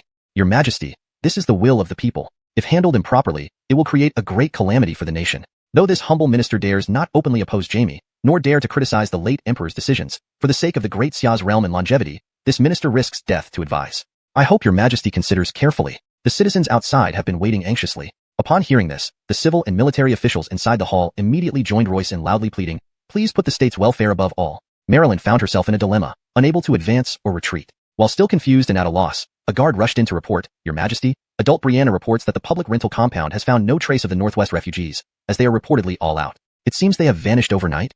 Hearing this, Marilyn froze, her eyes blank, fixed on the spot. Has Royce dealt with matters so decisively? Before Marilyn could respond, Royce's side began to shout in unison, "We humbly request that your Majesty heed public opinion." Clearly, delaying was no longer possible. At this moment, Marilyn's heart was deeply concerned about Forrest's safety, her thoughts distracted and unsettled. Even when Eunuch Buddy reminded her, Marilyn did not hear it. In a daze, Marilyn was carried by the guards in a sedan chair and ascended the city wall of the palace. How she agreed to Royce's demand to listen to public opinion atop the palace city was something Marilyn could not remember. Marilyn sat quietly inside the sedan chair embroidered with dragon patterns, her true appearance hidden behind the curtains, unseen by anyone. Outside the palace walls, a large crowd of citizens had already gathered. Royce, seeing this unexpectedly massive crowd, couldn't help but feel an overwhelming sense of elation. After Royce's cunning and eloquent incitement, the people below were instantly roused to fervor, all waving their arms and shouting in unison. Even elderly men like old Arno and old Caleb could not remain detached, being swept up in this wave of emotion. On the city tower, Minister of Revenue Royce stood beside Marilyn's sedan chair. Glancing over the meticulously arranged scene, Royce noticed that the number of people demanding Forrest's impeachment far exceeded his expectations, and he couldn't hide a satisfied smile. Your Majesty, the calls for impeaching Forrest and avenging Eve clearly represent the will of the people, Royce said slyly, with a hint of sarcasm in his voice. There's no need for further discussion. If your Majesty continues to protect Forrest, it would be going against the public will, Royce said coldly, filled with smug arrogance. Opposing the people means disregarding the nation. If you disregard the nation, how can Eve's million-strong army possibly stand by idly? The gravity of this situation is something your Majesty surely understands without needing further elaboration from this old minister. Curling herself inside the sedan chair, the fine bead curtain hanging low concealed her anxiety and confusion perfectly. Led by Royce, the civil and military officials pressured Marilyn step by step, now even using the name of the people against her. If Marilyn still wanted to protect Forrest, it would be extremely difficult. Just as Marilyn was hesitating, a disturbance suddenly erupted among the crowd below the city tower. Old Arno, my hearing isn't good. What did that person on top shout so loudly? Old Caleb asked, furrowing his brows. It seems to be about the unfortunate death of a certain prince and asking whether we should execute the murderer. I didn't quite hear the details clearly. Old Arno leaned forward to listen more closely, then continued speaking. Chapter 138 Save me, Father. Who cares? As long as we follow their requirements, getting eggs is enough. Besides, I heard that if you show more emotion and catch someone's attention, you might get an extra pound of flour. Mr. Caleb frowned slightly. How can such good things happen for free in this world? As the saying goes, no reward without effort. I always feel there's something fishy going on here. Just a little free eggs and flour isn't much of a deal, but don't hurt the innocent. An elder walked with the crowd and faintly heard shouts from the palace walls calling for the impeachment of someone to avenge the Herman. He remained silent after hearing it, deep in thought. Listening to Mr. Caleb and Mr. Arno's conversation, the elder sighed deeply. Sigh, what you say makes sense. We haven't uncovered the truth yet and are blindly following along. If we end up hurting innocent people, how will we face them? As Master Forrest once taught us, one should be upright and honest and not harm others for temporary gain. Moreover, that Herman was evil himself, oppressing the people and committing all sorts of atrocities. His death was well deserved, and we're still lost in confusion, not fully understanding the situation. How can we decide someone's fate like this? Before the elder finished speaking, he was noticed by the underlings of the Minister of Rights. Hearing him mumble about benevolence, righteousness, propriety, wisdom, and faith, they glared at him angrily, rushing over like thugs and scolding coldly. Just shout along with the slogan as told. Why so many useless words? Follow orders obediently, help the Minister of Rights and the Minister of Household succeed in impeaching Forrest, and you'll be generously rewarded with eggs and flour. Huh? Impeach? Who?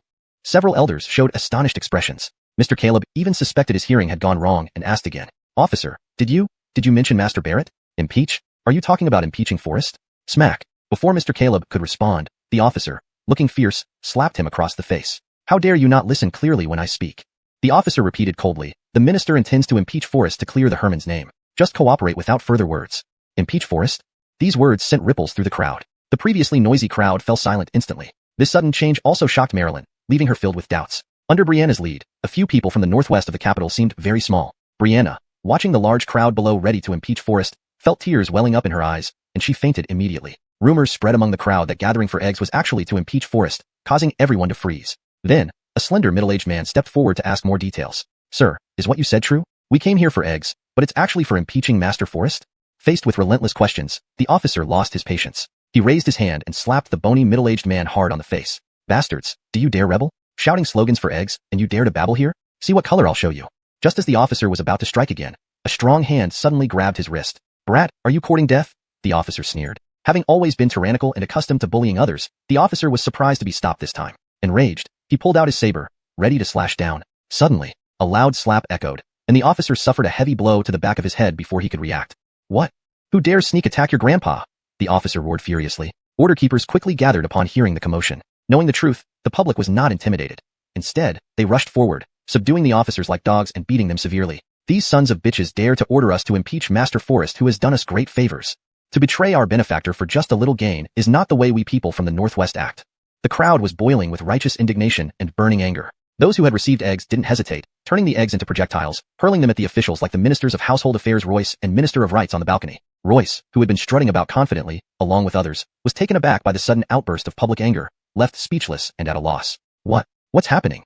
Ishmael, the Minister of Rights, stood there in shock. Marilyn, sitting in her sedan chair, was also bewildered by this sudden turmoil. The people below waved their arms wildly, shouting loudly, "Corrupt officials! The Herman oppressed the people and committed heinous crimes, dying more than deservedly. Young Master Barrett killed him, carrying out justice. Today, you actually try to buy us off with these few eggs and ask us to impeach young Master Barrett? You must be dreaming. As soon as the words were spoken, some individuals, powerful and mighty, hurled their eggs forcefully, hitting the face of the Minister of Household Affairs directly. Royce's face turned livid with rage as he roared, "Impudent! To dare attack imperial officials, come here, drag him out and punish him." Upon Royce's command, the bailiffs around instantly responded, but suddenly, Royce froze. Before his subordinates could even exert force, they were all pinned down by the enraged citizens, subjected to fierce hammering.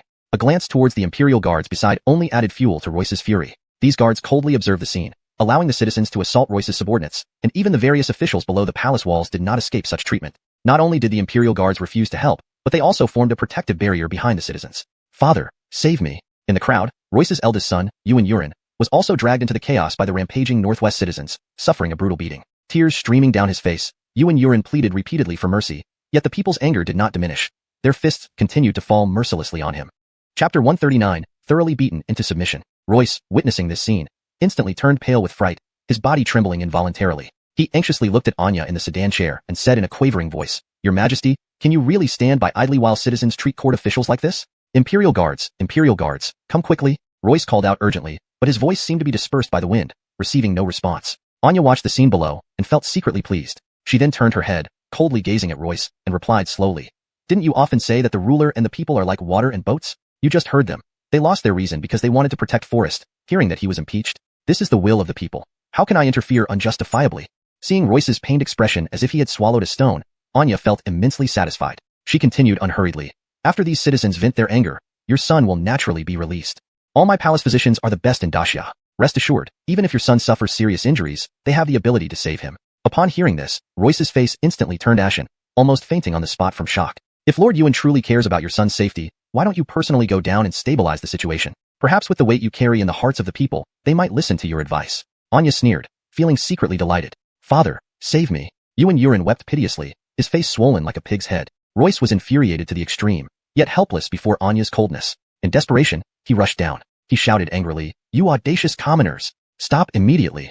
Royce thought that with his prestigious status as Minister of Revenue, these common folk would at least be frightened. However, what he hadn't expected was that these were refugees who fled from the Northwest, already indifferent to life and death. Facing such unyielding challenge, how could they fear a minister? Besides, it was this very Minister of Revenue who slandered and impeached their benefactor Forrest. They were boiling with rage, desperately seeking an outlet for their grievances. At this moment, Royce stepped right into the conflict, and not beating him would be a travesty of justice. The crowd became frenzied, swarming forward. A fierce punch landed squarely on Royce's cheek. "How dare you? I am the Minister of Revenue. Do you all wish to die?"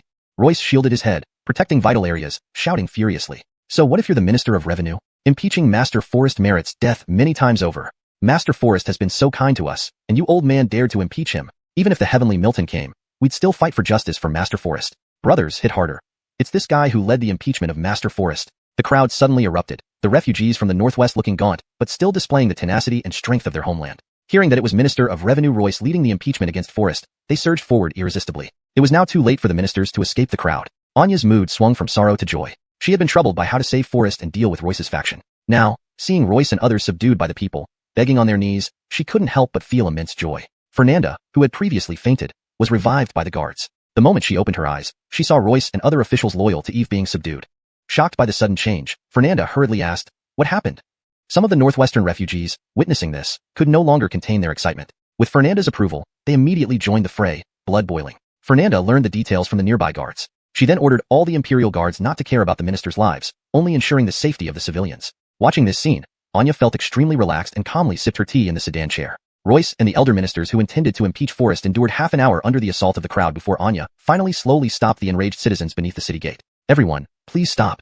Anya's voice was loud and composed, revealing a natural authority. Though reluctant, the citizens gradually released their grip upon hearing Anya's command. However, there were still a few hot-tempered citizens who firmly gripped the collars of people like the Minister of Revenue, seemingly deaf to all appeals, and continued swinging their fists with great force. After watching this brief clash, however, the imperial guards immediately intervened, separating the enraged citizens from the ministers. After all, these citizens were merely venting their emotions, without much control over their strength. If they accidentally killed any official, the situation would become uncontrollable. Royce was already beaten black and blue, while the Minister of Rights beside him fared even worse, his face swollen to resemble a pig's head. It was likely that upon returning home, not only his wife, but even his mother would struggle to recognize him. "Rogues, how dare you? You peasants dare to attack a minister? Bring these people out and behead them all." Royce covered his swollen cheek, crying out in an angry yet pitiful voice.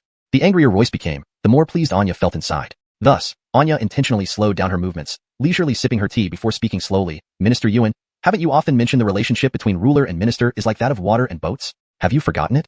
Water can carry a boat, but it can also capsize it. Now the citizens under the city wall are raging, clearly showing that you have offended the people. As for the impeachment of Forrest, I think we should set it aside.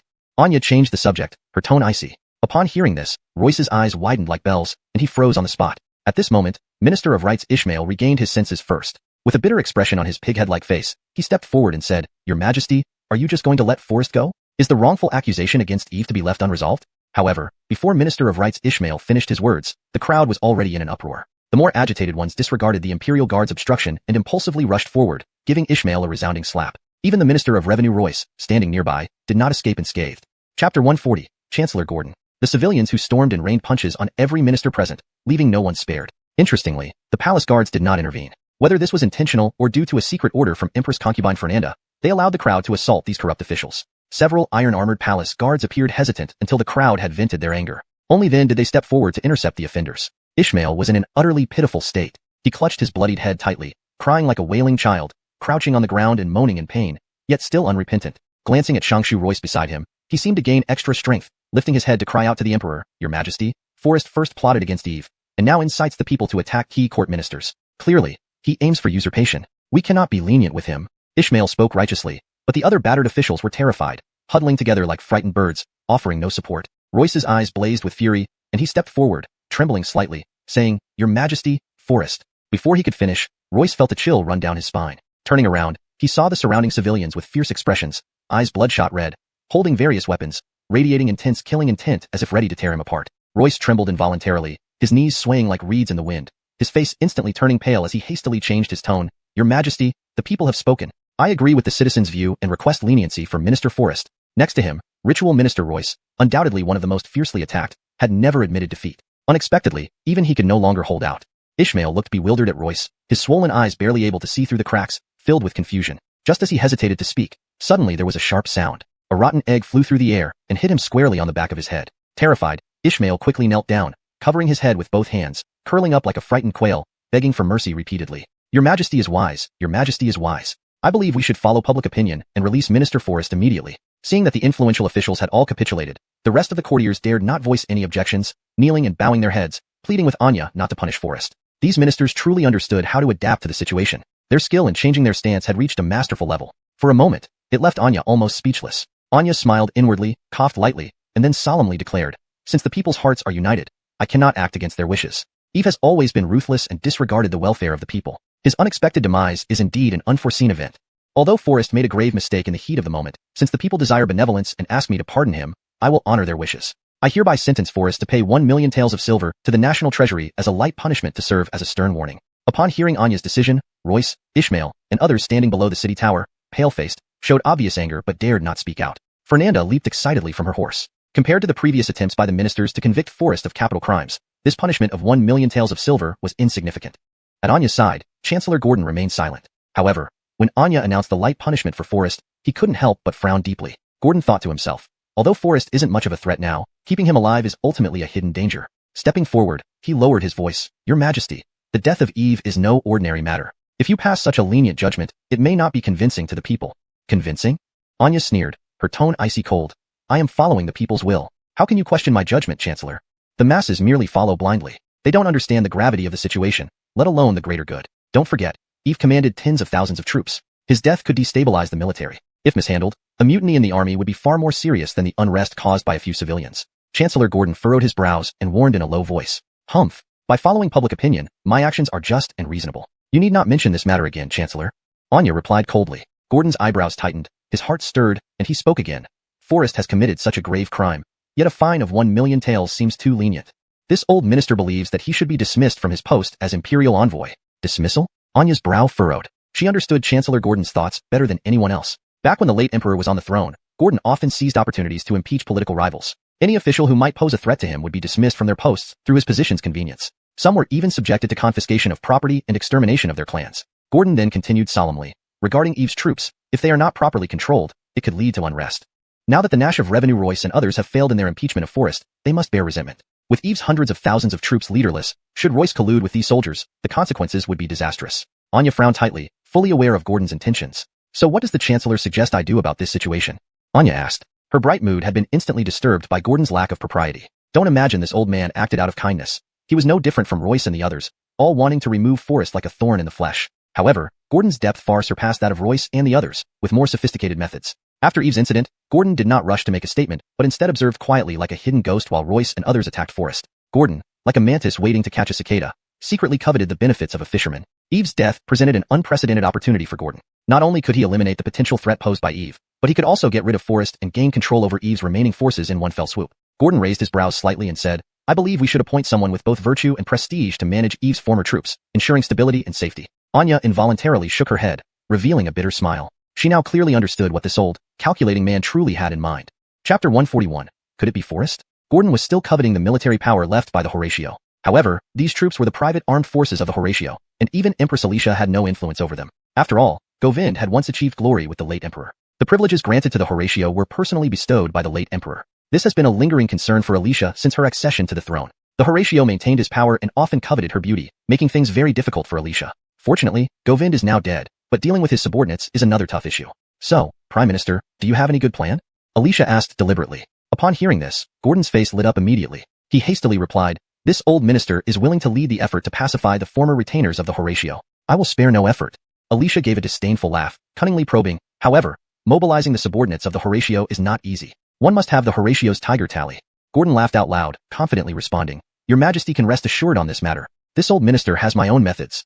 This old minister surmises that the tiger tally must be hidden. However, before Gordon finished speaking, Alicia interrupted him. Since Prime Minister Yin is so confident, I entrust you with the task of finding the Horatio's tiger tally. Gordon was instantly stunned, staring at Alicia in disbelief. So, it was this easy? Even Gordon himself found it hard to believe how smoothly everything went. He almost couldn't trust his own ears. Ha ha ha, this old minister is deeply grateful, thankful to your Majesty. Gordon laughed until wrinkles lined his eyes, hurriedly expressing his gratitude. Suddenly changing the topic, Alicia then raised a question. However, just now the Prime Minister mentioned revoking Forrest's position as Imperial Envoy. The current court is in dire need of capable officials. Forrest is indeed a rare talent. Would rashly dismissing him not result in significant loss to the court? At this moment, Gordon was basking in the euphoria of victory. He knew deep down that Alicia had no intention of imposing severe punishment on Forrest. If he pressed further now, it might backfire. If he failed to trace the tiger tally later, wouldn't all his efforts go to waste? Gordon weighed this carefully in his mind. Furrowing his brows slightly and pondering for a moment, he stepped forward and calmly responded, Let's demote instead of dismissing. This way, those like the Minister of Revenue can also feel somewhat consoled. Alicia nodded slightly in agreement. Demotion is indeed a win-win solution. This was a deliberate move by Alicia. If she had proposed changing Forrest's dismissal to demotion herself, Gordon certainly wouldn't have agreed. But giving him a little reward and letting the old fox make the decision himself would ensure success. Decided then. From today onwards, Forrest is demoted to Inspector of the Inspection Department, with a rank reduced to the 6th grade, Alicia said casually. With Forrest demoted, the threat to Prime Minister Gordon naturally diminished. Gordon understood Alicia's intent and didn't want to push things too far, thus agreeing to this decision. However, upon returning to the Prime Minister's residence, after some thought, Gordon suddenly felt that things weren't so simple. The Inspection Department did not fall under the jurisdiction of the Grand Court or the Ministry of Personnel. It operated independently outside the 3 boards and 6 ministries, specializing in house raids and various review tasks. Moreover, it had the authority to mobilize the Jinyiwei, imperial guards. Thus, the responsibility for investigating properties in Huainan would naturally fall on Forrest's shoulders. Clearly, Gordon was overly excited earlier and hadn't considered this detail. Only after everything was settled did he realize the consequences. Gordon was furious, pounding his chest and stamping his feet. He never expected Alicia to be so cunning. In anger, he swung his hand and smashed a treasured purple clay teapot that had been in his collection for many years onto the ground. Oh my, what's wrong with you, sir? Why are you so angry? Lady Caleb-Sierre, the Prime Minister's wife, rushed over with worry, her eyes first falling on the shattered pieces of the purple clay teapot. She picked up the fragments, tears welling up in her eyes, sobbing and scolding, Sir, who provoked you? Why destroy this purple clay teapot? This is an antique, worth thousands of taels of silver. Lady Caleb-Sierre blamed him bitterly. Gordon was already flushed with anger. He slammed his palm on the table, coldly saying, Thousands of taels of silver can make you so distressed. A woman's sentimentality. How can such feelings achieve great accomplishments? Humph. You boast of your competence and ability to accomplish great things. Over the years, you were a slave to the late emperor, and now you're still a slave to this emperor. You remain stagnant, earning only a meager salary. Lady Caleb-Sierre retorted angrily. Money? To me, it's as easy as pie. Gordon replied fiercely, his voice icy cold. What I seek is power. Once I dominate the court, the world will be in my grasp. Do you have that capability? Caleb-Sierre asked disdainfully. Look at the Horatio. He wielded immense power and commanded hundreds of thousands of troops. What was his ultimate fate? Wasn't he still brutally murdered? I heard that the murderer is a minister in the palace. Perhaps this was a hidden trap set by the emperor. Caleb-Sierre's eyes gleamed with cunning as she spoke eloquently. Gordon's eyes blazed with fury. Whenever this matter is mentioned, I am filled with anger. The Milton ordered me to find the whereabouts of the Horatio's military tiger tally. Gordon recounted all the details to Caleb Sierre. Isn't this a good thing? Caleb Sierre asked softly after hearing it. Good thing? Where is there even half a trace of anything good? Gordon erupted with rage instantly. Although Forrest has been demoted, his influence remains formidable and cannot be underestimated. What can his influence do? It's just enough to carry out house raids and secretly monitor other ministers. Such trivial power is insignificant compared to you. Caleb Sierre then gently consoled and analyzed. Even if Forrest wields considerable power, he is merely a 6th-rank official, unable to cause any significant waves. As for you, hasn't the Milton already promised you the task of finding the Horatio's tiger tally? That symbolizes power. Since the Milton has promised, you can start making arrangements. Once you hold the tiger tally of the Horatio, with your status as prime minister, what can you not achieve? Caleb Sierre smiled slightly, whispering softly. Although she did not fully express her intentions, Gordon understood her profound meaning. A thought crossed Gordon's mind, and indeed, it was so. Ha ha ha, it's still you, my lady, who think things through thoroughly. Gordon laughed heartily. Marilyn had failed to trace any sign of Forrest throughout the day, and it was already evening. Marilyn sat in the room, depressed and lost in thought. Suddenly, hurried footsteps sounded outside the door. Marilyn startled, immediately standing up from her chair. Could it be Forrest? Chapter 142. Do not act rashly. Anya hurriedly rushed towards the door. But just as Anya took a step, she heard several palace guards' hurried footsteps following closely behind from outside. They were muttering something under their breaths. We must not let the gainer escape to Jamie's bedroom. Brother Zhu, should we call more brothers for support? One guard suggested in a low voice. You're clever to your own disadvantage. If a gainer appears in the harem and you make a fuss about it, things will be in an uproar and we might lose our lives, Easton replied softly. But most of the palace guards have been dispatched to search for Sir Barrett. How can just the two of us capture the gainer? The guard hesitated, replying with a low voice. I noticed that the gainer is slim and seems injured. They won't get far. The harem should be empty at this moment. Katrina and Jamie are both in the front hall troubled by Eve's funeral. Even if the gainer escapes here, it poses no threat. Guard Zhu continued analyzing in a low voice. The other guard frowned, looking puzzled and asked dubiously, Brother Zhu, how do you know Katrina isn't staying in the harem? Before he could finish his sentence, the guard was struck heavily on the face. You fool. With the death of Eve shaking the court, do you think Jamie and Katrina have time to return to the harem to rest? Oh, do you know some secrets, Brother Zhu? There aren't so many secrets. Based on my wit, I can guess almost perfectly with closed eyes. This is wisdom, Easton answered disdainfully. The guard was utterly astonished and murmured. So all of this was deduced by you? Out of thin air. Sure. If we capture the gainer, it will be a remarkable feat, but if anyone knows we missed capturing the intruder in the harem, our lives might be in danger.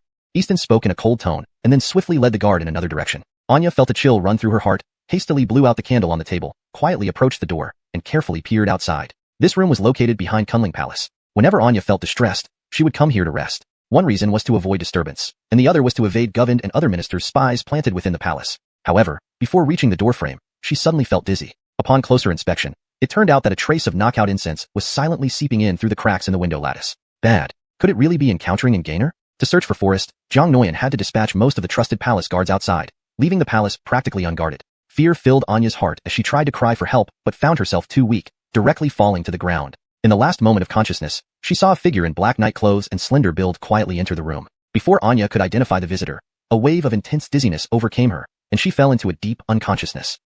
There's actually someone inside? Fortunately, I always use knockout incense first when sneaking in.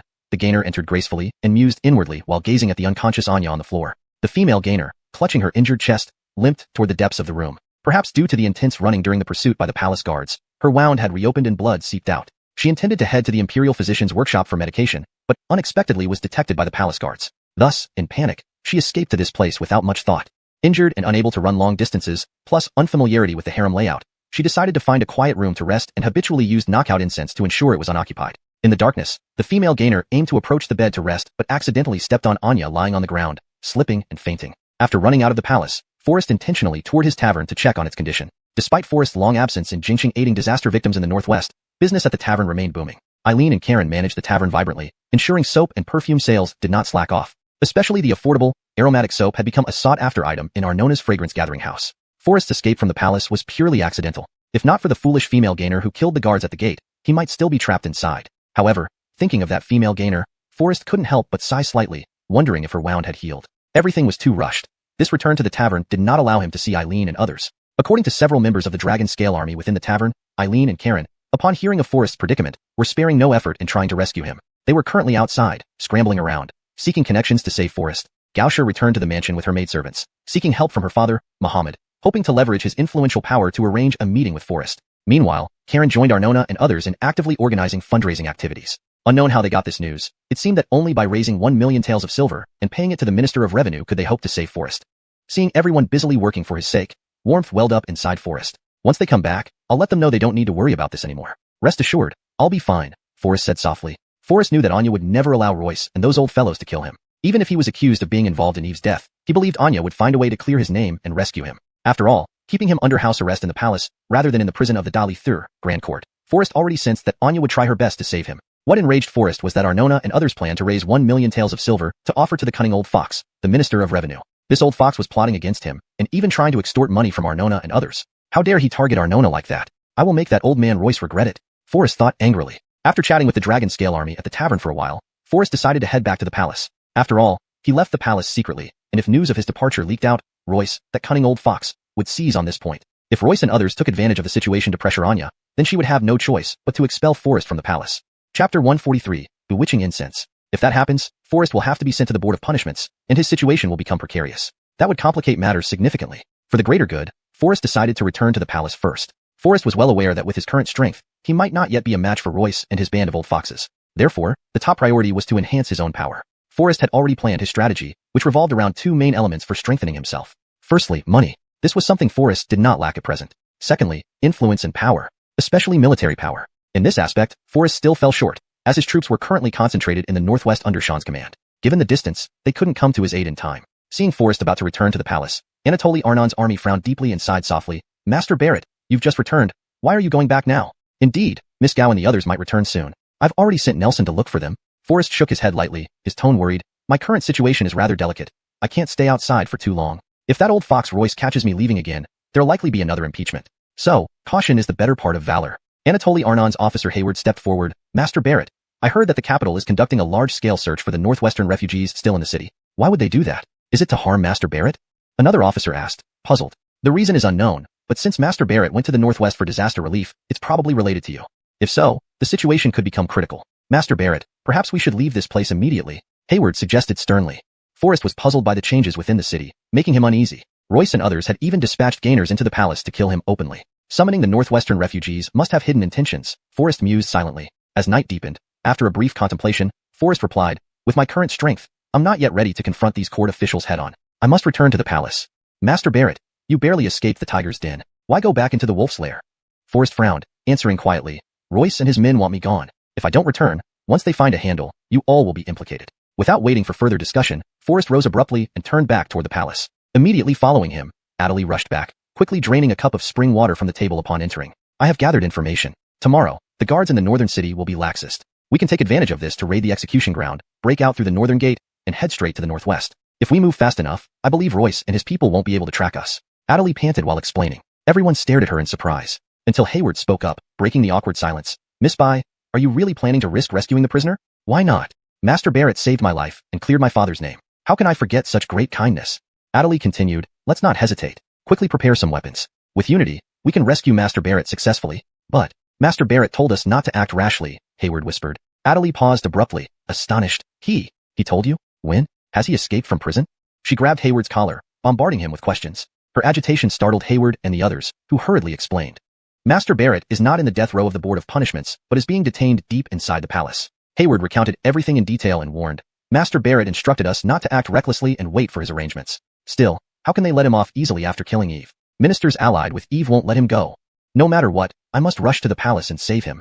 Saying this, Adderley gripped her sword tightly and stood up resolutely, about to leave. Fortunately, Hayward reacted quickly and stopped her. This note is left by Master Barrett for you, amending over the note Forrest had just written to Adderley. Forrest was well aware of Adderley's character. Even if it meant risking her life to storm the execution ground, she would do her utmost to save him. Therefore, when leaving the tavern, Forrest had intentionally left a note, warning her not to act rashly. However, Forrest's thoughts were meticulous, and he had already anticipated all possible scenarios. Though he did not meet with Ingrid and the others, during his return to the palace, he had detailed everything that needed to be conveyed in the note, entrusting Hayward to pass it on to Ingrid and the others. Yet, as soon as he returned to the palace, Forrest felt something was amiss. In the deep recesses of the palace, the night was particularly intricate and confusing, making it easy to get lost without a map or guide. Forrest had initially intended to return to his old residence, but instead ended up wandering in circles and losing his way. Amidst the maze-like corridors, Forrest unexpectedly arrived at the secluded wing where Marilyn resided alone. Upon slightly opening the door, Forrest sensed something unusual. Pushing the door open, he found two people lying on the floor inside. Forrest frowned in confusion and moved forward to investigate, only to catch a whiff of a peculiar fragrance. Forrest's brow furrowed deeply as he quickly covered his nose. Musk, bewitching incense.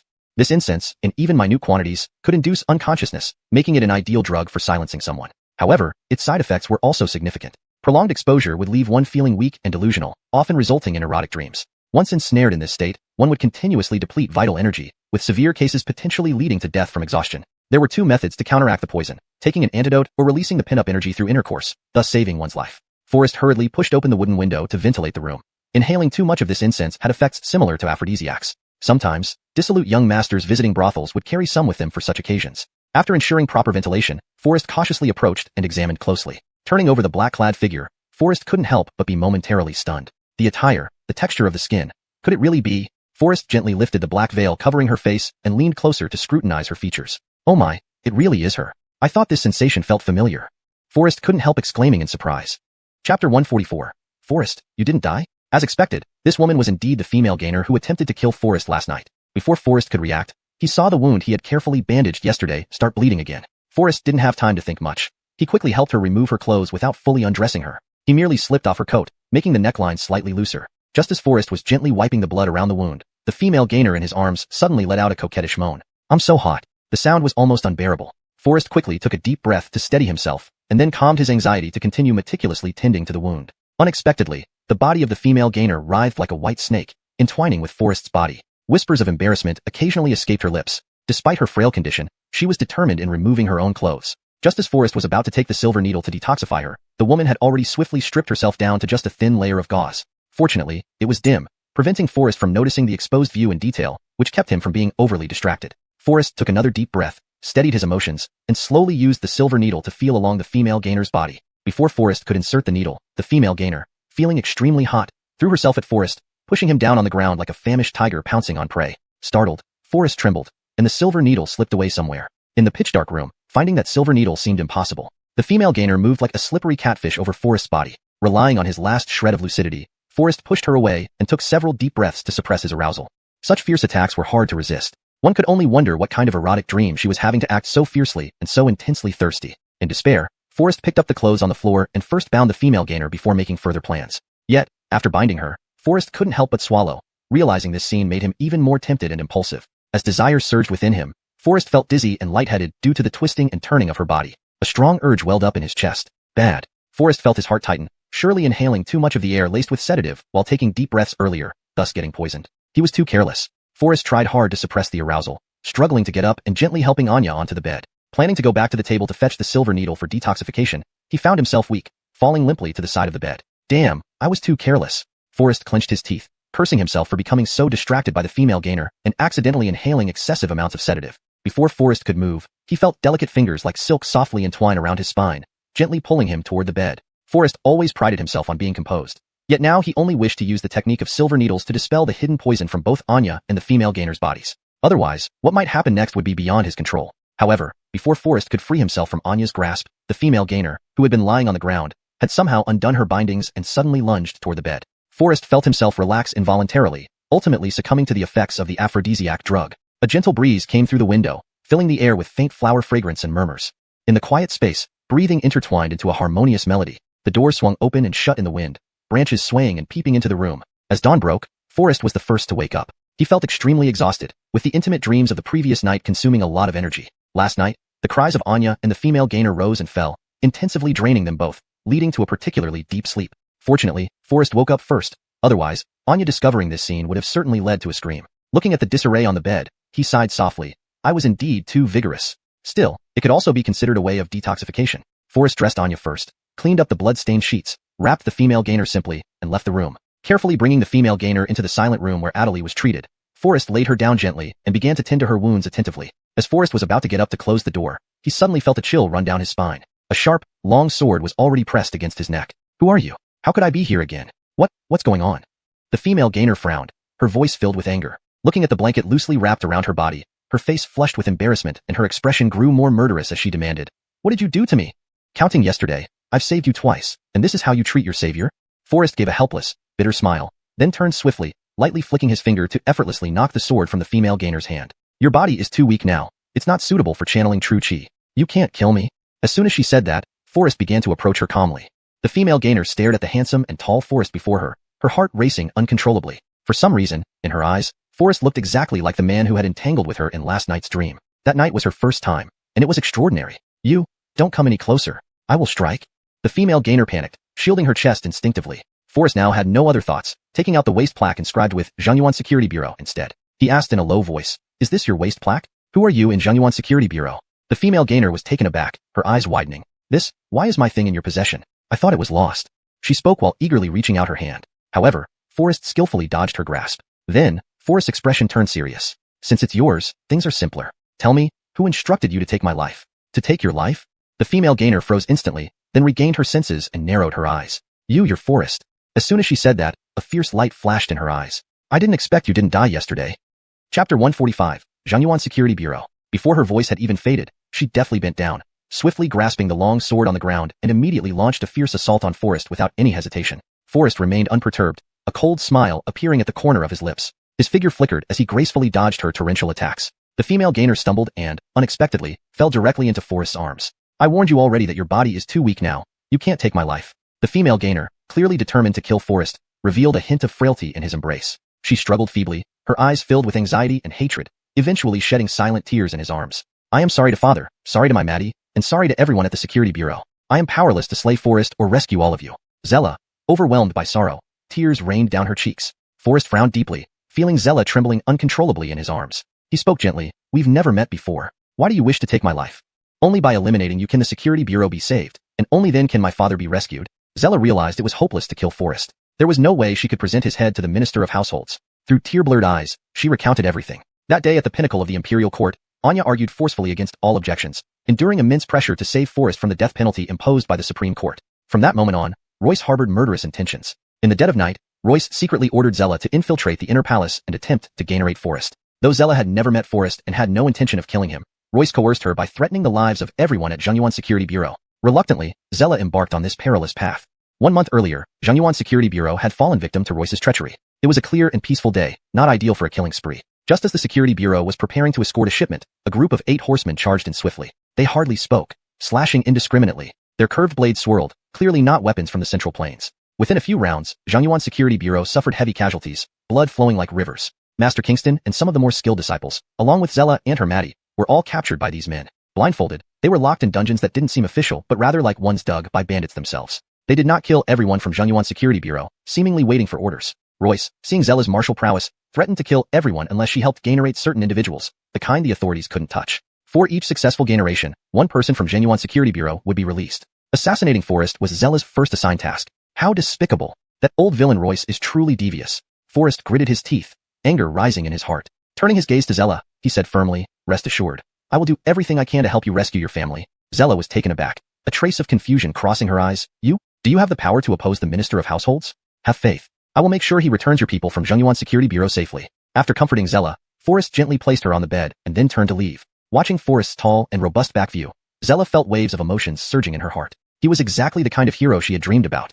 Her face flushed slightly, recalling her dream from the previous night. In front of Jinyiwei Security Bureau, the tattered banner on the rooftop fluttered mournfully in the autumn wind, like the sobbing of a ghost, its cries piercing through the worn-out fabric, sending shivers down one's spine. On either side, the flagpoles that should have been standing tall were now only 2 broken stumps, cut cleanly and smoothly. The once glossy copper nails on the tightly closed door had lost their luster in the sunlight. The overgrown weeds in the corners and scattered rubble clearly showed signs of a fierce battle. The ruined walls were intertwined with dead branches, occasionally visited by wild birds which lingered briefly, the only fleeting sign of life amidst the ruins. Forrest couldn't help but sigh softly, his gaze heavy on the wooden plaque inscribed with Jinyiwei Security Bureau. He wondered who these people were who had raided Jinyiwei Security Bureau. This desolate place seemed long abandoned, forgotten by time. The hinges groaned as the wooden door opened heavier than Forrest had anticipated. As the door slowly creaked open, Forrest's eyebrows furrowed sharply. Not good. There's a trap. Forrest nimbly dodged to the side, and above his head, an iron bucket plummeted down abruptly. Had there been hidden weapons or poison inside the bucket, Forrest would have been hit. But the bucket contained only some sand and soil. Amidst the swirling dust, Forrest couldn't help but cough softly twice, gently shaking his head. This wasn't any real trap. It was merely a child's prank. Obviously, someone was still around. Forrest lightly brushed away the dust in front of him, and once it settled, he slowly ventured deeper into the house. Just as he was about to lift his foot, he suddenly paused, his toes hovering mid-air. The ground below the threshold was faintly covered with withered grass, hiding an animal trap beneath. If he stepped on it carelessly, this leg might be lost. However, such an obvious trap covered with straw seemed rather too blatant. It wouldn't be easy for anyone to step on it by chance. Forrest couldn't help but give a bitter laugh. These traps were so simple that only children could think of them. Stepping over the threshold, Forrest entered Jinyiwei Security Bureau's spacious courtyard. The courtyard was vast, with 2 wing rooms standing on each side. The ground was cleverly paved with blue bricks, the patterns between them clearly visible. On the surface of the blue stones, the signs of wear and tear were evident, as if whispering tales of past prosperity and bustle. But now, weeds grew between the stone cracks, and the ground was empty except for faint bloodstains here and there, hinting at the tragic history that had unfolded here. His gaze shifted to the eastern wing room, where the wooden window was broken and the door wide open. A closer look revealed that the room was in disarray, strewn with broken knives, damaged swords, and blood-stained weapons. However, the blood had long dried, indicating that after the intense conflict here, someone had cleaned up. Forrest could confirm that whoever cleaned this place was not an adult, perhaps just a child. Chapter 146, Just Child's Play. There were clear marks on the ground where weapons had been dragged, and heavier weapons lay randomly piled in the corners. Just as Forrest was lost in thought, a black shadow silently flashed past him from behind, astonishingly fast. Who's there? Forrest's brows furrowed as he immediately gave chase. Despite Forrest's quick reaction, the shadow vanished without a trace after slipping into a room. The room was empty, and the scattered items in the corners didn't seem like they could hide anyone. Forrest was certain that the figure he had just seen was clearly that of a child. How could a child just disappear like that? It was impossible, especially under his watchful eye. Forrest carefully examined the surroundings and finally found something suspicious. A piece of wooden board in the corner clearly showed signs of being dragged, which had only just occurred. On closer inspection, a tiny cave was revealed behind the wooden board, just large enough for a 5- or 6-year-old child to barely fit through. "Come out. I found you," Forrest whispered. However, there was no response from inside the hole. The darkness inside was impenetrable, causing Forrest to frown slightly. Who was this child? Had they quietly slipped through the wall hole and escaped? Forrest bent down to investigate, but then thought about how cunning this child was and how adept at setting traps. He casually picked up a stick and carefully probed the hole. Snap! A sharp sound echoed. The wooden stick in Forrest's hand was suddenly clamped by a mousetrap at the tip. Forrest couldn't help but give a bitter smile, admiring the ingenuity of the little one. But it was just a child's mischief, nothing more. Just as Forrest was about to stand up, he felt a fierce killing intent behind him. Not good. Forrest quickly turned around. In front of him stood a short-haired child no taller than a meter, covered in dust. The child's eyes gleamed with sharpness and cruelty, quite different from their young appearance. The child gripped a large knife nearly as tall as themselves, planning to ambush Forrest. The sudden turn of events left the would-be attacker stunned, frozen in place. Haha, sure enough, just a kid. Forrest relaxed his tense expression and squatted down to talk to the child. Coming back to his senses, the child still wore a fierce look, raising the heavy knife and slashing at Forrest without hesitation. Such a small child obviously didn't know how to kill. He merely saw Forrest as a villain. The weighty blade made the child clumsy and strained as they swung, appearing completely ineffective. Forrest remained calm, easily seizing the knife from the child's hands with 2 fingers.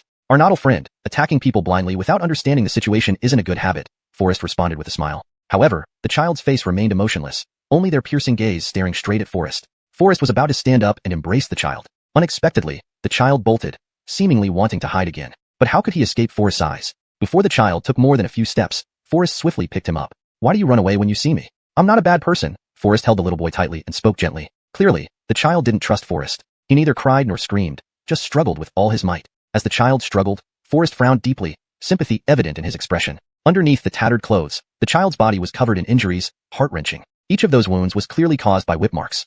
It was unimaginable what hardships this young life had endured. Realizing escape was futile, the child fiercely bit down on Forrest's arm. Forrest had no blame for the child, instead holding him tighter and gently stroking him to comfort. After a while, the child released his bite and stared at Forrest with a bewildered look, as if seeing something unbelievable. "Tell your big brother, where did these wounds come from?" Forrest asked softly, his tone gentle and free of blame. The boy just stared blankly at Forrest, confused, wondering why this strange older brother was so kind to him, neither hitting nor cursing him. Seeing the boy's silence, Forrest assumed he was mute and felt even more compassion. He reached into his bag and pulled out a few pieces of jujube cake. These were the cakes Forrest had secretly taken from Anya's room when he visited the palace. The boy's eyes, previously filled with murderous intent, instantly turned to panic and worry. He stood there blankly, his hands subconsciously reaching out for the jujube cake. Yet, a force within him instinctively prevented this action. Taking advantage of Forrest's momentary inattention, he hastily hid behind the door. For some reason, whenever children are frightened, they always feel safest hiding behind doors. "Are you from Jinyiwei Security Bureau? What's your relationship with Zella? Or are you just a homeless orphan who fled here?" Forrest asked softly. However, the little boy still dared not take a step forward, but his eyes were firmly fixed on the jujube cake in Forrest's hand. His throat involuntarily rolled, clearly indicating that he had been hungry for many days. Seeing the child still silent, Forrest couldn't help but give a bitter smile. "Sigh. I'm really stupid. Maybe he's mute. It seems he is unlikely to be part of Jinyiwei Security Bureau. No matter, after meeting me, you don't need to wander anymore." Forrest slowly stood up, tore a strip of cloth from the corner of his clothes, and simply bandaged the wound on his hand. Then he walked toward the child. But the child immediately ran away like a startled bird. Forrest was helpless. He came here to find clues, after all. Since Royce was an official of the court, if he wanted to imprison people from Jinyiwei Security Bureau, he wouldn't likely keep them in the official prison. Such a crafty old fox would naturally hire killers from the Jianghu to do his dirty work. Forrest only wanted to figure out who those killers were, daring enough to act so outrageously. Yet, all the clues before him were now destroyed by this little rascal, leaving no trace behind. Forrest placed the jujube cake gently on the chair. Since the little guy didn't want to go with Forrest wouldn't force him. Then he turned and walked out of the room. As Forrest just reached the doorway, the little guy pounced on the jujube cake without hesitation. But before Forrest stepped out of the door, he felt a weight on his leg. Looking down, he saw the little guy tightly hugging his leg, following closely behind. The little guy stared at Forrest blankly, with no hint of fear in his eyes. Chapter 147. I will take charge of this. Looks like you're hungry. If you're willing to come with me, I can treat you to some delicious food. Forrest spoke in a gentle voice. Just as he was about to lean down to embrace her, he suddenly heard her speak. Are you really not a bad person? Forrest was slightly taken aback. It turned out that this seemingly young little one was actually a girl. So you're a girl. Forrest couldn't help but smile. Are you really not a bad person? The little girl asked again. Forrest squatted down. If I were really a bad person, would you still be safe and sound now? Forrest gently rubbed her cheek and whispered. So you can speak after all. Tell me, why are you hiding here? Once convinced that Forrest meant no harm, a long-lost smile appeared on the little girl's innocent face, only to quickly turn into a sorrowful expression. Tears involuntarily rolled down her cheeks. My father and Madeline were kidnapped by evil men. They killed so many people, including many of my fellow brothers and sisters, in such a cruel way. Who did this to them? Forrest's brows furrowed tightly, his voice carrying an undeniable anger. The little girl simply shook her head. I don't know. I just remember they had beards all over their faces and looked very different from us. Not people from Daya? Forrest's brows unconsciously knitted even tighter. How many were there? Forrest continued to ask. 8. The little girl said, counting on her fingers and holding up 8 of them. Forrest's eyebrows sharply tightened. Could they be the legendary Tartar 8 freaks? It was said that these Tartar 8 freaks were ruthless and greedy. They would stop at nothing to take lives from mountains of gold and silver. However, these 8 had extraordinary martial arts skills, making it difficult for ordinary people to hire them.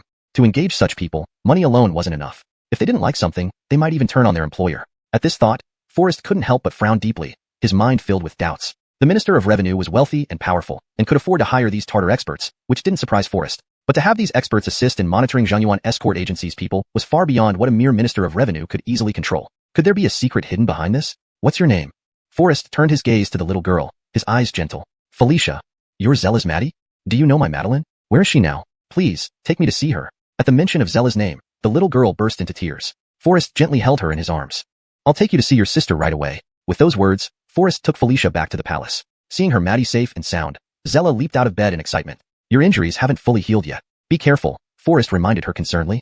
Zella was so moved she couldn't control herself. Tears blurred her vision as she repeatedly kowtowed to thank Forrest. You actually saved my Maddie from those villains. Sir, did you see my father, or any of the brothers from the escort agency? Forrest's brows tightened as he hesitated, unsure how to respond. At this moment, if Forrest told her the truth, that he hadn't seen Zella's father, considering Zella's character, he would likely face 2 scenarios. 1. To save her father, she might try to kill him. 2. She might set off on her own to rescue her father. But since Forrest had safely returned Felicia, Zella wouldn't harm him. Therefore, the remaining option was that she would go on her own. Forrest was not heartless. He couldn't bear to see such a beautiful and delicate woman put herself in danger. After a brief contemplation, he replied, They are currently safe. You need not worry. Give me 3 days, and I will help you save them.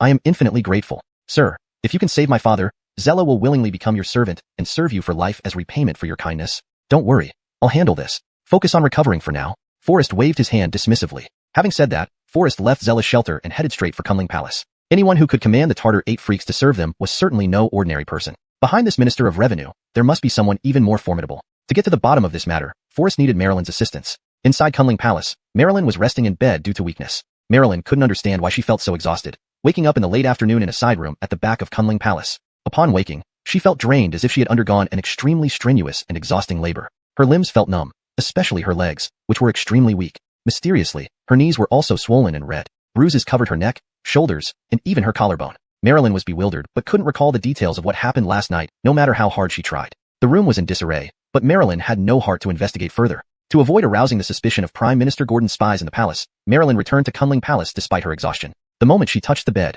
Marilyn fell into a deep sleep. It wasn't until a knock on the door that she gradually woke up from her dreams. How dare you? Can't you see I am resting? Who dares to disturb me?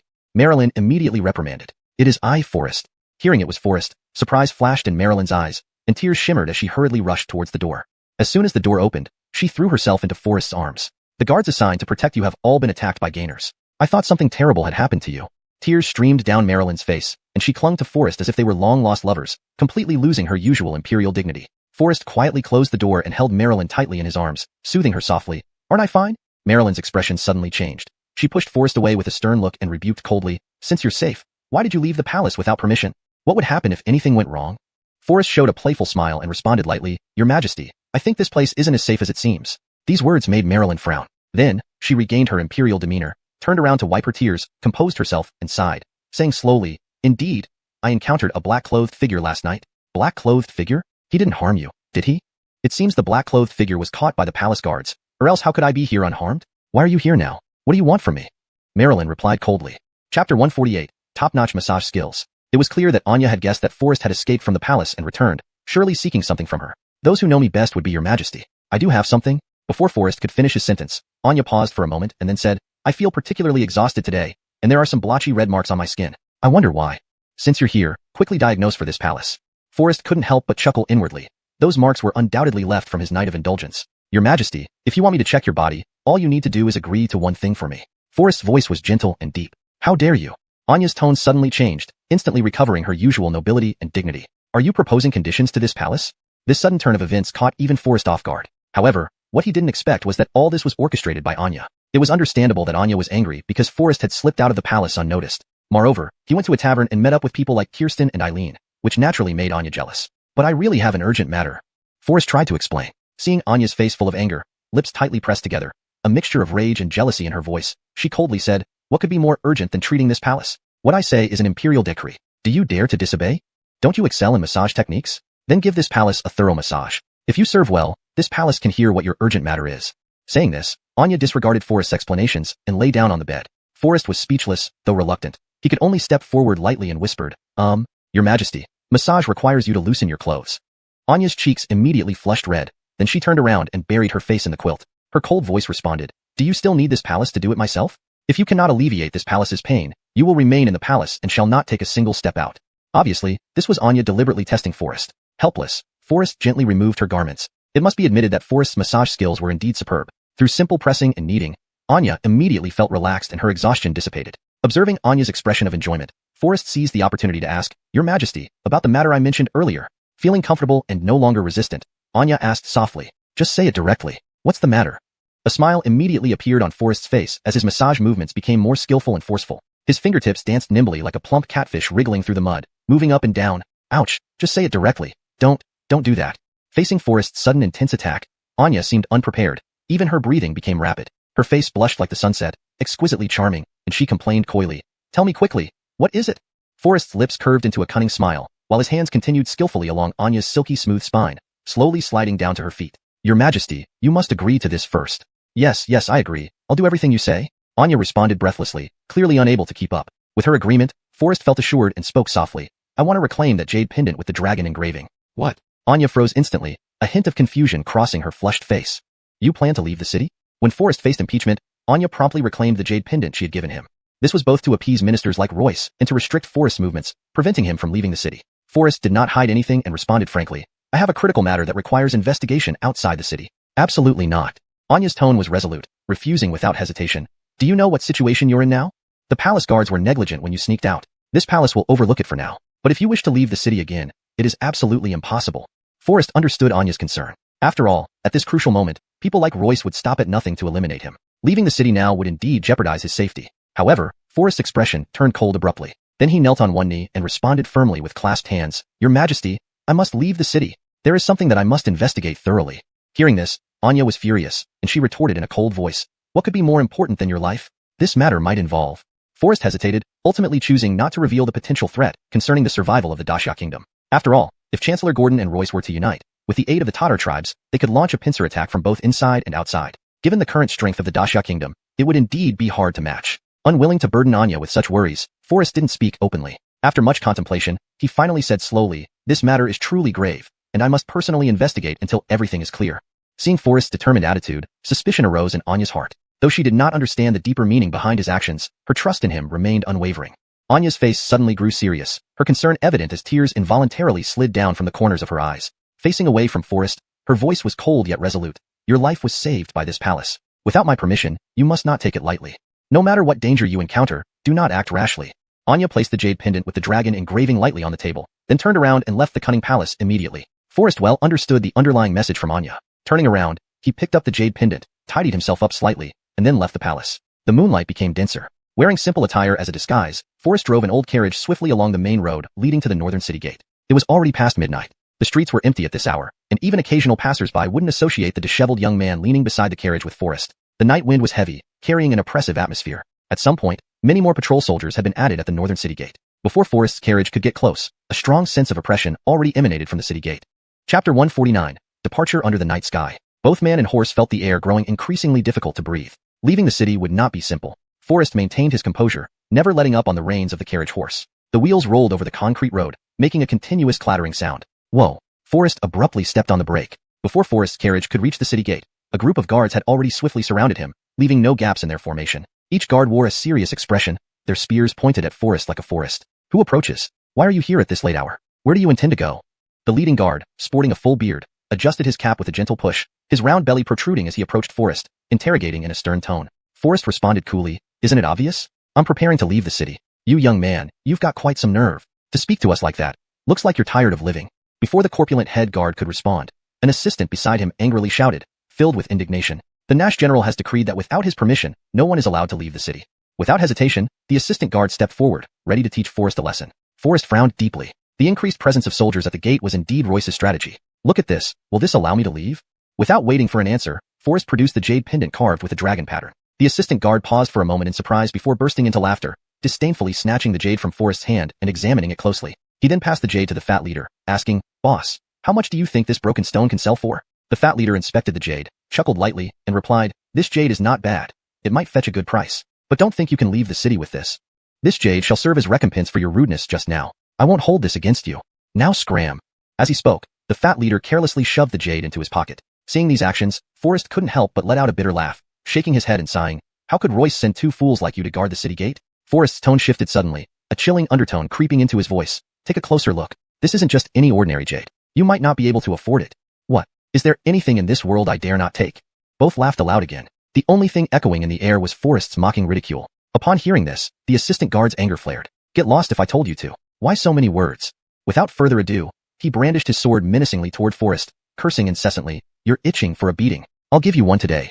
Before the assistant guard could act, suddenly, a sharp slap echoed, startling everyone. The assistant guard stood frozen, staring at Forrest in shock. Even the fat leader turned his head in disbelief. Forrest subtly flexed his wrist. Clearly visible were 5 red finger marks imprinted on the assistant's face. "You damned scoundrel, how dare you strike me? Just watch me deal with you."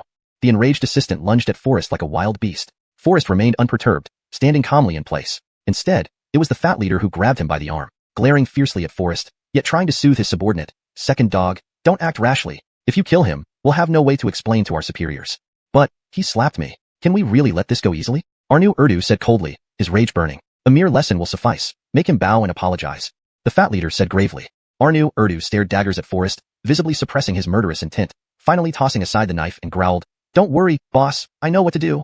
Boy, kneel down and beg forgiveness, and I'll spare your life," he spat at Forrest. Hardly had the words left his mouth when Arnu Urdu clenched his fists tightly and moved toward Forrest again. Arnu Urdog wound up to strike Forrest's face with all his strength. Slap. Once again, a loud slap rang out, leaving clear fingerprints on Arnu Urdu's cheek. Arnu Urdu's fury surged uncontrollably. Ignoring the fat leader's restraint, he picked up the fallen blade, ready to end Forrest's life. "Boy, you're courting death. Even if you kneel and beg for mercy now, I won't let you off easily."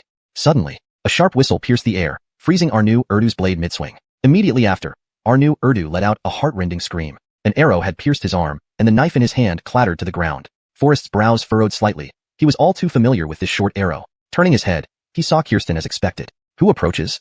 The lead guard, the corpulent one, instantly frowned, supporting Arnu Urdu while questioning coldly. The surrounding guards immediately assumed defensive positions, ready for action. "As Imperial guards, you dare to assault an unarmed old man? Isn't that going too far?"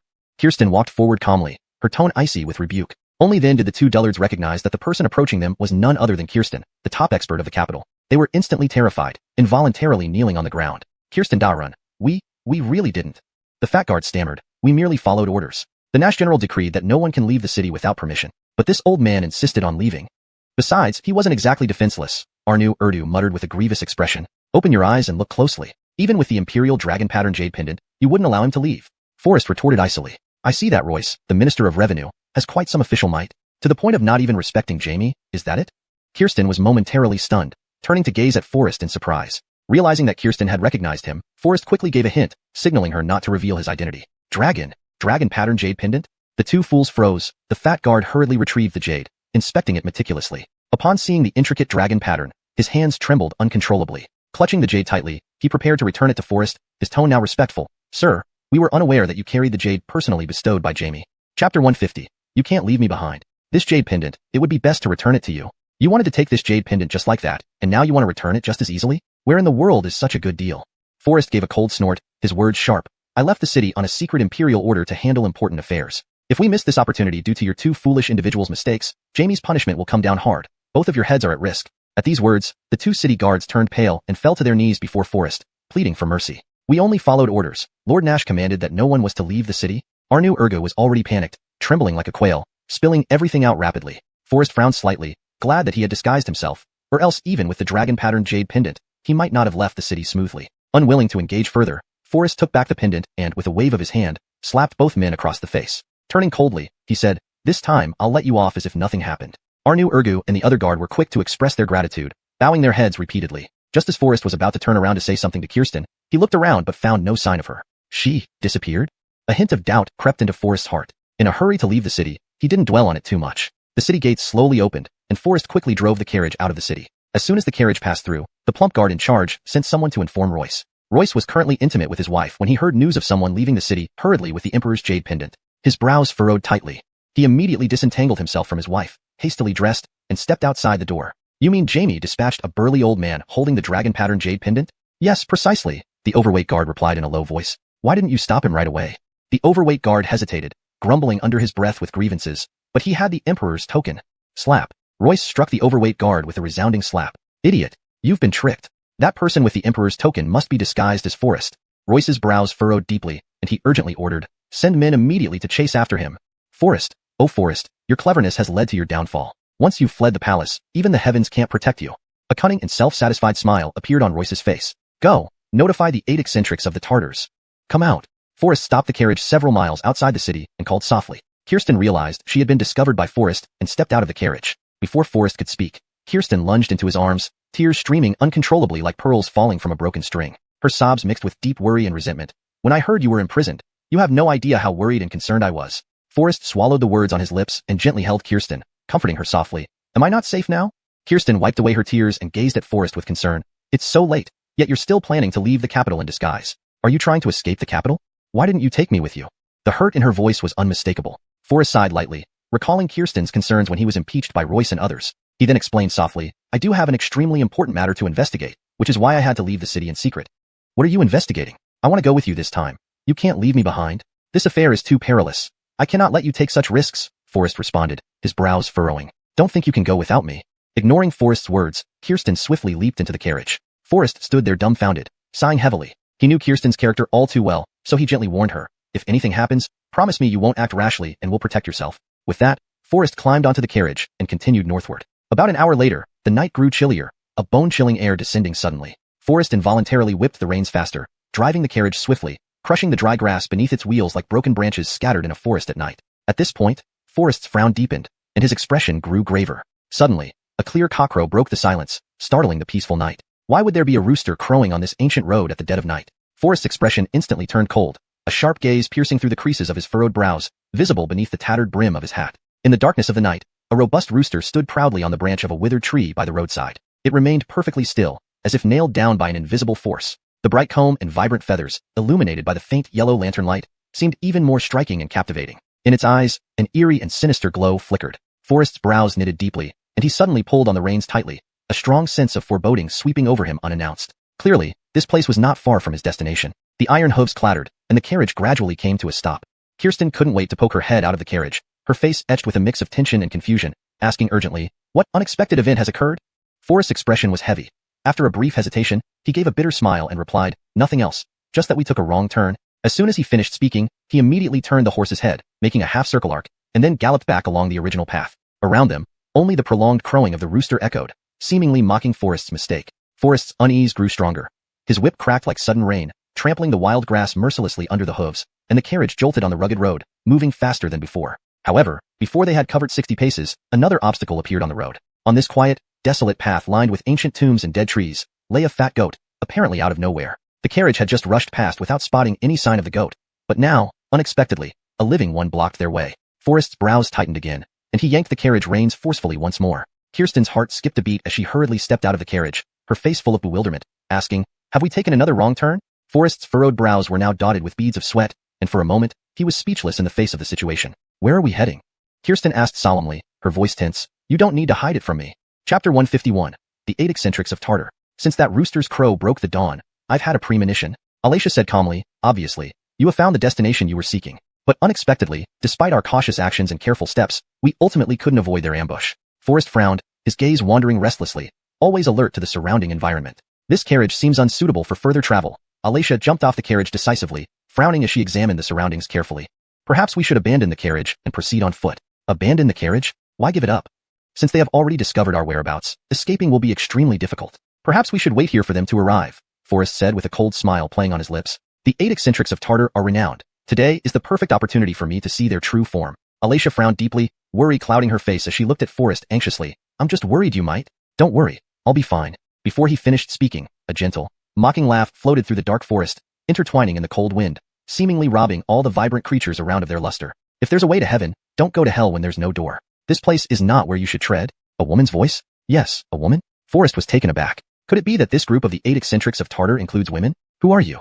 Forrest asked coldly. "I am a person, someone here to take your life." "Take my life?" Forrest sneered. "Even if you want to take my life, shouldn't there be a reasonable reason?" Alacia's face turned pale instantly as she rushed forward, shielding Forrest behind her tightly. "Ha ha ha, a reason?" The woman laughed mockingly. "No reason. Who asked for your head to be so valuable?" "Oh, really? It seems someone has paid handsomely to buy my head." Forrest stared sharply into the night ahead. "I merely do someone's bidding for their money," the woman chuckled lightly and continued. "It's quite late, and you still dare to venture into Nyo2 Mountain. Are you looking for death? If you die like this, wouldn't it be too regrettable? Why not die by my hand so I can make some money?" Before the words faded, a woman appeared before Forrest's carriage, wearing a straw hat and a light veil, her presence accompanied by a faint fragrance as if riding the wind. "This is the territory of the 8 Eccentrics of Tartar. Since you've come, either I kill you, or they will. Rather than let them benefit, I should take your head first." As soon as she finished speaking, the sturdy horse suddenly reared up, neighing in terror. In this cold night, a chill spread quietly, and animals often sensed what humans could not. This horse seemed to have felt an unusual omen. A fierce cold wind howled past, the grazing goats emitted sorrowful cries, the distant rooster's call carried a bloody desolation, and the wild grass swayed desolately with the wind. The night grew darker, as if a shadow of misfortune loomed over the land. Desolate, bleak, and eerie. Forrest frowned. They seemed to have arrived. Alacia immediately became alert. The veiled woman laughed lightly. "Truly, a bunch of unpleasant fellows." Suddenly, a conceited laugh echoed from behind the carriage. "Old Royce sent us to find you, but who would have thought you'd come knocking on our door?" That laughter was sharp and piercing, like a rooster's cry, making Forrest feel intensely repulsed. He had indeed never heard such an ugly sound in his life. "The 8 Eccentrics of Tartar, only 5 came?" Forrest said with a cold smile. Laughter echoed continuously, and instantly, 5 large men emerged from the darkness, surrounding Forrest and his companions from the 4 directions. "I alone can kill you." A wild laugh rang out from the darkness. The night was thick, making it hard to discern their features. The first man was less than 5 feet tall but had broad shoulders and a wide waist, resembling a round gas canister. His beard was braided into a single strand, and he wore a fiery red shirt, appearing somewhat wretched. The second man stood beside the carriage, over 9 feet tall, yet incredibly thin. He leaned on an iron crutch to stay upright, his sunken cheeks resembling bones, likely enough to scare anyone who met him at night. The next 3 each had unique characteristics, but all had fierce eyes and held strange weapons, appearing terrifying and menacing. Seeing this, Forrest couldn't help but laugh and shake his head, sitting steadily in the carriage, his demeanor increasingly composed. "I thought the 8 Eccentrics of Tartar would be mighty, but they turn out to be a group of ugly misfits. You have no way out. You're courting death," the pole-like man coldly rebuked. Before his words faded, he lifted the iron crutch and lunged at Forrest. "Today you'll learn our power." Forrest frowned, not yet reacting, when the sound of clashing weapons echoed. Beside him, Alacia also stood stunned, the thick night preventing her from seeing what exactly had happened. By the flickering candlelight on the carriage, it was clear that the lanky figure had been repelled. At this moment, the remaining 4 of the 8 Eccentrics of Tartar were instantly bewildered, frowning as their eyes scanned the night like lightning. "Who's there?" "Everything has its order. I found Forrest first. His life should belong to me." The air resonated with the woman's gentle voice. Subsequently, the 3 surrounding figures lit their torches one by one, the flames rising and instantly dispelling the surrounding darkness. The candlelight flickered, casting an alluring and graceful aura on the veiled woman under the firelight. Seeing her come to their aid, blocking the attack of the 8 Eccentrics, Alacia softly thanked, "Thank you for your help, miss." The veiled woman's tone was extremely arrogant, responding disdainfully, "Why should it concern you that I save him?" Forrest's voice was low and puzzled. "If you want to kill me, why did you save me? Taking your life is a sure thing. I saved you because I don't want you to die at someone else's hands. After all, this life belongs to me." The veiled woman's attitude was haughty, her tone resolute. Forrest smiled and inquired, "It seems my head indeed fetches a hefty price, but you haven't told me who wants my life?" Beside him, Alacia's face darkened with intense jealousy. "Humph, I don't have time to listen to your love talk. Old Royce only instructed to take Forrest's life. If you want to live, step aside quickly, the gas canister man said coldly, his face full of killing intent. Chapter 152. Need help? Big brother, why bother talking to them? Kill Forrest and take these two women back up the mountain to enjoy. The skinny Pole responded with a cold laugh. While he and others were talking, 3 burly men stealthily hid behind the carriage, inching closer to Forrest with their sneaky movements, ready for a sneak attack at any moment. The man shaped like a gas tank scrutinized the woman lightly veiled in front of him with a gaze sharp as a needle, then swung his giant blade and laughed wildly. It turns out it's Miss Moo who has arrived. I almost didn't recognize you. Haha, what a big joke. If you want to snatch people from the Tartar 8 freaks, let's see if you have the ability. The lanky one beside him replied with an angry look mixed with a mocking sneer. The corner of the gas tank man's mouth curled into a sly smile. I've heard that Miss Moo once made a vow. Anyone who first sees your true face must marry you. Is this still valid now? Leah sneered. I didn't expect the mighty Tartar 8 freaks to be so well versed in the rumors of the martial world. Does it matter whether or not? You need the ability to see my true face. With that said, Leah gripped the carriage reins, intending to lead Forrest and the others away. So they just want to leave? The Tartar 8 freaks would not allow it. To dare snatch people on our territory? If you can take Forrest away, I will kneel down and call you grandfather. The skinny Pole laughed loudly. The greasy gas tank echoed. Miss Moo, if we let Forrest go easily, what will become of the prestige of the Tartar 8 freaks? Unless you marry me, you cannot take him away. The gas tank continued with a wicked smile. As everyone knows, I am the man who listens most to his wife. Watching the gas tank indulge in his fantasy alone, Forrest couldn't be bothered by it and didn't want to waste time talking nonsense. After all, Forrest had more important things to do.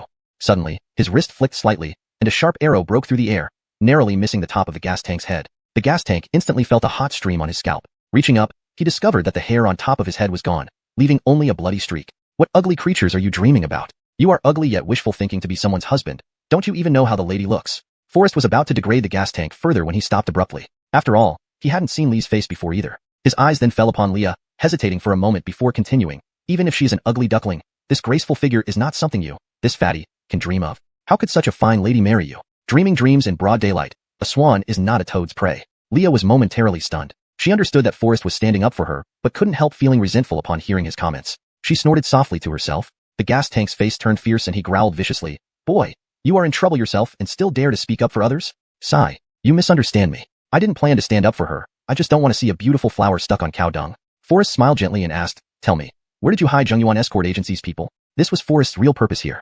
I'll consider telling you after you get out of here alive. The gas tank was clearly furious. No sooner had he spoken than the gas tank wielded a sharp blade, while the lanky figure next to him brandished an iron crutch, and the third brother held an iron spade high. They formed a triangle, launching an assault on Forrest. Kirsten furrowed his brows tightly and stood in front of Forrest, holding a soft sword and calling out in a deep voice, Master Barrett, quickly find out where Jinyiwei escort agency's people are hidden. Leave this to me. Before Forrest could react, Kirsten rushed forward and engaged the 3 assailants. Each of the Tartar 8 freaks was no easy opponent. Despite Kirsten's extraordinary martial skills, facing 3 enemies alone left little chance of victory. Just as Forrest was preparing to rise and assist Kirsten, suddenly, he felt a chill come from behind. A curved hook tightly clamped around Forrest's neck. Haha, are the tactics of the Tartar 8 freaks limited to such despicable sneak attacks? Forrest sneered mockingly. As long as it achieves the goal, why not use a sneak attack? Burl sneered cruelly. If you dare to take another step forward, you won't keep your head. Do you really think you can kill me? Of course, I'm sure of it.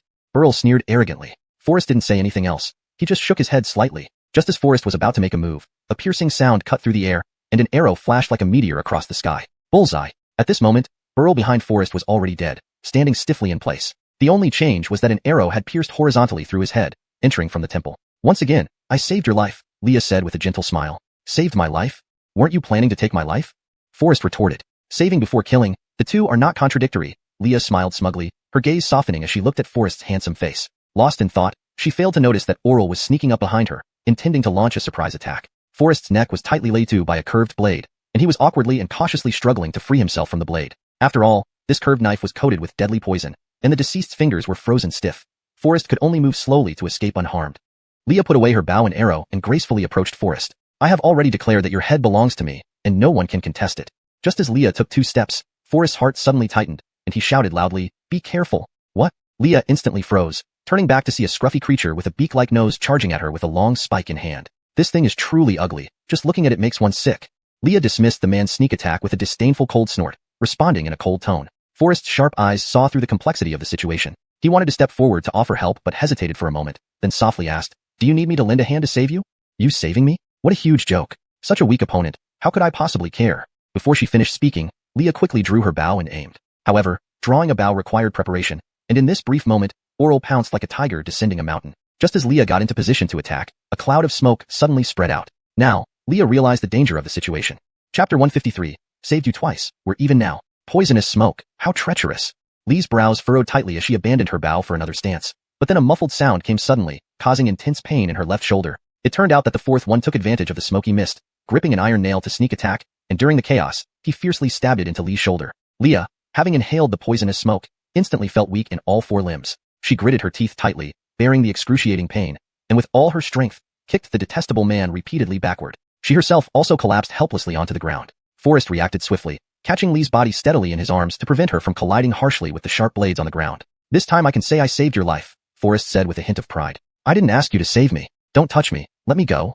Lee's face was deathly pale, her strength waning, yet her dignity remained firm as she responded defiantly. Forrest complied with her wish, lightly kicking away a short arrow at his feet, and released his fingers. A dull thud surprised Leah. She hadn't expected Forrest to be so heartless. As a result, she fell heavily onto the hard ground. It was you who told me to let go, so don't blame me. The sudden wave of intense pain surged through Lee's shoulder. She seethed inwardly, fury boiling within her chest, but momentarily had nothing to retort, leaving her silently sulking. At the same time, Kirsten faced 3 opponents alone, appearing overmatched. After several exchanges, she was quickly defeated, blood trickling from the corner of her mouth. Seeing this, Forrest frowned and hurried forward to assist her. Keep them alive. Such a stunning girl. I plan to enjoy her thoroughly. If she dies, how could I indulge myself? Damon's face twisted into a lecherous grin.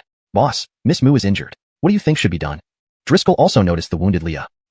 They all say Miss Moo is exceptionally beautiful, a world-renowned beauty. Today, I'll see for myself. Before his words even finished, Damon's round and bulky frame wobbled toward Leah slowly. Lee's heart quaked with dread, fear showing on her face. She tried to stand up but found it too difficult. Clamping down on her teeth, enduring the weakness in her body, she picked up a broken arrow from the ground and pressed it firmly against her throat. If you take another step, I'll commit suicide right before your eyes. Lee's tone was resolute, her gaze unwavering in warning. Ha ha, absurd. Using your death to threaten me? Do you think I'd be scared? The thin and long Driscoll couldn't help but laugh heartily, his body trembling like a withered branch in the wind. Everyone says Miss Moo is beautiful as a flower, captivating the hearts of men. But I think you're just an ugly creature. Driscoll mocked. If not for being exceptionally ugly, why would you always wear a veil, unwilling to show your true face? They say any man who sees your true appearance must marry you. I see no blessing there. Rather, it's revenge. Afraid of never finding a husband, you deliberately made up those lies. Lee's body shook violently, her eyes blazing with intense rage. Yet she was now gravely injured and unable to fight back. Damon grinned maliciously as he approached. Since you're an ugly woman, whether you live or die doesn't matter to me. I just want to see this legendary beauty. Before he finished speaking, Damon reached out to lift Lee's veil. Leah was terrified, staring in shock at the grotesque monster. Her body lacked all strength due to the poisonous smoke. She didn't even have the strength to kill herself, the arrow slipping from her hand. Lee's voice trembled in terror, tears rolling silently from the corners of her eyes. You stay away. Forrest gently placed Kirsten on the carriage, gave him a pill, and then turned to face Leah. He saw her body shivering, her eyes revealing deep fear. All her former pride and arrogance were gone. She curled up pitifully on the ground, looking truly heartbreaking. Forrest couldn't help but smile faintly, softly asking, Now, do you need my help? No good man exists. Even if I die, I don't need you to save me, save me. Lee's voice was weak, but her gaze was still sharp as a blade. Moments later, she fainted. Forrest didn't hear the first few words clearly but caught only, save me. A satisfied smile crept across Forrest's lips, and he replied softly, You asked me to save you. You can't go back on it now. With this, I've saved you twice. We're even now.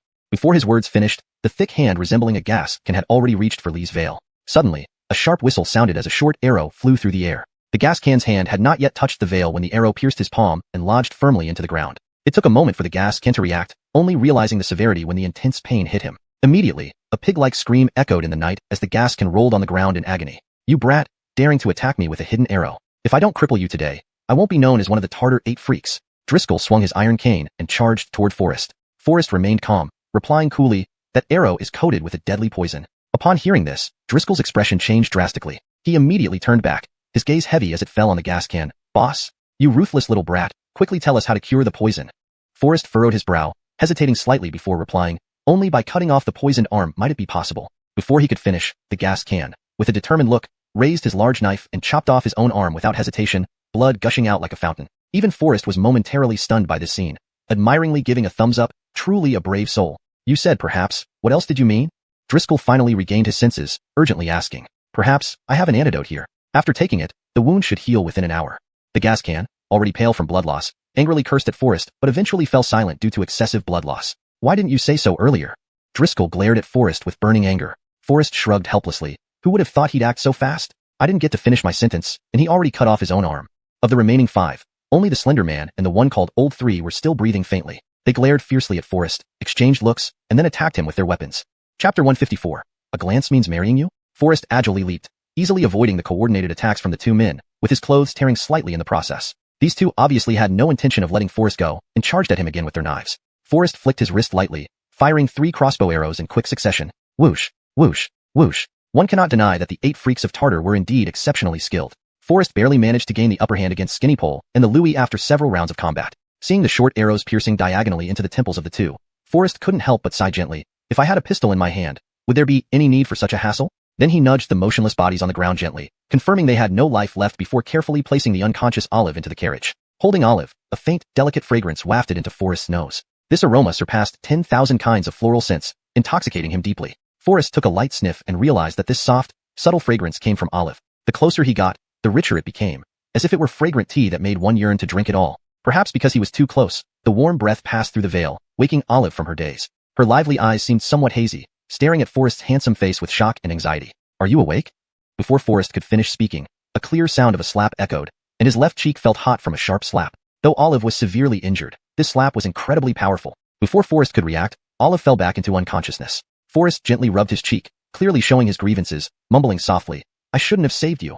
However, Forrest wasn't the type to leave someone to die. He quickly examined Olive's injuries and saw the iron nail embedded deeply into her back. If it went deeper, even the gods would find it hard to save her. Forrest tore the clothes around the wound wider without hesitation, firmly grabbed the nail, clenched his teeth, and yanked it out with a sudden force. Olive let out a pained scream upon awakening from her unconsciousness, only to fall back into it again. Forrest looked down at his torn shirt, feeling somewhat regretful.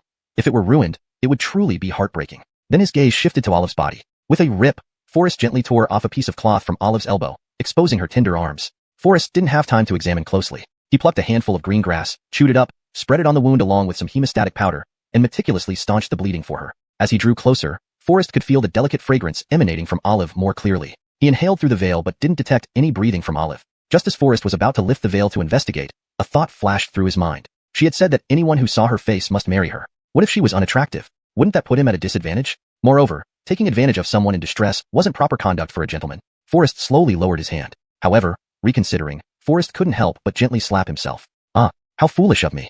I'm not an ancient person. Why should I stick to these rigid formalities? Besides, whoever stipulated that seeing her face means marriage? Furthermore, I never claimed to be a righteous man. Immersed in the subtle fragrance, Forrest couldn't resist his curiosity and lifted the veil to see Olive's true appearance. At that moment, Forrest involuntarily trembled. Olive appeared as brilliant as starlight, like a tree blooming in the snow, exquisitely beautiful despite her pallor. Her thin lips only faintly showed a hint of blood color. With her eyes tightly closed, she exuded an added touch of gentle affection. Seeing her so pitifully delicate, Forrest felt a lump in his throat and hurriedly dropped the veil. In that fleeting instant, she was captivating enough to make many men lose themselves in fantasy. Fortunately, Forrest held onto his composure and quickly lowered the veil. Otherwise, another glance might have tempted him beyond control. Forrest then tore open the back of Olive's clothes even more, carefully using silver needles to treat her wounds. The poison on the iron nail couldn't be completely cleared by herbs alone. Acupuncture was necessary for rapid healing. He wiped away the blood and saw skin smooth like jade, white as snow, with the air filled with a faint fragrance. Daring not to look further, Forrest swiftly applied the needles, changed the medicine, and turned his gaze away. Under the influence of the medication, Olive regained consciousness after a while. She only felt a cool sensation at the wound, and Leah was instantly stunned. Seeing her smooth back exposed, she turned to glare at Forrest, burning with anger, nearly ready to burst out. However, her physical strength was too weak, and she could hardly support her heavy body with one hand. Fortunately, Forrest reacted quickly, stepping forward to steady her. You are seriously injured. As a court physician, how can I just stand by and do nothing? Leah felt both furious and helpless, yet she had no way out. Such a beautiful woman. Why does she have such a fiery temper? Forrest gently lifted her, letting her lean against his chest, lightly placing a pill at her lips. The soft flame slanted down, casting light on Lee's sharp chin, her skin as delicate as jade, and the originally bloodless lips gradually regained a faint pink hue. Her small, well-shaped lips were as thin as wings, revealing neat white teeth like a row of fine ivory. This scene couldn't help but stir Forrest's heart, causing a slight movement in his throat. After swallowing the pill, Leah finally came to her senses, her eyes showing surprise, followed by a flash of embarrassment and anger. Did you secretly look at my true face? Forrest responded with a dismissive tone. It's just an ordinary appearance. Why cover it up? If your face were truly unattractive, then hiding would be understandable. Before he finished speaking, Forrest was met with another sharp slap. Forrest rubbed his cheek, feeling aggrieved as he jumped off the carriage. Why does a beautiful girl like you resort to violence so easily? Forrest complained with a grievance-filled tone. To his surprise, Leah, still burning with anger, disregarded her own injuries and tried to punch him again. I will take your life today. However, after a struggle, her newly healed wound cracked open again, blood seeping through. She couldn't hold on any longer and fainted on the ground. Forrest, helpless, could only carefully tend to her wounds once more. When Leah calmed down, Kirsten, who had been unconscious earlier, slowly opened her eyes. You're awake? Forrest stepped forward quietly, asking softly. Both of you were unconscious, and I indeed didn't dare to leave. Now that you've woken up, I can rest assured. Chapter 155. I bet your crossbow has no arrows. Rest inside the carriage for now. I'm going to rescue the people of Jinyiwei Escort Agency. With that, Forrest took out an exquisite whistle from his bosom and handed it to Kirsten, instructing her. Blow this whistle if anything untoward happens. I'll return swiftly to save you. Forrest had barely walked 20 paces when he suddenly frowned, seemingly realizing something. Oh no, I've fallen into a trap. Forrest turned around hastily and hurried back, surveying the surroundings with a grave expression on his face. Seeing Forrest return so quickly, Kirsten, who was slowly removing her clothes to check her injuries, was taken aback. Hastily readjusting her clothes, Kirsten looked at Forrest with surprise. Why did you come back so quickly? Is there some kind of change? Forrest's expression remained serious, his brows knitted tightly, and his tone was cold as he asked, how many of the 8 Tartar oddballs were injured just now? 5. It's not right. There should be one more, Forrest said, his voice still harsh. One more. Kirsten's eyebrows furrowed too, a deep confusion visible on her face. Forrest's gaze was sharp, staring intently at the dark forest ahead. You're fast, but your movements aren't light enough, and your hiding skills are too crude. All of this is futile. Kirsten couldn't help but stare in confusion. Young Master Barrett, who are you talking to? Without directly answering, Forrest simply smiled faintly. Will you come out by yourself, or do I need to invite you? As soon as he finished speaking, a figure leapt out of the darkness. A sharp, self-assured laugh pierced the silence. Indeed, young Master Barrett, your reputation precedes you. But my weapon is already in my hands. My arrow tip is aimed at your head, and you have nothing but empty hands. How will you fight me? Forrest nodded slightly, giving a faint, indifferent smirk, his gaze cutting through like a blade. Do you really trust that contraption in your hand? What do you mean? The man clearly faltered, asking anxiously. Forrest maintained his calm demeanor, a trace of disdain curling his lips. You can try pulling the trigger. Perhaps you'll find that the arrow won't even leave the bowstring. But remember one thing. I have a principle. If someone points an arrow at me, whether it fires or not, I will kill them. So, you only get one chance, just one. The man's eyes showed signs of anxiety, his brows twitching as he questioned, You're really sure I can't fire this arrow? Forrest laughed scornfully, casually taking out a silver ingot from his waist. I'm willing to bet 10 taels of silver, while you're betting your life. Do you want to gamble? Forrest taunted. Simple, just pull the trigger, Forrest added leisurely. The deep night couldn't conceal the panic on the man's face. That mini repeating crossbow was Forrest's signature weapon. He couldn't afford to lose, nor dare make a hasty bet. With a dull thud, the mini crossbow fell from the man's hand. Forrest smiled faintly, holding the silver in his hand. All right, let me verify it for you. He bent down to pick up the crossbow from the ground, muttering to himself, let's see if this mini crossbow can actually shoot. Then, the sound of arrows slicing through the night air echoed. Forrest gently pulled the trigger, aiming upwards, firing 3 consecutive arrows. This scene left both the man and Kirsten utterly stunned. Forrest merely smiled faintly, murmuring, all right, you win. He then tossed the silver ingot to the man generously. If one doesn't trust their own weapon, how can they use it to threaten others? Now, I'll give you one chance. Tell me where the people of Jinyiwei Escort Agency are being held captive, and I will let you go. And also, is Prime Minister Gordon behind all these schemes? Forrest probed sharply. The man's face changed abruptly, silent, or perhaps more accurately, at a loss for words. Forrest laughed lightly, tinged with resignation, shaking his head and sighing. You thought you were smart, but in reality, you're incredibly foolish. Your so-called cleverness will ultimately become your downfall. After a series of pointed taunts, the man finally couldn't bear it anymore, his emotions collapsing. He barked fiercely, moving with astonishing speed, instantly snatching the mini crossbow from Forrest before he could react. The man, now in possession of the mini crossbow, immediately appeared overbearing. His mouth curled into a sneer, mocking arrogantly, why can I point this crossbow straight at your skull? Because I know how to be patient.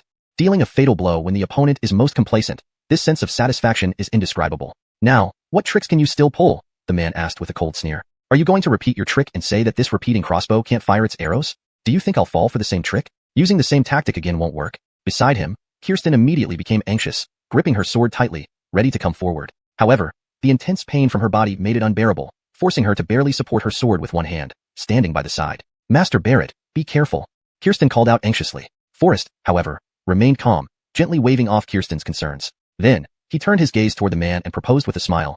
Why don't we make another bet? I bet your weapon cannot shoot an arrow. Ha ha ha, the man burst into laughter. Don't you believe me? Forrest chuckled softly. Then you may try. If it fires, you will die. You could take my head back to Royce for promotion and honors. If it doesn't, then you lose a silver ingot. The man laughed contemptuously, his face showing a hint of arrogant satisfaction. I thought you were wise, but now I see you are just a madman. He blinked his eyes lightly, looking at Forrest with confusion and coldness in his voice. Do you really think I am a fool who can be deceived time and time again? Humph die. With the man's angry shout, his hand moved downward, pulling the trigger hard. No. Kirsten screamed in terror, rushing forward to push Forrest away. However, her body suddenly went limp, her mind clouded, and she fell to the ground directly. With a thud, a short arrow slipped through the barrel, falling down and landing lightly by the man's feet. This couldn't be. The man froze on the spot, fear and disbelief flashing across his eyes as he stared at Forrest. Forrest, however, remained his usual calm self, a chill hidden beneath that tranquility. Chapter 156. You rascal. It seems I warned you already. Anyone who dares to shoot an arrow at me, regardless of whether the arrow was shot or not, will face a death sentence. As soon as he finished speaking, terror instantly enveloped the man, causing his body to tremble uncontrollably. His legs gave way, and he fell to his knees before Forrest. Please let me go. I don't want to end my life just like this. The man knelt on the ground, snot and tears streaming down his face. He pounded his head on the ground repeatedly, begging for mercy like a lost dog, in a rather pathetic state. Forrest's expression was stern, his voice light yet firm. However, this time I might make an exception. You only need to answer 2 questions. Where are the people from Jinyiwei escort agency hiding? Who exactly is behind this? I confess. I'll tell you everything. In the man's eyes, Forrest was like an unimaginably terrifying monster. No, even more terrifying than the most vicious monster. Indeed, that old fellow Gordon. Forrest cursed under his breath. I've told you everything I know. Now, will you let me go? The man asked with a trembling voice. Naturally. Forrest sneered coldly, his laugh as ruthless as a knife fork. Then, with one kick, he knocked him unconscious. I never said I was a gentleman. Killing and eliminating the heart. Truly killing and eliminating the heart. 6 of the Tartar 8 freaks had already been dealt with by Forrest. The remaining 2 were searching outside for Forrest's trail and wouldn't return anytime soon. Forrest gently helped Kirsten onto the carriage, then drove the horse straight into the depths of Nyo2 Mountain. Following the direction the man had indicated, sure enough, a gloomy dungeon came into view. Before the guards could react, transparent holes appeared in their heads, short arrows piercing through. Forrest removed the keys from the guard's body, unlocked the dungeon door, and was immediately met with the smell of blood. Stepping inside the dungeon, the scene was too terrible to bear. Of the dozens of people from Jinyiwei escort agency, only Master Kingston and his senior disciples Braun and Baker remained alive. At the same time, Forrest discovered a large quantity of gold and silver treasures in another cell. However, the limited space in the carriage meant he couldn't load both the valuables and rescue Kingston and the others. Though Forrest wasn't a true gentleman, he still had principles. Greedy as he was, he remembered the trust Zella placed in him to bring back Jinyiwei escort agency's people safely. It was unwise to linger here any longer. Forrest arranged the 3 injured people in the carriage and left Nyo2 Mountain under the cover of darkness. The journey was long, and bringing so many people into the city would certainly attract attention. 3 miles away from the city gate, Forrest suggested softly, we would be too conspicuous entering the city together. From here on, let's split up. Split up? Kirsten, you lead Jinyiwei escort agency into the city first. I'll catch up shortly, Forrest replied. And what about her? Kirsten glanced at the unconscious Leah. She's merely a gainer who attempted to kill young Master Barrett. Why not execute her now to prevent future troubles? Kingston said coldly. Yes, even someone of young Master Barrett's virtue tried to harm. Keeping such a person is nothing but a disaster. Braun and Baker agreed angrily. Kirsten also snorted with disdain. Although she hadn't seen Lee's face, just her graceful figure, slender and delicate fingertips, and smooth white arms were enough to suggest that Leah must be an exceptionally beautiful woman. Leah was undoubtedly an incomparably gorgeous beauty who could captivate anyone. This perception came from a woman's innate intuition. Naturally, facing such a stunningly beautiful woman, Kirsten couldn't help but see her as a potential rival. In my opinion, she has deep intentions and always plots against you. We cannot keep her, Kirsten said with a subtle trace of jealousy. But Forrest only shook his head slightly. Though she wanted to take my life, she also saved me once. Without hesitation, Forrest carried the still unconscious Leah and instructed, you go into the city first. I'll arrange for her and catch up quickly. Arrange? Do you plan to bring her into the city with us? Kirsten asked, her eyes flashing with surprise. Forrest shook his head lightly and tapped Kirsten's nose gently, smiling, silly girl, how could I travel with someone who tried to kill me? With that, Forrest turned and walked away with Leah in his arms. Kirsten stood there stunned for a moment, then a shy smile spread across her face, her cheeks flushed with a peach-bright blush, almost forgetting to flick the reins in her hand. It was Braun's reminder that brought Kirsten back to her senses from her daze. She gently bit her lip, her face beaming with unrestrained joy, and drove the carriage toward the city. Forrest would never allow a killer who constantly sought his life to stay by his side, no matter how astonishingly beautiful she was. However, Forrest could not bear to leave her alone in the wilderness, for he still wanted to find out who had issued the Gaineration order against him in secret. After Kirsten and the others left, Forrest brought Leah to a secluded place by the stream. Forrest once again carefully examined Lee's injuries and then, without hesitation, tore open her other sleeve. He dipped it in the stream water and meticulously cleaned her wounds.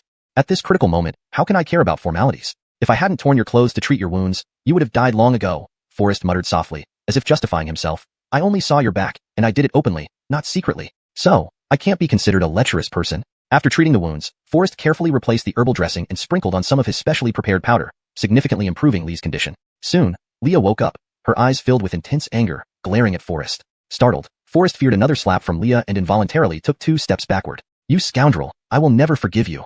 Realizing her exposed arms, Lee's face instantly flushed with rage. She clutched herself tightly, nervous yet shy, inadvertently revealing a maiden's bashfulness. Lecherous rogue? What a joke. I, Forrest, am known for my upright conduct among neighbors. I am truly an honest and upright gentleman, Forrest scoffed, refuting her claim. You tore my clothes and peeked at my body, and now you dare to deny being a lecherous rogue. Oh, how unreasonable can you be? If I didn't tear your clothes, how could I save you in time? Forrest replied with a cold smile. Chapter 157. A clever affection by the stream. Gina hung her head in silence, her slender arms embracing herself gently. Her delicate fingers unconsciously caressed her arms, revealing a sense of helplessness. Forrest noticed the change in her expression and was about to ask who had put up the money to take his life when he saw Gina lift her head lightly, her voice as thin as a thread. I'm thirsty. In that instant she turned her gaze, their eyes unexpectedly met. Looking at Gina's watery, lively eyes and her slightly trembling graceful figure, Forrest couldn't help but swallow hard. He put aside the questions he originally wanted to ask and turned to walk toward the stream. Gently scooping up a handful of clear spring water, he slowly approached Gina's side, speaking gently, "Here's the water." Gina hesitated slightly. After all, having lost a large amount of blood, she felt extremely thirsty at this moment. She gently lifted a corner of her veil, exposing her cherry-like, tender lips. Spring water slid quietly from between Forrest's fingers. Forrest stared intently, completely captivated by the beautiful scene of Gina drinking water. A few drops of water splashed onto Gina's face, like jade carrying pearls or flowers with morning dew. Forrest suddenly realized his lack of composure and hurriedly turned his head away, not daring to look any further. Gina finished drinking the spring water from Forrest's hand and softly said, "More. Can you fetch some more for me?" Forrest was momentarily stunned, wondering if she was treating him like a servant. However, upon turning his gaze slightly and catching sight of Gina's lowered eyebrows and endearing appearance, Forrest reluctantly complied with her request and went to fetch more water again. This happened 3 times until Gina finally felt no longer parched. When he saw that Gina had drunk enough water, her stomach began to rumble. Gina blushed, leaning slightly forward with embarrassment and turning her face away. Forrest sensed her awkwardness and knew she was too embarrassed to speak up, so he stretched lazily and slowly took out a delicately wrapped cake from his waist. It didn't take much guessing to know that this was something Forrest had secretly taken from Anya and forgotten about in his pocket. Without eating or drinking anything all night, I'm indeed feeling quite hungry. Fortunately, I still have a small pastry here, but sweets are not my preference, and it seems wasteful to throw it away. Forrest then pushed the pastry toward Gina and asked gently, "It would be a pity to waste it. You should eat it." Gina merely gave a cold laugh, turning her face away unhappily. "If you won't enjoy it, I won't force you. It seems this pastry will go to the birds and beasts in the mountains." As soon as he said this, Forrest pretended to raise his hand, as if ready to toss the pastry into the air. Gina was startled and hastily rebuked. "Why do you want to waste food like this? If you don't like it, you can't just throw it away. Do you realize how many people struggle to get enough to eat?" Seeing the indignation on Gina's lovely face, Forrest couldn't help but smile smugly and casually threw the pastry into Gina's hands. Seeing Forrest's triumphant demeanor, Gina realized she had once again fallen for his trick. Her lips slightly pouted in displeasure, yet unintentionally, a shy smile appeared at the corner of her mouth. Then she heard Forrest's stomach also grumbling. Gina was surprised and shyly lowered her head. Only then did she realize that Forrest had deliberately kept the pastry for her. "Well, who exactly wants to take my life? Royce, Ishmael, or Chancellor Gordon?" Forrest asked. Gina paused slightly, her lively eyes gazing at Forrest for a long time. A touch of sorrow appeared in her eyes as she spoke softly. "Why have you incurred their hatred? You must know any one of them could easily take your life." Forrest had never heard such a gentle tone from Gina before. A piercing whistle cut through the air. She seemed transformed into someone else, with her usual ferocity and coldness replaced by a somewhat unfamiliar gentleness. Perhaps this kind of tenderness she had never shown anyone else. "Are you concerned about me?" Forrest smiled mischievously and asked back. Gina faltered momentarily, her brows furrowing gracefully, caught off guard by his remark, leaving her without a rebuttal. She then gave a haughty chuckle, holding her head high, and firmly said, "I'm just worried that if you die at someone else's hands, I won't get the reward. I absolutely can't let others benefit from your demise." Forrest didn't argue with her, only laughing softly with a hint of indulgence. Why must such a beautiful woman always be so cold to others? After finishing his words, Forrest took out a shiny silver ingot from his pocket, lightly placed it on the ground, and then turned around, saying indifferently, "Since your injuries are gradually healing, when you can walk again, you can leave on your own. This silver will be enough for you to buy medicine and food. If you want to kill me for the reward, come back after you have recovered." Having said that, Forrest decisively turned and left. Gina was momentarily stunned in place. She had never encountered someone as peculiar as Forrest before. Not only did he save the gainer who intended to take his life, but he also generously gave her silver. Though Gina was fierce-tempered, she was still a young girl at heart. Hearing Forrest praise her beauty, she secretly rejoiced in her heart, feeling her emotions subtly stirred. She always wore a veil, rarely revealing her true appearance to anyone, and no one had ever complimented her beauty. Many even assumed she was ugly, covered in freckles. Forrest's words today made her secretly delighted. When she lifted her head, Forrest's figure had already vanished. A trace of disappointment involuntarily appeared on Gina's face. Men who see her true face must either marry her or kill her. Gina couldn't help but feel conflicted. Upon learning that Forrest had sneaked out of the city to seek out the Tartar 8 freaks, Royce couldn't help but secretly rejoice, thinking, "This fool Forrest actually went into the tiger's den." "Sir, this time Forrest is probably dead for sure. Ha ha ha," the clerk whispered in agreement. "However, we still haven't received the promised 1,000,000 taels of silver from Caleb Warner and the others." Royce frowned deeply. If Forrest were to die, wouldn't that huge fortune disappear? Yet, Forrest must die. Seeing Royce's expression, the clerk suggested quietly, "While they don't yet know that Forrest has fled the capital, let's strike first and demand the money. By the time they learn of Forrest's death, it will be too late for them to reclaim the money." Royce pondered for a moment, a smug smile gradually forming at the corner of his mouth. "All right, do as you say." Before noon, there were few guests in the tavern. The former members of the Dragon Scale Army were busily arranging tables and chairs, preparing for business. Kirsten, Syra, and others were diligently checking accounts at the front desk, with Caleb Warner among them. Knock knock knock. A clear knocking sound suddenly rang out. Chapter 158, Stratagem. They've come, just as expected. Kirsten cast her gaze toward the door and murmured to herself. The generals of the Dragon Scale Army immediately put down their work and went into alert. Gentlemen, are you here for a meal or lodging? Hayward asked coldly. Dining is not yet in service, and there's no room available for lodging. Please seek other places. Seeing this, Kirsten hurriedly gave a hint to Hayward and others, then put on a warm and friendly expression, gently asking, Isn't this the scribe from the Ministry of Works? What brings you here? Of course, it's about Forrest. The scribe answered arrogantly with a sneer. Unexpectedly, everyone in the restaurant remained unmoved, leaving the scribe feeling somewhat embarrassed. Perceiving the awkwardness, Kirsten quickly cleared her throat twice and then pretended to be anxious, pressing on. How is young Master Barrett? How is he now? Only then did Hayward and the others snap out of it, hastily asking with tears and sniffles, What is the current situation with young Master Barrett? Seeing this, the scribe's heart eased up slightly, realizing that these were indeed Forrest's confidants who couldn't remain indifferent to news about him. Please tell me quickly, how is young Master Barrett? Wah. Nelson from the Dragon Scale Army became even more emotional, lunging at the scribe and grabbing his trouser leg, wiping his nose and tears while begging. Startled, the scribe backed off, only to hear a loud tear as his trousers ripped open. Hurry, get him away, the scribe commanded disdainfully. Hayward and the others, upon seeing Nelson's actions, were astonished and secretly praised him with a thumbs up for his outstanding acting skills. They rushed forward to pull him away. In doing so, they completely stripped off the scribe's pants. Kirsten and Arnona, along with several girls, frowned and turned away, while the members of the Dragon Scale Army stared wide-eyed, barely suppressing their laughter. Bad omen indeed. The scribe raged with fury, hastily pulling up his trousers to cover himself. I came today to inform you that Forrest, due to killing the Herman, will lose his head within days. This is definite. However, if you can raise 1,000,000 taels of silver, Minister might give him a fighting chance. A cunning smile flashed across Kirsten's lips as she thought to herself, just as Forrest predicted. But we don't have enough silver. Kirsten suddenly changed her demeanor, furrowing her brows and looking extremely worried, responding in a low voice. Her performance was truly exceptional. What? You don't have money? The scribe was momentarily speechless. 1,000,000 taels was agreed upon earlier, and now you tell me you can't provide it? The scribe's voice turned icy, then forget ever seeing Forrest again. Seeing the scribe's face darken, Arnona quickly interjected, Scribe, how could we not want to save young Master Barrett? But 1,000,000 taels is too much for us. The value of young Master Barrett's restaurant and mahjong parlors alone might exceed 1,000,000 taels. How can you say you're short of funds? My visit today is not to discuss, but to notify your fate. If you cannot gather 1,000,000 taels, young Master Barrett's chances are slim. It's up to you to decide. Indeed, the scribe used the clever tactic of conceding to advance further. All this had been foreseen by Forrest. Tears welled up in Arnona's eyes as she earnestly said, You speak the truth, but those assets belong to young Master Barrett, and only he knows where the wealth is stored. Undeniably, Arnona's acting reached a high level of proficiency. Her genuine emotion and teary eyes made people unable to stay unmoved. 1,000,000 taels is the greatest leniency the minister has shown. There's no changing this. The scribe replied coldly. Wiping her tears, Arnona sobbed. Raising 1,000,000 taels in cash is hard, but I know young Master Barrett has many antiques and treasures. Could these be used to offset the amount? Antiques? The scribe hesitated. Minister demands cash. Arnona sighed helplessly. We truly cannot gather the cash at the moment. In my view, the value of these antiques and paintings far exceeds cash. After all, hiding such a large amount of silver at home could easily attract the attention of the embroidered uniform guard. If Jamie inquires about the source of this silver, how will you respond?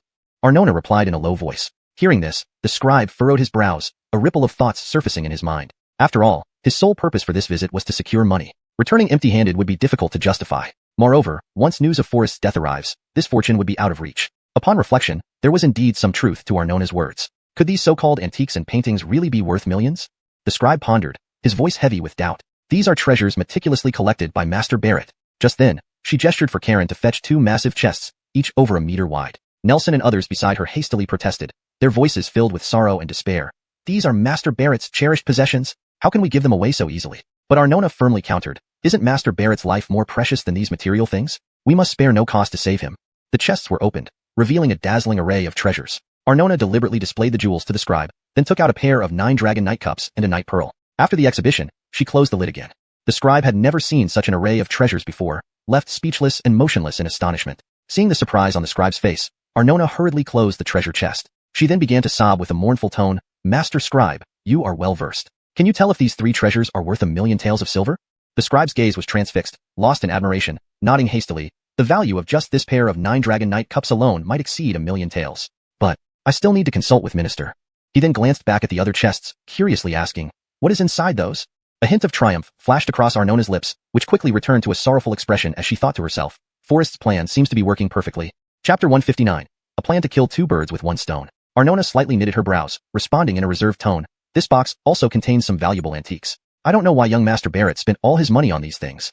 The magistrate's clerk could not contain his excitement and urged impatiently, "Hurry up, open it and let me see." Arnona pretended to be reluctant, only reluctantly lifting the lid of the treasure chest after a brief struggle with the clerk. The clerk, who holding the rare treasures inside the box, was so excited that his saliva almost dropped. He nodded hurriedly. "Indeed, they are all treasures. The value of these items far exceeds 1,000,000 taels." Arnona's expression suddenly changed, and she whispered, "Magistrate's clerk, the pair of 9 dragon night glowing cups and this night pearl have already exceeded 1,000,000 taels in value. Earlier, Minister of Rights had promised that 1,000,000 taels would be enough to save young Master Barrett. Yes, the remaining treasures still have their uses. After young Master Barrett is rescued, we will need them for our escape." Alicia immediately chimed in. Upon hearing this, the clerk chuckled and shook his head. "I fear it's wishful thinking. Young Master Forrest has no chance of survival." "What? Magistrate's clerk, what did you mean just now?" Arnona asked. Caught off guard, the clerk quickly changed his words. "Never mind, never mind." His eyes fell on the treasures before him, revealing a greedy look as he replied softly, "Our Lord said that 1,000,000 taels is far from enough to save Forrest. But the Minister of Rights mentioned that 800,000 taels would be sufficient to help young Master Barrett out of trouble," Alicia interjected. Startled, the clerk exclaimed, "Is that true? If Minister fails to handle this matter, we can only seek help from other ministers at court." The clerk was startled. He thought that Forrest going to Ox Head Mountain was a sure death, and if they missed this opportunity, not only would they lose the 1,000,000 taels, but probably not even a single coin. Looking at the treasures in Arnona's hand, he had intended to demand a huge sum, but unexpectedly encountered competition from the Minister of Rights. He thought to himself that Ishmael must also know Forrest was doomed, and his thoughts were in line with his own, to make a big profit from the situation. With a slight frown, the clerk gazed at the dazzling antiques and jewels before him. After a moment of contemplation, he spoke slowly, "For now, keep these treasures safe. I need to return to the mansion and report to the minister before making any decisions." After speaking, the clerk led his subordinates and left for the minister's residence. Forrest only descended from the upstairs private room once they were out of sight. Nelson hurried forward, peering cautiously to confirm that the clerk and his men had truly gone. Arnona, puzzled, stepped forward and asked, "Young Master Barrett, can this really deceive their eyes?" "Miss Caleb, please rest assured, everything will go according to plan. Why is young Master Barrett so certain they will fall for it?" Alicia couldn't help but ask. Forrest remained calm, gently explaining, "Royce is obsessed with wealth. Since he is insatiable, he cannot resist the temptation. Moreover, the current imperial crackdown on corruption has intensified. Royce must understand the gravity of the situation." As expected, when the clerk returned, he reported everything from the tavern in detail. Royce, upon hearing that Forrest possessed so many rare treasures, was astonished and asked urgently, "Do they really have those antiques and treasures?" "There is no doubt about it. Just the pair of 9 dragon night glowing cups and that night pearl alone are worth more than 1,000,000 taels." "Ha ha ha, isn't asking for 1,000,000 taels too little then?" Royce laughed coldly. "Tell them to hand over all their treasures, and this minister will find a way to save Forrest's life." "Huh." The clerk was momentarily stunned and frowned. "My lord." While under normal circumstances there might be room for negotiation, today, as Alicia mentioned, the Minister of Rights agreed to rescue Forrest for just 800,000 taels. "What?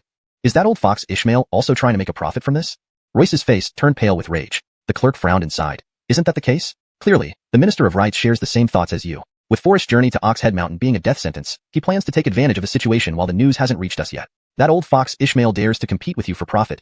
He must be tired of living. Now that the Minister of Rights has inserted himself into the matter, demanding an excessive amount is no longer appropriate. We might as well just ask for 1,000,000 taels. This way, we won't suffer any losses either," the clerk murmured softly. "But didn't you say they have many more jewels and antiques?" Royce replied through gritted teeth. Royce was insatiable, seeking to acquire all rare treasures in the world for himself. How could he let go of such a good opportunity? After the Huainan Prince incident, Jamie has become even stricter in investigating corruption. The magistrate's clerk stepped forward and explained in a low voice. Having large amounts of cash now only invites suspicion from the Jinyiwei. It's better to exchange it for antiques, paintings, and curios for greater secrecy. Hearing the meticulous explanation from the clerk, Royce's heart began to waver slightly. "What are you suggesting?" "Lord, this is the perfect time." "Oh, explain further." "The pair of 9 dragon night glowing cups and that night pearl alone are worth more than 1,000,000 taels. I've already negotiated with them, proposing to use these 2 items to cover the 1,000,000 taels needed to save Forrest. I've also inspected the other treasures. Each piece is invaluable. We can take advantage of the situation to purchase these antiques at a lower price. This way, your stockpile of cash will decrease slightly, avoiding any harassment from the Jinyiwei, while acquiring all of Forrest's treasures. This is undoubtedly a risk-free profitable deal." Royce pondered upon hearing this. Seeing this, the clerk added, "Forrest may have foreseen the Emperor's investigation into corruption, so he converted all his assets into jewels and antiques in advance. Otherwise, if we hesitate, this batch of rarities might fall into the hands of the Minister of Rights." Royce nodded slightly, agreeing with the clerk's analysis. In his view, Forrest's fate was as certain as a nail on board. He was doomed. He must seize this opportunity and deceive Arnona and others to hand over the 1,000,000 taels before the news of Forrest's death reaches them. Thus, time for contemplation was short. At this moment, the strategy proposed by the clerk was undoubtedly the best plan to maximize profits and minimize risks. That night, Royce personally carried a chest of silver and arrived at the tavern door. Forrest and his companions were leisurely sipping tea upstairs when they suddenly heard a knock, knock, knock at the door. Chapter 160. Royce indeed fell for it. A slight smile appeared on Forrest's lips. "They're here."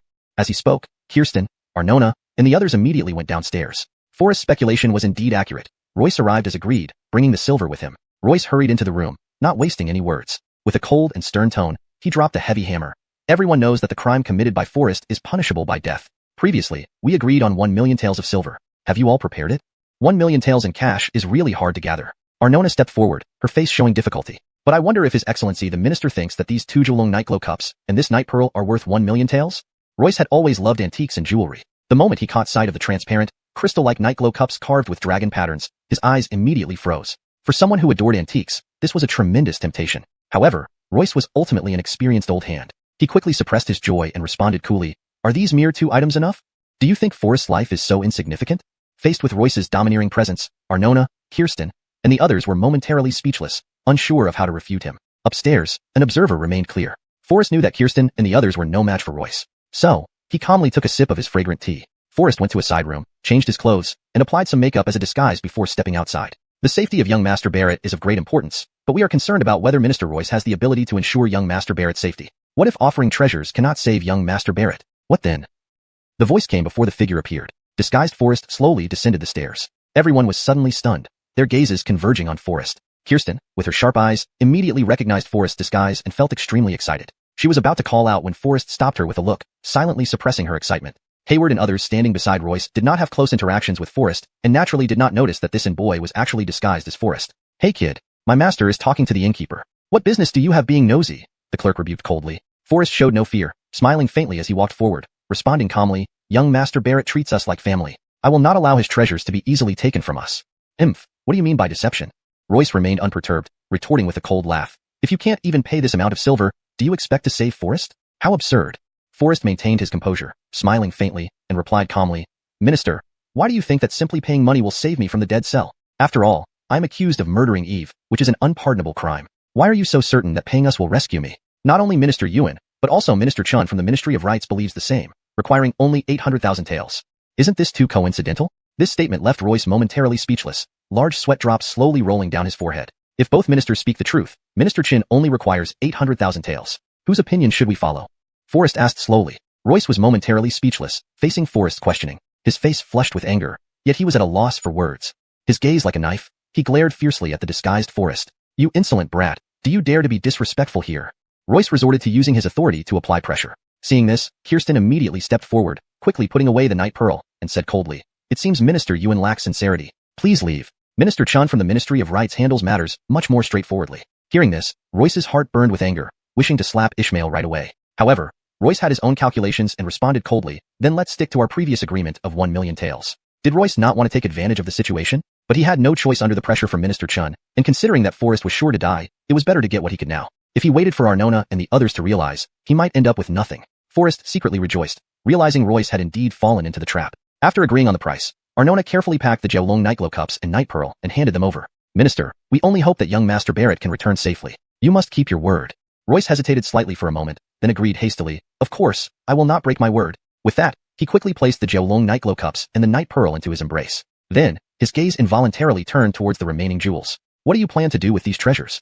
Royce couldn't help but ask out of curiosity. This was precisely the outcome Forrest had anticipated. Arnona and the others were momentarily at a loss, so Forrest stepped forward hurriedly and said sincerely, "Young Master Barrett has been immensely kind to us. How could we not consider his safety?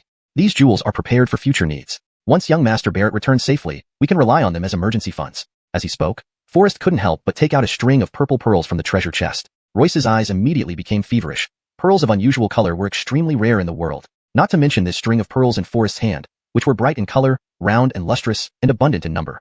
Undoubtedly the finest among treasures. Though Royce was internally excited, he maintained a composed exterior, showing no trace of joy. Indeed, he was an experienced and deep-thinking veteran of officialdom. "Do you intend to escape? Carrying these treasures would only add to your burden," Royce whispered softly. "And what other good options do we have? Selling them for silver now would obviously take too much time," Forrest sighed, replying slowly. "However, carrying these precious items as travel expenses is more appropriate than gold or silver, as carrying large amounts of cash would easily attract the attention of the brocade guards." Upon hearing this, Royce seized the opportunity. "Carrying these is indeed inconvenient. Why not transfer them to me? What do you think?"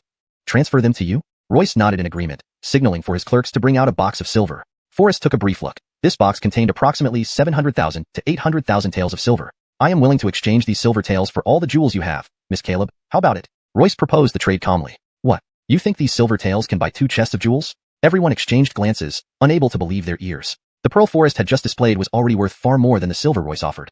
Chapter 161. Loss? A windfall. Royce coughed lightly and continued. Traveling with these treasures might be too conspicuous. Why not exchange them for silver, which would be more convenient and discreet? Upon hearing this, Forrest smiled slightly and retorted, isn't this comment from Jinyiwei a bit like kicking someone when they're down? These treasures are all genuine rarities. Surely they're worth more than just a few taels of silver. During prosperous times, gold is precious, but in turbulent times, valuables are even more so. Jinyiwei should know this well. These treasures can always serve as hard currency at any time. Forrest's words made Royce frown immediately. Just as Hayward, Nelson, and others were about to carry away the chests, the clerk beside them suggested, My lord, it would be truly regrettable if these jewels fell into others' hands. Forrest will certainly meet his doom. If these people learn of his misfortune and wish to obtain these treasures again, it would be all the more difficult. Hearing the clerk's analysis, Royce nodded slightly, pondered for a moment, and then pulled out a stack of silver notes from his pocket. These, plus these, should be enough to buy all the treasures you have. Caleb Wainer deliberately showed a troubled look. Minister, this amount seems too little. Royce's expression turned cold abruptly, responding, These treasures are now useless to you since Forrest has no chance of survival. What do you mean, Minister? Kirsten and others asked urgently. Royce seemed a bit embarrassed, silent for an instant, and then explained. Perhaps you misunderstood me. My intention was that with sufficient silver, Forrest will return safe and sound. As he finished speaking, he took another silver note worth over 100,000 taels from the clerk. That's all. Without waiting for Caleb Wainer and others to respond, he ordered his men to carry away the 2 chests of jewelry. Royce hurriedly followed behind, fearing that Caleb Wainer and her companions might change their minds and chase after him. This was pure coercion. Forrest couldn't help but shout loudly towards the door twice. Minister Yuan, this is absolutely unacceptable. These properties are the valuable legacy left by young Master Barrett. They cannot be easily transferred. Royce and company quickened their pace even further. Forrest turned around, removing the pretense, revealing a proud smile on his face. Hayward was quite puzzled, questioning, Young Master Barrett, how can you still laugh when seeing so many jewels being plundered by Royce? Indeed, the value of those jewels far exceeds these silver coins, Nelson muttered, echoing the sentiment. Caleb Wainer and others also frowned in confusion. Kirsten scolded icily, Humph! Not only did Royce instruct the 8 monsters of Tartary to harm you secretly, but he also deceived us out of such numerous treasures, yet you can still laugh? However, Forrest maintained his calm smile, everything under his control. He said softly, on the surface, it seems like we're at a loss, but in reality, we've gained. Everyone was stunned upon hearing this. What does that mean? The mysteries of heaven must not be divulged. Forrest laughed aloud, then generously distributed the scattered silver coins to every waiter in the inn while silently keeping the silver notes. Counterfeits, all counterfeits. We've been cheated, my lord. The clerk's voice trembled, revealing panic. Royce was momentarily stunned, rushing forward to inspect the antiques and jewelry meticulously. Enraged, he spat out a mouthful of blood due to intense anger. Hurry, bring the doctor. The clerk rushed forward anxiously to support him. After careful diagnosis, Royce was found to have merely suffered from an upsurge of qi, with no current danger. Seeing Royce's condition improving, the clerk whispered to him, We've fallen into a trap. Among these so-called ancient treasures, only the 9-dragon night glow cup and the night pearl are authentic, the rest are fake. Some of these were low-quality items bought from antique markets, and those pearls were made from cement with just a layer of paint on the surface. Upon hearing this, Royce's eyes bulged wide, nearly fainting from rage. He had intended to profit from Forrest, but instead lost money and position, truly losing both the bride and the battle. Sir, why don't we go back and demand justice? The clerk proposed coldly. Royce slapped the clerk hard across the face. The money is already in their hands. Would they admit it if we pursued now? Royce roared furiously, coughing uncontrollably. All this is because of your bad advice, buying these fake antiques. The clerk looked aggrieved, holding his bruised cheek and murmuring quietly, Isn't it because of your preferences that I? In a fit of rage, Royce slapped the clerk again and then could not stop coughing, taking quite some time to calm down. He took a deep breath and consoled himself, Never mind. At least the 9-dragon night glow cup and the night pearl are genuine, so there's still some gain. But I will never let Caleb Wainer and her group off easily. Royce's eyes flashed with anger, his words resolute. Once I control the military power of Eve, everything will belong to me. Caleb Wainer, Kirsten, and even the entire tavern. Royce's laugh was cold and mocking, as if he already held Forrest's head high before Eve's army, issuing orders. Back at the tavern, after Forrest explained that the antiques were all forgeries, everyone burst into laughter. Master Barrett is truly ingenious, managing to fool old man Royce with fake antiques. Indeed, who would have thought that Royce's obsession with antiques would make him not even check the boxes, for fear that Miss Caleb might change her mind? Nelson laughed proudly. This time, not only did we swindle Royce out of his money using fake antiques, but we also skillfully drove a wedge between Royce and Ishmael. Master Barrett's strategy is brilliant. It's a 2-pronged success. Everyone cheered, their admiration for Forrest evident. Only Kirsten sat on the side gloomily. Forrest immediately noticed and asked with a smile, What's troubling you? Kirsten frowned deeply and sighed. Although you made Royce lose face this time, the value of the 9-dragon night glow cup and the night pearl far exceeds the silver he left behind. It seems that Royce still came out on top. Upon hearing this, Forrest couldn't help but laugh loudly. Seeing Forrest laughing heartily, Kirsten's concern grew, and she coldly questioned, After letting Royce take such a huge advantage, you can still laugh? Forrest gently shook his head and replied, The mysteries of heaven must not be divulged. The 9-dragon night glow cup is no ordinary object. Huh. Kirsten was momentarily stunned. Hayward, Nelson, and others also felt confused. Forrest, however, appeared relaxed and confident, chuckling softly, "It's Royce's death warrant." Chapter 162. Great kindness needs no thanks. The crowd exchanged puzzled glances, their faces full of confusion. Forrest did not elaborate further, as he had more pressing matters to attend to. Although Forrest's name had been cleared of all accusations, in order to soothe the minds of Royce, Prime Minister Gordon, and others, he still needed to spend 10 days in seclusion at the palace for reflection. Marilyn well knew that they should not give any handles to powerful figures like Prime Minister Gordon, so she particularly instructed Forrest to return to the palace immediately after handling the matters outside the city. Upon returning to the imperial palace, Forrest first headed to Zella's residence. He recounted the details of how he rescued everyone from Jinyiwei escort agency to Zella. Deeply moved, Zella threw herself into Forrest's arms, tears of gratitude silently sliding down her cheeks. "Master Barrett, you saved my father. This great kindness is beyond words. I would be willing to become an ox or a horse just to repay your benevolence." Feeling a lump in his throat, Forrest looked down at Zella and felt increasingly nervous. To prevent impulsive actions, Forrest quickly and gently pushed Zella away, comforting her in a low voice. "Miss, you flatter me. Your father Kingston and the others are recuperating at a tavern. Once your injuries heal a little, you can visit them outside the palace." Zella knelt down again in gratitude. Since the incident where Forrest saved her Maddie Felicia, she had already made up her mind to dedicate everything to Forrest. Seeing Zella's pitiful appearance, Forrest couldn't help but feel sympathetic. Just then, Zella was kneeling before Forrest, banging her head repeatedly in thanks. Watching her head bobbing continuously, Forrest suddenly froze, hastily reaching out to stop her. Amidst this tender moment, though Forrest was a gentleman, he could not withstand such a test either. Don't bow. Great kindness needs no thanks." Forrest hurriedly bent down and carefully helped Zella to her feet. At that very moment, a corner of Forrest's eye caught sight of something beautiful. Scattered pink dots resembling blossoming plum blossoms, with faint pink spots, were incredibly captivating. A slight flush appeared on Forrest's face, his throat twitching as he quietly swallowed several times. Yet he managed to pass the test. But now, Forrest could only hunch over slightly. Standing straight might lead to an awkward situation. Noticing Forrest's awkward posture, Zella frowned slightly, clearly worried. "Master Barrett, what's wrong? Is there something wrong with your back?" "No, nothing." Just as Zella was about to approach him in concern, Forrest suddenly found himself enveloped in a clear and elegant fragrance, which was unique and far superior to ordinary perfumes. Involuntarily, Forrest drew closer to Zella's shoulder, sniffing carefully. Indeed, it was her distinct scent. Zella's heart skipped a beat, her cheeks flushing red in embarrassment. She softly bit her lower lip, holding Forrest's hand without letting go until she helped him stand up, then hurriedly released it. Realizing his indiscretion, Forrest quickly excused himself and fled the room in haste. Zella watched Forrest's embarrassed yet adorable expression and couldn't help but chuckle, lightly touching her face, her cheeks tinged with a peach-like blush. After all, during that night's dream, she had understood the secrets between men and women. How could Zella fail to see the implications behind Forrest's unusual behavior? Panicked and disoriented, Forrest hurriedly left the room, soon finding himself lost in the rear garden.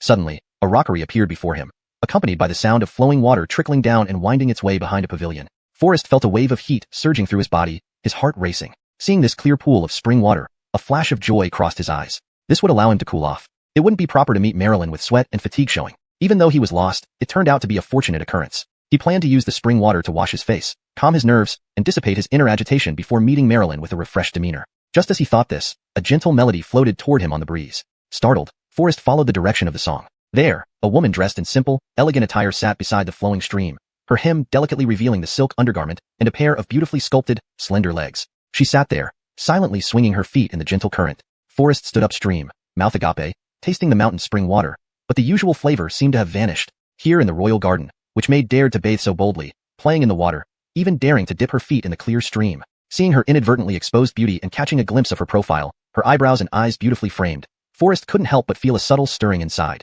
Moving forward to catch a glimpse of the beauty's face, he unexpectedly stumbled, his foot landing on a loose stone covered with moss. With a thud, water splashed everywhere as Forrest lost his balance and fell into the stream. The woman was startled, her complexion turning pale. She asked urgently, "Who's there?"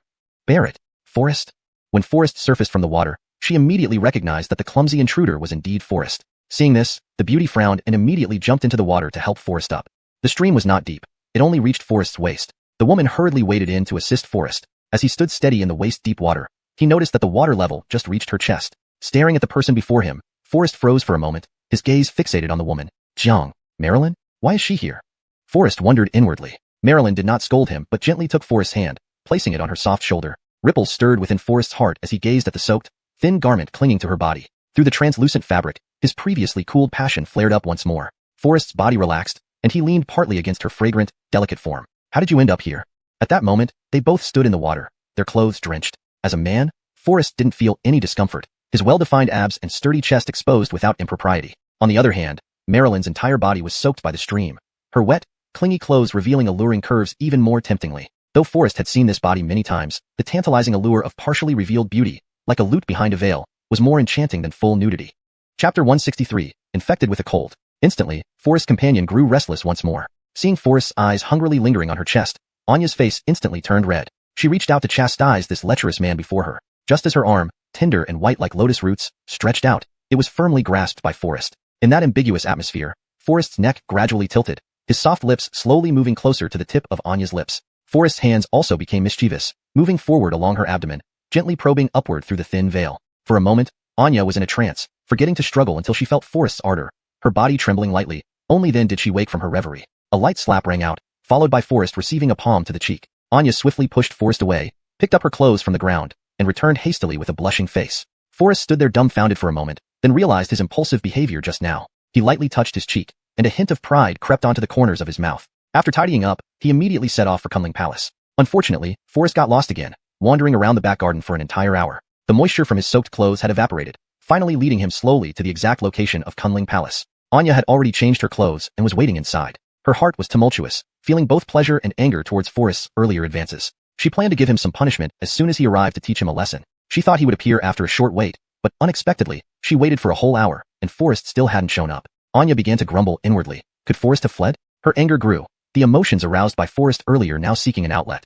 Recalling the scene by the stream, her gaze became dreamy, and she gently touched her body, humming softly to herself as she gradually drifted into a slumber. Forrest wiped the sweat droplets from his forehead, finally reaching Anya's residence. The search within this short hour nearly dried his damp clothes from the heat rising from his own body. Meanwhile, Forrest felt drowsy and dizzy, worried that he might have caught a chill. Knock, knock, knock.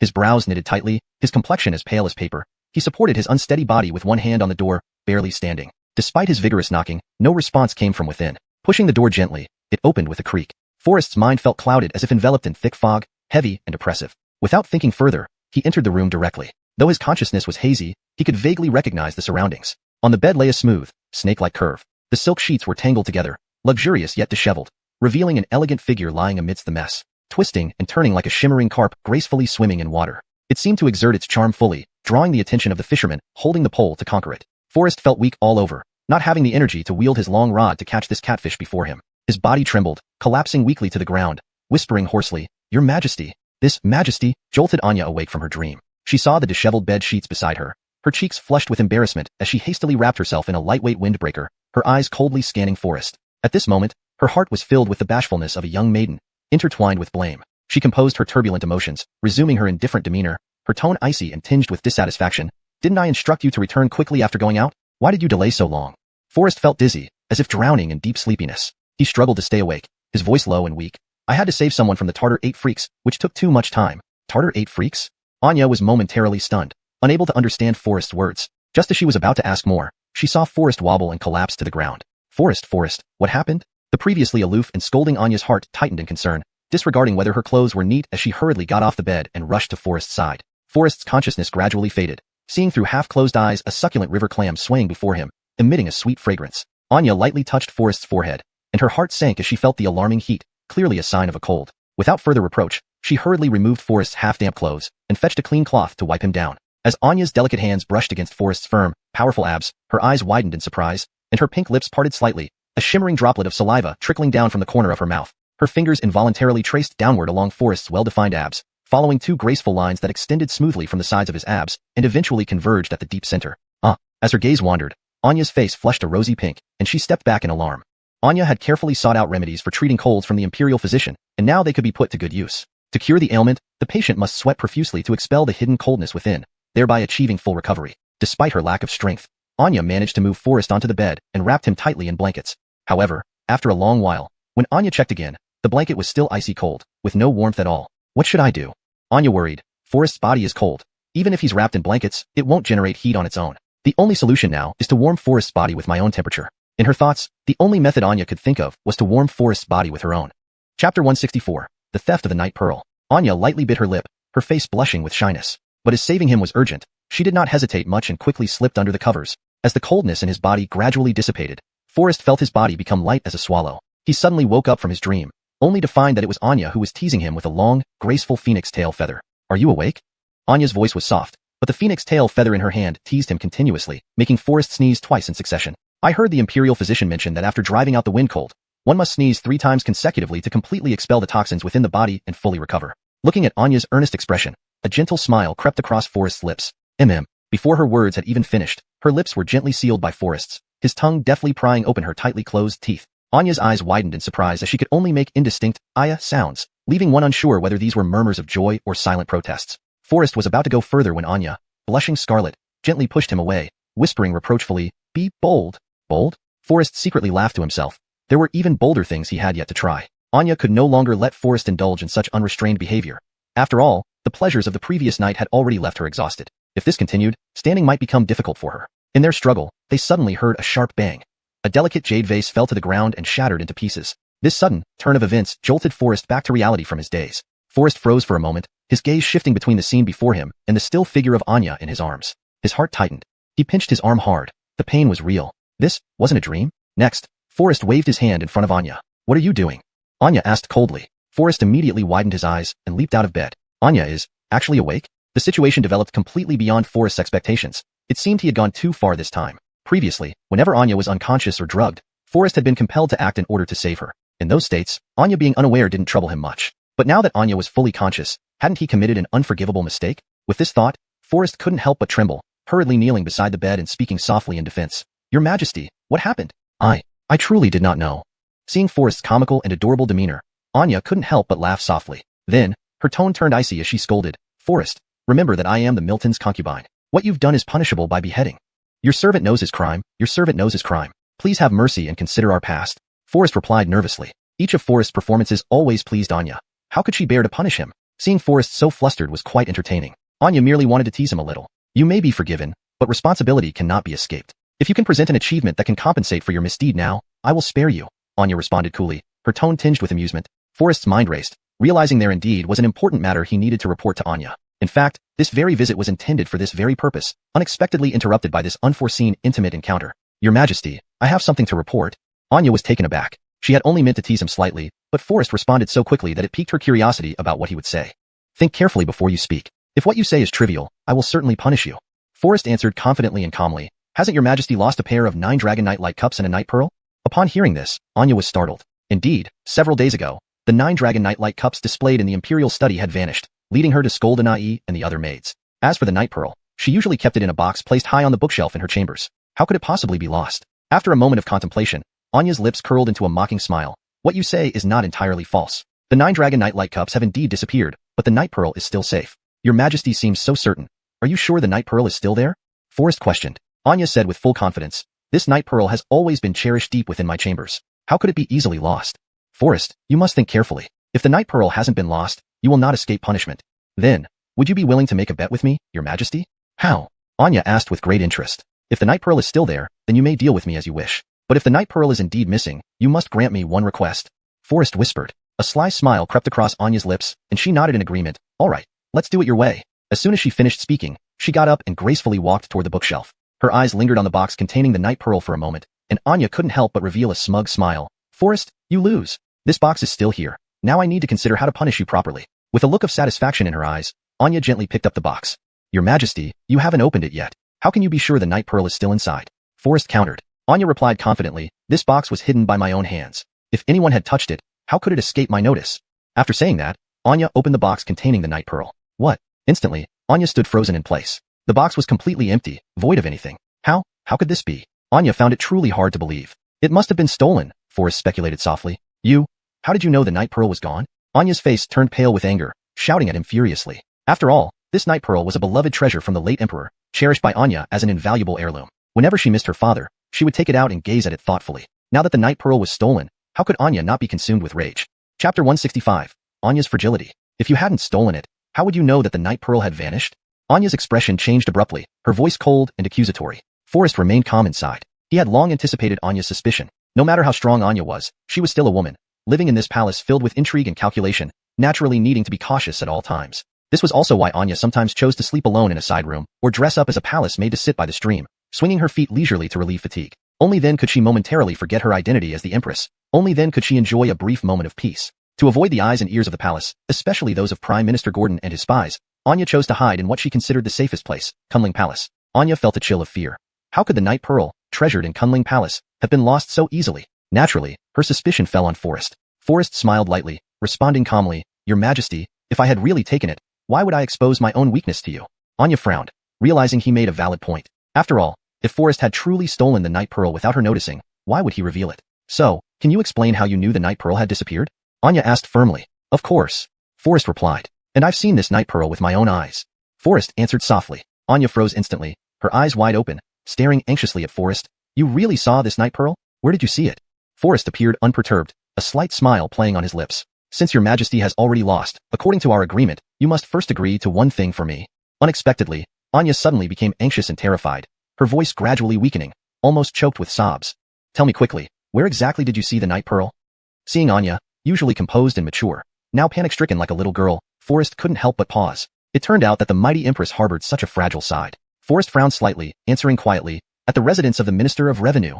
The Minister of Revenue's residence? Hearing this, Anya was stunned. She didn't question when Forrest had seen the night pearl at Royce's residence. The mere mention of the night pearl, appearing at the Minister of Revenue Royce's residence, left her dumbfounded. Could it be that Royce was manipulating things in secret? Anya's anger flashed briefly, followed by tears streaming down her cheeks, crying uncontrollably. Forrest was equally confused, not understanding why Anya cried so bitterly upon learning that Royce had taken the night pearl. Her cries grew more heart-wrenching as she sat on the edge of the bed, burying her head in her arms, sobbing loudly. Forrest felt awkward, looking around for something to wipe her tears but finding nothing. He reluctantly took off his coat and handed it to her. Anya accepted it without hesitation, using it to wipe away her tears and nose. Forrest was completely baffled, unsure why Anya's emotions had spiraled so suddenly. Before Forrest could react, Anya pulled him to the bed, burying her head in his chest, sobbing pitifully. Forrest handled the situation delicately, carefully patting Anya's back, trying to comfort her. Sometimes, women's emotions were indeed unpredictable. Even the noble Empress Anya could display vulnerability and fragility, revealing her feminine side. However, these emotions, she had never shown to anyone outside. Forrest was the only one who witnessed everything.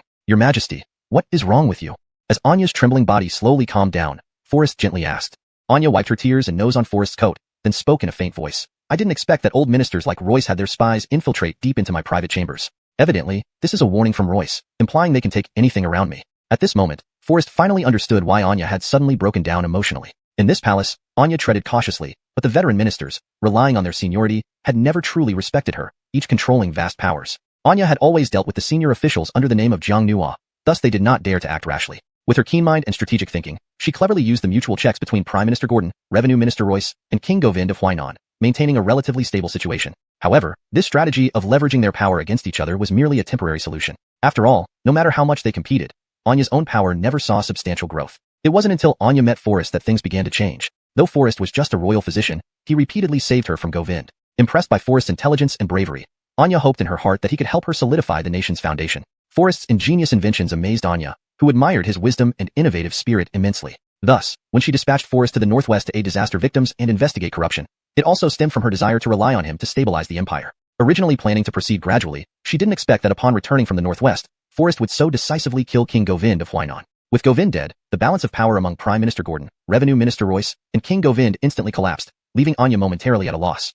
Royce and Gordon, vying for control of the troops previously commanded by Govind, inevitably harbored sinister intentions, each seeking an advantage. At this moment, Anya's pent-up emotions finally erupted. She felt incomparably weary, a weariness deep in her bones. Anatolian for a strong shoulder to lean on, she found only emptiness around her. Royce and others seemed to have planted spies in every corner of the palace. Anya murmured softly. Only then did Forrest fully understand her deep concerns. Don't worry, I'm here with you, Forrest comforted her gently. Embracing Anya, he secretly rejoiced. Initially intending to set up a trap for Royce, he unexpectedly discovered Anya's hidden thoughts and witnessed her vulnerable side. Yet, accompanying the emperor is like living with a tiger. Clearly, knowing too many secrets might not always be beneficial. Chapter 166. You are already mine. There is no need for your Majesty to worry excessively. With the recent loss of Herman, Royce and others dare not be too arrogant at this moment. Forrest continued calmly. This is precisely the right opportunity for Katrina to take advantage of this situation to conduct a thorough review of the court officials. At that time, the loyal and disloyal will be clearly revealed. Marilyn was anxious. However, these are all veterans who have served through previous dynasties. If we investigate them deeply and provoke their anger, Marilyn's concerns were not groundless, but Forrest remained confident and composed. I want to probe their depths and see where their limits lie, Forrest replied with a light smile. Katrina doesn't need to worry too much. General Shan's elite troops from the northwest will soon arrive in the capital. They are all my personal army, so those veteran officials will not dare to act rashly.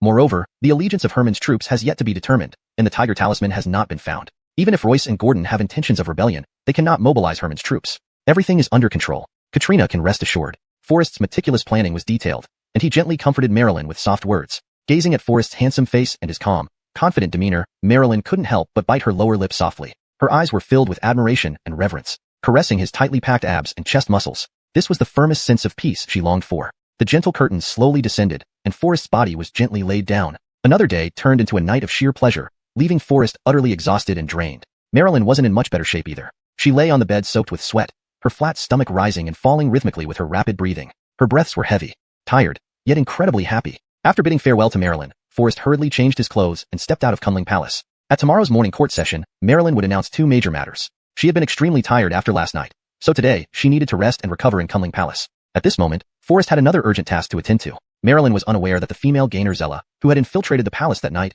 was still hiding deep within the palace. Forrest knew it was imperative not to delay, and must ensure her safe departure before Marilyn discovered her. With the jade pendant as a token, escorting them safely out of the palace gates would not be difficult. After successfully bringing Zella and Felicia out of the palace, Forrest immediately took them to his inn, where he reunited with his comrades from Jinyiwei Security Agency. Kingston and others, still recovering from their injuries, had fallen asleep after taking the herbs carefully prepared by Forrest. Seeing her father's battered state, Zella felt a wave of sorrow, and tears involuntarily streamed down her cheeks. She turned and fell into Forrest's embrace, unable to hold back her suppressed emotions. Tears flooded her eyes, and she sobbed uncontrollably. Forrest was momentarily stunned, but did not speak when he saw how heartbroken Zella was. He only gently held her in his arms, offering tender comfort. Excessive grief is harmful to your health. Your father will be fine, Forrest whispered softly, his voice warm. After lingering in Forrest's embrace for a while, Zella slowly stood up, wiped away her tears, and said firmly but softly, I want to go back to Jinyiwei Security Agency. Back to the agency? Forrest was slightly surprised. Don't forget, the Tartar 8 freaks have not been captured yet. Knowing that people from Jinyiwei Security Agency have been rescued, they certainly won't let it go easily. Perhaps they are already setting up an ambush around the agency. If you return now, aren't you walking into a trap? I absolutely can't let you take such a risk. Forrest's tone was gentle yet resolute. But I must go back, Zella frowned, her eyes pleading. My father's safety is uncertain. I need to save him.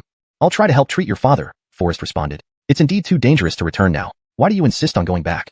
Zella lowered her head slightly, looking vulnerable, and explained in a low voice. Our Jinyiwei Security Agency has a miraculous medicine called Black Jade Continuity Ointment. No matter what severe injuries one has suffered, if taken in time, it can prolong life. Seeing my father's condition, I fear they can't hold on much longer. As soon as she finished speaking, Zella lost control of her emotions again, tears gushing out like a flood, overwhelmed with sorrow. Forrest felt a sinking feeling in his heart. Kingston and others' injuries were indeed serious, and without modern medical equipment, he could not be certain if he could save their lives. Yet, he couldn't bear the thought of letting Zella Malshan 独自返回标职。突然，楚玉湖扑通一声跪倒在宋宇面前。Please let me go back. If there's even the slightest hope to save my father, I'm willing to try. Zella cried as if she were a pear blossom with dew. Forrest's brows furrowed tightly. He could never bear to see a woman in tears. Softened by her plea, he immediately helped Zella up and gently replied, Since you are determined to go back, then I will accompany you. How can this be possible? Absolutely not. I don't know if the Tartar 8 freaks have already set an ambush around the agency. I cannot let you take such a risk. Zella responded anxiously. Forrest smiled slightly, tenderly stroking Zella's head, and whispered, You worry about me taking risks, but do you think I feel any differently? Instead of letting you face danger alone, I prefer to go with you so that I can rest assured. Don't forget, you promised to repay me. Now, you are already mine. How could I bear to let you take the risk alone? You are already mine? Zella froze instantly, her eyes sparkling with indescribable joy and gratitude. When Forrest said those words, Zella's heart trembled fiercely as she gazed at him dazedly. All right, put on simple clothes, and we'll go fetch the medicine for your father. Having said that, Forrest stepped out of the room first. Soon, both Forrest and Zella changed into plain clothing, intending to conceal their presence from others. As they proceeded, the sound of wheels rolling over the ground came from behind, making Zella instinctively cling to Forrest's embrace. Turning back, they saw the market-bound donkey cart carrying more than a dozen white sheep. Two men, one old and one young, who looked like farmers, waved friendlily at Forrest and Zella. Seeing Zella's bashful and frightened expression, Forrest couldn't help but chuckle. The donkey cart slowly disappeared, followed by several riders galloping past them. These men, all with red hair and flushed faces, carried bows, arrows, axes, and knives. Obviously not court officials. The two moved to the roadside. Zella whispered softly, These people are guards, belonging to the Jinyiwei Security Agency. Chapter 167. Danger lurks in the market. As his gaze swept across, Forrest couldn't help but feel a twinge of alarm. These few people in front of him had sinister faces, clearly not good people. He turned his head and looked at Zella with a hint of playful tenderness curling on the corners of his mouth. Most people who escort goods have fierce expressions, but you don't seem to fit the typical image of a security company. Zella pouted upon hearing this and huffed coldly, retorting, Don't underestimate me because I look small and slender. If we really fought, they wouldn't necessarily have an advantage over me. I'm not afraid of them either, it's just that I have injuries now, which make it inconvenient for me to fight. Forrest chuckled lightly as the two continued walking side by side. Today was market day. The streets were bustling with crowds of people, creating a lively atmosphere. Most people were pushing single-wheeled wooden carts loaded with all kinds of goods, like millet, foxtail millet, yellow rice, broomcorn millet, wheat, and other grains, hurrying along in one direction. Forrest's tall and upright figure stood out among the crowd. He naturally straightened his back as he towered over others, scanning around proudly. The market consisted of about 2 or 3 dozen brick houses, straw huts, and stone-built caves neatly arranged on both sides of the road, forming a broad bustling street. Crowds filled the street, trading various crops, livestock, and goods. The half-mile-long street buzzed with vibrant energy. They hadn't walked far when Forrest suddenly became alert. Zella instinctively tensed her muscles and whispered anxiously to Forrest, "Young Master Barrett, those fellows are staring at us intensely. They don't seem like good people." Forrest immediately cast a vigilant glance in the direction Zella pointed. Sure enough, a group of rough-looking thugs, about 10 men, sat around a house, standing or seated, casting sidelong glances at them with eyes filled with surprise and undisguised anger. These people might be connected to the Tartar 8 freaks. They're likely just patrolling here. "We should avoid this path," Zella said with a furrowed brow. Forrest examined them carefully. Seeing their simple iron swords and plain clothes, he sneered slightly. "No need to worry. As long as I'm here, you have nothing to fear."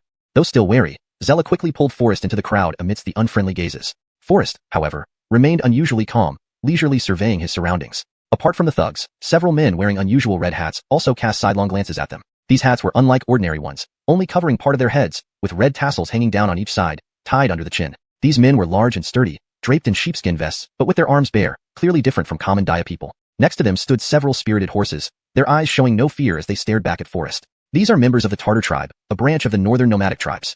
They excel in horse breeding, and every one of them is skilled in riding and archery. My father and I encountered them during a previous escort mission, Zella explained. Hopefully, they are not our enemies. Zella frowned, expressing her concerns with a sigh. "Maybe we should buy a fast horse. It would make travel more convenient," Forrest replied. Anya suddenly paused, remembering they left too hastily to bring any horses.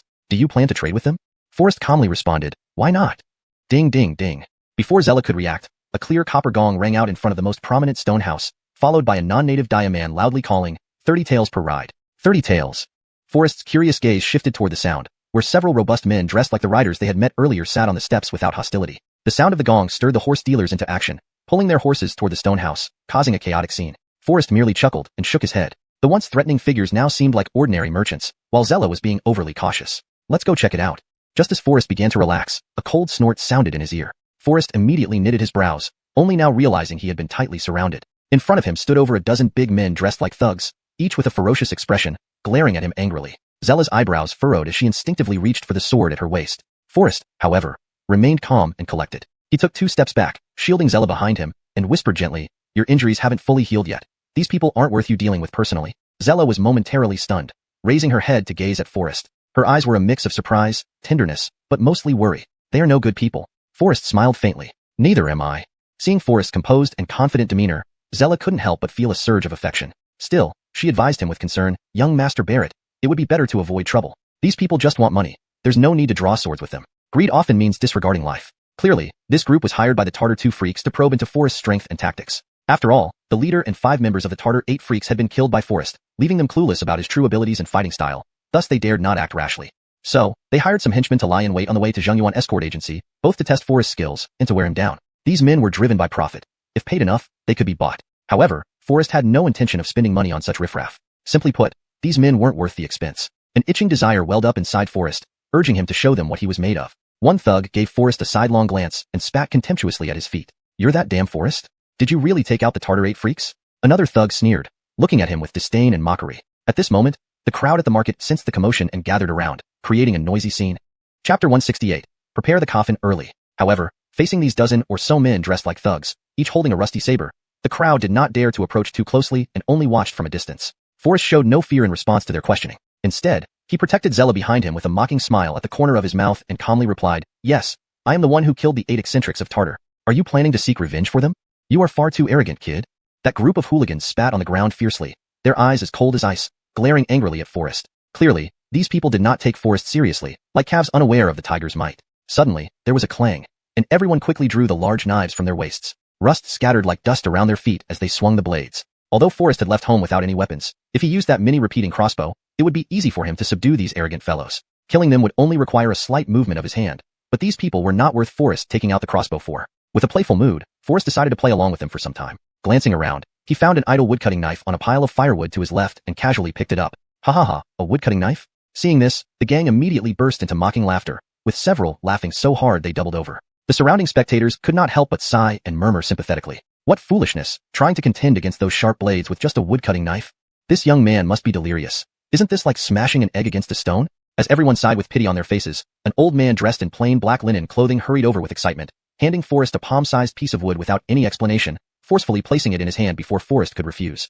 The old man grinned, adding jokingly, "My craftsmanship is famous here. If anything happens, remember to come find me." He seemed to fear being caught in the conflict and quickly backed away from the scene. The surrounding crowd burst into laughter again, even the thugs and ruffians laughing heartily. Unaware passers-by, seeing so many people gathered, thought it was a funny monkey show, otherwise why would it draw such laughter? Puzzled, Forrest inspected the wooden piece, which clearly read, Yongsho Coffin Shop. Well then, the coffin business was doing well right under Forrest's nose? Ha ha ha, who knew Grady from the coffin shop is quite shrewd.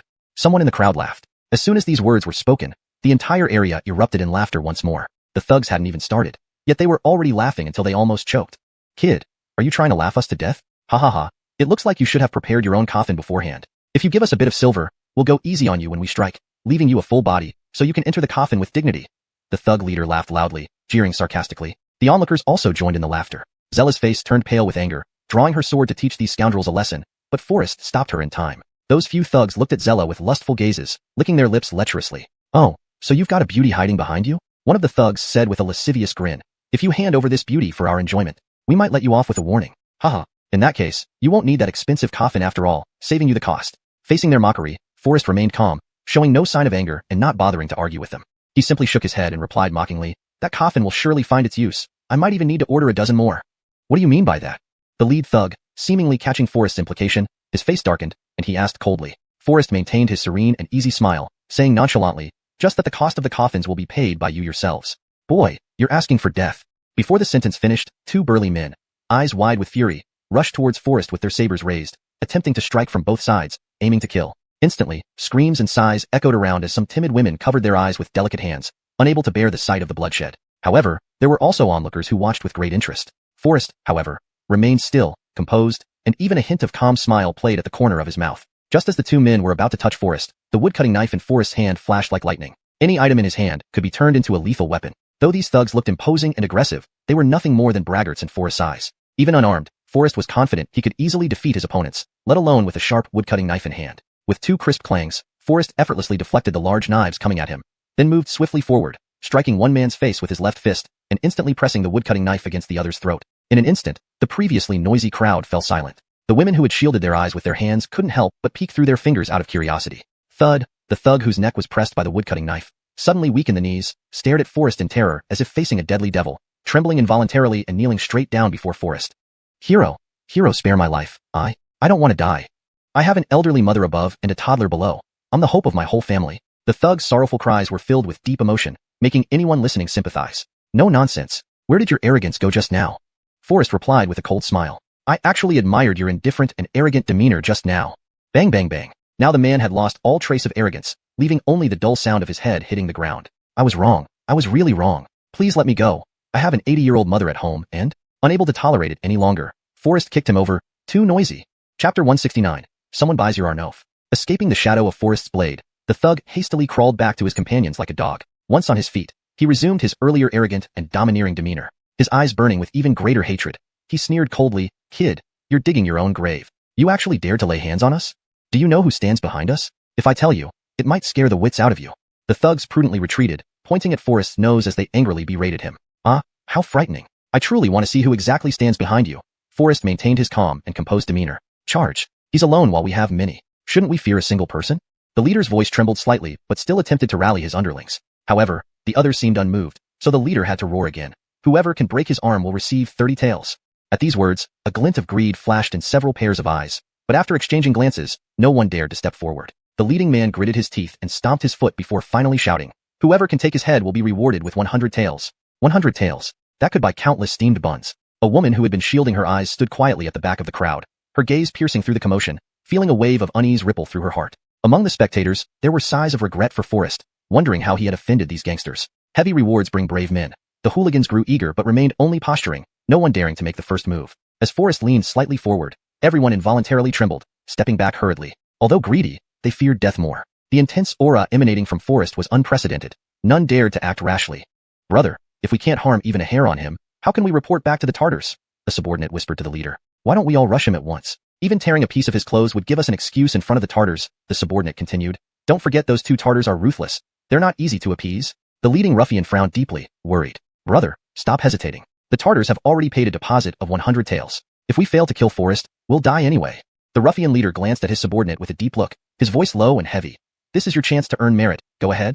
He disregarded his subordinate's will and life, pushing him in front of Forrest without hesitation. The subordinate froze instantly, finding himself face to face with Forrest, their gazes mere inches apart. Forrest smiled coldly, resting the farming knife on the subordinate's shoulder. Please, hero, spare my life, please spare my life. The young man, overwhelmed by fear, knelt down trembling, begging for mercy. This is the moment, let's attack together.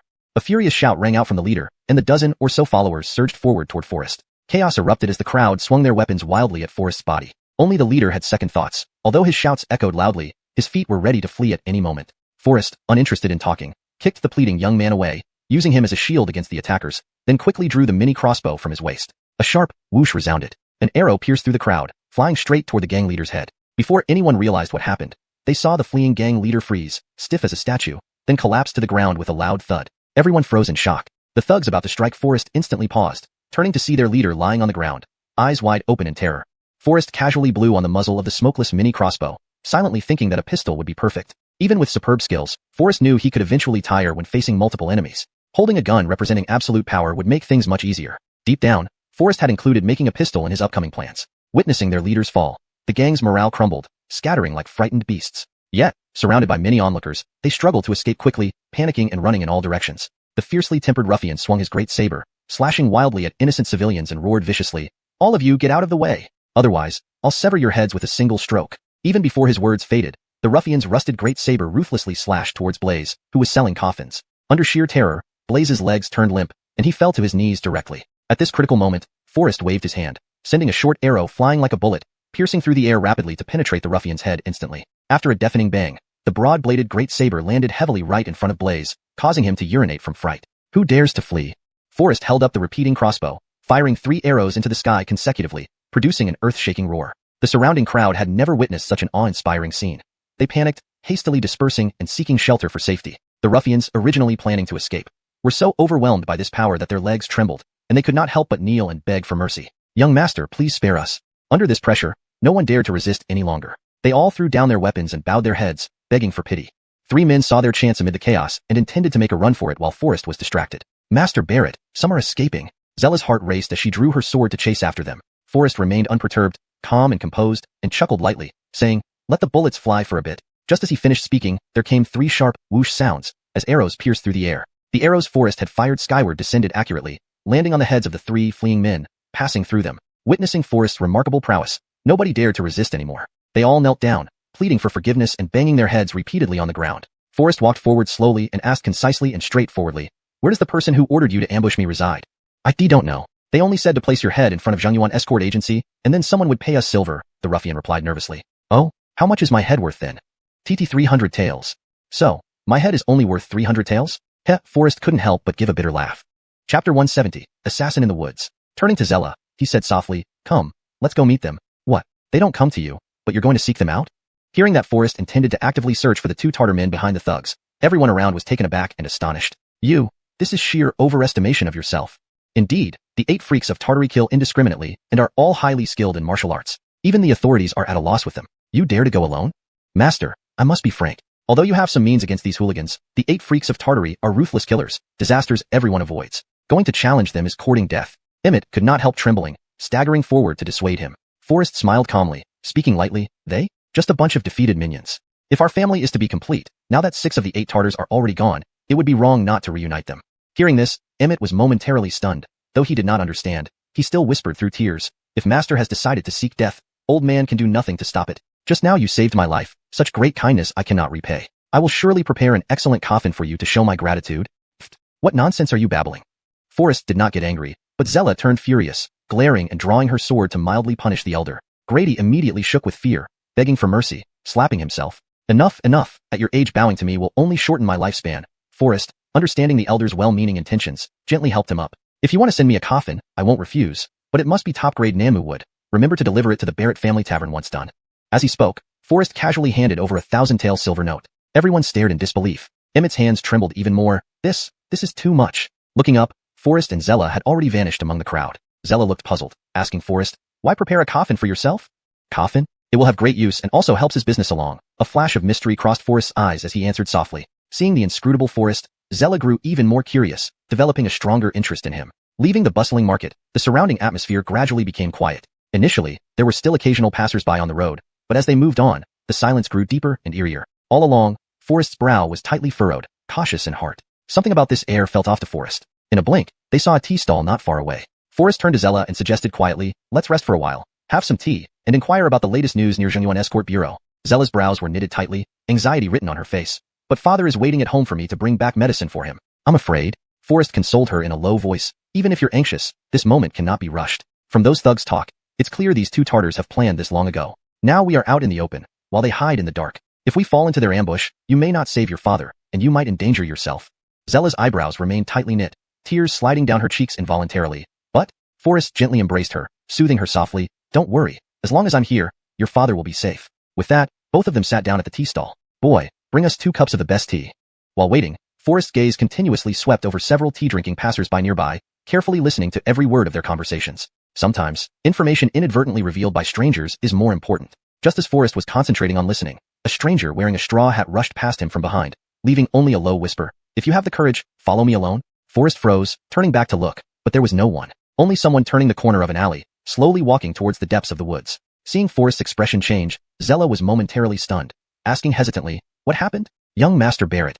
Forrest's brows furrowed tightly, answering in a low voice, "Nothing serious. I need to take care of something. Wait here, don't leave." Despite her doubts, Zella nodded in agreement because she trusted Forrest and his decisions. To prevent Zella from harm, Forrest handed over the mini crossbow at his waist to her for self-defense, while he carried only a dagger and followed the stranger's trail into the depths of the woods. The woods were dim and quiet. In the distance, a sinister laugh echoed. Forrest slowly approached, hiding the dagger behind his waist, and asked in a cold voice, "Who are you? Why have you lured me here?" The man's lips curled up slightly, revealing a disdainful sneer. He then gently pushed his bamboo hat and coldly replied, "Engainer. Engainer who has come to take your life. You think you can kill me?" Forrest's eyes were sharp as he sized up the surroundings while calmly questioning. "Earlier, I saw a beautiful woman with you, and I couldn't bring myself to make my move. After all, I've always been chivalrous towards women. If blood stained her, it would indeed be an unpleasant sight." The gainer spoke, a glint of greed flashing in his eyes. "Once the deed is done, that woman will belong to me. Not only can I claim your head for 300 taels of silver, but I also get to keep the beauty. It's a win-win situation. Who wants my head?" Forrest asked sternly. However, the gainer was extraordinarily arrogant, casually tossing aside the sharp sword in his hand with a light smile. "Do I need this sword to take your life?" Before Forrest could respond, the gainer retrieved a sharp piece of iron from his back, responding with contempt, "This will do to kill you." Seeing the iron piece, Forrest's brows furrowed, and he instantly thought of his old friend far away in the northwest, who had once slain many Xianbei warriors with just such a weapon. Staring at the weapon in the gainer's hand, Forrest felt fear for the first time in his life, yet his face remained as cold as ice. He pressed on, asking seriously, "Were you sent by the Tartars?"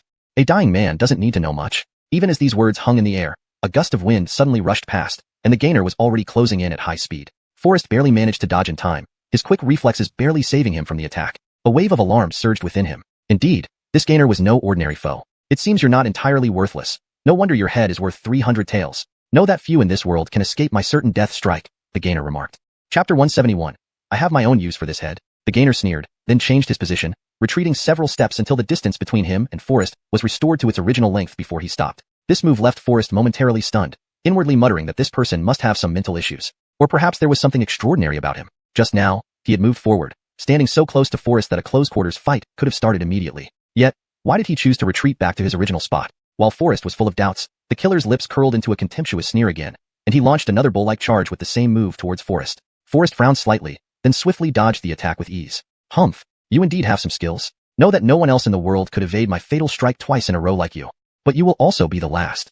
As soon as he finished speaking, the killer changed direction and retreated again until the distance between them returned to what it had been before. His lips still held a sneer, the disdain still evident on his face, and he charged once more like a raging bull. Seeing this scene, Forrest's furrowed brows relaxed instantly. He had thought this guy would be much more difficult to handle. Who knew he was just a jumping jackass, and extremely foolish at that? Without indulging in further banter, Forrest skillfully avoided him with a swift movement. Then, twisting his body nimbly around with his hips as the pivot point, he silently and swiftly moved behind the gainer. The gainer froze suddenly, cold sweat pouring down his forehead. Before he could react, a chill ran down his neck as a sharp dagger accurately struck the vital point, blood gushing along the blade edge, and he died immediately. Facing the dead man whose eyes wouldn't close, Forrest gently placed the bamboo hat over his face, sighing softly, "When it comes to killing, who can compare with me? A medical genius proficient in anatomy and acupoints? If I were a gainer, I'd be more suited than you."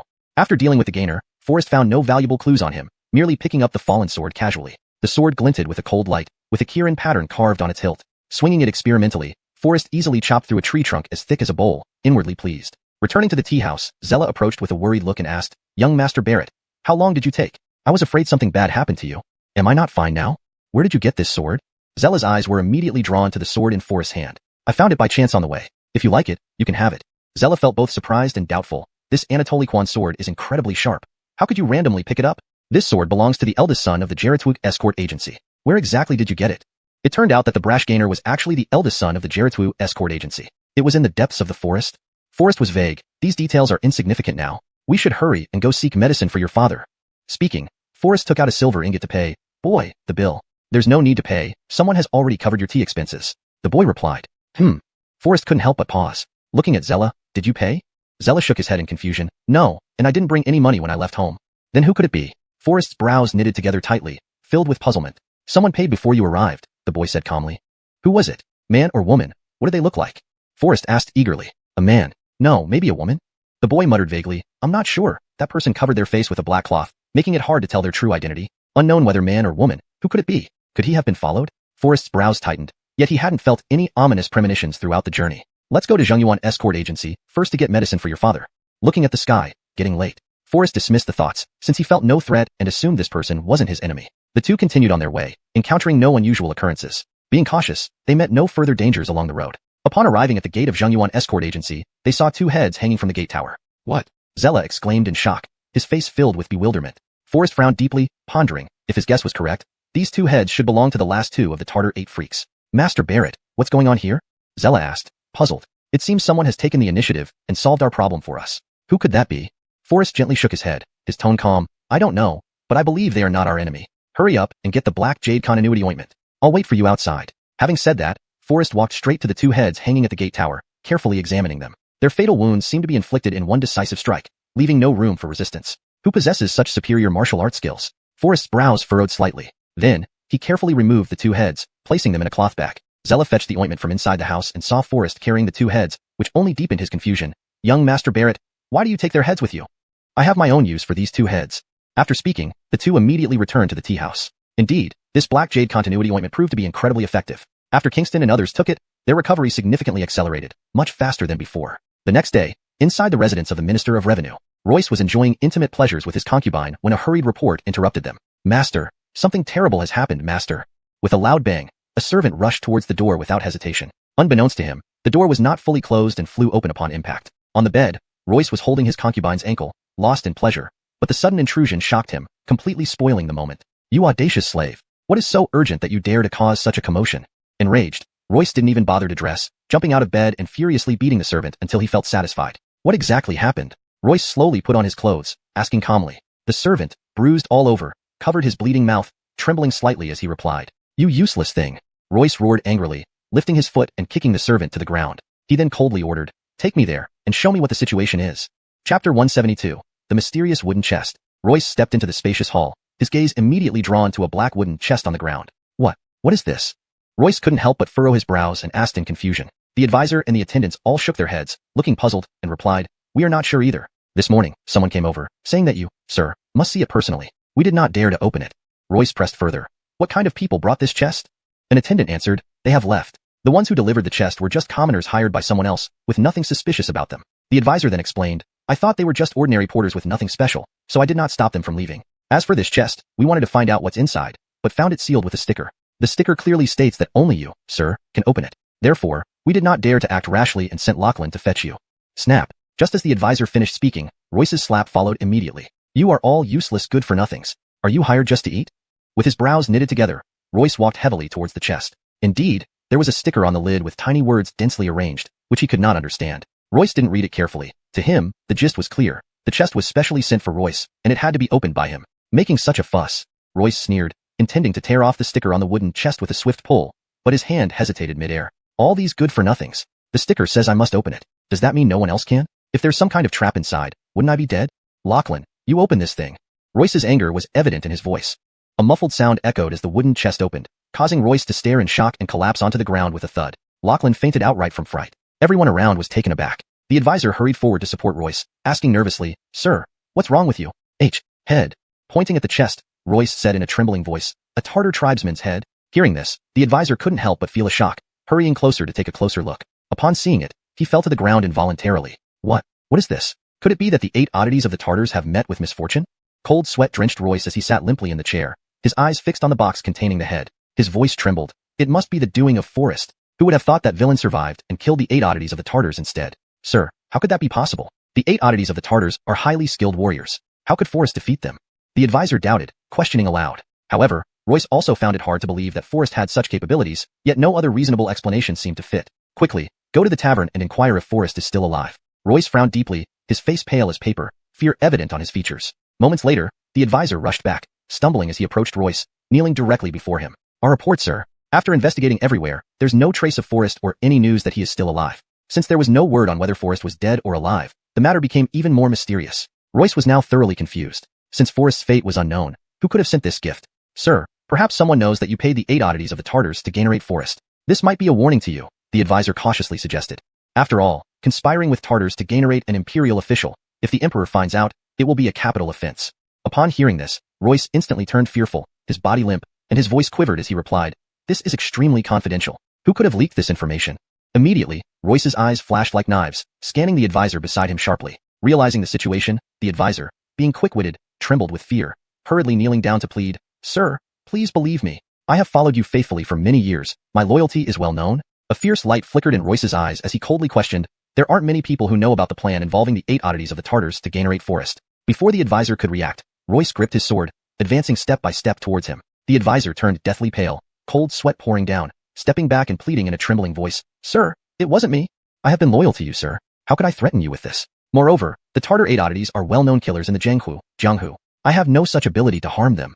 Hearing these words, Royce slowly lowered his raised sword. Indeed, the Tartar 8 oddities were famous in the Jianghu, and taking their lives was not something an ordinary person could accomplish. Furthermore, this matter offered no benefit to the advisor. Then, someone had committed such a brutal act and specially delivered the heads to the residents. What did this behavior imply? Thoughts swirled in Royce's mind. Seeing Royce's perplexed expression, the advisor wiped the sweat from his forehead and cautiously suggested, "Sir, you don't need to be anxious. The murderer sending the heads of the Tartar 8 oddities must have some agenda. Why don't we remain calm and observe the situation? Once we understand their intentions, we can make a decision." Royce found this advice reasonable, so he instructed the advisor to thoroughly examine the contents of the chest. Apart from the 2 heads, there was nothing else. "Sir, in my opinion, you don't need to rush. If this person has something to ask of you, they will contact you again," the advisor whispered. Royce was preoccupied with thoughts, unable to sleep all night. The next morning, before dawn, Royce had already stepped into the grand hall of the imperial court. As his eyes scanned the ministers entering one after another, Royce felt increasingly anxious, as if everyone might be a potential threat, which made his heart even more uneasy. "Minister Yuan, what are you pondering?" A hand suddenly landed on Royce's shoulder, making him jump up in shock like a spring. "Minister Yuan, what's wrong?" Chancellor Gordon asked in surprise, puzzled. Royce turned around and saw it was Gordon. He hurriedly bowed. "Nothing. Just that I didn't sleep well last night and got startled by your touch, but it's fine." Royce quickly found an excuse. Gordon did not press further but only frowned slightly and reminded softly, "Lack of sleep is trivial, but do not let it affect today's important matters." Royce was taken aback. Important matters? What important matters? Gordon immediately furrowed his brow, his face turning angry. What? Could Minister Yuan forget something so crucial? Chapter 173. Second Impeachment of Forrest. Royce was startled, his eyes full of innocence and confusion as he stared at Gordon intently. "Minister Yuan, have you forgotten? Today is the day to impeach Forrest," Gordon reminded him in a stern tone. "Impeach Forrest? But wasn't Forrest already?" Royce's brows furrowed, his mind filled with doubts and uncertainty. "What happened to Forrest?" Gordon asked, puzzled. Royce hastily changed his words and smiled sheepishly. "How does Chancellor intend to impeach Forrest? Don't forget, Jamie favors Forrest quite a bit." Gordon snorted coldly and said unconvinced, "It's not complicated. Even though Jamie has a preference for Forrest, as long as all of us ministers unite to put pressure on Jamie, he won't be able to protect Forrest for long. Once Forrest loses Jamie's protection, removing him will be as easy as pie. Therefore, we senior ministers must join forces and absolutely cannot tolerate one man disrupting our laws." Gordon patted Royce on the shoulder and replied grimly. Royce fell into a trance-like contemplation. Suddenly, Grand Leland's sharp voice broke the silence of the imperial court, announcing the official start of the morning assembly. "Who wishes to report or petition? If not, the assembly shall adjourn." "I wish to present a petition."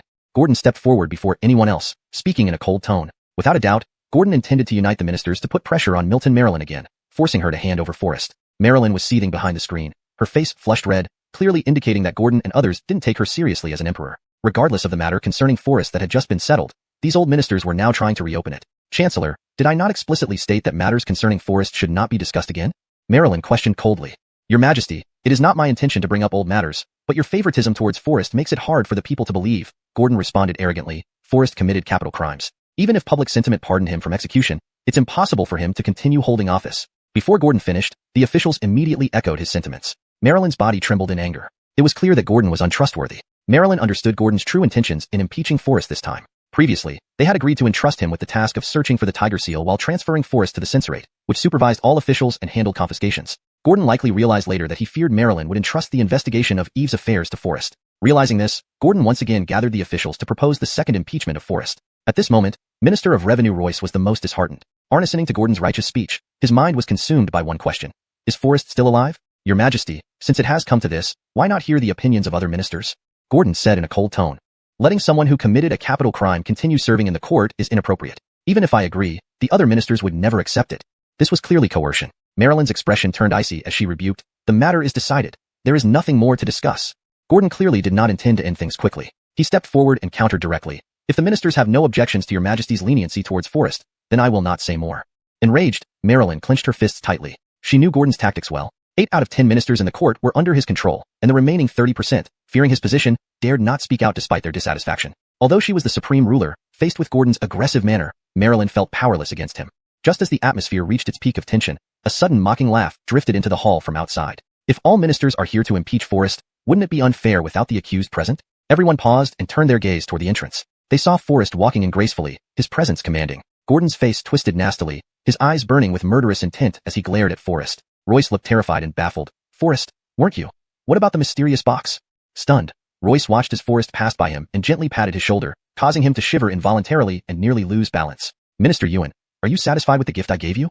Forrest asked softly, then walked forward. Royce's pupils contracted, his body bristling with goosebumps, his mind in turmoil. To him, Forrest's simple words served as both a warning and a threat. Forrest walked steadily to the front, first bowing respectfully to the Emperor, and then asked softly, just now, who was bold enough to propose impeaching me? Forrest, you have quite some nerve. Not only did you dare to be late for the morning assembly, but you also act so arrogantly. Gordon launched his attack first, rebuking in a cold, hard tone. Forrest maintained his composure, smiling lightly as he said quietly, speaking of lateness, it's simply because I completed the handover of duties at the censorate before coming here slowly, which was approved by Jamie. To talk about arrogance, Prime Minister Yin, you lack decorum before Jamie. The disrespect revealed in your words and deeds far exceeds mine. Addressing Jamie without prior permission, neglecting etiquette, and arguing loudly on the imperial court. Aren't these acts disrespectful to Jamie? And, did your mother not teach you proper manners? Making a scene in public, disregarding your identity as Prime Minister, truly lamentable. How can your words be convincing with such conduct? Forrest cast a contemptuous glance at Gordon and shook his head mockingly.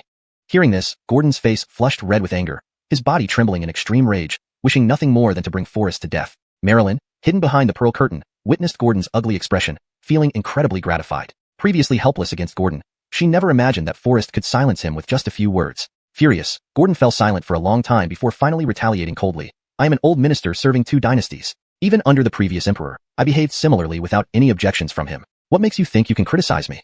The officials present nodded in agreement. Ishmael and others even wore smirks, waiting for Forrest's embarrassment and pleading. Facing Gordon's arrogance and domineering demeanor, trying to suppress others by authority, Forrest showed no fear. Forrest just shook his head lightly, uttering a cold laugh. Chapter 174, Verbal Sparring. Did you show such disrespect even before the late emperor, as the Prime Minister just mentioned? Forrest shot back. Gordon was taken aback, but then he stood up straight with his chest out, coldly and proudly saying, Indeed, this old man had accompanied the late emperor in founding our great enterprise. Naturally, the late emperor would not be petty about these trivial formalities. The late emperor merely didn't wish to stoop to your level, Forrest replied with disdain. Enraged, Gordon's eyes widened in fury, and his tone turned icy as he rebuked, Forrest, your audacity has grown indeed. How dare you admonish this old man? Back when I worked alongside the late emperor, you were nowhere to be seen.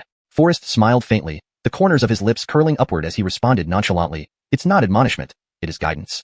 The late emperor was the late emperor, and now, Jamie is the sovereign of Daxia, holding sway over all, carrying on the virtue of the state. Jamie has always emphasized propriety and rituals, which are the foundation of governing the country. As the esteemed Prime Minister, instead of leading by example and observing proper etiquette, you dare to be so disrespectful and arrogant before Jamie, showing no regard for him. Could it be that you harbor rebellious intentions? Suddenly, the atmosphere in the imperial court changed abruptly, falling into an eerie silence. All officials felt a shiver run down their spines, filled with fear. Gordon's face turned purple-red, veins bulging from his neck as he angrily pointed at Forrest, his voice sharp, Forrest, you're talking nonsense. Overwhelmed by emotion, he couldn't finish his sentence immediately. At that moment, Forrest laughed coldly and retorted, What? Is what I said inappropriate?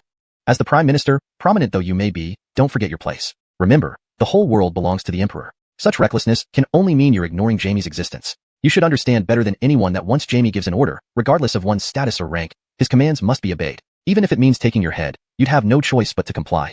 With each word, Forrest pushed relentlessly, leaving Gordon speechless. At that moment, Gordon's anger surged like a stormy sea, his complexion darkening to a liver-like hue. He trembled violently, nearly losing consciousness from sheer rage. Prime Minister, are you all right?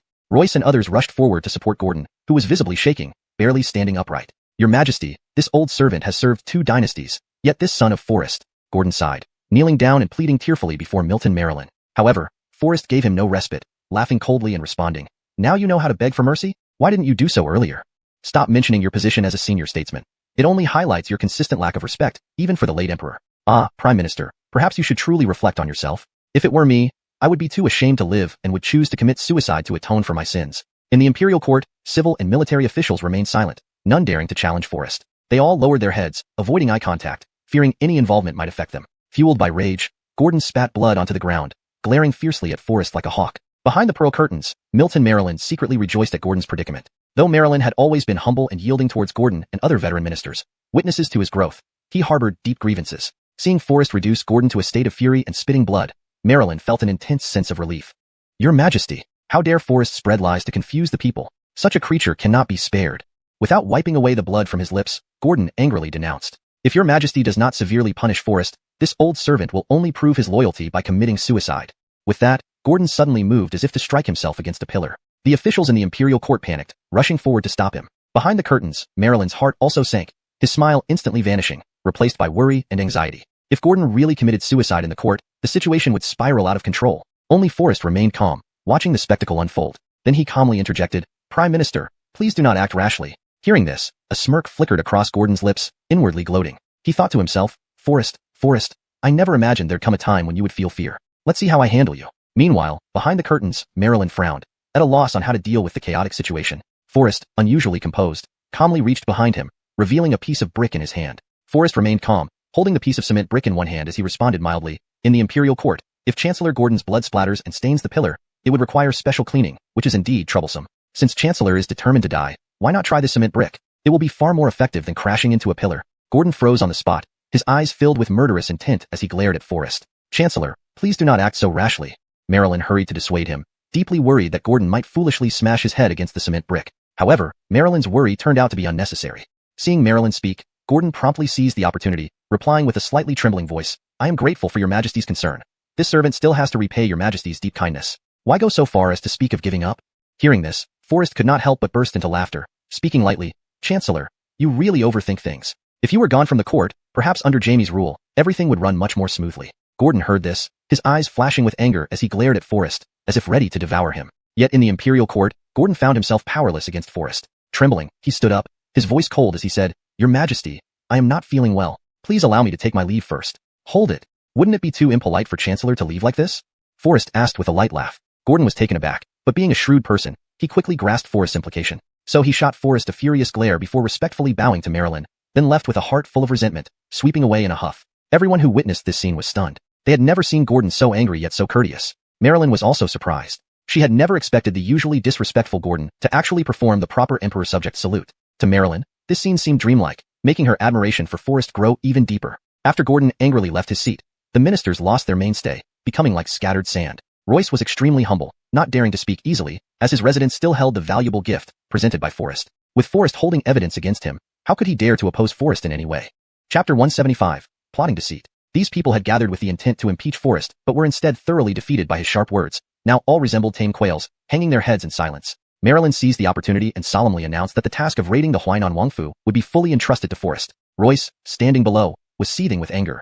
His face flushed a crimson red like evening clouds. Yet, faced with Forrest, he dared not voice any objections, his inner frustration indescribable. Ishmael and others also harbored dissatisfaction, but before they could raise any objections, Marilyn firmly dismissed their opposition. After court adjourned, Royce, Ishmael, and others grew increasingly indignant as they thought about it. They did not return to their residences but rushed directly to Prime Minister Gordon's residence. Inside the Prime Minister's residence, Gordon had already been boiling with rage. Antique vases in the study were shattered into pieces, shards scattered on the ground. Several maids and servants trembled as they knelt on the floor, their faces filled with weight and fear. See, sir, please calm down. Anger can hurt your health. A maid timidly tried to comfort him. Two less experienced maids were so frightened that tears involuntarily streamed down their cheeks. They had never seen Gordon lose his temper like this since they began serving him. Bang! Another loud sound as Gordon swept all the stationery from the desk onto the ground in fury. The crashing sound instantly caused several maids to scream in terror. Gordon's eyes widened, cold and stern, his voice chilling as he barked, "I'm furious." The three maids looked at each other speechless, knowing too well what he meant after serving him for so long. Without hesitation, the lead maid crawled to Gordon and began unbuttoning her clothes. The two behind her hesitated briefly, but also knelt before Gordon, blushing in shame. The service from the three maids gradually brought a trace of relaxation to Gordon's face, slowly extinguishing his burning anger. Just as Gordon was lost in the moment, a knock came from outside the door. "Sir, the Minister of Revenue and the Minister of Rights have been waiting in the hall for some time." This unexpected interruption dampened Gordon's mood completely, and he slumped dejectedly. The three maids were startled, their faces tense with fear, serving him even more diligently. But Gordon had no interest left. These old men really ruined the mood. Gordon angrily kicked aside a maid, quickly dressed, and stormed out with suppressed fury. Seeing Gordon step out of the inner chamber, Royce and Ishmael immediately plastered smiles on their faces, bowing respectfully with extreme humility. However, Gordon showed no mercy, his gaze icy, his voice hard, interrogating them. "Why do you two come here?" Even as a servant served tea, Gordon only gave a cold look, signaling them to leave. Royce and Ishmael froze, realizing Gordon was still immersed in the displeasure from court, quickly stepping forward and responding in low tones, especially for matters concerning Forrest. "Humph." Hearing Forrest, Gordon flared up again, his face turning livid, eyes glaring. "Do the two of you come to mock me?" "Never. Never. We dare not even think of mocking you, sir." Royce and Ishmael hastily responded humbly. "If not to mock, then what brings you here?" Gordon remained grim, clearly harboring no good feelings towards them, as they had ruined his mood. "Prime Minister, Forrest's actions today were outrageous, intolerable even for us." Royce stepped forward, speaking in hushed tones. "Forrest incited the people that day, injuring my son. This grudge remains unsettled. Today, he openly slandered you in court, which is infuriating. Our purpose is to collaborate with you to plot against Forrest." "Oh." Gordon raised an eyebrow slightly, a hint of doubt in his tone, then waved for fresh tea to be brought. "Forrest is crafty, and you've lost to him repeatedly. What new plan do you have to ensure victory?" Gordon's voice was still chilly and indifferent. Ishmael raised his eyebrows, stepping forward and whispering, "Forrest, though clever, is just one man. His boldness stems only from the Milton's favor. If we can lure him out and set an ambush..." Before Ishmael finished, Gordon and Royce understood the meaning. "Assassinating a key minister is a serious crime," Gordon said calmly. However, the identity of the gainer would determine a different outcome. If it were an ordinary person, they would surely face capital punishment.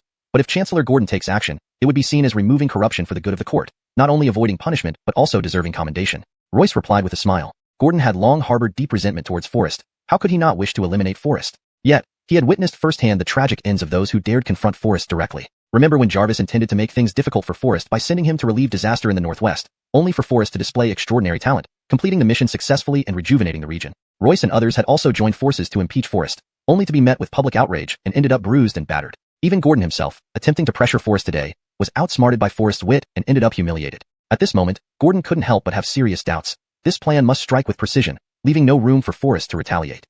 "That goes without saying," Royce responded. "Do the two of you already have a well-thought-out strategy?" Gordon asked softly. He waved his hand, signaling the servants to replace the now lukewarm tea with a higher quality pot, serving it anew to Royce and the others. In times of peril, one can truly reveal their mettle. Forrest is always a potential threat. Perhaps we should? Ishmael's face darkened as he drew a line across his neck, his meaning clear without words. Gordon nodded slightly in agreement, then asked in a low voice. "I've heard that Forrest is highly skilled in martial arts, with unmatched warriors like Alicia protecting him. Removing him won't be easy." Royce sneered. "That's not difficult. No matter how strong Forrest is, he cannot stand alone. With our numbers, we will surely overpower him." "What do you mean, Minister?" Gordon frowned, pressing for more details. "Set a trap and catch him like trapping a thief inside a closed door." "A trap? Trapping him inside a closed door?" Gordon paused, his frown deepening. "But currently, the Tiger Talisman of Jarvis hasn't been recovered, preventing us from mobilizing his troops. Otherwise, dealing with just one Forrest wouldn't be a big issue," Gordon said coldly, his anger still simmering. "This isn't unsolvable. Even without Jarvis's forces, there is someone who matches Forrest's strength." Royce whispered. "Oh, who is it?" Chapter 176, Borrowing Troops from Joab. Joab? Joab? Gordon was instantly stunned. Joab Howard is the only non-royal king in the Great Xia Kingdom. He fought alongside the previous emperor and established great military achievements, for which he was granted the title of Joab. His status is as venerable as that of King Govind of Huainan. Recently, upon hearing about the gaineration of King Govind of Huainan, Joab took the opportunity to personally visit the capital to offer condolences. It was reported that on this trip, Joab not only led an elite force of 100,000 soldiers, but also brought along 9 top martial arts experts. Royce thought to himself that if he could persuade Joab Howard to lend these 9 experts to ambush Forrest, even with a protector like Alicia, Forrest would have no chance of winning. Therefore, Royce conceived the idea of joining forces with Gordon. After all, as a minister of the Ministry of Revenue, Royce rarely had the chance to interact with Joab. Gordon frowned slightly and replied softly, "How can you be so certain that Joab will agree to lend troops?" Upon hearing this, a proud smile appeared on Royce's face, and he said gently, "As everyone knows, Joab has a particular fondness for beauty, especially young maidens. As long as Prime Minister requests help and offers something he desires, I believe this matter will be successful." Gordon just frowned without a word. Seeing this, Ishmael quickly interjected, "Prime Minister, How can you endure such humiliation after Forrest embarrassed you today at court? At present, we share a common enemy with Forrest. If we can eliminate him, I guarantee that all his assets will belong to you, Royce said resolutely through gritted teeth. Gordon frowned and asked quietly, why is Lord Yuan so eager to remove Forrest? Thinking of the humiliation he suffered at the hands of Forrest made Royce hate it with all his heart, almost spitting fire. But he could not easily talk about such shameful matters. So he said indignantly, Your Excellency, I do this for your justice. How dare a mere 7th-rank official be so disrespectful to you in the court? How can such insults be tolerated? If we do not remove Forrest, we may lose our place in the court. How could Gordon not feel furious over what happened today? As the saying goes, 1 part sulfur, 2 parts saltpeter, 3 parts charcoal. The precise mixture required extensive experimentation to succeed. Currently, Forrest had too many tasks on hand, making it hard for him to focus on this detail, causing him great anxiety. While Forrest was lost in thought, gentle footsteps approached. Adelie quietly entered with a bowl of tea. Master, why are you lying here so exhausted? If you catch a cold, what will you do? Adelie whispered softly, her tone gentle. Forrest did not open his eyes but sighed lightly. Strange, why does my right eyelid keep twitching? Hearing this, Adelie immediately became anxious and replied with concern. Master, could it mean something unfortunate is about to happen to you? Oh, what makes you say that? Forrest slowly sat up, took a sip of tea, and asked calmly. As the elders often say, left eye twitching foretells a wealth of good fortune, while right eye twitching heralds impending calamity. Your right eyelid keeps twitching. Could it be a sign of some ill omen? White Deer's face was filled with worry, her tone full of concern. I think it would be best for you not to go out these few days. Tomorrow morning, I'll go to the temple to get a divination slip for you to predict auspiciousness or misfortune. Gazing into White Deer's anxious and caring eyes, Forrest felt warmth rise in his heart. He then smiled gently and explained softly, Silly girl, eyelid twitching is actually a mild tremor or spasm of the eyelid. It's usually due to overuse of the eyes or minor nervous system issues that cause muscle contractions. To put it simply, it's just from being overly tired. A proper rest will do no harm. White Deer listened, puzzled and blinked confusedly, clearly struggling to understand Forrest's explanation. Seeing this, Forrest chuckled awkwardly and did not elaborate further. Instead, he picked up his pen again and continued sketching the blueprint of the pistol. White Deer watched as Forrest sketched 3-dimensional diagrams of the pistol parts, her face full of bewilderment. She couldn't help but ask curiously, Master Barrett, what sharp object are you drawing? It looks like a wooden nail. This is called a bullet. It is used inside the pistol. Forrest explained calmly, then sighed softly. However, the research process for gunpowder is quite complex. Saltpeter and charcoal are relatively easy to find, but sulfur is much more troublesome to obtain. Sulfur? I seem to have heard of litharge. It is a material commonly used by Taoists for alchemy, hard for ordinary people to obtain, White Deer replied in a low voice. A flash of surprise crossed Forrest's eyes, and he hurriedly asked, Do you know where I can find such items? White Deer furrowed her delicate brows, shaking her head lightly. I'm not sure, but I am willing to help you investigate. I once roamed the world and met an old Taoist who now resides in seclusion at a Taoist temple outside the capital city. Tomorrow, I'll go and ask him. At the same time, I'll let him divine if there are any obstacles awaiting you. We can also ask him to ward off your troubles. Forrest nodded lightly. You just need to inquire about the source of sulfur from him. It would be best if you could obtain some from him, so I can proceed with the experiments. After all, with gunpowder available, things would be much easier next. Forrest thought to himself. Today in the court, he had embarrassed Prime Minister Gordon publicly. He expected Gordon would not let him off easily. If he had a pistol concealed on his person, Forrest wouldn't have many worries anymore. He could make Gordon behave properly immediately. Or rather, make him behave properly in his next life. Chapter 177. What good plan? At the same time, Royce also began to take action. Brett Howard had yet to arrive in the capital. Gordon left the capital early with Royce and Ishmael. Though Brett Howard had not entered the capital, he was close by, and Gordon and his men were now planning to pay him a visit. Dusk gradually deepened, and the sky blazed with crimson hues of evening. On the stone-paved streets, 9 unusual figures suddenly appeared. They wore yellow hemp tunics, donned multi-eared straw shoes, and sported hair as fiery red as blood, making an alarming impression. These 9 figures varied in height and build.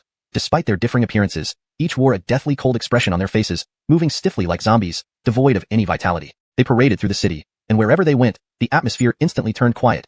Even children's cries would abruptly cease under this silent pressure. In the blink of an eye, these 9 figures strode straight into an inn and vanished into the dimness as night fell. Forrest's mind was filled only with doubt. He restrained his curiosity, thinking that it was better not to meddle in matters that weren't his own. He turned around and silently departed. The night grew darker. Without wind or moonlight, the sky was covered with dark clouds, an eerie stillness hanging in the air. After wandering all day, Forrest was now preparing to return to the tavern. Actually, his outing today wasn't purely for leisure. Forrest's purpose was to find saltpeter and charcoal among other materials. However, before he could reach the tavern, he saw a shadow flash past him and disappear into the night. Startled, Forrest immediately started chasing after it. The figure moved with lightning speed, astonishingly fast. Forrest chased blindly into a quiet courtyard, but the phantom-like figure had already vanished without a trace, swallowed by the endless darkness, leaving only a bloody red remnant in his memory.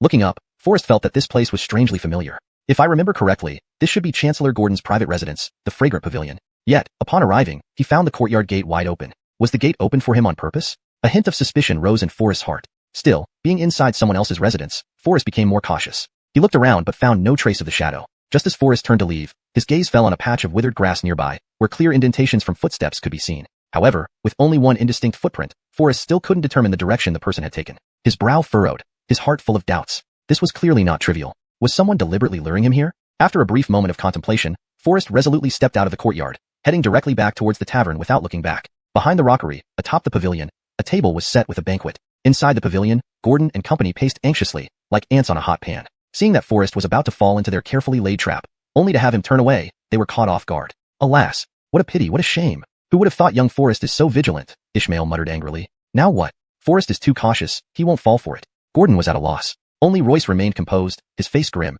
his lips slightly trembling. No worries, since the trap is set, we must lure him again. What brilliant plan do you have? I haven't decided yet, but let me try something, Royce replied confidently. Gordon and Ishmael paused, eyes full of admiration, focusing on Royce. So Chancellor Yuan has such tricks up his sleeve, truly impressive. What shall we do next? Ishmael, though puzzled, eagerly offered praise. Royce wasted no time, drained a cup of wine, exuding an indomitable spirit, then boldly walked out of the courtyard towards Forrest's tavern. By now, Forrest had returned to his tavern, but just as he reached the door, Forrest froze. The usually well-lit tavern was dim tonight, barely illuminated by flickering candlelight. Master Barrett, you're finally back? As soon as Forrest crossed the threshold, Karen rushed forward, her expression revealing her evident worry. However, before Karen could speak, Forrest had already interrupted her with a gentle shushing gesture. Immediately after, his expression turned serious and cold, his gaze piercing through the room as he intoned in a low voice, "Since you're here, why continue to hide?" Royce was momentarily stunned. He hadn't even noticed how Forrest had detected his presence. Now that he was exposed, he saw no reason to hide any longer. Clearing his throat twice to muster courage, he then emitted a chilling, mocking laugh, slowly approaching the tavern's entrance. "It's late. Xuanhuan, what brings you here so unexpectedly?" Forrest asked coldly. Royce's face showed slight tension as he stammered, trying to stand up straight and replied curtly, Who said I was following you? I just happened to pass by this place.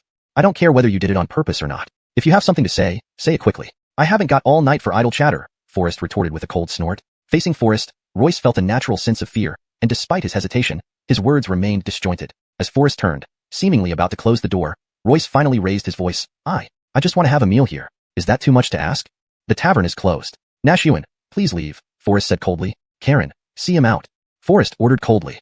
Suddenly, a fierce gust of cold wind howled past, causing Royce to shiver uncontrollably. The door slammed shut with a loud bang. Seeing this, Royce still tried to force his way in, attempting to provoke Forrest. His plan was to irritate Forrest and lure him into the courtyard. However, the door abruptly made a sharp sound, and as Royce rushed to the doorway, he was fiercely knocked back, causing blood to gush from his nose. Royce felt an overwhelming sense of injustice. The pain made him involuntarily shed tears. "Forrest, you brute."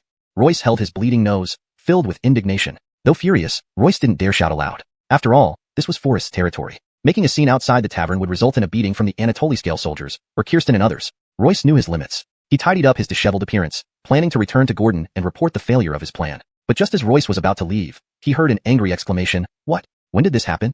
This voice immediately piqued Royce's interest. He rolled up his sleeve, pinched his nostrils, and pressed himself against the wall, listening intently. Chapter 178. Has Adderley gone missing? Indeed. Miss Adderley left in the early morning and has not returned? Karen replied with a worried expression. Upon hearing this, Forrest's brows immediately furrowed as he followed up. Did she mention where she was going and when she would be back? Has anyone been sent to look for her? Where are Hayward and the others? Karen was nearly in tears, sobbing as she responded. When Miss Adderley left this morning, she only said she was going to pray, but did not specify where. Later, Kirsten noticed that Miss Adderley had not returned for quite some time, so she led Hayward and the others to search for her. However, they have been gone for a long time. Still no news? It's really worrying. Karen paced anxiously back and forth, her voice trembling with sobs. Just before Forrest returned home, Karen was on the verge of rushing out to look for them herself. However, after extinguishing several candles, the darkness terrified her, making her retreat and hesitate to step out of the house. Forrest frowned deeply, a sense of unease stirring within him. He recalled that last night, Adderley mentioned she wanted to go to the Taoist temple outside the city to have a divination done for him and bring back some realgar. This thought made Forrest feel a sudden heaviness in his heart. Could something have happened to Adderley? Since Forrest cleared Adderley's father's name, Adderley had shown deep gratitude towards him, wishing to repay him somehow. Seeing Forrest lately preoccupied with worry, she decided to pray and seek fortune-telling for him. Upon learning of Forrest's need for sulfur, she spared no effort in searching everywhere for it. In Adderley's heart, Forrest was the most important person, and what Forrest needed was more important than anything else. So, without waiting for dawn, she stepped out of the city gate to search for sulfur for Forrest. At this moment, Royce, who had been observing secretly, also understood the entire situation. His brow slightly raised, a plan began to form in his mind. The cold wind howled outside, making dead branches and fallen leaves rustle ominously in the silent night. Royce hurriedly entered the fragrant pavilion courtyard, his chest heaving with heavy breathing. After drinking 2 cups of wine in one breath, he finally calmed down a bit. Director Yuan, how is the situation? Have you lured that rascal Forrest here yet? Ishmael asked anxiously and eagerly. Still catching his breath, Royce waved his hand impatiently at Ishmael. Ishmael stood there stunned, his face showing shock. Does that mean Forrest won't come? We've set the trap. If he doesn't walk into it by himself, how can we make a move to eliminate him? If we can't kill him today, then those few skilled fighters borrowed from Brett will have to be returned. Ishmael's voice trembled, filled with grievance, helplessness, and heartache. Tears welled up in his eyes. All of this cost us a huge amount of silver. That cost us a lot of money. If we can't take advantage of this opportunity to get rid of that scoundrel Forrest, it will indeed be a great loss. Royce continued to shake his head vigorously, still panting. Ishmael furrowed his brows, confused, and urgently asked, Director Yuan, what does your constant shaking of the head mean? Will Forrest come or not? No. What? He really isn't coming? Ishmael stamped his foot and sighed, his anger causing tears to fall like scattered pearls. Not at all. I just meant this wine is too spicy. Royce quickly stuck out his tongue and fanned himself lightly before continuing. I already have a plan to lure Forrest out. Huh. Both Royce and Gordon were taken aback, their eyes simultaneously fixed on Royce with questioning looks. They asked in unison, didn't Forrest fall for the trick? That fellow Forrest has always been vigilant and cautious. It's indeed tricky to lure him out. Royce continued, but don't worry, I've figured out a way to bring him here. A reason he simply cannot resist. All we need to do then is wait for him to walk into our trap, and we can easily capture him. What's the brilliant plan? Ishmael couldn't wait to ask. A hint of satisfaction flashed across Royce's face as he leaned forward and whispered his plan. Royce recounted every detail of what he experienced at Forrest's tavern and shared the information about Adelai's disappearance that he overheard outside, leaving nothing out for everyone present. However, upon hearing this, Ishmael and Gordon both frowned slightly, exchanging glances filled with confusion. They asked in unison, then what? Royce smiled calmly and answered composedly, next, we just need to spread rumors that Adelaide is inside the fragrant pavilion courtyard and demand that Forrest come alone. This way, we can ensure he falls for it. Ishmael was a bit puzzled and asked with doubt, but she's just an unimportant woman. How can you be so sure that Forrest will definitely come? Royce was full of confidence, a sly smile curling at the corner of his mouth. I know Forrest's personality like the back of my hand. He cares deeply about everyone around him, especially these women. I can guarantee that as long as we spread the news that Adelaide is in our hands, he will come at all costs. We just need to send people like Flame God Benton to Forrest's tavern to spread this news. At this moment, Forrest had just relit the candles in the tavern, comforting Karen to wait in the tavern while he prepared to step out of the door to look for Adelaide and the others. Suddenly, his brows furrowed, his gaze sharp as he scanned the deep darkness at the tavern entrance. Karen couldn't help but be startled, her face full of confusion as she asked, Young master, what are you looking at? Forrest remained silent, still fixing his fiery gaze on the darkness outside the door, and said coldly, Since you've come, why hide? In the deep night outside the house, under the dense shadow of a banyan tree, suddenly, an eerie laugh like a night owl echoed, and a figure shot down swiftly, landing lightly on the ground, silent and light as a feather. This person, Chapter 179, Xiuxian Cottage. As they conversed, Forrest's gaze was as sharp as a night hawk's, searching through the darkness. After some time, he confirmed that only this red-haired man named Benton had come, and his heart, which had been in suspense, eased slightly. After all, at this moment, Forrest was the only one left in the tavern, and he still needed to take care of Syra behind him. If those 9 red-haired men had gathered, no matter how formidable Forrest was, he would indeed be overwhelmed by such a situation. Benton's owl-like laughter echoed again in the silent night, sending chills down one's spine. As long as you are truly Forrest, I have a letter for you, especially delivered. With these words, Benton's fiery eyebrows furrowed slightly, and then with a flick of his wrist, a neatly folded piece of paper shot toward Forrest like a swift arrow. Its speed was incredible, akin to an arrow released from a bow, straight toward Forrest. Forrest's eyebrows arched, instinctively turning his head to avoid it. He quickly extended 2 fingers, deftly catching the paper. In an instant, the figure of the red-haired Benton vanished without a trace, swallowed by the night, disappearing completely into the deep dusk. Syra had already been frightened into trembling, tightly hugging Forrest from behind. Only when the outside quieted did she cautiously peek out, her voice trembling, Young Master Barrett, who was that mysterious person? What does this note say? Forrest's brows remained furrowed, showing no sign of relief. He knew clearly that the resilient paper, shot by this person, had the speed and force of an arrow. This showed that this person's martial arts realm was indeed extraordinary. Seeing the text on the note, Forrest's eyebrows tightened even more, a flash of anger flickering in his eyes. Master, did you encounter any trouble? Syra noticed Forrest's unusual expression and hurriedly asked. Forrest simply tucked the note away in his robes without revealing anything to Syra. He turned back into the room, taking out a lightweight composite bow and 2 sets of mysterious crossbows. In a low voice, he instructed Syra, stay here in the tavern. Don't go anywhere, and remember to lock the doors and windows tightly. Do not open the door unless it's me or Kirsten returning. No, I must go with you. I can't let you face danger alone. Syra's eyes were already misty, gazing at Forrest, now fully armed. She knew that this matter was serious, indicating something extremely grave had occurred. Faced with Syra's tearful, sorrowful expression, Forrest felt a pang of regret. Gently wiping away the tears from her eyes, he soothed her softly. Don't worry, I'll be fine. Just wait for me at home. Be obedient. Your presence will only distract me and add to my worries. Although Syra was a servant in the household, Forrest had never treated her as such. Syra hugged Forrest tightly. After a while, her emotions calmed, and she nodded earnestly, her eyes filled with concern and reluctance. Please return safely, master. I'll wait for you here. Forrest gently stroked her hair, remaining silent. After thoroughly checking his equipment, he quietly disappeared into the night. Xiuxian Cottage. Forrest returned here again, moving cautiously. Fresh traces on the withered grass revealed recent visitors. Standing at the gate, Forrest surveyed his surroundings but found no signs of danger or threat. Forrest frowned, growing suspicious. Could it be that I overreacted? His hand remained firmly on the weapon at his waist, ready to draw his crossbow at any moment. Then, he proceeded cautiously deeper into the garden.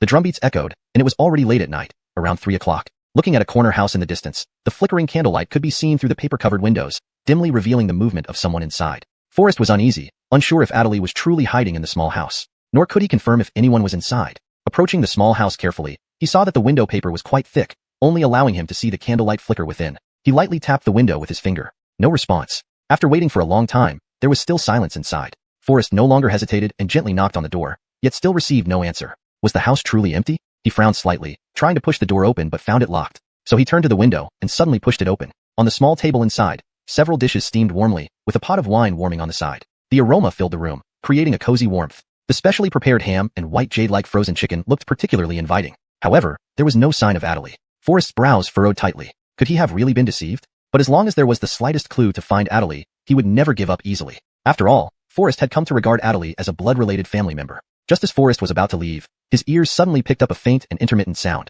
The candlelight flickered, and it seemed that something unusual was hidden under the table. Could it be Adelie? Forrest's heart tightened like an arrow on the string, and he immediately turned sideways to investigate. Arnofting the curtain for a quick glance, he found nothing. Perhaps it was just a casual breeze that passed by just now. As he looked up, Forrest's frown deepened even more. On the table were 9 cups, their bottoms deeply embedded in the tabletop. At first glance, they resembled a blazing flame. The fire deity gang. Could Adelie really have fallen into the hands of those 9 red-haired strange men? Forrest focused his energy, and with a sudden wave of his arm, he struck the tabletop forcefully. But not one of the 9 cups on the table trembled. He used strength to remove 1 cup, only to find it perfectly intact. It was clear that it had been forcefully embedded into the tabletop by a powerful force. Though this table wasn't made of solid rock, embedding porcelain cups into it required such profound internal strength that ordinary people could hardly match. Indeed, the members of the fire deity gang lived up to their reputation for martial prowess. Holding the wine glass in his hand, Forrest felt cold sweat seeping through his palms. Right at this moment, suddenly, there was a yee-haw sound, and the candlelight on the table went out instantly. Immediately after, strong winds rose, and countless projectiles rained down on Forrest from all directions like a torrential storm. The whistling wind suggested the presence of a master, and any ordinary person would likely be hit by multiple arrows in this split second, resembling a porcupine. However, Forrest, being cautious, was well prepared for such a scenario. His figure flickered, and in a flurry of movements, he caught 17 or 18 projectiles in his hands. Then he leaped lightly, turning gracefully in midair, allowing the remaining projectiles to pass harmlessly beneath his feet. What a close call. At this moment, outside the room, a chilling laughter reminiscent of a night owl echoed, followed by stern reprimands. Chapter 180, 1 against 9. Arrogant fool, how dare you invade the Chancellor's residence at night? Today, even with wings, you cannot escape. Surrender immediately. Even if your skills surpass the heavens, you shall not escape death today. You will perish here and leave no trace. I tell you, there is nowhere for you to run. The Fire God Gang is no ordinary force. I, Benton alone, can crush you to bits. Surrender now. Benton's voice was cold and stern, his shouts echoing loudly. Amidst the chaos, a man suddenly burst into laughter, responding mockingly, "Ha! What a surprise! This thief dares to barge into the Chancellor's residence so brazenly. Don't forget, trespassing into the Chancellor's residence means execution, and no one can speak against it." Forrest shook his head involuntarily, a bitter smile appearing on his face. His original tension had vanished without a trace, clearly indicating this was a meticulously planned trap. Director Yuan, all your elaborate schemes were merely to set this trap for me? I think you don't need to continue pretending any longer, Forrest said with a cold smile. Royce could hardly contain his joy. He had long awaited this moment. Ishmael secretly rejoiced, replying with a cold tone, "Since it has come to this, why hide behind masks? Young Master Barrett, please show yourself." Forrest, being young and naive, you surely didn't realize the severity of trespassing into the Chancellor's residence? Even if the Milton himself were present, he couldn't exonerate you. Gordon laughed arrogantly. Forrest only lightly coughed twice, smiling in response. "Since you've gone through so much trouble to invite me here, why don't we go inside and talk directly instead of making me come out?" "Inside? Do you think I dare not?" Royce's voice was icy. "But if you say enter and I must obey, wouldn't that make me lose face?" Despite his loud voice, his feet remained rooted to the spot. Instead, he lightly nudged Ishmael beside him, whispering, "Director Chen, kindly lead the way first." Ishmael froze for a moment, eyes wide open. "Me?" For a brief moment, everyone hesitated, reluctant to take the first step forward. Suddenly, ripples appeared outside the room. Everyone started to murmur, "Everyone, be cautious. That fellow wants to lure us inside." Precisely, with the situation unclear, we must not fall for his tricks, Royce quickly added. Members of the Fire God Gang also frowned, glancing at each other, hesitant and uncertain. They were unsure about Forrest's true strength and naturally dared not act rashly. After all, those dozens of hidden weapons had shot like a storm earlier. Few in the martial world could remain unscathed under such intense attack. If struck, breathing would likely become difficult, let alone speaking so confidently. The members of the Fire God Gang were mere hired hands, earning meager pay. None had reason to risk their lives unnecessarily. Therefore, no one dared to step into that dark room. At this moment, Ishmael had an idea, shouting aloud, silencing the surrounding noise instantly. I had always thought young Master Barrett was someone of remarkable talent, who knew he's nothing more than a thief who hides like a turtle. Upon hearing this, Royce immediately understood Ishmael's provocation tactics. With a sneer, he loudly responded, "A thief hiding like a rat, too cowardly to show himself." Led by Gordon, the other 9 members of the Fire God Gang echoed in unison. Forrest's face held a bitter smile. He felt both anger and absurdity. He never imagined these people could be so childish, setting traps to frame him while fearing him. Now they were resorting to such petty tricks to provoke him. So many experts blocking the entrance yet afraid of him alone. This situation was utterly absurd. If thieves are despicable cowards who hide like turtles, then Forrest is certainly not among them, Forrest replied sternly. If you're not here to steal, why sneak into the Chancellor's residence in the dead of night? Forrest, stop trying to wriggle out of it. You will die here today, Gordon retorted arrogantly. How ridiculous. Director Yuan should know better than anyone why I'm here. Forrest's brows furrowed, his voice filled with killing intent. Tell me, where have you hidden Adelie? Adelie? Ha ha ha, there is no Adelie here, just a reckless, ignorant little thief. Gordon laughed out loud. False accusations require no proof. Clearly, these people lured him here by fabricating the lie that Adelie was here. At this moment, Forrest breathed a deep sigh of relief. Adelie hadn't fallen into their hands, which was indeed fortunate for him. Forrest, you should know when to yield. Surrender now. Today, you have no way to escape. If you surrender voluntarily, we might allow you a full corpse. Forrest sneered, his tone resolute. Since Adelie is not in your hands, I have no time to play with you. As soon as he finished speaking, Forrest leaped into the air, his body light and agile like a swallow, breaking through the window and escaping. Seeing this scene, Royce and others instinctively stepped back. Gordon's brows knitted tightly, his voice cold yet filled with disdain as he responded, "You recognize the situation, coming here on your own? You're fortunate today. I have no time to deal with you, or you would need more coffins." Forrest scanned the crowd, replying coldly, "Young man, you're far too arrogant." Before the words were fully out, old Caleb's figure flickered, his red hair dancing in the wind, and he was suddenly before Forrest, brandishing the 9-ring saber without hesitation, aiming for Forrest's head. Gordon, Royce, and others could barely contain their joy. In the blink of an eye, a shrill scream, akin to a butchered pig, tore through the night sky. Gordon laughed wildly. "Forrest, only now do you panic? Isn't it too late to save yourself?" Indeed, realizing fear at this moment is a bit too late, Forrest remained calm, shaking his head slightly, smiling. Suddenly, Gordon and others' expressions turned serious. What? That scream wasn't from Forrest? Before anyone could react, they saw old Caleb's face turn pale as paper. With a loud thud, the 9-ring saber slipped from his hand, falling along his back and lodging heavily into the brick crevice of the ground. And the once arrogant old Caleb was now crouching painfully before Forrest, clutching his injured foot and screaming in agony. Everyone was stunned. Only then did they realize that the formidable old Caleb, who had charged forward aggressively, had been effortlessly subdued by a simple stomp from Forrest. How is this possible? Chapter 181. When did you become so humble? Is that all you've got? Forrest responded with disdain. Without pausing, he lifted his leg and kicked old Caleb for several meters away. Boy, you're acting too outrageous. A mere toe stomping is nothing but a child's trick. To show off in front of the master craftsman, how utterly ridiculous. At this moment, a cold laugh echoed through the crowd as a man stepped resolutely before Forrest. The imposing aura he exuded was enough to make everyone around him shiver. Forrest's gaze fell upon a gleaming silver blade, naked and resting on the man's shoulder without a sheath. Wearing a fiery red long robe, he had a broad nose and intense eyes. The belt around his waist was even more vividly red than his thick hair, complementing the blood-red attire perfectly. The figure before him was none other than Esau, renowned for his martial prowess in the Fire Deity Gang. Seeing this, Gordon couldn't help but feel even more triumphant. He sneered and mocked, "Forrest, today you are doomed to die. Why struggle uselessly? In the end, you'll just be an incomplete corpse, unrecognizable. What good will that do?" Forrest shook his head with disdain, a cold smile creeping onto his lips, a fierce light flashing in his eyes. "Today, I don't have time to tangle with you. Just give me a safe passage to leave, and I can pretend this never happened. If so, you might survive by sheer luck." What? As soon as he finished speaking, the members of the Fire Deity Gang burst into sharp laughter, as if they had heard the most absurd joke. "Young man, aren't you being a bit too arrogant?" Benton stepped forward, his tone icy. "I haven't finished." Forrest frowned, his voice heavy. "Or you could save yourselves the trouble and come at me all at once. It would save me the time of dealing with you one by one." Immediate laughter erupted from the crowd once more. Then, another figure stepped forward, loudly proclaiming, "I wish to challenge you one-on-one." This person looked like a withered bamboo, pale as wax, appearing weak and frail. However, his voice resonated like a thunderclap, revealing deep inner strength. "To subdue you, why should Boss Anatoly personally handle it? I can defeat you with one hand tied behind my back." Before he finished speaking, a crisp, whoosh crack rang out. Everyone froze, the previously noisy environment falling silent instantly. They followed the sound and saw old Yuan Zhu, who had been speaking so confidently just moments ago, now standing there motionless, like a statue. What is happening? Before anyone could recover from their shock, a bloody hole appeared atop old Yuan Zhu's head, blood dripping quietly from his nose. The sickly-looking figure collapsed completely. A muffled thud awakened Gordon and the others from their stunned state. No one had seen when Forrest attacked, Old Yuanju didn't even have time to react before falling to the ground, dead. Daring to kill my brother. I'll never rest until I have your head. Benton raged, old Yuanju being a close friend. However, before he could approach Forrest, another crisp sound echoed, freezing Benton's footsteps. Not attacking. Forrest is just a nobody. What's there to fear? Cut him down directly.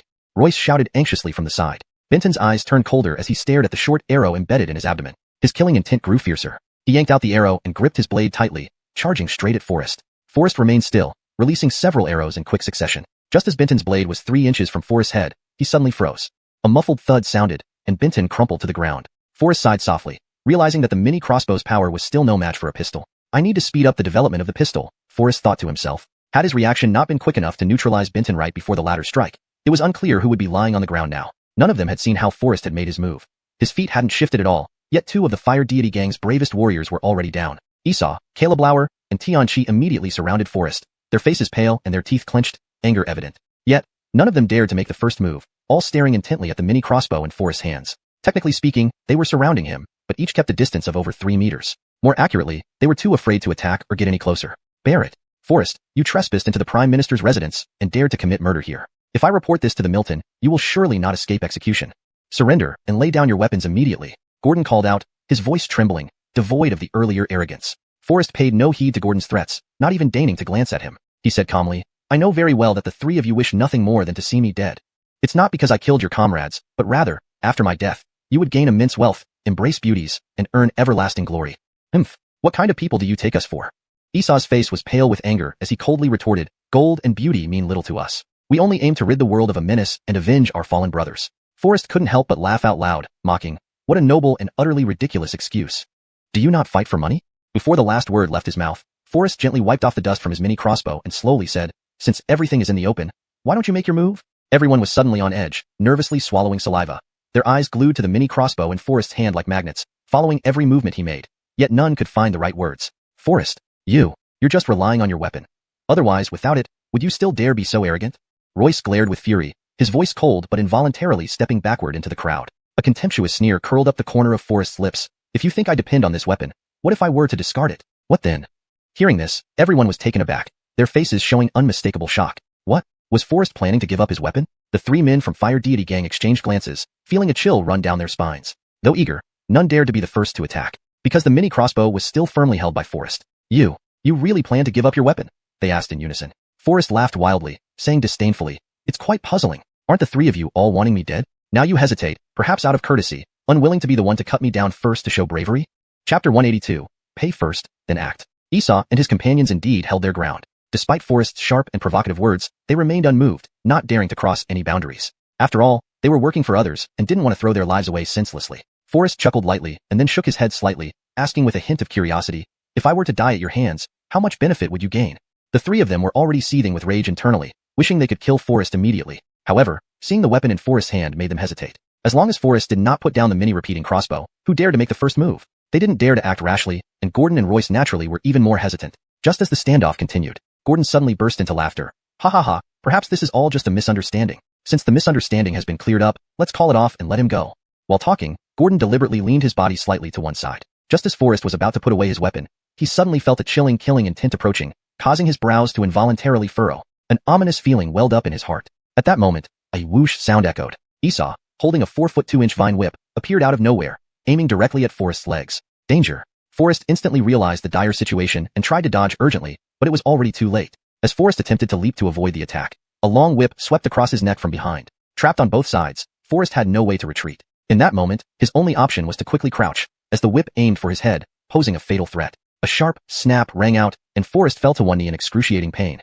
Seeing this, the Fire God Gang members immediately grabbed bamboo poles and swarmed around Forrest, tightly binding him. With one knee on the ground, countless bamboo poles formed a cage around him, while he still clung to the mini-repeating crossbow, like a drowning man clutching onto a reed, unaware that this reed could not save him at all.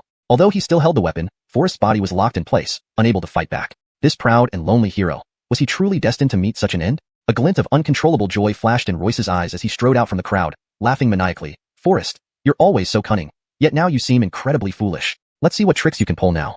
In the silence before dawn, the darkness seemed even thicker. Even the flickering candlelight inside the small house couldn't dispel the pervasive gloom. The Fire God Gang members were beaming with satisfaction. Brother Anatoly is indeed formidable. Look at how swift his strike was. Even if Forrest was alert, he couldn't dodge. Yeah, Fourth brother, your whip timing was perfect too. Not at all. It's all thanks to everyone's quick reactions and timely deployment of the bamboo pole formation that we managed to subdue him. Otherwise, it wouldn't have been so easy. Royce laughed heartily, though despite Forrest being thoroughly restrained, he still kept his distance, wary of getting too close. He calmly ordered from afar, brave warriors, there's no need to delay. Finish off Forrest quickly, and this matter will be resolved. Esau and his companions exchanged glances, their lips curling into a mocking smile. Lord Yuan, it seems you've forgotten something important. Royce's heart skipped a beat as he saw Esau tapping the soft stick in his hand, slowly approaching him, beads of sweat rolling down his forehead. What do you mean, Hero Anatoly? It's often said that Lord Yuan forgets easily and never remembers promises. Today, I see that reputation is well deserved. Esau sneered, continuing, so, let me help Lord Yuan refresh your memory. The silver coins we agreed upon earlier, have they not yet been paid? That's just about the silver? I thought it was something significant.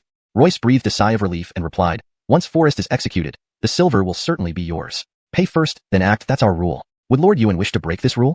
Esau's voice turned cold and menacing. A deadly atmosphere descended as the Fire God gang members raised their bamboo poles, gradually closing in on Royce and Gordon. Facing this sudden turn of events, Royce's heart raced, forcing him to step back involuntarily. Here, I'll give the money right now. Royce had no other choice, his voice trembling as he responded, then immediately turned his gaze toward Gordon. Gordon's heart sank. Seeing the murderous intent in the eyes of Esau and the Fire God gang members, he quickly regained his composure and urgently ordered his men to fetch the silver from the inner room. Not long after, a box of silver was swiftly brought out. 900 taels, neither too little nor too much, all here, Gordon said, holding the silver box as he stepped forward. Bang! Esau's face suddenly turned cold.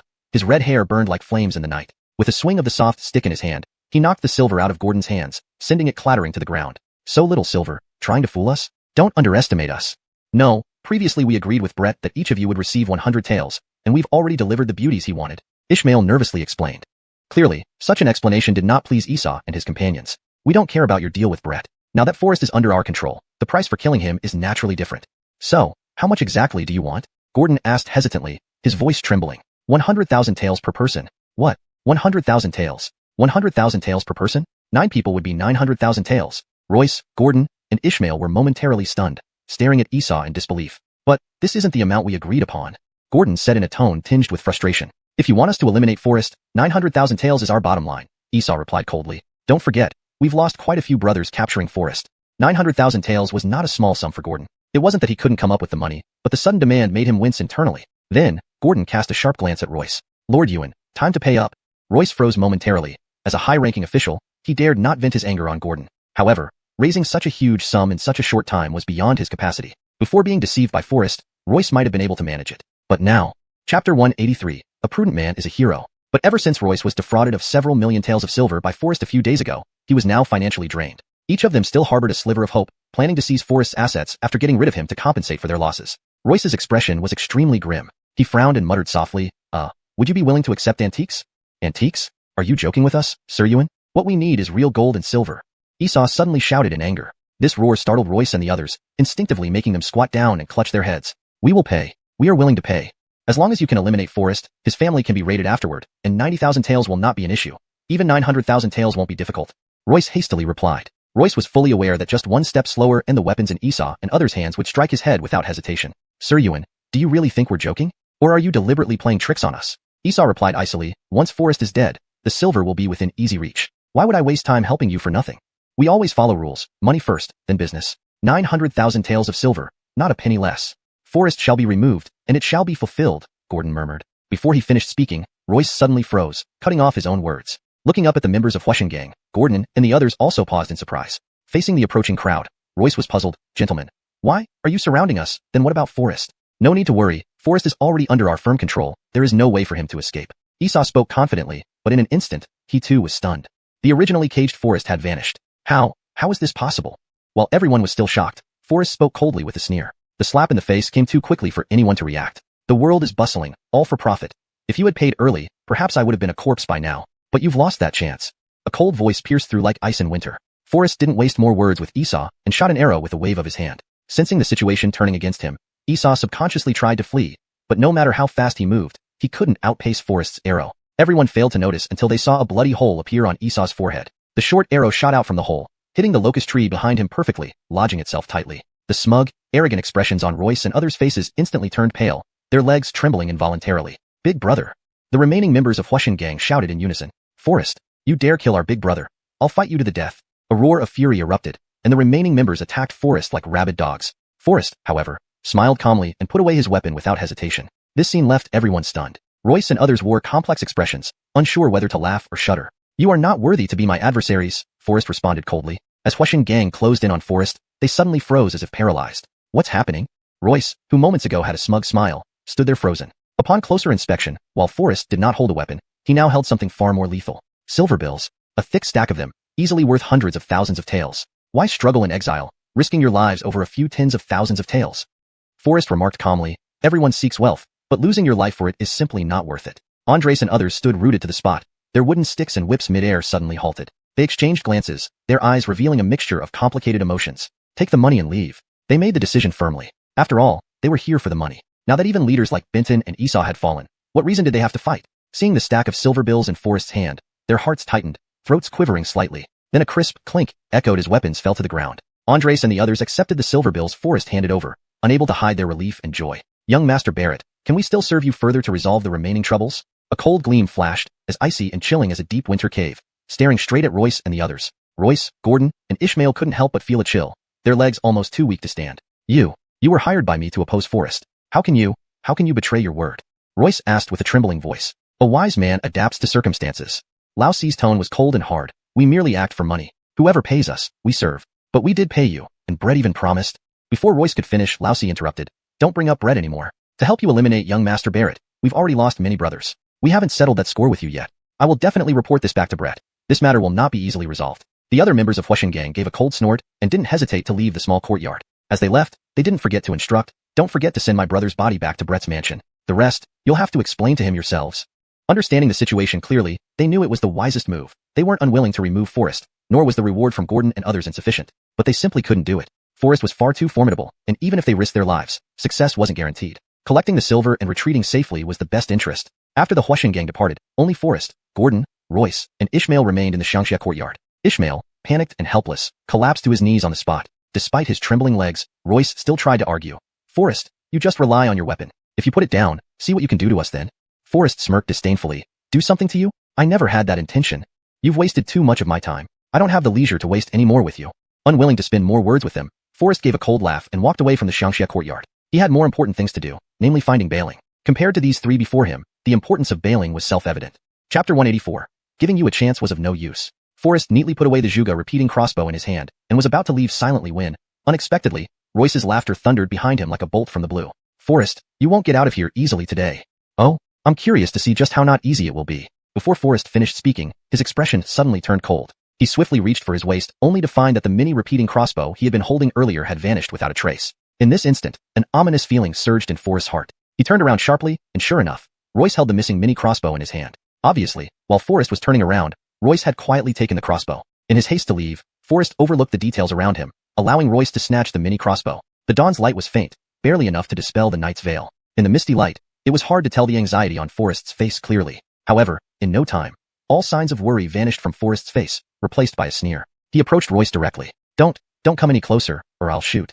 Don't forget, this is your most prized weapon. You know its power well. If my finger moves, you won't stand a chance, Royce said shakily as he retreated, his voice filled with menace. Oh, is that so? Forrest shook his head mockingly, chuckled, and then stopped. Don't you think something is off? Forrest asked further. Oh, off? What's off? Royce's voice trembled as he replied. Do you really think I would be so negligent as to let someone take my treasured weapon without noticing?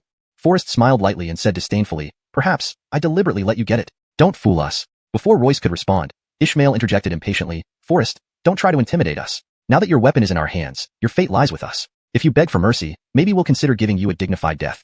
Ha ha ha, how amusing, Forrest scoffed. Since you believe that I, Forrest, am destined to die here today, why should I beg for anything from you? If you're certain that the crossbow still has bolts, feel free to pull the trigger. But, before he finished, Forrest's eyes turned sharp and lethal. But you only get one chance to make a mistake. Think carefully. Once you pull the trigger, there will be no going back. Once the trigger is pulled, whether or not there are actually bolts ready to fire, and whether or not you kill me, your fate is sealed. And that fate is death. The darkness before dawn was at its thickest, and the bone-chilling wind was at its most biting. Forrest's warning felt like a sharp blade slicing through the skin of Royce and the others, bringing an indescribable fear deep into their bones. At this moment, they were completely stunned, especially Royce, who held the crossbow. His body trembled involuntarily, his face pale as paper. How could this be possible? I saw you using it just now. How can it run out of bolts so quickly? Royce stammered, his face losing all color. Yet he dared not touch the trigger of the crossbow. This wasn't the first time Forrest faced his mini crossbow pointed at him. The last gainer he encountered used even more ruthless methods than these three. To him, Royce would never pull the trigger. Not because he couldn't, but because he didn't dare. Forrest had read him right. Gordon, standing nearby, fueled the tension with apparent clarity, goading, Royce, Forrest is clearly manipulating you. Why believe his deceit? Try pulling the trigger. What could go wrong? We are all important officials of the court, veterans of 2 dynasties. Even if nothing happens to Forrest, he wouldn't dare retaliate against you. Is that so? You call yourselves officials of the court, but am I, Forrest, not also one? Forrest cut in without letting Royce hesitate. If you still doubt, go ahead and pull the trigger to test the truth. But let me be honest with you. I have a habit. Every time I put away the crossbow, I always unload the magazine. As he spoke, Forrest pulled out an exquisite magazine from his pocket. This mini crossbow, ingeniously modified by Forrest, had a cleverly designed magazine slot at its base, invisible to the naked eye. It was merely an experiment, a preliminary attempt for designing a pistol in the future. With the magazine in his hand, Forrest slowly approached, spreading a chilling coldness that forced the panicked Royce to retreat step by step. This is absolutely impossible. I never saw you change the magazine. Ishmael's voice trembled involuntarily. It wasn't until Forrest opened his palm that the three noticed a square-shaped magazine lying quietly in his hand. Gordon and Ishmael instantly felt a wave of panic. Are you man or ghost? How could you possibly do all this in such a short time? Forrest laughed coldly and retorted. That depends on whether you fear humans more or ghosts more. At this moment, a flash of insight appeared in Ishmael's eyes, and he swiftly snatched the magazine from Forrest's hand. Then he proudly burst into laughter. Haha, now that we have the magazine, the crossbow is under our control. Forrest, what new tricks do you think you can pull off? If you think I, Forrest, would be intimidated, you are greatly mistaken. Do you really believe my belongings can be taken so easily? Have I not prepared for this? I had many opportunities to take your lives earlier, but I did not act. Do you know why? Forrest maintained his calm demeanor as he responded composedly. Don't talk about the past, focus on the present. Now that the crossbow and its ammunition are in our hands, if you think we won't use them, then you underestimate us. Holding the magazine, Ishmael suddenly gained confidence. Snatching the mini repeating crossbow from Royce's hand, Ishmael glared fiercely and shouted at Forrest. Despite this, Ishmael dared not relax for a moment. Even while loading the magazine, the crossbow's aim remained locked on Forrest's head, making the process of loading the magazine exceptionally difficult. Ishmael began to feel increasingly anxious. Forrest did not stop him. He knew that Ishmael would not be able to complete the loading with the magazine in his possession. Forrest shook his head helplessly and slowly approached the trio. Sigh, teaching a person some wisdom is already difficult, let alone you three fools. The repeating crossbow in your hands has no magazine, and at your speed, it would take at least 15 minutes to load one. Tell me, within this short time, can I slay you with my sword? Chapter 185, Disappearance in the Court. Truly baffling. How can there be people as dull-witted as you in this world? At this moment, Ishmael could not help but hesitate. His movements gradually slowed down, and finally, he dejectedly lowered his head. Indeed, half an hour was enough for Forrest. Seeing the scene, Forrest easily took the repeating crossbow from Ishmael's hands. Even after the crossbow disappeared from his hands, Ishmael still didn't realize it until Royce reminded him. Only then did he suddenly come to his senses. What were you thinking just now? The repeating crossbow was so easily taken away by Forrest, Royce complained bitterly. He wished he could find a crack in the ground to hide in, feeling intensely furious at Ishmael's blunder. Ishmael came back to his senses, tightening his grip on the quiver subconsciously. His voice trembled slightly as he tried to respond calmly. It's all right. At least we still have the quiver. Without it, even with the repeating crossbow, he can't hurt us. Forrest gripped the repeating crossbow firmly, skillfully pulled the trigger mechanism to load it, and glanced sharply at Royce and others, a mocking smile curling at the corner of his lips. He replied coolly, let me show you if there are any arrows inside this repeating crossbow right now. Whoosh, whoosh. 2 sounds piercing the air followed immediately, like lightning. Royce, Gordon, and others involuntarily shivered in fear, instinctively protecting their heads, crouching down. Forrest shook his head contemptuously, ridiculing. Since the weapon is right in your hands, yet you lack confidence in it, what else can you believe in? I say you're foolish, but you refuse to accept it. Right before your eyes, how could I have replaced the quiver in an instant and quietly hung the repeating crossbow back on my waist for you to take? Why not admit that I indeed was negligent earlier, which allowed you to take the mini repeating crossbow? Forrest laughed nonchalantly. Now, what do you have to say?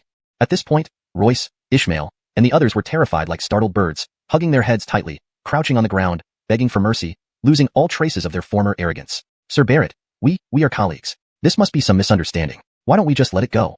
Royce smiled apologetically, trying to ease the tension. However, Forrest's expression turned cold, his tone firm. Would I? When you tried to take my life just now, was that also a misunderstanding? This is the Chancellor's plan, not related to us. Royce and Ishmael exchanged glances, tacitly pointing fingers at Gordon. Gordon froze on the spot, never expecting these two to push him into the storm to save themselves. He was enraged, his face turning pale with fury. Borrowing troops from Joab and secretly planning to gainerate Forrest were clearly your ideas. Now you're pushing all the blame onto me? We merely suggested it without taking action. But you are different. Without your support, we would not have borrowed troops from Joab due to our low status. A fierce dispute erupted among the three, each trying to absolve themselves of responsibility to survive. The situation was absurd and utterly laughable. Enough. Forrest's icy voice contained rage. Your intention to kill me has been obvious to everyone. The reason I didn't entangle myself too much with you is because I remember the old friendship as senior officials. You should know that being merciful to your enemies is cruel to yourself. I could have given you a way out, but since you chose self-destruction, don't blame me. As he spoke, a chilling aura emanated from Forrest, and he aimed the repeating crossbow at the three men. Royce knew how terrifying Forrest was and instinctively tried to flee. However, even a highly skilled martial arts master might not be safe under Forrest's arrow, let alone an obese and untrained Royce. Suddenly, there was a sharp sound of whoosh, snap, an arrow pierced through the air like a meteor. Instantly, a piercing cry akin to a pig's wail echoed around. Royce, attempting to escape, could only hold his leg, rolling on the ground in pain, groaning continuously. Witnessing Royce's suffering, Ishmael and Gordon were already terrified, kneeling before Forrest, repeatedly banging their heads on the ground begging for mercy. Forrest did not immediately finish off Royce. After all, he still held the position of Minister of Revenue and was still an official of the court. Sir Barrett, we really acted rashly. Please have mercy, please don't take our lives. Ishmael pleaded tearfully. For the sake of our comradeship as officials of the court, please be magnanimous and spare us this time. I assure you, it will never happen again. Even the usually arrogant Chancellor Gordon now resembled a cornered stray dog, desperately pleading. Humph, truly laughable. Today, your plot did not succeed. Fortunately, you failed to kill me. But if your plan had succeeded today, would you have spared me? Forrest's tone was icy cold, each word heavy and resonant. Suddenly, morning light slanted in, but it seemed even colder than before. I have money. If you let me go this time, I'm willing to pay any amount. Gordon responded with a trembling voice. Do you think that for me, money is more important, or are you more important? Forrest questioned coldly. Money? In this world, all disturbances come from profit and interest. Naturally, money is paramount. Gordon hurriedly replied. Yes, with money, even the dead can grind stones. As long as you forgive me and give me a way out, I can offer money, plenty of money. Ishmael interjected hastily. No, think again. Forrest said. Gordon was instantly taken aback. Could it be that I am more important to you? Ishmael also fell into deep thought immediately. Forrest shook his head again. No, think harder. In my view, money is still the most important thing. Who can resist the allure of money in this world? Ishmael said, quickly pulling out all the money he had on him. Holding the thick stack of silver bills tightly in both hands, he smiled ingratiatingly and looked eagerly at Forrest. Wrong. Neither you nor money is important to me. Losing you, however, is very important to me. As soon as the words were spoken, Gordon and Ishmael felt their hearts tighten, their faces turning deathly pale, and sweat began to bead down their cheeks like spring bamboo shoots after rain. You really mean to harm me? Gordon panicked. I am a key minister of the court. I hold the highest position. If you were not in such a high position, I might have spared you. But alas you are. Forrest sneered repeatedly, the laughter in Gordon's ears sounding like calls from the underworld. Chapter 186. This thing will explode. I may show mercy today, but you must vanish from the imperial court. Vanish? Do you want me to resign and retire? Gordon was a smart man, asking in surprise. It seems you're not that foolish. Choose either to retire in the mountains or disappear completely without a trace. It's your decision. Forrest stroked the repeating crossbow in his hand, responding coolly. Don't try anything fancy. Don't forget, even someone as powerful as Eve couldn't stop me from slaying him at his doorstep. Do you think I would hesitate with you? Gordon was instantly terrified, all resistance fading from his heart. Indeed, if Forrest could decisively eliminate someone as powerful as Eve, how could Gordon not fear his threat? Fine. I will retire into the mountains.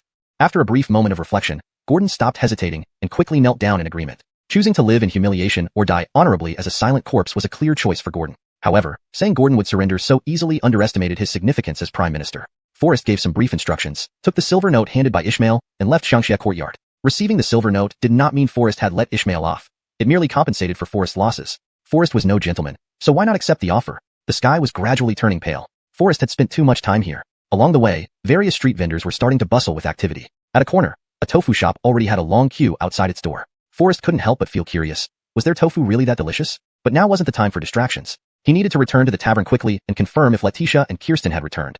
Returning to the tavern. The tavern's doors were still tightly shut, causing a tightening in Forrest's heart. Could it be that Letitia hadn't come back yet? He hurried forward and knocked on the tavern door. From inside came a surprised inquiry. Who is it?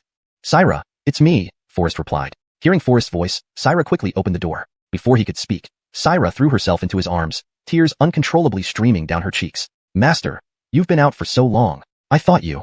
Syra's voice trembled, barely holding back her despondency. No worries, didn't I return safely? Forrest consoled her softly. He gently lifted his sleeve to wipe away the tears from Syra's eyes, then asked warmly, since I've been gone for so long, have Letitia and Kirsten returned yet? Not long after you left, Miss Kirsten and Miss Letitia returned together, Syra replied. So where are they now? Forrest pressed. They heard you were missing and rushed out to look for you, Syra said, rubbing her wet eyes. Looking for me? Surprise flashed across Forrest's eyes. Syra nodded earnestly, concern filling her voice. Yes, they waited anxiously for you at the tavern for a long time but never saw you return. When they heard you were taken away by an extraordinary red-haired person, they were very worried and went out searching. Oh, right, Miss Letitia brought back a gift for you. She said it was especially prepared for you. Syra pointed to a red package on the table as she spoke. Just for me? Forrest felt a surge of confusion, then walked over to the package. Upon opening it, his face lit up with delight. I didn't expect Letitia to actually bring this back successfully. Seeing Forrest's joy, Syra was puzzled. She leaned closer to take a closer look, but still couldn't identify what was inside the neatly cut object. She felt even more confused. Master, what is this thing? Why are you so excited about it? This is something extraordinary.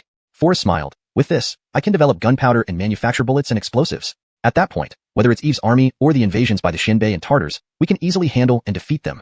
Excitement shone brightly on Forrest's face, unable to contain his happiness. Syra stared wide-eyed, worry creasing her brow as she touched Forrest's head. Master, are you feeling all right? Do I look sick? Forrest tucked away the sulfur and eagerly headed straight for his residence. Now that Letitia and Kirsten are safe and sound, I can rest easy, Forrest murmured. I'll temporarily keep these items and have you thank Letitia for me when she returns. Syra, observing Forrest's peculiar demeanor, couldn't help but scratch her head in confusion. It seems Master is really not feeling well. As soon as Forrest returned to his residence, he didn't dare to slack off at all. With the sulfur, charcoal, and saltpeter in hand, he immediately delved into the research of gunpowder. The acquisition of raw materials was now settled, and the most critical task was to determine the proper ratio. As is known, the proportions of gunpowder roughly follow the principle of 1 part sulfur, 2 parts saltpeter, and 3 parts charcoal, but this is only a rough guideline. Typically, saltpeter accounts for about 75%, sulfur around 10%, and the remaining 15% by charcoal. Using this basic ratio, the produced gunpowder could achieve a stable and controllable explosion rate. At that moment, Forrest was engrossed in his home, studying the mysteries of gunpowder. Meanwhile, back at the tavern, Kirsten and Letitia, having failed to find Forrest, had no choice but to return to the tavern. Hearing that Forrest had already returned with Realgar, Letitia paused in surprise, then immediately hurried toward Forrest's residence without hesitation. Kirsten frowned slightly, displaying a puzzled expression on her face, and asked softly, Letitia, why are you in such a hurry? If we delay any longer, it might be too late. Letitia explained urgently as she walked. Do you know what's inside the package I brought back? What's in the package? Realgar, and if handled carelessly, it can cause an explosion. Letitia explained solemnly. The old Taoist priest I visited yesterday died during alchemy. Had the old Taoist priest not been killed by the explosion, Kirsten wouldn't have been able to bring back so much Realgar so easily. Explosion? Kirsten was momentarily stunned upon hearing this. Before they even reached Forrest's residence, a deafening boom suddenly echoed through the air. Both of them froze on the spot, sharing the same thought. Bad news. Something terrible has happened. Chapter 187. The Strange Tofu Stall. A loud bang boom echoed through the room, and an instant cloud of white mist rose. Just as Adelie and Alacia reached the door, they were dumbfounded by the scene before them. What happened here? Alacia was still bewildered. Adelie stepped forward without hesitation, kicking the door open. Master Barrett, are you still alive? Adelie called out anxiously. As the door fell, a dense fog poured out, making both Adelie and Alacia cough uncontrollably. At that moment, Adelie seemed to deflate like a punctured balloon, curling up on the ground, tears pouring down her face like rain. Sigh. Master Barrett must have perished in the explosion. In utter grief, Adelie murmured. I remember the day I went to the Taoist temple, suddenly hearing a loud boom. My heart clenched, but I didn't have time to react. Not until I arrived at the temple gate did I realize it had become ruins. Wah wah wah, Adelie sobbed, holding her head in despair. The scene was vivid in my mind. After the smoke cleared, I only saw the old Taoist lying there, barely breathing, his face charred black. Why would such a disaster befall the temple? At this point, Forrest emerged unharmed and asked softly. How would I know? Perhaps it was a mishap during alchemy that caused the explosion. Unfortunately, the old Taoist turned to ashes, and Master Barrett is likely. Immersed in her sorrow, Adelie didn't notice that the person she was talking to was actually Forrest. Forrest looked at Adelie's innocent appearance and felt warmth in his heart. He didn't want to disturb the silence, but couldn't help but giggle. He took out a handkerchief from his pocket and handed it to her, asking gently, Are you grieving so deeply because you thought Forrest had died in the fire? Without looking up, Adelie took the handkerchief and cried even harder. The windows have all collapsed. Master Barrett probably didn't survive. Forrest couldn't help but shake his head and laugh softly. It was then that Adelie realized something was amiss, recalling the voice from earlier. Her heart raced as she looked up and saw Forrest standing there unharmed, though his face was smudged and his clothes tattered. Adelie rushed into Forrest's arms, crying even louder and more piteously. Wah wah wah, I thought you were gone. I didn't expect that my death would make you so sad, Forrest teased. Blushing, Adelie pushed him away, pouting, Humph, how can you treat something like this as a joke? Do you feel displeased now that you find out I'm not dead? No, it's not like that. Adelie hurriedly explained. Seeing her flustered expression, Forrest burst into laughter. Standing beside her, Alacia couldn't help but cover her mouth and giggle. Adelie's eyes widened in confusion. She could accept Forrest's teasing, but why was Sister Alacia laughing too? Hey, what exactly are you laughing about? Adelie puffed out her cheeks angrily. Alacia pointed to her own face and whispered with a smile. You should check yourself in the mirror first. Realizing the situation, Adelie quickly wiped her face with the handkerchief. Now, should be fine, right? Adelie said while wiping her face. However, the laughter of Forrest and Alacia grew louder. Adelie remained puzzled until she saw the blackened handkerchief in her hand. Instantly, she felt as if struck by thunder. Humph, you're bullying me even at a time like this. Adelie pouted unhappily and stomped away. Alacia laughed, approaching to scold Forrest. Why did you give her such a dirty handkerchief? Your clean face is now smeared. I didn't mean to. Who would have thought the explosion would be so powerful that even my handkerchief got covered in dust? Forrest explained, still grinning from ear to ear. But speaking of which, the saltpeter Adelie brought back this time is indeed of very high purity. Just a small amount triggered such a violent explosion. Soon, we won't just be developing bullets, but landmines and grenades will also be within reach. Forrest couldn't contain his excitement and mumbled to himself. Faced with Forrest's cryptic words, Alacia felt perplexed and warned, Master Barrett, this thing is so dangerous. Please be careful. It's just a minor explosion, nothing to worry about. Next, I'll extract nitroglycerin. Forrest replied lightly and strode towards the door. Alacia couldn't help but scratch her head. She found it increasingly difficult to understand Forrest's thoughts, yet his mysterious aura was more and more captivating. Sir Barrett, where are you heading? The blacksmith shop. Are you planning to forge a new weapon? Indeed, a weapon never seen before. An unparalleled sharp tool. A weapon never seen before? Alacia couldn't help but pause in surprise. She had witnessed all kinds of weapons. Swords, spears, axes, halberds, tridents, cudgels, flails, every type imaginable. However, if you wish to go out, you should at least clean your face and change your clothes, Alacia gently reminded him. In his excitement, Forrest nearly forgot this crucial detail. If he went out looking like this, covered in dust, others might mistake him for a beggar. After hastily washing up and changing, Forrest hurriedly carried the design sketches to the blacksmith shop. It was now September, and autumn was setting in, bringing a chill along with it. The streets were strewn with fallen leaves, uncleared by anyone, and the autumn wind swirled them up, creating an indescribable sense of desolation and bleakness. In front of the tofu stall at the street corner, there was still a crowd of burly men queuing up. Everyone from the back courtyard emerged with 10 bowls of tofu in hand. Forrest couldn't help but wonder if the tofu from this snack stand was truly that delicious. Curiosity drove him to stop a large, muscular man. The man had broad shoulders and thick arms nearly as wide as Forrest's calves, clearly not someone to be trifled with. Seeing him carrying 10 bowls of tofu, Forrest approached curiously and asked, Is the tofu from here really so delicious that everyone buys this much? And why is there such a long queue? The muscular man simply shook his head with a sigh, his face showing evident distress, even with tears welling in his eyes. Without answering, he handed Forrest a bowl of tofu, then walked away shamefully without looking back. This scene made Forrest even more puzzled, thinking to himself, this man certainly has a kind heart. But when he cautiously picked up the tofu and sniffed it lightly, Forrest immediately clamped his nose, nearly throwing it away. Chapter 188. Can't take this job. The smell wasn't particularly repulsive, but it was enough to completely dampen any desire to taste it. Forrest speculated that this tofu might be like stinky tofu, unpleasant to smell, but with a unique flavor when tasted. With a try-it-and-see attitude, he cautiously took a small bite. Instantly, a powerful sour sensation shot through his brain. Forrest couldn't help but shiver and hurriedly spat out the tofu in his mouth. This taste had already surpassed the realm of being merely disgusting. It felt as if he had tasted the sharpness of West Lake vinegar fish or gulped down a bowl of intense, fermented soybean juice, making it hard to bear. Startled, Forrest quickly tossed the piece of tofu into the corner, still feeling nauseous as he recalled what had just happened. Why would such unpalatable tofu attract so many people? Forrest wondered. He watched those strong men each buy 10 bowls of tofu with disappointed expressions, but never eat them. Some even found secluded spots and poured the tofu out entirely. Truly bizarre, truly perplexing. Forrest originally wanted to explore this mystery, but seeing the long queue, he reconsidered. After all, his current top priority was to craft an excellent pistol. Only a high-quality pistol could achieve ultimate precision, requiring every part of the firearm to be extremely precise. For this reason, Forrest specifically sought out Carson, the most famous blacksmith in the capital. Examining the blueprints Forrest handed over, Carson's expression changed abruptly, and he asked puzzledly, Young master, what use do you have for these contraptions? The purpose doesn't concern you. I only ask if you can craft these components, Forrest replied firmly. It's not impossible to craft these things, however. Carson paused for a moment, sighing deeply. Using common iron, this old man can certainly handle it. But if you require Channan Yuntia, millennial meteorite iron, which is far harder and stronger than ordinary iron, it would indeed be quite challenging. Challenging where? Lack of funds or difficulty finding materials? Forrest frowned, pressing further. Carson shook his head slightly, his voice tinged with resignation. I happen to have a piece of millennial meteorite iron here, sufficient to make these parts. As for payment, the sum you proposed is astronomical. How could I refuse? However, what? Forrest pressed. Crafting with millennial meteorite iron isn't a one-day job. It requires countless rounds of hammering without any mistakes, necessitating someone with immense natural strength, who is rare not only in the capital but perhaps in the entire Daxia kingdom. Carson sighed. Then let's use a hydraulic hammer. Forrest suggested impulsively, but immediately realized he overlooked the practical conditions, feeling somewhat embarrassed. Carson froze, looking at Forrest doubtfully. What's a hydraulic hammer? That's beside the point. Forrest hastily shifted the topic. So your meaning is that this pistol cannot be made? Not entirely. If we find someone with immense strength who can hammer continuously for 3 days and nights without eating or drinking, the steel you need can be crafted. Unfortunately, such a person is nearly impossible to find, Carson lamented. Beside him, Hayden cast a sidelong glance at Forrest and sneered coldly. Young man, are you deliberately trying to provoke us? Such an impossible task. No one in the world could accomplish it. If you really need it, we can make it using regular steel used for swords. But if you're just here to cause trouble, go away and don't spoil my mood. Get lost before it's too late, or else don't blame my iron hammer. Hayden roared menacingly. He swung the iron hammer in his hand, causing a red-hot iron plate to twist and spark, shooting out blinding white sparks. Forrest instinctively covered his nose and mouth, stepping back 2 steps. Seeing Forrest retreat, Hayden mistook it for fear, his icy gaze scrutinizing Forrest as if assessing a coward. He sneered disdainfully, shaking his head slightly. Boy, with your build, you can't withstand even one of my blows. Be sensible and take your blueprint elsewhere.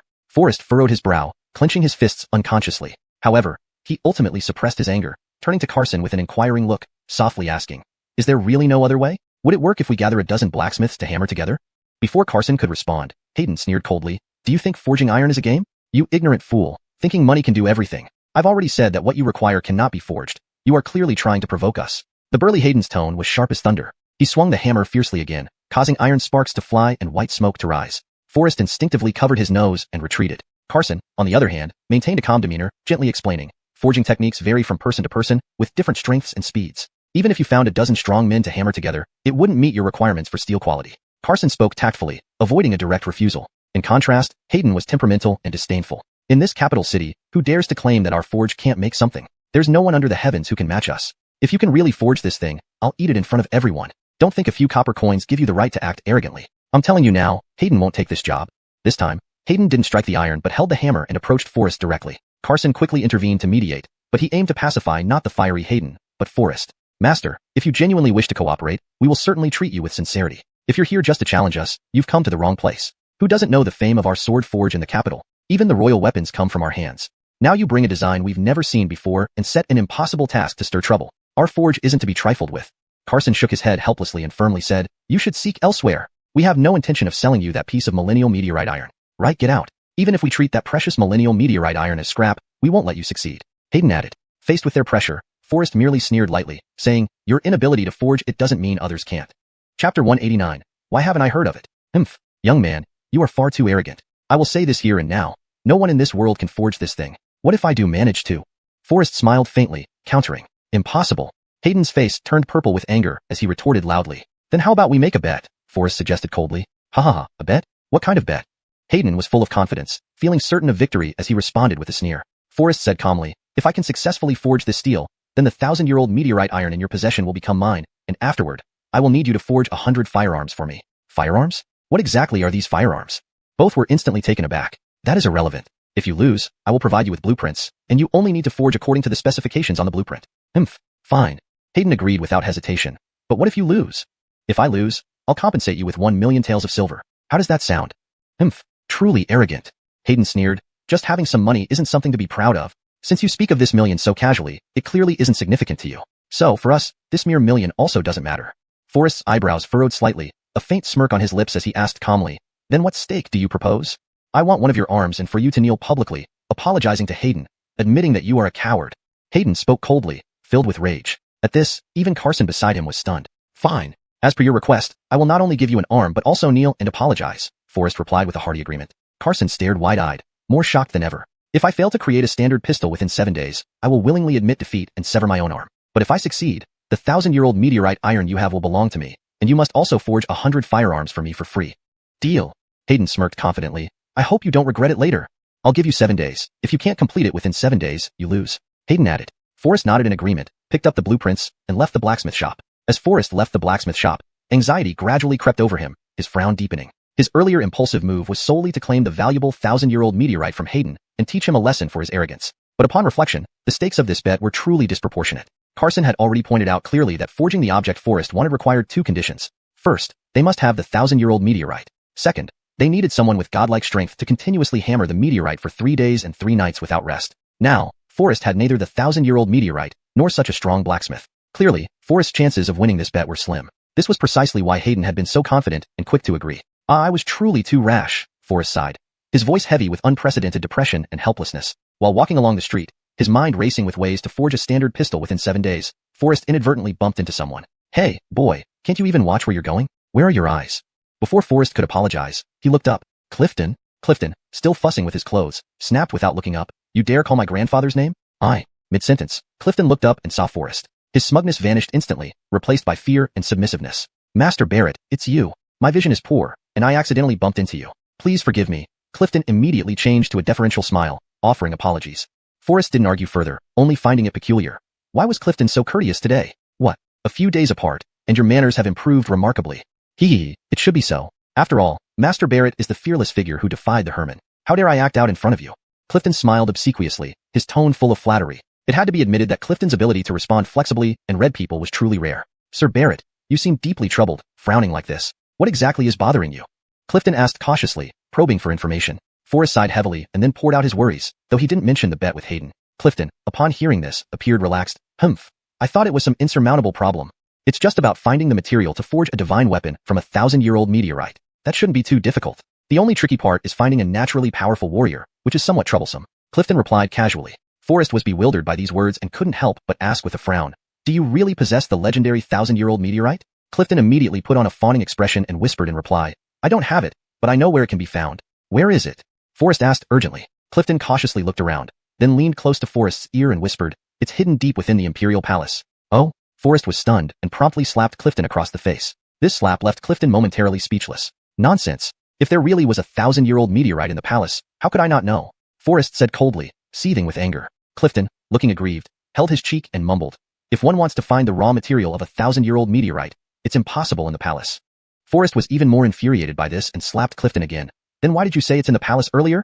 Clifton covered his cheeks tightly with both hands and replied in a low voice. It's true, but what's in the palace isn't the raw material of the meteorite. I heard that during the reign of the previous emperor, he unexpectedly acquired a 1,000-year-old meteorite. He immediately ordered craftsmen to forge an exceptionally sharp dagger capable of slicing through steel effortlessly. Now, this dagger should be in the hands of Jamie. Oh, such a thing exists? I've never heard of it, Forrest responded, furrowing his brow. Chapter 190 Wrestling. Clifton said smugly, don't forget, the name, Beijing by Kurtong, wasn't given to me for nothing. In this city, there's no corner unknown to me. No wonder Marilyn always keeps a dagger by her bedside. Forrest speculated silently. Then, he turned to Clifton with a hint of apology and smiled gently. I misunderstood you just now. Come, let me treat you to some delicious food as an apology. Food is fine another time.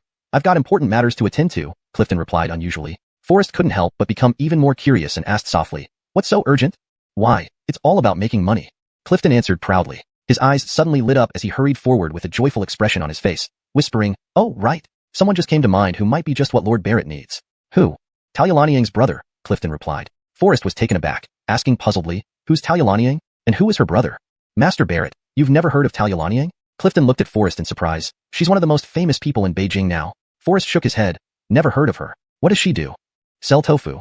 As he spoke, Clifton pointed to a tofu stand at the street corner. That tofu stand? Forrest couldn't help but look doubtful. Do you really have confidence? What I need is a man with superhuman strength. Forrest still had doubts in his heart. But Clifton had a confident look on his face and assured him, hey, Master Barrett, rest assured, her brother will not disappoint you. With that, Clifton led Forrest to Talyalaniang's tofu stand and joined the long queue. Still skeptical, Forrest couldn't help but ask, why don't we go straight to find her brother instead of queuing here? Master Barrett, you don't understand. To meet her brother, you must join the queue, Clifton explained. Oh. Hearing this, Forrest was momentarily stunned. Then, Clifton slowly revealed the story. It turned out that Talyalaniang had been selling tofu at a stall in Beijing for nearly half a year. Unfortunately, the tofu didn't taste very good, and business was scarce, barely recouping the initial investment. However, strangely enough, someone suggested an idea. About half a month ago, Talyalaniang suddenly put up a black curtain in the courtyard behind her shop. She boldly claimed that her brother was the top wrestling champion of the Great Xia Kingdom. Anyone who could knock him down would win a gold ingot as a reward. Conversely, losers would have to buy 10 bowls of tofu. Initially, several muscular men who were skilled in wrestling did not believe it and came forward to challenge him. However, every hefty man who emerged from the curtain had red cheeks, hanging their heads in shame, obediently paying for 10 bowls of tofu. Forrest was surprised. Is there really such a strange thing? Isn't it so? That gold ingot has almost rusted, yet no one can take it away. According to incomplete statistics, over 180 men of various sizes have walked out humbly after buying 10 bowls of tofu. Forrest couldn't help looking more closely at the somewhat slender Clifton. His surprise mixed with doubt. Are you going to? So many strong men failed. Can you succeed with your build? I just heard a big man say that Talyalaniang's brother has the back of an ox and stands like a mountain. Can you bear it with your thin frame? Forrest smiled faintly, responding. Sure enough, wherever there was an opportunity to make money, Clifton would be there. This trip wasn't about learning wrestling skills, but rather coveting that gold ingot. Clifton did not lose heart but raised his head and stood confidently. Don't underestimate me. Everyone talks about her brother's appearance differently, and today I want to see for myself how extraordinary he is. As he spoke, a man 2 meters tall and powerfully built strode to the front of the queue and cut in line. Everyone in the queue saw this and looked respectfully at him. Not only did no one object, but they even clapped in approval and chattered among themselves. Forrest felt confused and asked, puzzled, how can he cut in line like that? Why doesn't anyone stop him? A man at the front heard this and disdainfully turned to look at Forrest with a sneer, clearly treating him as a country bumpkin fresh from the countryside. Forrest couldn't help feeling indignant. He lightly tapped the shoulder of the man in front of him and coldly questioned, friend, what kind of logic is this? You ignore others when they overstep, yet you relentlessly pick on me?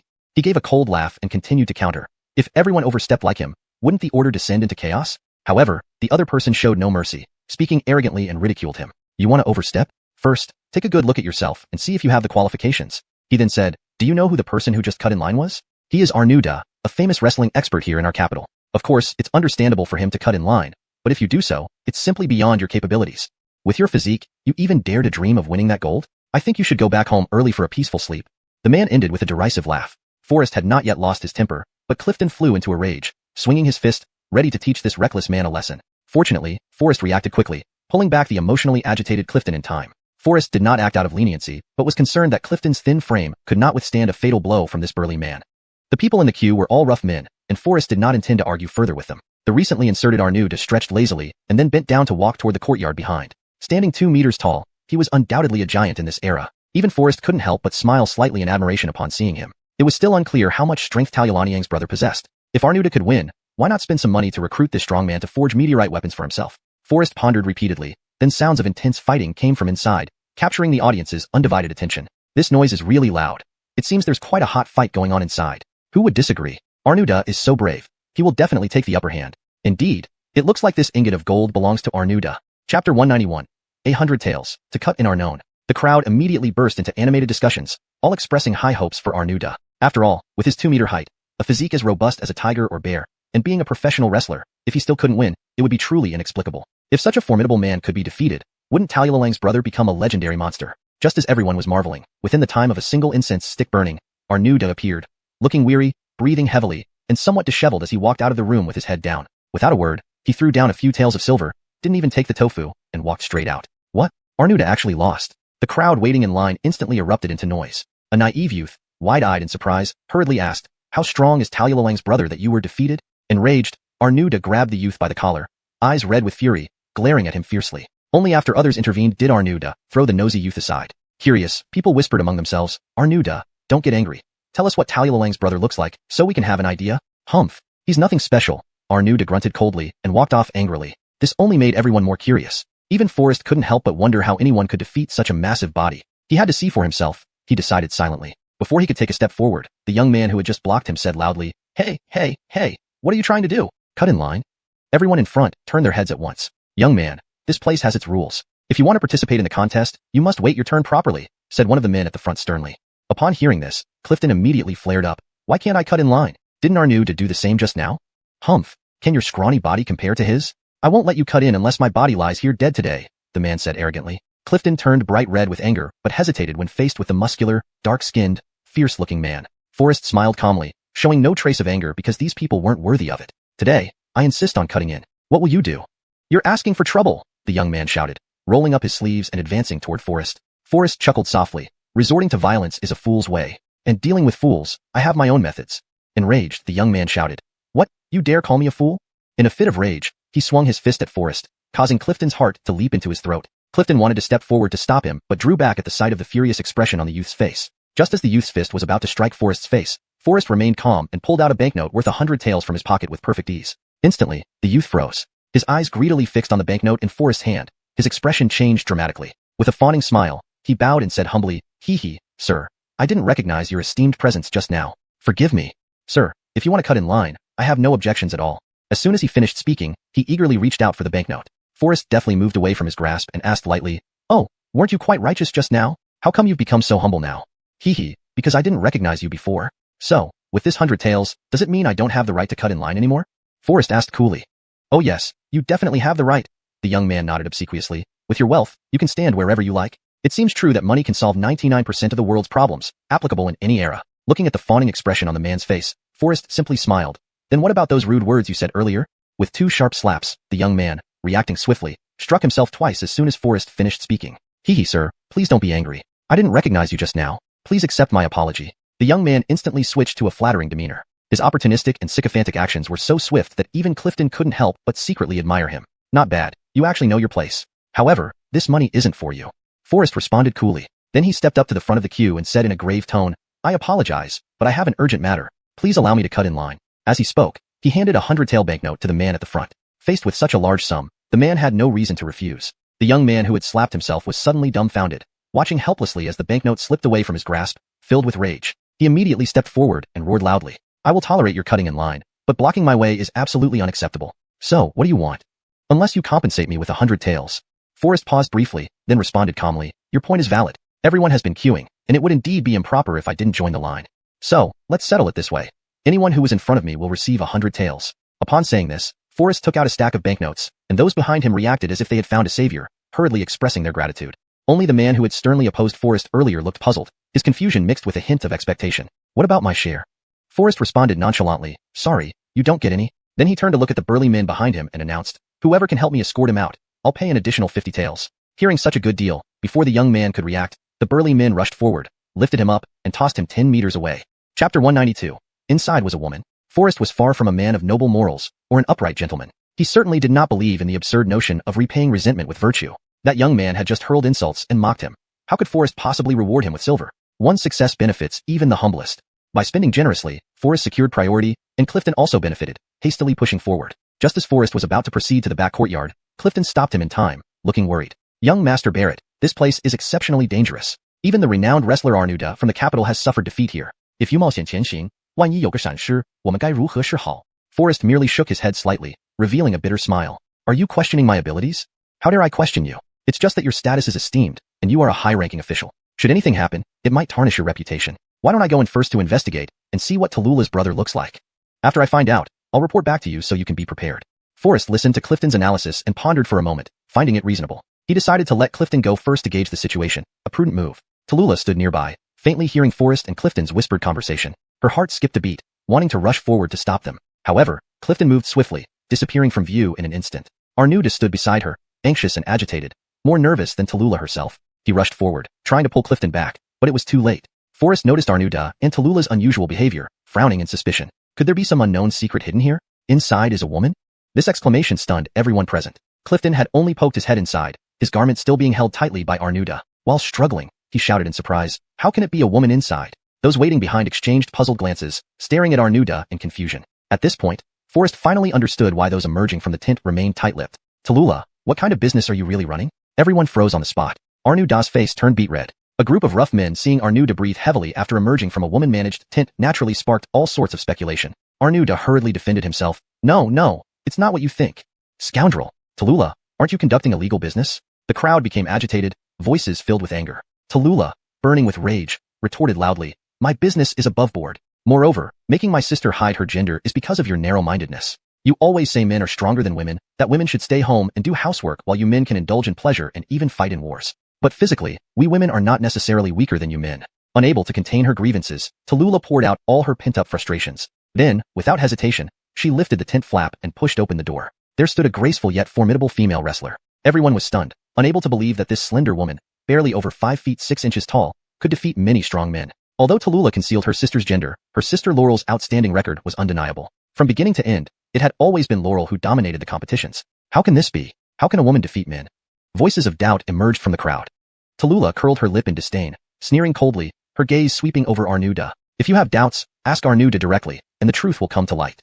Arnuda's face showed difficulty, his mouth twitching. His once mighty figure seemed to lose all strength in an instant, collapsing into a heap on the ground, hands covering his face in silence. At that moment, Arnuda's world seemed to collapse. Faced with continuous questioning, Arnuda ultimately bowed his head in shame, acknowledging everything. Interesting, very interesting. This matter was becoming more intriguing. Curious, Forrest asked, wrestling matches are common.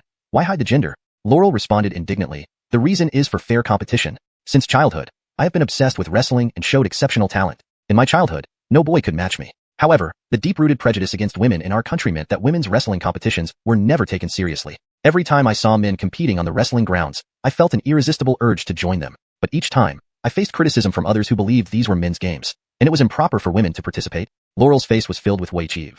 Even though we women possess extraordinary strength in wrestling, those burly men always look at us with disdainful eyes and mock us. To this end, for the past 10 years, I have strived tirelessly, just to prove a point. What I pursue is not to prove how outstanding I am, but to show everyone that what men can achieve, we women can also accomplish. Her words left everyone feeling ashamed. Forrest couldn't help but praise her. However, Clifton scratched his head, puzzled. But why would so many burly men willingly pay for 10 bowls of tasteless tofu without exposing the truth? Tallulah smirked coldly. Look at them, all towering and muscular like iron towers. Who among them would admit to being outmatched by a woman?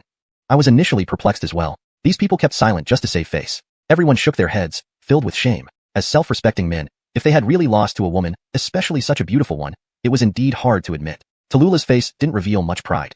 Instead, it showed resentment as she glared angrily at Clifton for trying to expose her. The two sisters had lost their parents at a young age and struggled to survive in the capital. Arnof was already tough. Initially, they planned to set up a stall to make tofu for a living, but due to their lack of skill, the tofu they made was only passable. They finally found a way to make a living, but now Clifton's actions had ruined everything. Laurel clenched her fists, ready to give Clifton a good lesson to vent her anger. Chapter 193. Who says women are inferior to men? Seeing Laurel's furious expression, Clifton was already frightened out of his wits and hurriedly hid behind Forrest. Humph, master, are you planning to protect him? Laurel asked coldly. The deed is done. Scolding him won't help. Let's be more lenient, Forrest answered with a light laugh. Laurel put her hands on her hips and glared at Forrest sharply, giving an icy snort. Even if I can't change the facts, I must vent my anger. If it weren't for his rash actions, how would our business have been fully exposed? Now that the business is ruined, we can no longer profit from it. Who will bear this loss? Forrest laughed it off. Please calm down, Mississippi. This kind of business was never sustainable anyway. By chance, I have a position here that might interest you. Would you like to consider it? Forrest's attitude remained courteous. However, Xuanhuan appeared particularly cautious, stepping forward to block Laurel, asking warily, tell us clearly what this job entails. We won't get involved in anything illegal. Besides, if the pay is too low, it won't do. Forrest couldn't help laughing. Don't worry, the compensation will be generous. But it depends on whether you can handle it. Laurel gave a cold smile, unconvinced. There's nothing I can't do. Speak up, what exactly do you want me to do? Forrest smiled faintly and said calmly, don't be too confident. He took out a banknote worth 300 taels from his chest. Here's some money in advance. As compensation for your losses due to Clifton, Forrest added. Xuanhuan had never seen so much silver before, her eyes lighting up instantly. She stood there dumbfounded, grabbing the banknote while pretending to be very reluctant. Oh dear, this amount is too much. It's embarrassing to accept. Laurel tried to stop her, but Xuanhuan's hands were faster than words, quickly hiding the banknote in her pocket. With no choice, Laurel pouted and coldly hummed. We need to make it clear. This money is your voluntary compensation. As for the matter you mentioned, I haven't agreed yet. Having wandered in the martial world for years, Laurel was naturally cautious and kept her guard up. Forrest nodded approvingly. Naturally. Then speak directly. What do you want me to do? Laurel asked bluntly. Forge iron. What? Forge iron? Laurel froze in place. Not only did the Yuan sisters freeze, but even the strong man standing beside them was momentarily stunned. Clifton gaped, staring at Forrest in astonishment. Master, are you joking? For such beautiful ladies to forge iron, what kind of propriety is that? Beside him, Arnuda burst into laughter. Haha, how absurd. Letting them embroider would be more suitable. But forging iron is rough work. How could they possibly do it? I agree. I think I can handle it. Master, give this job to me. Look at these arms of mine, thicker than buckets. They're perfect for forging iron. Let me do it. Master, none of them can do it. My family has generations of blacksmiths, and my wage is lower than all of theirs. Instantly, the surrounding crowd became noisy. Seeing Forrest's generosity, everyone knew following him would bring rewards. Thus they eagerly volunteered, even offering to work for free. Only Laurel remained proud, thinking Forrest was intentionally humiliating her. She retorted coldly, Humph. Master, aren't you making fun of us sisters? Forging iron has always been men's rough work. You actually want us women to do this job? Humph. We'd rather not take your money. Laurel protested angrily. Seeing Laurel's round-eyed glare and puffed-up mouth, Forrest couldn't help but laugh. If it weren't for Arnuda admitting defeat by her hand earlier, Forrest wouldn't have associated her with inborn strength. Had people not known Laurel's true strength, they might have mistaken her for a pampered young lady, given her well-proportioned figure and charming looks. Haha, who said men's work and women's duty? Didn't Xiao just shout that women are not inferior to men? So, now you're backing out, believing as a woman you can't complete a man's task? Forrest smiled teasingly. Upon hearing this, Laurel's cheeks flushed instantly, slightly embarrassed, pouting and lowering her head. Young master, we can also handle such labor work like forging iron. If you mention embroidery or cooking, we might struggle, but we have strong arms. The crowd gathered around, chattering noisily. For a moment, the scene became quite lively. Forrest cleared his throat lightly, then scanned the crowd with a firm gaze and said, What I want to forge is 1,000-year-old meteoric iron, which requires continuous hammering for 3 days and nights without rest. Can any of you manage that?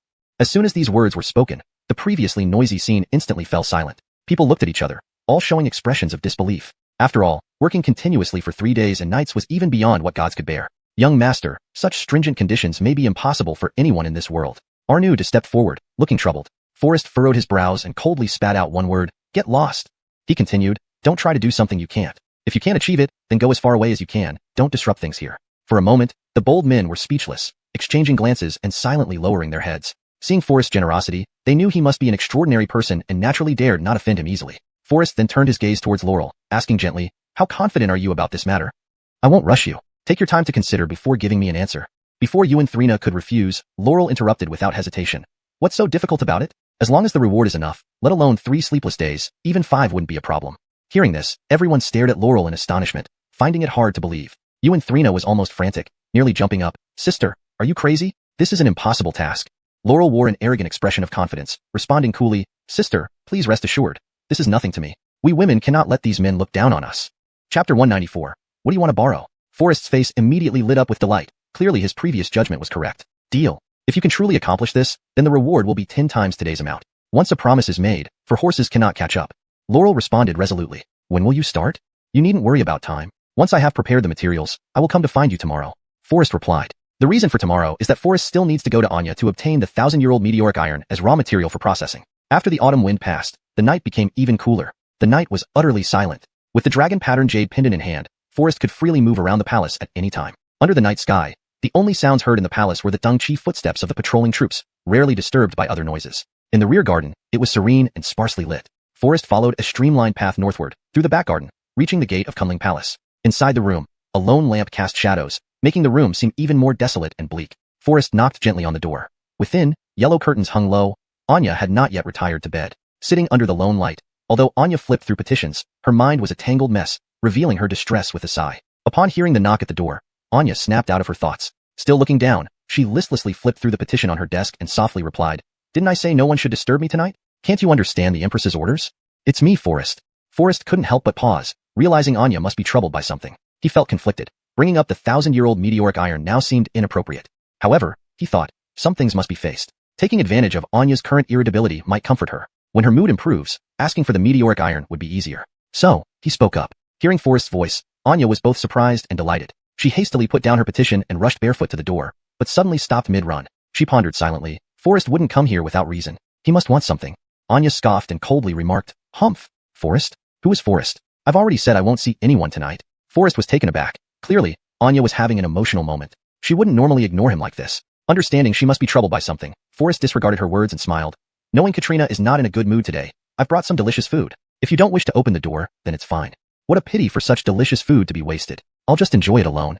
Forrest sighed lightly, pulling out 2 strings of candied hawthorns from behind him, sniffing them close to his nose deliberately. When doing someone a favor, never go empty-handed. Forrest knew this all too well. Just fresh hawthorns were available at the market, so Forrest bought them and returned to the tavern to make candied hawthorns. After all, which young lady could resist the sweetness of candied hawthorns? Especially Anya, who had never even heard of or tasted candied hawthorns before. This would surely lift her spirits. Hearing about the delicious food, Anya's eyes instantly widened. Though hesitating whether to open the door, the temptation of food overcame her hesitation. She quickly opened it. Did Forrest really leave? Seeing no sign of Forrest, Anya pouted unhappily. Just as she was about to close the door, Forrest slowly appeared. "Why are you rushing to close the door?" A teasing smile played on Forrest's lips. Anya pouted. Forrest, how dare you play tricks on me? I wouldn't dare." Forrest pulled out a string of candied hawthorns from behind him, smiling warmly. Seeing the delicious treat in Forrest's hand, Anya's eyes widened like a curious child's, excited. What kind of delicious food is this? How does it taste?"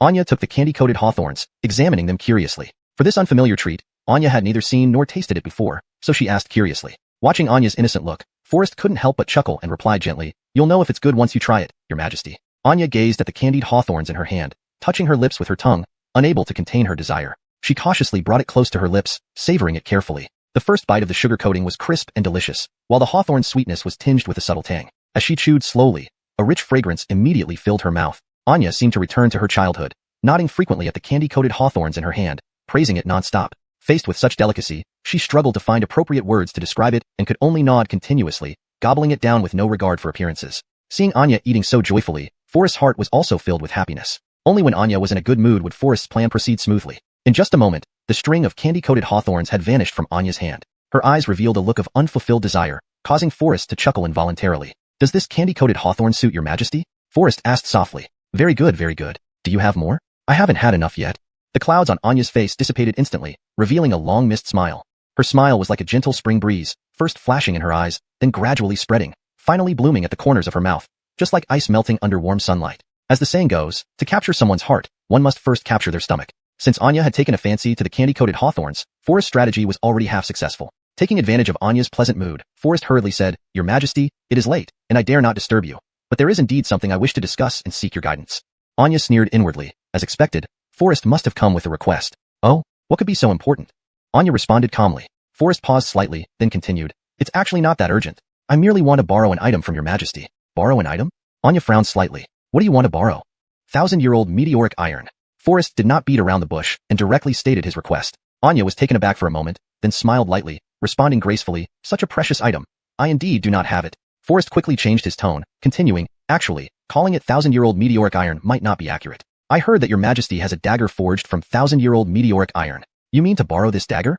Chapter 195. Who conquered whom? As soon as the words were spoken, Anya moved gracefully and swiftly to the bedside, nimbly picking up the dagger that lay beside it. Forrest's eyes fixed intensely on the dagger in Anya's hand. With heightened emotions, he walked eagerly towards her. That's exactly what I need. Before his words had fully faded, he reached out impatiently. However, Anya playfully hid the dagger behind her back, disappearing from sight in a blink. Unprepared for this, Forrest stumbled forward, pulling Anya tightly into his arms. Anya stood there involuntarily, looking up at Forrest. Her cheeks flushed lightly, with a mixture of shyness and anticipation shining in her eyes, reflecting excitement and joy. Her heartbeat seemed uncontrollable, accelerating silently. I need this dagger, Forrest whispered. And what do you plan to trade for it?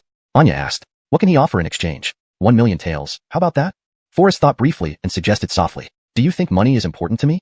Forrest was speechless. Indeed, for Anya, money was merely a number. The dagger was of no particular use to Anya, so giving it to Forrest wouldn't matter. But somehow, seeing Forrest's flustered and dazed look filled Anya with an inexplicable joy. Forrest also froze momentarily, clearly realizing Anya's deliberate teasing. Anya was simply intoxicated by this sense of conquest. So what does your Majesty truly want? Anything I can provide, I will fulfill, Forrest asked, puzzled. Anya didn't answer directly but sighed softly. Alas, recently helping Jamie alleviate his worries has indeed exhausted me. Aren't you skilled in massage? Start easing my fatigue first, and if your technique satisfies me, we can discuss the dagger, Anya murmured. At that moment, a sly smile flickered across Anya's lips as she gently pushed Forrest away.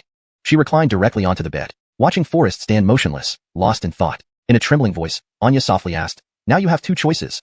Either give up the dagger or serve me wholeheartedly with a massage. Choose yourself. Where was the room for choice here? It appeared to be offering Forrest two options, yet there was only one true answer. Forrest pondered for a moment, a faint smile appearing on his face. Clearly, he already had a plan in mind. As long as Anya was happy, everything else could be resolved. A cold wind blew out the candlelight, and the quiet night seemed to gain a few chirps and calls. Faint sounds emanated from within the room. Night mist enveloped the area, dry leaves drifted with the wind, covering the lotus pond thickly, and wild grass grew by the path. The once bustling imperial garden now looked desolate and lonely. The remaining glow of the sunset gently illuminated the couch, surrounded by disorder. After one night, who had tamed whom? This question remained a perplexing mystery. Forrest woke up first, carefully dressing himself before reaching for the dagger on the table. Where are you planning to go? I haven't agreed to give you this dagger yet. A cold voice suddenly sounded from behind him. Anya still kept her eyes closed, perhaps due to exhaustion. She asked in a soft voice, Last night, I gave you a choice, and you made your decision. Your massage technique was indeed good, but I didn't say that relieving my fatigue meant giving you the dagger. Don't misunderstand this, Anya chuckled inwardly and responded softly. Forrest's eyes widened in realization. He had been toyed with by Anya all along. It wasn't, last night it was you who initiated. Before he finished, Anya laughed coldly, her mockery evident. Ha, are you questioning my authority? Not at all, how could Forrest dare? He quickly smiled in response. You wouldn't dare. This dagger, left by, Anya paused, then changed her words, bestowed by Jamie, cannot be given to anyone else. Forrest understood. Anya stopped mid-sentence to hide the fact that the dagger was actually a relic left by the previous emperor, fearing exposure of her true identity. But, isn't this just being unreasonable? Forrest wanted to protest but stopped midway, frowning anxiously as he peered toward the door. Anya couldn't help but be startled and urgently asked, What happened? Forrest quietly made a hushing gesture, signaling Anya to remain silent. Outside, tree shadows swayed, and light footsteps mingled with the night breeze, so faint they seemed to vanish with the wind. Night had deepened, just past the fourth watch. Forrest's brows knitted tightly. Though he hadn't opened the door, his sharp hearing was enough to detect a figure moving outside the window. Clearly, this person possessed extraordinary skills and walked with light steps. Was it an insomnia-stricken palace guard, or a mysterious spirit lurking in the darkness? It couldn't be the palace guards, and Forrest didn't believe in spirits either. In the rear garden, a person with disheveled hair and simple attire appeared somewhat forlorn and haggard. Yet, their eyes shone brilliantly, displaying grace and freedom like cold stars in the autumn night. A shadow flashed across the roof of Kunling Palace like a bolt of lightning. What on earth is happening? Anya asked, her voice tense and trembling. Gainer. Forrest quickly responded in a low voice. Gainer? Anya instantly turned pale, her usually bright eyes losing their luster. How could Gainer infiltrate the deepest parts of the palace? Did those imperial guards not notice? The details are unclear, but it's evident that the palace is no longer safe, Forrest said gravely. As I see it, this person's martial arts must be formidable, and we don't know what their intentions are. Anya shuddered instinctively and clung to Forrest. Since the failure of Eve's plot, everyone had openly coveted her position. First, there were the gainers sent by Minister Royce from the Ministry of Revenue, like Zella, who intended to carry out engaineration in the palace. But that time, the gaineration attempt was clearly aimed at Forrest, posing no threat to Anya. This reappearance of the gainer now made it uncertain who was behind it. Considering the current situation, Prime Minister Gordon and Brett Howard were both highly suspicious. Thus, Anya's current circumstances were fraught with danger. Forrest, frowning deeply, was about to step out to investigate when Anya tightly held him back. Anya shook her head lightly. Don't leave me alone here. I'm scared. Forrest thought for a moment and ultimately decided to stay. Possibly due to her extreme tension, Anya only fell into a gentle sleep as dawn approached. Unwilling to disturb her, yet worried about her safety, Forrest stayed by her side all night. Chapter 196, Brett is highly suspicious. As dusk fell, the twilight gradually dyed the western windows of Kunling Palace red. Marilyn slowly stretched her limbs. She looked at Forrest, who sat upright before the desk, his fingers toying with the dagger, his gaze occasionally falling on the letter beside him. Marilyn responded with a smile. This dagger is a relic from my father. What do you plan to do with it? Forrest did not hide his intentions and answered frankly. I intend to reforge it into a new weapon. Upon hearing this, Marilyn straightened up, surprised and pressed. What do you mean by that? Are you planning to destroy this dagger? A hint of worry was barely detectable in her voice. I'm not destroying it, but forging a more powerful weapon, one far superior to this dagger, Forrest explained. In fact, I also want to test whether this 1,000-year-old meteorite iron can be crafted into what I have in mind. A trace of annoyance flickered across Marilyn's heart as she scoffed and coldly replied, so you asked for this dagger just to use it as an experiment? Forrest calmly explained, that's not quite right. I plan to forge a new weapon tailored for you, and using this dagger for experimentation is just an incidental step. Marilyn's emotions eased slightly as Forrest explained unhurriedly, then she asked, is this powerful weapon you mentioned truly as outstanding as you say? Forrest replied confidently, if successful, it will become a formidable weapon that makes the Daya kingdom invincible. Hearing this, Marilyn made her decision. Since that's the case, I'll trust you once. Take the dagger, but there's something you must do for me. At this point, Marilyn had dressed neatly, her demeanor composed. Forrest was taken aback, secretly wondering if Marilyn was setting another trap. Marilyn walked over slowly, pointing to the letter on the table and softly asked, I noticed you kept sneaking glances at this earlier. Have you understood the contents of the letter? Forrest felt somewhat uneasy, momentarily speechless, and hurriedly defended. I didn't read it carefully. Marilyn perceived Forrest's concern and softened her tone, explaining, don't worry, it's not some confidential matter that could get you beheaded. Forrest felt somewhat reassured upon hearing this. Then he furrowed his brow, murmuring softly. The letter mentions multiple cases of young girls disappearing recently in the Southwest. Isn't the Southwest under Brett's jurisdiction? What's going on? Forrest hesitated, while Marilyn already saw through his words, responding straightforwardly and quietly. Recently, things have been restless around Brett. He came ostensibly to mourn Govind, but actually took the opportunity to assemble several 100,000 troops near the capital. If not for, Jiang almost slipped, quickly correcting herself. If not for Jamie strictly prohibiting him from bringing troops into the city, who knows what Howard would do? Marilyn's tone grew increasingly indignant, and in her agitation, she even slammed her hand on the table. Clearly, mourning Herman, Govind, was merely a pretense for Brett. His true intention was to probe the capital's defenses. After all, now that the Herman was dead, and Brett Howard had yet to ascertain whether Huainan's troops were under Marilyn's control, he seized the opportunity to investigate. If all of Huainan's forces were indeed under Marilyn's command, the capital's defenses would be impregnable, and Howard would wisely return to his fiefdom. If the capital's garrison was insufficient, Howard could feign concern for the capital's safety, demonstrating loyalty, while stealthily moving these hundreds of thousands of troops into the capital for emergencies. Everyone knew Sima Caleb's ambitions. Forrest frowned and couldn't help but ask, Your Majesty's meaning is? The current urgency lies in finding Huainan Prince's tiger tally. Once we secure it, we won't need to fear Brett's ambitions, Marilyn said softly. This task isn't difficult. When Jamie issues an imperial edict ordering the inspection bureau to search, I will personally go to Huainan Prince's residence to thoroughly search for clues, Forrest replied softly. However, there's a more pressing matter at hand. Oh, what is it?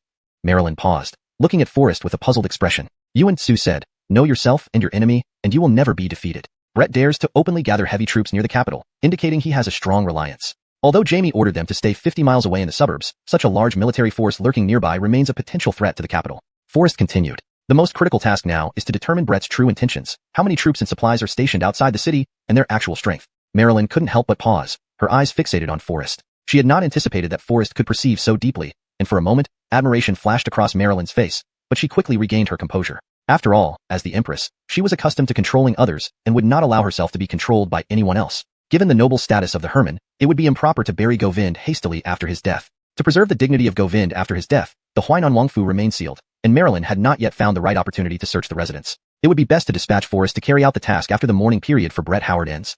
Marilyn pondered briefly, then nodded in agreement.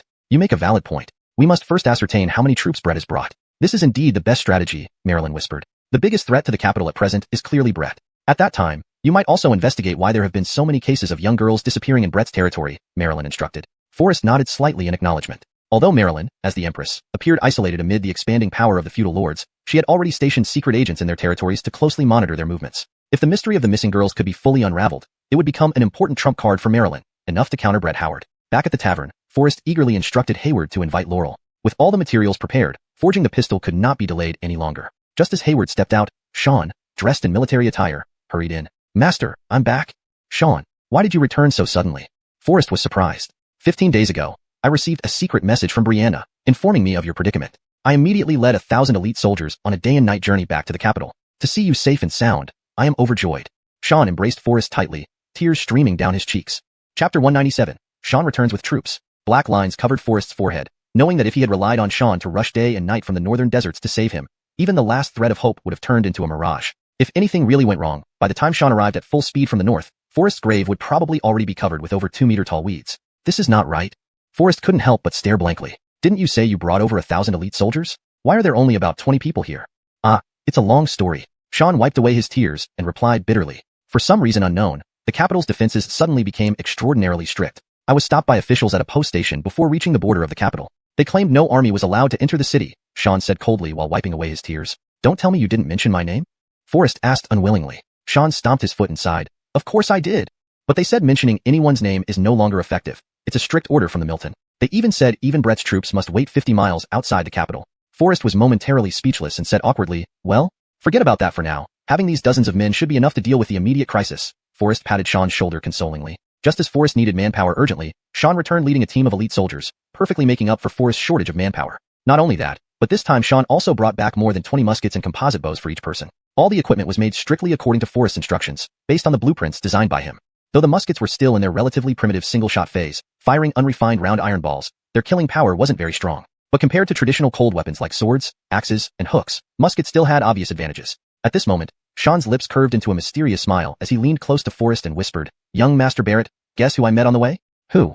Xuan gave a cryptic smile, guaranteed to surprise and delight you. As soon as he finished speaking, Xuan stepped aside. A familiar face immediately came into Forrest's view. Forrest couldn't help but freeze, surprised. It's you. Everything is well, young Master Barrett. The person in front of him was none other than Natalie, the owner of Xiuxian. Why did you bring her here? Confusion was evident on Forrest's face. This matter is rather complicated. I'll explain in detail later, Xuan replied quickly. We've been traveling for many days and haven't enjoyed a decent meal yet. I really miss the crayfish cooked by you. Now the season has passed, crayfish are hard to find. I'll ask the kitchen to prepare something simple for you, Forrest answered. Meanwhile, the Anatoly scale army members working in the kitchen were unaware that Xuan had returned. Having not seen his brothers for a long time, after chatting with Forrest for a few words, Xuan could hardly wait to head towards the back courtyard. At this moment, Natalie looked at Forrest, a triumphant smile playing on her lips. I told you, I would find you.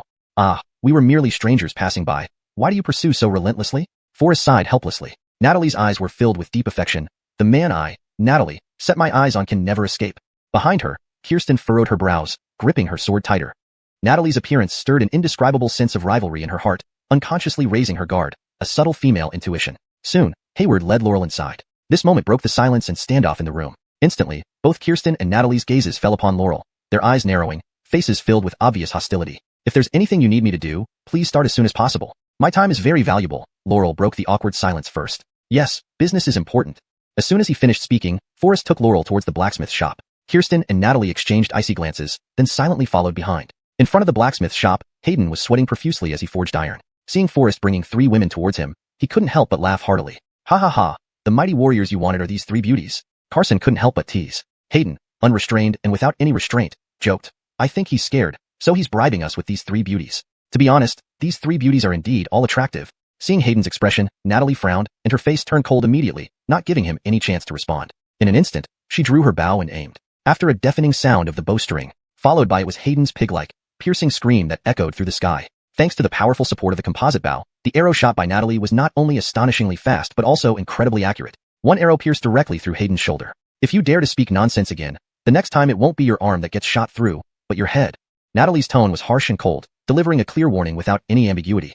At this moment, Hayden had completely lost his joking heart and hurriedly knelt down begging for mercy, repeatedly calling out to his ancestors, banging his head on the ground non-stop like pounding garlic. Even Forrest, who was watching nearby, was momentarily stunned. Before he could speak, Hayden had already been subdued by Natalie's authority. Clearly, in certain situations, only force can effectively deter wicked deeds. I came here today not to create trouble for no reason, but to fulfill our previous agreement, Forrest responded calmly. We have realized our mistake and begged the female hero to forgive us. Hayden no longer cared about the bed at this moment. The pain in his shoulder made him deeply realize that Natalie before him was no ordinary person. He immediately panicked and begged for mercy. An agreement is an agreement and cannot be taken lightly. Forrest held his principles, waving casually to signal Natalie to put down the composite bow. Then, he turned to Carson. For the next 3 days, I need to borrow your blacksmith shop. As soon as he finished speaking, Forrest handed the dagger forged from 1,000-year-old meteoric iron to Laurel. You melt this dagger and then forge it into parts according to the blueprint. Laurel examined the blueprint for a while and said easily, what's the difficulty in that? Without hesitation, she began to melt the dagger. In 3 days, I will come to inspect the results, Forrest said softly. Miss Tong, please take care of these 2 people for me. Hayden and Carson were suddenly stunned. Facing the menacing look in Natalie's eyes, they were indignant yet could only endure silently, nodding continuously in agreement. Chapter 198. There's a traitor in the team. Natalie appeared exceptionally excited, bursting into laughter. Ha ha ha, since Master Barrett has entrusted me personally, I shall take full responsibility for this matter. But since I am resolving this for you, how do you plan to thank me? Natalie continued to maintain her coquettish and alluring demeanor. Forrest involuntarily shivered. hastily stepping back to avoid Natalie's outstretched hand. I leave this in your hands. I have some other matters to attend to. Forrest quickly replied, seizing the opportunity to rush away. Natalie continued to follow Forrest with her bewitching gaze. Forrest hurriedly left the blacksmith shop, thoroughly frightened. Kirsten followed closely behind, her round cheeks now puffed up like a ball. She let out a cold laugh, questioning, Master Barrett, did you really have ulterior motives toward her? What are you talking about? Forrest hastily denied. You might be able to deceive others, but not me. I clearly observed your unusual gaze when you looked at her, Kirsten retorted coldly. Really? Forrest tried to defend himself. Perhaps you misunderstood. As soon as he spoke, Forrest unconsciously quickened his pace. Even Forrest himself was unaware why Natalie emitted such a soul-stirring charm. In front of her, Forrest felt as if she had completely seen through him. Her alluring charm was irresistible to any man. This was precisely why Natalie, as a woman, could thrive in the remote northern desert, navigating both the underworld and respectable society, running an inn. Don't even try to deny it. It's a woman's intuition, Kirsten snorted, resolute. It was clear that Kirsten was indeed jealous. The moment Forrest returned to the inn, he wasted no time and immediately led a group of men out of the city. Time was tight, and the mission was critical. He had to find out how many troops Brett had brought as soon as possible. Not long after leaving the city, it began to drizzle within an hour. None of the dozens of men with him had brought rain gear and could only run desperately, hoping to find shelter from the rain ahead. Fortunately, there was a thatched cottage not far ahead, and everyone hurried inside just in time to escape the downpour. The rain came too suddenly, catching everyone off guard, and the heavy rain began pouring down before they could react. With no choice, they waited patiently inside the thatched cottage until the rain stopped. By dusk, the wind and rain finally subsided. After the rain, the wild autumn grass turned a withered yellow, but the air felt particularly fresh. Forrest couldn't help but marvel at the beauty of nature. If this land were developed into towering buildings, he would surely make a fortune. Just as Forrest was lost in thought, shoo, Forrest jumped. Who's there? He instinctively gripped the mini-repeating crossbow in his hand. Amidst the swaying tree shadows, a slender figure of a woman in black, wearing a bamboo hat, became faintly visible. She hid behind a tree, warning in a low voice, I know of your plans, but with just the few of you, success is impossible. To save your lives, you should turn back immediately. Forrest frowned, recognizing the voice. Who are you? I'm not here to harm you, the woman said softly. Your movements have been reported to Brett's army. If you continue, you will face certain death. How so? Forrest's expression grew cold. I couldn't bear to see you take such a risk. Before you set out, all your movements were already known by Brett's spies in the city. His men have set an ambush near Stone Pound Valley. Once you arrive, you'll be surrounded and annihilated. Don't forget, they have 3,000 men, the woman added. How do you know this? Why are you warning me? Forrest asked coldly. The woman paused for a moment, then whispered softly, because I don't want to become a widow. Forrest was taken aback. But before he could react, the woman in the bamboo hat, with her face hidden by a veil, had already vanished without a trace. Forrest returned to the simple thatched cottage and glanced around. Everyone was present. Suspicion rose in his heart. Could someone close to him have leaked the information? Forrest quietly walked over to Sean, gently tapped his shoulder, and signaled him to come out. After all, among these people, the only one Forrest trusted entirely was Sean. Pulling Sean aside, Forrest recounted everything the mysterious woman in the forest had told him. Sean was stunned upon hearing this, his face turning serious. How is this possible? Our plan was highly confidential, and this route is rarely known. If what that woman said is true, could there really be a traitor in our team? Rest assured, I'll get to the bottom of this immediately. These men were brought by Sean from Mo Bay, not the original Anatoly Arnon army that had followed him initially. It was inevitable that some of them might have ulterior motives. It's not certain yet. We can't confirm whether the intelligence she provided is true or false at this moment. Let's hold our positions for now to avoid alerting them, Forrest whispered as a warning. But what if the information is accurate? Sean frowned deeply, his expression grim. Forrest furrowed his brows slightly, pondering for a moment before asking gently, in your opinion, if there really is a traitor in our team, who do you suspect the most? Sean was lost in deep thought. After much contemplation, he answered with knitted brows, if there is indeed a traitor, Crawford must be one of them. Why are you so sure?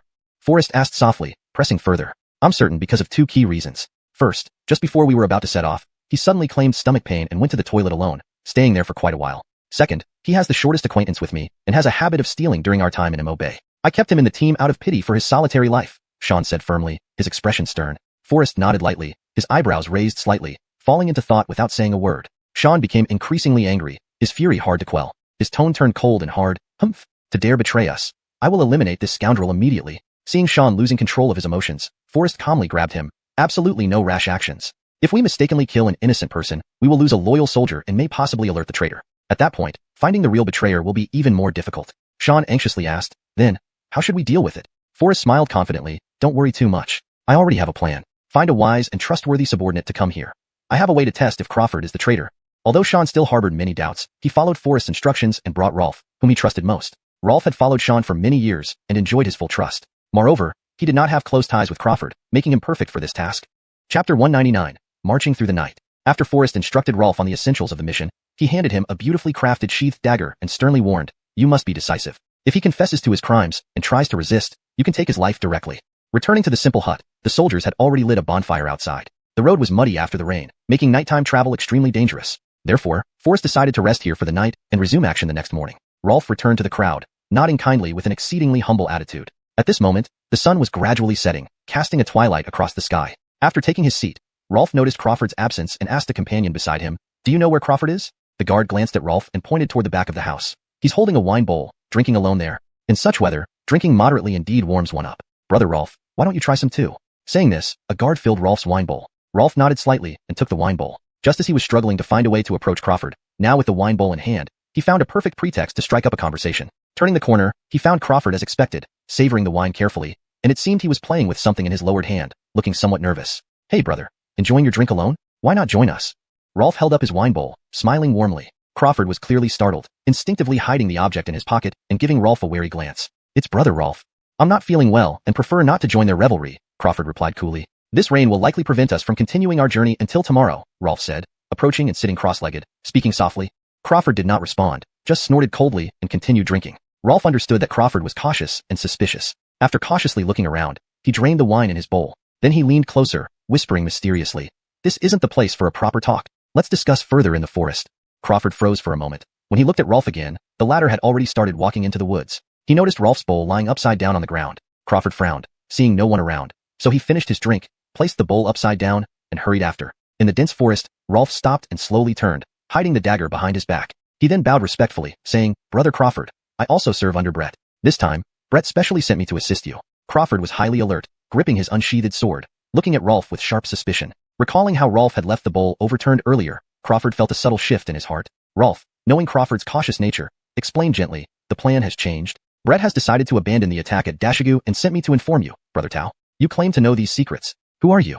Crawford remained wary, frowning and pointing his sword at Rolf, his expression grave. Rolf smiled faintly. "Brother Crawford, why so nervous? We are both working undercover for the same cause. Otherwise, how would I know about the inverted bowl signal?" Hearing this, Crawford's suspicions eased. Angrily sheathing his sword, he asked, "What does Brett really intend to do? Abandon such a perfect ambush site like Dashigo? We cannot keep changing plans like this. If Forrest notices anything unusual, won't it expose our movements and ruin everything?"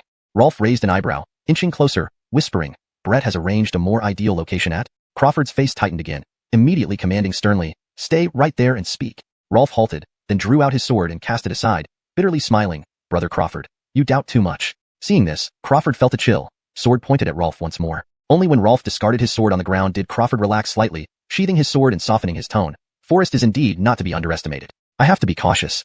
So, what are Brett's next moves? Where does he plan to strike?" Before Crawford could respond, Rolf suddenly appeared behind him, his figure blurring in an instant. Crawford's expression changed abruptly, turning around reflexively but finding no one, realizing he had been lured into a trap. However, realizing the deception was already too late. Before Crawford could recover from his panic, a bone-chilling coldness suddenly swept over his neck. A sharp dagger was plunged deep into his carotid artery, thick blood gushing out like ink, and he died on the spot. His eyes wide open, he died with regrets unfulfilled. Rolf walked to the side of Crawford's fallen body and sighed softly. "Why did you choose this no-return path? What benefits do you get from being a traitor?" With that said, he reached into Crawford's robe and took out a gold ingot, which had a Fu character engraved on its bottom. This gold ingot was a unique possession of Brett's mansion, non-existent in the market. Wow, there really are benefits. Rolf then turned back toward the thatched hut. At this moment, apart from 2 soldiers responsible for patrolling, everyone else had gathered in the open space outside the hut. People sat around the bonfire, seated right where they were.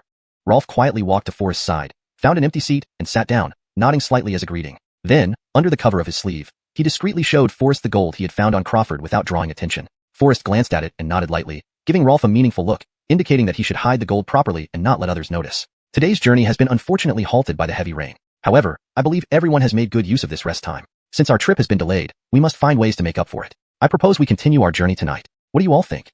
Forrest looked around to confirm everyone was present, then politely put forward the suggestion. Upon hearing this, everyone exchanged glances, whispering and discussing among themselves. "Master Barrett, walking at night is indeed quite risky, especially considering the dense forest here. We might as well wait until after sunrise to continue our journey," one soldier suggested, frowning with concern. "Indeed, the mountain roads will be muddy and hard to navigate after the rain. It would be wiser to stay here overnight," another added in agreement. Everyone nodded in approval. What these soldiers said was true. Marching at night did carry many uncertainties. However, Forrest couldn't reveal to everyone that there was a mole in the team or that Brett had already laid an ambush in Dashigo. Additionally, Forrest had a premonition that since Brett dared to act so boldly, Crawford wouldn't be the only threat. Chapter 200. An inevitable battle at Dashigu Valley. If my guess is correct, there are at least 3 to 5 scouts still trailing us like shadows. Master Barrett, The rainy weather and slippery roads make it quite risky to march at night, Xuan said with a furrowed brow, responding in a low voice. Forrest pondered for a long time, then nodded slightly, understanding fully. But with so many people gathered here, it still isn't safe enough. Retreat is inevitable. Everyone, do you have the strength to continue marching? Forrest asked. Faced with this sudden question from Forrest, everyone was momentarily speechless. We've been traveling all day, and have spent a considerable amount of time trapped in the forest. We've also consumed some alcohol. Right now, we're indeed lacking stamina, someone in the crowd responded. The rest nodded in agreement, their voices conveying resignation. It's not that we don't want to continue, but our physical condition is poor, and the effects of the alcohol haven't worn off yet. We prefer to rest here for a bit. Seeing the soldiers' low morale, Forrest frowned deeply, his face revealing concern as he contemplated deeply. This situation was indeed dangerous. Their movements had already been exposed. If they were ambushed by enemy forces while resting at night, they might lose even the chance to fight back. To be prepared for contingencies, Forrest decided to ensure everyone's safety and ordered the evacuation from this place. After much thought, Forrest finally spoke softly. Since everyone wants to rest, we'll halt the march tonight. Just prepare for a rest stop. But this place has dense woods and rampant mosquitoes. Let's take advantage of the remaining energy to tidy up a bit and march another few kilometers to find a flat area for camp. The distance isn't far, and when we get there, everyone can rest more comfortably. What do you think? Forrest asked gently. Would you rather endure mosquito bites here, or would you prefer to spend about half an hour looking for a peaceful spot? Please decide. If anyone feels too exhausted or physically unable, then we will rest here without further ado. What men feared most was being labeled as unable, especially soldiers who never used those words. Instantly, everyone's spirits were lifted, and they quickly gathered their gear, moving along the path rapidly. Xuan stood aside, completely stunned by what was happening. Just moments ago, everyone had complained about marching at night, yet Forrest had successfully swayed them with a clever provocation. After everyone left, Forrest did not rush to catch up but stayed alone in the thatched hut, as if waiting for a specific moment. Xuan, seeing Forrest didn't follow, immediately turned back to find him. At that moment, Forrest was sitting alone in the hut, deep in thought. Xuan approached and asked quietly, Master, why did you let them go ahead and stay behind yourself? I suspect we're being followed, and someone needs to stay behind to cover the retreat. If everyone doesn't move first, those stealthy pursuers won't reveal themselves, Forrest replied softly. Upon hearing this, Xuan understood immediately and sat calmly beside the table, saying in a low voice, Since that's the case, I'm willing to face this challenge with you. I want to see who dares to track us. Seeing Xuan's determination, Forrest stood up at once, saying firmly, One person is enough to handle these riffraff. If you wish to confront them, I'll proceed first. With that, Forrest decisively left, leaving Xuan alone in the humble, thatched hut, puzzled. When he regained his senses, Forrest was already lost in the night. Xuan couldn't help but sigh, Oh, isn't this digging a hole for himself? Shortly after Forrest's departure, 3 furtive figures hurried to the scene. Finding no trace of Forrest's team or Crawford's clues, the 3 immediately became anxious. Leader, Forrest's group has vanished, and the trail left by Crawford ends here, one of the bandits reported in a low voice. Could it be that Forrest detected the tracking and chose to escape under the cover of darkness? Very likely, the bandit leader responded in a low tone. You go back and report the situation, and I'll continue following their tracks. As the 3 conspired, Xuan appeared suddenly, a chill emanating from his eyes. They instantly felt nervous, not expecting another person to be hiding here. However, Xuan gave them no time to react, drawing his bow and shooting an arrow through all 3 bodies in one swift motion. After thoroughly searching their bodies, he indeed found a piece of gold engraved with the character Fu. It seems Master Barrett's suspicions were right. We were indeed tracked by thieves working for bread, Xuan muttered to himself. At this moment, his admiration for Forrest grew even deeper. He then picked up the gold and quickly pursued the direction where Forrest and the team were. The meticulous Xuan did not forget to erase the traces of their retreat from the ground to prevent anyone who followed from discovering their tracks. If Brett had sent more scouts than these 3, this move would cut off any further clues. Following closely in Forrest's footsteps, everyone was now under his arrangement, resting in an open area. Xuan approached Forrest and reported everything that had happened in detail. Forrest nodded slightly. Well done. You've been very careful. Rest early, and we will continue our journey at dawn tomorrow. Forrest understood in his heart that if Brett's schemes could happen once, they could happen again. First, there was a traitor in the army, and then someone tracking them. Clearly, Brett intended to destroy Forrest and his companions in one blow, and this matter must not be taken lightly. At dawn the next day, Forrest urgently ordered everyone to set off quickly, dispatching Xuan to lead the group forward while he stayed behind with Rolf and 2 others to thoroughly eliminate all traces of their stay, and deliberately set up some traps to confuse any pursuing enemies. Within a day, they had approached Dashigu Valley, and Forrest took the lead to conduct a detailed reconnaissance of the surrounding terrain. Dashigu Valley is located in a wide passage, with dense forests on both sides, making it susceptible to ambushes, and the situation was quite perilous. As twilight approached, it became clear that camping here was unsuitable. Forrest was uncertain whether Brett's troops had already set up an ambush nearby. Thus, he immediately instructed everyone to bypass Dashigu Valley above, and find a place that was easy to defend but difficult to attack for rest. This location provided a high vantage point, advantageous for both defense and offense. Looking out, vast stretches of wild grass swayed in the wind, occasionally dotted with sparse wilderness woods, creating a rather pleasant scenery. Seeing this scene, Forrest couldn't help but marvel at nature's wonders. Yet, this beautiful land was likely about to witness a brutal battle. He shook his head in regret and immediately ordered the establishment of camp here, deciding not to proceed further. At this time, it wasn't fully dark yet, but everyone showed puzzled expressions. Yesterday, Forrest had urgently ordered them to travel through the night, but today, upon reaching near Dashigu Valley, he chose to camp on a hilltop for rest, without hurrying to advance further. Chapter 201. Who has such strength? Sean couldn't help but feel a bit bewildered, and then he approached to ask, Young Master Barrett, why do we linger here? Why not seize the time and quickly cross Dashiga Valley before the ambush comes? At present, the enemy is in hiding while we are in the open. How can you be certain our movements haven't been exposed? Forrest responded in a low voice. The terrain on both sides of Dashiga Valley is undulating, making it an ideal place for ambushes. If the Domenico's troops have set up an ambush here in advance, rushing forward would only lead us into their trap. The purpose of this mission is to infiltrate the Domenico's camp, investigate their troop strength and supplies. Relying solely on avoidance is not a long-term solution. Now is the time for us to counterattack, Forrest replied with a serious expression and a cold tone. Sean was stunned. He had never seen Forrest so solemn before. Yet, Sean also harbored concerns. Young Master Barrett, you mentioned they might have a force of 1,000. We are merely dozens. How can we handle this? 30 men against 1,000. Victory is within our grasp, Forrest said firmly. Sean's eyes widened in disbelief. 30 men against 1,000? If these words were spoken by someone else, Sean wouldn't believe them at all, but coming from Forrest, they seemed to carry an inexplicable power that compelled belief. Regardless of whether the Domenico's forces have gathered around Dashiga Valley, I will make sure none of them return. Forrest's face was emotionless, his eyes revealing murderous intent. I have a premonition that something will happen tonight. With that, Forrest led more than 30 men to set traps and dig pits on the surrounding slopes to prevent enemies from sneaking attacks under the cover of darkness. He also detailed the key combat points to Sean and formulated strategies for emergencies.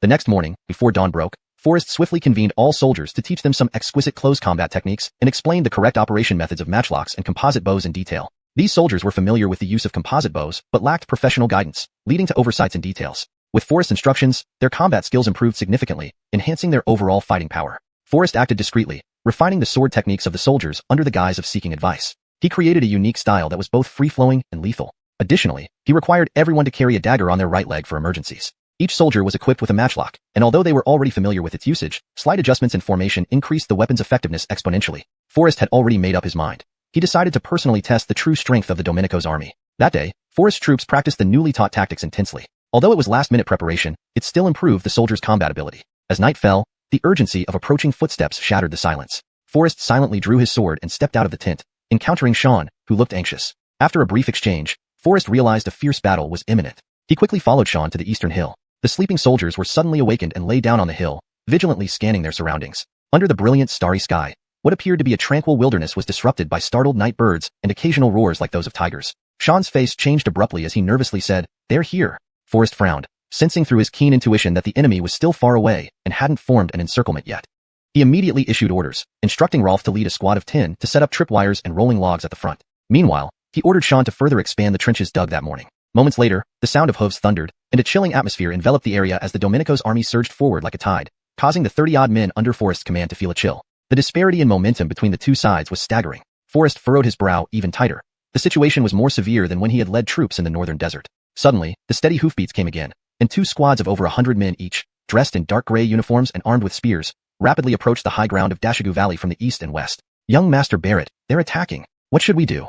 Rolf asked anxiously. Forrest understood that this was just a probing attack. They hadn't confirmed whether Forrest and his men had reached Dashiga Valley. So, he ordered everyone to hold their positions and remain calm, refraining from rash actions. Clearly, the Domenico's army was well trained. Upon discovering no sign of Forrest in Dashiga Valley, they expanded their ambush perimeter. The two groups moved like tigers descending from the mountains, riding skillfully and accompanied by shrill whistles, sending chills down anyone who heard them. They seemed to have discovered the hiding place of Forrest and his men, or perhaps it was just their instinct to investigate the surrounding environment. The soldiers in dark gray uniforms scattered at the halfway point up the hill and then charged upward swiftly. Suddenly, the leading cavalry encountered an unforeseen event, with riders and horses tumbling as they either stepped into traps lined with sharp spikes or were tripped by hidden ropes, rolling down the slope. This series of sudden events left the soldiers following closely behind, unable to react in time. They were knocked about by the rolling horses and men in front of them, falling down the slope in disarray.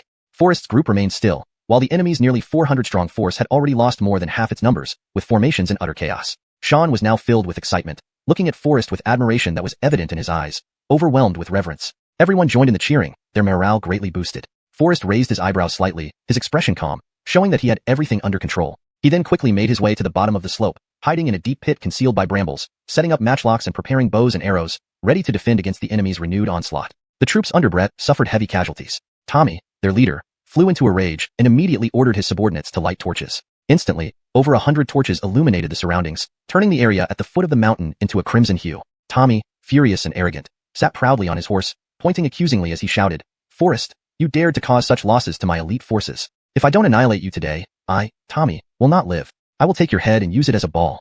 Forrest couldn't help but sigh deeply, thinking this man was extremely violent and incredibly foolish. By saying this, wasn't he forcing the other side to fight to the death?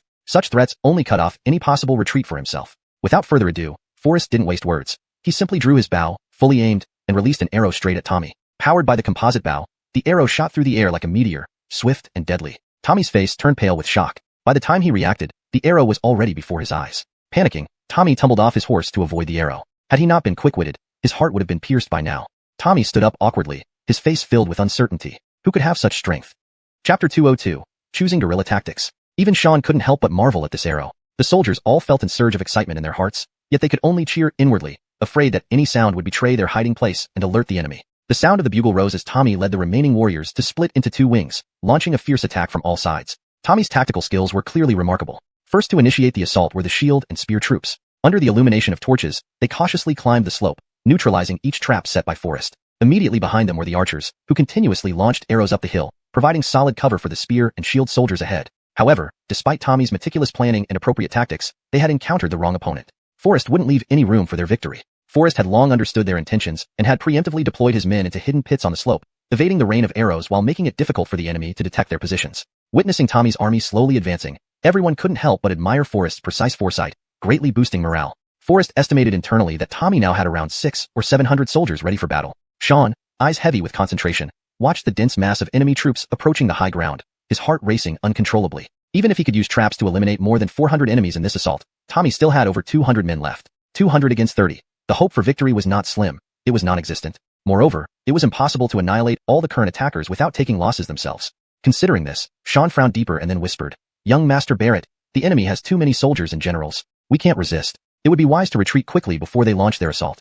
The first batch of enemies had reached halfway up the mountain, pushing forward relentlessly, making the atmosphere suddenly tense. "Indeed, young Master Barrett, there is no hope for victory here. Retreat is the best option," the surrounding guards echoed anxiously. At this moment, over 300 of Tommy's cavalry were arrayed in the east, full of fighting spirit and eager to charge. To Forrest, however, such a situation was child's play, completely unworthy of concern. Even when facing a 1,000-man force with just 30 men previously, Forrest showed no fear. What threat could these mere 300 enemies pose? His voice cold and firm, he reassured everyone, "Don't be afraid. Trust me, we will surely win this battle." He then instructed Rolf to lead a group of soldiers to release the prearranged log and boulder traps. In an instant, dozens of tree trunks and boulders hidden in the grass and shrubs, unleashed after the removal of the barriers, cascaded down like a flood. The enemy's shield and spear troops didn't have time to react, immediately being hit by a barrage of rocks that destroyed their shields and caused chaos and disorder among them. Then, with a sharp command from Forrest, "Fire!" the guards in the trenches drew their bows and released a torrent of arrows. Caught in disarray, the enemy had no chance to retaliate. Struck by arrows, they rolled down the slope, adding another 300 casualties. The speed and power of the composite bows were so great that even when the enemy quickly adjusted their stance and raised their shields to defend, it was futile. Seeing this, the guards' morale soared, cheers erupting. Tommy was already seething with anger, looking far away on horseback. Only then did he realize that Forrest's guards numbered less than 100. Such a small number could easily inflict damage on hundreds of his men, further inflaming Tommy's fury and indignation. Only dozens of men on their side, and we still have several hundred. Can't we take them down? All those who can still fight, equip yourselves fully and attack with all your might. Roaring with anger, Tommy swiftly deployed the third wave of attack. Forrest, observing the enemy's movements from a higher vantage point, understood that Tommy intended to outflank them using the gentler eastern slope. Tommy believed that attacking from the east, relying on numerical superiority, could quickly overwhelm Forrest. Unbeknownst to him, this move fell right into Forrest's trap. "This is heaven sent. Everyone, retreat to the top of the mountain quickly," Forrest immediately ordered. Forrest decided to employ the most classic tactic taught by instructors, guerrilla warfare. Fewer men meant quicker movements and better avoidance of detection. When everyone returned to the mountaintop, Forrest had horses brought forward and explained his strategy to them. Upon hearing Forrest's plan, everyone became incredibly excited. In the previous battle, the enemy suffered heavy losses, while Forrest's side had no fatalities. All the guards admired and revered Forrest deeply. No matter what strategy Forrest proposed now, they would follow with unity and determination. The sound of the bugle rose as Tommy led the soldiers to converge from all directions, with the main force positioned on the gentle eastern slope, forming a dense mass of over 400 men. "Lord Barrett, the enemy is coming. Retreat when they advance. Their arrival suits our plan perfectly. Rolf, you take 20 men and charge down from the steep western slope first." Forrest calmly assigned tasks. "Sean, follow me with a squad of cavalry along the southern slope." "But there are nearly 100 enemy troops on the southern slope. Can we handle them?" Sean questioned. "It's merely to lure them in. Don't get entangled in combat."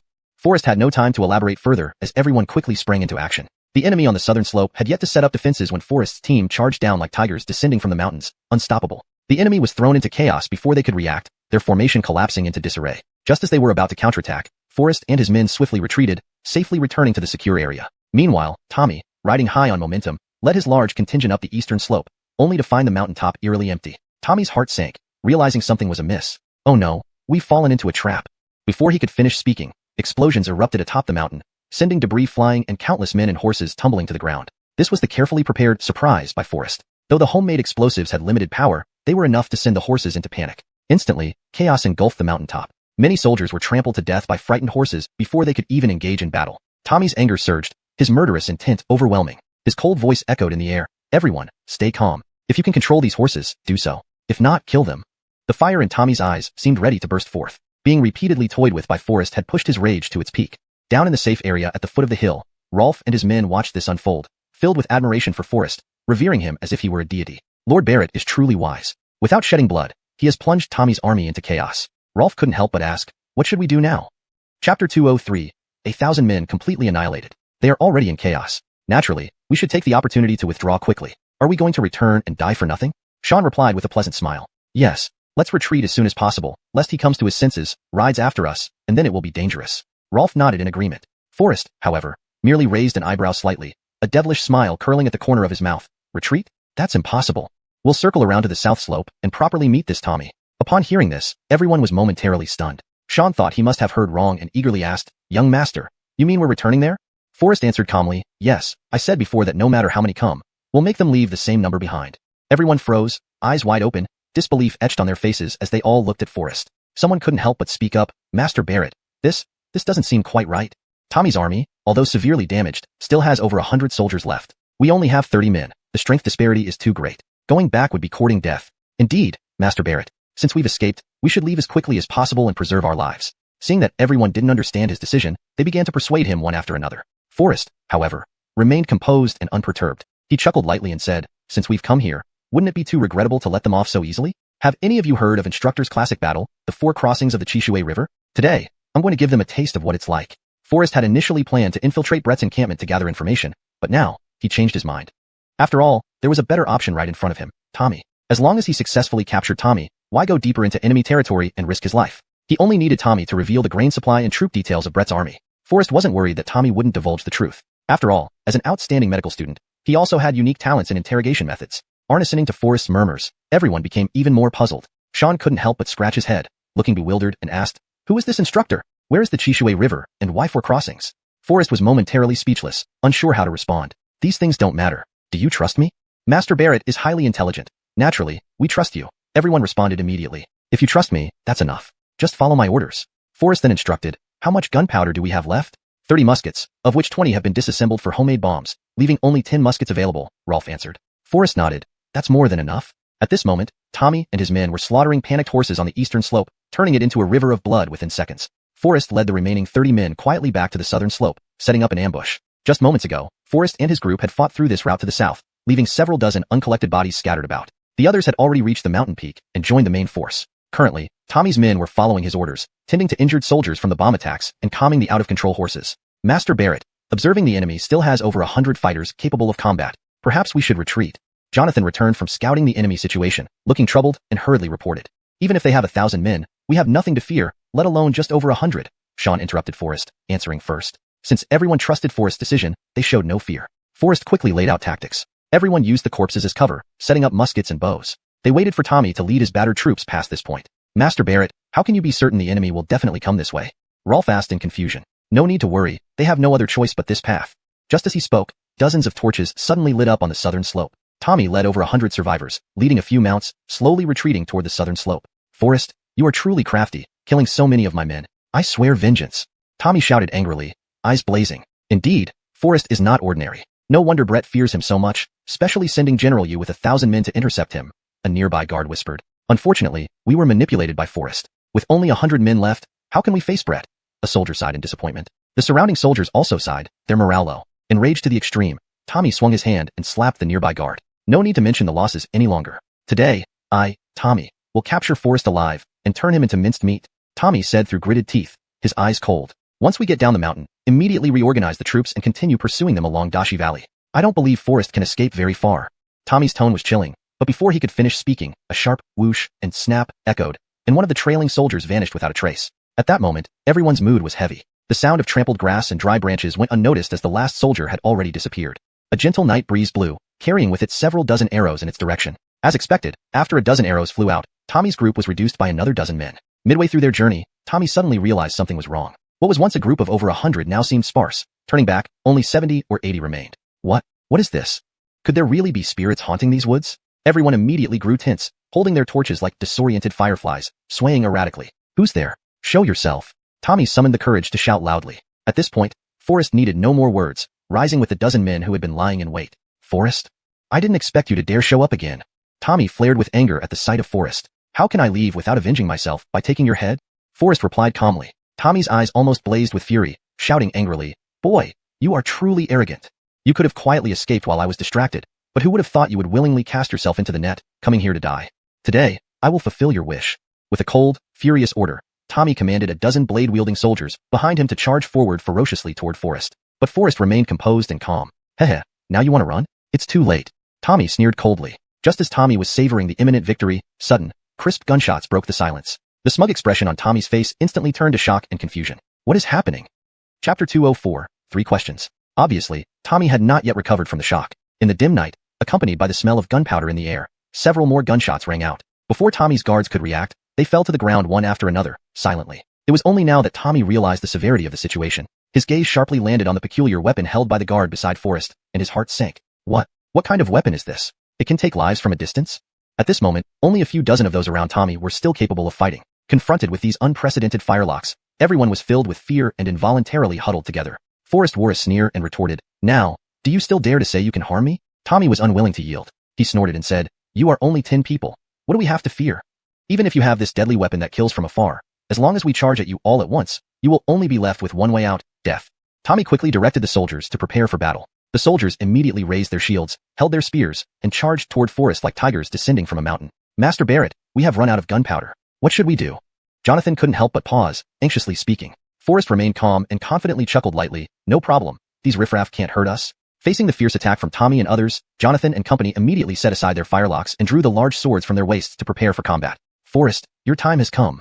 Pouring all his rage into the spear in his hand, Tommy swore to slay Forrest personally to avenge himself. But Forrest remained unperturbed and casually ordered, Attack!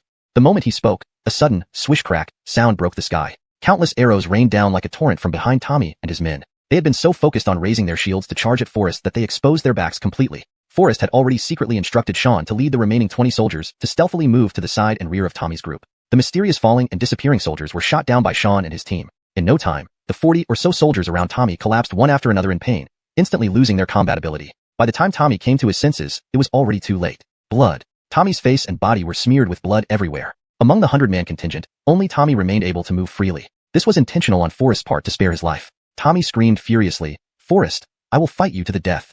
Everyone immediately drew their bows and aimed at Tommy. However, Forrest simply raised his hand, signaling them to hold off for now. Since you wish to take my head, I'll give you this opportunity. If you can defeat me, you may leave unharmed. But if you lose, you must truthfully answer 3 questions I ask. Forrest responded coldly. Tommy, blinded by fury, roared wildly, Today either you die, or I perish. Bring it on. Tommy's figure flickered, and his spear attacked like a tempest, aiming straight for Forrest's heart. Seeing the spear approaching, Forrest deftly dodged the strike. Then, using the force against force, he kicked Tommy's spear away. Tommy felt a chill and, in panic, lunged at Forrest's throat with fingers like knives. Sean and the others were alarmed and hurriedly drew their bows to protect Forrest. But Forrest effortlessly blocked Tommy's attack with a casual lift of his hand. A mighty general, is this all you've got? Forrest smiled indifferently. Rage surged in Tommy's eyes, reason long abandoned. He swung his fist directly at Forrest's face. Forrest sidestepped, quickly applying a grappling technique, grabbing Tommy's fist, and followed up with a heavy punch, sending Tommy flying until he crashed into a tree 3 meters away. Struggling to get up, Tommy found himself too weak to continue. You have lost, Forrest declared. Tommy struggled to prop himself up with his hands, while 30 guards holding torches surrounded him. Tommy's 1,000 troops were utterly wiped out before Forrest. Not a single one escaped unscathed from this narrow valley. Tommy let out a cold snort and admitted angrily, Fine, I have lost. Do as you wish with me. Forrest replied calmly, You did show some remarkable qualities, but unfortunately, you met me. He paused briefly and continued, I have no intention of taking your life. I just want to ask you 3 things. I Tommy know nothing. You won't get any information from me. Tommy remained defiant, staring intently at Forrest, his tone hard. Defiant even in the face of death? It seems you need a little lesson. Rolf waved his sleeve angrily. Tommy's gaze was as sharp as a snake's, glaring fiercely at Rolf, making him involuntarily feel a chill and retreat 2 steps. Tommy was unyielding, both in military strategy and personal martial arts. He was undoubtedly top-notch. If it weren't for the fact that he was an enemy of Forrest and under the command of Brett, Forrest might have considered befriending him. But all of that was now impossible. Tell me, did Brett really bring an army of 30,000? Forrest asked in a gentle voice. Tommy remained resolute, his eyes locking onto Forrest like iron chains, and with a cold snort from his nose, he chose to remain silent. Forrest, however, seemed unperturbed and instead chuckled lightly, responding, "Oh, right.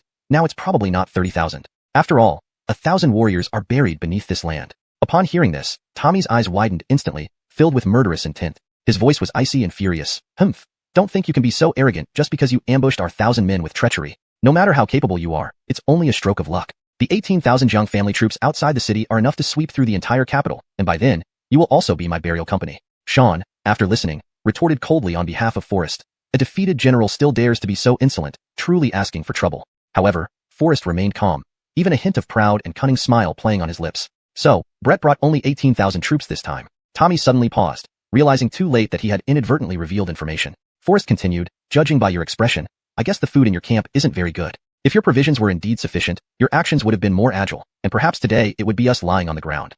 "Ridiculous. Our supplies are ample, enough to last for half a month," Tommy countered with intense emotion. Before he could finish, Tommy suddenly felt his words were inappropriate. Clearly, Forrest was trying to trick him into speaking, and he had fallen into the trap once again. Tommy frowned deeply, anger flushing his face. He inwardly cursed Forrest for his cunning tactics and unconventional behavior. "Ha ha ha, so your supplies can indeed last for half a month." Forrest smiled nonchalantly. "It seems Brett is indeed well prepared. I have one final question." "Humph. I won't say another word. Don't expect to get any more information from Tommy." Tommy responded coldly. Chapter 205. Capable of piercing steel blades? You don't need to rush with your answer. Forrest smiled calmly. Facing such defiant individuals, he had already developed a set of strategies to handle them. "I will only ask one question. Has Brett deployed gainers within the Imperial Palace?" Tommy suddenly hesitated, his eyes wide open like bells, and his lips quivered slightly. After a cold snort, he lowered his head and fell silent. "I know nothing and will say nothing."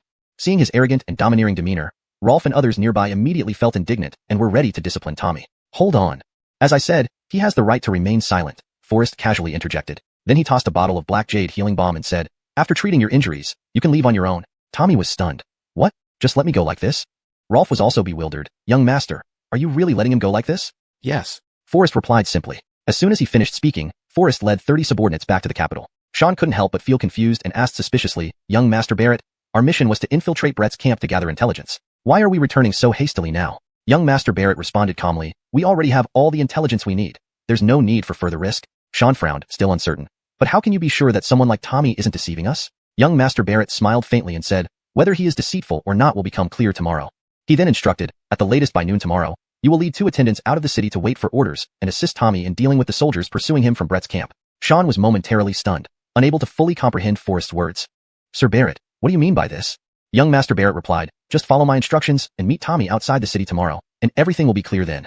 With that, Forrest spurred his horse forward, and everyone followed closely behind, returning to the capital overnight. Upon returning to the capital, Forrest first headed to the blacksmith shop. True to expectations, Laurel had completed the task in just 2 nights, melting down the Millennium Meteoric Iron dagger and crafting various parts needed by Forrest. Since the dagger was originally made from Millennium Meteoric Iron, reworking it saved considerable time compared to forging directly from raw Meteoric Iron material. "How about it? Have you conceded?" Forrest asked coldly as he assembled the parts in his hands. Hayden and Carson dared not object and hurriedly knelt down, begging for mercy. "Master, we were wrong. We failed to recognize your worth. Please be merciful and spare our lives." Their submissive attitude clearly indicated that Natalie had given them extra care over the past few days. "I can't even hear your kowtowing. Do you want a beating?" Natalie waved her whip angrily. Hayden and Carson were already terrified, their heads banging loudly against the ground. At this moment, Forrest had finished assembling his gun, a carefully crafted Desert Eagle based on blueprints, with formidable power. "All right, I may choose to overlook past grievances, but going forward, you 2 must manufacture 100 rifles for me. I'll provide you with the designs. Naturally, your compensation will not be neglected," Forrest promised. "Don't forget to thank young Master Barrett." Natalie scolded again. Carson and Hayden quickly kowtowed to express their gratitude. "Master, what weapon did you just assemble?" Natalie asked curiously.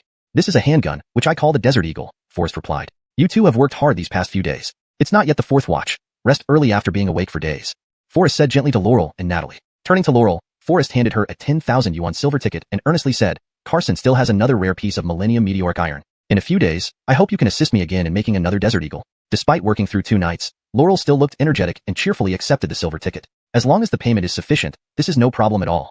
Forrest had prepared bullets and carried a box with him, ready for emergencies. This gun, Forrest planned to give to Marilyn for her self-defense, considering the recent turbulent situation within the palace. Laurel couldn't help but ask curiously, "Such a small thing. What use does it have?"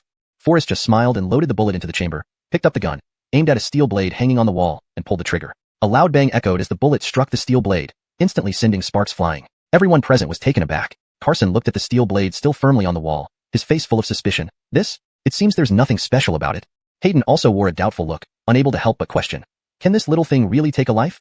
Forrest made no explanation, merely smiling and turning away. Everyone exchanged puzzled glances, baffled why Forrest had gone to such lengths to create what seemed like a useless item. A muffled thud followed. Carson walked up to the sharp steel blade, his legs giving way, involuntarily kneeling down. He pointed at the steel blade in horror, shocked, speechless for a moment.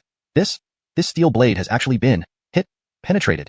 What? The steel blade could be penetrated? Everyone froze, rushing forward to inspect. There, on the nearly inch-thick steel blade, was a distinct round hole, with the copper bullet firmly embedded within. Witnessing this scene, all mouths hung wide open, disbelief etched on their faces. If it could penetrate steel, the damage to a human body would be unimaginable. Its power was simply astounding. Forrest stepped out of the blacksmith shop, hurrying back to the palace, worried about Marilyn's safety. Leaving the city for 2 days, Forrest's heart had always been preoccupied with Marilyn's situation, the motives of the gainers that night still perplexing him. If the gainers were indeed after Marilyn, and she had these past 2 days without his protection, her situation would be perilous. Since that night, Forrest had already deployed the Jinyiwei to strengthen defenses, conducting continuous patrols day and night. However, he still harbored some worry because of the gainers' exceptional lightness of foot. Forrest hadn't faced the gainer directly, but one who could move freely in and out of the heavily guarded imperial palace without being detected certainly possessed extraordinary skills. In the night, drumbeats echoed. Night had reached the 4th watch. Silence enveloped everything. Inside the harem, lights blazed brightly. Since Forrest discovered the intruder that night, Marilyn had heightened the palace's vigilance, with Jinyiwei patrolling closely every night,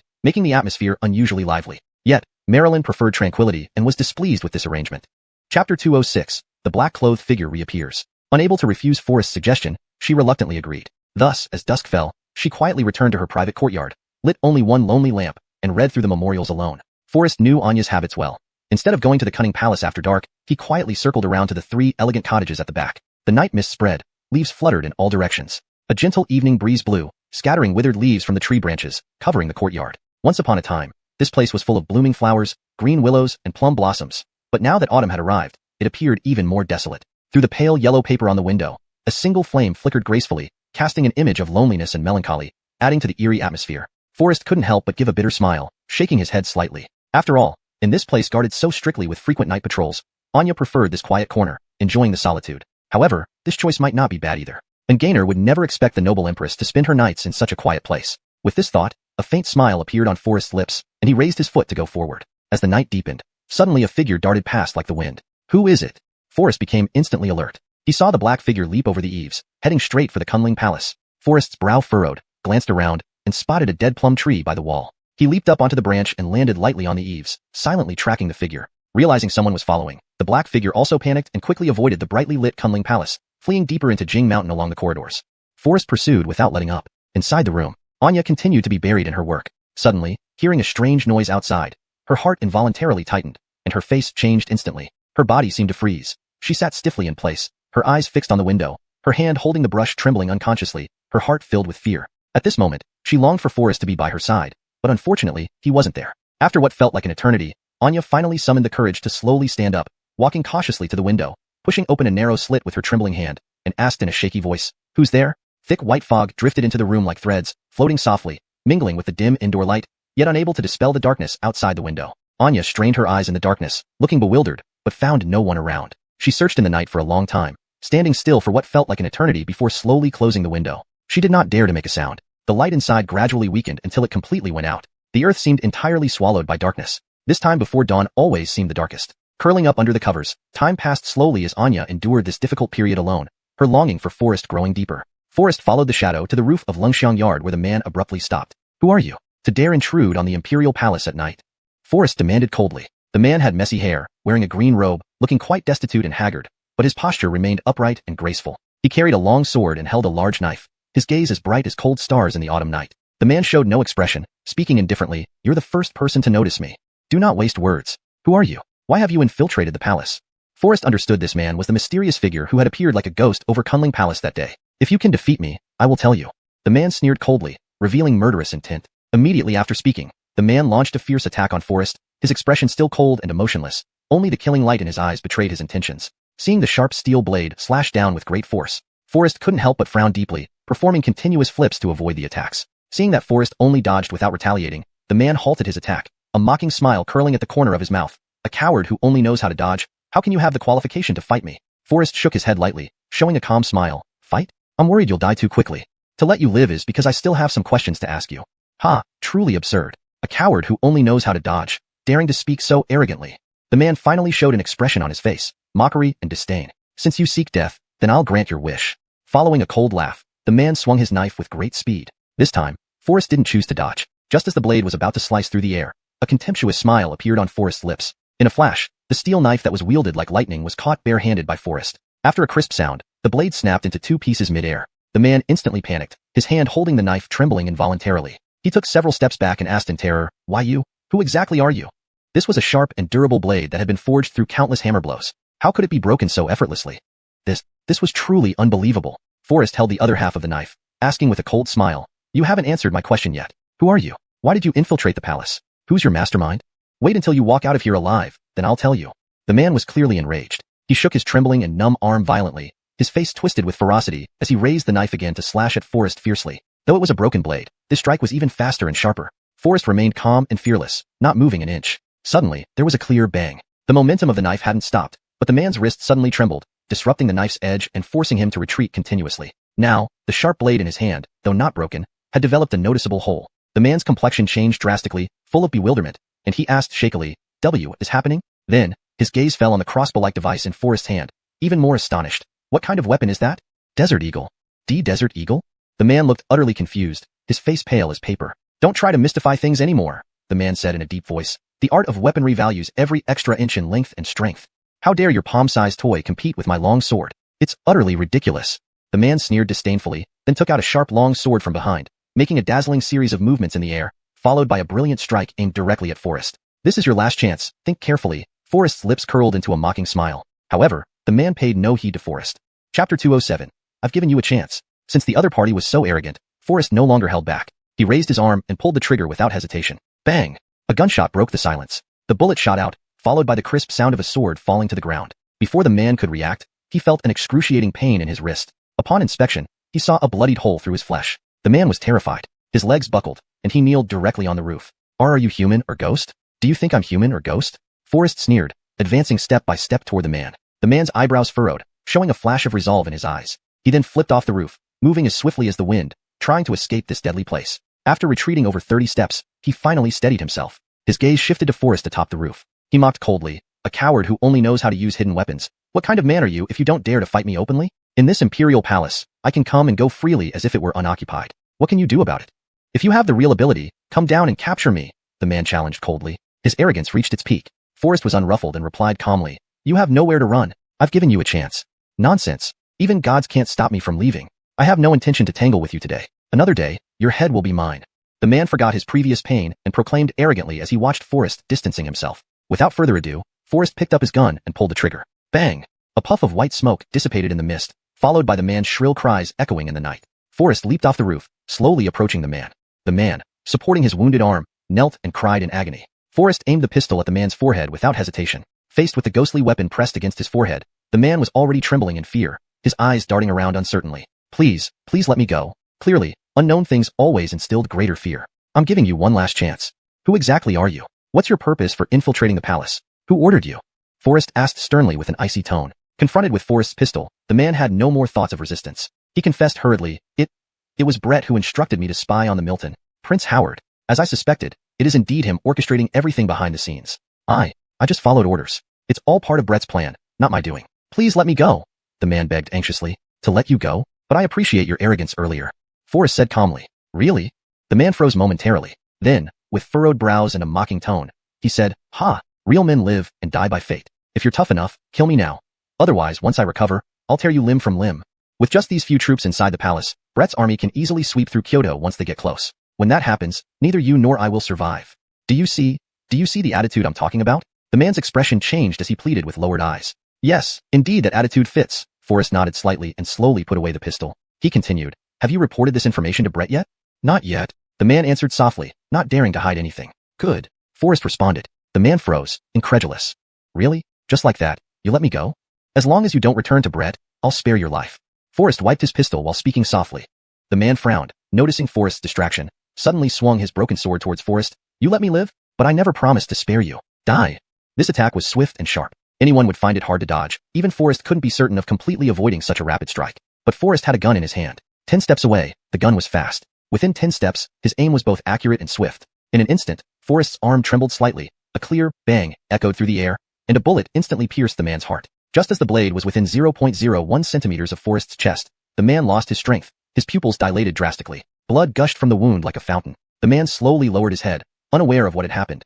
Then his body stiffened abruptly, collapsing straight to the ground. Forrest couldn't help but sigh lightly, shaking his head with regret. I gave you a chance, but you insisted on seeking death. Don't blame me. The eastern sky gradually tinged with the first light of dawn, and the mist that accompanied the night slowly dissipated. Bathed in the faint morning light, Forrest walked through a cobblestone path covered in fallen leaves, passed through an arched stone gate in the garden, and slowly approached the door of Marilyn's cottage. The morning was gentle, with a light breeze carrying a fresh, fruity fragrance from between the tightly shut doors. This was the scent of the perfume that Forrest had specially blended for her. Clearly, Marilyn adored this particular fragrance. Forrest smiled softly and gently knocked on the door. Marilyn wasn't asleep. She didn't dare to let herself fall into slumber. The sound of knocking at the door startled her. She clutched her blanket tightly, curling her entire body inward. She did not want to respond, nor dared to. If you don't open the door soon, I'll leave, Forrest said softly as a reminder. This voice made Marilyn freeze instantly. Was it Forrest's voice? Marilyn was unsure, fearing she might have misheard. Without giving it another thought, she threw off the blanket and rushed to the door. Holding the latch firmly, her heart filled with yearning yet fraught with conflict, excitement intertwined with fear. Forrest, is that you? Who else could it be? Forrest replied in a low voice. Tears welled up uncontrollably. Marilyn felt both joy and deep-seated grievance. She abruptly flung open the door and hurled herself into Forrest's embrace, all her grievances, worries, and fears pouring out like a flood of tears. At that moment, she was just an ordinary woman, nothing more than an extremely common woman. Only in front of Forrest did Marilyn let down her guard, revealing her vulnerable side. Do you know how scared I was last night?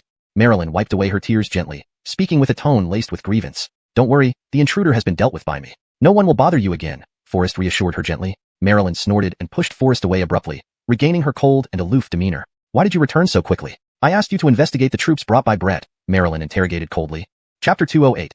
Anya's concerns. Wouldn't it be better to return earlier? Forrest said with a light tone, smiling slightly. Unexpectedly, Anya's expression suddenly changed. She became serious, coldly snorted, and rebuked. The matters I entrusted to you were not completed. How dare you laugh so carelessly? What kind of decorum is this? Forrest was taken aback. Just now, Anya, who appeared timid and uneasy, had instantly become so severe. Indeed, the thoughts of women are hard to fathom. Forrest could only bow and respond in a manner befitting his status as a minister. Your Majesty, Brett brought an army of 200,000 men, fully supplied with enough provisions for half a month. It appears that Brett is indeed prepared to attack the capital at any time. What should we do? Anya immediately furrowed her brows with worry. At present, the capital's garrison forces are insufficient, and Govind of Huainan cannot mobilize troops easily. If Brett really launches an attack, it's likely. Clearly, Anya's concerns were not unfounded. At this moment, while the capital appeared impregnable on the surface, it was already seething with undercurrents beneath. Important officials in court had different intentions, all secretly observing the changing winds. This was a game where the winner takes all. Once Anya's situation becomes unstable, Chancellor Gordon and others would surely take the opportunity to rebel. Thus, Anya could not afford any mistakes and must not let Brett discover the true military strength of the capital. Forrest frowned deeply, his expression heavy. Now, what should we do?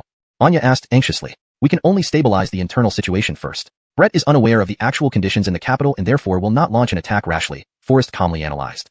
The current key lies in resolving potential hidden dangers within the court, supporting loyal ministers, and stabilizing the internal situation.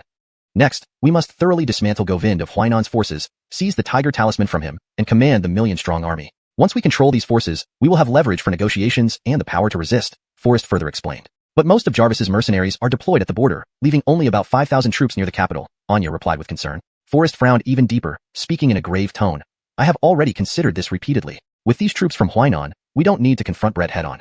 These troops are merely strategic reserves used to intimidate Brett and prevent him from acting rashly. The most urgent task now is undoubtedly to strengthen our foundation. Don't forget, Brett is leading 200,000 troops towards us. The Imperial Guard in the capital numbers no more than 10,000. If Brett attacks, the border troops won't be able to come back quickly. What should we do? Anya was anxious, pacing like an ant on a hot pan. When the previous emperor was still on the throne, he granted significant power to several feudal lords, especially Jarvis Govind and Brett Howard. The late emperor exceptionally allowed them to establish their own private armies. Although Jarvis's army was large in number, they were mostly stationed in the border regions defending the frontiers, which could be managed. However, Brett's army was entrenched inland, with a force of 500,000 strong. The previous emperor trusted Brett Howard immensely, even authorizing him to lead troops to support the capital, intending for Howard to help Anya stabilize the regime. Allowing Brett to recruit soldiers in Daxia was a temporary expedient measure, aiming to use his military strength to consolidate Anya's throne. If rebels arose, Brett could swiftly dispatch troops to quell them. This move by the previous emperor was well-intentioned, hoping to leverage Brett's power to assist Anya in consolidating her rule. At the beginning of Anya's reign, Brett's prestige indeed intimidated officials like Chancellor Gordon from acting rashly. However, this move proved to be a bitter medicine to stop thirst, raising a tiger as a future peril. Now, Seeing the political turmoil, Brett's troops have increased to over 800,000, and he seeks to benefit from the Jarvis's death. In the court, there were both internal worries and external threats, the situation precarious. Such a situation was beyond what Anya could control alone. The legacy of historical problems led to this evolving situation, which Anya had anticipated. Unfortunately, though Anya was the empress, due to her concerns about managing the veteran ministers in court, she did not consider Brett's threat until his power grew day by day. In recent years, Anya governed the country with clear policies, keeping the court stable without any defeat. However, like termites causing a dam to collapse, the rebellious intentions of veteran ministers grew secretly within the court, watching for opportunities to act. The sudden death of Jarvis was like a match igniting this crisis. Anya was not an incompetent ruler. She had foreseen changes in the court, and thus when she met Forrest, a talented man excelling in medicine and governance, she saw hope. Thus, she resolved to stake the future of the country on Forrest, hoping he could assist her in governing and stabilizing the nation. Otherwise, just for that improper behavior of Forrest on that night, he would have been killed several times over. But choosing Forrest also had its personal reasons for Anya. Besides his handsome looks and impressive demeanor, his skills in the bedroom also pleased Anya immensely. Your Majesty need not worry. Brett's 20,000-strong army is not invincible. If he has any intentions of rebellion, I can repel him with only 5,000 elite soldiers. Forrest replied confidently. Anya suddenly froze, her brows furrowing tightly. 5,000 men? Are you making fun of me? Just 5,000 men will be enough, Forrest responded calmly. You're really not joking? You think 5,000 men can stand up to Brett's 20,000-strong army? Such an absurd statement was hard for Anya to believe. She immediately reached out to lightly touch Forrest's forehead, trying to check if he was lucid.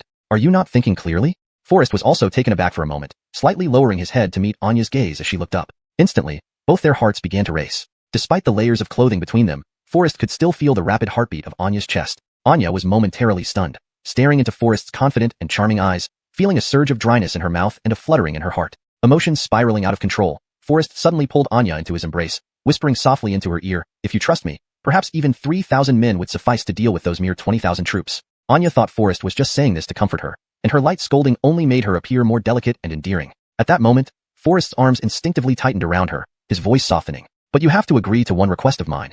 Anya let out an involuntary, ah. Her cheeks instantly flushed with 2 patches of red. She tried to jump out of Forrest's embrace but felt weak all over, only managing to gently tap his chest. She was extremely nervous, her voice trembling. What exactly do you want me to agree to? A mischievous smile curled at the corner of Forrest's lips, his eyes gleaming with a mix of defiance and playfulness. Then he leaned down to gently whisper into Anya's ear. Chapter 209. The Prince of Good Fortune appears in court. A warm and alluring breath lightly swept past her ear, causing an involuntary tingling sensation. Immersed in the unique fruity fragrance exuding from Anya, Forrest slowly spoke. It's not difficult to win with inferior strength, but our top priority is to forge a series of new weapons. Anya was slightly dazed, not fully recovered from the soothing embrace. She asked softly with a delicate voice, what kind of new weapons? And what conditions are required? Only if Katrina allows all the guards under your command to heed my orders. The rest, you needn't worry about.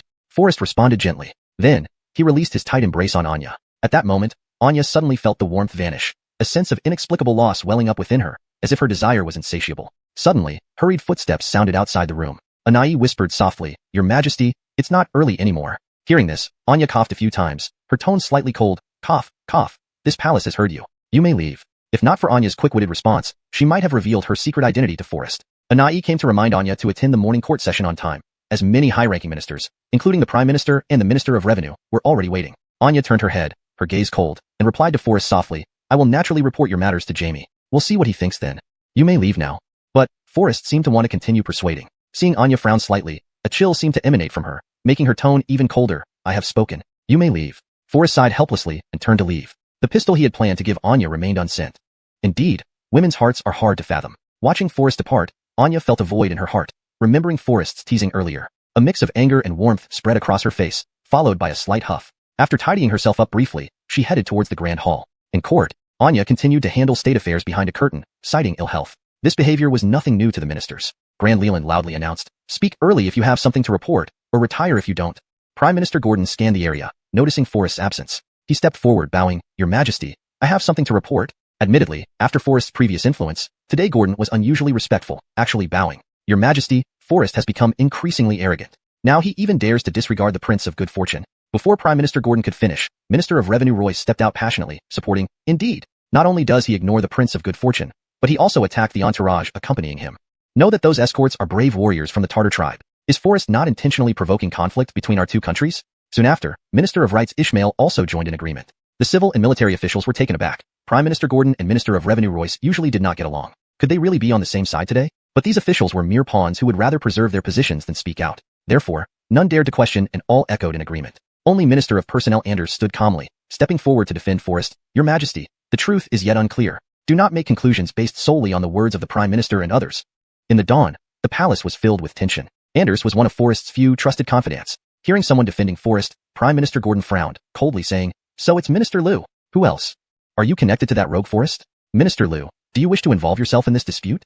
Royce said coldly, warning evident in his tone. Anders shivered internally, knowing he couldn't match Prime Minister Gordon and Minister Royce alone. However, after a brief pause, Anders answered solemnly, "Your servant does not intend to vindicate Forrest. But even if there are reasons, we should not believe one-sided accounts. I hope your Majesty can investigate thoroughly and judge impartially."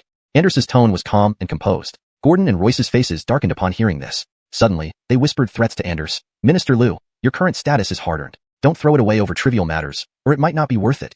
Faced with Gordon's blatant threat, Anders's heart trembled, but after a moment of contemplation, he still responded with firmness and composure. "Your Majesty promotes the rule of law. Prime Minister, why be in such a rush to convict Lord Barrett?" He argued rationally. "Why not entrust us in the Ministry of Personnel to thoroughly investigate this matter? If there is any wrongdoing, it will not be too late to punish Lord Barrett." Seeing Anders's unwavering stance, Gordon immediately flew into a rage. "Lord Liu, do not forget you have an 8-year-old daughter. If your involvement in Forrest affairs brings harm to her, it might not be worth it," Gordon said in a low, cold voice as a warning. Anders couldn't help but be startled, his eyes revealing a flicker of fear as he stared directly at Gordon. This was undoubtedly a direct threat. Royce, the Minister of Revenue, also took a step forward and said, "Lord Liu, you must understand what's truly important." Anders's heart sank. This was undeniably his weakest point. "I hope your Majesty will impose severe punishment on Forrest," Gordon replied. In an instant, Gordon gave only a glance, and all the officials knelt down in unison. "Hold your tongue. The situation is not yet clear. How can we jump to conclusions so rashly? Once I have thoroughly investigated the truth, there will be a fair judgment." Anya's face was frosty with anger as she shouted, "Your Majesty, Brett Yang has returned to the capital with a large contingent. If we do not impose the harshest punishment on Forrest, it may not extinguish the flames of anger in Brett Yang's heart. This matter is indeed serious, and Forrest has ruthlessly killed Tartar warriors," Gordon continued. "If we don't enforce justice on Forrest, it might lead to disputes between our two nations." Facing the coercion from Gordon and others, Anya felt like being caught in turbulent storms, needing to maintain court stability while unable to take a hard stance against them. Anya could only suppress her anger and sternly ordered, "There is no definitive conclusion yet. We will deliberate once the truth is revealed." Before the words had fully settled, a mocking laugh echoed from outside the hall. No need for further investigation. All heads turned towards the source of the sound, filled with astonishment. Brett Yang appeared, clad in dragon-embroidered robes, flanked by 2 armored guards. With majestic bearing, he strode in, sleeves billowing. Brett Yang. He came in person? Anya's heart stirred. Upon seeing Brett Yang appear, Gordon and the others immediately changed their expressions, putting on smiles and hurrying forward to greet him. Chapter 210. An unmasked threat. However, Joab ignored the sycophantic attempts of Gordon and others, striding straight to the front of the grand hall. He waved a hand, and immediately, servants brought in a chair. Joab then brazenly sat down in the presence of the court. "Your Majesty, Forrest dared to injure my subordinates. This fact is indisputable. There's no need for further investigation." Joab's tone was cold and hard, his face full of arrogance. "Where is Forrest? Make him kneel before me." Reporting to Joab, Forrest did not dare attend court today. Royce replied obsequiously, "To injure my men yet not even attend the assembly. What a coward he is." Joab sneered. "Word has it that Eve was also victimized by him. Such crimes cannot be tolerated. Why doesn't your Majesty punish him?" Howard gazed intently at the imperial throne, questioning sternly. Seeing reinforcements arrive, Gordon and others became even more arrogant. "If we don't mete out capital punishment on Forrest, it will be difficult to quell public outrage. I do not care about other trivial matters, but Forrest injured my confidence. This blood debt must be repaid," Howard declared arrogantly. "How can I explain to the million soldiers who follow me if I do not seek vengeance?" This was an unmasked threat. Marilyn was momentarily speechless, feeling helpless under Joab's pressure, unsure how to respond. "Why does your Majesty remain silent? If we do not provide a satisfactory answer today, the unrest of the million troops outside the city could become uncontrollable." As soon as these words were spoken, all the officials in the court gasped in shock, drawing in sharp breaths. The atmosphere in the court dropped to freezing point, and Marilyn felt a twinge of fear herself. At this critical moment, a mocking voice suddenly sounded. Before the speaker appeared, his voice had already spread far. "Joab truly stands out like a dragon among men, so formidable. But I wonder if the Jiang family army outside the capital really has 1,000,000 elite soldiers as you claim?" Everyone was startled and turned towards the voice, only to see Forrest stride into the hall with extraordinary poise. "Forrest, you finally show your face. I thought you'd fled in fear of punishment," Gordon sneered, taking advantage of Joab's presence to act even more arrogantly. He had completely forgotten the humiliating scene in Xiangsha Villa, where he had begged pitifully. Forrest chuckled softly, but his eyes held a piercing coldness. "Prime Minister, have you forgotten our agreement?" When their eyes met, Gordon trembled visibly, his voice faltering. I never promised you anything." "Is that so? So soon forgotten?" Forrest continued to smirk. "It seems the Prime Minister's memory is failing. Perhaps it's time to retire to the countryside." "Forrest, don't be too presumptuous." Royce's voice shook, but he mustered the courage to retort coldly because Joab was present. Forrest barely spared him a glance, responding disdainfully, "Remember, you're in the same boat. Instantly, Royce was struck dumb, as if pierced by icy sword light. His panic-stricken face froze, and he remained speechless. In the court, all the officials were astonished, unable to believe how audacious Forrest was, disregarding the Ministry of Revenue, Prime Minister, and even Joab. Was this, seeking death? You are Forrest? Joab scrutinized Forrest, his tone cold. Forrest did not respond but instead asked coldly, didn't Joab just say you had 1,000,000 troops outside the capital? Huh, scared now? Howard answered arrogantly. A few ragtag soldiers can't frighten me. I'm just curious why Joab gathers such a large force outside the capital, watching intently. What is your intention? Could it be rebellion? The court officials were jolted awake, their faces changing dramatically. Marilyn frowned deeply, silently cursing Forrest for whatever game he was playing. This provocation seemed to push Joab to revolt. But Forrest was confident. He gambled that Joab wouldn't dare rebel, not now. Howard was stunned for a moment, his voice trembling as he hurriedly countered, Rebellion? The late emperor allowed me to maintain an army to assist your majesty. How could I ever rebel?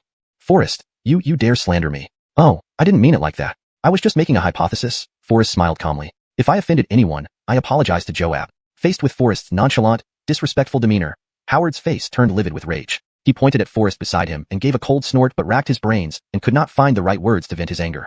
At this moment, Gordon reminded from the side, Forrest, you killed the guards under Joab's command. How do you explain that? Forrest's gaze turned cold, his intimidating eyes fixed on Gordon. I wonder, Prime Minister, don't you know the truth better than I do? This single sentence made Gordon hastily retreat, not daring to say another word. Forrest suddenly changed his tone, his gaze sweeping over Howard. I heard that those who died were all Tartar thugs. Why would Joab keep them around? In that case, it seems I indirectly saved Joab's life. But such small favors for the people can be dismissed by Joab. There's no need to offer me a heavy reward. I'm not someone who craves money, Forrest said with a faint smile, responding calmly. Howard's face turned green then purple in rage. You. What are you trying to say? I want to ask Joab why he employed these Tartar thugs as guards and allowed them to run amok. Could all of this have been orchestrated by Joab behind the scenes? These words stunned Joab, who hurriedly denied it. Absolutely not. Impossible. You're just making false accusations. Then why did they show up at the Prime Minister's residence and plan to harm me? Forrest asked sharply. So you're saying all this has nothing to do with Joab, and it was all planned by the Prime Minister alone? Is that so? Forrest pressed, his words sharp and relentless. That's right, it has nothing to do with me. Under the pressure, Howard rushed to clear his name without thinking. Gordon was taken aback. But, didn't we agree before? Before Gordon could finish, Howard slapped him hard. What place is this for you to speak? Watching this scene, Forrest nodded in satisfaction. So, what brings His Highness Joab to court today? Chapter 211. Leaving in disgrace. Caught off guard by the questioning, Howard was momentarily speechless and could only stammer in response. This prince is fine. Why can't I attend the morning court session? Of course you can, Forrest replied with a calm smile. Now that His Highness Brett has graced us with his presence, some matters can be clarified at this very opportunity. Forrest's tone suddenly turned sharp as he gave a cold laugh. Recently, there have been rumors that Brett has been overly close to the Tatar tribes. Is this true? Do keep in mind, the Tatars are formidable enemies of our great Xia dynasty, constantly provoking at our borders, killing innocent civilians. If Brett is too close to them, could it be that something else is amiss? Forrest stopped there. He didn't need to say more. A bone-chilling silence immediately enveloped the entire court. Howard's heart tightened. Without knowing the specifics of Maryland's military strength, he naturally dared not rashly sever ties. If he exposed any collusion with the Tatars, wouldn't that confirm his intention to unite with foreigners to rebel? You don't speak nonsense. This prince has never had any dealings with the Tatars. Entrusted by the late emperor to assist the current emperor, this prince has dedicated myself to securing the country's borders. I harbor no ulterior motives. Don't make false accusations against me. Howard was clearly flustered. Behind the curtain, Marilyn watched this scene unfold, feeling an immense satisfaction. She had never seen this arrogant Brett so embarrassed and humiliated. However, now that the administration is stable and the people live in peace, why did Brett need to bring an army of 200,000 troops and prepare for half a month's worth of rations when entering the capital? Forrest's eyebrows furrowed slightly, and a piercing chill permeated the air.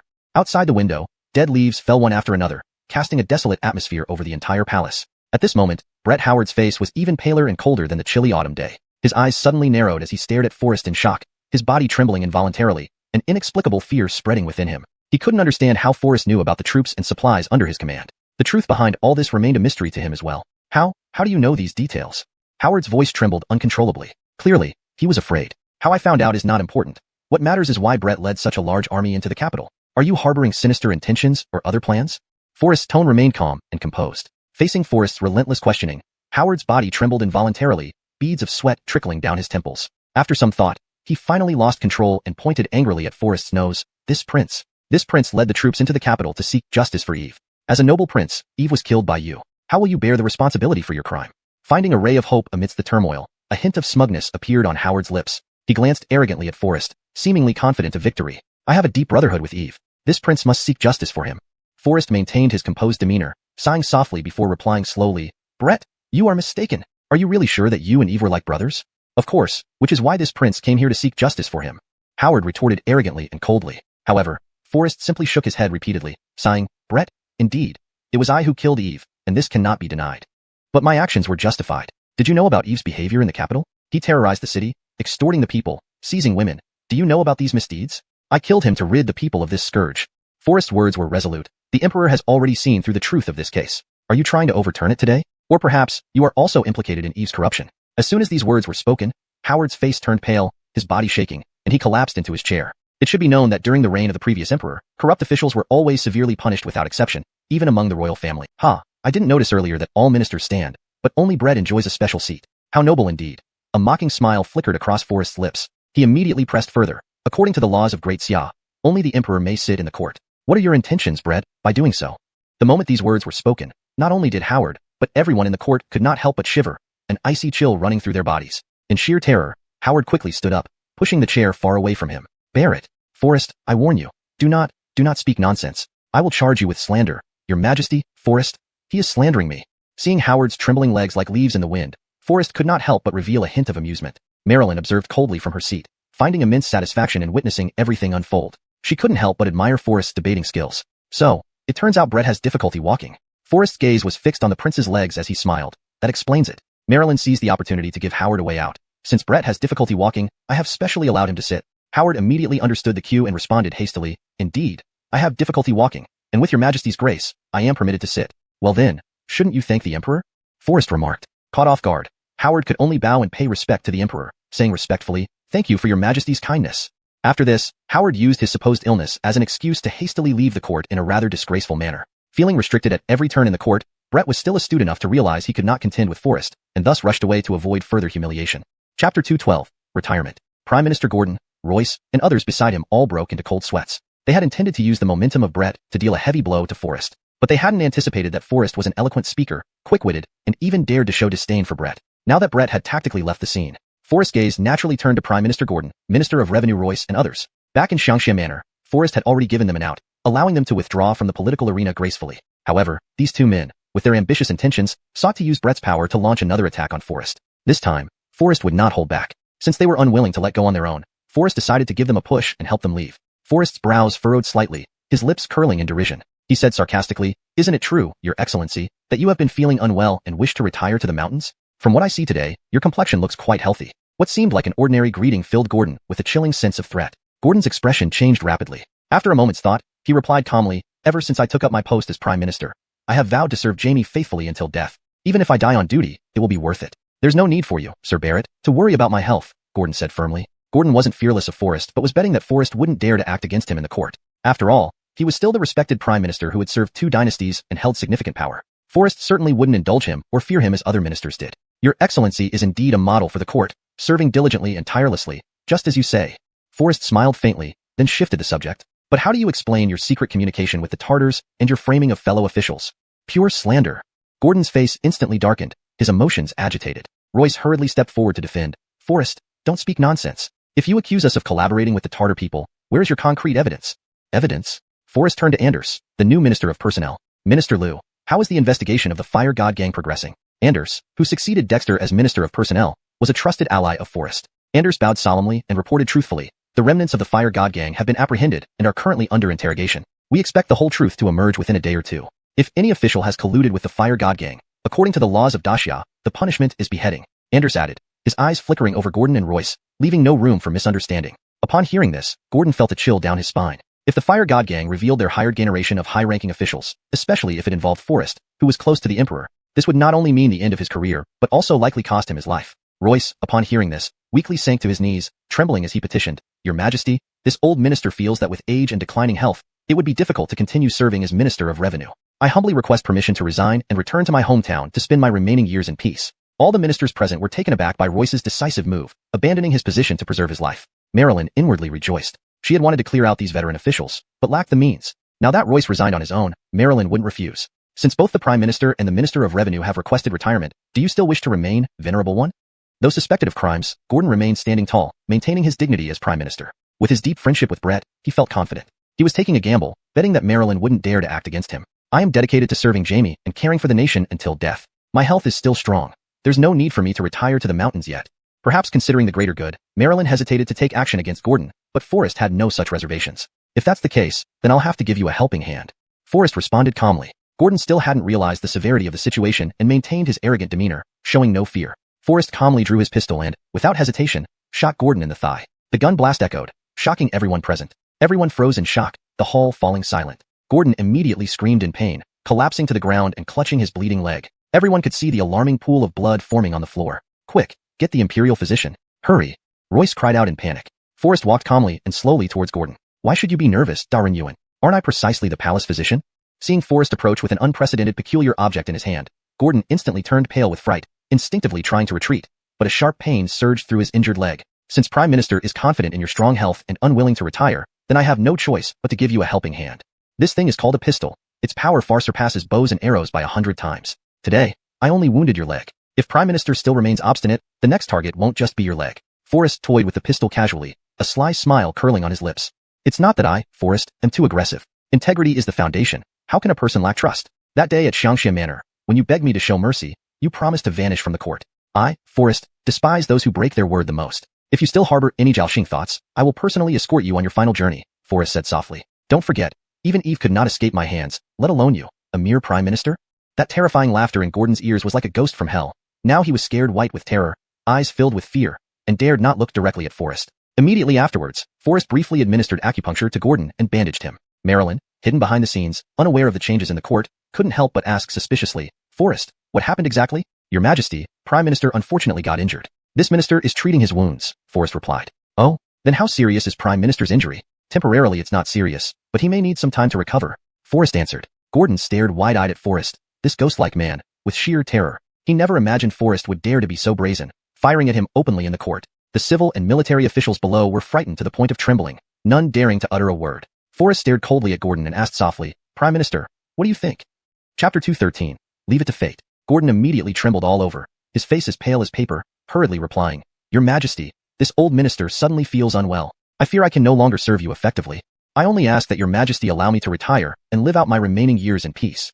As these words were spoken, Anya couldn't help but be stunned. Gordon, who had been so resolute just moments ago, was now declaring himself ill and requesting to retreat into rural life. However, Anya could not have asked for anything more. Without a second thought, she immediately agreed. Noticing the smug look on Forrest's face, Anya understood that all of this must be Forrest's doing. Her appreciation for him grew even more. The troublesome figures like Gordon and Royce, whom she found so distressing, had been effortlessly eradicated from the court by Forrest with just a few words. Especially Prime Minister Gordon, who was still resisting stubbornly one moment and then suddenly weakened the next, pleading for Anya to allow his retirement. After the court session ended, as the civil and military officials left one after another, Anya kept Forrest alone. In the vast empty hall, only Forrest remained standing there, solitary. Behind the scenes was Anya, currently known as Jinyiwei, the ruler of the Great Xia Kingdom. Forrest, the king of Xuanhuan, suffered a setback today. Based on his character, he will never let this matter go easily. What do you propose we do? Anya deliberately lowered her voice and asked sternly. Forrest glanced around to confirm that they were alone before stepping forward and answering in a low voice. Currently, the king of Xuanhuan has yet to fully investigate the strength of our army within the capital. Therefore, he dares not act rashly. However, his 20,000 troops stationed outside the capital remain a hidden danger. In my opinion, we only have two strategies at present to deal with him. Oh, do tell. Anya raised an eyebrow, signaling Forrest to continue. Forrest became even more cautious, looking around once again before saying, for safety's sake, I would prefer to explain in detail behind the curtain. No, it is unnecessary. You may speak openly here. Anya felt a chill and hastily refused. Reluctantly, Forrest answered on the spot. Upon hearing everything, Anya could not help but feel elated, nodding frequently. Do you really believe these rifles are as marvelous as you say? If equipped by the imperial guards, can they truly stand 1 against 100? Anya frowned in confusion. With just a bit of training, facing 100 men should not be a problem. But, Forrest furrowed his brow. Manufacturing both the rifles and gunpowder will take considerable time. For now, this can only be a contingency plan. The key lies in the first strategy mentioned earlier. Forrest replied. Anya pondered for a while and nodded slowly. Very well, proceed as planned. Here is my decree. All troops, including the Secret Service and Imperial Guards, are at your command. Anya instructed gently. Forrest accepted the order and took his leave. Exiting the palace, Forrest sensed something amiss. Looking around, apart from the desolate courtyard, there was nothing unusual. However, as he left, a shadow flashed across the roof of the hall, disappearing instantly. Leaving the palace, Forrest's first task was to return to the tavern. He first secretly ordered Rolf to carry his decree back to the northwest border, mobilizing all forces towards the surrounding areas of the king of Xuanhuan's fiefdom. Next, he dispatched Kirsten to contact the blacksmiths in the capital and suburbs to start manufacturing rifles. Finally, he arranged for Sean to leave the city with 2 trusted aides to meet Tommy, a crucial move. All these actions proceeded clandestinely. Sean felt puzzled and couldn't help asking, Master Barrett, How can you be so sure about welcoming Tommy? How do you predict he will be pursued by the king of Fug Wong's subordinates? Beside him, a guard also looked confused. Tommy is ultimately a fierce general under the king of Fug Wong. Why would the king want to harm him? It's really hard to understand. Forrest merely smiled faintly. Just follow my orders. Remember, this must be kept absolutely secret. Whether we can defeat the king of Fug Wong depends entirely on this. Forrest warned again. Though Sean's face was full of doubt, he could only comply with Forrest's instructions. So, he arrived at the city gate ahead of time with Hayward and Jamal. At this hour, the temperature had dropped sharply, and the road, shrouded in night, was silent. The bitter cold wind stung their faces painfully. Hayward huddled up near the lookout hole on the city wall, grumbling. Is Master Barrett intentionally testing us? It's freezing, and it's not even dawn yet, and he made us stand guard on the city wall.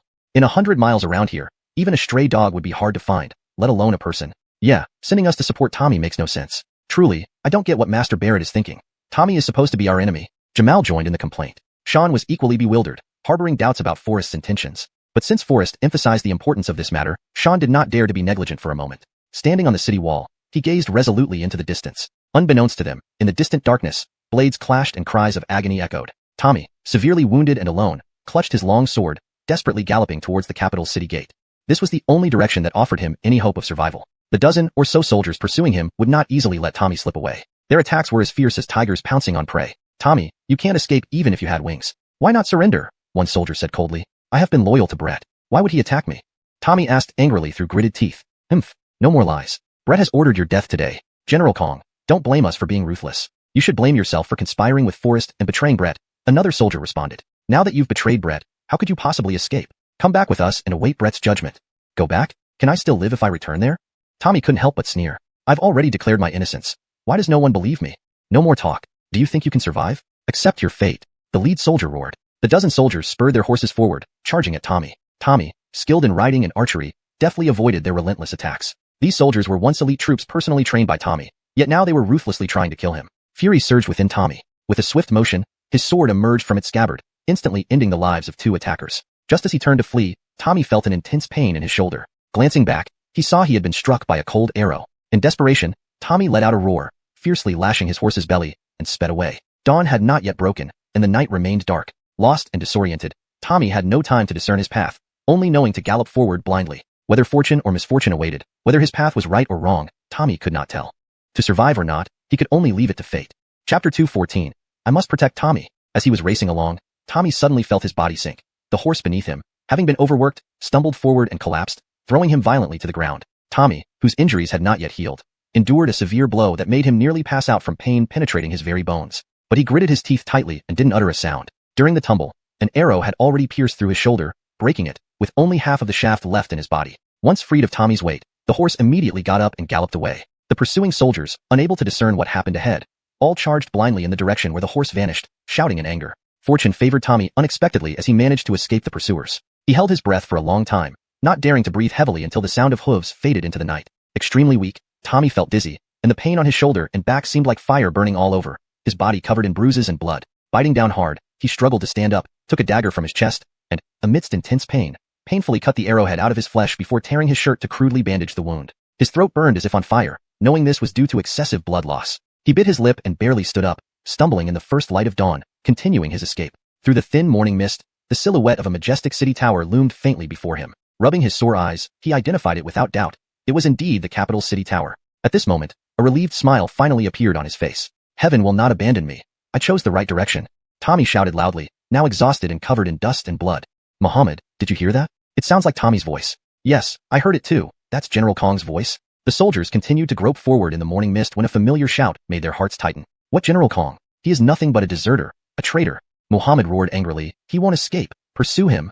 Following the order, more than 10 soldiers immediately turned their horses around and launched a fierce pursuit after Tommy. Just a second ago, Tommy was rejoicing over his successful escape, but now he felt a chill run up his spine as the chaotic sounds of approaching hoofbeats followed closely behind, making his heart turn cold. Paling like paper, Tommy knew something was wrong and hurriedly rushed towards the city tower. But no matter how fast he ran, human legs could not compete with galloping hooves. In mere moments, Muhammad and others were quickly catching up to Tommy. On the city tower, Sean focused intently, observing the slightest movements in the mist below. Beside him, Hayward twitched his ears slightly, frowned, stood up to look down, and asked quietly, General Zhang, did you hear any unusual noise?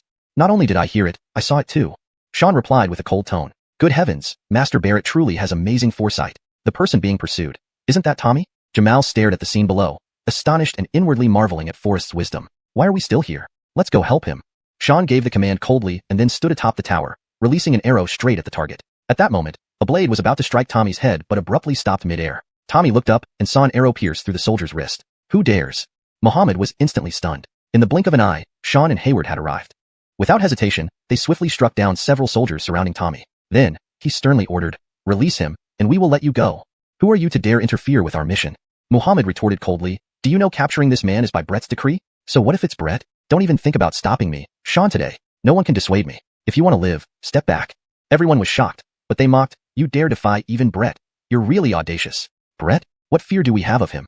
Hayward sneered. "Go back and tell your Brett that Tommy is someone Master Barrett intends to protect." Muhammad was startled and asked in suspicion, "Master Barrett, do you mean Forrest?" Without a word, Sean just sneered and gestured for Jamal to help Tommy onto a horse, preparing to return. "Do you think it's that easy to leave?" Muhammad yelled, swinging his saber and spurring his horse towards Jamal. Sean swiftly tightened the reins, turned around, and met the enemy, placing his broadsword steadily against Muhammad's neck. Muhammad broke out in cold sweat and quickly reined in his horse. "If you wish for death, I will not stop you, but don't forget, you are beneath the capital city tower. With just a word from me, your men will accompany you to death," Sean said, his expression turning cold and stern. "To spare your life is to let you report back to Brett that Master Barrett intends to protect this man, and no one can prevent it." With those words, Sean flicked his wrist, knocking the saber out of Muhammad's hand. Then, he turned his horse around and returned to the capital city. Muhammad sat stiffly on his horse for a long time, appearing dazed. "Muhammad, now, what should we do?" After Sean and company had ridden off into the distance, one of his soldiers finally whispered. Muhammad came to his senses after a moment, frowning slightly, and replied in a low voice, "Retreat. Wait until Brett returns, and then report everything truthfully." Already barely clinging to life, Tommy slipped into unconsciousness after escaping danger. "General Zhang, what shall we do?" Racing back to the tavern with Tommy, they found him breathless. "Master Barrett instructed us to ensure Tommy's safety at all costs. But, now," Hayward paced anxiously, "how will we explain this to Master Barrett?" "General Zhang, the divine physician has arrived." Jamal guided a middle-aged man hurriedly into the room. "Dr. Xue, you've finally come. Please check if there's any hope for him," Sean asked urgently. Montague remained expressionless, correcting them coldly. "I should be addressed as Divine Dr. Xue." Yes, Divine Dr. Xue. We've heard of your extraordinary medical skills, and that you're also an imperial physician. Please examine his condition quickly." Jamal hastily replied respectfully. "You know my identity, so you should be aware of my examination rules." I understand. We know Divine Dr. Xue's rules well." Jamal quickly handed over a stack of silver notes totaling 10,000 taels. This was all the money Sean, Hayward, and Jamal had saved up together, their life savings. Holding the silver notes, Montague gave a cold smile, exuding arrogance as he slowly walked to the bedside, confidently saying, "Under the heavens, there's no one I, Montague, cannot save." He gently placed his hand on Tommy's pulse. "Divine Dr. Xue, what do you see?" Jamal asked anxiously, sweating profusely, wondering how he would face Forrest if Tommy did not survive. Chapter 215. How can a dead person be brought back to life?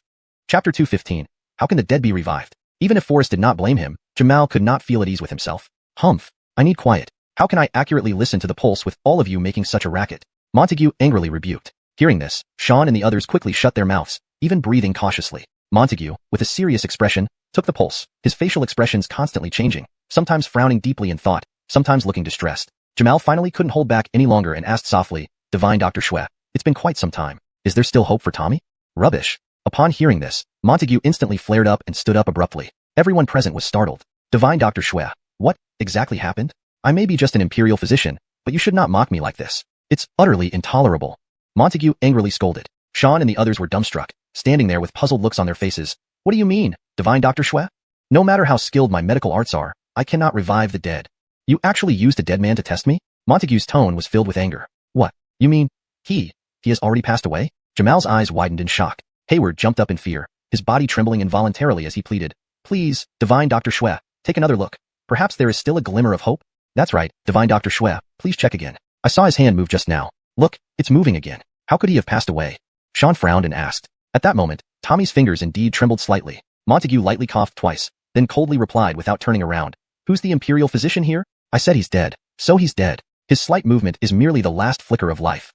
I can't save this man, but I must clarify that the fee will not be refunded." As soon as he finished speaking, Montague began packing up his medicine box, preparing to leave. Hayward was extremely anxious, his eyes reddening. If Tommy were to die, he really wouldn't know how to face Forrest. "Why don't we invite Brother Barrett back? After all, he possesses the skills of an imperial physician. We trust Master Barrett's medical skills, but if we tell him that we failed to bring back Tommy safely, this secret will no longer be kept," Jamal responded, nearly crying, his voice low. "Master Barrett? You mean Forrest?" Montague sneered. "That young man's medical skills don't even match half of mine. If I can't save someone, he stands even less chance." "Nonsense. Our Brother Barrett is a renowned imperial physician in the court," Jamal argued. Montague mocked disdainfully, He just got lucky with the Emperor's favor. His mediocre skills are nothing before me. I'll put it out here today. If he can really revive the dead, I, Montague, will give you my head. To praise a useless imperial physician so highly. Montague sneered sarcastically. Montague lacked real talent but was good at boasting, using connections to join the Imperial Medical Institute. Due to his lack of ability, he could only handle basic tasks. Outside, he claimed to be the chief imperial physician, defrauding people by offering expensive treatments. He had never met Forrest, only hearing that Forrest developed a smallpox cure, gaining fame and becoming a favorite of the Emperor. Thus, he felt quite jealous and often slandered Forrest privately. Hearing Xuan and the others praising Forrest again today made him even more indignant, prompting his sarcastic remarks. I heard that divine Dr. Xue is a renowned physician in the Imperial Medical Institute. If even you can't revive Tommy, then even if Brother Barrett comes, it might be hopeless. Hayward mumbled. And it's best that Brother Barrett doesn't find out about this. After discussing, the three nodded in agreement. Then, Jamal took off the pendant from his chest and handed it directly to Montague. Indeed, divine Dr. Xue, I've heard of a technique in the martial world that can revive the dead. It's called the 13 Needles of the Ghost Gate. Why don't you try it? We don't care how much it costs. Jamal said anxiously. Mentioning money, Montague's expression immediately changed. He coughed a few times and said coldly, it seems you do have some knowledge. Besides me, no one else in the world knows this 13 Needles of the Ghost Gate. However, performing this technique is quite taxing on mental and physical energy. As for the cost, Montague rubbed his fingers together suggestively. How much silver? Seeing your sincerity, I won't ask for too much, just 100,000 taels. What? 100,000 taels. The three froze in place. Dr. Xue, this 10,000 taels of silver seems rather expensive. Could you make an exception and reduce the fee? Jamal asked tentatively, his brows knitted and voice weak. 10,000 taels is too much for you? The technique I'm about to use is one that can save lives. Do you think anyone can perform the 13 Needles of the Ghost Gate? Montague's tone was cold and hard, meeting Jamal's challenge head-on. Seeing Xuan and the others struggling to gather the funds, Montague's eyes darted around before he finally relented. Forget it. 50,000 taels will do. Consider it a favor. Upon hearing this, the three men immediately showed signs of relief. Jamal hurriedly grabbed Montague's hand, repeatedly expressing his gratitude. Dr. Xue, thank you so much. Thank you so much. What are you waiting for? Pay up. Montague extended his hand, leaving no room for refusal. With no choice, they had to withdraw all their savings again. Xuan even ran downstairs to borrow every single tael from his Anatoly scale army brothers to finally tow xuanhuan. Montague took the wrinkled bundles of silver with a visibly displeased expression but still accepted them. He then spoke coldly, however, I must declare beforehand, with just 50,000 taels, if he doesn't survive, I take no responsibility. The three were stunned once more, but since they had already paid, they could only reluctantly agree. Montague lowered his head to open the box, his face betraying his uncontainable joy. He knew nothing of the mysterious 13 Needles of the Ghost Gate. It was all just a ploy to amass more wealth. In his eyes, Tommy was long dead, and even a god couldn't revive him. With the money safely in his pocket, he planned to simply jab a few needles and claim he had done his best. Who could see through this deception? Just as Montague was putting on a show of profound concentration to prepare for the acupuncture, the door was rudely pushed open. Everyone froze, and Montague glared fiercely at the intruder. Forrest, barking, who are you? Can't you see I'm focusing on administering treatment? If something goes wrong, Tommy will be beyond saving. Can you take responsibility for that? But Forrest ignored him and walked straight to the bedside, gently touching Tommy's neck. His voice was grave as he demanded, what exactly happened here? Xuan and the others hung their heads in silence, momentarily at a loss for what to do. Chapter 216. How about it? You lost. This cannot be blamed on us. If anyone is to blame, it can only be those soldiers who were too heavy-handed. We have done our best to save Tommy, but, Hayward explained with a wronged expression. Forrest sighed lightly, understanding that this was not entirely Xuan and the others' fault. They had also done their utmost. He then turned his gaze to Tommy, who lay on the bed with faint breaths. Forrest's eyebrows knitted together as he murmured softly, fortunately, there's still hope. Forrest took out his silver needles, intending to administer acupuncture to Tommy for treatment. Montague's face immediately darkened, and in a cold tone, he rebuked, hey, who are you? Do you even know medicine? How dare you perform acupuncture recklessly? What if your negligence costs someone their life? How will you explain yourself? Xuan and the others were momentarily stunned, knowing that Montague has always been proud of himself, but they never expected him to act so arrogantly. He was daring to ignore Forrest despite being from the Imperial Medical Institute. Jamal Gang was about to speak up when he was stopped by a gesture from Forrest. I have some knowledge of medicine. May I ask your honorable name? Forrest asked with a calm smile. An ignorant child. You don't even recognize the chief physician of the Imperial Medical Institute, Dr. Xue? To talk about medicine is truly absurd, Montague said with an air of superiority. Who is your master? Forrest's brows furrowed slightly, realizing the situation. So you are indeed the chief physician of the Imperial Medical Institute. I admit I didn't recognize you. Since the chief physician of the Imperial Medical Institute is handling this personally, Tommy should be fine. Everyone need not worry excessively, Forrest responded nonchalantly. Montague frowned deeply and said in a hard tone, a mere nobody dares to give orders here. How preposterous. And why do you say that? Does the patient under your care stand a chance of any mishap? Forrest replied with a light laugh. Even if my medical skills are advanced, I can't revive the dead. Montague retorted angrily. Dead? Forrest was momentarily taken aback. He then gently pressed Tommy's neck again to check, and a faint smile appeared at the corner of his mouth. He continued, since you claim he's dead, why remain here? Dr. Xue is proficient in the 13 needles of the Ghost Gate technique, which holds promise in reviving Tommy, Jamal added hastily. 13 needles of the Ghost Gate? Montague actually mastered this? Forrest was also stunned, a glint of surprise flashing in his eyes. However, Montague immediately corrected, I am familiar with the 13 needles of the Ghost Gate, but I make no promises about reviving him. Hearing this, Forrest understood clearly. If one truly mastered the 13 needles of the Ghost Gate, one would be confident in bringing back the dead. They would immediately treat the patient instead of hesitating. So, may I ask Dr. Xue specifically on which acupoints the 13 needles should be applied, how deep each needle should go, and what kind of needle should be used? Forrest asked rapidly. Montague was suddenly stunned, and Forrest's barrage of questions left him speechless. His hand holding the needle trembled uncontrollably. Well? Montague stammered, unable to answer. Do you mean Dr. Xue doesn't know? Forrest laughed coldly. Where did this arrogant fool come from? Get out of my way, don't disturb me while I try to save the patient, Montague said nervously, looking somewhat flustered. Forrest pressed on. If it's an emergency, why haven't you started the treatment? Your hesitation suggests you lack confidence in saving the patient, right?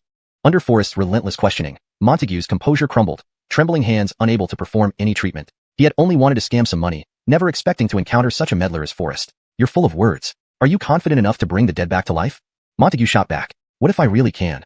Forrest responded, since Dr. Xue doubts me, let's make a bet. How about it? Ha ha ha, don't be so presumptuous, boy. Montague laughed loudly. How shall we bet? It's simple. If I fail to revive him, you can deal with me however you wish. But if I succeed, you resign from your position as imperial physician and never practice as one again. Do you dare to accept? What's there to fear? Montague smiled confidently. I've examined this patient thoroughly. He's long gone, and even gods can't bring the dead back to life. Is that so? Forrest remarked casually before applying his needle techniques on Tommy. Everyone held their breath, and within a short moment, Tommy's fingers began to twitch lightly. After about a quarter of an hour, Tommy's lips moved slightly, and he slowly opened his eyes. Forrest wiped his hands and instructed, someone, please prepare some water. He's awake. Tommy is awake. Jamal exclaimed excitedly. Montague was stunned, standing there in a daze. Forrest chuckled lightly and said, it seems I've won this time, Dr. Xue. Montague was stunned for a moment, then responded coldly, Humph, I didn't expect you to have some skills, but I never agreed to resign. Since Tommy is fine, I'll take my leave.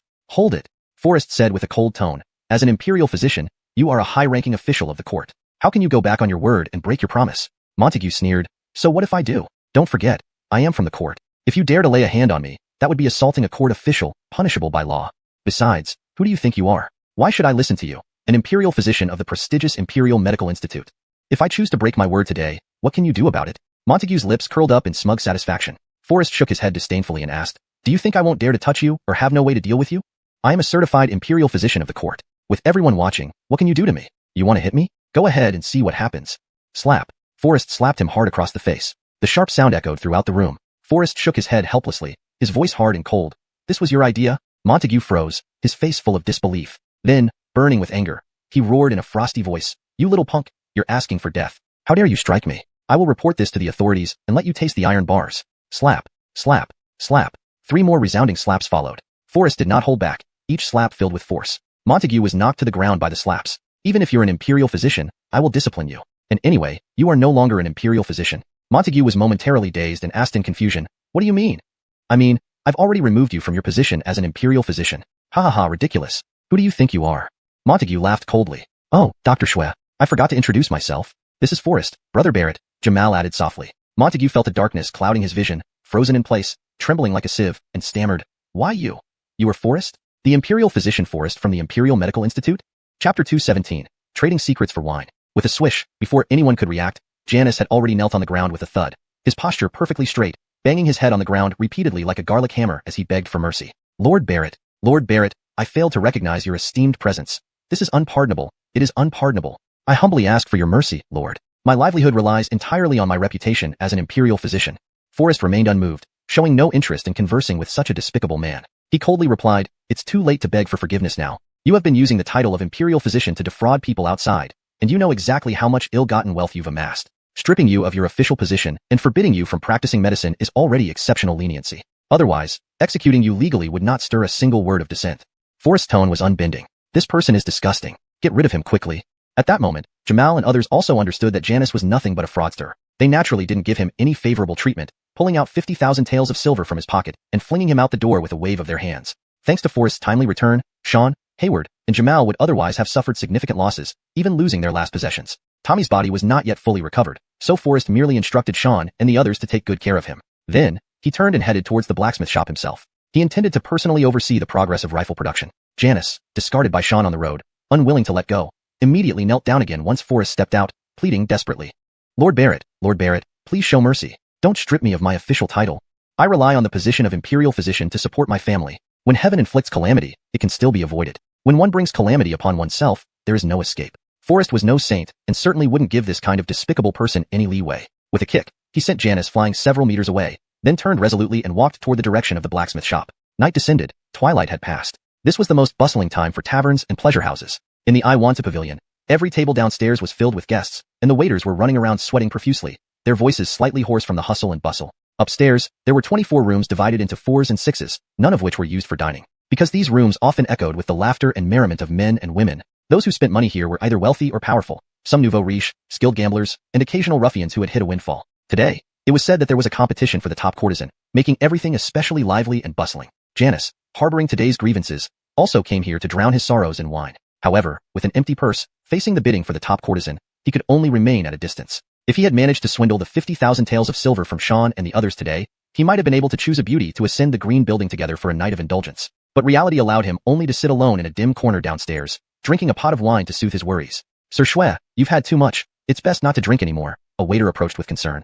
Unexpectedly, Janice waved him off, flushed red and stumbling, his eyes glaring fiercely. Are you afraid I can't pay? Is Forrest that little brat insulting me now? Are you also going to bully me here? We have no such intention. We're just worried about you passing out, the waiter patiently reminded him. Besides, your money for drinks is indeed running low. Hearing this, Janice's anger flared up. Not enough money for drinks? Nonsense. I only need to use a little medical trickery to deceive a few people, and the money will come easily. Even if I can't deceive anyone, I still hold a major state secret in my hands. Would it be enough to exchange for this fine wine? Upon hearing this, Brett, who was in a private room upstairs, instantly changed expression, pushing the woman in his arms aside and locking his gaze like an arrow on Janice downstairs. The waiter frowned, quietly advising, Sir Xue, you seem quite drunk. We only accept silver here, nothing else can be exchanged for drinks. If you don't have enough silver, you might have to leave. The waiter continued explaining. What? You are bullying me too? Janice, enraged, shoved the approaching waiter aside. Unbalanced, the waiter fell backward to the ground. Full of anger, where did the waiter care about rules? Standing up, he aimed a punch at Janice's face. Stop. Brett's voice from upstairs was icy. All of Sir Xue's drinks will be counted on my tab. Bring him upstairs. Hearing this, the waiter, knowing someone was willing to pay, immediately extinguished his anger, nodding hastily and leading Janice to Howard. Seeing the waiter still smiling broadly and standing there, Howard frowned, tossing a gold ingot casually and coldly shouting, Still here? Get lost. Yes, master. The waiter's eyes lit up, excitedly picking up the gold ingot and bowing deeply in gratitude. After the waiter left, Howard smoothly dismissed the surrounding attendants and personally filled a cup of fine wine for Janice, gently asking, You mentioned just now that you know a secret of the court. May I ask what this secret is, and with whom it is related?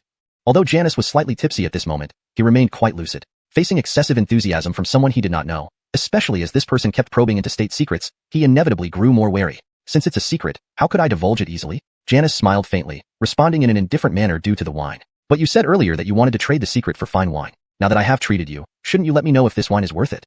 Howard continued to press on with a slight chill in his tone. Well, I won't make it too difficult for you. Let me tell you first, this secret involves Forrest and Brett. Hearing this, Howard felt a shock in his heart, inwardly speculating.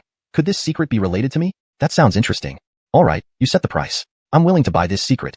Howard still smiled lightly. Janice paused, holding his wine cup, then replied with a smile full of contentment. I appreciate your hospitality, but after all, it's a secret. I have no intention of selling it. It's getting late. If there's nothing else, it's time for me to take my leave. Clearly, Janice was still partly sober. He maintained necessary vigilance towards someone he had never met showing sudden interest in the secret. Howard immediately sensed Janice's caution. Then he changed the topic, smiling easily and saying, Why are you so impatient? Today happens to be the selection of the top courtesan. Don't you want to enjoy watching for a while?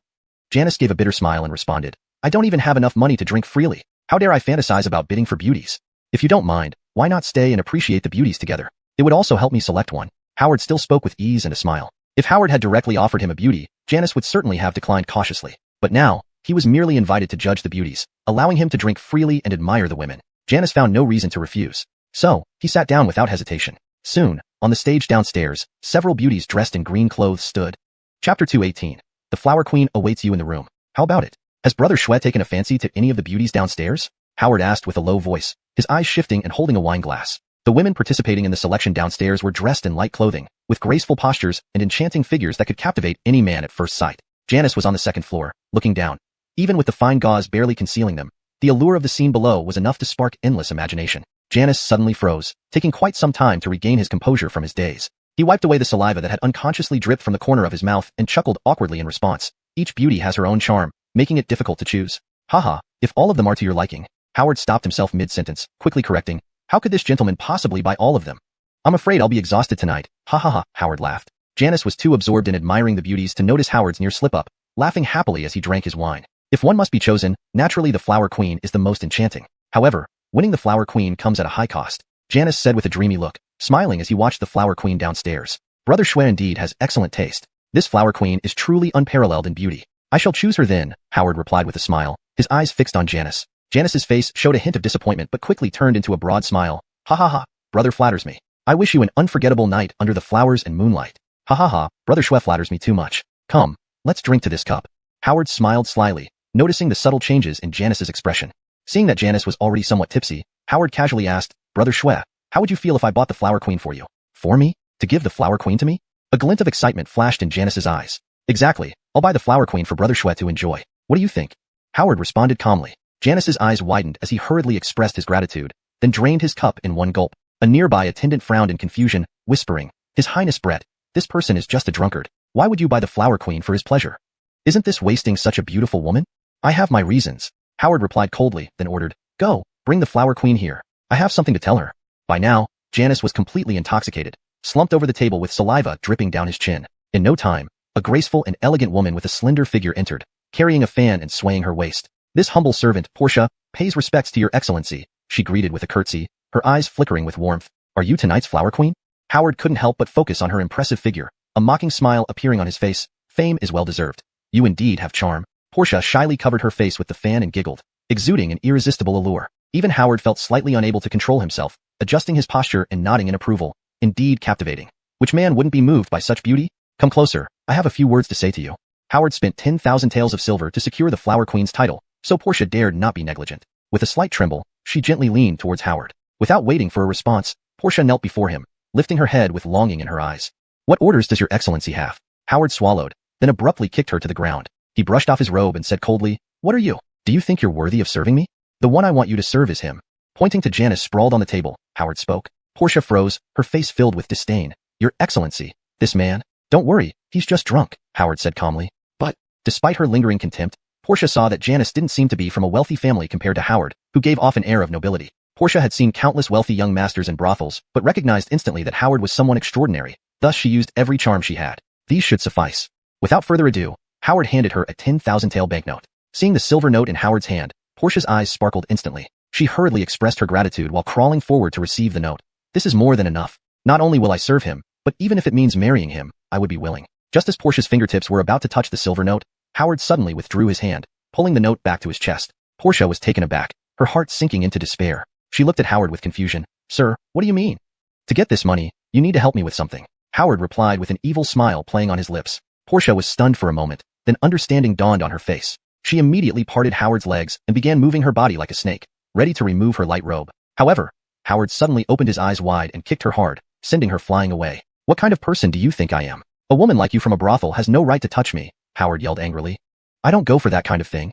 The task I want you to do is, Howard paused, glancing at the sleeping Janice, and continued, Come closer. Hearing this, Portia couldn't help but pause, looking at Howard in shock. Just for this? Yes, just for this. If you can handle this properly, there are another 10,000 taels waiting for you.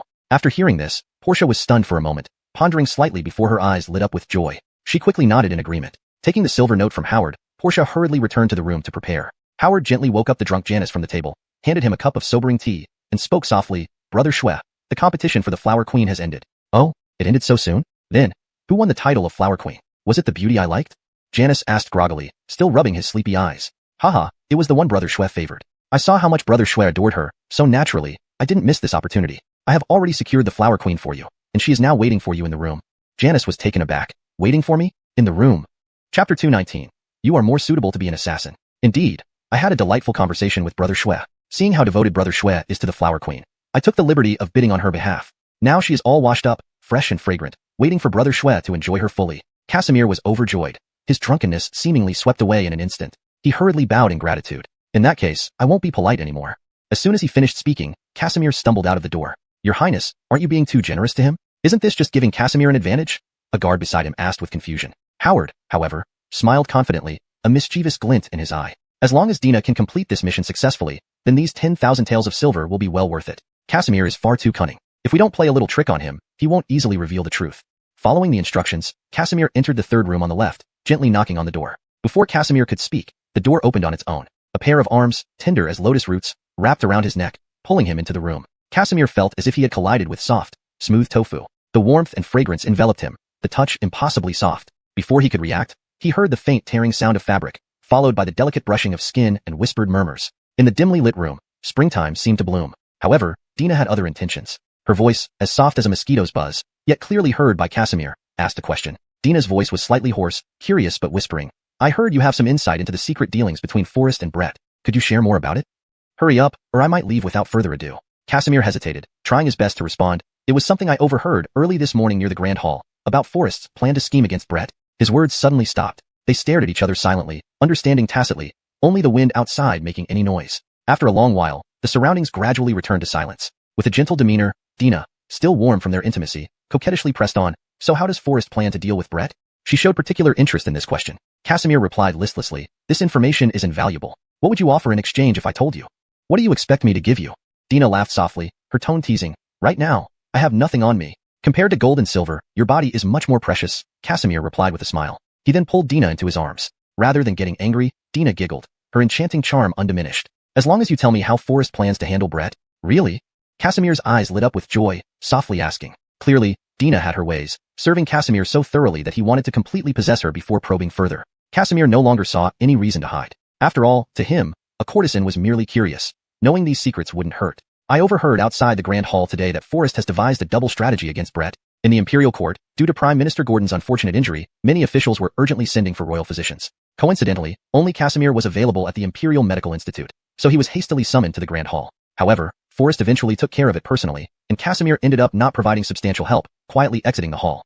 After the officials dispersed, he intended to secretly return to the Grand Hall to claim credit from the Emperor, only to find the door closed by Grand Leland Gong. Thus, he overheard Jiang Nuayan and Forrest discussing how to deal with Brett. Upon hearing this, Dina's face revealed a satisfied smile, her tone turning gentle. So that wealthy patron paid a hefty sum for this information? Casimir was taken aback. What did you just say?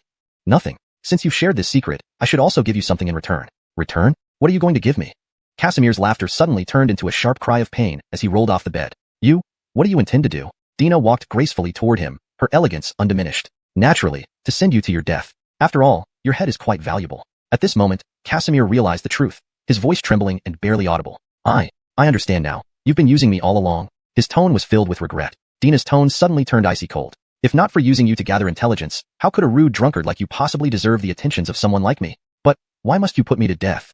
This isn't what I want. But that wealthy patron has given orders. 10,000 taels more after the task is completed. Dina's sharp words left no room for Casimir to catch his breath. 10,000 taels? Is my life worth only 10,000 taels? Casimir's eyes widened in an instant, making muffled sounds before he fell silent forever. Completely erased from the world. Dina discarded the dagger she held, bent down to pick up the fallen veil, meticulously wiping away the bloodstains. The candlelight flickered as the door silently opened. Dina's delicate figure cast an enchanting glow under the candlelight, adding a touch of allure under the translucent veil. Howard's gaze fell upon the lifeless Casimir on the ground. He turned his head and asked gracefully, has the mission entrusted to you been accomplished successfully? Dina showed no fear, but instead gave a charming smile, her beauty undiminished even in just a sheer veil. She replied in a sweet voice, of course it has. Exactly what did Casimir tell you? Tell me everything. Howard smiled contentedly and continued probing. Dina remained composed, adjusting her clothes while laughing softly. What if I tell you the truth and you break your promise, then what? You know, to help you get this information, I've taken one human life. Dina lowered her eyes, feigning an innocent and frightened look, her voice tinged with a hint of panic. Howard understood the implication of Dina's words, so he responded with a mocking laugh. Indeed, I haven't misjudged you. You are not only suitable to be a courtesan but also a gainer. Being just a courtesan truly underestimates your abilities. With that, Howard quickly took out the prepared silver bill worth 10,000 taels. Speak. What exactly did Casimir tell you? Chapter 220. Joab plans to withdraw troops. A mere 100,000 taels? The market conditions are far from ordinary these days. Portia stepped forward, taking the silver note with a hint of disdain in her tone. Don't forget, I just helped you take care of someone. Don't be too unreasonable. We had an agreement earlier. How can you? An attendant beside her couldn't hold back any longer and coldly rebuked. However, Howard immediately interrupted him, his brows slightly furrowed, a ruthless glint flashing in his eyes but still maintaining a calm smile. He asked, so, what do you really want? I only want the signet ring on your hand, replied Portia. Howard was momentarily stunned, then regained his composure, his smile unwavering but with hidden hostility. Fine, it shall be as you wish. Now, can you tell me what he said to you? Portia took the signet ring and immediately showed visible joy. She well knew that this signet ring of Joab was no ordinary treasure that could be easily obtained with money. He told me that Forrest plans to act against Joab and has carefully devised two strategies. What? Forrest? How daring. To actually dare use the strategies of relieving Caleb by besieging Jarrett and pulling out the firewood from underneath the pot against me. Howard erupted in anger, pounding heavily on the table, the pain almost splitting his fist. The attendant couldn't help but feel a chill down his spine, for he had never seen Joab so furious. Joab, how should we proceed? The attendant cautiously inquired. Humph, who would have thought Forrest could be so despicable? Once my plan is set, I will surely confront him properly. Joab, Howard sneered, turning to leave. At that moment, Portia laughed inappropriately. So, you're Joab? No wonder you're so eager to understand Forrest's conspiracy. The mighty Joab actually ventures into brothels? Portia mocked with a laugh. But if you want me to keep quiet, it's not impossible. It's just that this amount of silver isn't enough. Howard was about to leave when he heard Portia's words. His eyes turned bloodshot, filled with killing intent. Seems you're not only fit to be a gainer, but also a merchant. Howard sneered, mocking. After all, few dare to haggle with me. I don't care about that. 30,000 taels of silver for keeping your secret should be easy for you, Joab, right? Portia smiled lightly. At this moment, Howard's heart was already shrouded in intense killing intent. These silvers mean nothing to me. Howard gritted his teeth, a chilly tone filled with malice. I'm just unsure if you will live long enough to enjoy them. Before she could respond, the murderous intent flashed in Howard's eyes as he subtly nodded to the attendant. Portia's rosy face instantly froze, her eyes widening in shock as she stiffened and fell to the ground. A beautiful woman thus met her end, killed by her greed. Howard returned to the camp outside the city walls, seething with anger. He coldly shouted, "Where's Tommy? Bring that boy before me." I ordered him to set up an ambush against Forrest, yet he allowed Forrest to return unharmed.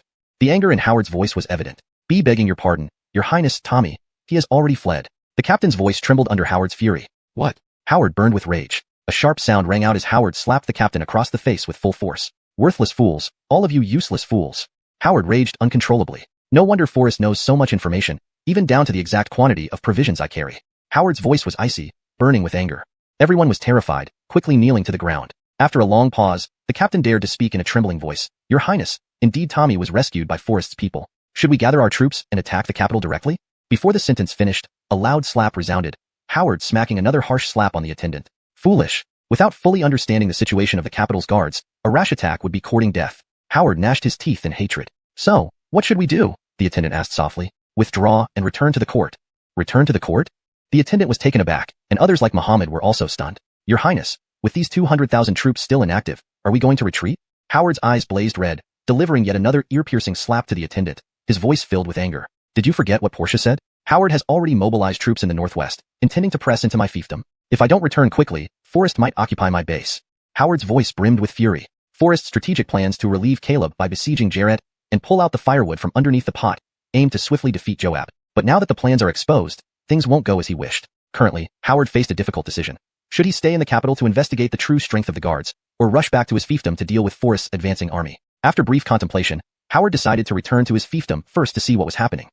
Is it true that Joab Howard made such a decisive move and is preparing to withdraw his troops? Sean looked at Forrest in surprise, asking in a low voice. Upon hearing this news, Forrest was also taken aback.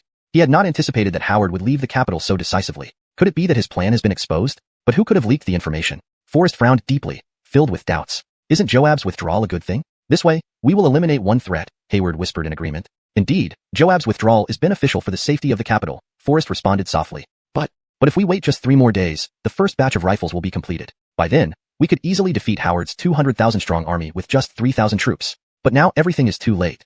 Forrest sighed helplessly. Yes, if Joab hadn't withdrawn, winning this battle would have allowed us to capture 200,000 soldiers, significantly strengthening the capital's defenses, Sean sighed in response. The key question is, why did Joab suddenly decide to withdraw? Forrest furrowed his brows tightly, his voice revealing confusion.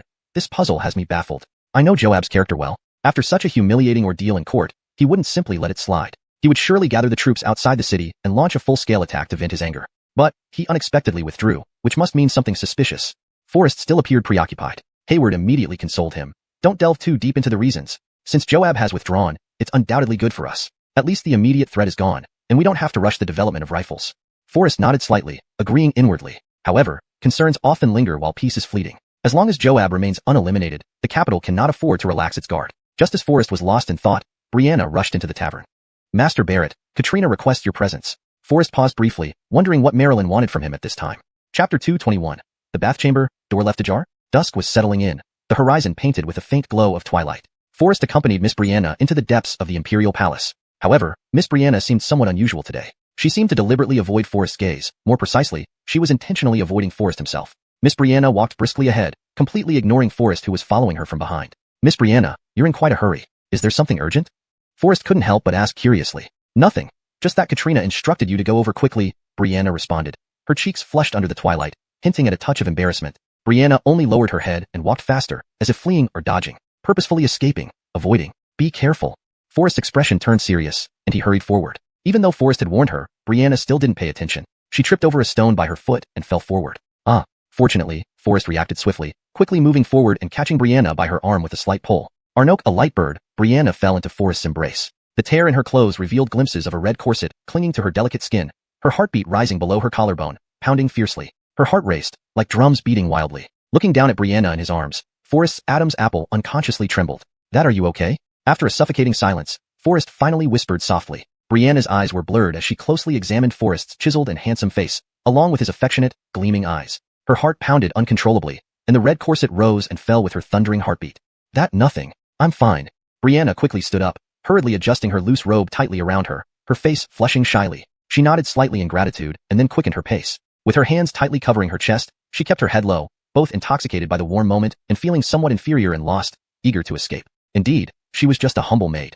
How could she possibly match him? As they ventured deeper into the palace, Brianna's figure vanished. Forrest was perplexed, unable to understand the girl's thoughts. Without overthinking it, he headed straight for Kunling Palace. The moon had already quietly climbed up the tree branches. Once again, Forrest was lost. After a long while of wandering, he saw a flickering candlelight in the distance, the remaining sunlight silently sliding past, gently touching the window and seeping into the room through the thin curtains. Wasn't this Anya's bath chamber? It was so late. Why were the lights still on? Forrest felt puzzled. Hadn't Anya summoned him for urgent matters? Could she still find time to take a bath? Inside the room, the last rays of sunset illuminated the smooth, silk-like skin of the woman. The water in the bath was perfectly warm, not cooled by the absence of sunlight. The woman floated leisurely in the water, lifting her graceful feet to feel the rising steam, gentle like a lover's caress. Her mood immediately brightened and relaxed. Creak. The door opened. Forrest couldn't help but be startled. The bathroom door was left open. The woman in the pool was stunned, hardly daring to breathe. After all, the court had been in turmoil recently. Is someone inside? Looking at the steam in the room, Forrest frowned slightly, waving to disperse the fog before him, asking softly, "It's Forrest." Before the woman in the pool could react, suddenly, there was a splash as Forrest accidentally missed a step and fell directly into the pool. Anya's face turned pale with shock, urgently calling for help. Someone, come quick. At the same time, she struggled in the water, fearing that Forrest might drown. Hearing the commotion, Brianna hurried over with concern. Your Majesty, what happened? Immediately after, chaotic and urgent footsteps sounded outside the door. Forrest was taken aback. If this news spread, wouldn't years of his reputation be ruined? He hastily surfaced from the water. Upon surfacing, his eyes met Anya's, their noses brushing lightly against each other. Anya froze instantly, her mind blank, her heart racing involuntarily. Forrest whispered softly, "Should keep your voice down." Anya snapped back to reality, her face flushing red as she exclaimed, "Forrest, how did you get in here?" At that moment, Forrest's hand inadvertently rested on an inappropriate soft area. Seeing the door wide open, Brianna's heart tightened, and she asked anxiously, "Your Majesty, are you all right?" "I saw the door was open, so I just pushed it and came in." "How strange. Why do you never like to close the door when you're bathing?"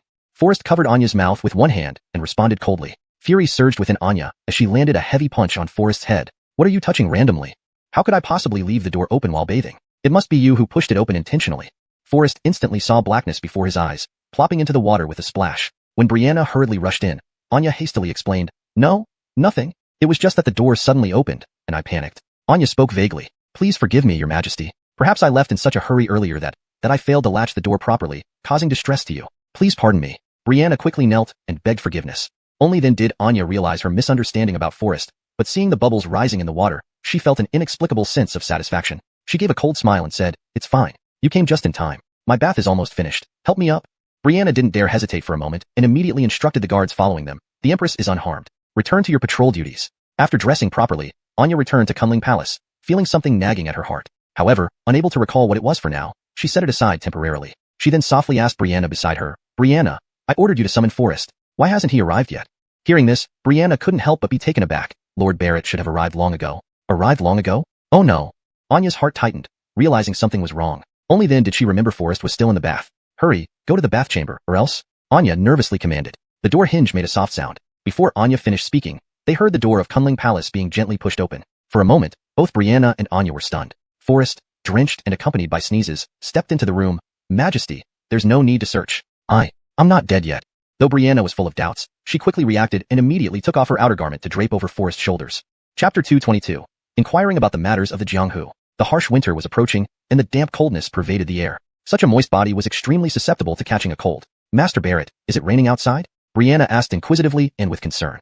Forrest glanced up at Marilyn for a moment. Feeling guilty, Marilyn lightly bit her index finger and unconsciously lowered her head, revealing an expression filled with guilt and shame. Achoo! Forrest sneezed and replied softly. I accidentally fell into the water pond in the back garden just now. It's nothing serious.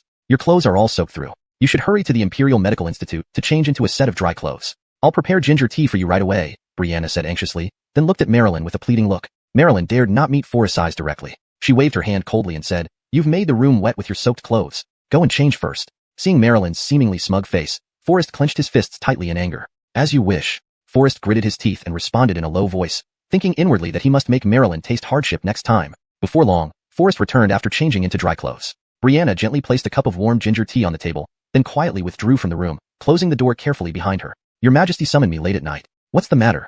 Although somewhat displeased, Forrest still asked respectfully when facing Empress Marilyn. Marilyn coughed lightly, her eyes turning sharp as she asked sternly, Forrest, what exactly are you up to? Caught off guard by Marilyn's interrogation, Forrest stood there at a loss for words. What do you mean, Your Majesty? Haven't you already devised a strategy to capture the 20,000 troops brought by Brett Howard? Marilyn's anger was more evident now. Why did you let him leave safely?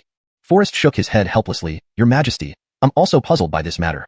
I have thoroughly planned everything. Perhaps we inadvertently leaked the plan during our discussions, allowing Howard to learn of it and hastily retreat.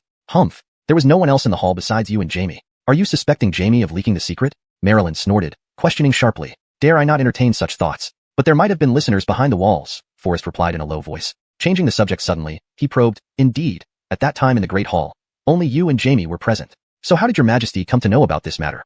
This counter-question left Marilyn speechless instantly. She couldn't reveal her true identity to Forrest and could only respond vaguely, naturally, Jamie informed me. Forrest smiled slightly. Indeed, perhaps someone was secretly eavesdropping at that time, causing the news to spread. With that, Marilyn couldn't further blame Forrest. But since Brett has withdrawn his army, our original plan to raid his fief seems unfeasible now, doesn't it?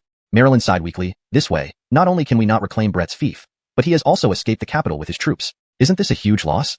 Your Majesty needn't worry. Forrest smiled easily and answered, Brett's withdrawal might be a good thing. This way, the pressure on the capital will be reduced, and the manufacturing of rifles won't need to be rushed. So, what are your plans next? Marilyn asked. I intend to request Jamie's approval to establish an armory at the foot of Mount U outside the capital, gather outstanding craftsmen from the capital and surrounding regions to accelerate the production of rifles and other weapons. At the same time, I will select a group of elite forces to guard the capital and investigate potential moles within the palace, including Chancellor Gordon and Minister Royce of the Ministry of Revenue. Then, we will begin to search Keith's residence, investigating for the tiger tally. Forrest calmly analyzed each part of his plan one by one. Hearing this, Marilyn couldn't help but be impressed. She hadn't expected that Forrest had thought of every detail so meticulously and arranged everything systematically. Very well, act according to your plan. Marilyn nodded lightly and replied. However, Your Majesty, I have one additional request. The corner of Forrest's mouth curved into a faint smile, and he turned his gaze towards Marilyn. Marilyn's body shivered slightly, stepping back 2 steps as if startled, her face flushing red. She pulled at her garment collar and asked in a soft voice, what are your intentions? Forrest slowly approached Marilyn, his smile growing wider. As Forrest approached, Marilyn's heartbeat quickened. She couldn't help but nervously sit back in her chair, tightly clutching the neckline of her garment, feeling a mix of anticipation and tension. Bear it. Forrest, I warn you not to act rashly. Marilyn thought that Forrest was going to retaliate for earlier when she had pushed him into the pond. However, to her surprise, Forrest merely leaned forward slightly and asked softly, If we find the tiger tally, could the million-strong army led by Keith be placed under my command? Marilyn froze instantly, blinking her eyes and fixing her gaze on Forrest, a wave of inexplicable disappointment washing over her. Slap. A sharp slap landed on Forrest's cheek. Marilyn puffed out her cheeks, angrily retorting, No way. Forrest stood there in shock, with an innocent and aggrieved expression. He held his face and silently moved aside. If it can't be done, then it can't be done. Why did she have to hit him? Women's thoughts are truly inscrutable. Forrest shook his head helplessly and sighed deeply. Marilyn's heart pounded like a drum, unable to settle for a long time. Recalling Forrest's imposing presence just now, her heart raced and her emotions were all over the place. Humph. With such beauty standing before you, you actually think about gaining military power. Marilyn lightly touched her flushed cheek, muttering coldly. Night fell, casting a desolate shadow over the streets and alleys. Yet amidst this silence, the inns and taverns were bustling with lively crowds. Forrest did not rush home. He planned to visit a nearby inn for a brief stay. Since Brett's arrival in the capital, several strange incidents had occurred in succession within the city. First, Arno Laowang in the outskirts reported to the authorities that his daughter, Xuanhuan, had mysteriously disappeared. The authorities mobilized manpower to search within 100 miles of the area for 2 days, but found no clues. Several similar incidents followed, leaving the residents of the city in constant fear. Rumors began to spread rapidly. Forrest had been busy with palace affairs. Today, taking a rare break, he recalled these events and decided to listen to any new rumors from the Jianghu. In stark contrast to the chill outside, Ziyun Inn was filled with bustling activity. Most of the guests here were martial artists carrying precious swords or bearing long sabers. This place, which used to be sparsely visited, had become abnormally lively due to the mysterious rumors circulating in the Jianghu. Chapter 223, The the flower thief. Forrest quietly slipped into a corner and sat down. Suddenly, the sound of hooves rumbled like sudden rain, as two fine steeds galloped into the courtyard from outside the gate. The horses neighed in panic, causing chaos in the inn, but Forrest remained calm, leisurely sipping his tea and wine. The two men in blue robes were as steady as mountains on horseback, their eyes flashing like lightning as they surveyed the inn. One of the horses had a pair of silver hooks hanging from its side. The rider's face was purple-red, with thick hair and beard, his gaze as sharp and deadly as the silver hooks. Sir, your horse shouldn't be ridden into the inn." The waiter hurried forward with a smile to persuade them. The big man frowned and took out a sheepskin scroll with a portrait drawn on it, asking in a low voice, "Have you seen this person?" The waiter glanced at it carefully and replied softly, "Yes." "Where is he?" "Upstairs, in the number 1 room." Without another word, the bearded man urged his horse forward, pulling on the reins. The horse neighed loudly and charged upstairs like an arrow. "Hey, sir, no riding horses upstairs." The waiter tried desperately to stop him. A cold and sharp gaze like a blade pierced through, revealing a noticeable scar from the left ear to the right mouth corner on the man's iron-gray face, adding a fierce expression that instantly silenced the waiter in fear. Following closely behind, the scar-faced man also spurred his horse upstairs. Forrest couldn't help but pause, puzzled. Who are these arrogant people? And who is the one they're looking for in the portrait? Beside him, a scholarly-looking man hid under the table, only cautiously peeking out after the two men vanished. He whispered, "Don't you recognize them? These are the young brothers from the Eagle Claw gang, infamous troublemakers." "Oh, why are they so angry?" Forrest asked softly. Baron? Forrest furrowed his brows, full of doubt. The scholar continued, "It seems Baron has annoyed them again for some reason." Then he picked up Forrest's wine bottle and poured himself a cup. The two men leapt upstairs, flipped twice in midair, then kicked open the door of the number 1 room with a loud bang. When the big man entered, he already had a pair of shining silver hooks in his hands. Suddenly, they both froze in place. The room was eerily silent except for one person inside, a woman, a young woman. Her skin was as white as snow, but her long, graceful legs were tightly bound by ropes. Seeing someone enter, the woman became anxious, tears streaming down her face. She couldn't speak, only making intermittent sobs. Of course, she couldn't speak. Her mouth was stuffed with something foreign. The bearded man flicked his whip, the tip of which moved like a nimble white snake, striking the rag from her mouth. "Where is he?" the scar-faced man asked coldly. The woman burst into tears but couldn't speak. After a long cry, her eyes slowly shifted toward the window still swaying. Women are such trouble. The bearded man threw a piece of clothing onto the bed and dashed toward the window. "It's not Lord Haley." "I know, which is why we can't let Baron escape." Then they were gone, leaving only two horses neighing proudly in the second-floor room. Faint cries could still be heard from upstairs, causing Forrest's brow to crease even more tightly. He swiftly turned and nimbly ascended the stairs. People downstairs were still in confusion, while the scholar stood dumbfounded, his hand trembling around his wine glass. "Miss, what happened?" Forrest scanned the scene sharply and asked tenderly. The woman breathed heavily several times before shaking her head in response. "No, nothing. He didn't do anything to me yet." Before her words ended, Forrest had already untied the ropes binding her body, checking to ensure she wasn't seriously harmed before feeling slightly relieved. He helped her put on her clothes and gently asked, "What exactly happened?" "I don't know. As night fell, I was reading in my room when a cloud of smoke suddenly spread in. Next thing I knew, I was tied up here." "So, who kidnapped you? Do you have any clues about what he looks like?" Forrest pressed further. The woman shook her head, indicating she knew nothing. At this point, the waiter and the scholar followed cautiously to the doorway, watching without daring to step inside. "My goodness, what a beautiful young lady. Baron is known for his flower thievery. With such beauty, how could he resist? Alas, what a pity, such a beautiful woman should suffer such misfortune." Word has it that in recent days, the daughter of the Minister of Personnel, Mr. Liu, also vanished without a trace. Could this also be Arlie Laowu's doing? The onlookers were chattering, each one speculating. What? Anders's daughter has gone missing too? Hearing this, Forrest's brows furrowed, and an ominous premonition stirred within him. He gazed at the swaying window, his brow knitted, and softly instructed, "Dress properly and go home quickly." As soon as he finished speaking, Forrest's figure flickered, and he swiftly followed the footprints on the ground, dashing after them. The stars and moon hung in the sky, their pale light casting upon the stone-paved streets. It was already deep into the night. Two towering men were speeding down the road like gusts of wind. Suddenly, the scar-faced man stopped, surveying the desolate surroundings, and spoke in a low voice. "Brother, blindly searching is not a good strategy." The bristle-bearded man also halted, nodding slightly. "Brother, perhaps I can deduce where he might be hiding." "That's right, even ordinary people get tired, and he's no exception," the bristle-bearded man said coldly. Then he thought about Arlie Laowu's obsession with beauty. He had a habit of finding it hard to sleep without a woman by his side. At this quiet hour of the night, if he needed rest, he would surely head for a specific place. The Xiuxian Tower. That's where the most women gather. He certainly couldn't bear to sleep alone there, which is his weakness. Xiuxian Tower? Forrest's brow creased slightly, then he turned and hurried toward the direction of the Xiuxian Tower. The lantern outside the Xiuxian Tower wasn't brightly lit. The dim red glow resembled a shy woman's blushing cheeks, inviting people to linger and enjoy an unforgettable night. The door was ajar. On the round pillar was inscribed a couplet. "The blue river water reflects green before the door. The lingering thoughts of the former rider never cease. The bright moon accompanies the beauty home, and the spring tide remains eternal through the night." Forrest gently pushed the door open. Inside, he saw a haggard-looking man lying on a wicker chair in the courtyard, half asleep. Chapter 224. The dart, poisoned. "Hey, was there anyone suspicious here just now?" Forrest asked. The man did not respond and remained deep in slumber. Forrest's heart tightened. Rushing forward to check on him, he realized the man had been knocked out by a cloud of stupefying smoke. Clearly, Forrest had come to the right place. Using his expert needle technique to revive the man, he asked softly, "Was there anyone here just now?" The man froze instantly, then shouted, "Who are you? How dare you prick me with needles? Wait till I teach you a lesson." As he spoke, he lunged at Forrest. Forrest could only shake his head helplessly, then quickly thrust the needle into the man's baihui point. If it were a little deeper, you would have died. At this moment, the man no longer dared to entertain any foolish thoughts. Feeling his breath weaken, he hurriedly nodded in agreement. "Where is he?" Forrest pressed further. "He should have gone in the direction of Peach Blossom Pavilion," the man replied. Forrest struck him again, knocking him back into sleep before heading in the direction indicated. Inside Peach Blossom Pavilion, cups and plates were scattered about haphazardly, with a few empty wine jars lying around. Forrest turned nimbly, leapt over the railing, and kicked open the hidden door behind the pavilion. What? The sight before him made Forrest stand frozen in shock. Inside the room, 4 women lay sprawled, all drunk. Fortunately, their clothes were still relatively intact. Before Forrest could process the scene, he heard hurried footsteps approaching. A person, head lowered, timidly came forward. She was a teenage girl, no older than 15 or 16. Her face panic-stricken, body trembling uncontrollably as she tried hard to hide her fear. She asked softly, "Are you looking for Uncle Arlie?" Forrest frowned, his voice low and firm. "Where is Burl Arlie?" The girl paused, confusion mixed with bewilderment in her eyes. Weren't 2 ugly big men supposed to come? Why is it a handsome young man instead? Then, she added hesitantly, "Uncle Arlie specifically instructed me to give you something." "What thing?" Forrest asked sharply. "Just a message," the girl answered, her voice trembling. "A message? What kind of message?"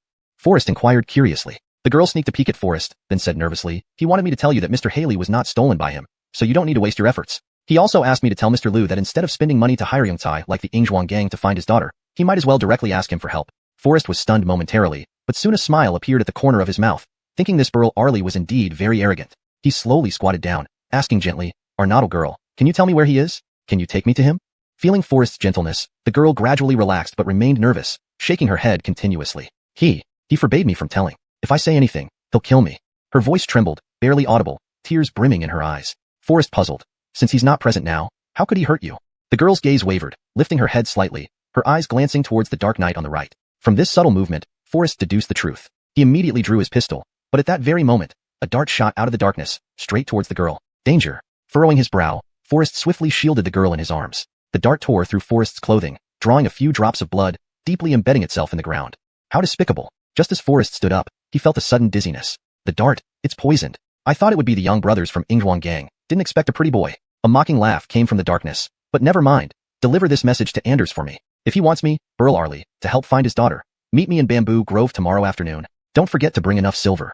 With that, a figure vanished like a shooting star into the night. "Are you okay? Are you hurt?"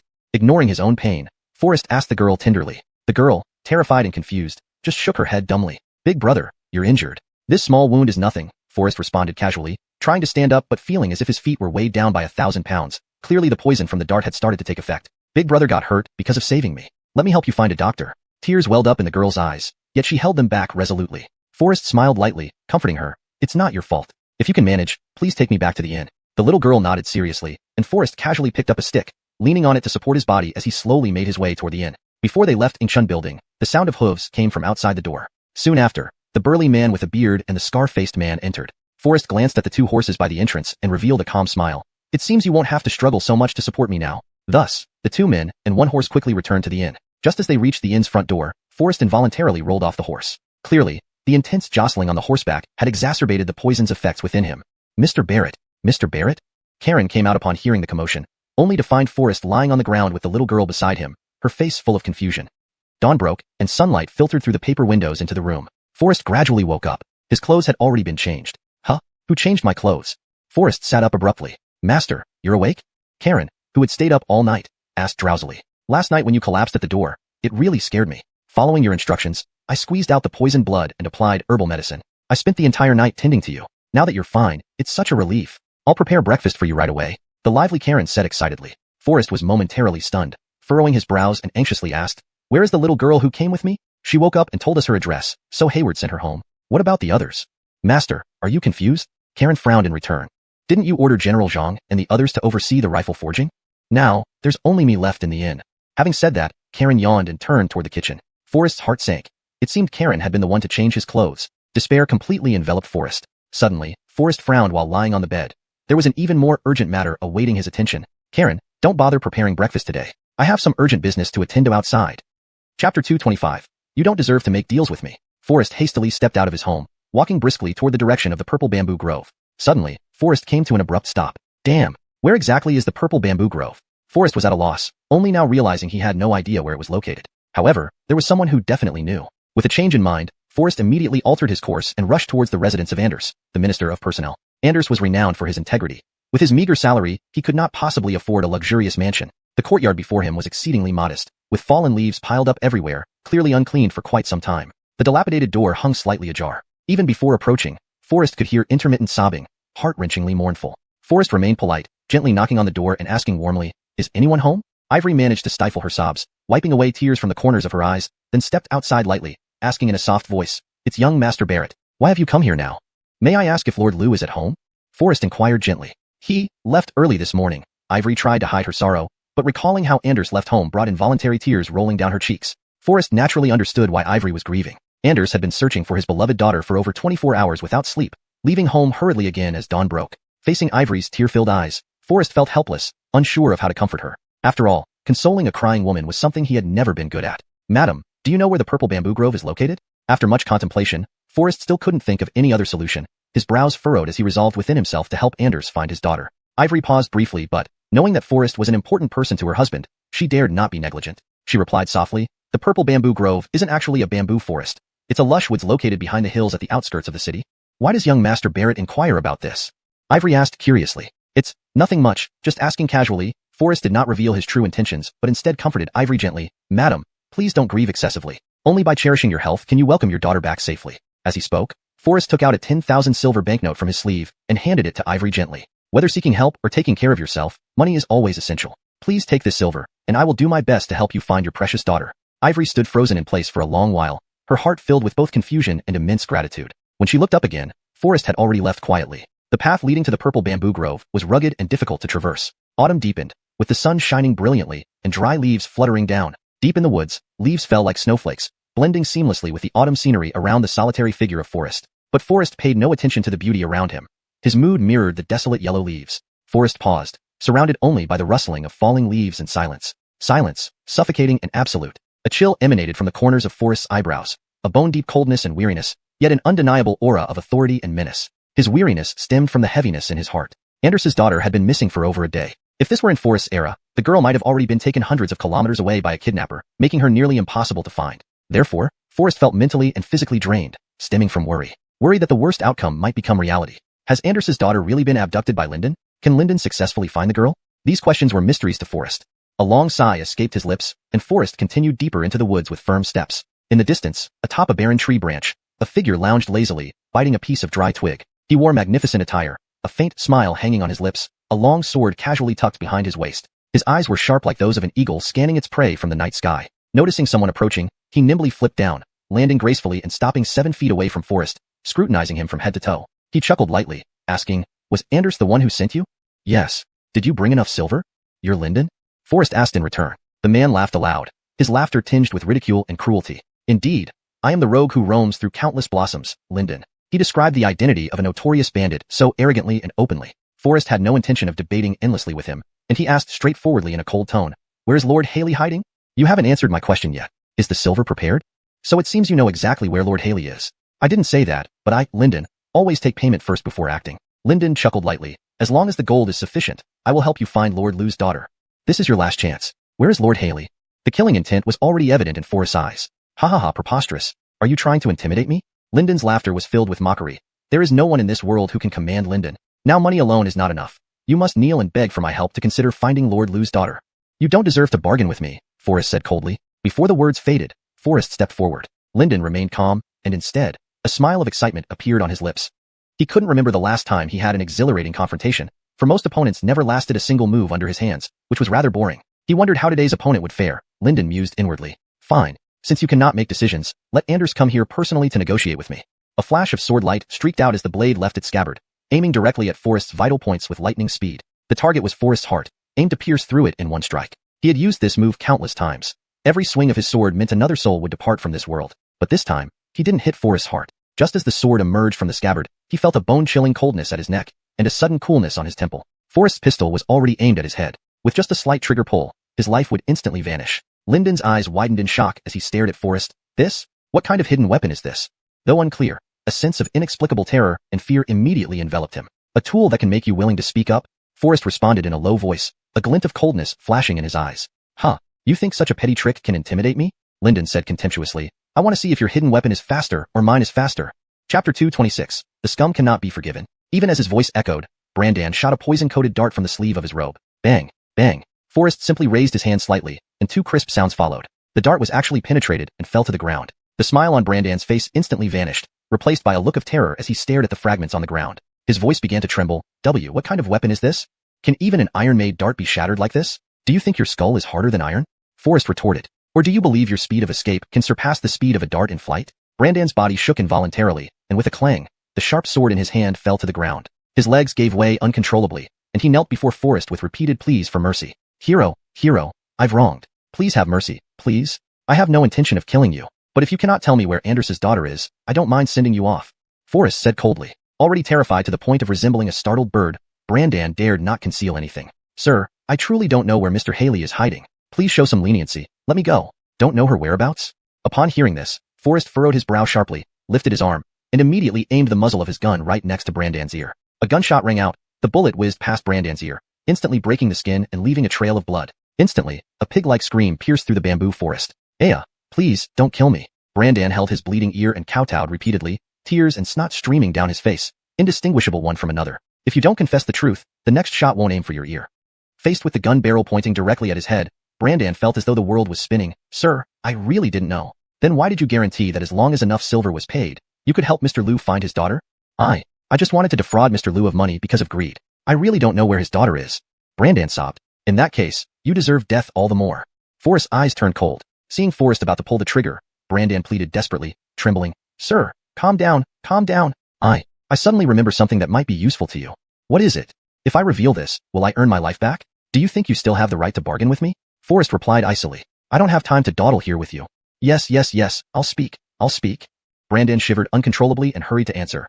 When Joab left the city the other day, there were several wooden barrels loaded behind the carriage. Don't talk nonsense. What does this have to do with Anders's daughter's disappearance? I'm not sure if it's relevant, but these barrels are easily used to hide people. The Shinbei often use such barrels when trafficking slaves. Moreover, many young girls went missing in the capital before and after Joab's departure. So I suspect. Brandan looked up at Forrest, adding weakly. Forrest's brows furrowed tightly, realization dawning on him. Yes, how could he overlook this? Memories flooded back to him. During the famine relief efforts in the Northwest years ago, Avril and Jessup had conspired with the Shinbei tribes to traffic people using similar methods. As a notorious rapist in the underworld, Brandan naturally knew these tricks inside and out. Could it be that everything was orchestrated by King Howard secretly? Forrest's frown deepened. The timing of these incidents coinciding with Howard's departure seemed too convenient. Clearly, he had to personally visit Howard's fiefdom and investigate. Hero, can I leave now? Brandan asked shakily. Of course. Brandan's heart leapt with hope, attempting to struggle to his feet. But his legs remained weak, forcing him to crawl away. However, he hadn't realized that Forrest hadn't finished speaking. You cannot. A flash of swordlight, and the longsword in Forrest's hand had already pierced Brandan's throat, deep by a few inches, just enough to let him feel pain but remain conscious. A despicable villain who abuses women is the shame of society. And in my eyes, there is absolutely no tolerance for scum like you. Brandan's face pressed against the yellow earth, his eyes nearly bulging out. He tried to speak, but found blood rushing into his throat. Forrest withdrew the sword. It was Brandan's own sword. Slowly, pulling it out from his neck with excruciating slowness. Thus, the blood didn't spatter on the clothes, but was enough to let Brandan feel every moment of the sword being drawn and experience his own impending death. Just past midday, the sun had already begun to set in the west. Winter seemed to be drawing closer step by step. Leaving the purple bamboo grove, Forrest immediately returned to the tavern, his mind already set on a destination. He planned to go alone. Just as Forrest was packing his belongings and preparing for the solitary journey ahead, Miss Brianna hurriedly approached the tavern. Seeing Forrest packing, Brianna couldn't help but be startled, softly asking, "Young Master Barrett, where are you preparing to go?" "This." Forrest hesitated slightly before countering. "Miss Brianna is in such a rush. What brings you here?" "Katrina instructed me to inquire if you have found Eve's tiger tally and why it hasn't been presented yet." Brianna replied softly. Forrest slapped his forehead suddenly, realizing that he had forgotten about Eve's matter for many days. Tell Katrina the tiger tally hasn't been found yet. Once I find it, I will present it immediately," Forrest replied. Brianna paused slightly but did not say anything more, turning around and leaving. After Brianna's figure disappeared, Marilyn finally let out a heavy sigh. Recently, being preoccupied with trivial matters had made him forget this significant event. Eve's mansion had been thoroughly searched. Apart from the 10 million taels of gold that Forrest brought back, all other treasures, antiques, paintings, and over 8 million taels of silver and gold were confiscated into the national treasury. However, the tiger tally was missing among all the valuables. Clearly, Eve Govind had put a great deal of effort into hiding the tiger tally. Since it hadn't been found, this item was likely still hidden deep within Eve's residence. Since it remained hidden there, this matter could wait a bit longer. Currently, the most urgent task was to help Anders find his beloved daughter. After pondering for a moment, Forrest continued packing and resumed his journey. The journey ahead was perilous, and Forrest didn't reveal his itinerary to anyone. Once out of the city, Forrest gradually slowed down his pace. By the third hour of Xuan, 3 p.m., the sun began to slowly set. The road ahead grew increasingly desolate. Just as Forrest felt thirsty, he noticed a tea house nearby. Forrest tethered his horse just as a group of burly men wielding knives and swords galloped away from the tea house. Chapter 227. A mind over my cargo. Sir, you haven't paid for the tea yet? The waiter's face showed both grievance and helplessness as he hurried forward with a forced smile. Pay? When have I ever paid for tea? The leading man's face darkened, and he scolded in a cold voice. It's already an honor for you that my brother is willing to taste your tea. You dare ask us for money? It seems you're getting tired of living. Smack. After the sound of a whip, everyone laughed and left. Dust flew in their wake. Forrest lightly brushed off the dust from his clothes and asked curiously, Waiter, who are these people? Sir, you must rarely go out of the city. These people are the famous horsemen from the world-renowned Mantion Security Agency. The leader is none other than the renowned top escort of Fui, known as Death-Dealing Blade Judah. The waiter poured tea while whispering warnings. These are formidable heroes of the Jianghu. It's best to keep a respectful distance. Fui? Isn't that Brett Howard's fief? That was precisely Forrest's destination. Forrest frowned slightly, his gaze sharp as he looked in the direction where the group had disappeared. Gregory, could the woman who robbed our cargo appear here? We've tracked her this far, but lost her trail. But she's quite troublesome. Why don't we change our target? She was hit by my hidden weapon. She can't have gone far. Gradually, the voices faded away along with the sound of horses' hooves. Forrest furrowed his brow, perplexed by their conversation. However, at this moment, only one thought filled Forrest's mind. Rush to Fui and thoroughly investigate whether the recent series of missing girls in the capital were connected to Brett Howard. In the dark forest on the outskirts of the northern suburb, Judah led a group of men galloping swiftly. Brother, this should be the right place, one subordinate asserted. Judah and his men quickly dismounted, using their lightness skills to cross the forest and climb a small hill that overlooked an abandoned temple below. A scout rushed back and reported in a low voice, Brother, I heard noises coming from inside the temple. The woman must have hidden our goods there. Judah pondered briefly before giving orders. The subordinates moved silently, surrounding the dilapidated temple tightly. Act quickly, and make sure to capture the goods alive. Everything arranged, Judah leaped like a hawk descending from the sky, landing directly in front of the temple gate. Miss, I think you understand why we've come. There's no need to hide any longer. Return our goods, and we'll let this matter rest.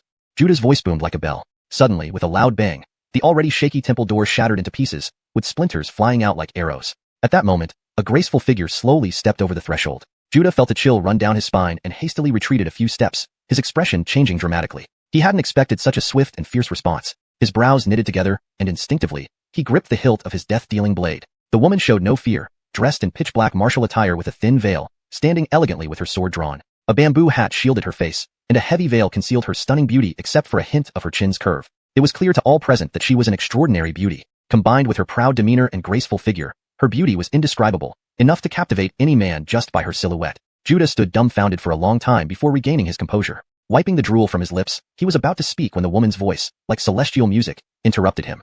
I was just planning to find you. You've delivered yourselves to me. Judah was taken aback, then a sly smile spread across his face. Is the seductive poison starting to take effect, waiting for me to cure you? If no man detoxifies you within 3 hours, you might die. With such a graceful figure, if you perish now, wouldn't it be a tragedy? Judah said flirtatiously. A flash of cold light passed through the woman's eyes as she glanced at her injured shoulder. Her tone was icy and filled with anger. My sword is sharpened, waiting to test its edge. With a metallic ring, she drew her sword, the sharp blade instantly radiating a bone-chilling aura. Despite Judah's extensive experience in the Jianghu, he felt unprecedented fear at this moment. Just from the way she unsheathed her sword, Judah realized he had encountered the most formidable swordsman of his life. Fortunately, she was still wounded. Though cautious, Judah roared, quickly retreating and drawing his blade while giving orders. This is the perfect moment, attack together. Before the words faded, the black-clothed woman had already pounced forward like a tiger descending from the mountain. Judah's heart sank as he faced this opponent who attacked mercilessly and ruthlessly from the very start. The woman's clothes fluttered like a butterfly, her sword emitting sharp light with every move aimed at her opponent's vital points. A chilling killing intent instantly spread across the entire battlefield. After having tea, Forrest set off on his journey. Not far from where he walked, he heard the intense sound of swords clashing in the forest. Driven by curiosity, Forrest slowly made his way toward the dilapidated temple. There, an intense battle was unfolding. Judah knew all too well that he must not give the black-clothed woman any chance. Otherwise, he would have no hope of turning the tide.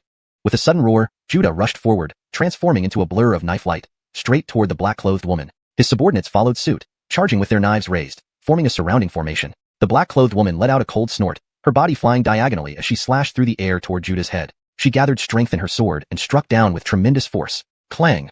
The sword met the knife. Although Judah reacted swiftly, blocking the attack in time, the black-clothed woman's sword was already charged with overwhelming power. The sword light sliced through the air like lightning, causing Judah to stumble and fall to his knees. The sharp blade had deeply pierced his shoulder blade. The crowd surged forward as the black-clothed woman withdrew her sword, then quickly stepped back from the center of the fight, striking down two large men with a single slash. At this moment, bloodshot eyes reflected in everyone's gaze. The blood on the ground seemed to fuel their fervor even more. These were warriors who danced on the edge of death, admiring bravery and fearless of life or death. They launched a fierce assault directly at the black-clothed woman. The woman sneered, continuously repelling several attackers, but suddenly furrowed her eyebrows. Pain from her shoulder wound surged, and just as her mind faltered slightly, her long sword was seized by the crowd. Judah regained his composure and, along with the remaining two subordinates, approached the black-clothed woman with knives in hand. "See how you can resist now?" Judah shouted angrily. Blood still gushed from his shoulder wound, and his eyes were bloodshot with madness. "I will take your life today, then strip you and have my way with you slowly." Chapter 228. Wanting to rescue the beauty. "Do you also wish to harm me? How utterly ridiculous." The black-cloaked woman scoffed with a mocking laugh, showing no fear. Judah's face twisted into a sly smile. He shook his head lightly and said in a teasing tone, "If you weren't poisoned, perhaps there would be a sliver of hope for survival. But now that you're ensnared by this seductive poison, each time I intensify my efforts, the toxicity only deepens. Ultimately, we won't need to lift a finger ourselves. You'll lose control and beg us to take care of you." The black-cloaked woman was taken aback. She tried to muster her strength to resist but felt a tingling sensation followed by weakness in her limbs. "Shameless. Shameless? You haven't seen shamelessness yet, ha ha ha. I want to see if this bamboo hat hides a stunning beauty or an unattractive woman." Judah laughed arrogantly. The three men advanced on the black-cloaked woman. "You don't come any closer." The black-cloaked woman, agitated, tried to fight back, but the more she struggled, the weaker she felt, her thoughts drifting uncontrollably toward lustful matters. "Haha, the more you resist, the more excited my brothers get." Judah sneered, "Today, I will remove your hat and enjoy your true appearance." As he spoke, Judah swung his deadly blade backward, aiming straight for the black-cloaked woman's hat. Startled, the black-cloaked woman stumbled and fell to the ground. Though she fell, she narrowly avoided Judah's blade, preserving her hat. She had vowed that the first person to see her true face would become her husband. But now this vow no longer held, as her appearance had already been seen by others. Without her husband's consent, she could not let others see her face, which was also a part of her vow. "Oh, you managed to dodge it. Fascinating. Now I not only want to see your face, but also admire your figure." Judah, coldly ordering, shouted, "Brothers, let's move together." Gripping their gleaming sabers tightly, the three were about to take a step forward when a thunderous explosion echoed from afar. A gunshot startled them all, leaving them frozen in place. "Stop. How can three grown men bully a helpless woman? What kind of behavior is this?" With the sound of approaching horse hooves growing clearer, Forrest's voice floated in the air. Judah and his gang couldn't help but glance at Forrest riding toward them. "Who are you?" "Boss, this young man seems like the one we encountered at the tea stall earlier," a subordinate reminded him suddenly. "It doesn't matter who you are. This isn't your business. Best leave now unless you want to regret it." Judah warned coldly. "Boy, if you don't want to die, scram." Another man, pointing his knife at Forrest, shouted menacingly. Forrest smiled faintly. "I will leave, but I'll be taking her with me." "What?" The three were momentarily stunned, then burst into laughter. "Ha ha ha, youngster, planning to play the hero rescuing the beauty, are you?" "Hero indeed, but whether she's a beauty, I'll need to confirm first." Forrest glanced at the black-cloaked woman, jestingly saying, "Regardless, I, Forrest, am determined to protect her today." The black-cloaked woman responded with icy fury. "Are you implying I'm not beautiful? Humph, you're not a match for them, so just leave quickly." Forrest froze, recognizing her voice all too well. "Boy, you think you can act high and mighty and then run away? There's no such luck in this world." Judah's voice turned harsh. "But since I'm in a good mood, hand over everything you have and crawl under my legs, and I might spare you." This remark elicited another round of sharp laughter. However, Forrest ignored them and turned towards the fallen black-cloaked woman. Why does this fragrance seem so familiar? Just as Forrest pondered this, a sharp blade slashed toward his shoulder. "Boy, what did you hear me say? To play hero, you must prove yourself capable." Before he finished, the assailant's eyes glinted viciously as the blade lunged toward Forrest's head. Forrest remained calm, smiling mildly as he bent down and whispered reassuringly to the black-cloaked woman, "Just wait a moment, don't panic." Upon hearing this, the black-cloaked woman's heart skipped a beat, and a blush spread across her face. She whispered softly and happily, "All right, husband." At this critical moment, when the henchman's blade was a mere 0.01 centimeters from Forrest's throat, Forrest suddenly drew his gun, his arm trembling. Bang! The sound was crisp and loud. Birds and beasts in the forest were startled into flight, scattering to evade the noise. "Louis, what are you still doing? Cut already!" Another henchman scolded coldly, but little did he know that Louis would never respond again. Before Judah and company could react, the knife-wielding man had fallen backward, crashing heavily to the ground. What on earth happened? Judah and his companion felt a chill down their spines, their eyes wide as gongs, facing the scene with utter bewilderment. To use such a bullet against you is truly a waste of good ammunition. Forrest lightly blew the remaining smoke from the gun's barrel, responding with a cold tone. "Young man, what kind of fiendish projectile is that?" Judah called out, filled with shock and suspicion. "A pistol." A pistol?" Judah froze, having spent many years in the world of martial arts, but never having heard of such a projectile before. Whether it's a pistol or a foot gun, it's just an act. Another subordinate came back to his senses, saying in a hard, cold voice, "Brother, let me handle him." The more ignorant they were, the more confident they became. The more confident they became, the more absurd they grew. Forrest couldn't help but give a bitter smile, shaking his head. Using a bullet to take your life would be too much of a waste. You're not worth it. With that, he picked up a branch from the ground, testing it and finding it astonishingly resilient. Young man, you really plan to use this against me? The subordinate sneered arrogantly. It's laughable. Judah and the knife-wielding subordinate burst into laughter, laughing so hard they could barely stand upright. At this moment, Forrest also wore a slight smile. He laughed at their ignorance, laughed at their folly. Had Forrest acted then, both of them would have met their end right there. Yet Forrest did not strike, nor did he intend to. After all, Forrest was different from them. He was a man of virtue and principle, unwilling to exploit others' vulnerabilities. Laugh while you can. Soon, you won't be able to laugh anymore. Big talk. Once your head rolls, don't say I bullied you. As soon as the words left his mouth, the knife-wielding henchman lunged at Forrest. A flash of light from the blade, followed by a crisp sound, and the henchman's knife fell to the ground. Chapter 229. I am a gentleman, how can I? He could no longer make a sound as he lifted his head, because a branch had already pierced through his throat. This is impossible. Judah, who witnessed the entire process, was extremely shocked. He knew he hadn't blinked, nor did he have time to blink. Before him, that lackey had already turned into a corpse. Are you human or ghost? Judah trembled all over in shock and threw the knife in his hand towards Forrest without hesitation. He quickly turned around and retreated hurriedly, escaping from the scene at the fastest speed possible. Don't let him escape. The woman in black panicked and ordered urgently, we must capture him and force him to hand over the antidote. Forrest chuckled calmly, no need to worry, he won't get far. As he spoke, he leisurely gestured for Judah to run 20 meters ahead before slowly drawing his gun. The gunshot rang out, and the bullet tore through the air, leaving a glaring white trail. Judah saw the incoming bullet and countless thoughts of dodging flash through his mind. However, it was too fast, and he didn't have time to react. The bullet pierced through his body. Until his life ended, he never understood the reason for his death. Forrest approached slowly and asked quietly, antidote. Where's the antidote? Judah was completely unable to respond. His eyes were wide open, pupils dilated, like those of a dead fish. Forrest couldn't help but sigh deeply, feeling helpless about how accurate his shooting was. Judah was now lifeless. When he reached into Judah's chest, he found nothing inside. Suddenly, Forrest frowned and swiftly withdrew his hand. However, it seemed too late. Forrest's fingers were injured by a mysterious weapon, and he instinctively put his fingers in his mouth, gently sucking on the drops of blood from the wound. Even in death, you managed to wound me. Truly despicable. Forrest coldly smiled, then slapped Judah hard across the face, finally venting his anger. After searching his entire body, he still found no antidote. There's some good news and some bad news. Which do you want to hear first? Forrest clapped his hands and returned to the side of the woman in black. At this point, you still have the mood for jokes? Did you find the antidote? The woman in black felt a surge of heat rising in her dantian, instantly causing her veins to swell, her face turning red, and her emotions difficult to control. She questioned loudly and anxiously. Forrest shook his head lightly. That's the bad news I wanted to tell you. What? You didn't find the antidote? The woman in black was incredibly shocked, a wave of fear surging within her. Why be so nervous? Forrest didn't understand the severity of the situation and laughed lightly. The good news is, I am a royal physician, and I have the ability to save you.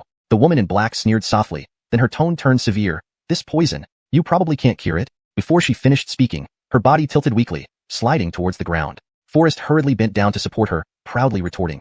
In this world, there is no poison that I, Forrest, cannot cure. As soon as he finished speaking, Forrest froze. His hand, which was checking her pulse, suddenly stopped. Indeed, he was at a loss against this poison. You're poisoned by aphrodisiac? Forrest was shocked beyond measure. At the same moment, he felt a surge of heat within him, desire flooding him like waves. Trouble. That hidden weapon earlier actually contained poison. Aphrodisiac. Forrest was also poisoned. The woman in black leaned weakly against Forrest, gently wrapping her arms around his neck. Suddenly, she tightened her grip and giggled seductively. Husband, it seems today is truly destined. This voice? Forrest abruptly paused and reached up to lift the hood of the woman in black. Leah. Overwhelmed by emotion, he couldn't resist kissing her lips when Leah spoke softly, exuding a sweet fragrance, stirring his heart uncontrollably. This kiss made Leah also fall into a state of desire, her hands attempting to untie his clothes. No. Though Forrest was mentally confused, he retained enough awareness to slap himself, trying to regain clarity. He then released Leah and took 3 steps back. Why not? You've seen my face, and I've chosen you as my husband. No. This is an inappropriate place. Moreover, I, Forrest, have always been known as a man of restraint, maintaining self-control like Arnu shall we. This, absolutely not. Forrest felt as if his body was burning, as if he were in a steaming pot, hastily waving his hand in refusal. There must be a way to detoxify. At this moment, Forrest was drenched in sweat, staggering back to Judah's corpse, removing his clothes and thoroughly searching him. However, he found nothing. At this moment, Leah felt as if her body was in a steaming pot. Her clothes gradually slipped off until only a thin garment remained, yet she still felt unbearably hot. Forrest stood frozen on the spot, his heart racing at the sight before him, finding it hard to control himself. But ultimately, reason reigned in the wild horse of desire. Forrest hurriedly stepped forward, stopping Leah from continuing to undress. Don't take off anymore. Lean against the stone wall. Perhaps that will slightly relieve the heat. As soon as he spoke, Forrest looked around and carefully carried Leah back to the ruined temple, letting her sit against the stone wall. though Leah felt a hint of coolness from the stone wall. Every part of her body, including her limbs, head, and neck, felt as if they were on fire. Her cheeks flushed like the evening clouds, exuding an indescribable charm, with shimmering eyes longing to be embraced by Forrest. No, we can't. Forrest's heart burned with inner turmoil but managed to stay a little clear. Seeing Leah about to pounce again, he quickly picked up a stone to block her. The cold stone brought a slight relief from the heat for Leah. Forrest gently pushed Leah to sit against the wall, placing the stone in front of her and softly said, "You are a good girl. I must not wrong you. I will definitely find the antidote." Forrest whispered quietly, inadvertently glancing at Leah's face, which resembled a dreamy spring scene. Her body graceful like a blooming lotus, making his heart beat faster and momentarily lost in thoughts. His throat felt scorched, parched, and unbearable, with his mind in chaos. Leah leaned against the wall, her trembling body standing up. "Since I have agreed to marry you, we are already husband and wife. Being husband and wife, why worry about whether it's wrong or not?" Forrest's emotions surged. He turned to lean against the wall, trying to suppress the storm within. Through blurred vision, Leah appeared alluring and captivating, far surpassing countless beauties in the world. "But I, Forrest, am a gentleman like Arnu shall we? How could I? Forget it. Saving lives comes first. Today, I'll temporarily set aside this title of a gentleman." At dawn, before the morning light appeared, Leah slowly woke up from her dream, finding Forrest already dressed neatly, sitting beside her. "You're awake?" Upon noticing Leah's awakening, Forrest handed her a cup of warm water. Chapter 230. My horse? Sierra had not yet recovered her strength and was unable to sit up, so Raheem gently placed the water cup at her lips. Looking at the coat lightly draped over her body, Sierra instinctively tightened her grip on it, her cheeks flushing red as she lowered her head in silence. The corner of Raheem's mouth curled upwards slightly, his gaze softening as he looked at her. "Don't worry. I'll take responsibility." He then asked softly, "Why were Judah and the others chasing you yesterday?" "I took something from them," Sierra answered nonchalantly. Raheem frowned slightly. "What did you take? Why did you take their things? That thing never belonged to them." "Huh, they took it by force." Raheem's expression faltered, his brows furrowing deeper. "What is it?" "It's a wooden barrel." "A wooden barrel?" Unease welled up in Raheem's heart as he asked tightly, "What kind of wooden barrel?" "A barrel containing a child," Sierra said through gritted teeth, her eyes blazing with anger. "So where is that wooden barrel now?" Raheem pressed urgently. "The barrel has been destroyed, and the child has been safely returned to Arno Jinyiwei's home in the capital city." Relief washed over Raheem upon hearing this. His brows creased as his face grew serious. "If that's the case, are the recent disappearances of young girls in the capital related to them?" Sierra replied, "I don't know the details, but I've heard that someone is funding them to collect young girls, and it's not just one courier agency being bribed." Raheem's expression became even more grave, doubts clouding his mind. The involvement of the Fui couriers, under the jurisdiction of Prince Howard of Fui, could the prince be oblivious to such heinous acts? Or perhaps he was orchestrating everything behind the scenes. Despite harboring these suspicions, Raheem chose not to reveal them to Sierra. He didn't want her to get entangled in this mess. "After last night's ordeal, you must be hungry. Here, have some dried provisions to regain your strength," Raheem said gently. Sierra blushed again, lowering her head shyly. "What about you?" When she lifted her head, Raheem was already gone. She heard the sound of galloping hooves outside the dilapidated temple and froze. "Raheem, you unfeeling man. I hate you." Clearly, he had left just like last time by the stream, vanishing without a trace. Within a day and a night, he traversed mountains and forests, finally reaching an official road. A glimmer of hope surged in Raheem's heart as he followed the path, thinking he would soon arrive in Fui. Along the way, he encountered many ragged and disheveled refugees struggling along the road. Caravan merchants treated them coldly, driving them away with whips. Raheem couldn't help but feel compassion for them, reflecting on the harsh realities of human nature. He dismounted and gave a mother-daughter pair, who appeared to be beggars, some silver coins and provisions. They thanked him profusely. Suddenly, a swarm of equally ragged and disheveled refugees emerged from nowhere. Arnoke flies swarming to honey, they pounced on Raheem, stripping him of all his belongings before disappearing into the woods on either side of the road. Before Raheem could react, his baggage was gone, but since it contained no essentials, he didn't fret over it. He couldn't help but reflect on the hardships faced by the people here and the chaos of governance. When Raheem realized his horse was missing, "My horse?" He stared blankly at the empty space where his horse once stood, having lost both his mount and possessions in a matter of moments. Human nature had indeed changed. Facing the vast expanse of the official road, Raheem felt a sense of helplessness inside, deciding not to argue with those people after recalling the pitiful sight of the beggars. Less than an hour later, a magnificent city gate came into view. This city gate was even grander than those in the capital, adorned with two golden characters, Fui. Located in the north, autumn winds were beginning to blow, bringing a chill to the air. Raheem shivered involuntarily, preparing to enter the city when he was stopped by the guards. "Hey, what are you doing?" "I need to enter the city." "Enter the city? Have you paid the toll?" "Toll? What toll?" Raheem asked in confusion. "Can't you read?" The guard spat coldly. "All who enter must pay a city gate tax and undergo identity checks." Another guard pushed him impatiently. "Now move along. You can't enter without money. And look at your clothes. You're neither a merchant nor a local. Could you be a spy from a hostile country?" "Spy? I'm an important official from the capital. Don't I have the right to enter the city?" Raheem's eyebrows knitted together as he immediately took out the 9-dragon jade pendant and retorted angrily. "A broken jade pendant, and you think you can bluff your way through? If you were really an official from the capital, why can't you even produce a single coin?" The guard didn't even look at the jade pendant in Raheem's hand. Instead, he drew his saber from his waist and sneered, "If you know what's good for you, scram. I don't have time to deal with you today." As soon as these words were spoken, The guard shoved Raheem hard in the chest. Snap. Raheem instantly grabbed the soldier's wrist firmly. So, you're supposed to scram, yet you dare to resist? The guard snarled coldly, raising his hand to strike, but suddenly, smack, smack, smack, smack. A series of sharp slaps echoed at the city gate. Raheem gently rubbed his wrist. Now the guard was dazed and bewildered, his cheeks swollen like a hog's head, swaying on the verge of collapse before finally falling to the ground involuntarily. The other guard felt a chill run down his spine, swiftly drew his saber, eyes blazing furiously, and shouted, "You audacious scoundrel, to dare lay hands on the city guards." Raheem sneered and retorted disdainfully, "Since you won't listen to reason, I'll just show you what I've got." As the blade flashed, the soldier roared, swinging his saber directly at Raheem. Bang! The gunshot sounded. The soldier froze in place like a wooden puppet, his legs trembling uncontrollably. His weapon snapped into two pieces, and more terrifyingly, a bullet had passed through his hat, causing smoke to rise from his scalp, giving him a clear sense of something passing over his head, leaving a distinct burning sensation that left him petrified. "Now, can I enter the city?" Raheem pointed his gun, asking softly. At this moment, how could the guard dare to resist? Terrified, his legs trembled involuntarily, knees soaked through, making a muffled sound as he fell to his knees, begging incessantly. "Yes, yes, of course." Raheem answered softly. "So, do I still need money?" Raheem asked in a low voice. "No, no need. As long as I'm on duty, you can enter the city anytime without any cost."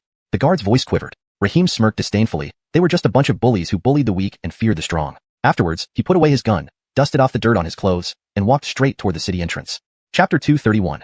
The Strange Man at the Land Deity Temple. The soldiers guarding the city gate were all stunned, staring at Forrest in disbelief as he walked away. "Today, this gentleman doesn't want to enter the city," Forrest said softly. The soldier's mind was full of confusion, but he still nodded repeatedly like garlic cloves, saying loudly, "Yes, yes, yes, sir. You can enter the city whenever you wish, and we will never charge a fee." Forrest walked for several hundred meters, confirming he had left the guard's surveillance range, before slowly lying down on a smooth boulder. The sunlight was bright and warm, bringing comfort. It wasn't that Forrest was unwilling to enter the city. He just didn't want to parade through it with such attention. After all, if he had entered directly just now, the guards would surely have reported the unusual activity at the city gate. When Brett Howard learned that he had set foot in his territory, at best he would send men to track him, and at worst, he might conceive sinister thoughts and attempt ingaineration. Forrest would hardly be able to escape unscathed. At that time, not only would he be unable to continue investigating the missing children case, but his own safety would also be in grave danger, a classic case of losing more than gaining. Therefore, concealing his identity and disguising himself was the wise choice. Forrest rested on the cold rock, deep in thought. However, without any money, how could he sneak into the city undetected? In the warm sunlight, Forrest involuntarily drifted off to sleep. He was woken by the sound of carts passing by. Opening his eyes, he saw a caravan transporting sheep. Originally, he intended to complain about being disturbed, but then a smile spread across his face. A plan to enter the city was already forming in his mind.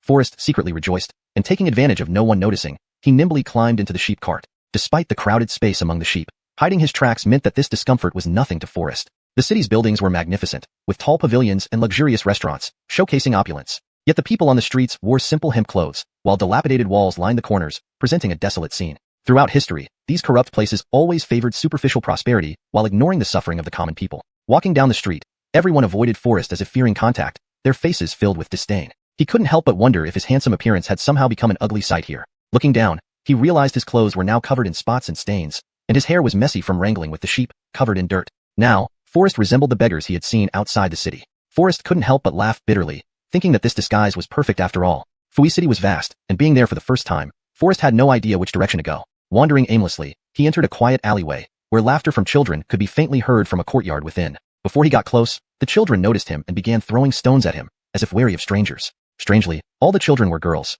aged between 8 and 12. Curious, Forrest moved closer, but the children scattered in panic immediately. One little girl couldn't escape in time, and fell to the ground. As Forrest was about to climb over the wall to help her up, the girl started crying in fear, muttering incoherently, "I won't do it again. I won't run away again." Confused, Forrest hadn't even made it over the wall when the cries drew several burly men armed with knives, swords, spears, axes, and halberds, who approached menacingly.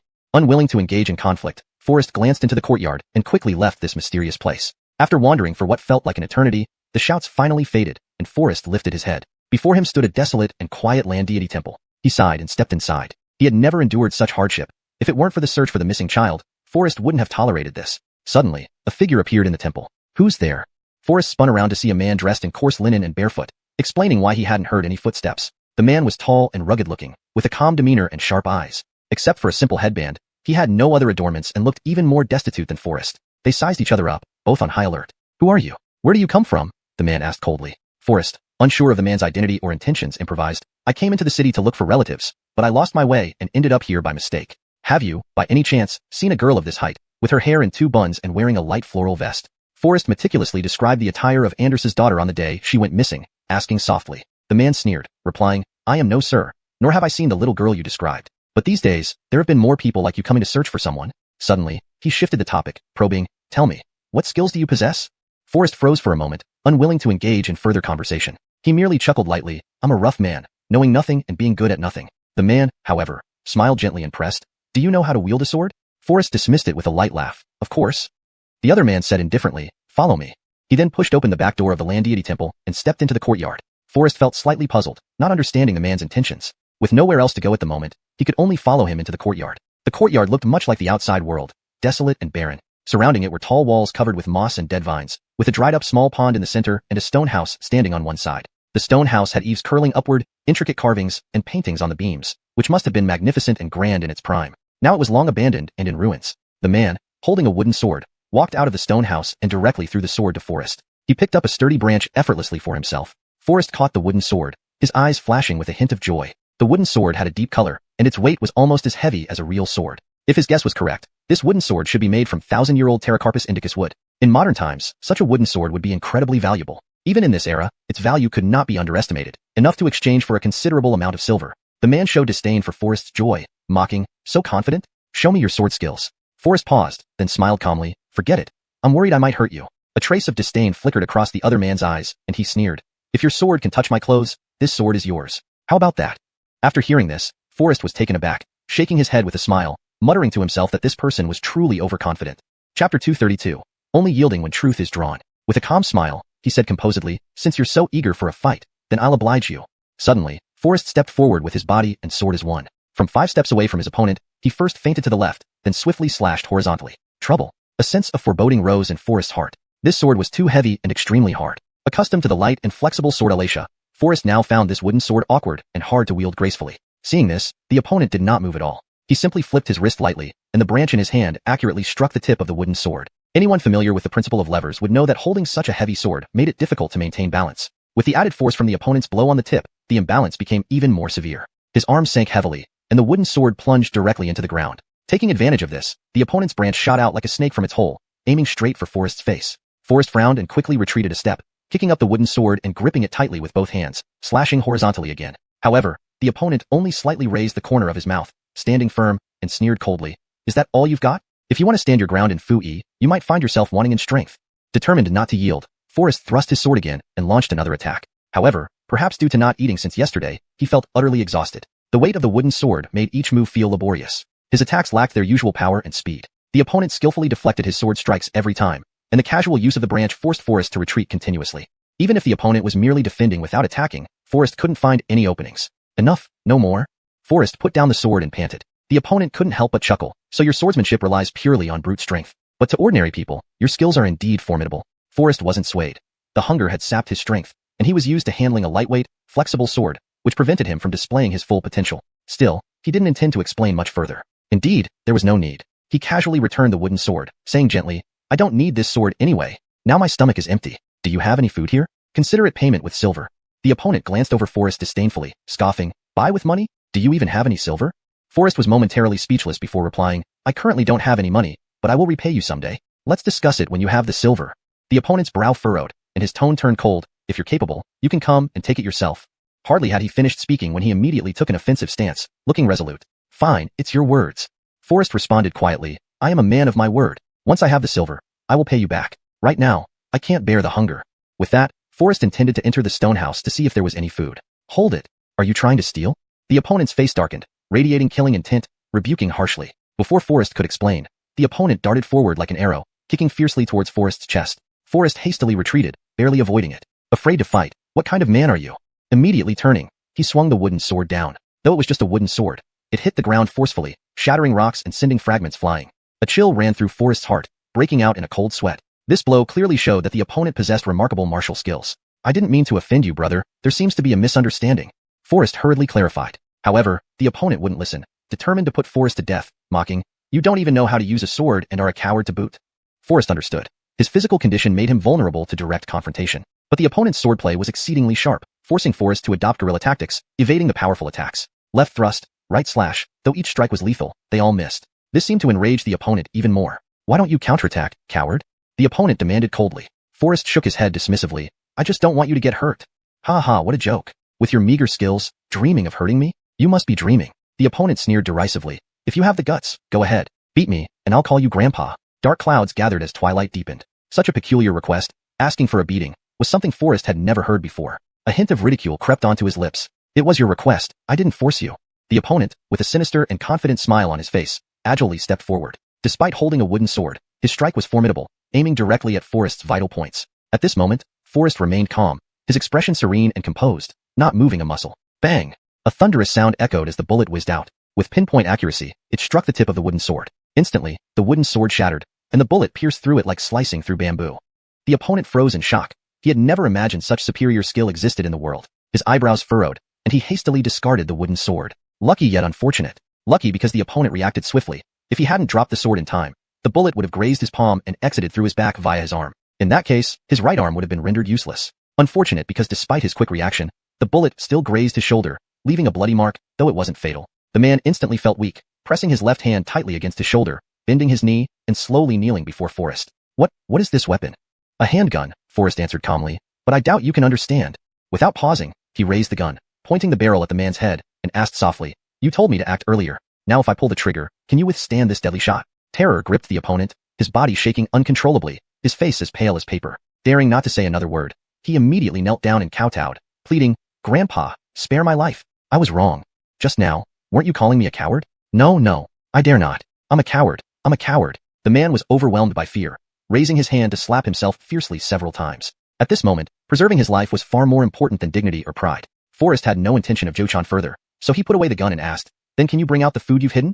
He immediately put on a flattering smile, stepping forward to reply, It's my duty. I see you're impressive and dashing. There are some clean clothes and food inside the house. Let me get them for you.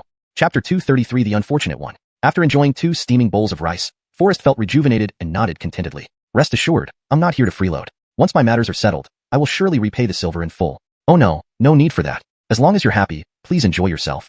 The man replied with a perceptive smile. However, I am quite curious, what kind of weapon did you use just now? It was so powerful.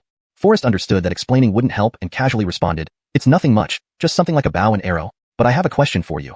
Why do you live here? At this, the man couldn't help but sigh deeply, his eyes filled with endless sorrow. To be honest, sir, I came to Fui County to search for my lost Maddie. Forrest pressed urgently. How old is your sister? When did she go missing? About 8 years old. She disappeared 3 months ago in our village. The man said, tears rolling down his cheeks again. That night, I searched the entire village but couldn't find her. Your sister is 8, but you look?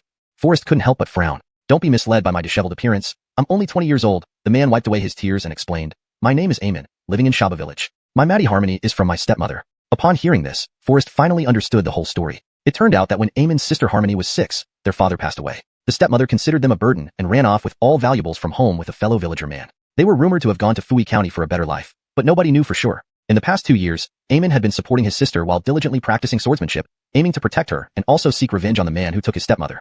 However, one afternoon 3 months ago, after Eamon fetched some firewood from the backyard and returned home, he found his sister, who had been playing by the door, had vanished. Initially, Eamon thought she was simply hiding to play with him and didn't take it seriously, turning into the house to prepare dinner. But when dinner was ready and his sister still hadn't shown up, he realized the gravity of the situation and began to worry. He ran around looking for his sister, but found nothing. That night, desperate and anxious, he searched every corner of the village and asked everyone, but nobody had seen Renee. Eamon felt as if the sky was falling apart. At that moment, someone told him they saw what seemed to be 2 guards pass through the village that afternoon. This information sent a shock through Eamon. Calmly reflecting, he suspected his stepmother might have sent people to take his sister away. So he immediately set out, traveling to Fui County overnight. But even after searching for 3 months in Fui, he found no trace of his sister. His money was taken as entry fees upon entering the city, leaving Eamon no choice but to end up in this rundown temple. Thus became his present condition. During these 3 months, he visited every large and small guard bureau and martial arts school in Fui City, but still found no sign of his sister. Instead, he faced numerous pursuits and attacks from them. These days, Eamon didn't idle. While continuing to search for his sister, he also diligently practiced his sword skills, hoping to return to the guard bureaus someday and demand justice.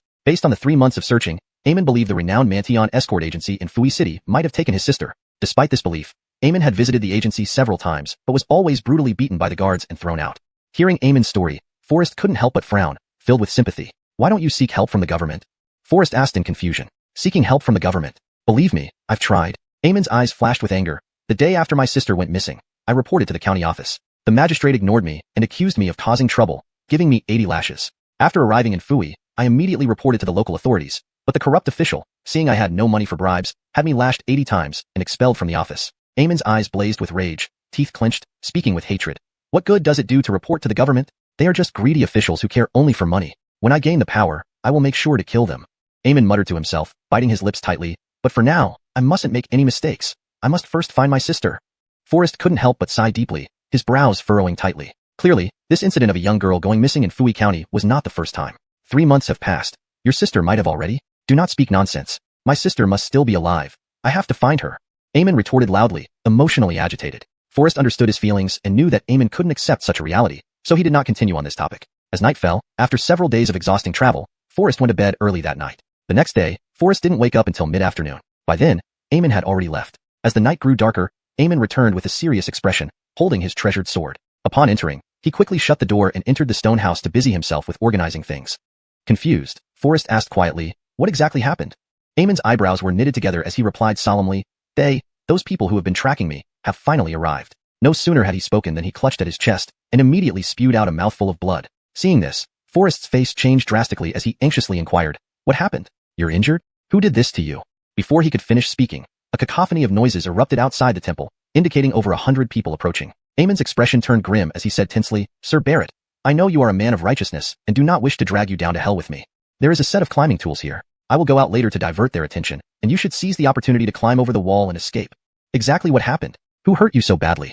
Forrest frowned, pressing for more details. Eamon's complexion grew increasingly pale as he struggled to say, those outside are precisely the people from Mantion Escort Agency. Today, I visited them as usual to seek justice, only to encounter a power struggle between 2 factions within the agency. They declared that whoever finds and kills their senior brother Judah would become the new leader. Before I could figure out the situation, they surrounded me, accusing me of being the murderer of Judah. Eamon coughed twice and continued, I was furious and engaged in a fight with them. Chapter 234, Impossible to Escape. So they not only hurt you but also try to kill you? Forrest asked, his brows furrowing. I hope you can find the little girl you're looking for. If there's any chance, please help look for Sherry as well. Eamon would be forever grateful. Eamon said sincerely. Blood gushed out like a fountain immediately, showing that Eamon was seriously injured. Your injuries are severe now. You should not move. Forrest quickly took out a self-made pill from his chest and gently fed it to Eamon. This medicine will keep you alive for now. I will come back to save you after I deal with the situation outside. But if you don't behave, even immortals can't save you.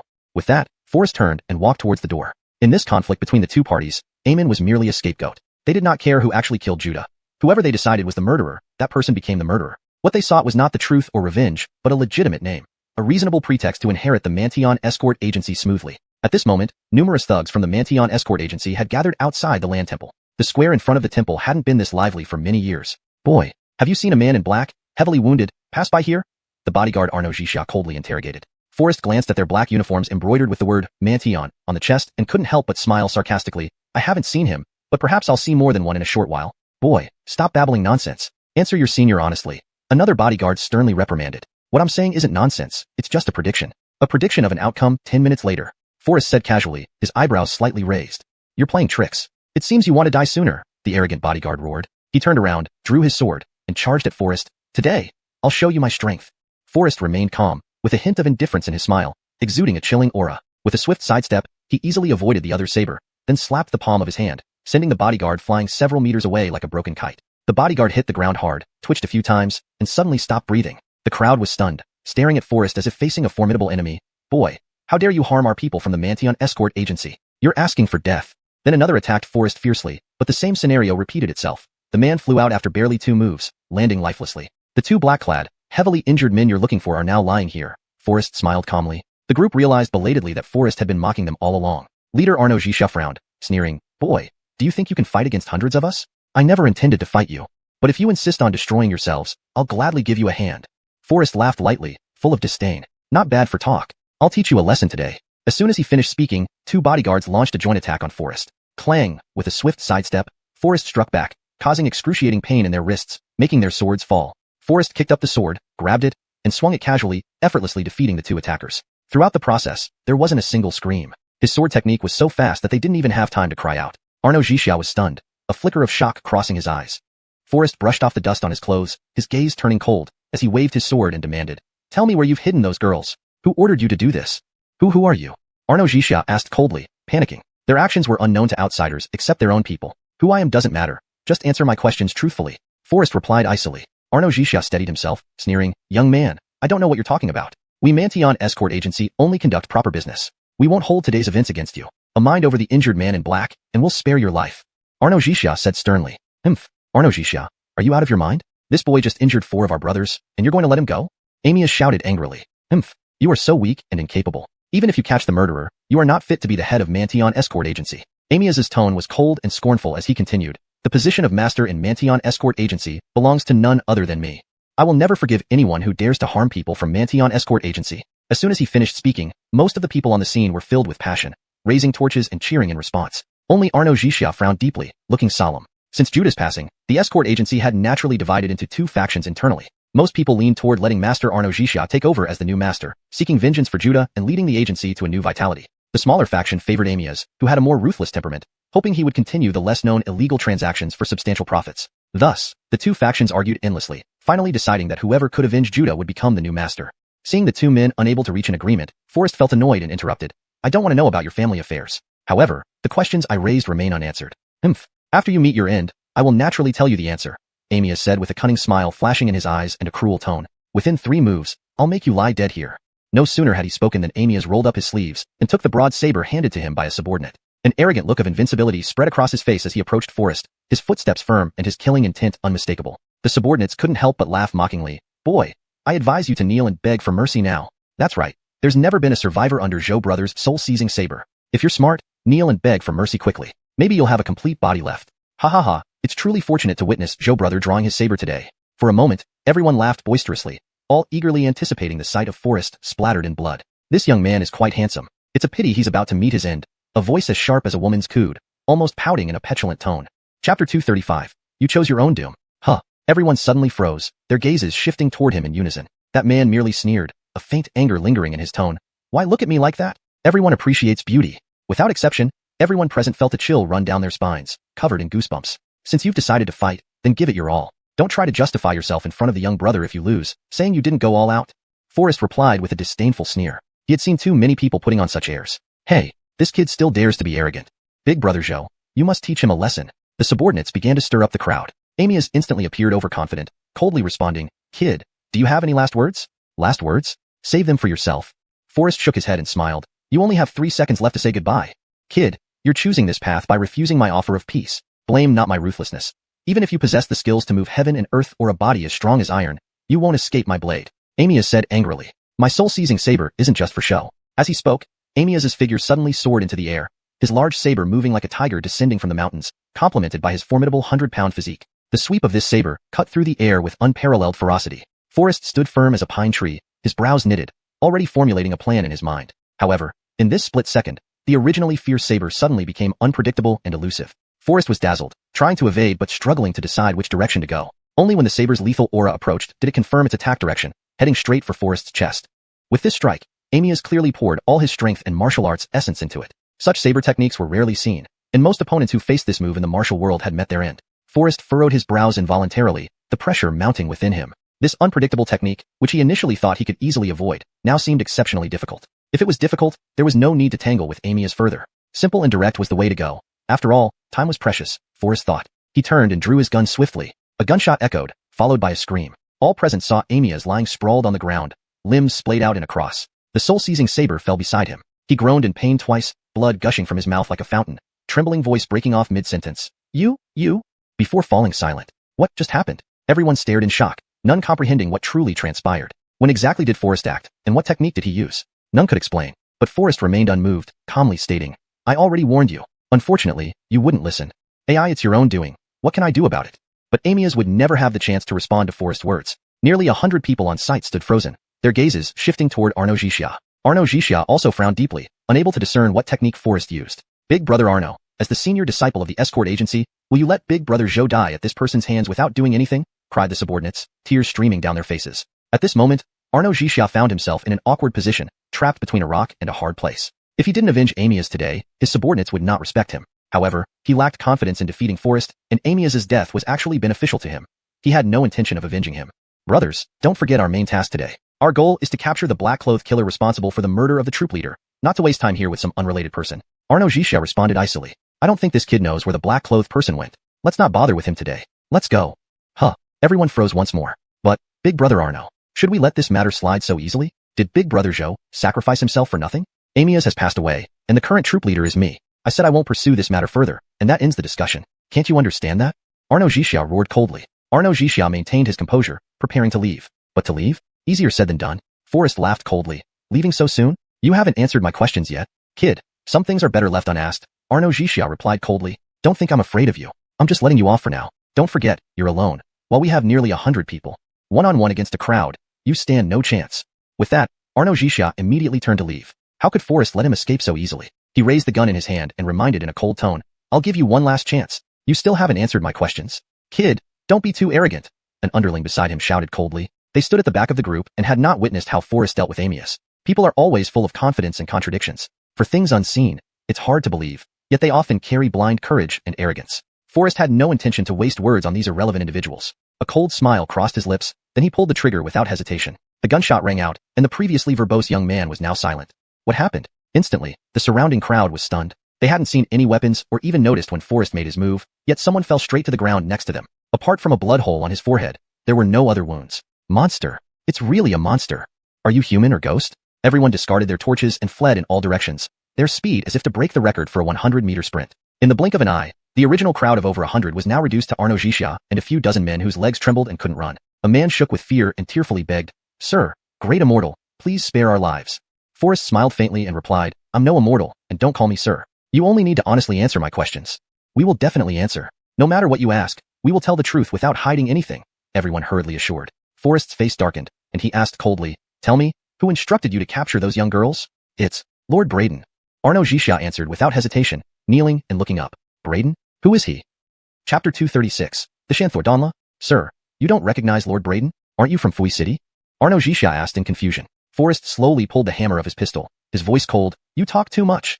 Now it's my turn to ask questions. You just need to answer honestly. A moment later, with a bang, a bullet embedded into the ground beside Arno Xixia, only 3 inches away from him. Arno Xixia immediately shrank back, screaming in terror as he took steps backward, desperately begging for mercy. Please calm down, sir. Please calm down, sir. We were just following orders and didn't know why Lord Izzy wanted those young girls. Arno Xixia quickly replied. He didn't explain, and you didn't ask? Forrest's eyebrows furrowed, anger rising in his heart. We didn't dare to ask, Arno Xixia replied tremulously. We did it just for a living, following instructions. Since that's the case, I have to investigate on my own. Forrest's tone was indifferent. Where is Braden now? Unsure. Are you really unaware, or are you pretending? Forrest holstered his pistol, picked up Amias's soul-stealing blade, and slowly approached the people kneeling before him. Forrest had no intention of wasting bullets on them. Are really unsure. Arno Xixia's face turned pale with fear, his voice trembling. Lord Izzy usually comes to our courier bureau only when he needs something. We truly don't know where Lord Izzy is. Seeing that Forrest no longer held the mysterious weapon, one of the minions immediately regained courage, waving a spear at Forrest. Trying to ambush me? Forrest nimbly sidestepped, easily avoiding the attack. He then sneered, his gaze sharp as he looked at the attacker. You were so arrogant earlier because of that mysterious weapon. Now without it, what do you have left to be arrogant about? The man grinned viciously, mocking him. Is that so? Forrest smirked disdainfully. Do you think I can't deal with you just because I don't have the pistol? Without that so-called weapon, you're nothing but a waste. Today, I'll make your head roll, the man roared, thrusting his spear forward again. Witnessing this, including Arno Xixia, over a dozen subordinates instantly regained confidence, grabbing their weapons and launching attacks on Forrest. If not for Forrest's reluctance to waste bullets on these few men, they would have already become casualties under his gun. However, even without the pistol, dealing with these opponents was effortless for Forrest. Swords and blades clashed mercilessly under the torchlight. In an instant, shrill screams echoed through the night. Suddenly, the piercing wails abruptly silenced as if severed mid-air. Inside the stone house, Eamon frowned in puzzlement. What exactly happened outside? Outside the shrine, silence reigned. The only sound was the wind rustling through the treetops. After a long while, there came a clatter, the sound of weapons hitting the ground. Eamon propped himself against the doorframe and peeked out, stunned. In the faint torchlight, everything was deathly silent, littered with bodies. Counting carefully, over 10 bodies lay motionless, having just expired. Forrest. After a moment, Eamon stared at the lone standing figure in shock. Did you take care of all these people by yourself? Eamon asked incredulously. Forrest couldn't hide his disappointment, sighing deeply as he silently holstered his pistol. Unfortunately, Arno Xixia and the others had been too aggressive, forcing Forrest to defend himself. I didn't want to hurt them. These were all top-notch experts from Mantion Courier Bureau, especially my senior brother Arno Xixia and Amias, famous throughout the martial world. And today, you've easily dispatched them? Eamon was shocked beyond belief, unable to calm down. Pity, another wasted bullet. Forrest wasn't concerned about their deaths, but regretted wasting ammunition. Each bullet meant less in reserve. With the munitions factory not yet fully operational, Forrest had very few bullets left. You eliminated all of them. Won't the Shanthor break? If the Shanthor is gone, how can I find my sister? Eamon suddenly froze, Realizing the severity of the situation, Forrest felt equally helpless. They sought their own doom. What could I do? But you shouldn't worry too much. I did get some information on the real mastermind behind this. Who is it? Eamon asked urgently. Braden. These 3 words instantly stunned Eamon. He seemed to have heard it somewhere, but for the moment, he had no recollection at all. Braden? It seems I've never heard of him, Eamon answered with a frown. Then did you figure out who this person really is and what his intentions are? Forrest couldn't help but sigh lightly. He hadn't had time to investigate thoroughly when those people went mad and wanted to put him to death. He could only defend himself, and thus, they now rested here forever. If the clue is cut off, what shall we do? Eamon frowned deeply, posing the question. Since we know this person's identity, finding him is our goal, Forrest replied softly. But we have no clue whatsoever. We only know his name. Fui City is so vast. Where should we start? Eamon frowned even deeper as he spoke again. The place where they obtained what they needed is where we need to search, Forrest responded. At that moment, Forrest recalled the strange courtyard. Perhaps that was where Braden hid the girls. However, staying here isn't wise. We must find another place. Forrest paused mid-sentence and added, the current urgency is to find a place to fill our stomachs first. After all, eating comes first among daily necessities. As night deepened and the chill grew stronger, Forrest and Eamon, both short on cash, didn't know where to find food. The night drew low, and the lights in the alleys were already extinguished. Only a few grand residences still blazed brightly on the quiet streets. Walking through the rich district, the air was filled with the smell of alcohol, the aroma of dishes, the fragrance of cosmetics, and the fresh scent of flowers. The melodious sound of stringed instruments occasionally reached their ears. Through the gauze windows, they could faintly see the graceful figures of geishas, so alluring and charming. Laughter and clinking glasses interwove into a nocturnal symphony. Poor freeze to death outside while inside there's excess wine and meat. The disparity between the rich and the poor was so stark, evoking countless emotions. Happiness and sorrow between individuals were indeed so different. The lavish scenes of the aristocratic families stood in stark contrast to the dilapidated and desolate homes in the neighborhood. Forrest walked out of the shabby neighborhood, gazing at the independent luxurious residences, and couldn't help but let out a long sigh, feeling an endless sense of melancholy. Chapter 237 I am, indeed the imperial physician. Never did he expect that in Brett Howard's fief, things would be like this. Brother Barrett, where can we go to find some food? Eamon, weakened from excessive blood loss, couldn't help but swallow as he caught a whiff of wine fragrance wafting out from the courtyard and asked in a low voice. Obviously, somewhere with food, Forrest replied. You mean we are going to ask for food from this family? Eamon asked in surprise. Not asking. They will invite us inside for a meal.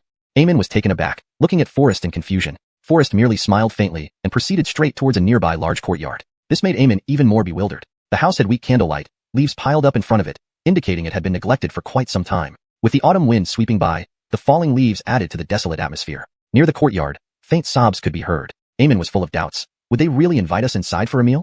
A hint of confidence and mystery played across Forrest's lips, then he walked up and gently knocked on the gate. After a long while, a reply came from behind the door. It is late. Who comes? An old man with a pale complexion, gaunt appearance, and sunken eyes slowly emerged, only slightly opening the door and quietly asked, Is anyone in your household sick? Forrest asked straightforwardly. Both the elder and Eamon were momentarily stunned. Eamon frowned, thinking, who would do such a thing? Knocking on a door and directly asking if there is a sick person in the house.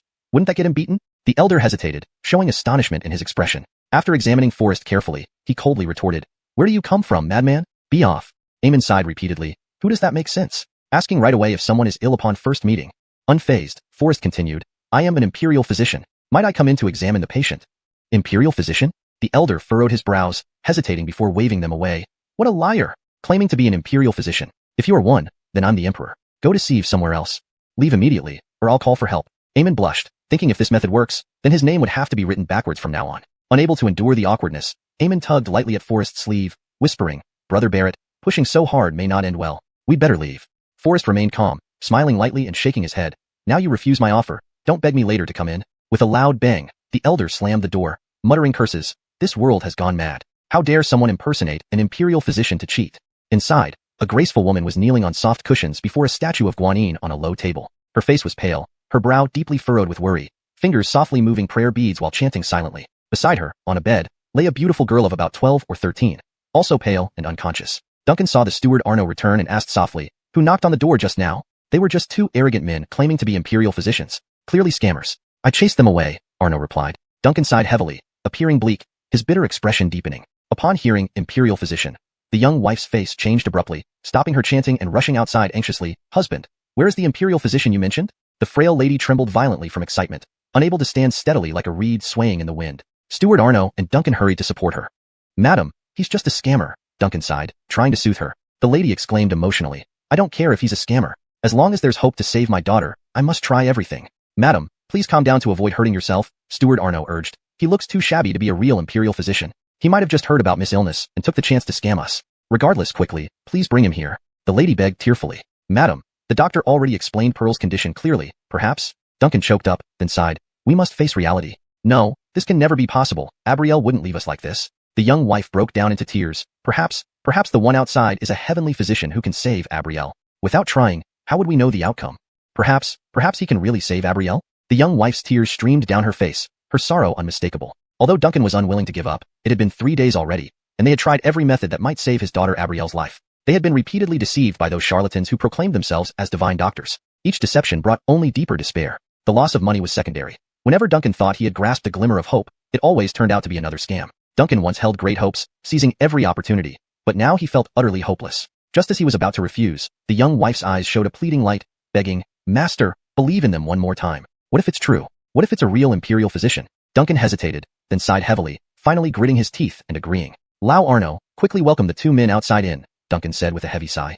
Hearing this, the young wife breathed a sigh of relief but fainted from exhaustion. Madam, what's wrong with you? Duncan asked urgently. Quickly, take her back inside to rest. Outside, Eamon sighed to Forrest, Brother Barrett, saying directly that they have a sick person in the house. You'd be lucky not to be chased away with sticks. Wanting a free meal? Impossible. Impossible. Eamon firmly denied. Do you want to bet? Forrest suggested. Bet it is. Eamon confidently replied. What do we bet on? You decide the stake, but I'm bound to win no matter what. Forrest whispered. Humph. If he comes out to invite you in, I'll immediately recognize you as my teacher. Eamon laughed confidently. If you lose, you'll acknowledge me as your teacher. Deal? Forrest smiled. A promise made cannot be taken back. Before the words were fully spoken, the door creaked open. Chapter 238. Can't be, just intuition. The 2 of you come in. The elder replied coldly. The door was barely cracked. The elder gave a slight snort, and then turned to enter the room. Eamon stood there dumbfounded. After a moment, he asked in surprise and uncertainty, Brother Barrett, did I hear correctly? He actually invited us in? He's inviting you into the house?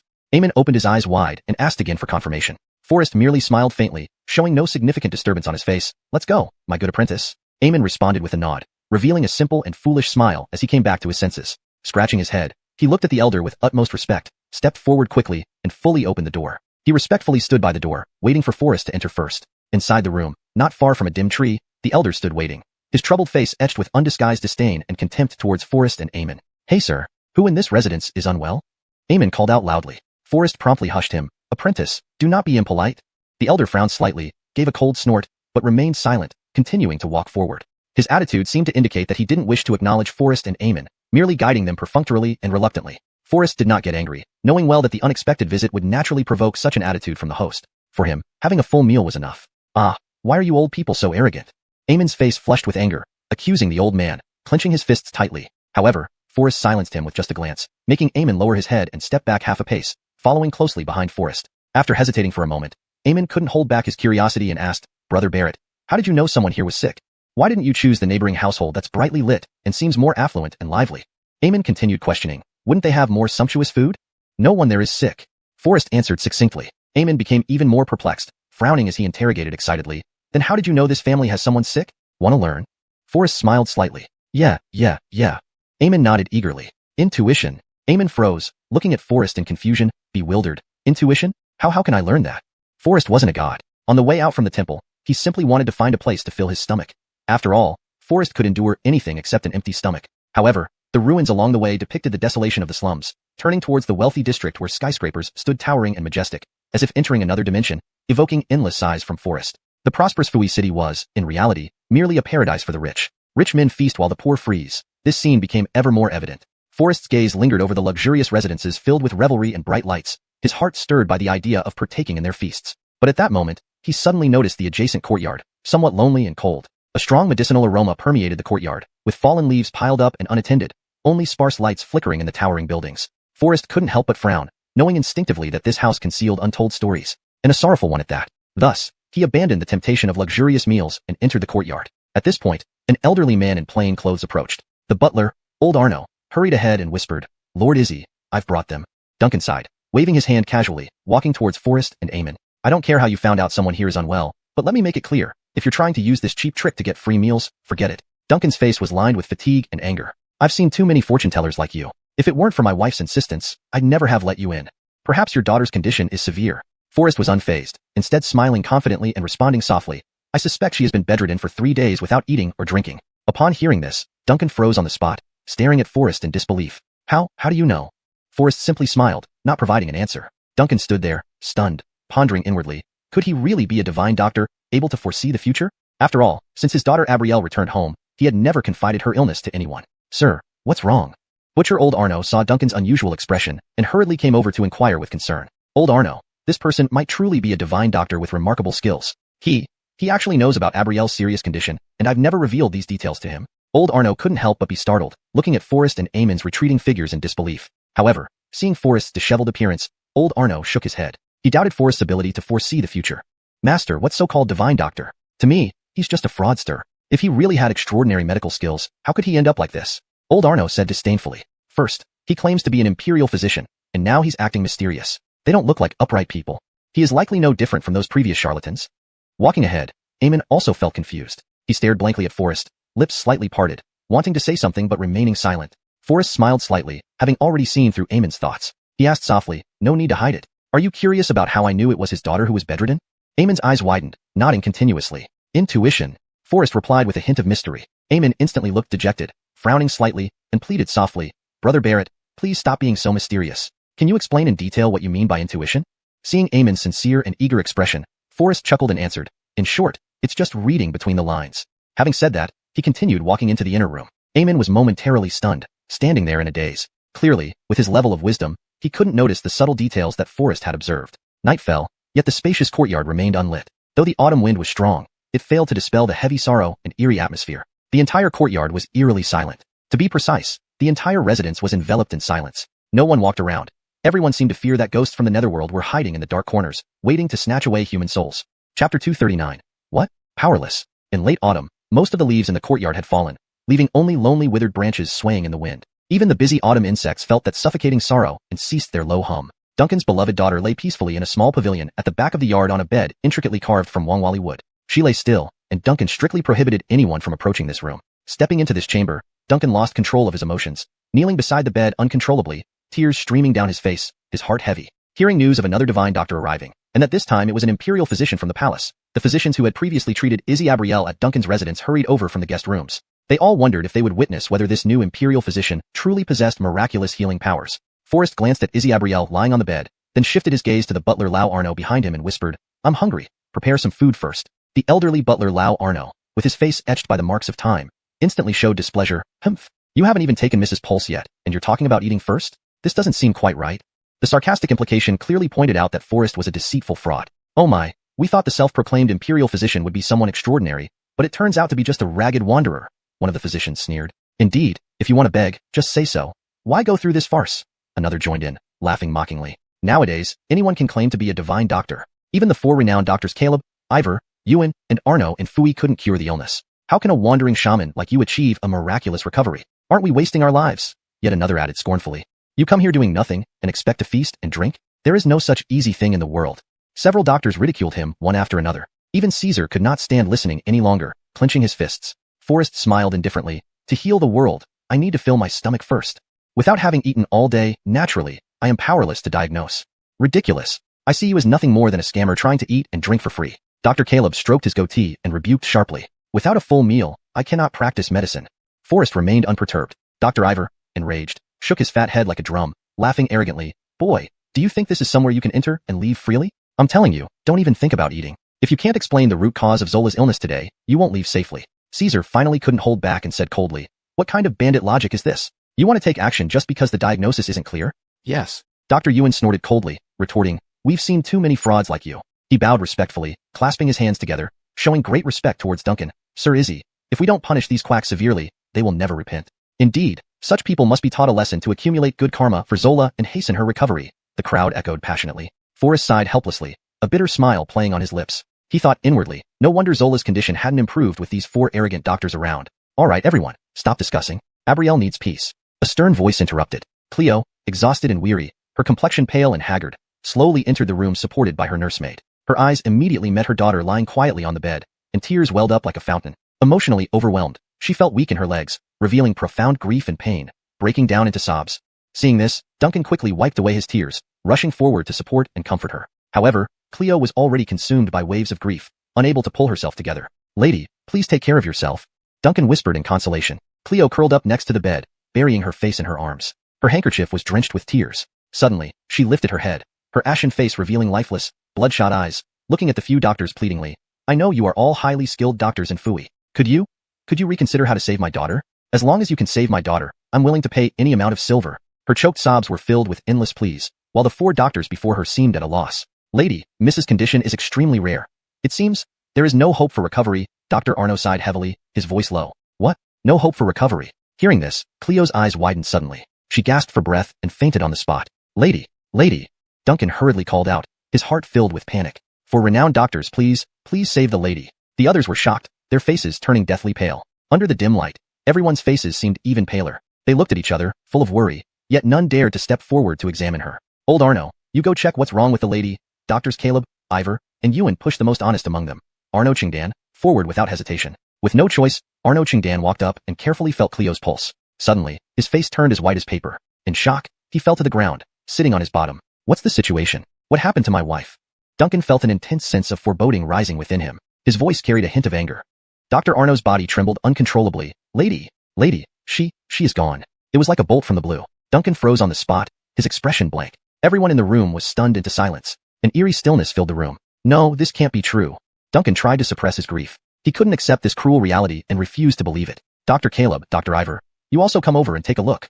Doctors Caleb, Ivor, and Yuan exchanged uneasy glances, casting disdainful and angry looks at Arno Qingdan. Their gazes were filled with accusations and warnings. Even if you can't feel Cleo's pulse, you shouldn't so easily declare her dead. Even if Cleo has unfortunately passed away, you shouldn't speak so bluntly. Doing so would cut off our only means of income. You should have said that Cleo is in a coma and needs a large sum of money for treatment. This way, we would have a chance to profit from it. How foolish of you. Chapter 240. Dare to put it in writing? Their gazes met, silently exchanging all the information. Then they calmly stepped forward to examine Carrie's pulse. Instantly, their eyebrows involuntarily furrowed, and a flash of panic crossed their faces. However, with remarkable acting skills, they soon masked their inner turmoil and fear by assuming a thoughtful frown. They indeed did not detect any signs of life left in Carrie. Her breathing had also stopped. Yet, they dared not declare that Carrie was already gone, nor did they wish to say it out loud. Dr. Caleb stroked his goatee and mused. Madam merely fell into unconsciousness due to excessive heart fire. However, reviving her will not be an easy task. Doctors Ivor and Yuan immediately echoed him. Indeed, with her long-standing illness, it will require substantial resources to fully restore her consciousness. Moreover, apart from us, no one in this world can cure Madam's condition.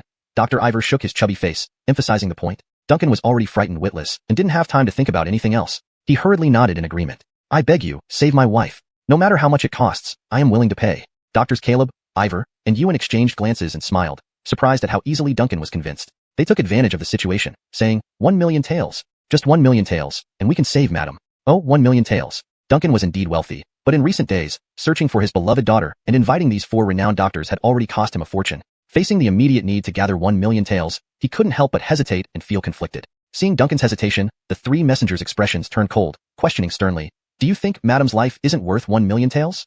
Worth it, worth it, worth it. Duncan quickly replied, resolute. If so, why hesitate, Mr. Izzy? But, Duncan felt slightly torn. The silver in the manor was nearly depleted. If he spent 1 million taels to save his wife, what would happen to his beloved daughter Abrielle, who also needed funds for treatment? However, after a brief moment of hesitation, Duncan firmly promised, I'm willing to pay. Whatever it takes to cure Madam, I won't spare any expense. Old Arno, check the accounts immediately to see how much silver is left in the manor. Upon hearing this, Old Arno frowned deeply, hesitating but ultimately sighed and stomped away, leaving the room. Forrest couldn't help but smile faintly. 1 million taels of silver, that's no small sum. I think spending this much silver is not a wise choice, Forrest lightly laughed in response. Upon hearing this, Doctors Caleb, Ivor, and Yuan's faces darkened instantly, their eyes piercing like daggers towards Forrest. Young man, are you questioning the value of Carrie? Oh, you misunderstand, that's not what I mean. Forrest still maintained his smile, explaining gently. Then what did you mean? Dr. Caleb bristled, glaring fiercely. Yes, if you don't give a clear explanation today, we won't let you off easily. Dr. Ivor remained fat-faced but full of anger in his tone. Forrest remained calm, sighing lightly before responding. I just think that your medical skills might not be worth this 1 million taels. What? You dare insult us? All 3 of them questioned simultaneously. Haha, looks like you're quite confident in your medical skills. Forrest continued smiling. So, do you dare put it in writing? If Mr. Izzy pays 1 million taels and you fail to save Carrie, then what? I propose a condition, Forrest said without hesitation, his expression turning serious. If you can cure Madam, Mr. Izzy will generously pay. But if you fail, each of you must compensate Mr. Izzy with 500,000 taels. How about that? You're proposing a high reward with low risk. Either way, you wouldn't lose since you've already earned more than 500,000 taels treating Zola here. Suddenly, the 3 men's faces tensed up, cold sweat breaking out on their foreheads. In their view, Carrie had already entered the realm of death. How could anyone bring back the dead? Even with a reward of 10 million taels of gold, they could not revive the dead. This was a harsh reality they could not change. Medical practice is full of uncertainties. No one dares to guarantee complete healing, Dr. Arno defended, revealing his lack of confidence. Are you afraid? Or is it that you can't really save her and only want to profit from this? Forrest sharply exposed their true intentions. I suspect you plan to take the money and run immediately, don't you? Their thoughts were thoroughly exposed by Forrest, and their expressions suddenly turned stern, with sweat breaking out like rain after spring. You are talking nonsense. As doctors, don't we have professional ethics? Dr. Caleb couldn't hold back his emotions, angrily pointing at Forrest to retort. If you are so confident, why don't you put it in writing? Forrest responded coldly. At this moment, Duncan gradually calmed down from the previous panic and sorrow. He cast a humble gaze at the three doctors, still maintaining his politeness. With a gentle voice, he asked, "Esteemed doctors, treating my daughter these past few days has already cost a significant amount of silver. The treasury is now empty, and the cash reserves are insufficient. Is it possible like this? If you three are willing to continue treating my wife, I will gift 1,000,000 taels once she recovers, not a single coin less. If unfortunately, she cannot be cured, then this fee shall be waived. What do you think?" Duncan's voice choked slightly as he continued, "After all, my daughter's future medical expenses will also require a large sum." The three doctors exchanged glances, and their tone turned cold as they replied, "We practice medicine to save lives, but also to earn a living. We depend on our skills for survival. Who says there's free treatment in the world? Since that's the case, we four can do nothing more and we'll take our leave." They said in unison. Duncan grew anxious and hurriedly stopped them. "Wait, my daughter hasn't fully recovered yet. If you leave now, what will become of her? Want treatment without money? There's no such thing as a free lunch in this world." Dr. Ivor shook his large head, speaking coldly and resolutely. But you've already received a considerable amount for my daughter's medication." Duncan's face was deathly pale, adding new lines of worry to his already sad expression. Mr. Izzy, let me tell you straight. Apart from us four, no one in this world can treat your wife and daughter." Dr. Caleb's tone was cold and hard. "You decide if you're willing to spend this money or not." With those words, they turned around, preparing to hastily leave. Chapter 241. How about betting my head? After all, the four individuals present were all acutely aware deep down that neither Cleo nor Izzy Abrielle could be saved. Now, they were merely trying to grab a fortune before hastily escaping. With the 1,000,000 silver taels now just an illusion, they still refused to admit their helplessness, instead turning on each other with bitter words. Just as the four were about to leave, Forrest suddenly revealed a faint smile and called out loudly, "Hold it!" Caleb, Ivor, Ewan, and Arno immediately froze, stopping in their tracks involuntarily. Those around them, including Duncan, also stopped abruptly. With the patient not yet cured, is it not against medical ethics to leave so calmly with the money? Forrest asked, still smiling. Medical ethics? Our rules are our ethics. Dr. Caleb retorted coldly. How arrogant and foolish. Dr. Ivor, waving his fleshy face, sneered, "You call yourself an imperial physician? What skills do you have to cure Cleo?" "I can."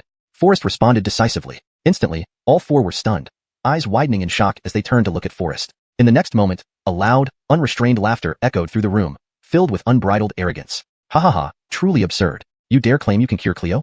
"Yes," Forrest replied coldly. As soon as he spoke, everyone present was taken aback, and the scene fell into a dead silence. Duncan's eyes bulged, tears involuntarily rolling down his rough, weary cheeks. "Young master, do you mean it? Can you really save my lady?" At that moment, Duncan's attitude towards Forrest completely changed, becoming exceptionally respectful. The four doctors looked astonished for a moment before smirks appeared on their faces. "I don't believe you have what it takes to bring the dead back to life."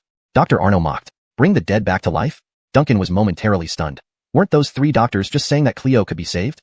All that talk is worthless. Now we shall see what this so-called miracle worker can really do. Dr. Caleb stroked his beard and laughed arrogantly. "If you can save Cleo, I will offer you my head." Dr. Ivor boasted arrogantly, revealing his brazenness. Upon hearing this, Caleb and Ewan stared at Dr. Ivor, shocked. What's there to fear? That kid couldn't possibly have the power to turn things around. Dr. Ivor's statement made the two nod in agreement, showing their approval. Forrest, however, remained unmoved, giving a faint smile and softly saying, "These words come from your mouth. I did not force you." Eamon, unable to contain his anxiety, clearly saw that these four were intentionally provoking and bullying Forrest. His fists clenched involuntarily. So-called miracle workers are nothing more than quacks driven by the sight of money. You confidently said that Cleo could be saved for 1,000,000 silver taels. Now you say she cannot be saved. Isn't that contradictory? Eamon's sharp remarks left the four men's faces contorting with displeasure, as if they had swallowed something bitter. Since 1,000,000 silver taels were now just a mirage, they no longer bothered with pretenses. "Boy, today we shall witness your resurrection skills. If you can bring the dead back to life, I, Caleb Dellin, am willing to kneel and become your disciple." Dr. Caleb declared harshly. "Become disciples? No need for such honors. Would I ever take scoundrels like you as students?" Forrest scoffed. Continuing, he added, "Since you don't believe I have this ability, why not make a wager?" "Wager? How would that work?" "Just now, that pig-headed doctor said he would give his head if I could save Cleo. So let me stake my own head. If I lose, you may take my head. If I win, I don't want your heads. I only ask that you return every last silver tael you took from Lord Izzy." Forrest furrowed his brows, a murderous aura suddenly spreading. "Dare you or not?" Instantly, the temperature in the room seemed to drop, accompanied by the rustling of branches outside the window, sending chills down the spines of the four men. "Do you dare or not?" The four men's throats convulsed slightly, their voices trembling. "Fine. We'll take this bet. Your head is ours today." Duncan felt a mix of emotions, excitement, anticipation, but most of all, doubt and disbelief. He found it hard to believe that this ragged and boastful man, Forrest, dared to claim he could heal the sick. Yet at this moment, he desperately hoped that Forrest's words were true and that he could save his beloved wife. Master! Duncan's face showed confusion, hesitating to speak. He paced anxiously in the room, walking lightly as if in a dream, afraid to break the surrounding silence. The candle flickered, casting a dim and somber light, revealing endless sorrow. Forrest walked to the table, took out a flint and steel, and lit the bronze lamp under the crystal cover. Suddenly, a gust of fierce wind howled through the window, sweeping up Abrielle's gentle blanket and the curtains together. The copper hooks on the bed clattered monotonously and eerily, like the soul-snatching bells of ghostly bailiffs from the netherworld. Amidst the wind, it seemed countless demons laughed malevolently. A faint sound, puff, and the lamp went out, extinguishing the flame in Forrest's hand as well. Forrest immediately frowned, feeling an eerie chill in the wind. He shivered involuntarily, and the crystal lamp cover slipped from his hand, shattering into pieces. The room, already dim, was now completely enveloped in darkness. The wind still raged outside. Caleb, Ivor, Ewan, and Arno were already panicked, like startled birds, huddling together in fear, trembling and sweating coldly. What is happening? For a moment, everyone was plunged into deep fear and bewilderment. But in the blink of an eye, Forrest's light reappeared, allowing everyone to gradually regain their composure from the terror, though their faces remained as pale as paper. Clearly, the sudden occurrence had utterly frightened everyone. Eamon was startled but soon regained his calmness, even smiling proudly as he approached Forrest. He asked in a low voice, "Brother Barrett, did you intentionally cause this? Your wisdom is truly amazing. Look at how terrified Caleb, Ivor, Ewan, and Arno are. It's almost amusing." Forrest was momentarily stunned, but did not answer directly. Instead, he put down the crystal lamp, took out some silver needles, heated them gently over the flame, and then walked to the bedside. In fact, none of this was within Forrest's control. He did not have such abilities. However, everything that happened was indeed too bizarre. Chapter 242. A State of Feigned Death. Forrest felt the pulse of Cleo, his brows furrowing and worry spreading across his face. "Master Barrett, is there still a possibility to save her?" Duncan anxiously asked. Forrest took a deep breath and replied coldly, "Cleo has already passed away." These words struck Duncan like a thunderbolt. He froze on the spot, his eyes hollow, unable to believe it. His legs trembled, and he collapsed weakly to his knees. "Sir." The elderly servant was terrified, stunned for a moment. Fortunately, Forrest reacted quickly and caught the swaying Duncan. Forrest's brow tightened. He hurriedly took out a pill from his sleeve, gently placed it in Duncan's mouth, and whispered softly, "Take this immediately." After swallowing as instructed, Duncan couldn't help but ask in surprise, "What kind of medicine is this?" Caleb, Ivor, Ewan, and Arno glared coldly, full of hostility, and demanded, "Boy, what did you give Sir Izzy? You dare to give Sir Izzy something without knowing its effects. If anything happens to Sir Izzy, even beheading you 10 times wouldn't make up for your crime." "Exactly. This fellow is just a charlatan. Drive him out." Dr. Ivor, with his large head and haughty manner, bellowed. The elderly maid's face was pale, still unsettled by the strange scene earlier. Now, hearing that Forrest intended harm to Duncan, she followed Dr. Ivor's suggestion, dashing out to summon the servants. "You, young man, dared to plot against Sir Izzy's life. This time, you've brought death upon yourself." Dr. Arno reprimanded coldly. Suddenly, everyone became enraged, pointing fingers at Forrest with murderous looks, while several servants armed with iron tools quickly gathered outside the door. "Stop! What are you doing?" Duncan flew into a rage, his complexion much improved compared to before. After taking Forrest's pill, Duncan felt relaxed all over and said softly, "After taking the pill Master gave me, I feel completely at ease, and my strength has returned. How dare you treat Master so rudely? Retreat now." Duncan rebuked them sharply. Hearing this, all the servants were startled and hastily retreated. At this moment, Caleb, Ivor, Ewan, and Arno were seething inwardly. They had finally found an opportunity to humble Forrest, only to end up making fools of themselves. Humph, this wandering quack is just trying to deceive. Who knows if the pill he gave Sir Izzy contains poison? Caleb Dellon sneered harshly. Slap. Suddenly, a sharp sound echoed through the room. Duncan, disregarding etiquette, slapped Caleb Dellon across the face. "Doctors, please have some respect. Just because you cannot do something doesn't mean others can't." Duncan's tone, previously mild, now turned icy cold. Since taking Forrest's pill, his thoughts seemed clearer than ever. With a wave of his hand, he ordered, "Bring in guards. Confine Doctors Caleb, Ivor, Ewan, and Arno. Their wager with this talented young doctor is not yet resolved, and they must not leave." The 4 men were speechless with shock, especially Caleb Dellon, who was still dazed from the slap. Before they could react, several servants surrounded them. "You, what kind of hallucinogenic did you give Sir Izzy?" Caleb Dellon, puzzled, demanded fiercely. Eamon, furious, retorted coldly, "Whatever Master Barrett gave Sir Izzy, it clearly improved his condition. On the contrary, you incompetent doctors, helpless to save lives, only seek wealth. Truly, the medical profession is ruined in your hands." Doctors Caleb, Ivor, Ewan, and Arno were silenced like defeated soldiers, filled with grievances but powerless. They had no choice but to swallow their anger and sulkily responded, "Humph. If Master Barrett really has such skills, then let him cure Cleo first. Don't forget, if Master Barrett fails to cure Cleo, you'll lose your head." Caleb Dellon smirked, his face filled with mockery. "That's right, I can assure you, Cleo is dead." Dr. Ivor shook his fat head and grinned cruelly. "You've lost this bet. Just wait and see how you will resurrect the dead." Ha ha ha. The 4 laughed maniacally. Eamon's eyes widened, his anger burning, fists clenched and teeth gritting as he said with hatred, "Your methods are despicable." Dr. Yuan sneered. Despicable? That's his own doing. Don't waste time. Get on with it. Can't you do it? Duncan's brows were tightly knitted, his face a mix of anxiety and hope, his gaze intensely focused on Forrest. After all, he had just witnessed Forrest's extraordinary abilities and now placed his full trust in him. Forrest, however, remained calm, casually remarking, "Sigh, my stomach is really starving." Upon hearing this, Caleb Dellen and the others glared at him as if their eyes could cut through steel. They angrily snapped, "You're thinking of getting a free meal without even examining her? There's no such easy thing in the world." Duncan hurriedly instructed the elderly servant Arno, "Quick, have someone prepare the most sumptuous meal from the kitchen. Master Izzy, this man is nothing but a fraud, a charlatan." Caleb Dellen and the four others exclaimed with heavy faces, their voices filled with urgency. Suddenly, a sharp slap echoed across Caleb Dellen's face. It was clear that Duncan's patience with these four men had reached its limit. To beg them to save his daughter, he had humbled himself greatly. However, witnessing Forrest's capability and hearing these four men insist that his wife was already dead, anyone would find it unbearable. After reprimanding Caleb Dellen, Duncan turned to Forrest with utmost respect. Furrowing his brow slightly, he softly said, "Young Master Barrett, since the meal will take some time, why don't you check on Cleo's condition first?"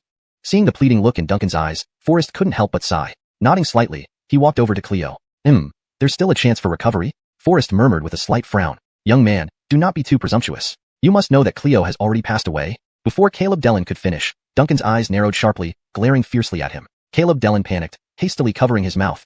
He truly didn't want another slap. Forrest paid no attention to Caleb Dellen's words, for a wise man standing high would never heed the roar or hostility of the insignificant creatures below. Thus, Forrest quickly performed acupuncture. In fact, Cleo had merely experienced an excess of heart blood, falling into a state of feigned death, not truly passing away. In an instant, Forrest inserted several needles into Cleo. As the final needle went in, Cleo suddenly gasped for breath and abruptly regained consciousness. How is this possible? Chapter 243, A Mastermind Behind. In that split second, everyone's hearts skipped a beat as if time had frozen. Doctors Caleb, Ivor, Ewan, and Arno involuntarily let out terrified screams. Even the old maid and steward old Arno, who stood nearby, couldn't help but take a step back, revealing looks of fear and unease on their faces. Only Duncan was overwhelmed with excitement. He lost control of his emotions, rushed forward, and knelt before Forrest, calling out repeatedly, "Divine Doctor! Divine Doctor!" Old Man Izzy was disrespectful just now. "I hope you can forgive me." Tears streamed down Duncan's face as he continuously bowed and apologized. Forrest was not a narrow-minded person. He helped Duncan up, a faint smile of tolerance playing at the corner of his lips. "I bear no grudge against you. However, Master Izzy, you must be more cautious in judging people in the future. Indeed, not every doctor can match Gregory Barrett's virtue, who is indifferent to fame and wealth and only wishes to heal the world," Eamon said, stepping forward with a smile. "What you say is true, what you say is true. I will remember the Divine Doctor's teachings forever." Duncan nodded vigorously in agreement. Then, his expression abruptly changed. His eyes sharply scanned Doctors Caleb, Ivor, Ewan, and Arno as he scolded angrily. "Who would have thought that all this time I treated you as divine doctors, giving you delicacies daily and filling your pockets with gold and silver, yet you turned out to be a group of frauds? There's no point in wasting words on you. Get lost quickly and don't sully my sight any longer." "Yes, sir. We'll leave immediately. We'll leave immediately." These few men were already too frightened to respond. They had firmly believed that Cleo had passed away beyond redemption. Otherwise, they wouldn't have dared to place such a huge bet against Forrest. However, at this moment, they saw with their own eyes that Forrest had indeed snatched Cleo back from death. And he did it using the long-lost 13 needles of Hell Gate. Clearly, Forrest was someone they could not afford to offend. Before their voices faded, Doctors Caleb, Ivor, Ewan, and Arno stumbled frantically, eager to escape this place of trouble. But how easy could it be for them to leave now? A sharp whoosh rang out, and Eamon's finger twitched slightly. In an instant, the sword in his hand embedded itself into the wooden pillar in front of the four men. The four froze, terror-stricken. They knew that if their movements had been any faster, the sword might have already pierced through their skulls. "You want to leave? Think again," Eamon said coldly. "Did you forget the written agreement you signed with Brother Barrett? If he revived Cleo, you were to forfeit your lives. Have you forgotten?" With a thud, the knees of Doctors Caleb, Ivor, Ewan, and Arno went weak, and they all fell to their knees together. "Divine Dr. Barrett, Uncle Barrett, we were wrong. We admit our mistake. Please forgive us. Indeed, Divine Dr. Barrett, we were blind just now and offended you. Please give us one more chance." The four bowed repeatedly, pleading endlessly. Especially the rotund Dr. Ivor, whose forehead was smeared with blood, trembled as he begged, "Earlier, I was merely speaking without thinking, truly without considering it. Divine Dr. Barrett, please show mercy and forgive me this once." As he spoke, he kept slapping himself, his face filled with fear, terrified of losing his life. After all, who in the world is not afraid of death? "Bring them here. Tie them up and leave them to Divine Dr. Barrett's disposal," Duncan commanded coldly.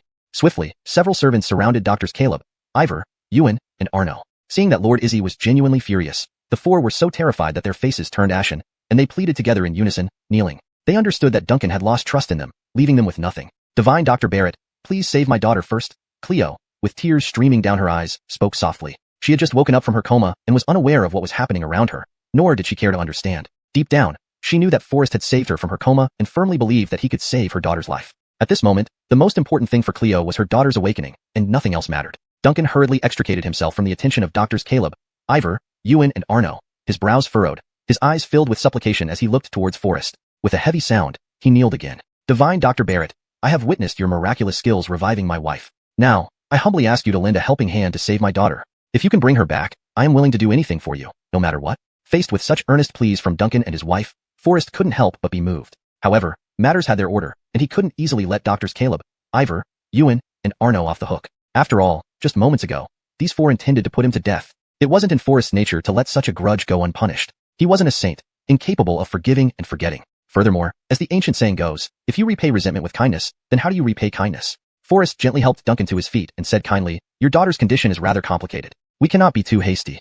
However, there are some matters that I need to handle first. Forrest's gaze turned icy as he scanned Doctors Caleb, Ivor, Ewan, and Arno. His tone was cold as he asked, aren't you all renowned as highly skilled doctors in Fui City? Why do you carry out fraud here at the Izzy residence? Such despicable behavior tarnishes the reputation of divine doctors. Caleb Dellen's voice trembled slightly as he defended, we would never dare to ruin our reputations. Just now, when we took Carrie's pulse, she had already passed away. Forrest frowned, his anger flaring as he pressed. If you believed Carrie was dead, why did you demand 1,000,000 taels of silver from Lord Izzy? Upon hearing this, the four men lowered their heads, unable to respond or meet Forrest's piercing gaze. Seeing this, Eamon couldn't help but feel indignant. He shouted, what more is there to say with them? These charlatans not only tried to extort money from Lord Izzy, but also delayed Zola's treatment. They truly deserve no mercy. Eamon's anger stemmed from a personal place. Looking at Zola, he couldn't help but think of his own missing sister. However, Forrest harbored doubts. When he examined Zola just now, he indeed felt her pulse weakening, almost imperceptible. Before entering the Izzy residence, Forrest had smelled an unusual medicinal fragrance, which most people couldn't detect. It was precisely this unique aroma that made Forrest certain someone was keeping Zola alive. Without this miraculous drug, Zola might have already perished. The 13 needles of Hellgate were effective only on those who had just passed away. If no one had sustained Zola's life, even Forrest himself would have been powerless to save her. Clearly, only someone extraordinary could concoct such medicine. Yet, these four men before him seemed incompetent, giving Forrest a nagging sense of suspicion. Chapter 244, have a meal first, then see the doctor. With a slap, Eamon's words immediately ignited Lord Duncan's rage. In fury, he stepped forward and struck the four men. Shaking, Duncan attempted to draw the sword embedded in the wooden pillar, intending to execute the four. Great. I exhausted my fortune and earnestly sought medical help for my daughter. Who would have thought that you four are merely frauds? Not only did you deceive me out of my money, but you also worsened my daughter's condition. I will never let you go. Duncan was livid, raising his sword to strike. The four were petrified with fear, shielding their heads and begging for mercy. Lord Izzy, spare our lives. It's not as you think. Forrest hurriedly intervened. Lord Izzy, wait. They did not lie about treating your daughter. If it weren't for their efforts to prolong her life, Zola would likely be dead already. Forrest frowned, continuing his inquiry. But I am curious, how could you achieve this with your abilities? I believe there must be an expert guiding you from behind. If you tell me who this person is, I might spare your lives today. Caleb Iverson Arno exchanged glances, panic-stricken, and muttered. We only know his name, Havelock, nothing more. Forrest froze, recognizing Havelock well, once the chief physician of the Imperial Medical Institute. However, he had been gainerated by Govind of Huainan for refusing to tamper with Maryland's medicinal diet. Wasn't Havelock already killed by Govind? How could he still be alive? Could it be that he survived? It was after Havelock's death that Forrest became the chief imperial physician, leading to Govind's order for him to deliver medicine to Maryland, followed by a series of events. Do you mean the legendary physician, the one-finger judge of Arnof and death, Havelock? Forrest asked again.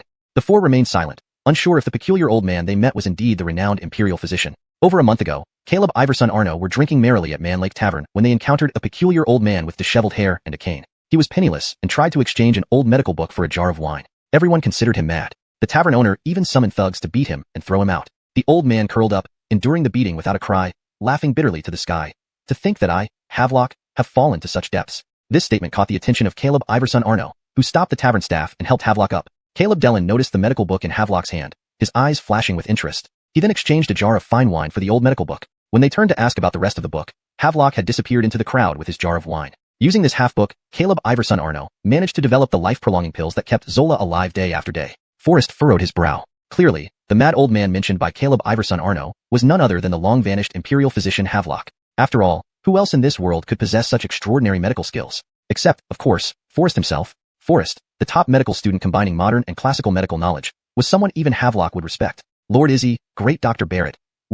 We had no intention to harm anyone, especially not Zola. The four spoke tremulously, nearly crying. If we must blame someone, it should be the mad old man in this raggedy medical book. Before they finished, Caleb Dellen reached into his sleeve to tear the book.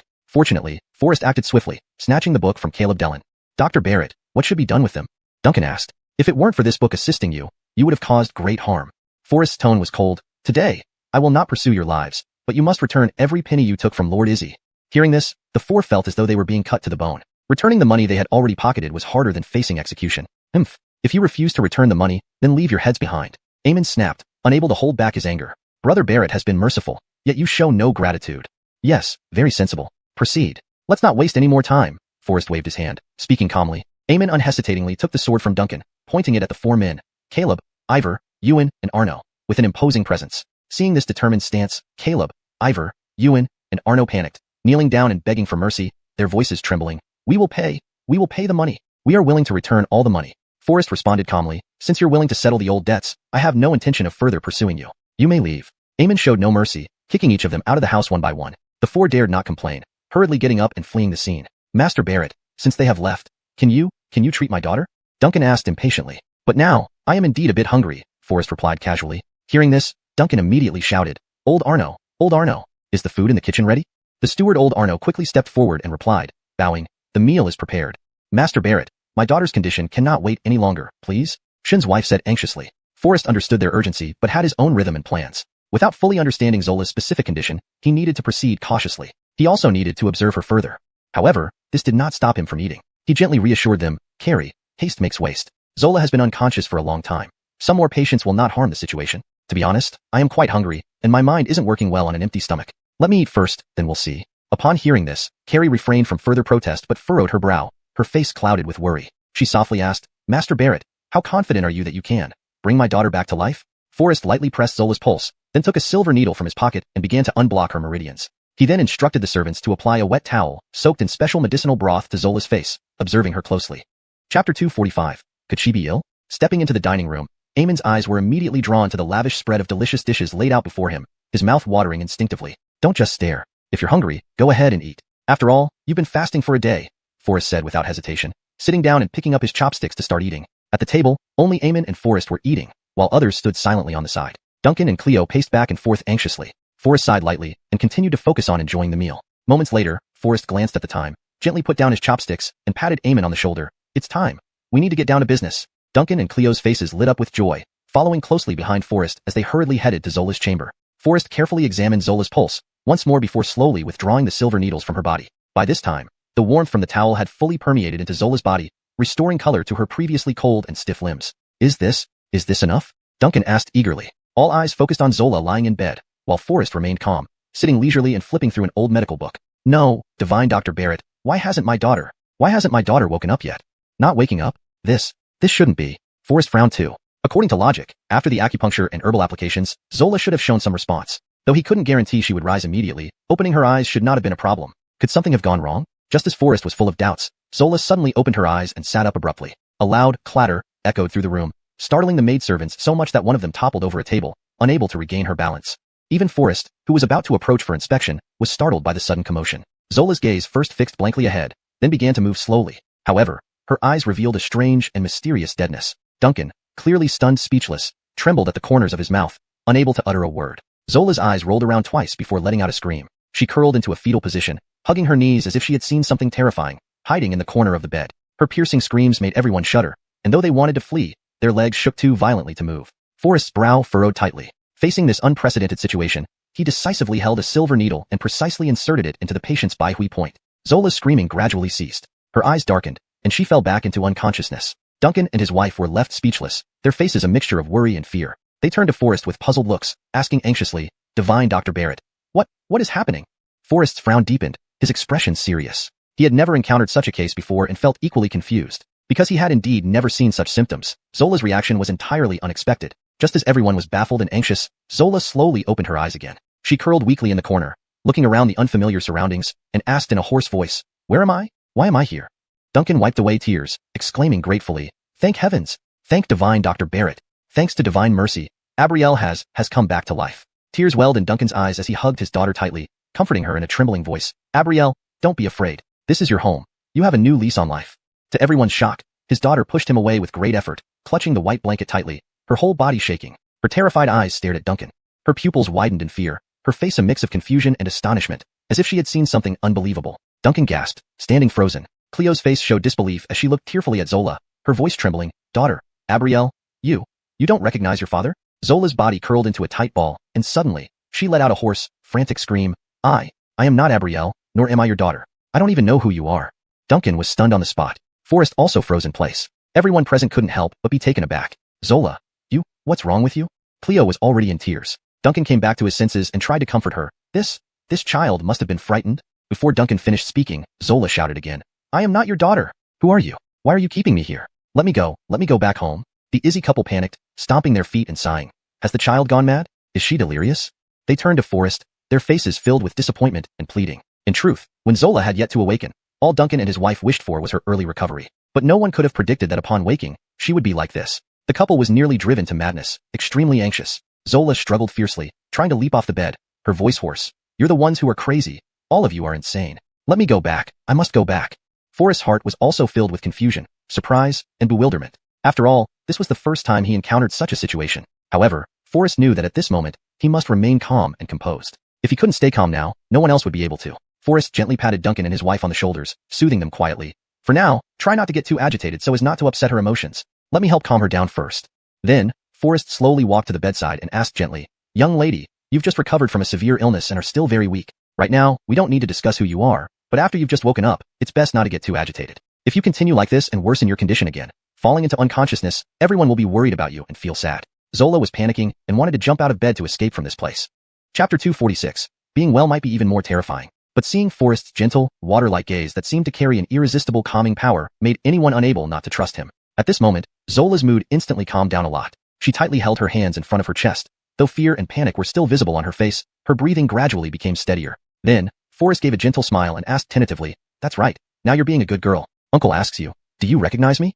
Zola stared wide-eyed at Forrest for a long time without looking away, her expression changing unpredictably. Eventually, she shook her head forcefully. Forrest's eyebrows slightly furrowed as he looked into Zola's eyes, feeling a mysterious familiarity that he couldn't immediately place. Turning his gaze towards the others beside them, he asked again in a low voice, Is there anyone here you know? Zola shook her head once more, not even glancing at the others. After pondering for a moment, Forrest then asked, Do you remember your identity? Zola frowned and tried hard to recall. Suddenly, she felt a sharp pain in her head and instinctively lowered her hand to press it, hesitatingly saying, I can't remember clearly, but I know my surname isn't Izzy. It seems. Liu. Yes, it should be Liu. Surnamed Liu? Forrest was momentarily stunned, raising an eyebrow before asking, Can you remember where you're from? Humph. I was born in Jingdu. I am from Jingdu.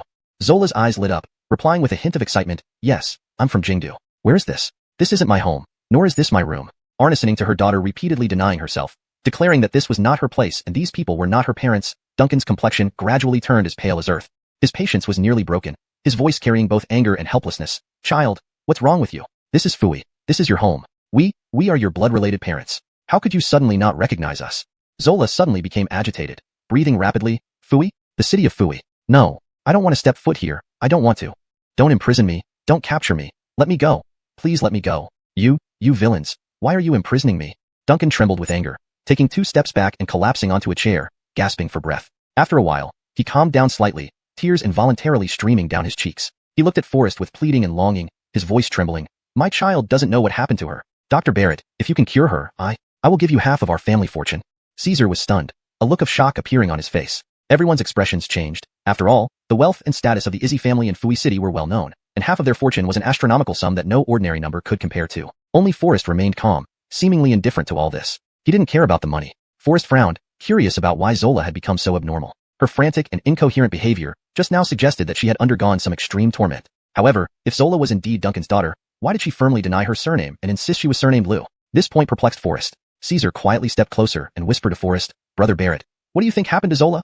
Forrest was equally puzzled, pondering for a long time before slowly saying, based on her current condition, dissociative disorder is highly likely. This would cause memory confusion and emotional instability.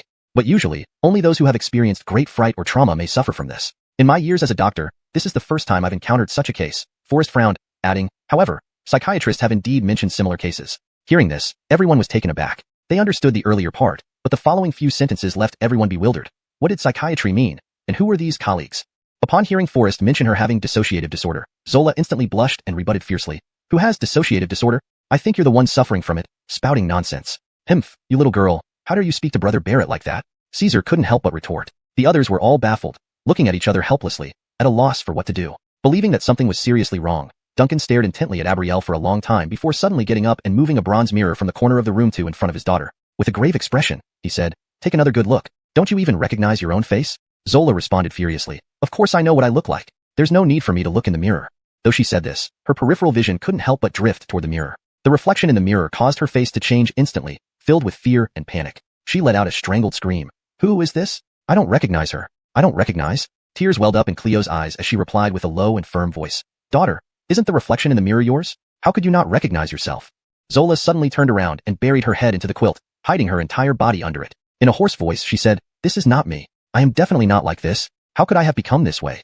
As she spoke, she pounded on the bed with her fists uncontrollably, crying hysterically. Everyone in the room was stunned into silence, standing still without daring to make a sound. All were inwardly speculating whether Zola was genuinely mentally disordered or pretending to be sick. However, no one dared to comment lightly nor make assumptions rashly. Forrest sighed softly, equally puzzled. He then pulled Duncan and his wife aside and whispered, "Sir Izzy, I believe your daughter might not be ill at all. Or rather, the illness she had has already been cured by me." Upon hearing this, Duncan frowned deeply and asked gravely, "She's not sick? But if she's not sick, how could she end up like this?" Forrest sighed again, his tone gentle. "Although she wasn't ill, I would prefer if she was. That might be better." Huh. Duncan and his wife froze instantly, confused. Why is that?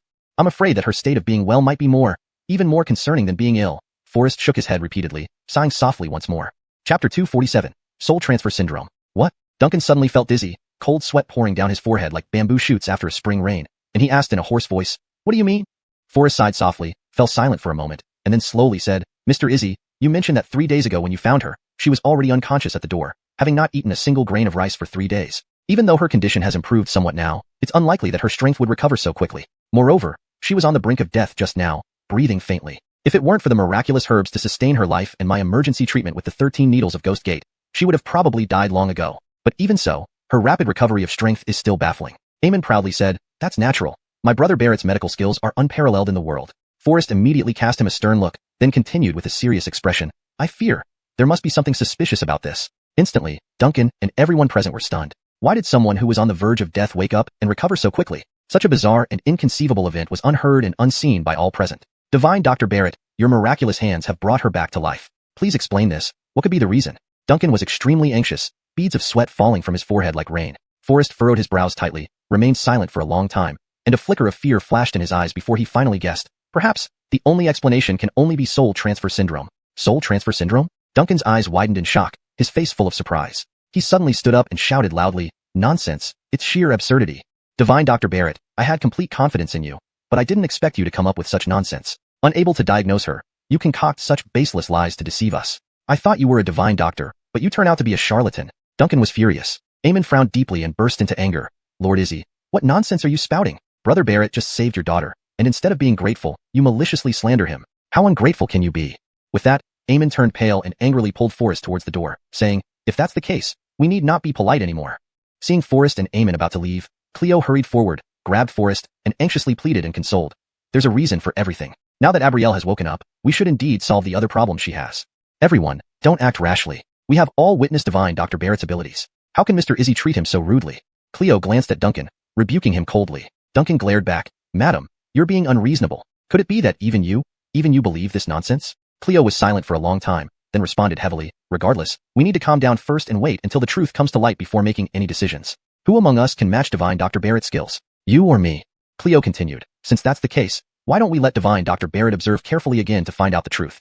As soon as she finished speaking, Duncan lowered his head. After some thought, he knelt before Forrest with a thud, bowing his head and apologizing softly. "Divine Dr. Barrett, I'm truly sorry. Just now, due to my impatience, I offended you many times. Please forgive me. Please rise. I understand Mr. Izzy's feelings," Forrest replied softly. Then he stepped to the bedside. Zola's sobs had gradually weakened, and Forrest gently asked, "Zola?" Before he could finish, Zola interrupted him firmly. "I am not Abrielle. My surname is Liu." Forrest helplessly changed his words, "Miss Liu, I not only understand but also empathize with your feelings. After all, if this happened to anyone, it would be tormenting. I only wish Miss Liu could trust us. We have no intention of harming you, nor are we the villains who kidnapped you here." Forrest's voice was gentle and magnetic, seemingly endowed with the magic to soothe the mind. Zola's crying finally subsided gradually. She kept the blanket over her head, responding hoarsely, "If you hadn't brought me here, how would I be here?" Duncan and his wife were anxious, tears welling in their eyes, wanting to speak, but Forrest gently stopped them. After all, Zola's emotions had just calmed down, and they shouldn't stimulate her again. Instead, he gently continued, Then why don't you calm down and think carefully about how you ended up here? Upon hearing this, Zola became abruptly agitated again, clutching the blanket tighter, more emotionally stirred. I don't know. I remember nothing. My head hurts so much. It's all so chaotic. I was playing in the courtyard, yes, playing? No. Wait. There were bad people. A wooden barrel, a carriage. My head hurts so much. It's all so chaotic. After the frenzied outburst, she suddenly fell into a deep silence. This silence carried an unsettling aura with it. Everyone present was shocked into speechlessness by what they saw, holding their breath nervously, not daring to make a sound. Zola slowly raised her head, her hair disheveled, sweat trickling down her forehead. Her beautiful eyes seemed shrouded in a mist, revealing confusion and panic. Forrest couldn't help but frown deeply, a foreboding feeling rising in his heart, filled with doubt. However, at this moment, Forrest did not urge Zola. Instead, he asked gently, "Don't be afraid. No one here will hurt you. Try to calm down and think about what exactly happened." Zola stared blankly ahead, her expression dazed. After a long pause, she continued, I don't know. All I remember is a very bumpy ride, and then a very dark room. I was so scared, so scared. There were many people crying around me. No, don't touch me. I don't want to go. Seeing Zola becoming agitated again, Forrest quickly interrupted her thoughts, comforting her gently. All right, don't think about it anymore. You must be very hungry after not eating for so long. Eamon couldn't help but startle slightly, asking curiously in a low voice, Brother Barrett, why didn't you let her finish speaking? She needs rest. Forrest replied succinctly. That's right. My daughter was unconscious for 3 days and nights. She must be very hungry now. I'll prepare some food for her immediately. Duncan's anxious and eager face flashed with a trace of relieved joy. Just prepare some plain porridge. Her body is weak now. Rich foods are hard to digest and may cause vomiting due to lack of food intake for a long time. Forrest explained gently. Chapter 248, Confused Memories. Duncan was momentarily stunned. Although he did not fully understand Forrest's specific intentions, the calmness in his voice made him believe without doubt. At this moment, Zola's emotions had gradually calmed down. Feeling genuinely hungry, she devoured even simple congee with great relish, eating ravenously. Once Zola's emotions had completely settled and she returned to normal, Forrest cautiously continued his questioning. When you mentioned playing in the courtyard earlier, were you referring to this one? Zola shook her head resolutely, responding loudly, No, it wasn't. I did play in a courtyard, but certainly not here. That was our family courtyard, modest in size, without blue bricks paving or these well-trimmed flowers. Forrest noticed the change in the Duncan's expressions again, and worried they might say something that could unsettle Zola. He quickly followed up, Then, do you remember what your house looked like? Zola answered without hesitation, her voice gentle. How could I forget? It's where I grew up for 8 years. 8 years? Forrest was momentarily stunned. The Duncans also froze simultaneously. Their daughter, Zola, should logically be 12 this year, having lived here for 12 years. However, Forrest didn't interrupt Zola hastily, but signaled the Duncans not to interrupt her either. After all, Zola was still mentally lucid at this moment. If disturbed now, no one knew what state of contemplation she might fall into. Zola's eyes flickered, carrying a hint of complex emotions as she glanced around the room, then slowly spoke. That house was far less spacious than this room, and its decor was nowhere near as luxurious. As she spoke, she suddenly felt an excruciating pain in her head, furrowing her brows and closing her eyes for a moment before continuing. My bed was in the corner of the room. Beside the bed was a delicate rosewood table, holding a flower stand, writing implements, and an incense burner that emitted a lingering fragrance. Everyone couldn't help but be startled because the room described by Zola, while differing somewhat from the current one in layout, bore many similarities. The position of the rosewood desk, the flower stand on the table, and the placement of the incense burner were all consistent with the present setup. The only difference was the absence of a vanity, replaced instead by a set of 4 treasures of the study. What is going on? Could it be that Zola's thoughts have become confused? A slight frown creased Forrest's eyebrows. In theory, people with soul-shifting syndrome would deeply engrave the scene from their last glimpse before falling unconscious in their minds. However, Zola's state seemed not just to linger on the image before her coma, but rather seemed to incorporate fragments of someone else's memories. Suddenly, Forrest's hair stood on end, a look of shock flashing across his eyes. Was there a wooden incense box in your memory? Do you recall what was inside? Forrest asked anxiously. Zola frowned tightly, frequently pressing her temples, closing her eyes in deep concentration as she recalled. Indeed, that wooden incense box was hidden secretly under my bed. It was a precious gift from my father, containing unique perfumes from Fragrance Pavilion. Upon hearing this, Forrest felt as if struck by lightning, standing frozen with shock. Zola's cheeks trembled slightly as she continued recalling, There were no flowers in my room. I'm allergic to pollen, and once I smell it, my whole body itches uncontrollably. So my father specially gave me that perfume box, which contained the fragrance of roses and jasmine. This is impossible, absolutely impossible.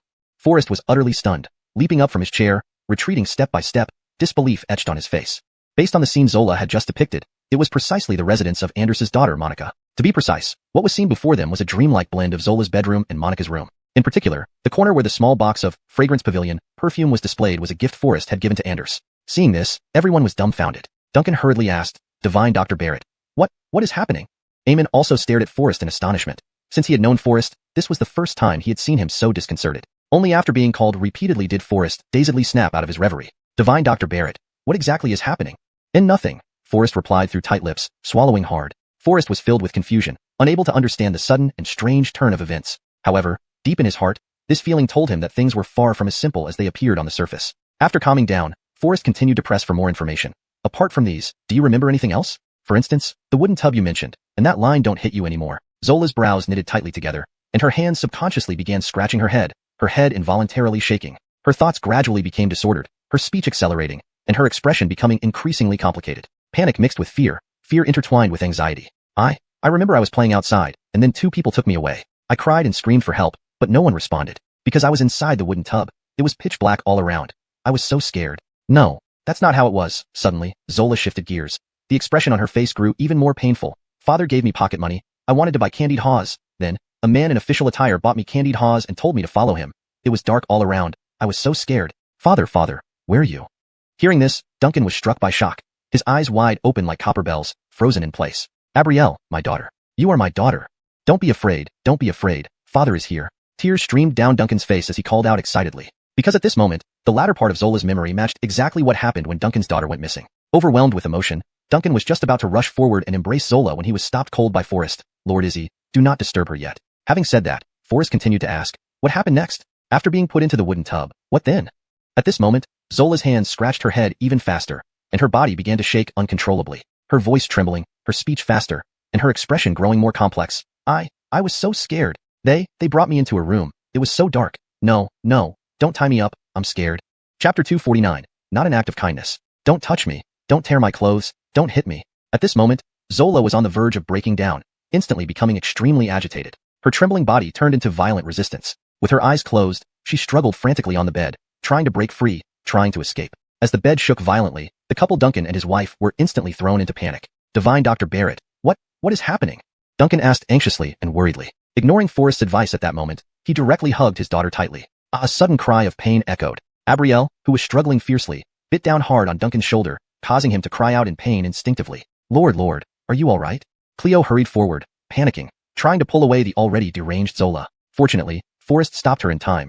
His brow furrowed as he coldly replied, it seems she has fallen into painful memories. He immediately inserted a silver needle into the Baihui acupoint of Zola. At this point, the crazily struggling Zola slowly fell into a deep sleep. Everyone present trembled uncontrollably, their hearts filled with shock. They had never witnessed such a scene before. Only after Zola finally regained calm did everyone dare to breathe a sigh of relief. Duncan's eyes were filled with exhaustion as he looked at Forrest anxiously. Divine Dr. Barrett. What exactly happened? What did Abrielle go through? Forrest frowned deeply, worry evident on his face as he sighed in response. Lord Izzy, I understand your current state of mind, but indeed, there are many unbelievable and inexplicable strange events in this world. Now, it has happened to your daughter. Duncan's eyes widened, his voice hoarse as he said, no, this can't be. You being the imperial physician, how can you believe such absurd things? How could there be such a thing as soul transfer? I absolutely refuse to believe it. Eamon stepped forward quietly, gently consoling. Brother Barrett means for you, Lord Izzy, to calm down first, and then discuss how to deal with it. What should we do now? Will my daughter wake up? Tears welled up in Cleo's eyes as she earnestly looked at Forrest. Forrest responded solemnly, I understand how unbelievable this is for you. But the fact remains that Zola's memories have intertwined with someone else's memories. And they are extremely painful memories. So it's likely that 3 days ago, your daughter endured immense pain. Perhaps. Tears involuntarily welled up in Forrest's eyes as well. His voice choked. Perhaps she witnessed others being tortured, leaving a deep psychological scar. Duncan asked helplessly, then, what should we do now? Forrest pondered for a moment and softly replied, wait. Yes, right now, we can only wait for Zola to wake up again and see if any traces of others' memories remain in her mind. If not, with proper care, Zola will recover. Forrest spoke softly. And if there still are? Duncan asked nervously. Forrest lowered his head silently, thinking for a moment before answering, then, those painful memories will forever remain in your daughter's mind. Duncan suddenly froze, his legs giving way as he involuntarily fell into a chair. Cleo also couldn't help but shiver.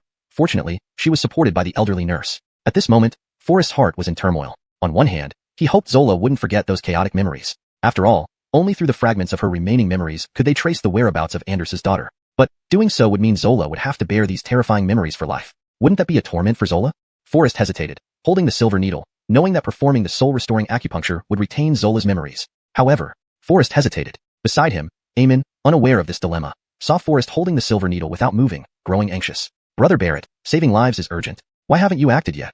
Saving lives is urgent? These 4 words made Forrest momentarily dazed. Indeed, saving lives is urgent. But, to save one person, let another remain eternally immersed in painful memories. Was this right or wrong? Forrest paused for a moment, then softly asked, if saving one person requires sacrificing another, do you think it should be done? Eamon couldn't help but be taken aback. Although he didn't understand the meaning behind Forrest's words, he still replied solemnly, every life has equal value. Sacrificing an innocent good person to save others, I cannot judge whether this action is right or wrong, but it certainly is not an act of kindness. Not an act of kindness? Forrest was suddenly startled, then a smile of enlightenment appeared on his face, and he gently put away the silver needle in his hand. Before life, everyone is equal, and no one has the right to ask another life to make sacrifices for them. Therefore, Forrest chose to give up, as there were still other ways to find Anders's daughter, Monica. However, if finding Anders's daughter quickly required Zola to make sacrifices, it would clearly be very unfair to her. Forrest sighed deeply, turned around, and waved his sleeve to leave. Give Zola medicine according to my prescription on time every day, and in 3 hours, she will wake up unharmed. Duncan was momentarily stunned. When he looked up again, Forrest had already left with Eamon. Brother Barrett, why did you just leave? Eamon asked curiously. Since Zola is already awake, what more do I have to do by staying? Forrest answered. Eamon hurriedly asked, But you haven't collected your fee yet? Fee? Forrest chuckled softly. When did I say I wanted a fee? I only wanted a full meal. Now that the meal is finished and Zola's illness is cured, I should naturally leave. After all, I have more important things to do. Eamon also frowned. Indeed, he had more important matters too. Morning mist lingered, and dawn gradually brightened. As they walked through the fog, Eamon couldn't help but ask, Brother Barrett, do you think the Braden mentioned by the people from Mantion Escort Agency is related to this Duncan? Suddenly, Forrest abruptly stopped. In the thick fog, a shadow darted past quickly, its movements agile, and it seemed to carry a wooden bucket on its back. Brother Barrett, who was that? Eamon noticed the figure too, frowning, and asked softly. Unknown, but it's unlikely to be a good person. Forrest replied coldly. Chapter 250, Strike First. Come, follow him, Forrest replied coldly. The mist grew denser, and the man's pace quickened. He moved like a hyena returning to its den after a hunt, eager to get back to his lair. Responding to the calls, Forrest sped up, pursuing him quickly. The deserted street now only had Forrest and his 2 companions. Clearly the commotion had already raised the man's alertness. He glanced back cautiously, involuntarily quickening his steps. Big Brother Barrett, he seems to have noticed us. Eamon frowned, his tone tense. He is being so secretive. There must be something suspicious. We must catch up and find out. Forrest's voice was icy, and his pace subtly accelerated. Eamon hurried to keep up with Forrest, barely maintaining the same pace. The man carrying the wooden bucket appeared flustered and tried to hurry away. Suddenly, he found himself face to face with Forrest and Eamon, who had seemingly appeared out of nowhere, blocking his path. What do you gentlemen want?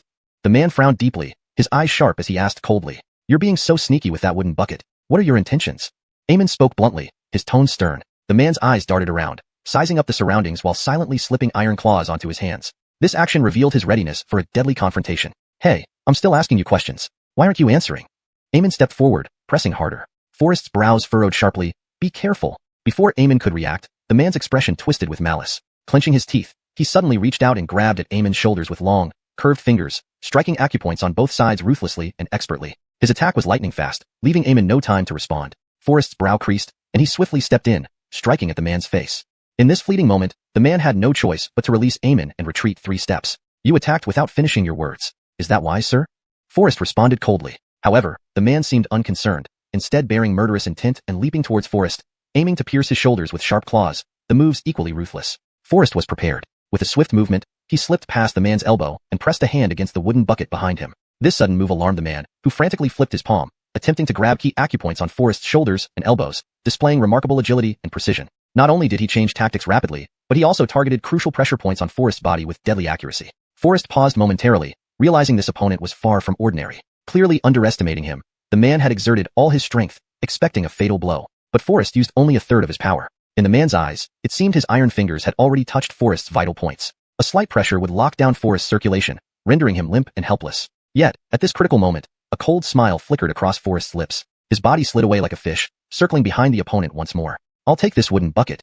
The opponent's brows knitted, about to protest, but the rope securing the bucket had already snapped, allowing Forrest to grasp it firmly. Big Brother Barrett, I didn't expect you to be so agile. Truly, you embody the calm of a maiden and the speed of a hare. Eamon exclaimed inwardly, stepping forward to praise him. Forrest, however, wasn't elated. He sensed a faint breath inside the bucket, indicating something alive was hidden within. His tone turned icy as he demanded, what is inside this bucket? The man's brows furrowed, murder flashing in his eyes. Changing his stance, he transformed his claws into hooks, lunging directly at Forrest. Do you dare show off such petty skills before me? Eamon sneered, ready to confront the man. Big Brother Barrett, let me deal with this fool. With a resounding sword whistle, Eamon swung his sword confidently. Seeing Eamon's confident momentum, Forrest did not intervene but placed the bucket on the ground, preparing to open it. Big Brother Barrett, save me. Just as Forrest was about to act, Eamon's scream rang out. Within moments, Eamon had been choked by the man. If you dare open that bucket, I'll kill him immediately. The man's eyes flashed with menace as he issued his warning. Forrest hesitated for a moment before slowly getting to his feet, his cold gaze fixed on the man in front of him. He saw that the man now had one hand tightly locked around Eamon's throat. With just a bit of force, he could easily snap Eamon's neck. Forrest did not doubt his words for a second. The man indeed possessed this ability and could take Eamon's life at any moment. Let him go. Perhaps I will let you live. Forrest's brow furrowed, and he responded in a deep voice.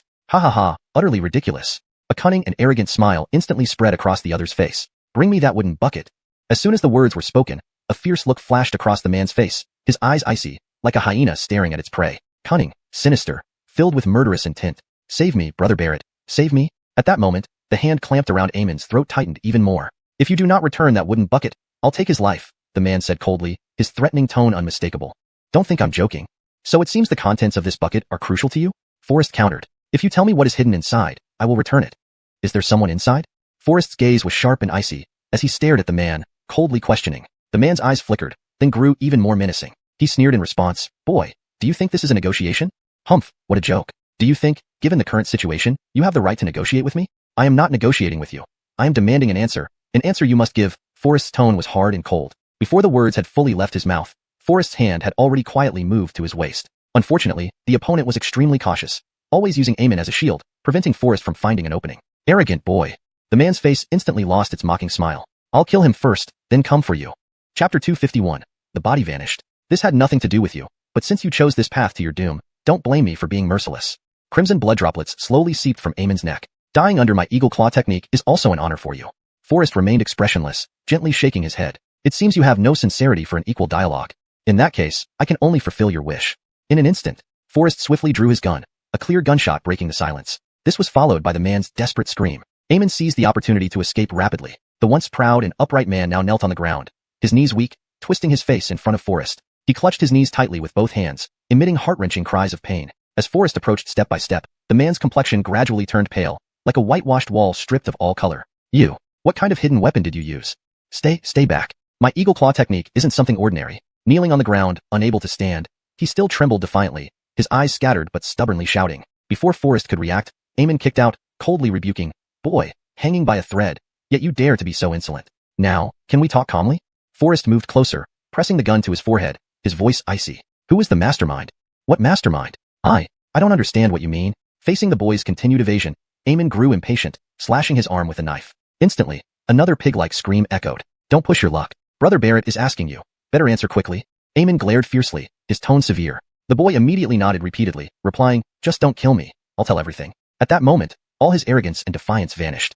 Truth indeed only exists within the range of bullets. When Forrest pressed the cold barrel against his forehead, his hesitation vanished instantly, and he knelt to beg for mercy. Now, what exactly is hidden in this wooden bucket? It's a child, the man stammered, finally admitting. Forrest's eyes widened sharply, confirming his suspicion. Hurry, open the wooden bucket immediately. Forrest urged anxiously. Without any delay, Eamon rushed forward and quickly opened the wooden bucket. A little girl, about 8 years old, curled up, trembling uncontrollably, her empty eyes staring straight at Eamon. Arnotto girl, are you okay? Eamon's heart melted instantly, tears flowing uncontrollably. At that moment, his sister's figure involuntarily appeared in his mind. Forrest's brows tightened, slapping the man sharply, demanding angrily, who ordered you to kidnap these girls? How many girls have you kidnapped? Where were they taken? Speak. The man shuddered at Forrest's sharp gaze, collapsing immediately. Panic-stricken, he quivered. It's Braden, Lord Izzy. They were imprisoned in. A crisp sound suddenly rang out. Before he could finish speaking, an arrow seemed to appear from nowhere, piercing through him from behind and into his chest. Forrest became immediately alert, holding his gun firmly, his eyes scanning the fog-covered street. Who's hiding in the dark? In the fog, there was no response. When Forrest looked at the man again, he had already died, lying motionless on the ground. Eamon was startled, worried the little girl might be in danger as well. He used his body to shield her tightly. As the fog gradually dissipated, more pedestrians appeared on the street, returning to its usual hustle and bustle. Brother Barrett, someone clearly intended to eliminate evidence, Eamon said coldly. Forrest frowned deeply, sensing himself getting closer to the truth. Yet, the closer he got to the truth, the greater the danger. When Forrest and Eamon came to their senses, they were surrounded by a bustling market crowd. Brother Barrett, the body has disappeared, Eamon exclaimed, looking at the ground in surprise. What? Forrest glanced down. The corpse that had been lying on the ground moments ago had vanished without a trace, as if it had never existed. What should we do next? Eamon asked urgently. Clearly, Braden was no ordinary person. Forrest furrowed his brow, pondering why he would capture so many young girls. If I heard correctly, didn't that man claim to have mastered eagle claw technique? Forrest asked with a frown. Eamon's expression was equally grave, nodding and answering in a low voice. Indeed, except, his eagle claw technique seemed even more ruthless. Forrest responded, that's because he integrated the 72 movements of tendon separation and bone dislocation amines, making his moves even more ferocious. Having lived in Fui for many years, have you ever heard of any master who excels at this technique? Forrest asked softly. Eamon immediately frowned. How could he not have thought of that? He realized that Forrest was trying to trace the conspirator Braden by analyzing the man's martial arts skills. Eamon pondered for a moment, then answered with a furrowed brow. Within Fui, there indeed is an expert in small eagle claw technique. But, she is a woman. A woman? Forrest was taken aback. He quickly followed up. What is her name? Where does she reside? Xuanhuan, wife of Egon from Sure Family Village, Eamon replied. Sure Family Village? Where is it located? In the east of the city, near the Domenico's residence, Eamon said somberly. Suddenly, Forrest's eyes flickered with surprise. Could this really be related to Domenico Howard? But at this moment, Forrest had no concrete evidence to implicate Domenico Howard, so he dared not jump to conclusions. After a brief pause, he replied indifferently, Very well, let's first investigate Sure Family Village. At this very moment, inside Duncan's residence, a man holding a bow strode in confidently, and no one dared to stop him. Master Izzy, what does this mean? Old Arno, the steward, saw the corpse on the ground and was utterly shocked. Do not ask questions. Quickly gather some men to secretly take him to the back mountain for proper disposal. It must be done thoroughly. Old Arno hesitated slightly but did not dare to slack off, immediately summoning a few servants. Is Master at home?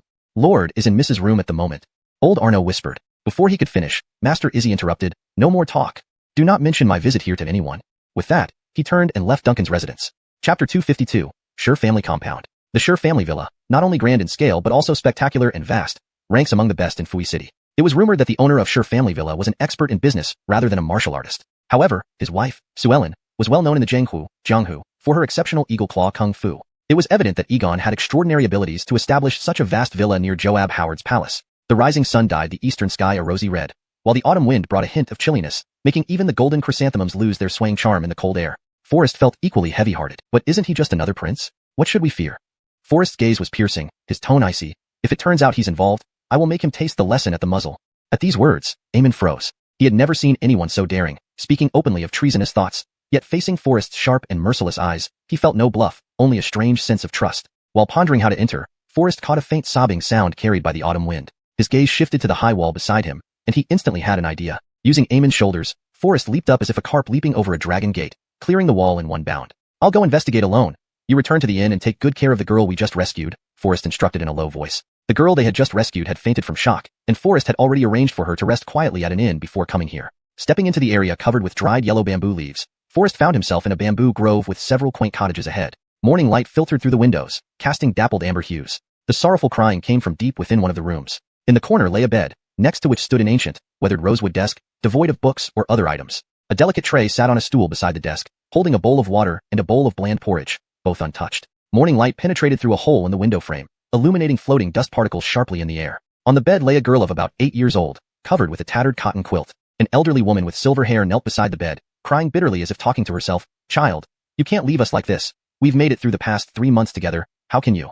Just a fleeting glance made Forrest shiver involuntarily. The girl on the bed seemed familiar, yet he couldn't recall ever meeting her. Where had he seen her before? Or maybe he hadn't met her at all. Why did she feel so familiar? These questions rippled in his mind. The elderly woman's tears streamed down her face, her head gradually drooping until she finally laid down beside the bed, falling into a deep sleep due to excessive grief. She must have stayed awake all night, exhausted. Forrest stealthily positioned himself outside the window, observing quietly until he saw her breathing deepen, confirming she had indeed fallen asleep. Clearly, she had been guarding the room all night and thus slipped into slumber unintentionally. Seeing this, Forrest gently slipped through the window, his steps as light as autumn wind outside.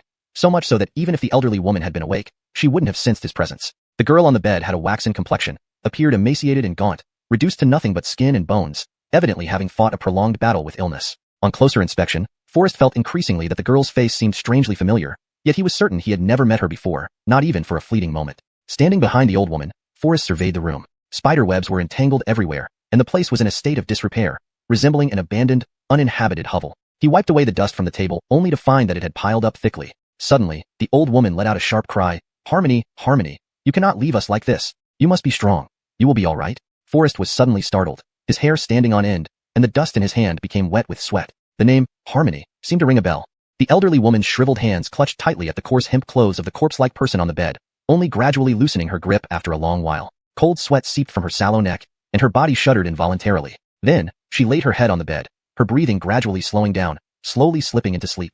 Forrest, who had encountered countless harrowing experiences on his journey, found today's fear far surpassing all previous ones. He wasn't afraid of the elderly woman, nor of the corpse on the bed. In fact, even Forrest himself didn't know what he was truly fearing. Though it was already daytime, the entire room was permeated with a chilling and mysterious atmosphere, as if something irresistible and unbelievable could happen at any moment. A cold wind swept by, causing the decrepit window to creak ominously, stirring a desperate urge to flee this room and distance himself from the terror. Wiping his palms on his robes, Forrest cautiously approached, lightly touching the pulse of the girl on the bed, his frown deepening. The girl's breath was barely there, clearly teetering on the brink of life and death. Chapter 253, The Hot-Tempered Sisters. Ordinarily, anyone in such a state would have long been claimed by the netherworld. Yet, the young girl before him struggled with her last breath, striving to surface and escape the grim pull of hell. Clearly, she held on to an intense will within her heart, which kept her soul and life from extinguishing. Liam couldn't help but feel a surge of respect for her. He hurriedly took out his silver needles and administered acupuncture on her, pulling her back from the brink of death. It wasn't that Liam intended to snatch lives from the grasp of death. It was simply that her time had not yet come. But even if death wished to claim her soul, if Liam did not want her to die, even death would have to give him some leeway. Outside the room, soft footsteps approached, faint yet clearly heard by Liam despite their distance. To avoid unnecessary trouble, Liam cautiously left the room and quickly departed from the wooden cabin in the woods via an abandoned path. The courtyard of Sher family manor was vast, and it didn't take long for Liam to lose his bearings. Just as the previously clear footsteps had vanished into silence, the surrounding area became eerily still, making one's heart tremble. Even the subtle sound of his silver needle hitting the ground could be distinctly heard. How could such a vast estate be so eerily quiet? Liam felt suspicion rise in his heart. Without much thought, he bent down to pick up the fallen needle. However, as soon as he bent, he glimpsed a pair of embroidered shoes, a delicately crafted pair of embroidered shoes. After traveling far and wide for many years, having seen countless women wearing embroidered shoes, Liam never imagined that an ordinary pair of embroidered shoes would make him feel such terror. Instantly, his hair stood on end. These feet seemed to have suddenly emerged from the depths of hell beneath the earth, without any sound or warning, completely unnoticed by Liam. To be precise, he only saw the tips of the shoes, hidden beneath pale green trousers, with black-green gold thread embroidery at the toes. Such attire should have been commonplace, but those shoes were exquisitely detailed, and the pants were certainly not something found in an ordinary household. Yet, standing before such exquisite items, Liam suddenly felt inexplicable fear, wondering if this person's neck was devoid of a head. Liam tried to suppress his curiosity and refrain from looking up, but he couldn't resist the inner urge and instinctively raised his head. Before he fully lifted his head, a cold voice echoed in his ears, "Stay there, don't move. If you dare make any move, I'll blow your head off immediately." This voice undoubtedly belonged to the woman standing before him. Her voice was cold and resolute, lacking the usual gentleness and softness expected from a woman. Just by listening to her, one could tell that if she said she'd smash someone's skull, she would do it without hesitation. Liam didn't act rashly. Uncertain of the situation, he wouldn't take unnecessary risks. Moreover, was this woman really just an ordinary person? Still speaking coldly, the woman demanded, "Who are you? Why are you lurking around the back garden? Speak. Don't try any tricks. Answer while squatting," she sternly added. Liam paused for a moment, realizing there was no point in lying in this situation. Inventing an unfamiliar name might only raise her suspicions. As long as she stayed engrossed in thought, he would have a chance to escape. Slowly picking up the silver needle from the ground, Liam answered quietly, "Liam? Liam?" The woman interrupted his response with a sneer. "I've heard of Liam, the notorious figure in the capital. If you're really Liam, then I must be the emperor. Stop talking nonsense. Speak up, or I won't show mercy." Caught off guard, Liam was surprised to find that someone here knew his name. Thinking about it, Liam couldn't help but smile bitterly and shake his head. In the past, when he casually fabricated a false name, people always believed him without a second thought. Now that he openly gave his real name, others questioned and even mocked him as absurd. With a cold laugh, the woman jeered, "Ha, I know all about you. Don't try to fool me." Raising an eyebrow, Liam asked curiously, "Oh? Then tell me, who am I?" Sharply responding, the woman said, "You belong to the sky-reaching escort agency, am I right?" Anger surged in her voice as she accused, "Your kind aids tyrants and oppressors. Don't think I'm unaware of what you do." Her tone abruptly rose, and she angrily demanded, "I heard everything between you and my father that day. Tell me, what sinister business brings you to our back garden?" Forrest frowned, feeling utterly confused. Yet, from her scattered words, he realized she seemed to have some inside information. At this moment, Forrest felt a strange sense of relief that the woman before him was not a ghost but a spirited and real person. To Forrest, encountering a fiery-tempered woman was more troublesome than facing a female ghost. Suddenly, another voice interjected, "Sister, is this the man from the sky-reaching escort agency? How daring of him to sneak into our back garden. There's no need for unnecessary talk, just get rid of him." This voice was sharper and more malicious than the first one. Forrest's gaze was once again drawn to a pair of shoes, a skillfully embroidered red bow shoes, vivid like a pair of fiery red peppers. One could often infer a person's temperament from their choice of footwear. Clearly, the owner of these red shoes had a fiery and straightforward personality. Forrest couldn't help but shake his head lightly, sighing inwardly about the karma he must have incurred. Arnulf's troubles don't compare to meeting a hot-tempered woman. Ask what's worse, and it would be encountering two at once. Forrest understood well that trying to reason with such women was futile. The best strategy was to find an opportunity to escape as soon as possible. However, he also knew that anyone who could approach him silently was far from ordinary. Moreover, this time Forrest faced two such women at once, making it even harder to slip away. Though Forrest carried a firearm on his waist and relied on his quick reflexes, subduing these two women wouldn't be too difficult. Yet, deep down, Forrest didn't want to engage with such fiery-tempered women. The first woman sneered coldly, mocking, "Sister, a wretch like this deserves mercy and being killed outright. Why not sever his tendons and then bury him alive for true satisfaction?" Upon hearing this, Forrest felt both indignation and amusement. These two girls, who looked no older than 16 or 17, were incredibly fierce, ready to bury someone alive without any reason. Chapter 254 Just a strange thing. The Madeleine, however, chuckled lightly and replied, burial alive is too complicated. Why not cripple him first and then throw him into the backyard to feed the dogs? Let him die in agony, which would vent my anger. This idea is wonderful, the Maddie nodded in agreement. Before ending his life, I want to see his real face. Indeed, I also want to see what this thing worse than pigs and dogs really looks like, the Madeleine said coldly. Curiosity welled up in Forrest's heart as he wanted to catch a glimpse of these two whimsical sisters. It was evident that the Maddie had rosy cheeks, looking petite and adorable with her big bright eyes glancing around.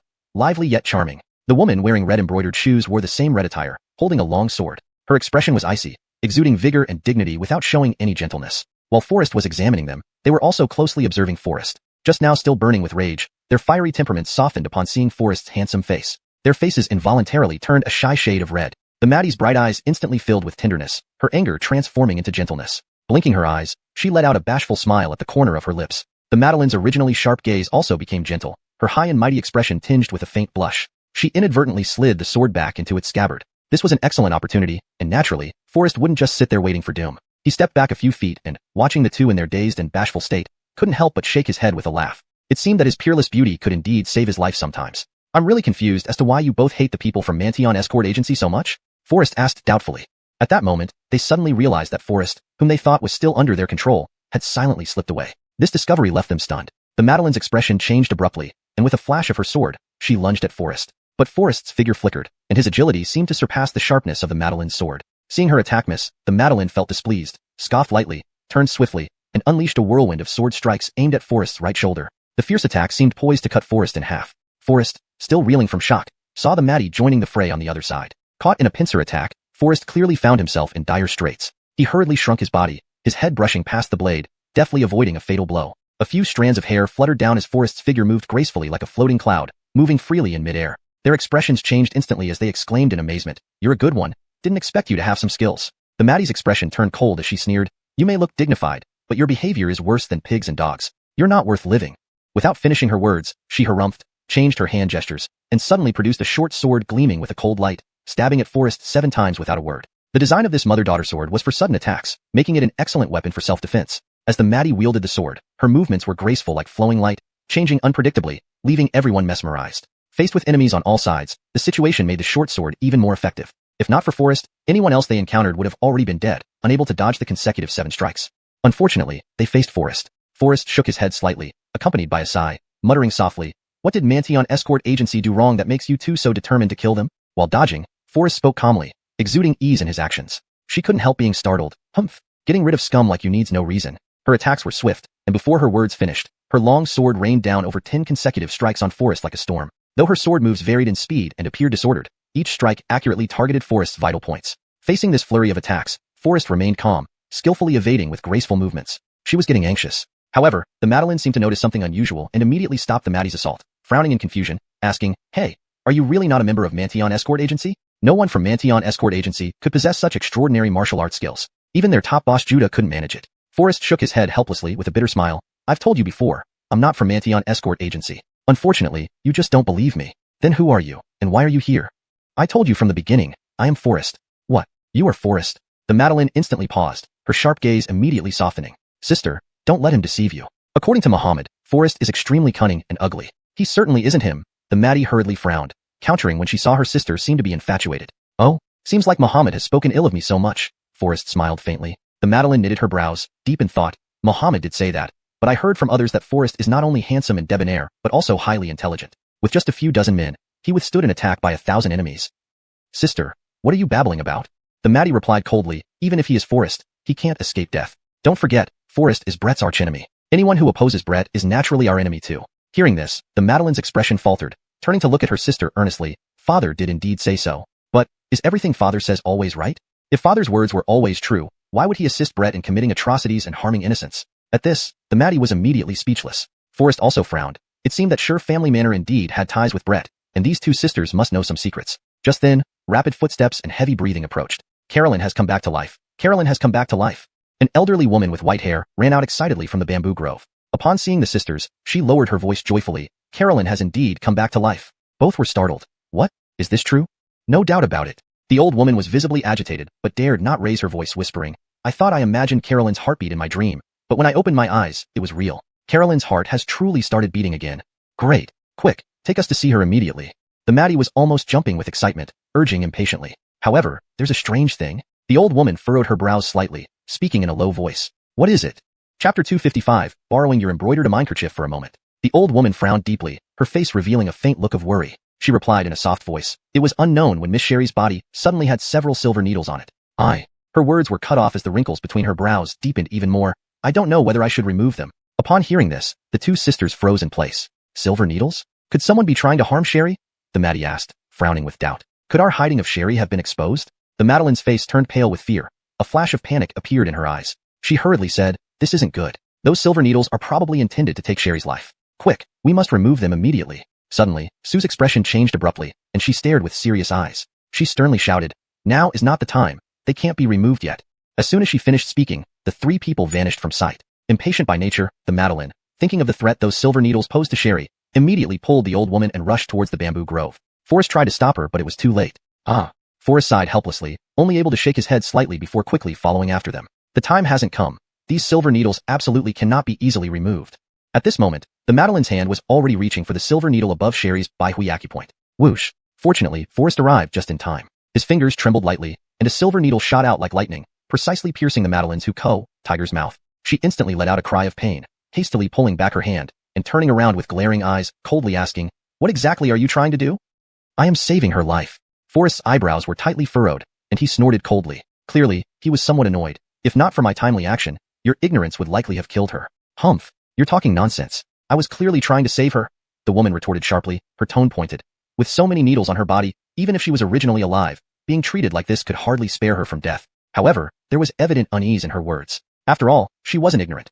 She knew that these silver needles were used for acupuncture. Yet she harbored doubts, fearing someone had deliberately framed Sherry, which caused her agitation. Ignorance has its limits, Forrest rebutted coldly. Then, he walked straight to the bedside. No one stopped him, nor dared to stop him. After examining Sherry's condition, Forrest finally felt reassured, and then walked over to the desk for a closer look. Turning back, his gaze fell upon the Madeline, catching sight of the embroidered handkerchief tied at her waist. Without further ado, he took it off. This handkerchief was made of top-grade Jingsu silk, embroidered with a plum blossom that defied the cold, blooming proudly, appearing both noble and resilient. Red Rouet, what a beautiful name, fitting your personality perfectly. Forrest looked at the two characters under the red plum blossom and couldn't help but smile faintly. Cadence secretly rejoiced, rarely receiving praise for her name, especially from such a handsome man. However, this joy was fleeting as anger surged in her heart. She coldly humphed and sternly demanded, hey, you, give me back my handkerchief immediately, or I won't guarantee that I won't lay hands on you.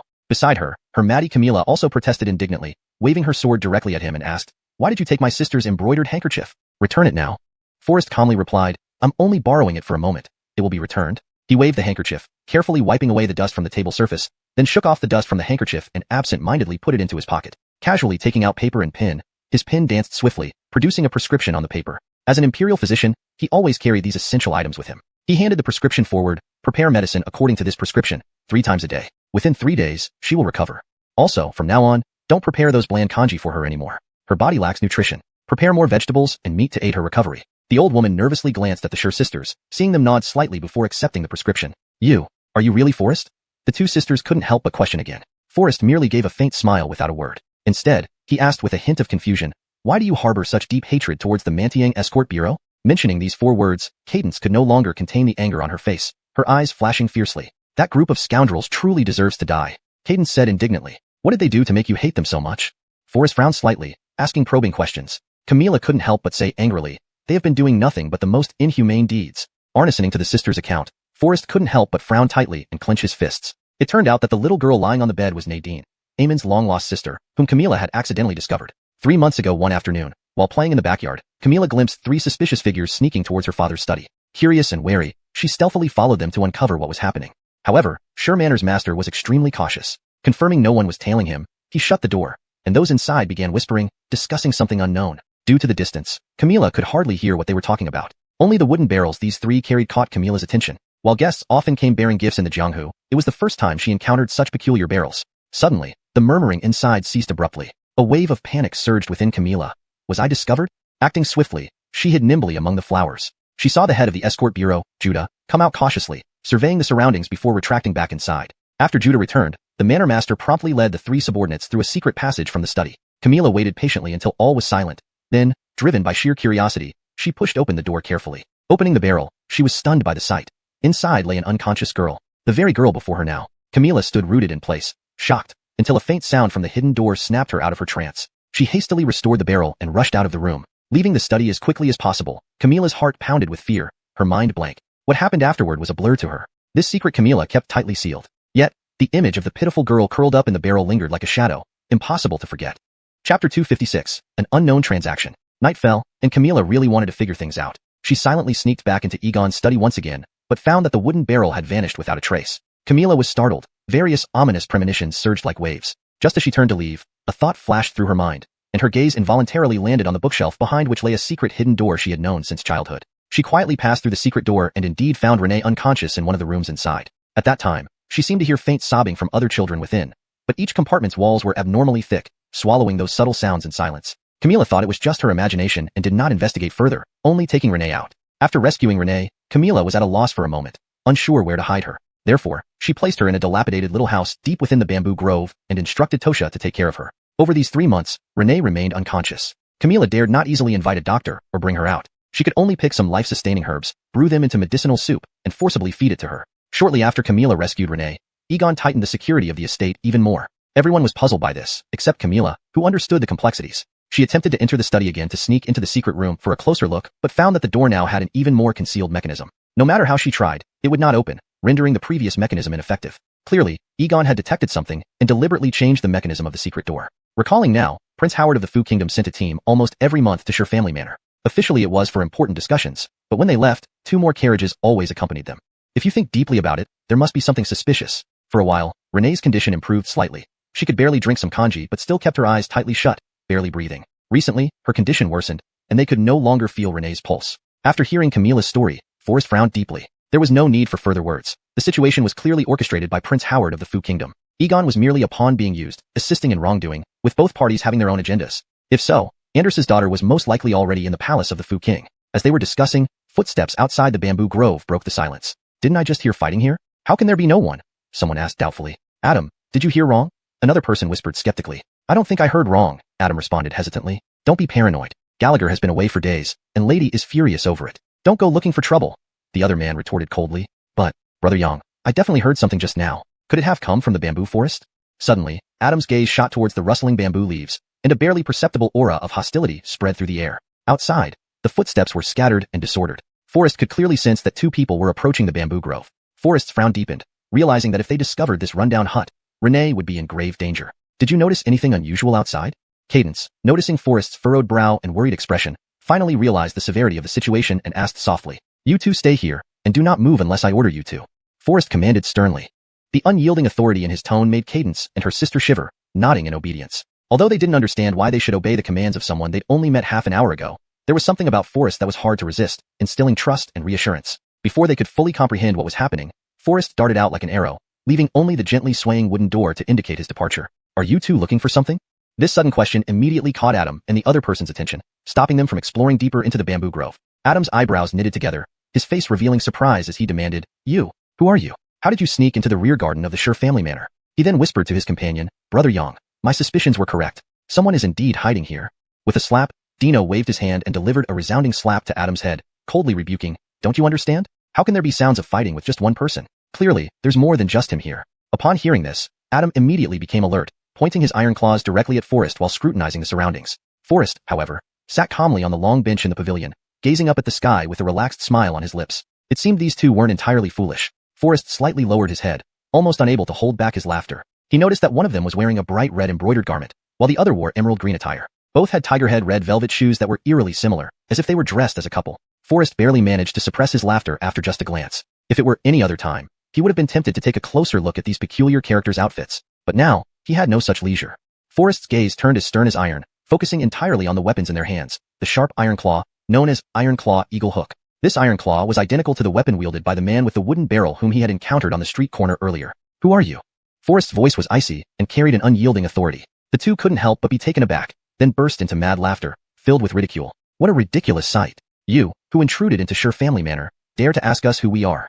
We are your fathers. Today, we've come to teach you a lesson, you disobedient son, Dino said with a sly, malicious smirk. Without waiting for further words, the 2 figures blurred into motion, and with a swift whoosh, they blocked Forrest's path right in front of the pavilion. Forrest's brows furrowed tightly, inwardly marveling at the obvious prowess of their martial arts. Upon closer inspection, Forrest realized that not only were their clothes peculiar, but their hair and beards were polished to a glossy sheen, seemingly oiled with rapeseed oil. Their faces were thickly powdered, giving them the appearance of Lizzie, an ancient performer who danced before tombs to entertain spirits. Chapter 257. Who I am is unimportant.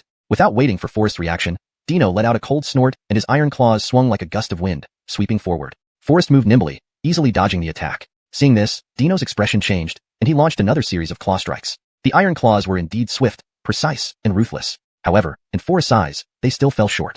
He evaded the successive attacks with ease, almost dismissively. "Brother Yang, let me lend you a hand," Adam shouted, and decisively joined the fray. Forrest frowned, feeling the situation grow more serious. The two men fought with perfect coordination, their combined power more than doubled, proving that 1 + 1 could indeed be greater than 2. Forrest couldn't help but smile bitterly. The sure family manor lives up to its reputation. Observing their techniques, they bore a striking resemblance to the eagle claw martial artists he had encountered before, no doubt disciples of xuanhuan. Their attacks came relentlessly, forcing Forrest to retreat continuously until he was backed against a rockery, leaving him with nowhere to go. Forrest frowned, about to try slipping away to the side, but it seemed Dino and Adam had anticipated his move. As soon as he shifted, their iron claws followed closely, speeding toward him. Plink!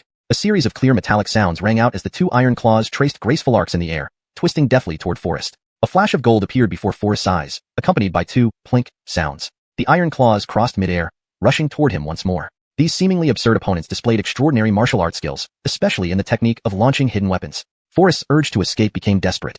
"Boy, dreaming of escaping from our hands is sheer fantasy," Dino sneered confidently. As the iron claws approached, at this critical moment, Forrest had no other choice but to shrink back abruptly, retreating rapidly while quickly drawing a gun from his pocket. With a flick of his wrist, a gunshot rang out, instantly knocking down one iron claw. The other, struck by the bullet, flew out and deeply embedded itself into the rockery behind him. In the blink of an eye, Forrest had swiftly drawn his gun. This seemingly simple series of actions required impeccable timing, keen reflexes, and pinpoint accuracy. Had Forrest's response been just a step slower, he would have met his end. Without such agility, those sharp iron claws would not have been deflected, and even if they hadn't hit vital points, they would have torn through his flesh, incapacitating him. Witnessing all this happen in an instant, Dino and Adam were left stunned, frozen in place like statues. They were petrified, their eyes wide as saucers, lips quivering, and teeth chattering. How is this possible? What kind of weapon is this? How could it knock down our iron claws? They were dumbfounded. Dino's face turned pale, his once powdered complexion now paper white. He asked in a panic, "Who are you?" "Who I am is unimportant," Forrest replied calmly. He suddenly appeared before them and slapped them both. "This is for your insolence. Today, I'll teach you who's boss." Amidst the tense atmosphere, footsteps echoed nearby, unmistakably those of a woman. "What are you two standing around for? Didn't I tell you to find Gallagher? Did you find him?" Her voice was sharp and piercing, filled with rage. Dino and his companion quickly nodded, grinning apologetically and pointing toward the rockery. "Not lady, it's actually because..." Before they could finish, they froze, for Forrest, who had been right in front of them moments ago, had vanished without a trace. "What are you two whispering about? If you can't bring Gallagher back safely, don't even think of stepping foot in the Sure family manor again," xuanhuan said coldly and angrily. "And make sure nothing happens to the goods. Brett is pressing hard." Forrest had already leaped over the bamboo grove, landing lightly on a tree outside the courtyard, hiding behind the trunk. He glanced at the notorious xuanhuan. He almost felt nauseated. xuanhuan's appearance was truly unappealing, despite her thick layer of makeup. Her long, horse-like face, exaggerated mouth, and disproportionately large nose were impossible to conceal. At that moment, Forrest couldn't help but feel a twinge of pity for Egon's predicament, thinking, this isn't marrying a woman. It's like marrying a fierce mare. The only thing to be thankful for at the moment might be that her two daughters, Cadence and Camilla, were exceptionally beautiful and graceful. Facing the current scene, Forrest couldn't help but feel doubtful. Could these two beautiful daughters really be the biological children of xuanhuan? Had no one ever suspected they had been secretly switched? With the sudden turn of events, Family Manor was now in an uproar inside and out. It would not be easy for Forrest to thoroughly uncover the truth. After a brief moment of contemplation, Forrest decided to wait until nightfall and come back to investigate again. Deep in the bamboo grove within a wooden house, Cadence and Camilla, the two sisters, listened intently to Forrest's words as he left, thus remaining on high alert. However, an hour passed without any sign of Forrest. Even the sounds of fighting outside had ceased, leaving an eerie silence that felt unnervingly scary. Cadence finally couldn't hold back, her tone cold and hard. "Humph. I bet that rogue has long sneaked away and won't come back." "It won't come to that. I believe young Master Barrett is not someone who breaks his promises," Camilla responded softly. Cadence instantly grew indignant. "Arnold's sister, what's going on with you? You've barely known him for an hour, yet you defend him like this?" "No, Camilla was momentarily speechless, unsure of how to respond. Her cheeks flushed involuntarily, and she lowered her head, biting her lip, nervously twisting the corner of her dress. Cadence's face showed disappointment and anger. Clenching her fists tightly and gritting her teeth, she shouted angrily, "Humph, he's just a frivolous fellow. He actually stole my handkerchief." Back at the tavern, Forrest placed the herbs he bought on the table casually, instructing Eamon to decoct them and feed the girl on the bed. He sat nearby, lost in deep thought, looking somewhat melancholic. "Brother Barrett, what's wrong? You look so worried. Did something happen at the Sea family manor? Eamon asked with furrowed brows, full of concern. Forrest raised his head with a frown, hesitating internally whether he should tell Eamon about his sister. Chapter 258. Re-infiltrating Xiu family manor. Brother Barrett, what's wrong? Eamon's face turned anxious immediately, and he asked in a hurry, did you discover something? Nothing. Coming back to his senses in a daze, Forrest hurriedly replied evasively. Forrest was clear in his mind that it wasn't appropriate to inform Eamon of this matter at present. After all, given his temperament, if he really knew where his Maddie was, he would definitely spare no effort to go to Xiu family manor to find her. If this caused a commotion, not only would his sister not be rescued, but it might also put Renee in danger. The progress of Forrest's investigation into the missing children case would also be severely affected. Forrest quickly changed the subject and asked, has that little girl woken up yet? Eamon was momentarily stunned, inevitably suspicious, but seeing that Forrest's expression had returned to normal, he didn't probe further. He thought perhaps Forrest was too tired from the recent busy schedule, which accounted for his unusual demeanor. He replied immediately, not yet, but there were signs of rope binding on the little girl's hands and feet. Eamon frowned deeply and asked softly, Brother Barrett, why are they kidnapping these children? Could it be for some kind of sacrifice? The expression on Forrest's face suddenly changed as he asked dubiously, is there still the custom of human sacrifices in Fulling's territory? Eamon frowned deeply and after some thought, slowly said, I haven't heard of such customs, but, his tone hesitated, I did hear from the villagers who escaped from Tartar that the Wa tribe still retains the habit of live human sacrifices. Every July 15th, they will sacrifice a pair of young boys and girls, Eamon added. Forrest couldn't help but frown slightly, his heart tightening involuntarily. Could it be that Brett abducted those children for this purpose? However, if it is indeed a sacrifice, why choose only girls?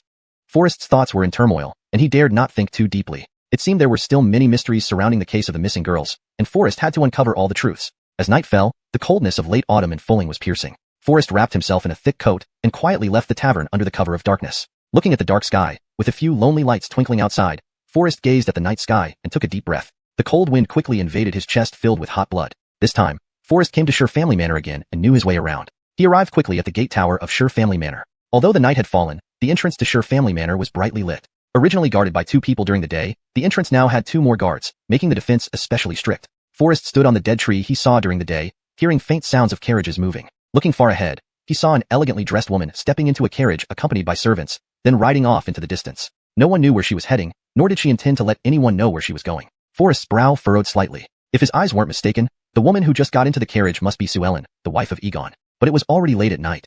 Where could she be going? Forrest originally planned to track her to see what was happening, but ultimately stopped. After all, his real mission was to uncover the secrets of the hidden room in Egon's study. Upon further reflection, xuanhuan's departure was a godsend. How could he easily miss such a rare opportunity? Forrest jumped forcefully, like smoke gliding over the roof, landing silently at the door of the study. Silence surrounded him as Forrest was about to push open the door, but suddenly stopped. Egon's study was spacious and open. The outer area resembled a living room, while the study itself was on the right side, divided into 2 sections inside. The bookshelf facing south was well lit, bright and sunny, perfect for reading and writing. The inner room facing north was used as a bedroom, simply furnished. Next to it was a display cabinet filled with many antique treasures, among which a bronze mirror was particularly cherished by Egon. Just as Forrest was about to push the door, he heard a slight movement inside the inner room. In the dim night, weak light could be seen coming from the northern room. Was Egon still in the study? Forrest frowned, his thoughts swirling. Not daring to act rashly, he flickered away and nimbly leaped onto the roof. Gently lifting a tile, he carefully peeked inside. A maid dressed in plain green attire was cleaning the room. Under the light, this woman looked quite pretty, unlike a common servant. Her hand smoothed the bed, but her bright eyes were irresistibly drawn to the treasure cabinet next to her. Struggling for a long time, unable to suppress her greed, she glanced out of the window, then silently approached the treasure cabinet and stole a jade pendant, hiding it in her bosom. A moment later, she carefully took out the pendant, wore it around her neck, stood before the bronze mirror, gracefully twisting her waist, admiring herself alone. Inadvertently, a smile crept up at the corners of her mouth, and she giggled softly to herself. Seeing this, Forrest couldn't help but shake his head and chuckle wryly. However, just then, someone coldly remarked, "This time, you won't escape so easily." Forrest was startled, his face filled with surprise. Had his presence been discovered? Clearly, anyone who could uncover his hiding place must possess remarkable martial arts skills, able to sense his existence while on the roof. A figure darted from the corner of the room, gracefully leaping into it. Still in shock, Forrest realized this person hadn't even glanced at him. As soon as the words left his lips, he had already swept through the room like a gust of wind. The newcomer was an elderly man dressed in luxurious attire, with a goatee that instantly gave away a sly and smug smile. Forrest examined him closely and couldn't help but laugh bitterly. The deep blue silk robe marked his noble status, revealing the identity of Egon, the master of Xiu family manor. The maid was evidently startled, but upon seeing Egon, she coquettishly patted her chest and laughed softly. "Oh, it's Master Xiu. I thought it was some divine being. You really frightened me." Egon, however, wore a frivolous expression and chuckled. "What are you afraid of? Am I going to swallow you whole?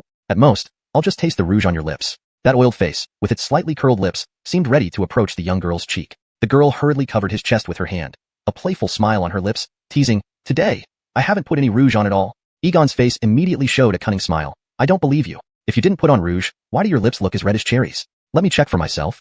As he spoke, he gently embraced the maid's slim waist. The maid playfully stomped her foot and replied in a soft, sugary voice, "Oh, master. But Lady Jarrett is still at home. Let me go, or else I'll call for help." Chapter 259. No cat can resist the temptation. Egon's breathing was uneven, a wicked smile hanging on his lips as he replied mockingly, "Shout all you want. I have nothing to fear. Even if you scream until your voice breaks, no one can hear you." With that said, Egon's hand was already reaching toward the young girl's chest. Suddenly, Egon frowned and then his face twisted into a more triumphant sneer. "You were stealing?" The girl's expression turned immediately anxious. She rolled her eyes, forcing an unnatural smile, and cooed, "Emmy? Stealing? I was just dusting it off. If I wanted it, how many people would be lining up to give it to me? Humph. Does master think I'll use this against you?" The girl pouted. Everyone in the Schur household knew that Egon greatly feared his wife. Egon froze for a moment before replying with a grin, "No such thing. If you truly desire it, master will gift it to you. My dear Lorelei, if you agree to me, this jade token and all the treasures of the Schur household are yours to choose from. I am willing to offer them." Lorelei nibbled on her lip and answered, "I dare not be greedy. If madam finds out, my skin might not remain intact." No worry.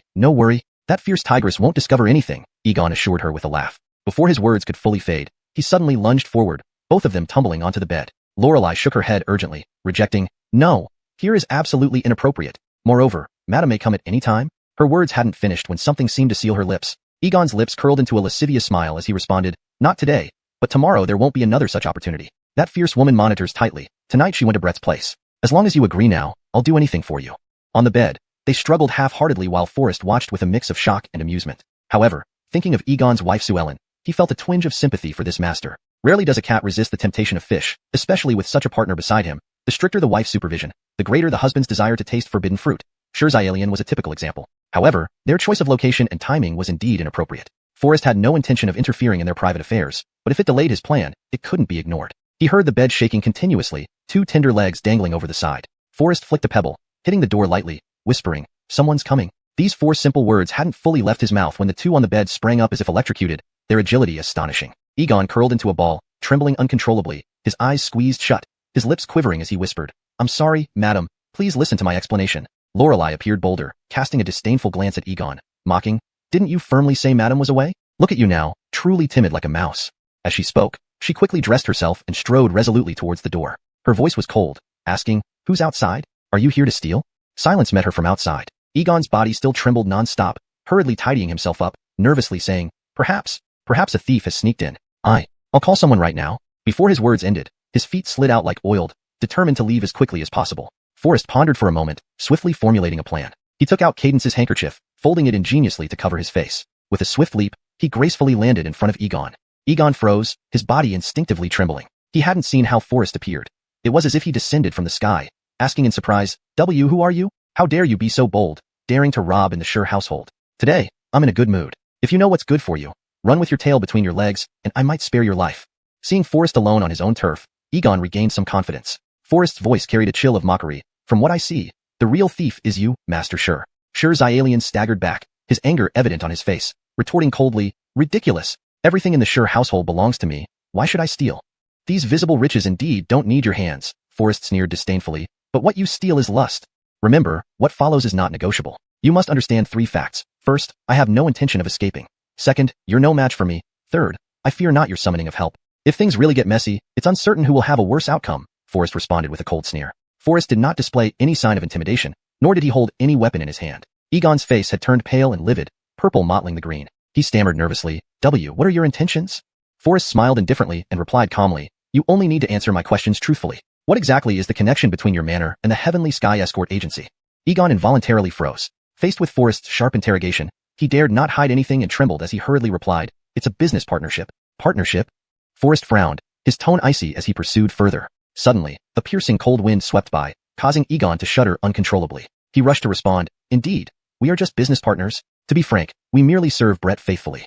Not just the Heavenly Sky Escort Agency, but all the escort agencies in Fui County are connected with us. After all, those who walk the Jianghu, martial world, have extensive experience and have seen countless treasures. Whenever Brett needs something, he requests it from me, and I can only turn to these martial artists, asking them to help find what he desires." Egon spoke with a trembling voice, his quivering appearance suggesting he wasn't lying. However, this explanation still left Forrest feeling uneasy. Though he couldn't pinpoint what was off immediately, something about it seemed peculiar. Then, Regarding the frequent disappearances of young girls in Fui recently, have you heard anything?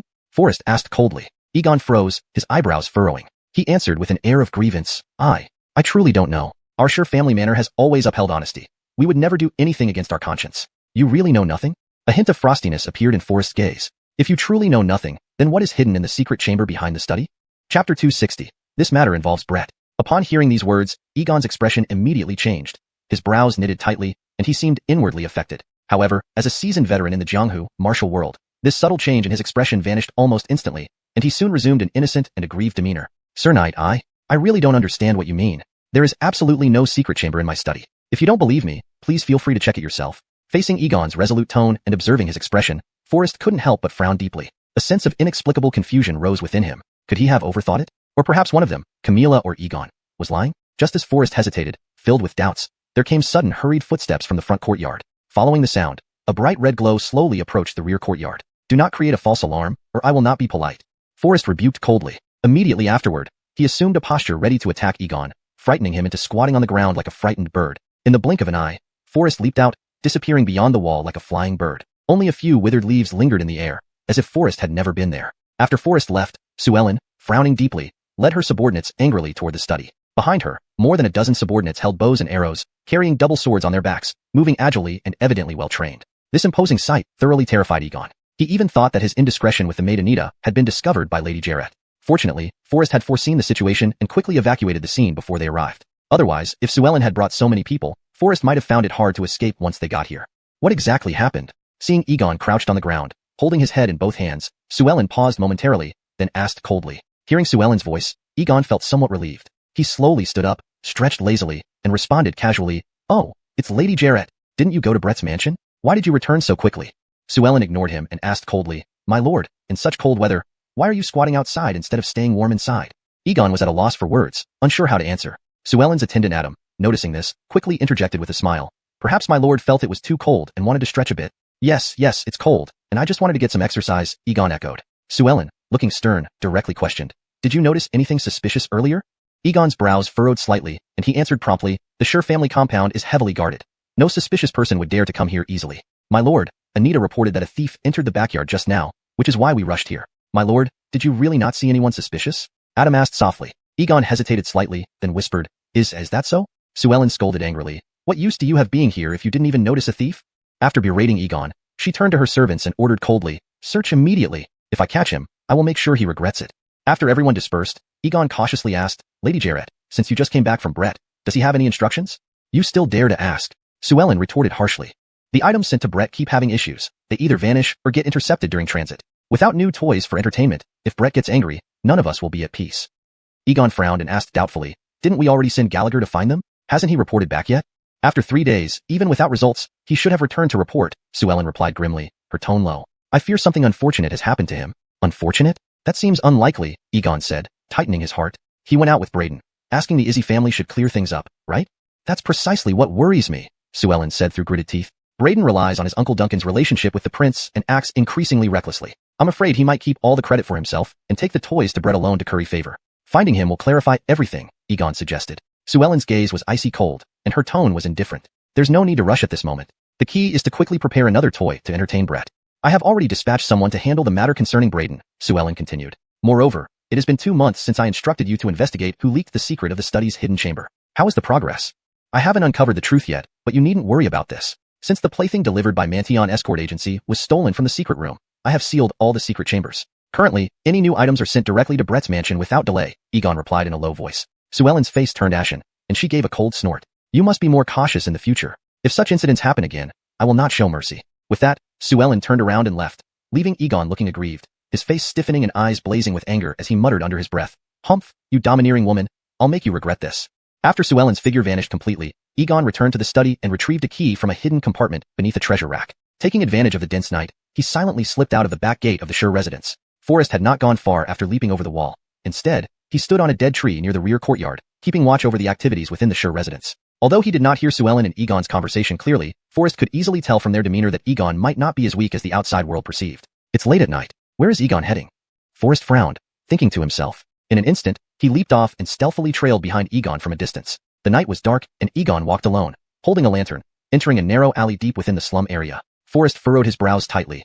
This road was not unfamiliar to him. When he first arrived in this city, Forrest had inadvertently set foot here and discovered numerous little girls in one of the houses in this area. Suddenly, a jolt struck Forrest's mind. Could those girls all be? Daring not to think further, Forrest hurriedly quickened his pace and closely followed. Egon was extremely cautious during his walk, turning back to look around every few steps, fearing that someone might be following him in secret. However, his caution only made it seem like there was something to hide. Clearly, there must be some unknown secrets concealed here.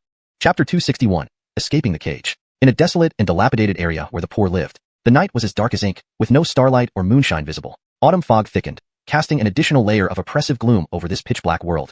Surrounded by profound darkness, the air reeked of bitterness. The wind moaned lowly, and faint yet suspicious sounds echoed in the ears. Even the bravest dared not step forward easily in such an environment. However, amidst this chaos, a flicker of weak firelight swayed in the darkness, approaching aimlessly, without direction. Accompanied by disordered footsteps and hurried gasps, they ran panic-stricken, without any clear direction, swaying left and right, their path forward chaotic and struggling. With a thud, one fell to the ground, and her companion tumbled down beside her as well. A young voice called out anxiously, small but full of urgency, "Sister, sister, get up quickly, get up quickly." Heavy panting revealed her powerlessness, each breath filled with pain and struggle. "Aya!" Her crying sounded indistinct. "Sister, we can't stop now. Let me help you up. If those people catch up, we won't be able to escape." A little girl beside her wiped away her tears, showing her tenacity. She held a dimly glowing branch, which barely counted as a torch. The firelight illuminated a delicate face, sweat shining on it. Though the features were unclear due to dirt, her eyes sparkled like stars. "Just go. Leave me behind." The fallen girl, though slightly taller, was only 8 or 9 years old. She sobbed painfully, trying to shake off the little girl's hand, urging her to proceed alone. Escape this hopeless body, exert all efforts to find a glimmer of hope, and flee toward the light of life. Even though they had no clear idea where to run for safety, staying put meant certain brutal punishment if captured. "No!" The girl's voice was choked with sobs, a heart-wrenching cry, as she struggled to keep despair from bursting forth. Even at the brink of despair, her tone remained unwaveringly firm. "Absolutely not. I won't abandon you. We should escape together. If you don't go, neither of us will survive." The lying girl's voice trembled, her face pale, and her breathing grew weaker. Looking down, the crimson bloodstains still blended seamlessly into the heavy night. Suddenly, a suppressed wail broke through her throat, veins protruding like worms, and her bloodshot eyes filled with endless despair. She strained to lift her head. The torchlight cast its glow on her, revealing that her originally dull, tattered clothes were stained red with blood. Her frail body shivered uncontrollably in the cold wind. "Arnovan, live well?" With the last ounce of strength, she spoke these words brokenly, lightly pushing the little girl before her arm fell limp. Her eyes remained wide open, a sign of indomitable persistence. Yet, her pupils dilated, her lips parted, and she could no longer make a sound, not even a whisper. The little girl showed extraordinary resilience, knowing she couldn't break down in loud sobs. Tears trickled down her cheeks like strung pearls, hanging at the tip of her nose. Her sleeves were tattered and muddy, the streaks on her face mixed with tears and dust, looking particularly sorrowful. She gently shook her companion, unable to accept this sudden farewell, unwilling to believe she was gone forever. Suddenly, a flash of inspiration appeared in her mind. She carefully took out a moldy bun from her bosom and placed it beside the girl's mouth, saying softly amid choking sobs, "Sister, eat this. You'll gain strength if you eat." Tears streamed down her face as she tried desperately to feed the bun into the girl's mouth, her small hands trembling uncontrollably. But all was in vain. Perhaps she knew it deep inside, perhaps she just didn't want to face reality. A long silence ensued. The torch flickered twice weakly and then went out, leaving only the two girls breathing in the pitch-black night. Soon, even that faint breath seemed swallowed by the gentle breeze, returning the desolate slum to its usual deathly stillness. Two frail figures vanished as if swallowed by the thick, oppressive black mist. In the distance, disordered footsteps and the clinking of metal echoed heavily. The faint light penetrated the heavy night, outlining two tightly embracing figures who seemed to have awakened from a nightmare. However, everything before their eyes cruelly reminded them that this was no dream. The slender figure stood helplessly in place, wiping away the tears from the corners of her eyes, and then turned to leave silently. As she departed, her heart was filled with uncertainty, unsure if she would ever see again the older sister she had just met not long ago, perhaps only in the distant afterlife, heaven. Under the torchlight, several burly men held sharp blades and meticulously searched among the ruins. "How did they manage to slip away?" a man asked coldly, his voice burning with rage. "If Master Sure finds out, we will surely face severe punishment." I don't understand either," another man replied, his voice trembling. "The key was always in Master's possession. I heard a noise in the backyard and immediately went to check. Who knew they would dig a hole right through the wall?" The man's face showed endless helplessness and grievance. "How many have escaped?" "It's unknown. A bunch of good-for-nothings. I was merely out for a drink, and you let this mess happen." The leading man spat with blazing anger, sending chills. "Hurry up and search. If you can't bring them back, come see me with your heads."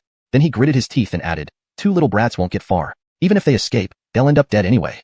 Only 5 guards protected this dilapidated house, tasked with preventing anyone from discovering the people hidden inside, while the key remained firmly in Egon's control. He almost always returned every night to inspect. Therefore, to prepare for Egon's possible sudden visits, only 2 men were dispatched to search for the missing girl. The dim yellow light flickered in the night as Egon cautiously glanced behind him at the thick darkness, then gently pushed open the wooden door. Soon, a man wrapped in a black headscarf and dressed in black opened the door, guiding Egon into the house. Chapter 262. Master of Disguise. How is the situation? Are those girls still crying and making a fuss? Egon asked coldly. The leading man was startled in his heart and hurried to reply, no, they're not crying anymore.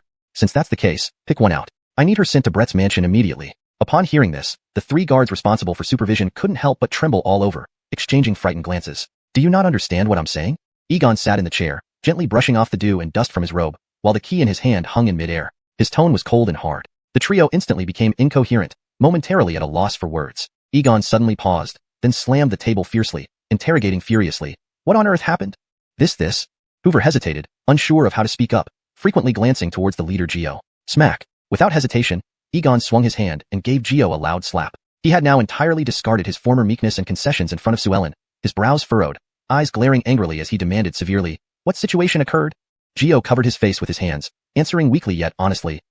2 escaped. Before the words were fully spoken, Egon's fury flared again, and another loud slap followed. Useless. All of you are useless. How many are left now? Egon clutched the key tightly, walking hastily towards the wooden house, his tone icy and furious. The 3 accompanying him rushed to follow, muttering low responses. 2 escaped. There should be 5 left. Egon's gaze cut like a blade, staring at them fiercely, with killing intent seeping into every corner of his expression. Bring me a torch. As the torchlight shone inside the room, Egon froze, as did Geo and the others behind him. The empty room revealed no sign of anyone. Where are they? Where are they? Enraged, Egon roared loudly. The sharp and resonant voice startled the birds resting on tree branches, scattering them away with mournful cries under the vast sky. The unpleasant bird calls seemed to carry a mocking tone. Weren't you adamant that only 2 escaped? Without waiting for a response, Egon turned around and delivered 2 loud slaps, striking the faces of the 3 heavily. The 3 exchanged glances, looking aggrieved. Lao Arlie lowered his head and defended softly. Just now, I indeed saw 5 people inside. 5 people? Then where are they now? Egon's rage raged like a frenzied wild dog, lashing out at the few with fists and feet. These children were those he had spent huge sums to purchase from Braden. The figure on the treetop watched all this, revealing an icy murderous intent in his eyes. It turned out that Egon, who was obedient at home, was the most detestable. The figure leapt down from the treetop, returned to the familiar shrine, and comforted the 6 little girls gently. You don't have to be afraid. Wait here. I will come back soon. After careful instructions, Forrest Jung was about to turn to leave when a small hand grabbed him tightly. Forrest Jung paused, then squatted down to see it was the blood-stained, mud-covered girl he had rescued in the forest. Is there something wrong? Forrest Cheng's voice was soft and full of concern. Big brother, this is for you. The little girl said, taking out a delicate silver lock from her pocket. Coral's sister gave me this. She said it could protect me from being afraid. Now I want to give it to you, hoping it can also bring you protection. In an instant, Forrest Jung felt like his mind was struck by a bomb, going blank. Coral? Her name is Coral? Forrest Cheng's thoughts were chaotic as he held the silver lock tightly and pressed for more details. What's her surname? What does she look like? How tall is she? The little girl was startled by Forrest Cheng's agitated expression, retreating hurriedly, her face pale. The other children behind her began to sob quietly. They were very obedient, trembling involuntarily, but dared only to sob silently without any movement. The crying brought Forrest Jung back from his daze, realizing his previous actions were too intense. He quickly soothed them warmly. Sorry, I lost control just now. Please wait here. Do not wander around. Forrest Jung understood that asking clues from these 8 or 9-year-old children would be futile. To find Anders's daughter, Lu Sha, he needed to confront Egon directly. Usually, these children were terrified of strangers, but Forrest Jung was an exception because he treated them kindly, unlike the adults before who had been cruel. After settling the children, Forrest Jung once again entered the lonely wooden house. At this moment, the room was as bright as daylight, with Egon's scolding voice echoing continuously. What are you standing there for? Get out and find them now. Egon was almost beside himself with anger. Where can a few children run to? If you can't find them, don't come back.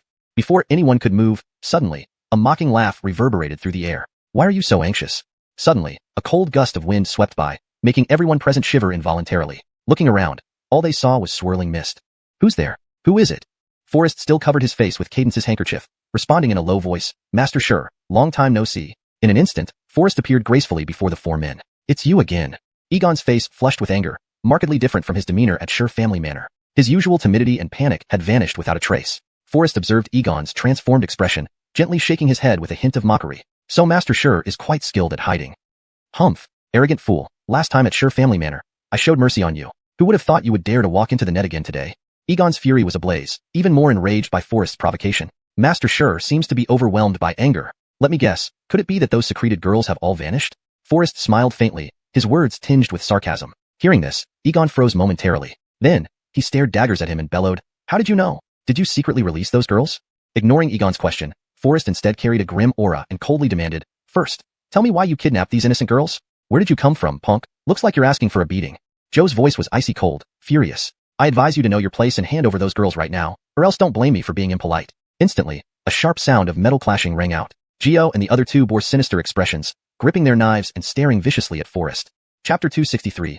Why don't we all come at once? Just a pack of stray dogs. Facing the sudden arrival of these few individuals, Forrest merely shook his head in boredom. He responded coldly, I warn you, it's best not to act rashly. Otherwise, I can't guarantee that I'll hold back. Geo was momentarily stunned, then sneered, You'd better take care of your own safety first. As he finished speaking, he lunged at Forrest, the large saber in his hand moving with fierce force. Every strike was delivered without reserve. Although the techniques were not sophisticated, the menacing aura was chilling. Egon stood behind him, his face dark and a disdainful smile on his lips. Don't go too far, keep him alive. I still have questions for him. Where are those girls hidden? Hawkins responded coldly, Understood. The three launched an exceptionally fierce assault. Forrest furrowed his brow slightly, a hint of confusion flashing in his eyes. These three used quite peculiar fighting styles, intentionally exposing their weaknesses as if they were not afraid of being attacked. In a flash, Forrest understood, and a faint smile curled his lips. Clearly, the three had made up their minds, determined to give their all. Their goal was solely to capture Forrest, and their own safety seemed to be disregarded. Perhaps they were clad in sturdy armor, confident in their martial arts skills, believing that even if Forrest hit them with his bare fists, it would not cause them significant harm. If their blades truly struck Forrest, he would likely face grave injury or death. This was the basis of their confidence. Thinking to this point, Forrest couldn't help but chuckle softly. Joe's voice was icy and menacing as he angrily shouted, I'm giving you one last chance. If you kneel and beg now, I won't hurt you at all. Really? To make me beg, you'll need the ability first. Forrest replied calmly with a smile. Looking around, he saw no weapons available and shook his head repeatedly. Looks like I'll have to waste a bullet again. A sharp, whoosh sound echoed before Joe's saber could fall, and a bullet had already penetrated his eye. Instantly, a blood-curdling scream reverberated through the valley, a pain that tore at the heart, unbearable suffering unimaginable to ordinary people. Beside him, Hawkins froze, his charging body suddenly stopping. His tightly gripped saber instantly became drenched in sweat, his voice trembling as he shouted angrily, You dare to shoot from ambush? What kind of despicable coward are you? Where is your honor? Ordinary people might not understand the depth of Forrest's move, but seasoned martial artists like Hawkins and Geo knew well that anyone capable of launching such a hidden attack must not be a common player. Hearing Joe's agonized cry, which sounded like it came from the depths of hell, Hawkins felt a chill run down his spine. He knew that unless the pain was unbearable, Geo would never scream like that. Such pain could only produce a desperate wail, echoing like cries from hell among the trees. Forrest felt helpless inside. If he had held a blade, he would never have wasted a bullet on them. After all, they weren't worth using firearms on. Almost laughing in frustration, Forrest faced these rogues talking about martial honor. What is martial honor? Is bullying the outnumbered considered just in your eyes? Hawkins's body appeared weak for a moment, blinking his eyes, stammering in defense. It was you who provoked us first? Then he glanced at Egon behind him and sternly demanded, Today, I can spare your life, but those women you took away must be returned. Forrest smiled indifferently and said mockingly, Your words suggest you lack authority to decide anything. It's not worth wasting another bullet on you. Go tell Master Sure to come negotiate with me personally. Hawkins nervously swallowed, gripping his saber tightly while maintaining a defensive stance but quietly retreating, glancing back at Egon in confusion. Humph, you brat. Who do you think you are, worthy of negotiating with me? Egon snapped coldly. Forrest couldn't help but sneer, thinking ignorance truly knows no fear. Then he leisurely remarked, I, Forrest, am certainly not an object because I was born for beauty. Raising his eyes, he looked at Egon disdainfully and asked, Master Sure, are you also an object? Egon's face turned alternately green and white, his nose nearly crooked with anger. Since birth, except for that tigress, no one had ever dared to humiliate him so, immediately shouting, What are you waiting for? Capture him. I will teach this arrogant and ignorant brat a good lesson today. Receiving the order, Hawkins's body trembled involuntarily, yet he dared not disobey Egon's command. Despite the endless fear in his heart, under Egon's sharp gaze, Hawkins felt even more terrified. He suddenly burst into a roar of anger, protecting his head tightly with both arms, and hastily charged at Forrest. Facing this obviously naive attack, Forrest could not help but smile slightly. To avoid repeating Joe's mistake, he held the blade horizontally before his eyes while leaving the rest of his body exposed. For such a foolish opponent, Forrest had no intention of wasting bullets. He deftly sidestepped, easily avoiding Hawkins's frontal charge. Before Hawkins could react, Forrest clenched his fist and struck powerfully, breaking several of Hawkins's ribs. Hawkins was instantly stunned, accompanied by cries of pain and horror. His body bent into an arc, thrown away by the powerful force, landing heavily on the ground. Dust and fallen leaves around were sent flying high into the air. Sir, he is really too formidable. Blood covered the corner of Hawkins's mouth, his eyes showing deep despair and terror. His words were cut short as his body collapsed softly to the ground. Worthless. All of you are worthless.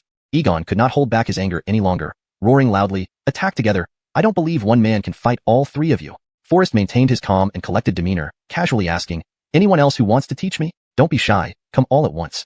Suddenly, a cold, icy gaze swept over everyone, causing them to shudder inwardly, their hair standing on end, their throats tightening, yet none dared to step forward. Witnessing these incompetents, Egon nearly exploded with rage, growling menacingly, What arrogance! Today, I will let you know your place. Precisely. This boy is too arrogant. One of his subordinates echoed immediately. Big brother Mao just made a mistake earlier, allowing you to use a hidden weapon. Show some guts and don't use hidden weapons.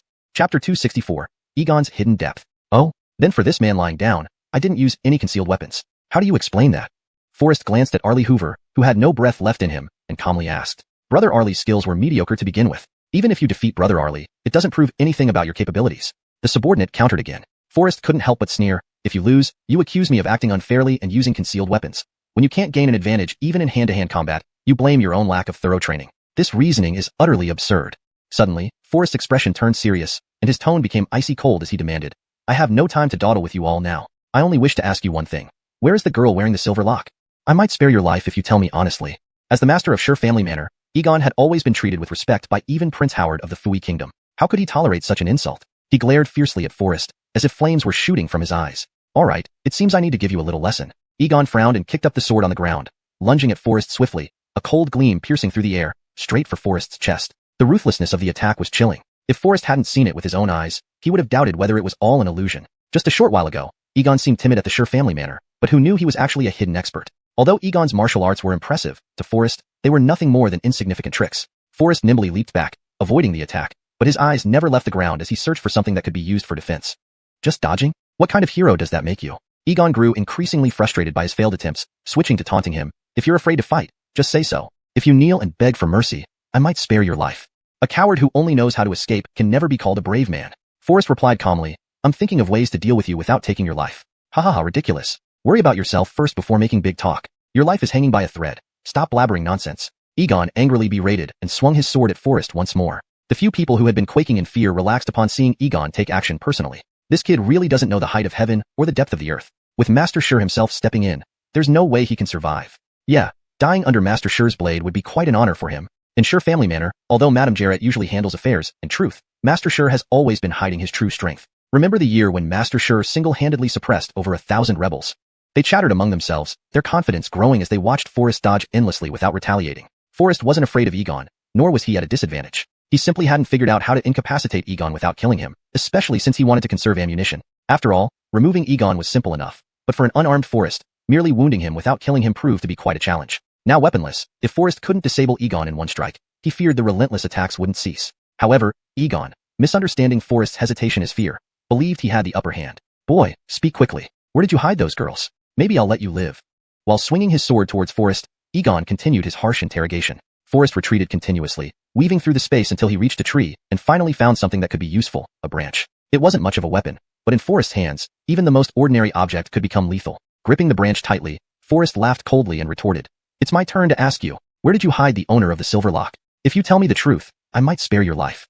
With that, Forrest swung the branch like a flexible sword, striking sharply downwards. It hit Egon's wrist with a crisp sound. Sure Xialian's face contorted in pain as his sword clattered to the ground. Clutching his injured wrist with his left hand, he staggered backwards several steps. His right arm trembled uncontrollably like willow branches in the wind. Frozen in shock, Egon stared in disbelief at what had just transpired. He had just given it his all, but Forrest easily broke through his offense with just a branch and even knocked his treasured sword to the ground. Egon stared at the scene before him, utterly shocked. The few who had been cheering on the side now stood frozen like statues, rigid in place. This easily defeated Master Sure? They wore expressions of astonishment. Witnessing everything, they couldn't help but tremble all over, cold sweat trickling down their spines, goosebumps rising all over their bodies. Suddenly, Forrest was already holding a long sword, its tip pressed tightly against Egon's throat. Egon was instantly terrified, but at this moment, he lacked the strength to even lift his arm. The intense pain from his right wrist spread throughout his body like a venomous snake biting him, leaving him in a state of stiff numbness. What are you all standing there for? Kill him for me, Egon roared. At this moment, he had long since forgotten whether Forrest had really taken those girls. Now, his only concern was that Forrest might send him into the depths of death on a whim. The faces of those around were pale, their hands trembling more than Parkinson's patients as they held their weapons, shoving each other, uttering broken threats, yet not daring to take a step forward. A single glance from Forrest could make these people kneel instantly, banging their heads like pounding garlic. A bunch of trash, all trash? Egon's body shook with anger. I will sooner or later wipe you all out. Forrest sneered, if they attack me, I will execute them on the spot. If they remain still, and I spare your life, then you will naturally take their lives. So tell me, if you were them, how would you choose in such a situation? Huh. Egon froze instantly. The underlings behind him also became dazed, kneeling on the ground, pondering Forrest's words repeatedly. It seemed no matter whether they chose to assist or betray Sure Xialian, death awaited them either way. Chapter 265. Surrendering has its benefits. Suddenly, the few people seemed to have seen the light and hurriedly knelt down, pounding their heads on the ground in tearful pleas for mercy. Great hero, show us mercy. As long as you don't take our lives, we are willing to follow any of your commands. This was clearly a case of killing not just the body but the soul, a typical move. Witnessing the betrayal of his subordinates, Egon was consumed with rage, spitting out a mouthful of blood. You bunch of useless scum. I will end all of you with my own hands.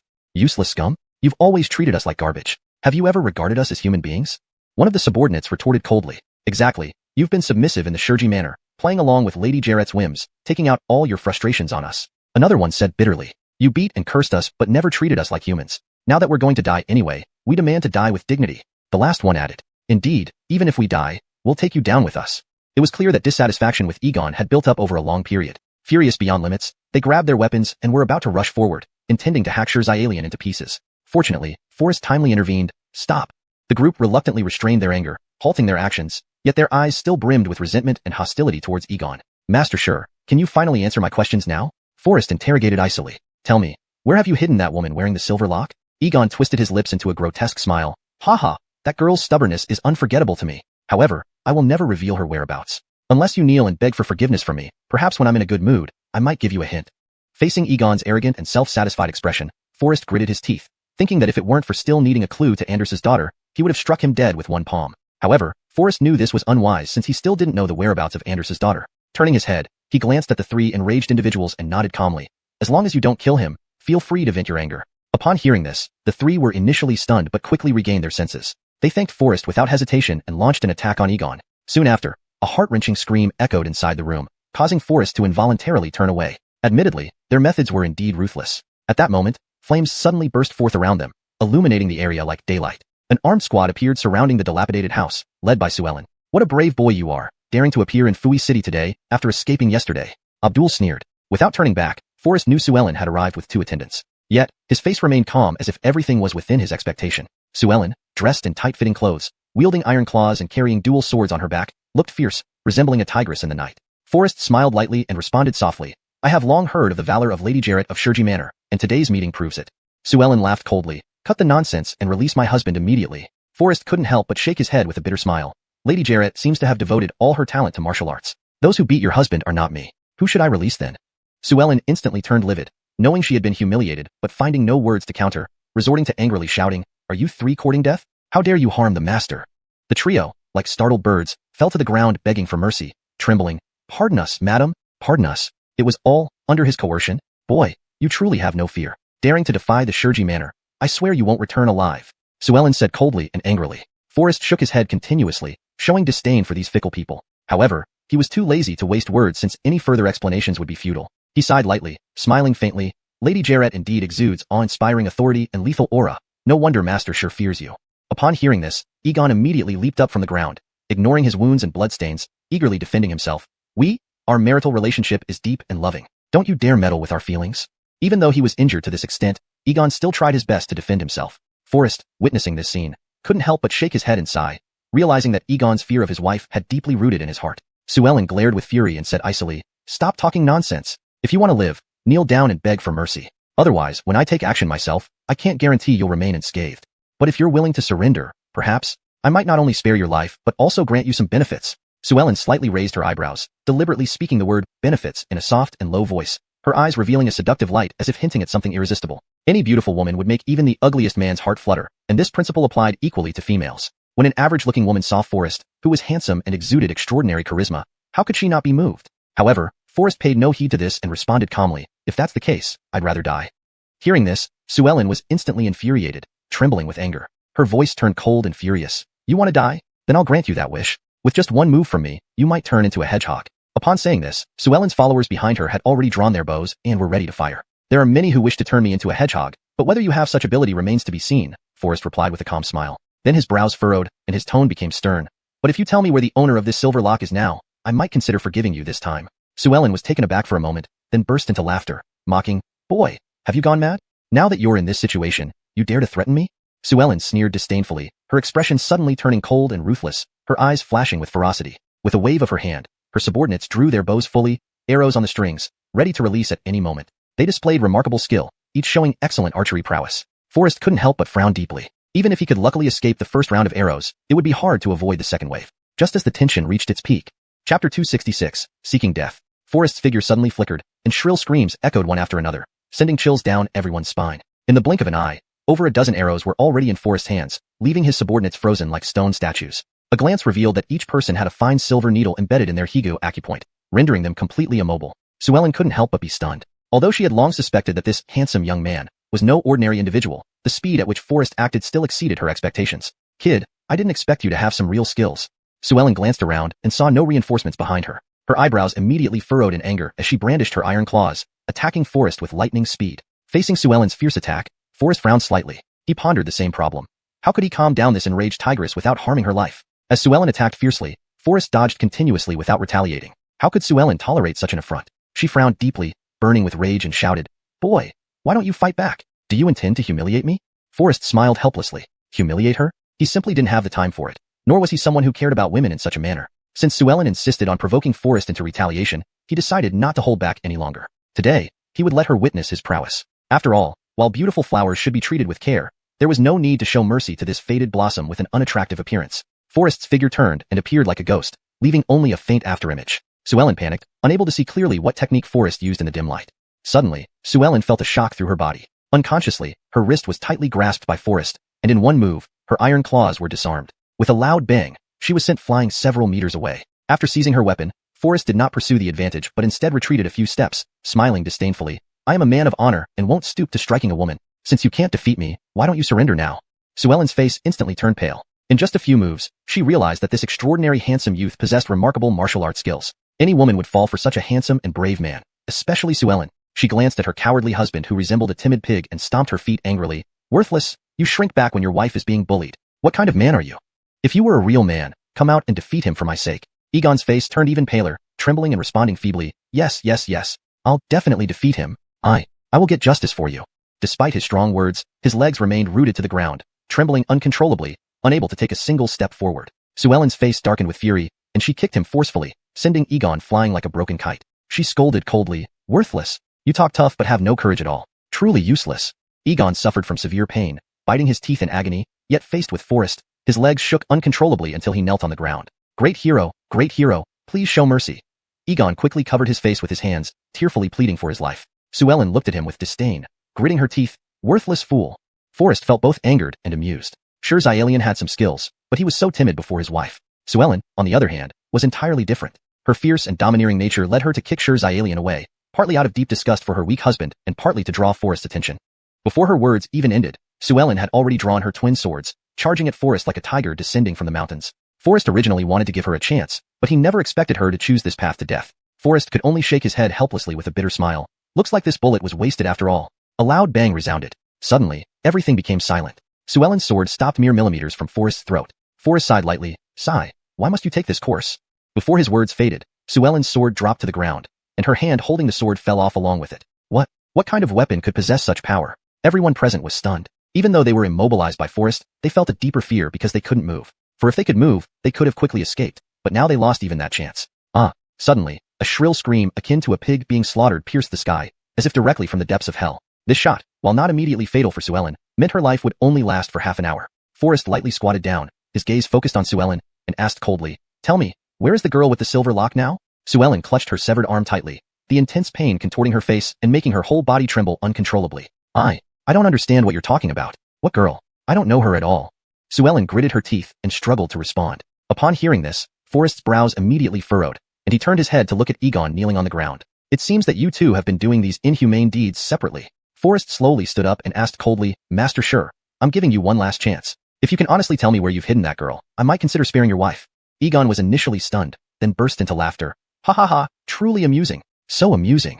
Hero, if you could help me get rid of this fierce tigress, it would be a great help." Egon's mood suddenly soared upon hearing that Xuanhuan had little time left. "Hurry, finish her off quickly. If you are unwilling to do it, then I will take action myself." Egon laughed continuously in response. Forrest couldn't help but be taken aback. Egon's expression clearly showed that he wasn't lying. He indeed planned to do just that. "Why aren't you making a move?" Seeing Forrest hesitating, Egon paused, then laughed again. "It doesn't matter if you don't act. Anyway, she won't last more than half an hour. In that case, tell me where you have hidden that girl." Forrest frowned and urgently pressed. "I don't know."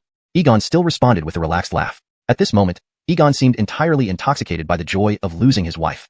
Chapter 267, Going Alone. Seeing Xuanhuan on the ground, barely breathing, Forrest quickly took out his silver needles and sealed her 8 extraordinary meridians, giving her a sliver of hope to live. This is your last chance. If you don't confess now, I'll immediately let your wife regain her health, Forrest said softly but firmly. What? Egon was taken aback and fell back to the ground after he had just stood up. Clearly, for him, his wife was more terrifying than any horror. You mean you can bring her back to life? Egon's voice trembled as he asked. Of course, Forrest replied. Then, Egon's legs turned to jelly and he dropped to his knees, speaking with a trembling voice. I'll tell you everything. Just don't let her come back to life. I'll reveal anything you want to know. This couple was indeed interesting. Speak quickly. Where have you hidden the girl with the silver lock? Forrest asked coldly. Egon dared not hide anything and answered candidly. She has been sent to Brett's mansion. What? Forrest was instantly stunned, his heart rate quickening. When did this happen? Yesterday, Egon answered shakily. Yesterday? That means... A sense of foreboding rose in Forrest's heart. I've told you everything without holding back. Hero, can you please not revive this tigress? Egon asked timidly. A flash of bloodshot eyes crossed Forrest's gaze as he responded fiercely and coldly. All right. Overjoyed upon hearing this, Egon hurriedly kowtowed in gratitude repeatedly. However, Forrest had already discreetly tightened his grip on the gun in his hand. Bang! The gunshot echoed through the air, and silence returned to the slums, so quiet that even the heavy beating of hearts due to fear could be heard. Forrest clearly knew right from wrong. The people before him were merely innocent servants following orders. He did not make things difficult for them. He simply ordered coldly, do not let me see you again. After saying this, Forrest untied their restraints. Heavy breathing and frightened screams intermingled as those dozen people stumbled away from the slums in haste. The long night had not yet ended. Dawn's light pierced through the heavy darkness, accompanied by the creaking of doors opening in various households, bringing new noise to the slums for another day. The gates of Brett's mansion looked especially magnificent and grand. Lanterns hung at the gates stayed lit day and night, adorned with intricate carvings that remained steady even when breezes blew past. The stone lions in front of the gate were impressive, but these were not carved from stone. They were cast from pure gold, guarded by 4 armored soldiers on each side, looking imposing. They protected not the massive and dignified golden lions, which no one could dare steal. In Fui City, not only would no one dare covet these 2 golden lions, but none would even dare approach them. Forrest stood alone in front of the great gate, lonely and stark. Boy, get lost. Didn't you hear? The guard's tone was icy, and he shouted angrily. Passers-by were frightened, falling to their knees in panic, begging for mercy. Though they didn't know whom the soldier's anger was directed at, they knew well enough that kneeling and bowing was always the safe bet. Get lost. Do you know what place this is? Another soldier issued a stern rebuke. The civilians on the road were already terrified, pale-faced, and hastened their steps to flee this place as soon as possible. Alone in front of the grand and desolate mansion, Forrest stood silently, unmoving like a statue. Damn brat, are you deaf? I'm talking to you. One soldier, spear in hand, approached Forrest with a furious expression, swung his arm without warning, aiming to strike Forrest's cheek. Smack! A loud slap stunned everyone present. The clear slap sound did not come from the soldier's hand, but instead landed on his face. Forrest moved faster, delivering a powerful slap that sent the soldier stumbling backward, dazed. The other 3 guards at the top of the stairs also froze in surprise. Punk, you dared to hit me? You must be tired of living. After being slapped by Forrest, the soldier regained his senses slowly, his face flushed red and white, filled with rage as he advanced towards Forrest again. Without hesitation, he raised his spear and lunged at Forrest viciously, showing no mercy, clearly intending to kill. The onlookers seemed accustomed to such scenes, pausing to watch this drama unfold, observing Forrest's unyielding stance. They had never seen such a foolish person who dared to openly challenge at the gate of Brett's mansion. Is this boy crazy? Indeed, if he weren't crazy, who would dare cause trouble at the gate of Brett's mansion in the early morning? This is sheer folly. Right? If I wasn't still clinging to life out of fear of death, I'd like to be as brave as him and die. Who can say otherwise? In today's world, sometimes it's easier to die than live. Some people sighed helplessly among the crowd. In no time, a crowd gathered from a distance, curiously watching but not daring to come too close. At this moment, dawn was just breaking. Only the poor rose at such an hour, while the wealthy were still lost in their dreams. Forrest stood quietly where he was, his eyebrows revealing a coldness, and a mysterious anger emanated around him. The guard had never seen someone as fearless as Forrest, so without hesitation, he lifted his spear and stabbed viciously towards Forrest's vital spot. A crisp sound echoed as Forrest swiftly caught the incoming spear. The man's face froze instantly, shock and panic intertwining, turning bright red. How dare you resist? The opponent shouted angrily. In a flash, the 3 men on the stairs quickly drew their spears, ready for battle. Brother Caleb, we are here to assist you. No need. It's just a trivial matter. How could I bother all of you? I can handle it alone, the soldier responded coldly. Then, he tried forcefully to snatch back the spear from Forrest's grip, his tone hardening. Boy, if you don't take the offer kindly, I'll show you what real strength is. He pulled with all his might, but found that, Forrest didn't budge an inch. The soldier was instantly stunned. He had used 9/10 of his strength, yet Forrest's grip on the spear remained unshaken. Boy, you're courting death.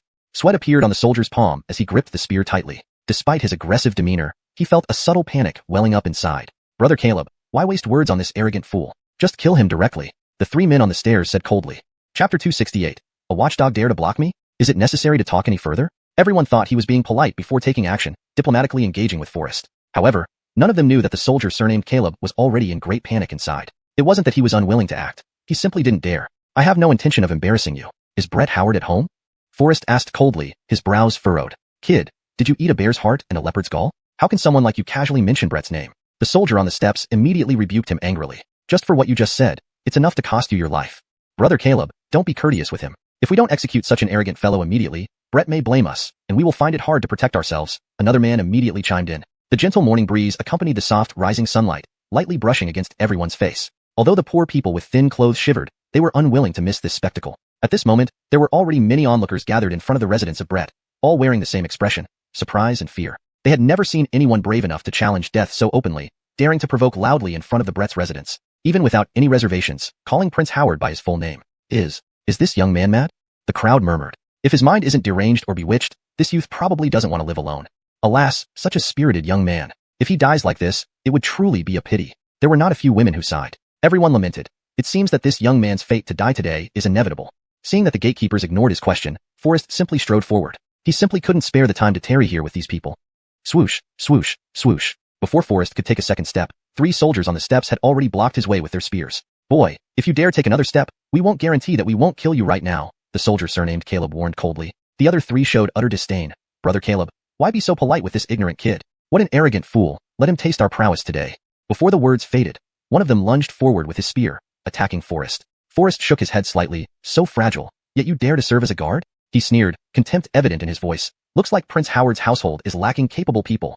An intense aura of slaughter instantly filled the air. As soon as he finished speaking, Forrest grabbed the soldier's spear and pulled it sharply. The soldier lost his balance before he could react, stumbling toward Forrest. The terror was clear on his face, and when their eyes met, his inner fear was unmistakable. But deep down, he knew he shouldn't be afraid as a guardian of the entrance to Brett's residence, nor should he show fear. He tried to maintain a stern demeanor, but his trembling body made him look absurdly comical. You, what do you intend to do? Teach you, this barking dog, a lesson. Forrest replied coldly. The anger built up in his heart surged into his palm, and with a backhand slap, he struck the soldier's face loudly. The soldier was stunned by Forrest's slap, standing motionless for a moment before regaining his senses. You, how dare you hit me? The soldier glared, his voice cold, daring to lay hands on one of Brett's men. You will surely die today. Before he could finish speaking, Forrest struck him again with a loud slap. Just a watchdog, and you dare make such noise. Then he kicked the soldier away, sending him flying 3 meters away. The onlookers were speechless, stunned by what they saw. Such a scene was rare for them. Normally, they avoided passing by Brett's residence, trying to keep their distance. After all, even accidentally offending one of the 4 guards at the gate would result in severe punishment. But now, someone dared to resist? Everyone stood there in shock. This reckless fellow, what background does he have? It's unknown, but from his attire, he doesn't seem to be local. A stranger dares to act so boldly in front of Brett's residence? The crowd suddenly buzzed with whispers, discussing Forrest's actions. Clatter, clatter. The sudden sound of hooves cut through the commotion. Scatter, all of you, get out of the way. Why are you gathered in front of Brett's residence? Do you wish to die?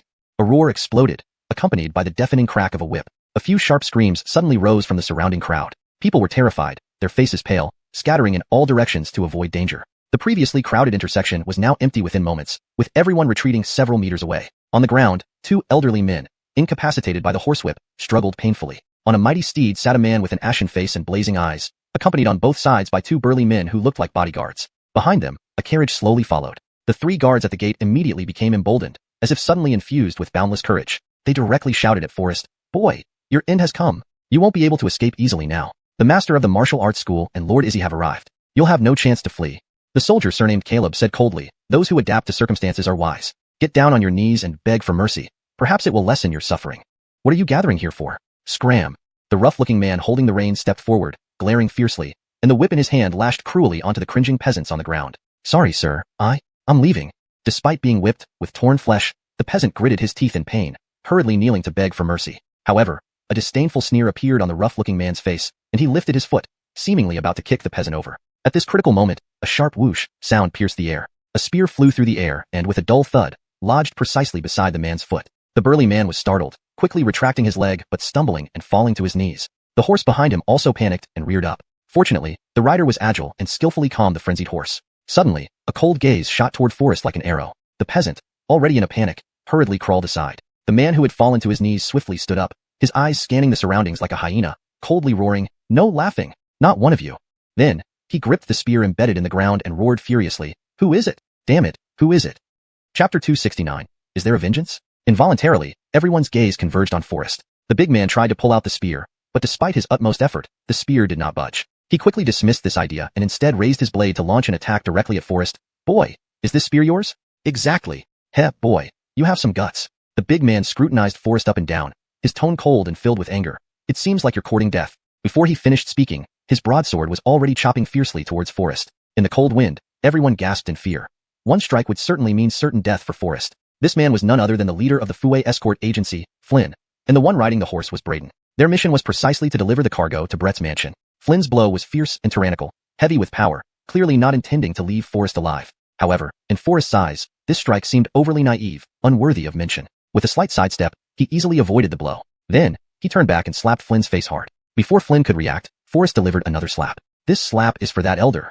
As Forrest's words echoed, his hands did not stop, continuously slapping him over a dozen times. That once strong-looking face quickly swelled like a pig's head. Don't hit me, please don't hit me. Flynn's voice trembled as he pleaded. The crowd watching from a distance all applauded silently. It was rare to see these usually arrogant men get such a lesson, yet no one dared to speak out. Yet, there were also worried voices among the crowd. Sigh. This young man is too rash. Isn't it? Do you know who Flynn is? This young man dares to challenge him. This is simply overestimating himself. Regardless of whether this young man can defeat Flynn and his gang, even if he gains an advantage by chance, he may ultimately lose his life. This is really not worth it. That's true. I think this young man is too impulsive, typical bravery without wisdom. To confront the people of Brett head-on, isn't this looking for death? Sigh, although it's exhilarating to watch, but this young man is too rash. If he really loses his life because of this, it will be truly regrettable. People whispered among themselves, all expressing sympathy for Forrest. Yet, no one dared to come forward to help Forrest, nor dared to say a fair word for him. Facing the imposing aura of Flynn and the overwhelming power of Braden, as well as the prominent status of Prince Howard, everyone could only secretly rejoice in their hearts, but maintained a calm exterior. Stop. How dare you lay a hand on the people of the Fue escort agency? It looks like you're looking for death. Braden frowned, rode directly to Forrest, and arrogantly rebuked in a cold voice. Forrest shook his head lightly and smiled contemptuously. He had heard such words more than 10 times. Couldn't these people change their domineering attitude? Is he your running dog, or do you intend to stand up for him? Forrest asked coldly. Flynn held his injured cheek, sobbing painfully. Lord Izzy, this boy has gone too far. We must get rid of him. Headmaster Wu, unable to subdue a mere youth? Braden laughed slightly with a hint of blame, then shifted his gaze to Forrest. Boy, do you know where this is, yet dare to act so recklessly here? Fuwang Mansion. If you know this is Fuwang Mansion, why are you acting so recklessly? Braden sharply scrutinized Forrest, calmly saying, I see you have excellent skills. If you follow me, Braden, from now on, then I can plead with Brett for you today, sparing your life. Braden. Upon hearing this name, hatred blazed in Forrest's eyes, killing intent rising. You are Braden? Humph. Young man, this is Lord Braden. Now do you feel fear? Flynn responded coldly. Boy, scared? If you kneel and beg forgiveness now, perhaps I might spare your life. Braden answered arrogantly from above. Forrest sneered, the corners of his mouth curling up. What a coincidence. Without waiting for anyone to react, Forrest kicked Flynn several meters away. Seeing this, Braden's expression changed, dismounted swiftly, catching Flynn steadily, asking full of doubt, Headmaster Wu, what deep-seated grudge do you have with this person? Flynn looked aggrieved and explained, No, I have never seen this person. You've never seen him? Then why did he strike so hard? Braden frowned deeply. No, I don't know. Flynn's face was full of confusion, and before he finished speaking, he had already fallen into a deep unconsciousness due to his severe injuries. At this moment, the killing intent in Forrest's eyes intensified even more. He clenched his fists tightly and approached Braden. Today, I will properly punish you, this scum, for those innocent girls who were harmed. Braden wore an expression of bewilderment. He knew he was indeed a despicable person, but in the land of Fu, no one had ever dared to challenge him so openly. Facing the sudden punch from Forrest, Braden was unprepared and hurriedly threw Flynn, who was in his arms, with all his might. A loud crash echoed as Forrest's fist fiercely struck Flynn. A series of crisp, bone-breaking sounds followed, shocking everyone present. Flynn's body flew several dozen feet away like a broken kite, landing with a thud. The spectators witnessed this heart-stirring scene and couldn't contain their excitement, bursting into cheers. Truly gratifying. So relieving. Seeing those who once oppressed us now being punished, it feels incredible. If only I could have such courage. The crowd once again fell into a frenzy. This time, they were not as cautious as before but boldly clapped and cheered. Who is applauding? Don't you fear death? Seeing this, the Caleb clan soldier's face turned grim as he coldly rebuked. Braden's eyebrows also tightened. He glared angrily and sternly asked, Do you know who I am? How dare you lay a hand on me? Because I know who you are, that's why I need to teach you a lesson, Forrest replied coldly. I have no grudge against you. Why do you strike me so viciously? Braden frowned, his sharp gaze fixed on Forrest as he gripped the hilt of his sword, secretly seeking an opportunity to counterattack. No grudge?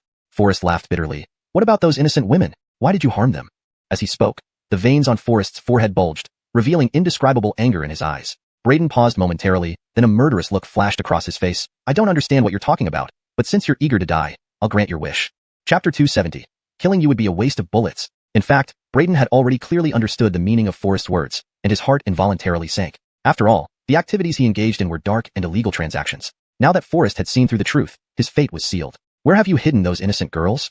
Forrest asked coldly. To a dying man, what use is knowing too much? Before his words faded, Braden tightly gripped the large saber in his hand and pounced on Forrest like a fierce wind. The cold wind blew fiercely, leaves flew everywhere, and many bystanders frowned, unable to bear the sight as they closed their eyes. In their eyes, Forrest seemed to have no hope of survival. This young man may not escape death.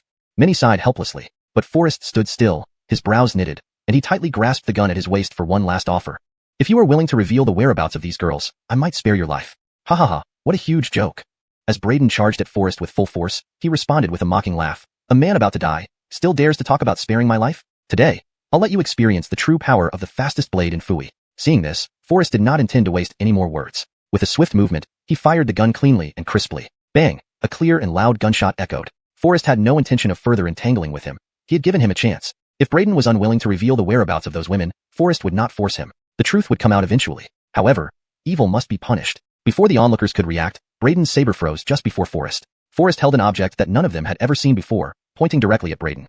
At that moment, everything seemed to stop, and everyone looked stunned. Why did Braden halt his attack? Yes, why did he stop before this young man? No idea, perhaps he's just toying with the youth, someone in the crowd said. After all, with Braden's martial prowess, killing is child's play. That's right, Braden's reputation as the best swordsman in Fui is well deserved. His saber is unstoppable, and he is a close aide to Joab, so taking a life to him is like crushing an ant. Whispers spread through the crowd. None of them noticed the twisted and pained expression on Braden's face. A crisp sound rang out as Braden's tightly held saber fell to the ground unexpectedly. Everyone was instantly astonished. What happened? As they remained bewildered, Braden's chest turned a crimson red, followed by a dull thud as his body stiffly collapsed to the ground. His eyes wide open, breath weak, nearly lifeless. Braden was dead? Instantly, the scene fell into silence. No one could tell when or how Forrest had struck. In a split second, Braden lay motionless in a pool of blood. In reality, Braden was not dead yet, but his agony was worse than death. Blood continued to pour from his chest in the cold air. Each breath felt like a sharp blade slicing through his chest. You actually dared to harm Master Izzy? An officer surnamed Caleb asked, his voice trembling. Forrest paid no attention. He removed the magazine from his gun, inspected it carefully, and couldn't help but sigh softly. To waste a bullet on a scoundrel.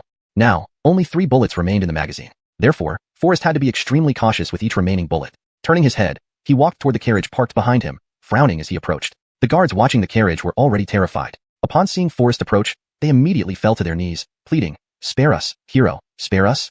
Without hesitation, Forrest lifted the curtain of the carriage. What he saw inside shocked him. 3 wooden barrels sat inside. His brow furrowed instantly, a sense of foreboding rising in his heart. Forrest quickly climbed onto the carriage and opened the 3 barrels, revealing 3 unconscious little girls lying within. These heartless animals, he cursed angrily in his heart. He immediately checked their pulses, confirming they were merely drugged but in no danger of dying. They would wake up after some rest. When he carried the 3 girls out of the carriage, everyone finally saw their appearance. Trudy, my Trudy. Suddenly, a heart-wrenching cry erupted from the crowd as a woman pushed her way forward, stumbling toward Forrest. She tightly embraced one of the little girls, her tears flowing like a fountain, overwhelmed with grief. Trudy, my poor child, I thought I would never see you again. Witnessing the woman's heartbroken expression, Forrest couldn't help but feel a jolt in his heart, reminiscent of the moment he had seen Mrs. Anders. Madam, there's no need to be overly saddened.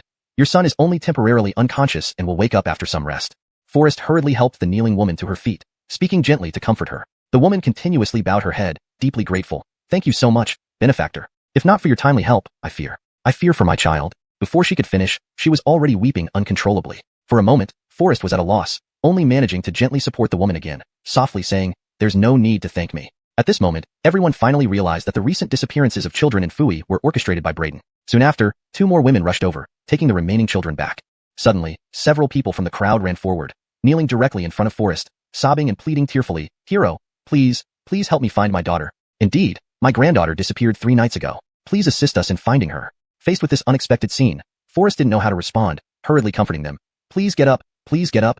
Then he remembered the 6 little girls in the tavern, so he replied gently, "Last night, I did rescue 6 little girls, and they are currently at the tavern. You can go there, and perhaps find your daughters or granddaughters. Go directly to the tavern and look for a young master named Amon. He will provide you with assistance." Forrest spoke softly as he finished giving instructions, and the people immediately rushed towards the tavern. The onlookers also followed closely, leaving Forrest alone at the entrance of Niall's residence, along with a few trembling soldiers. Forrest frowned, gripping the silver lock tightly in his hand. Then he decisively kicked open the door and stepped into the residence without hesitation. Niall's residence was vast and even larger than Forrest had imagined.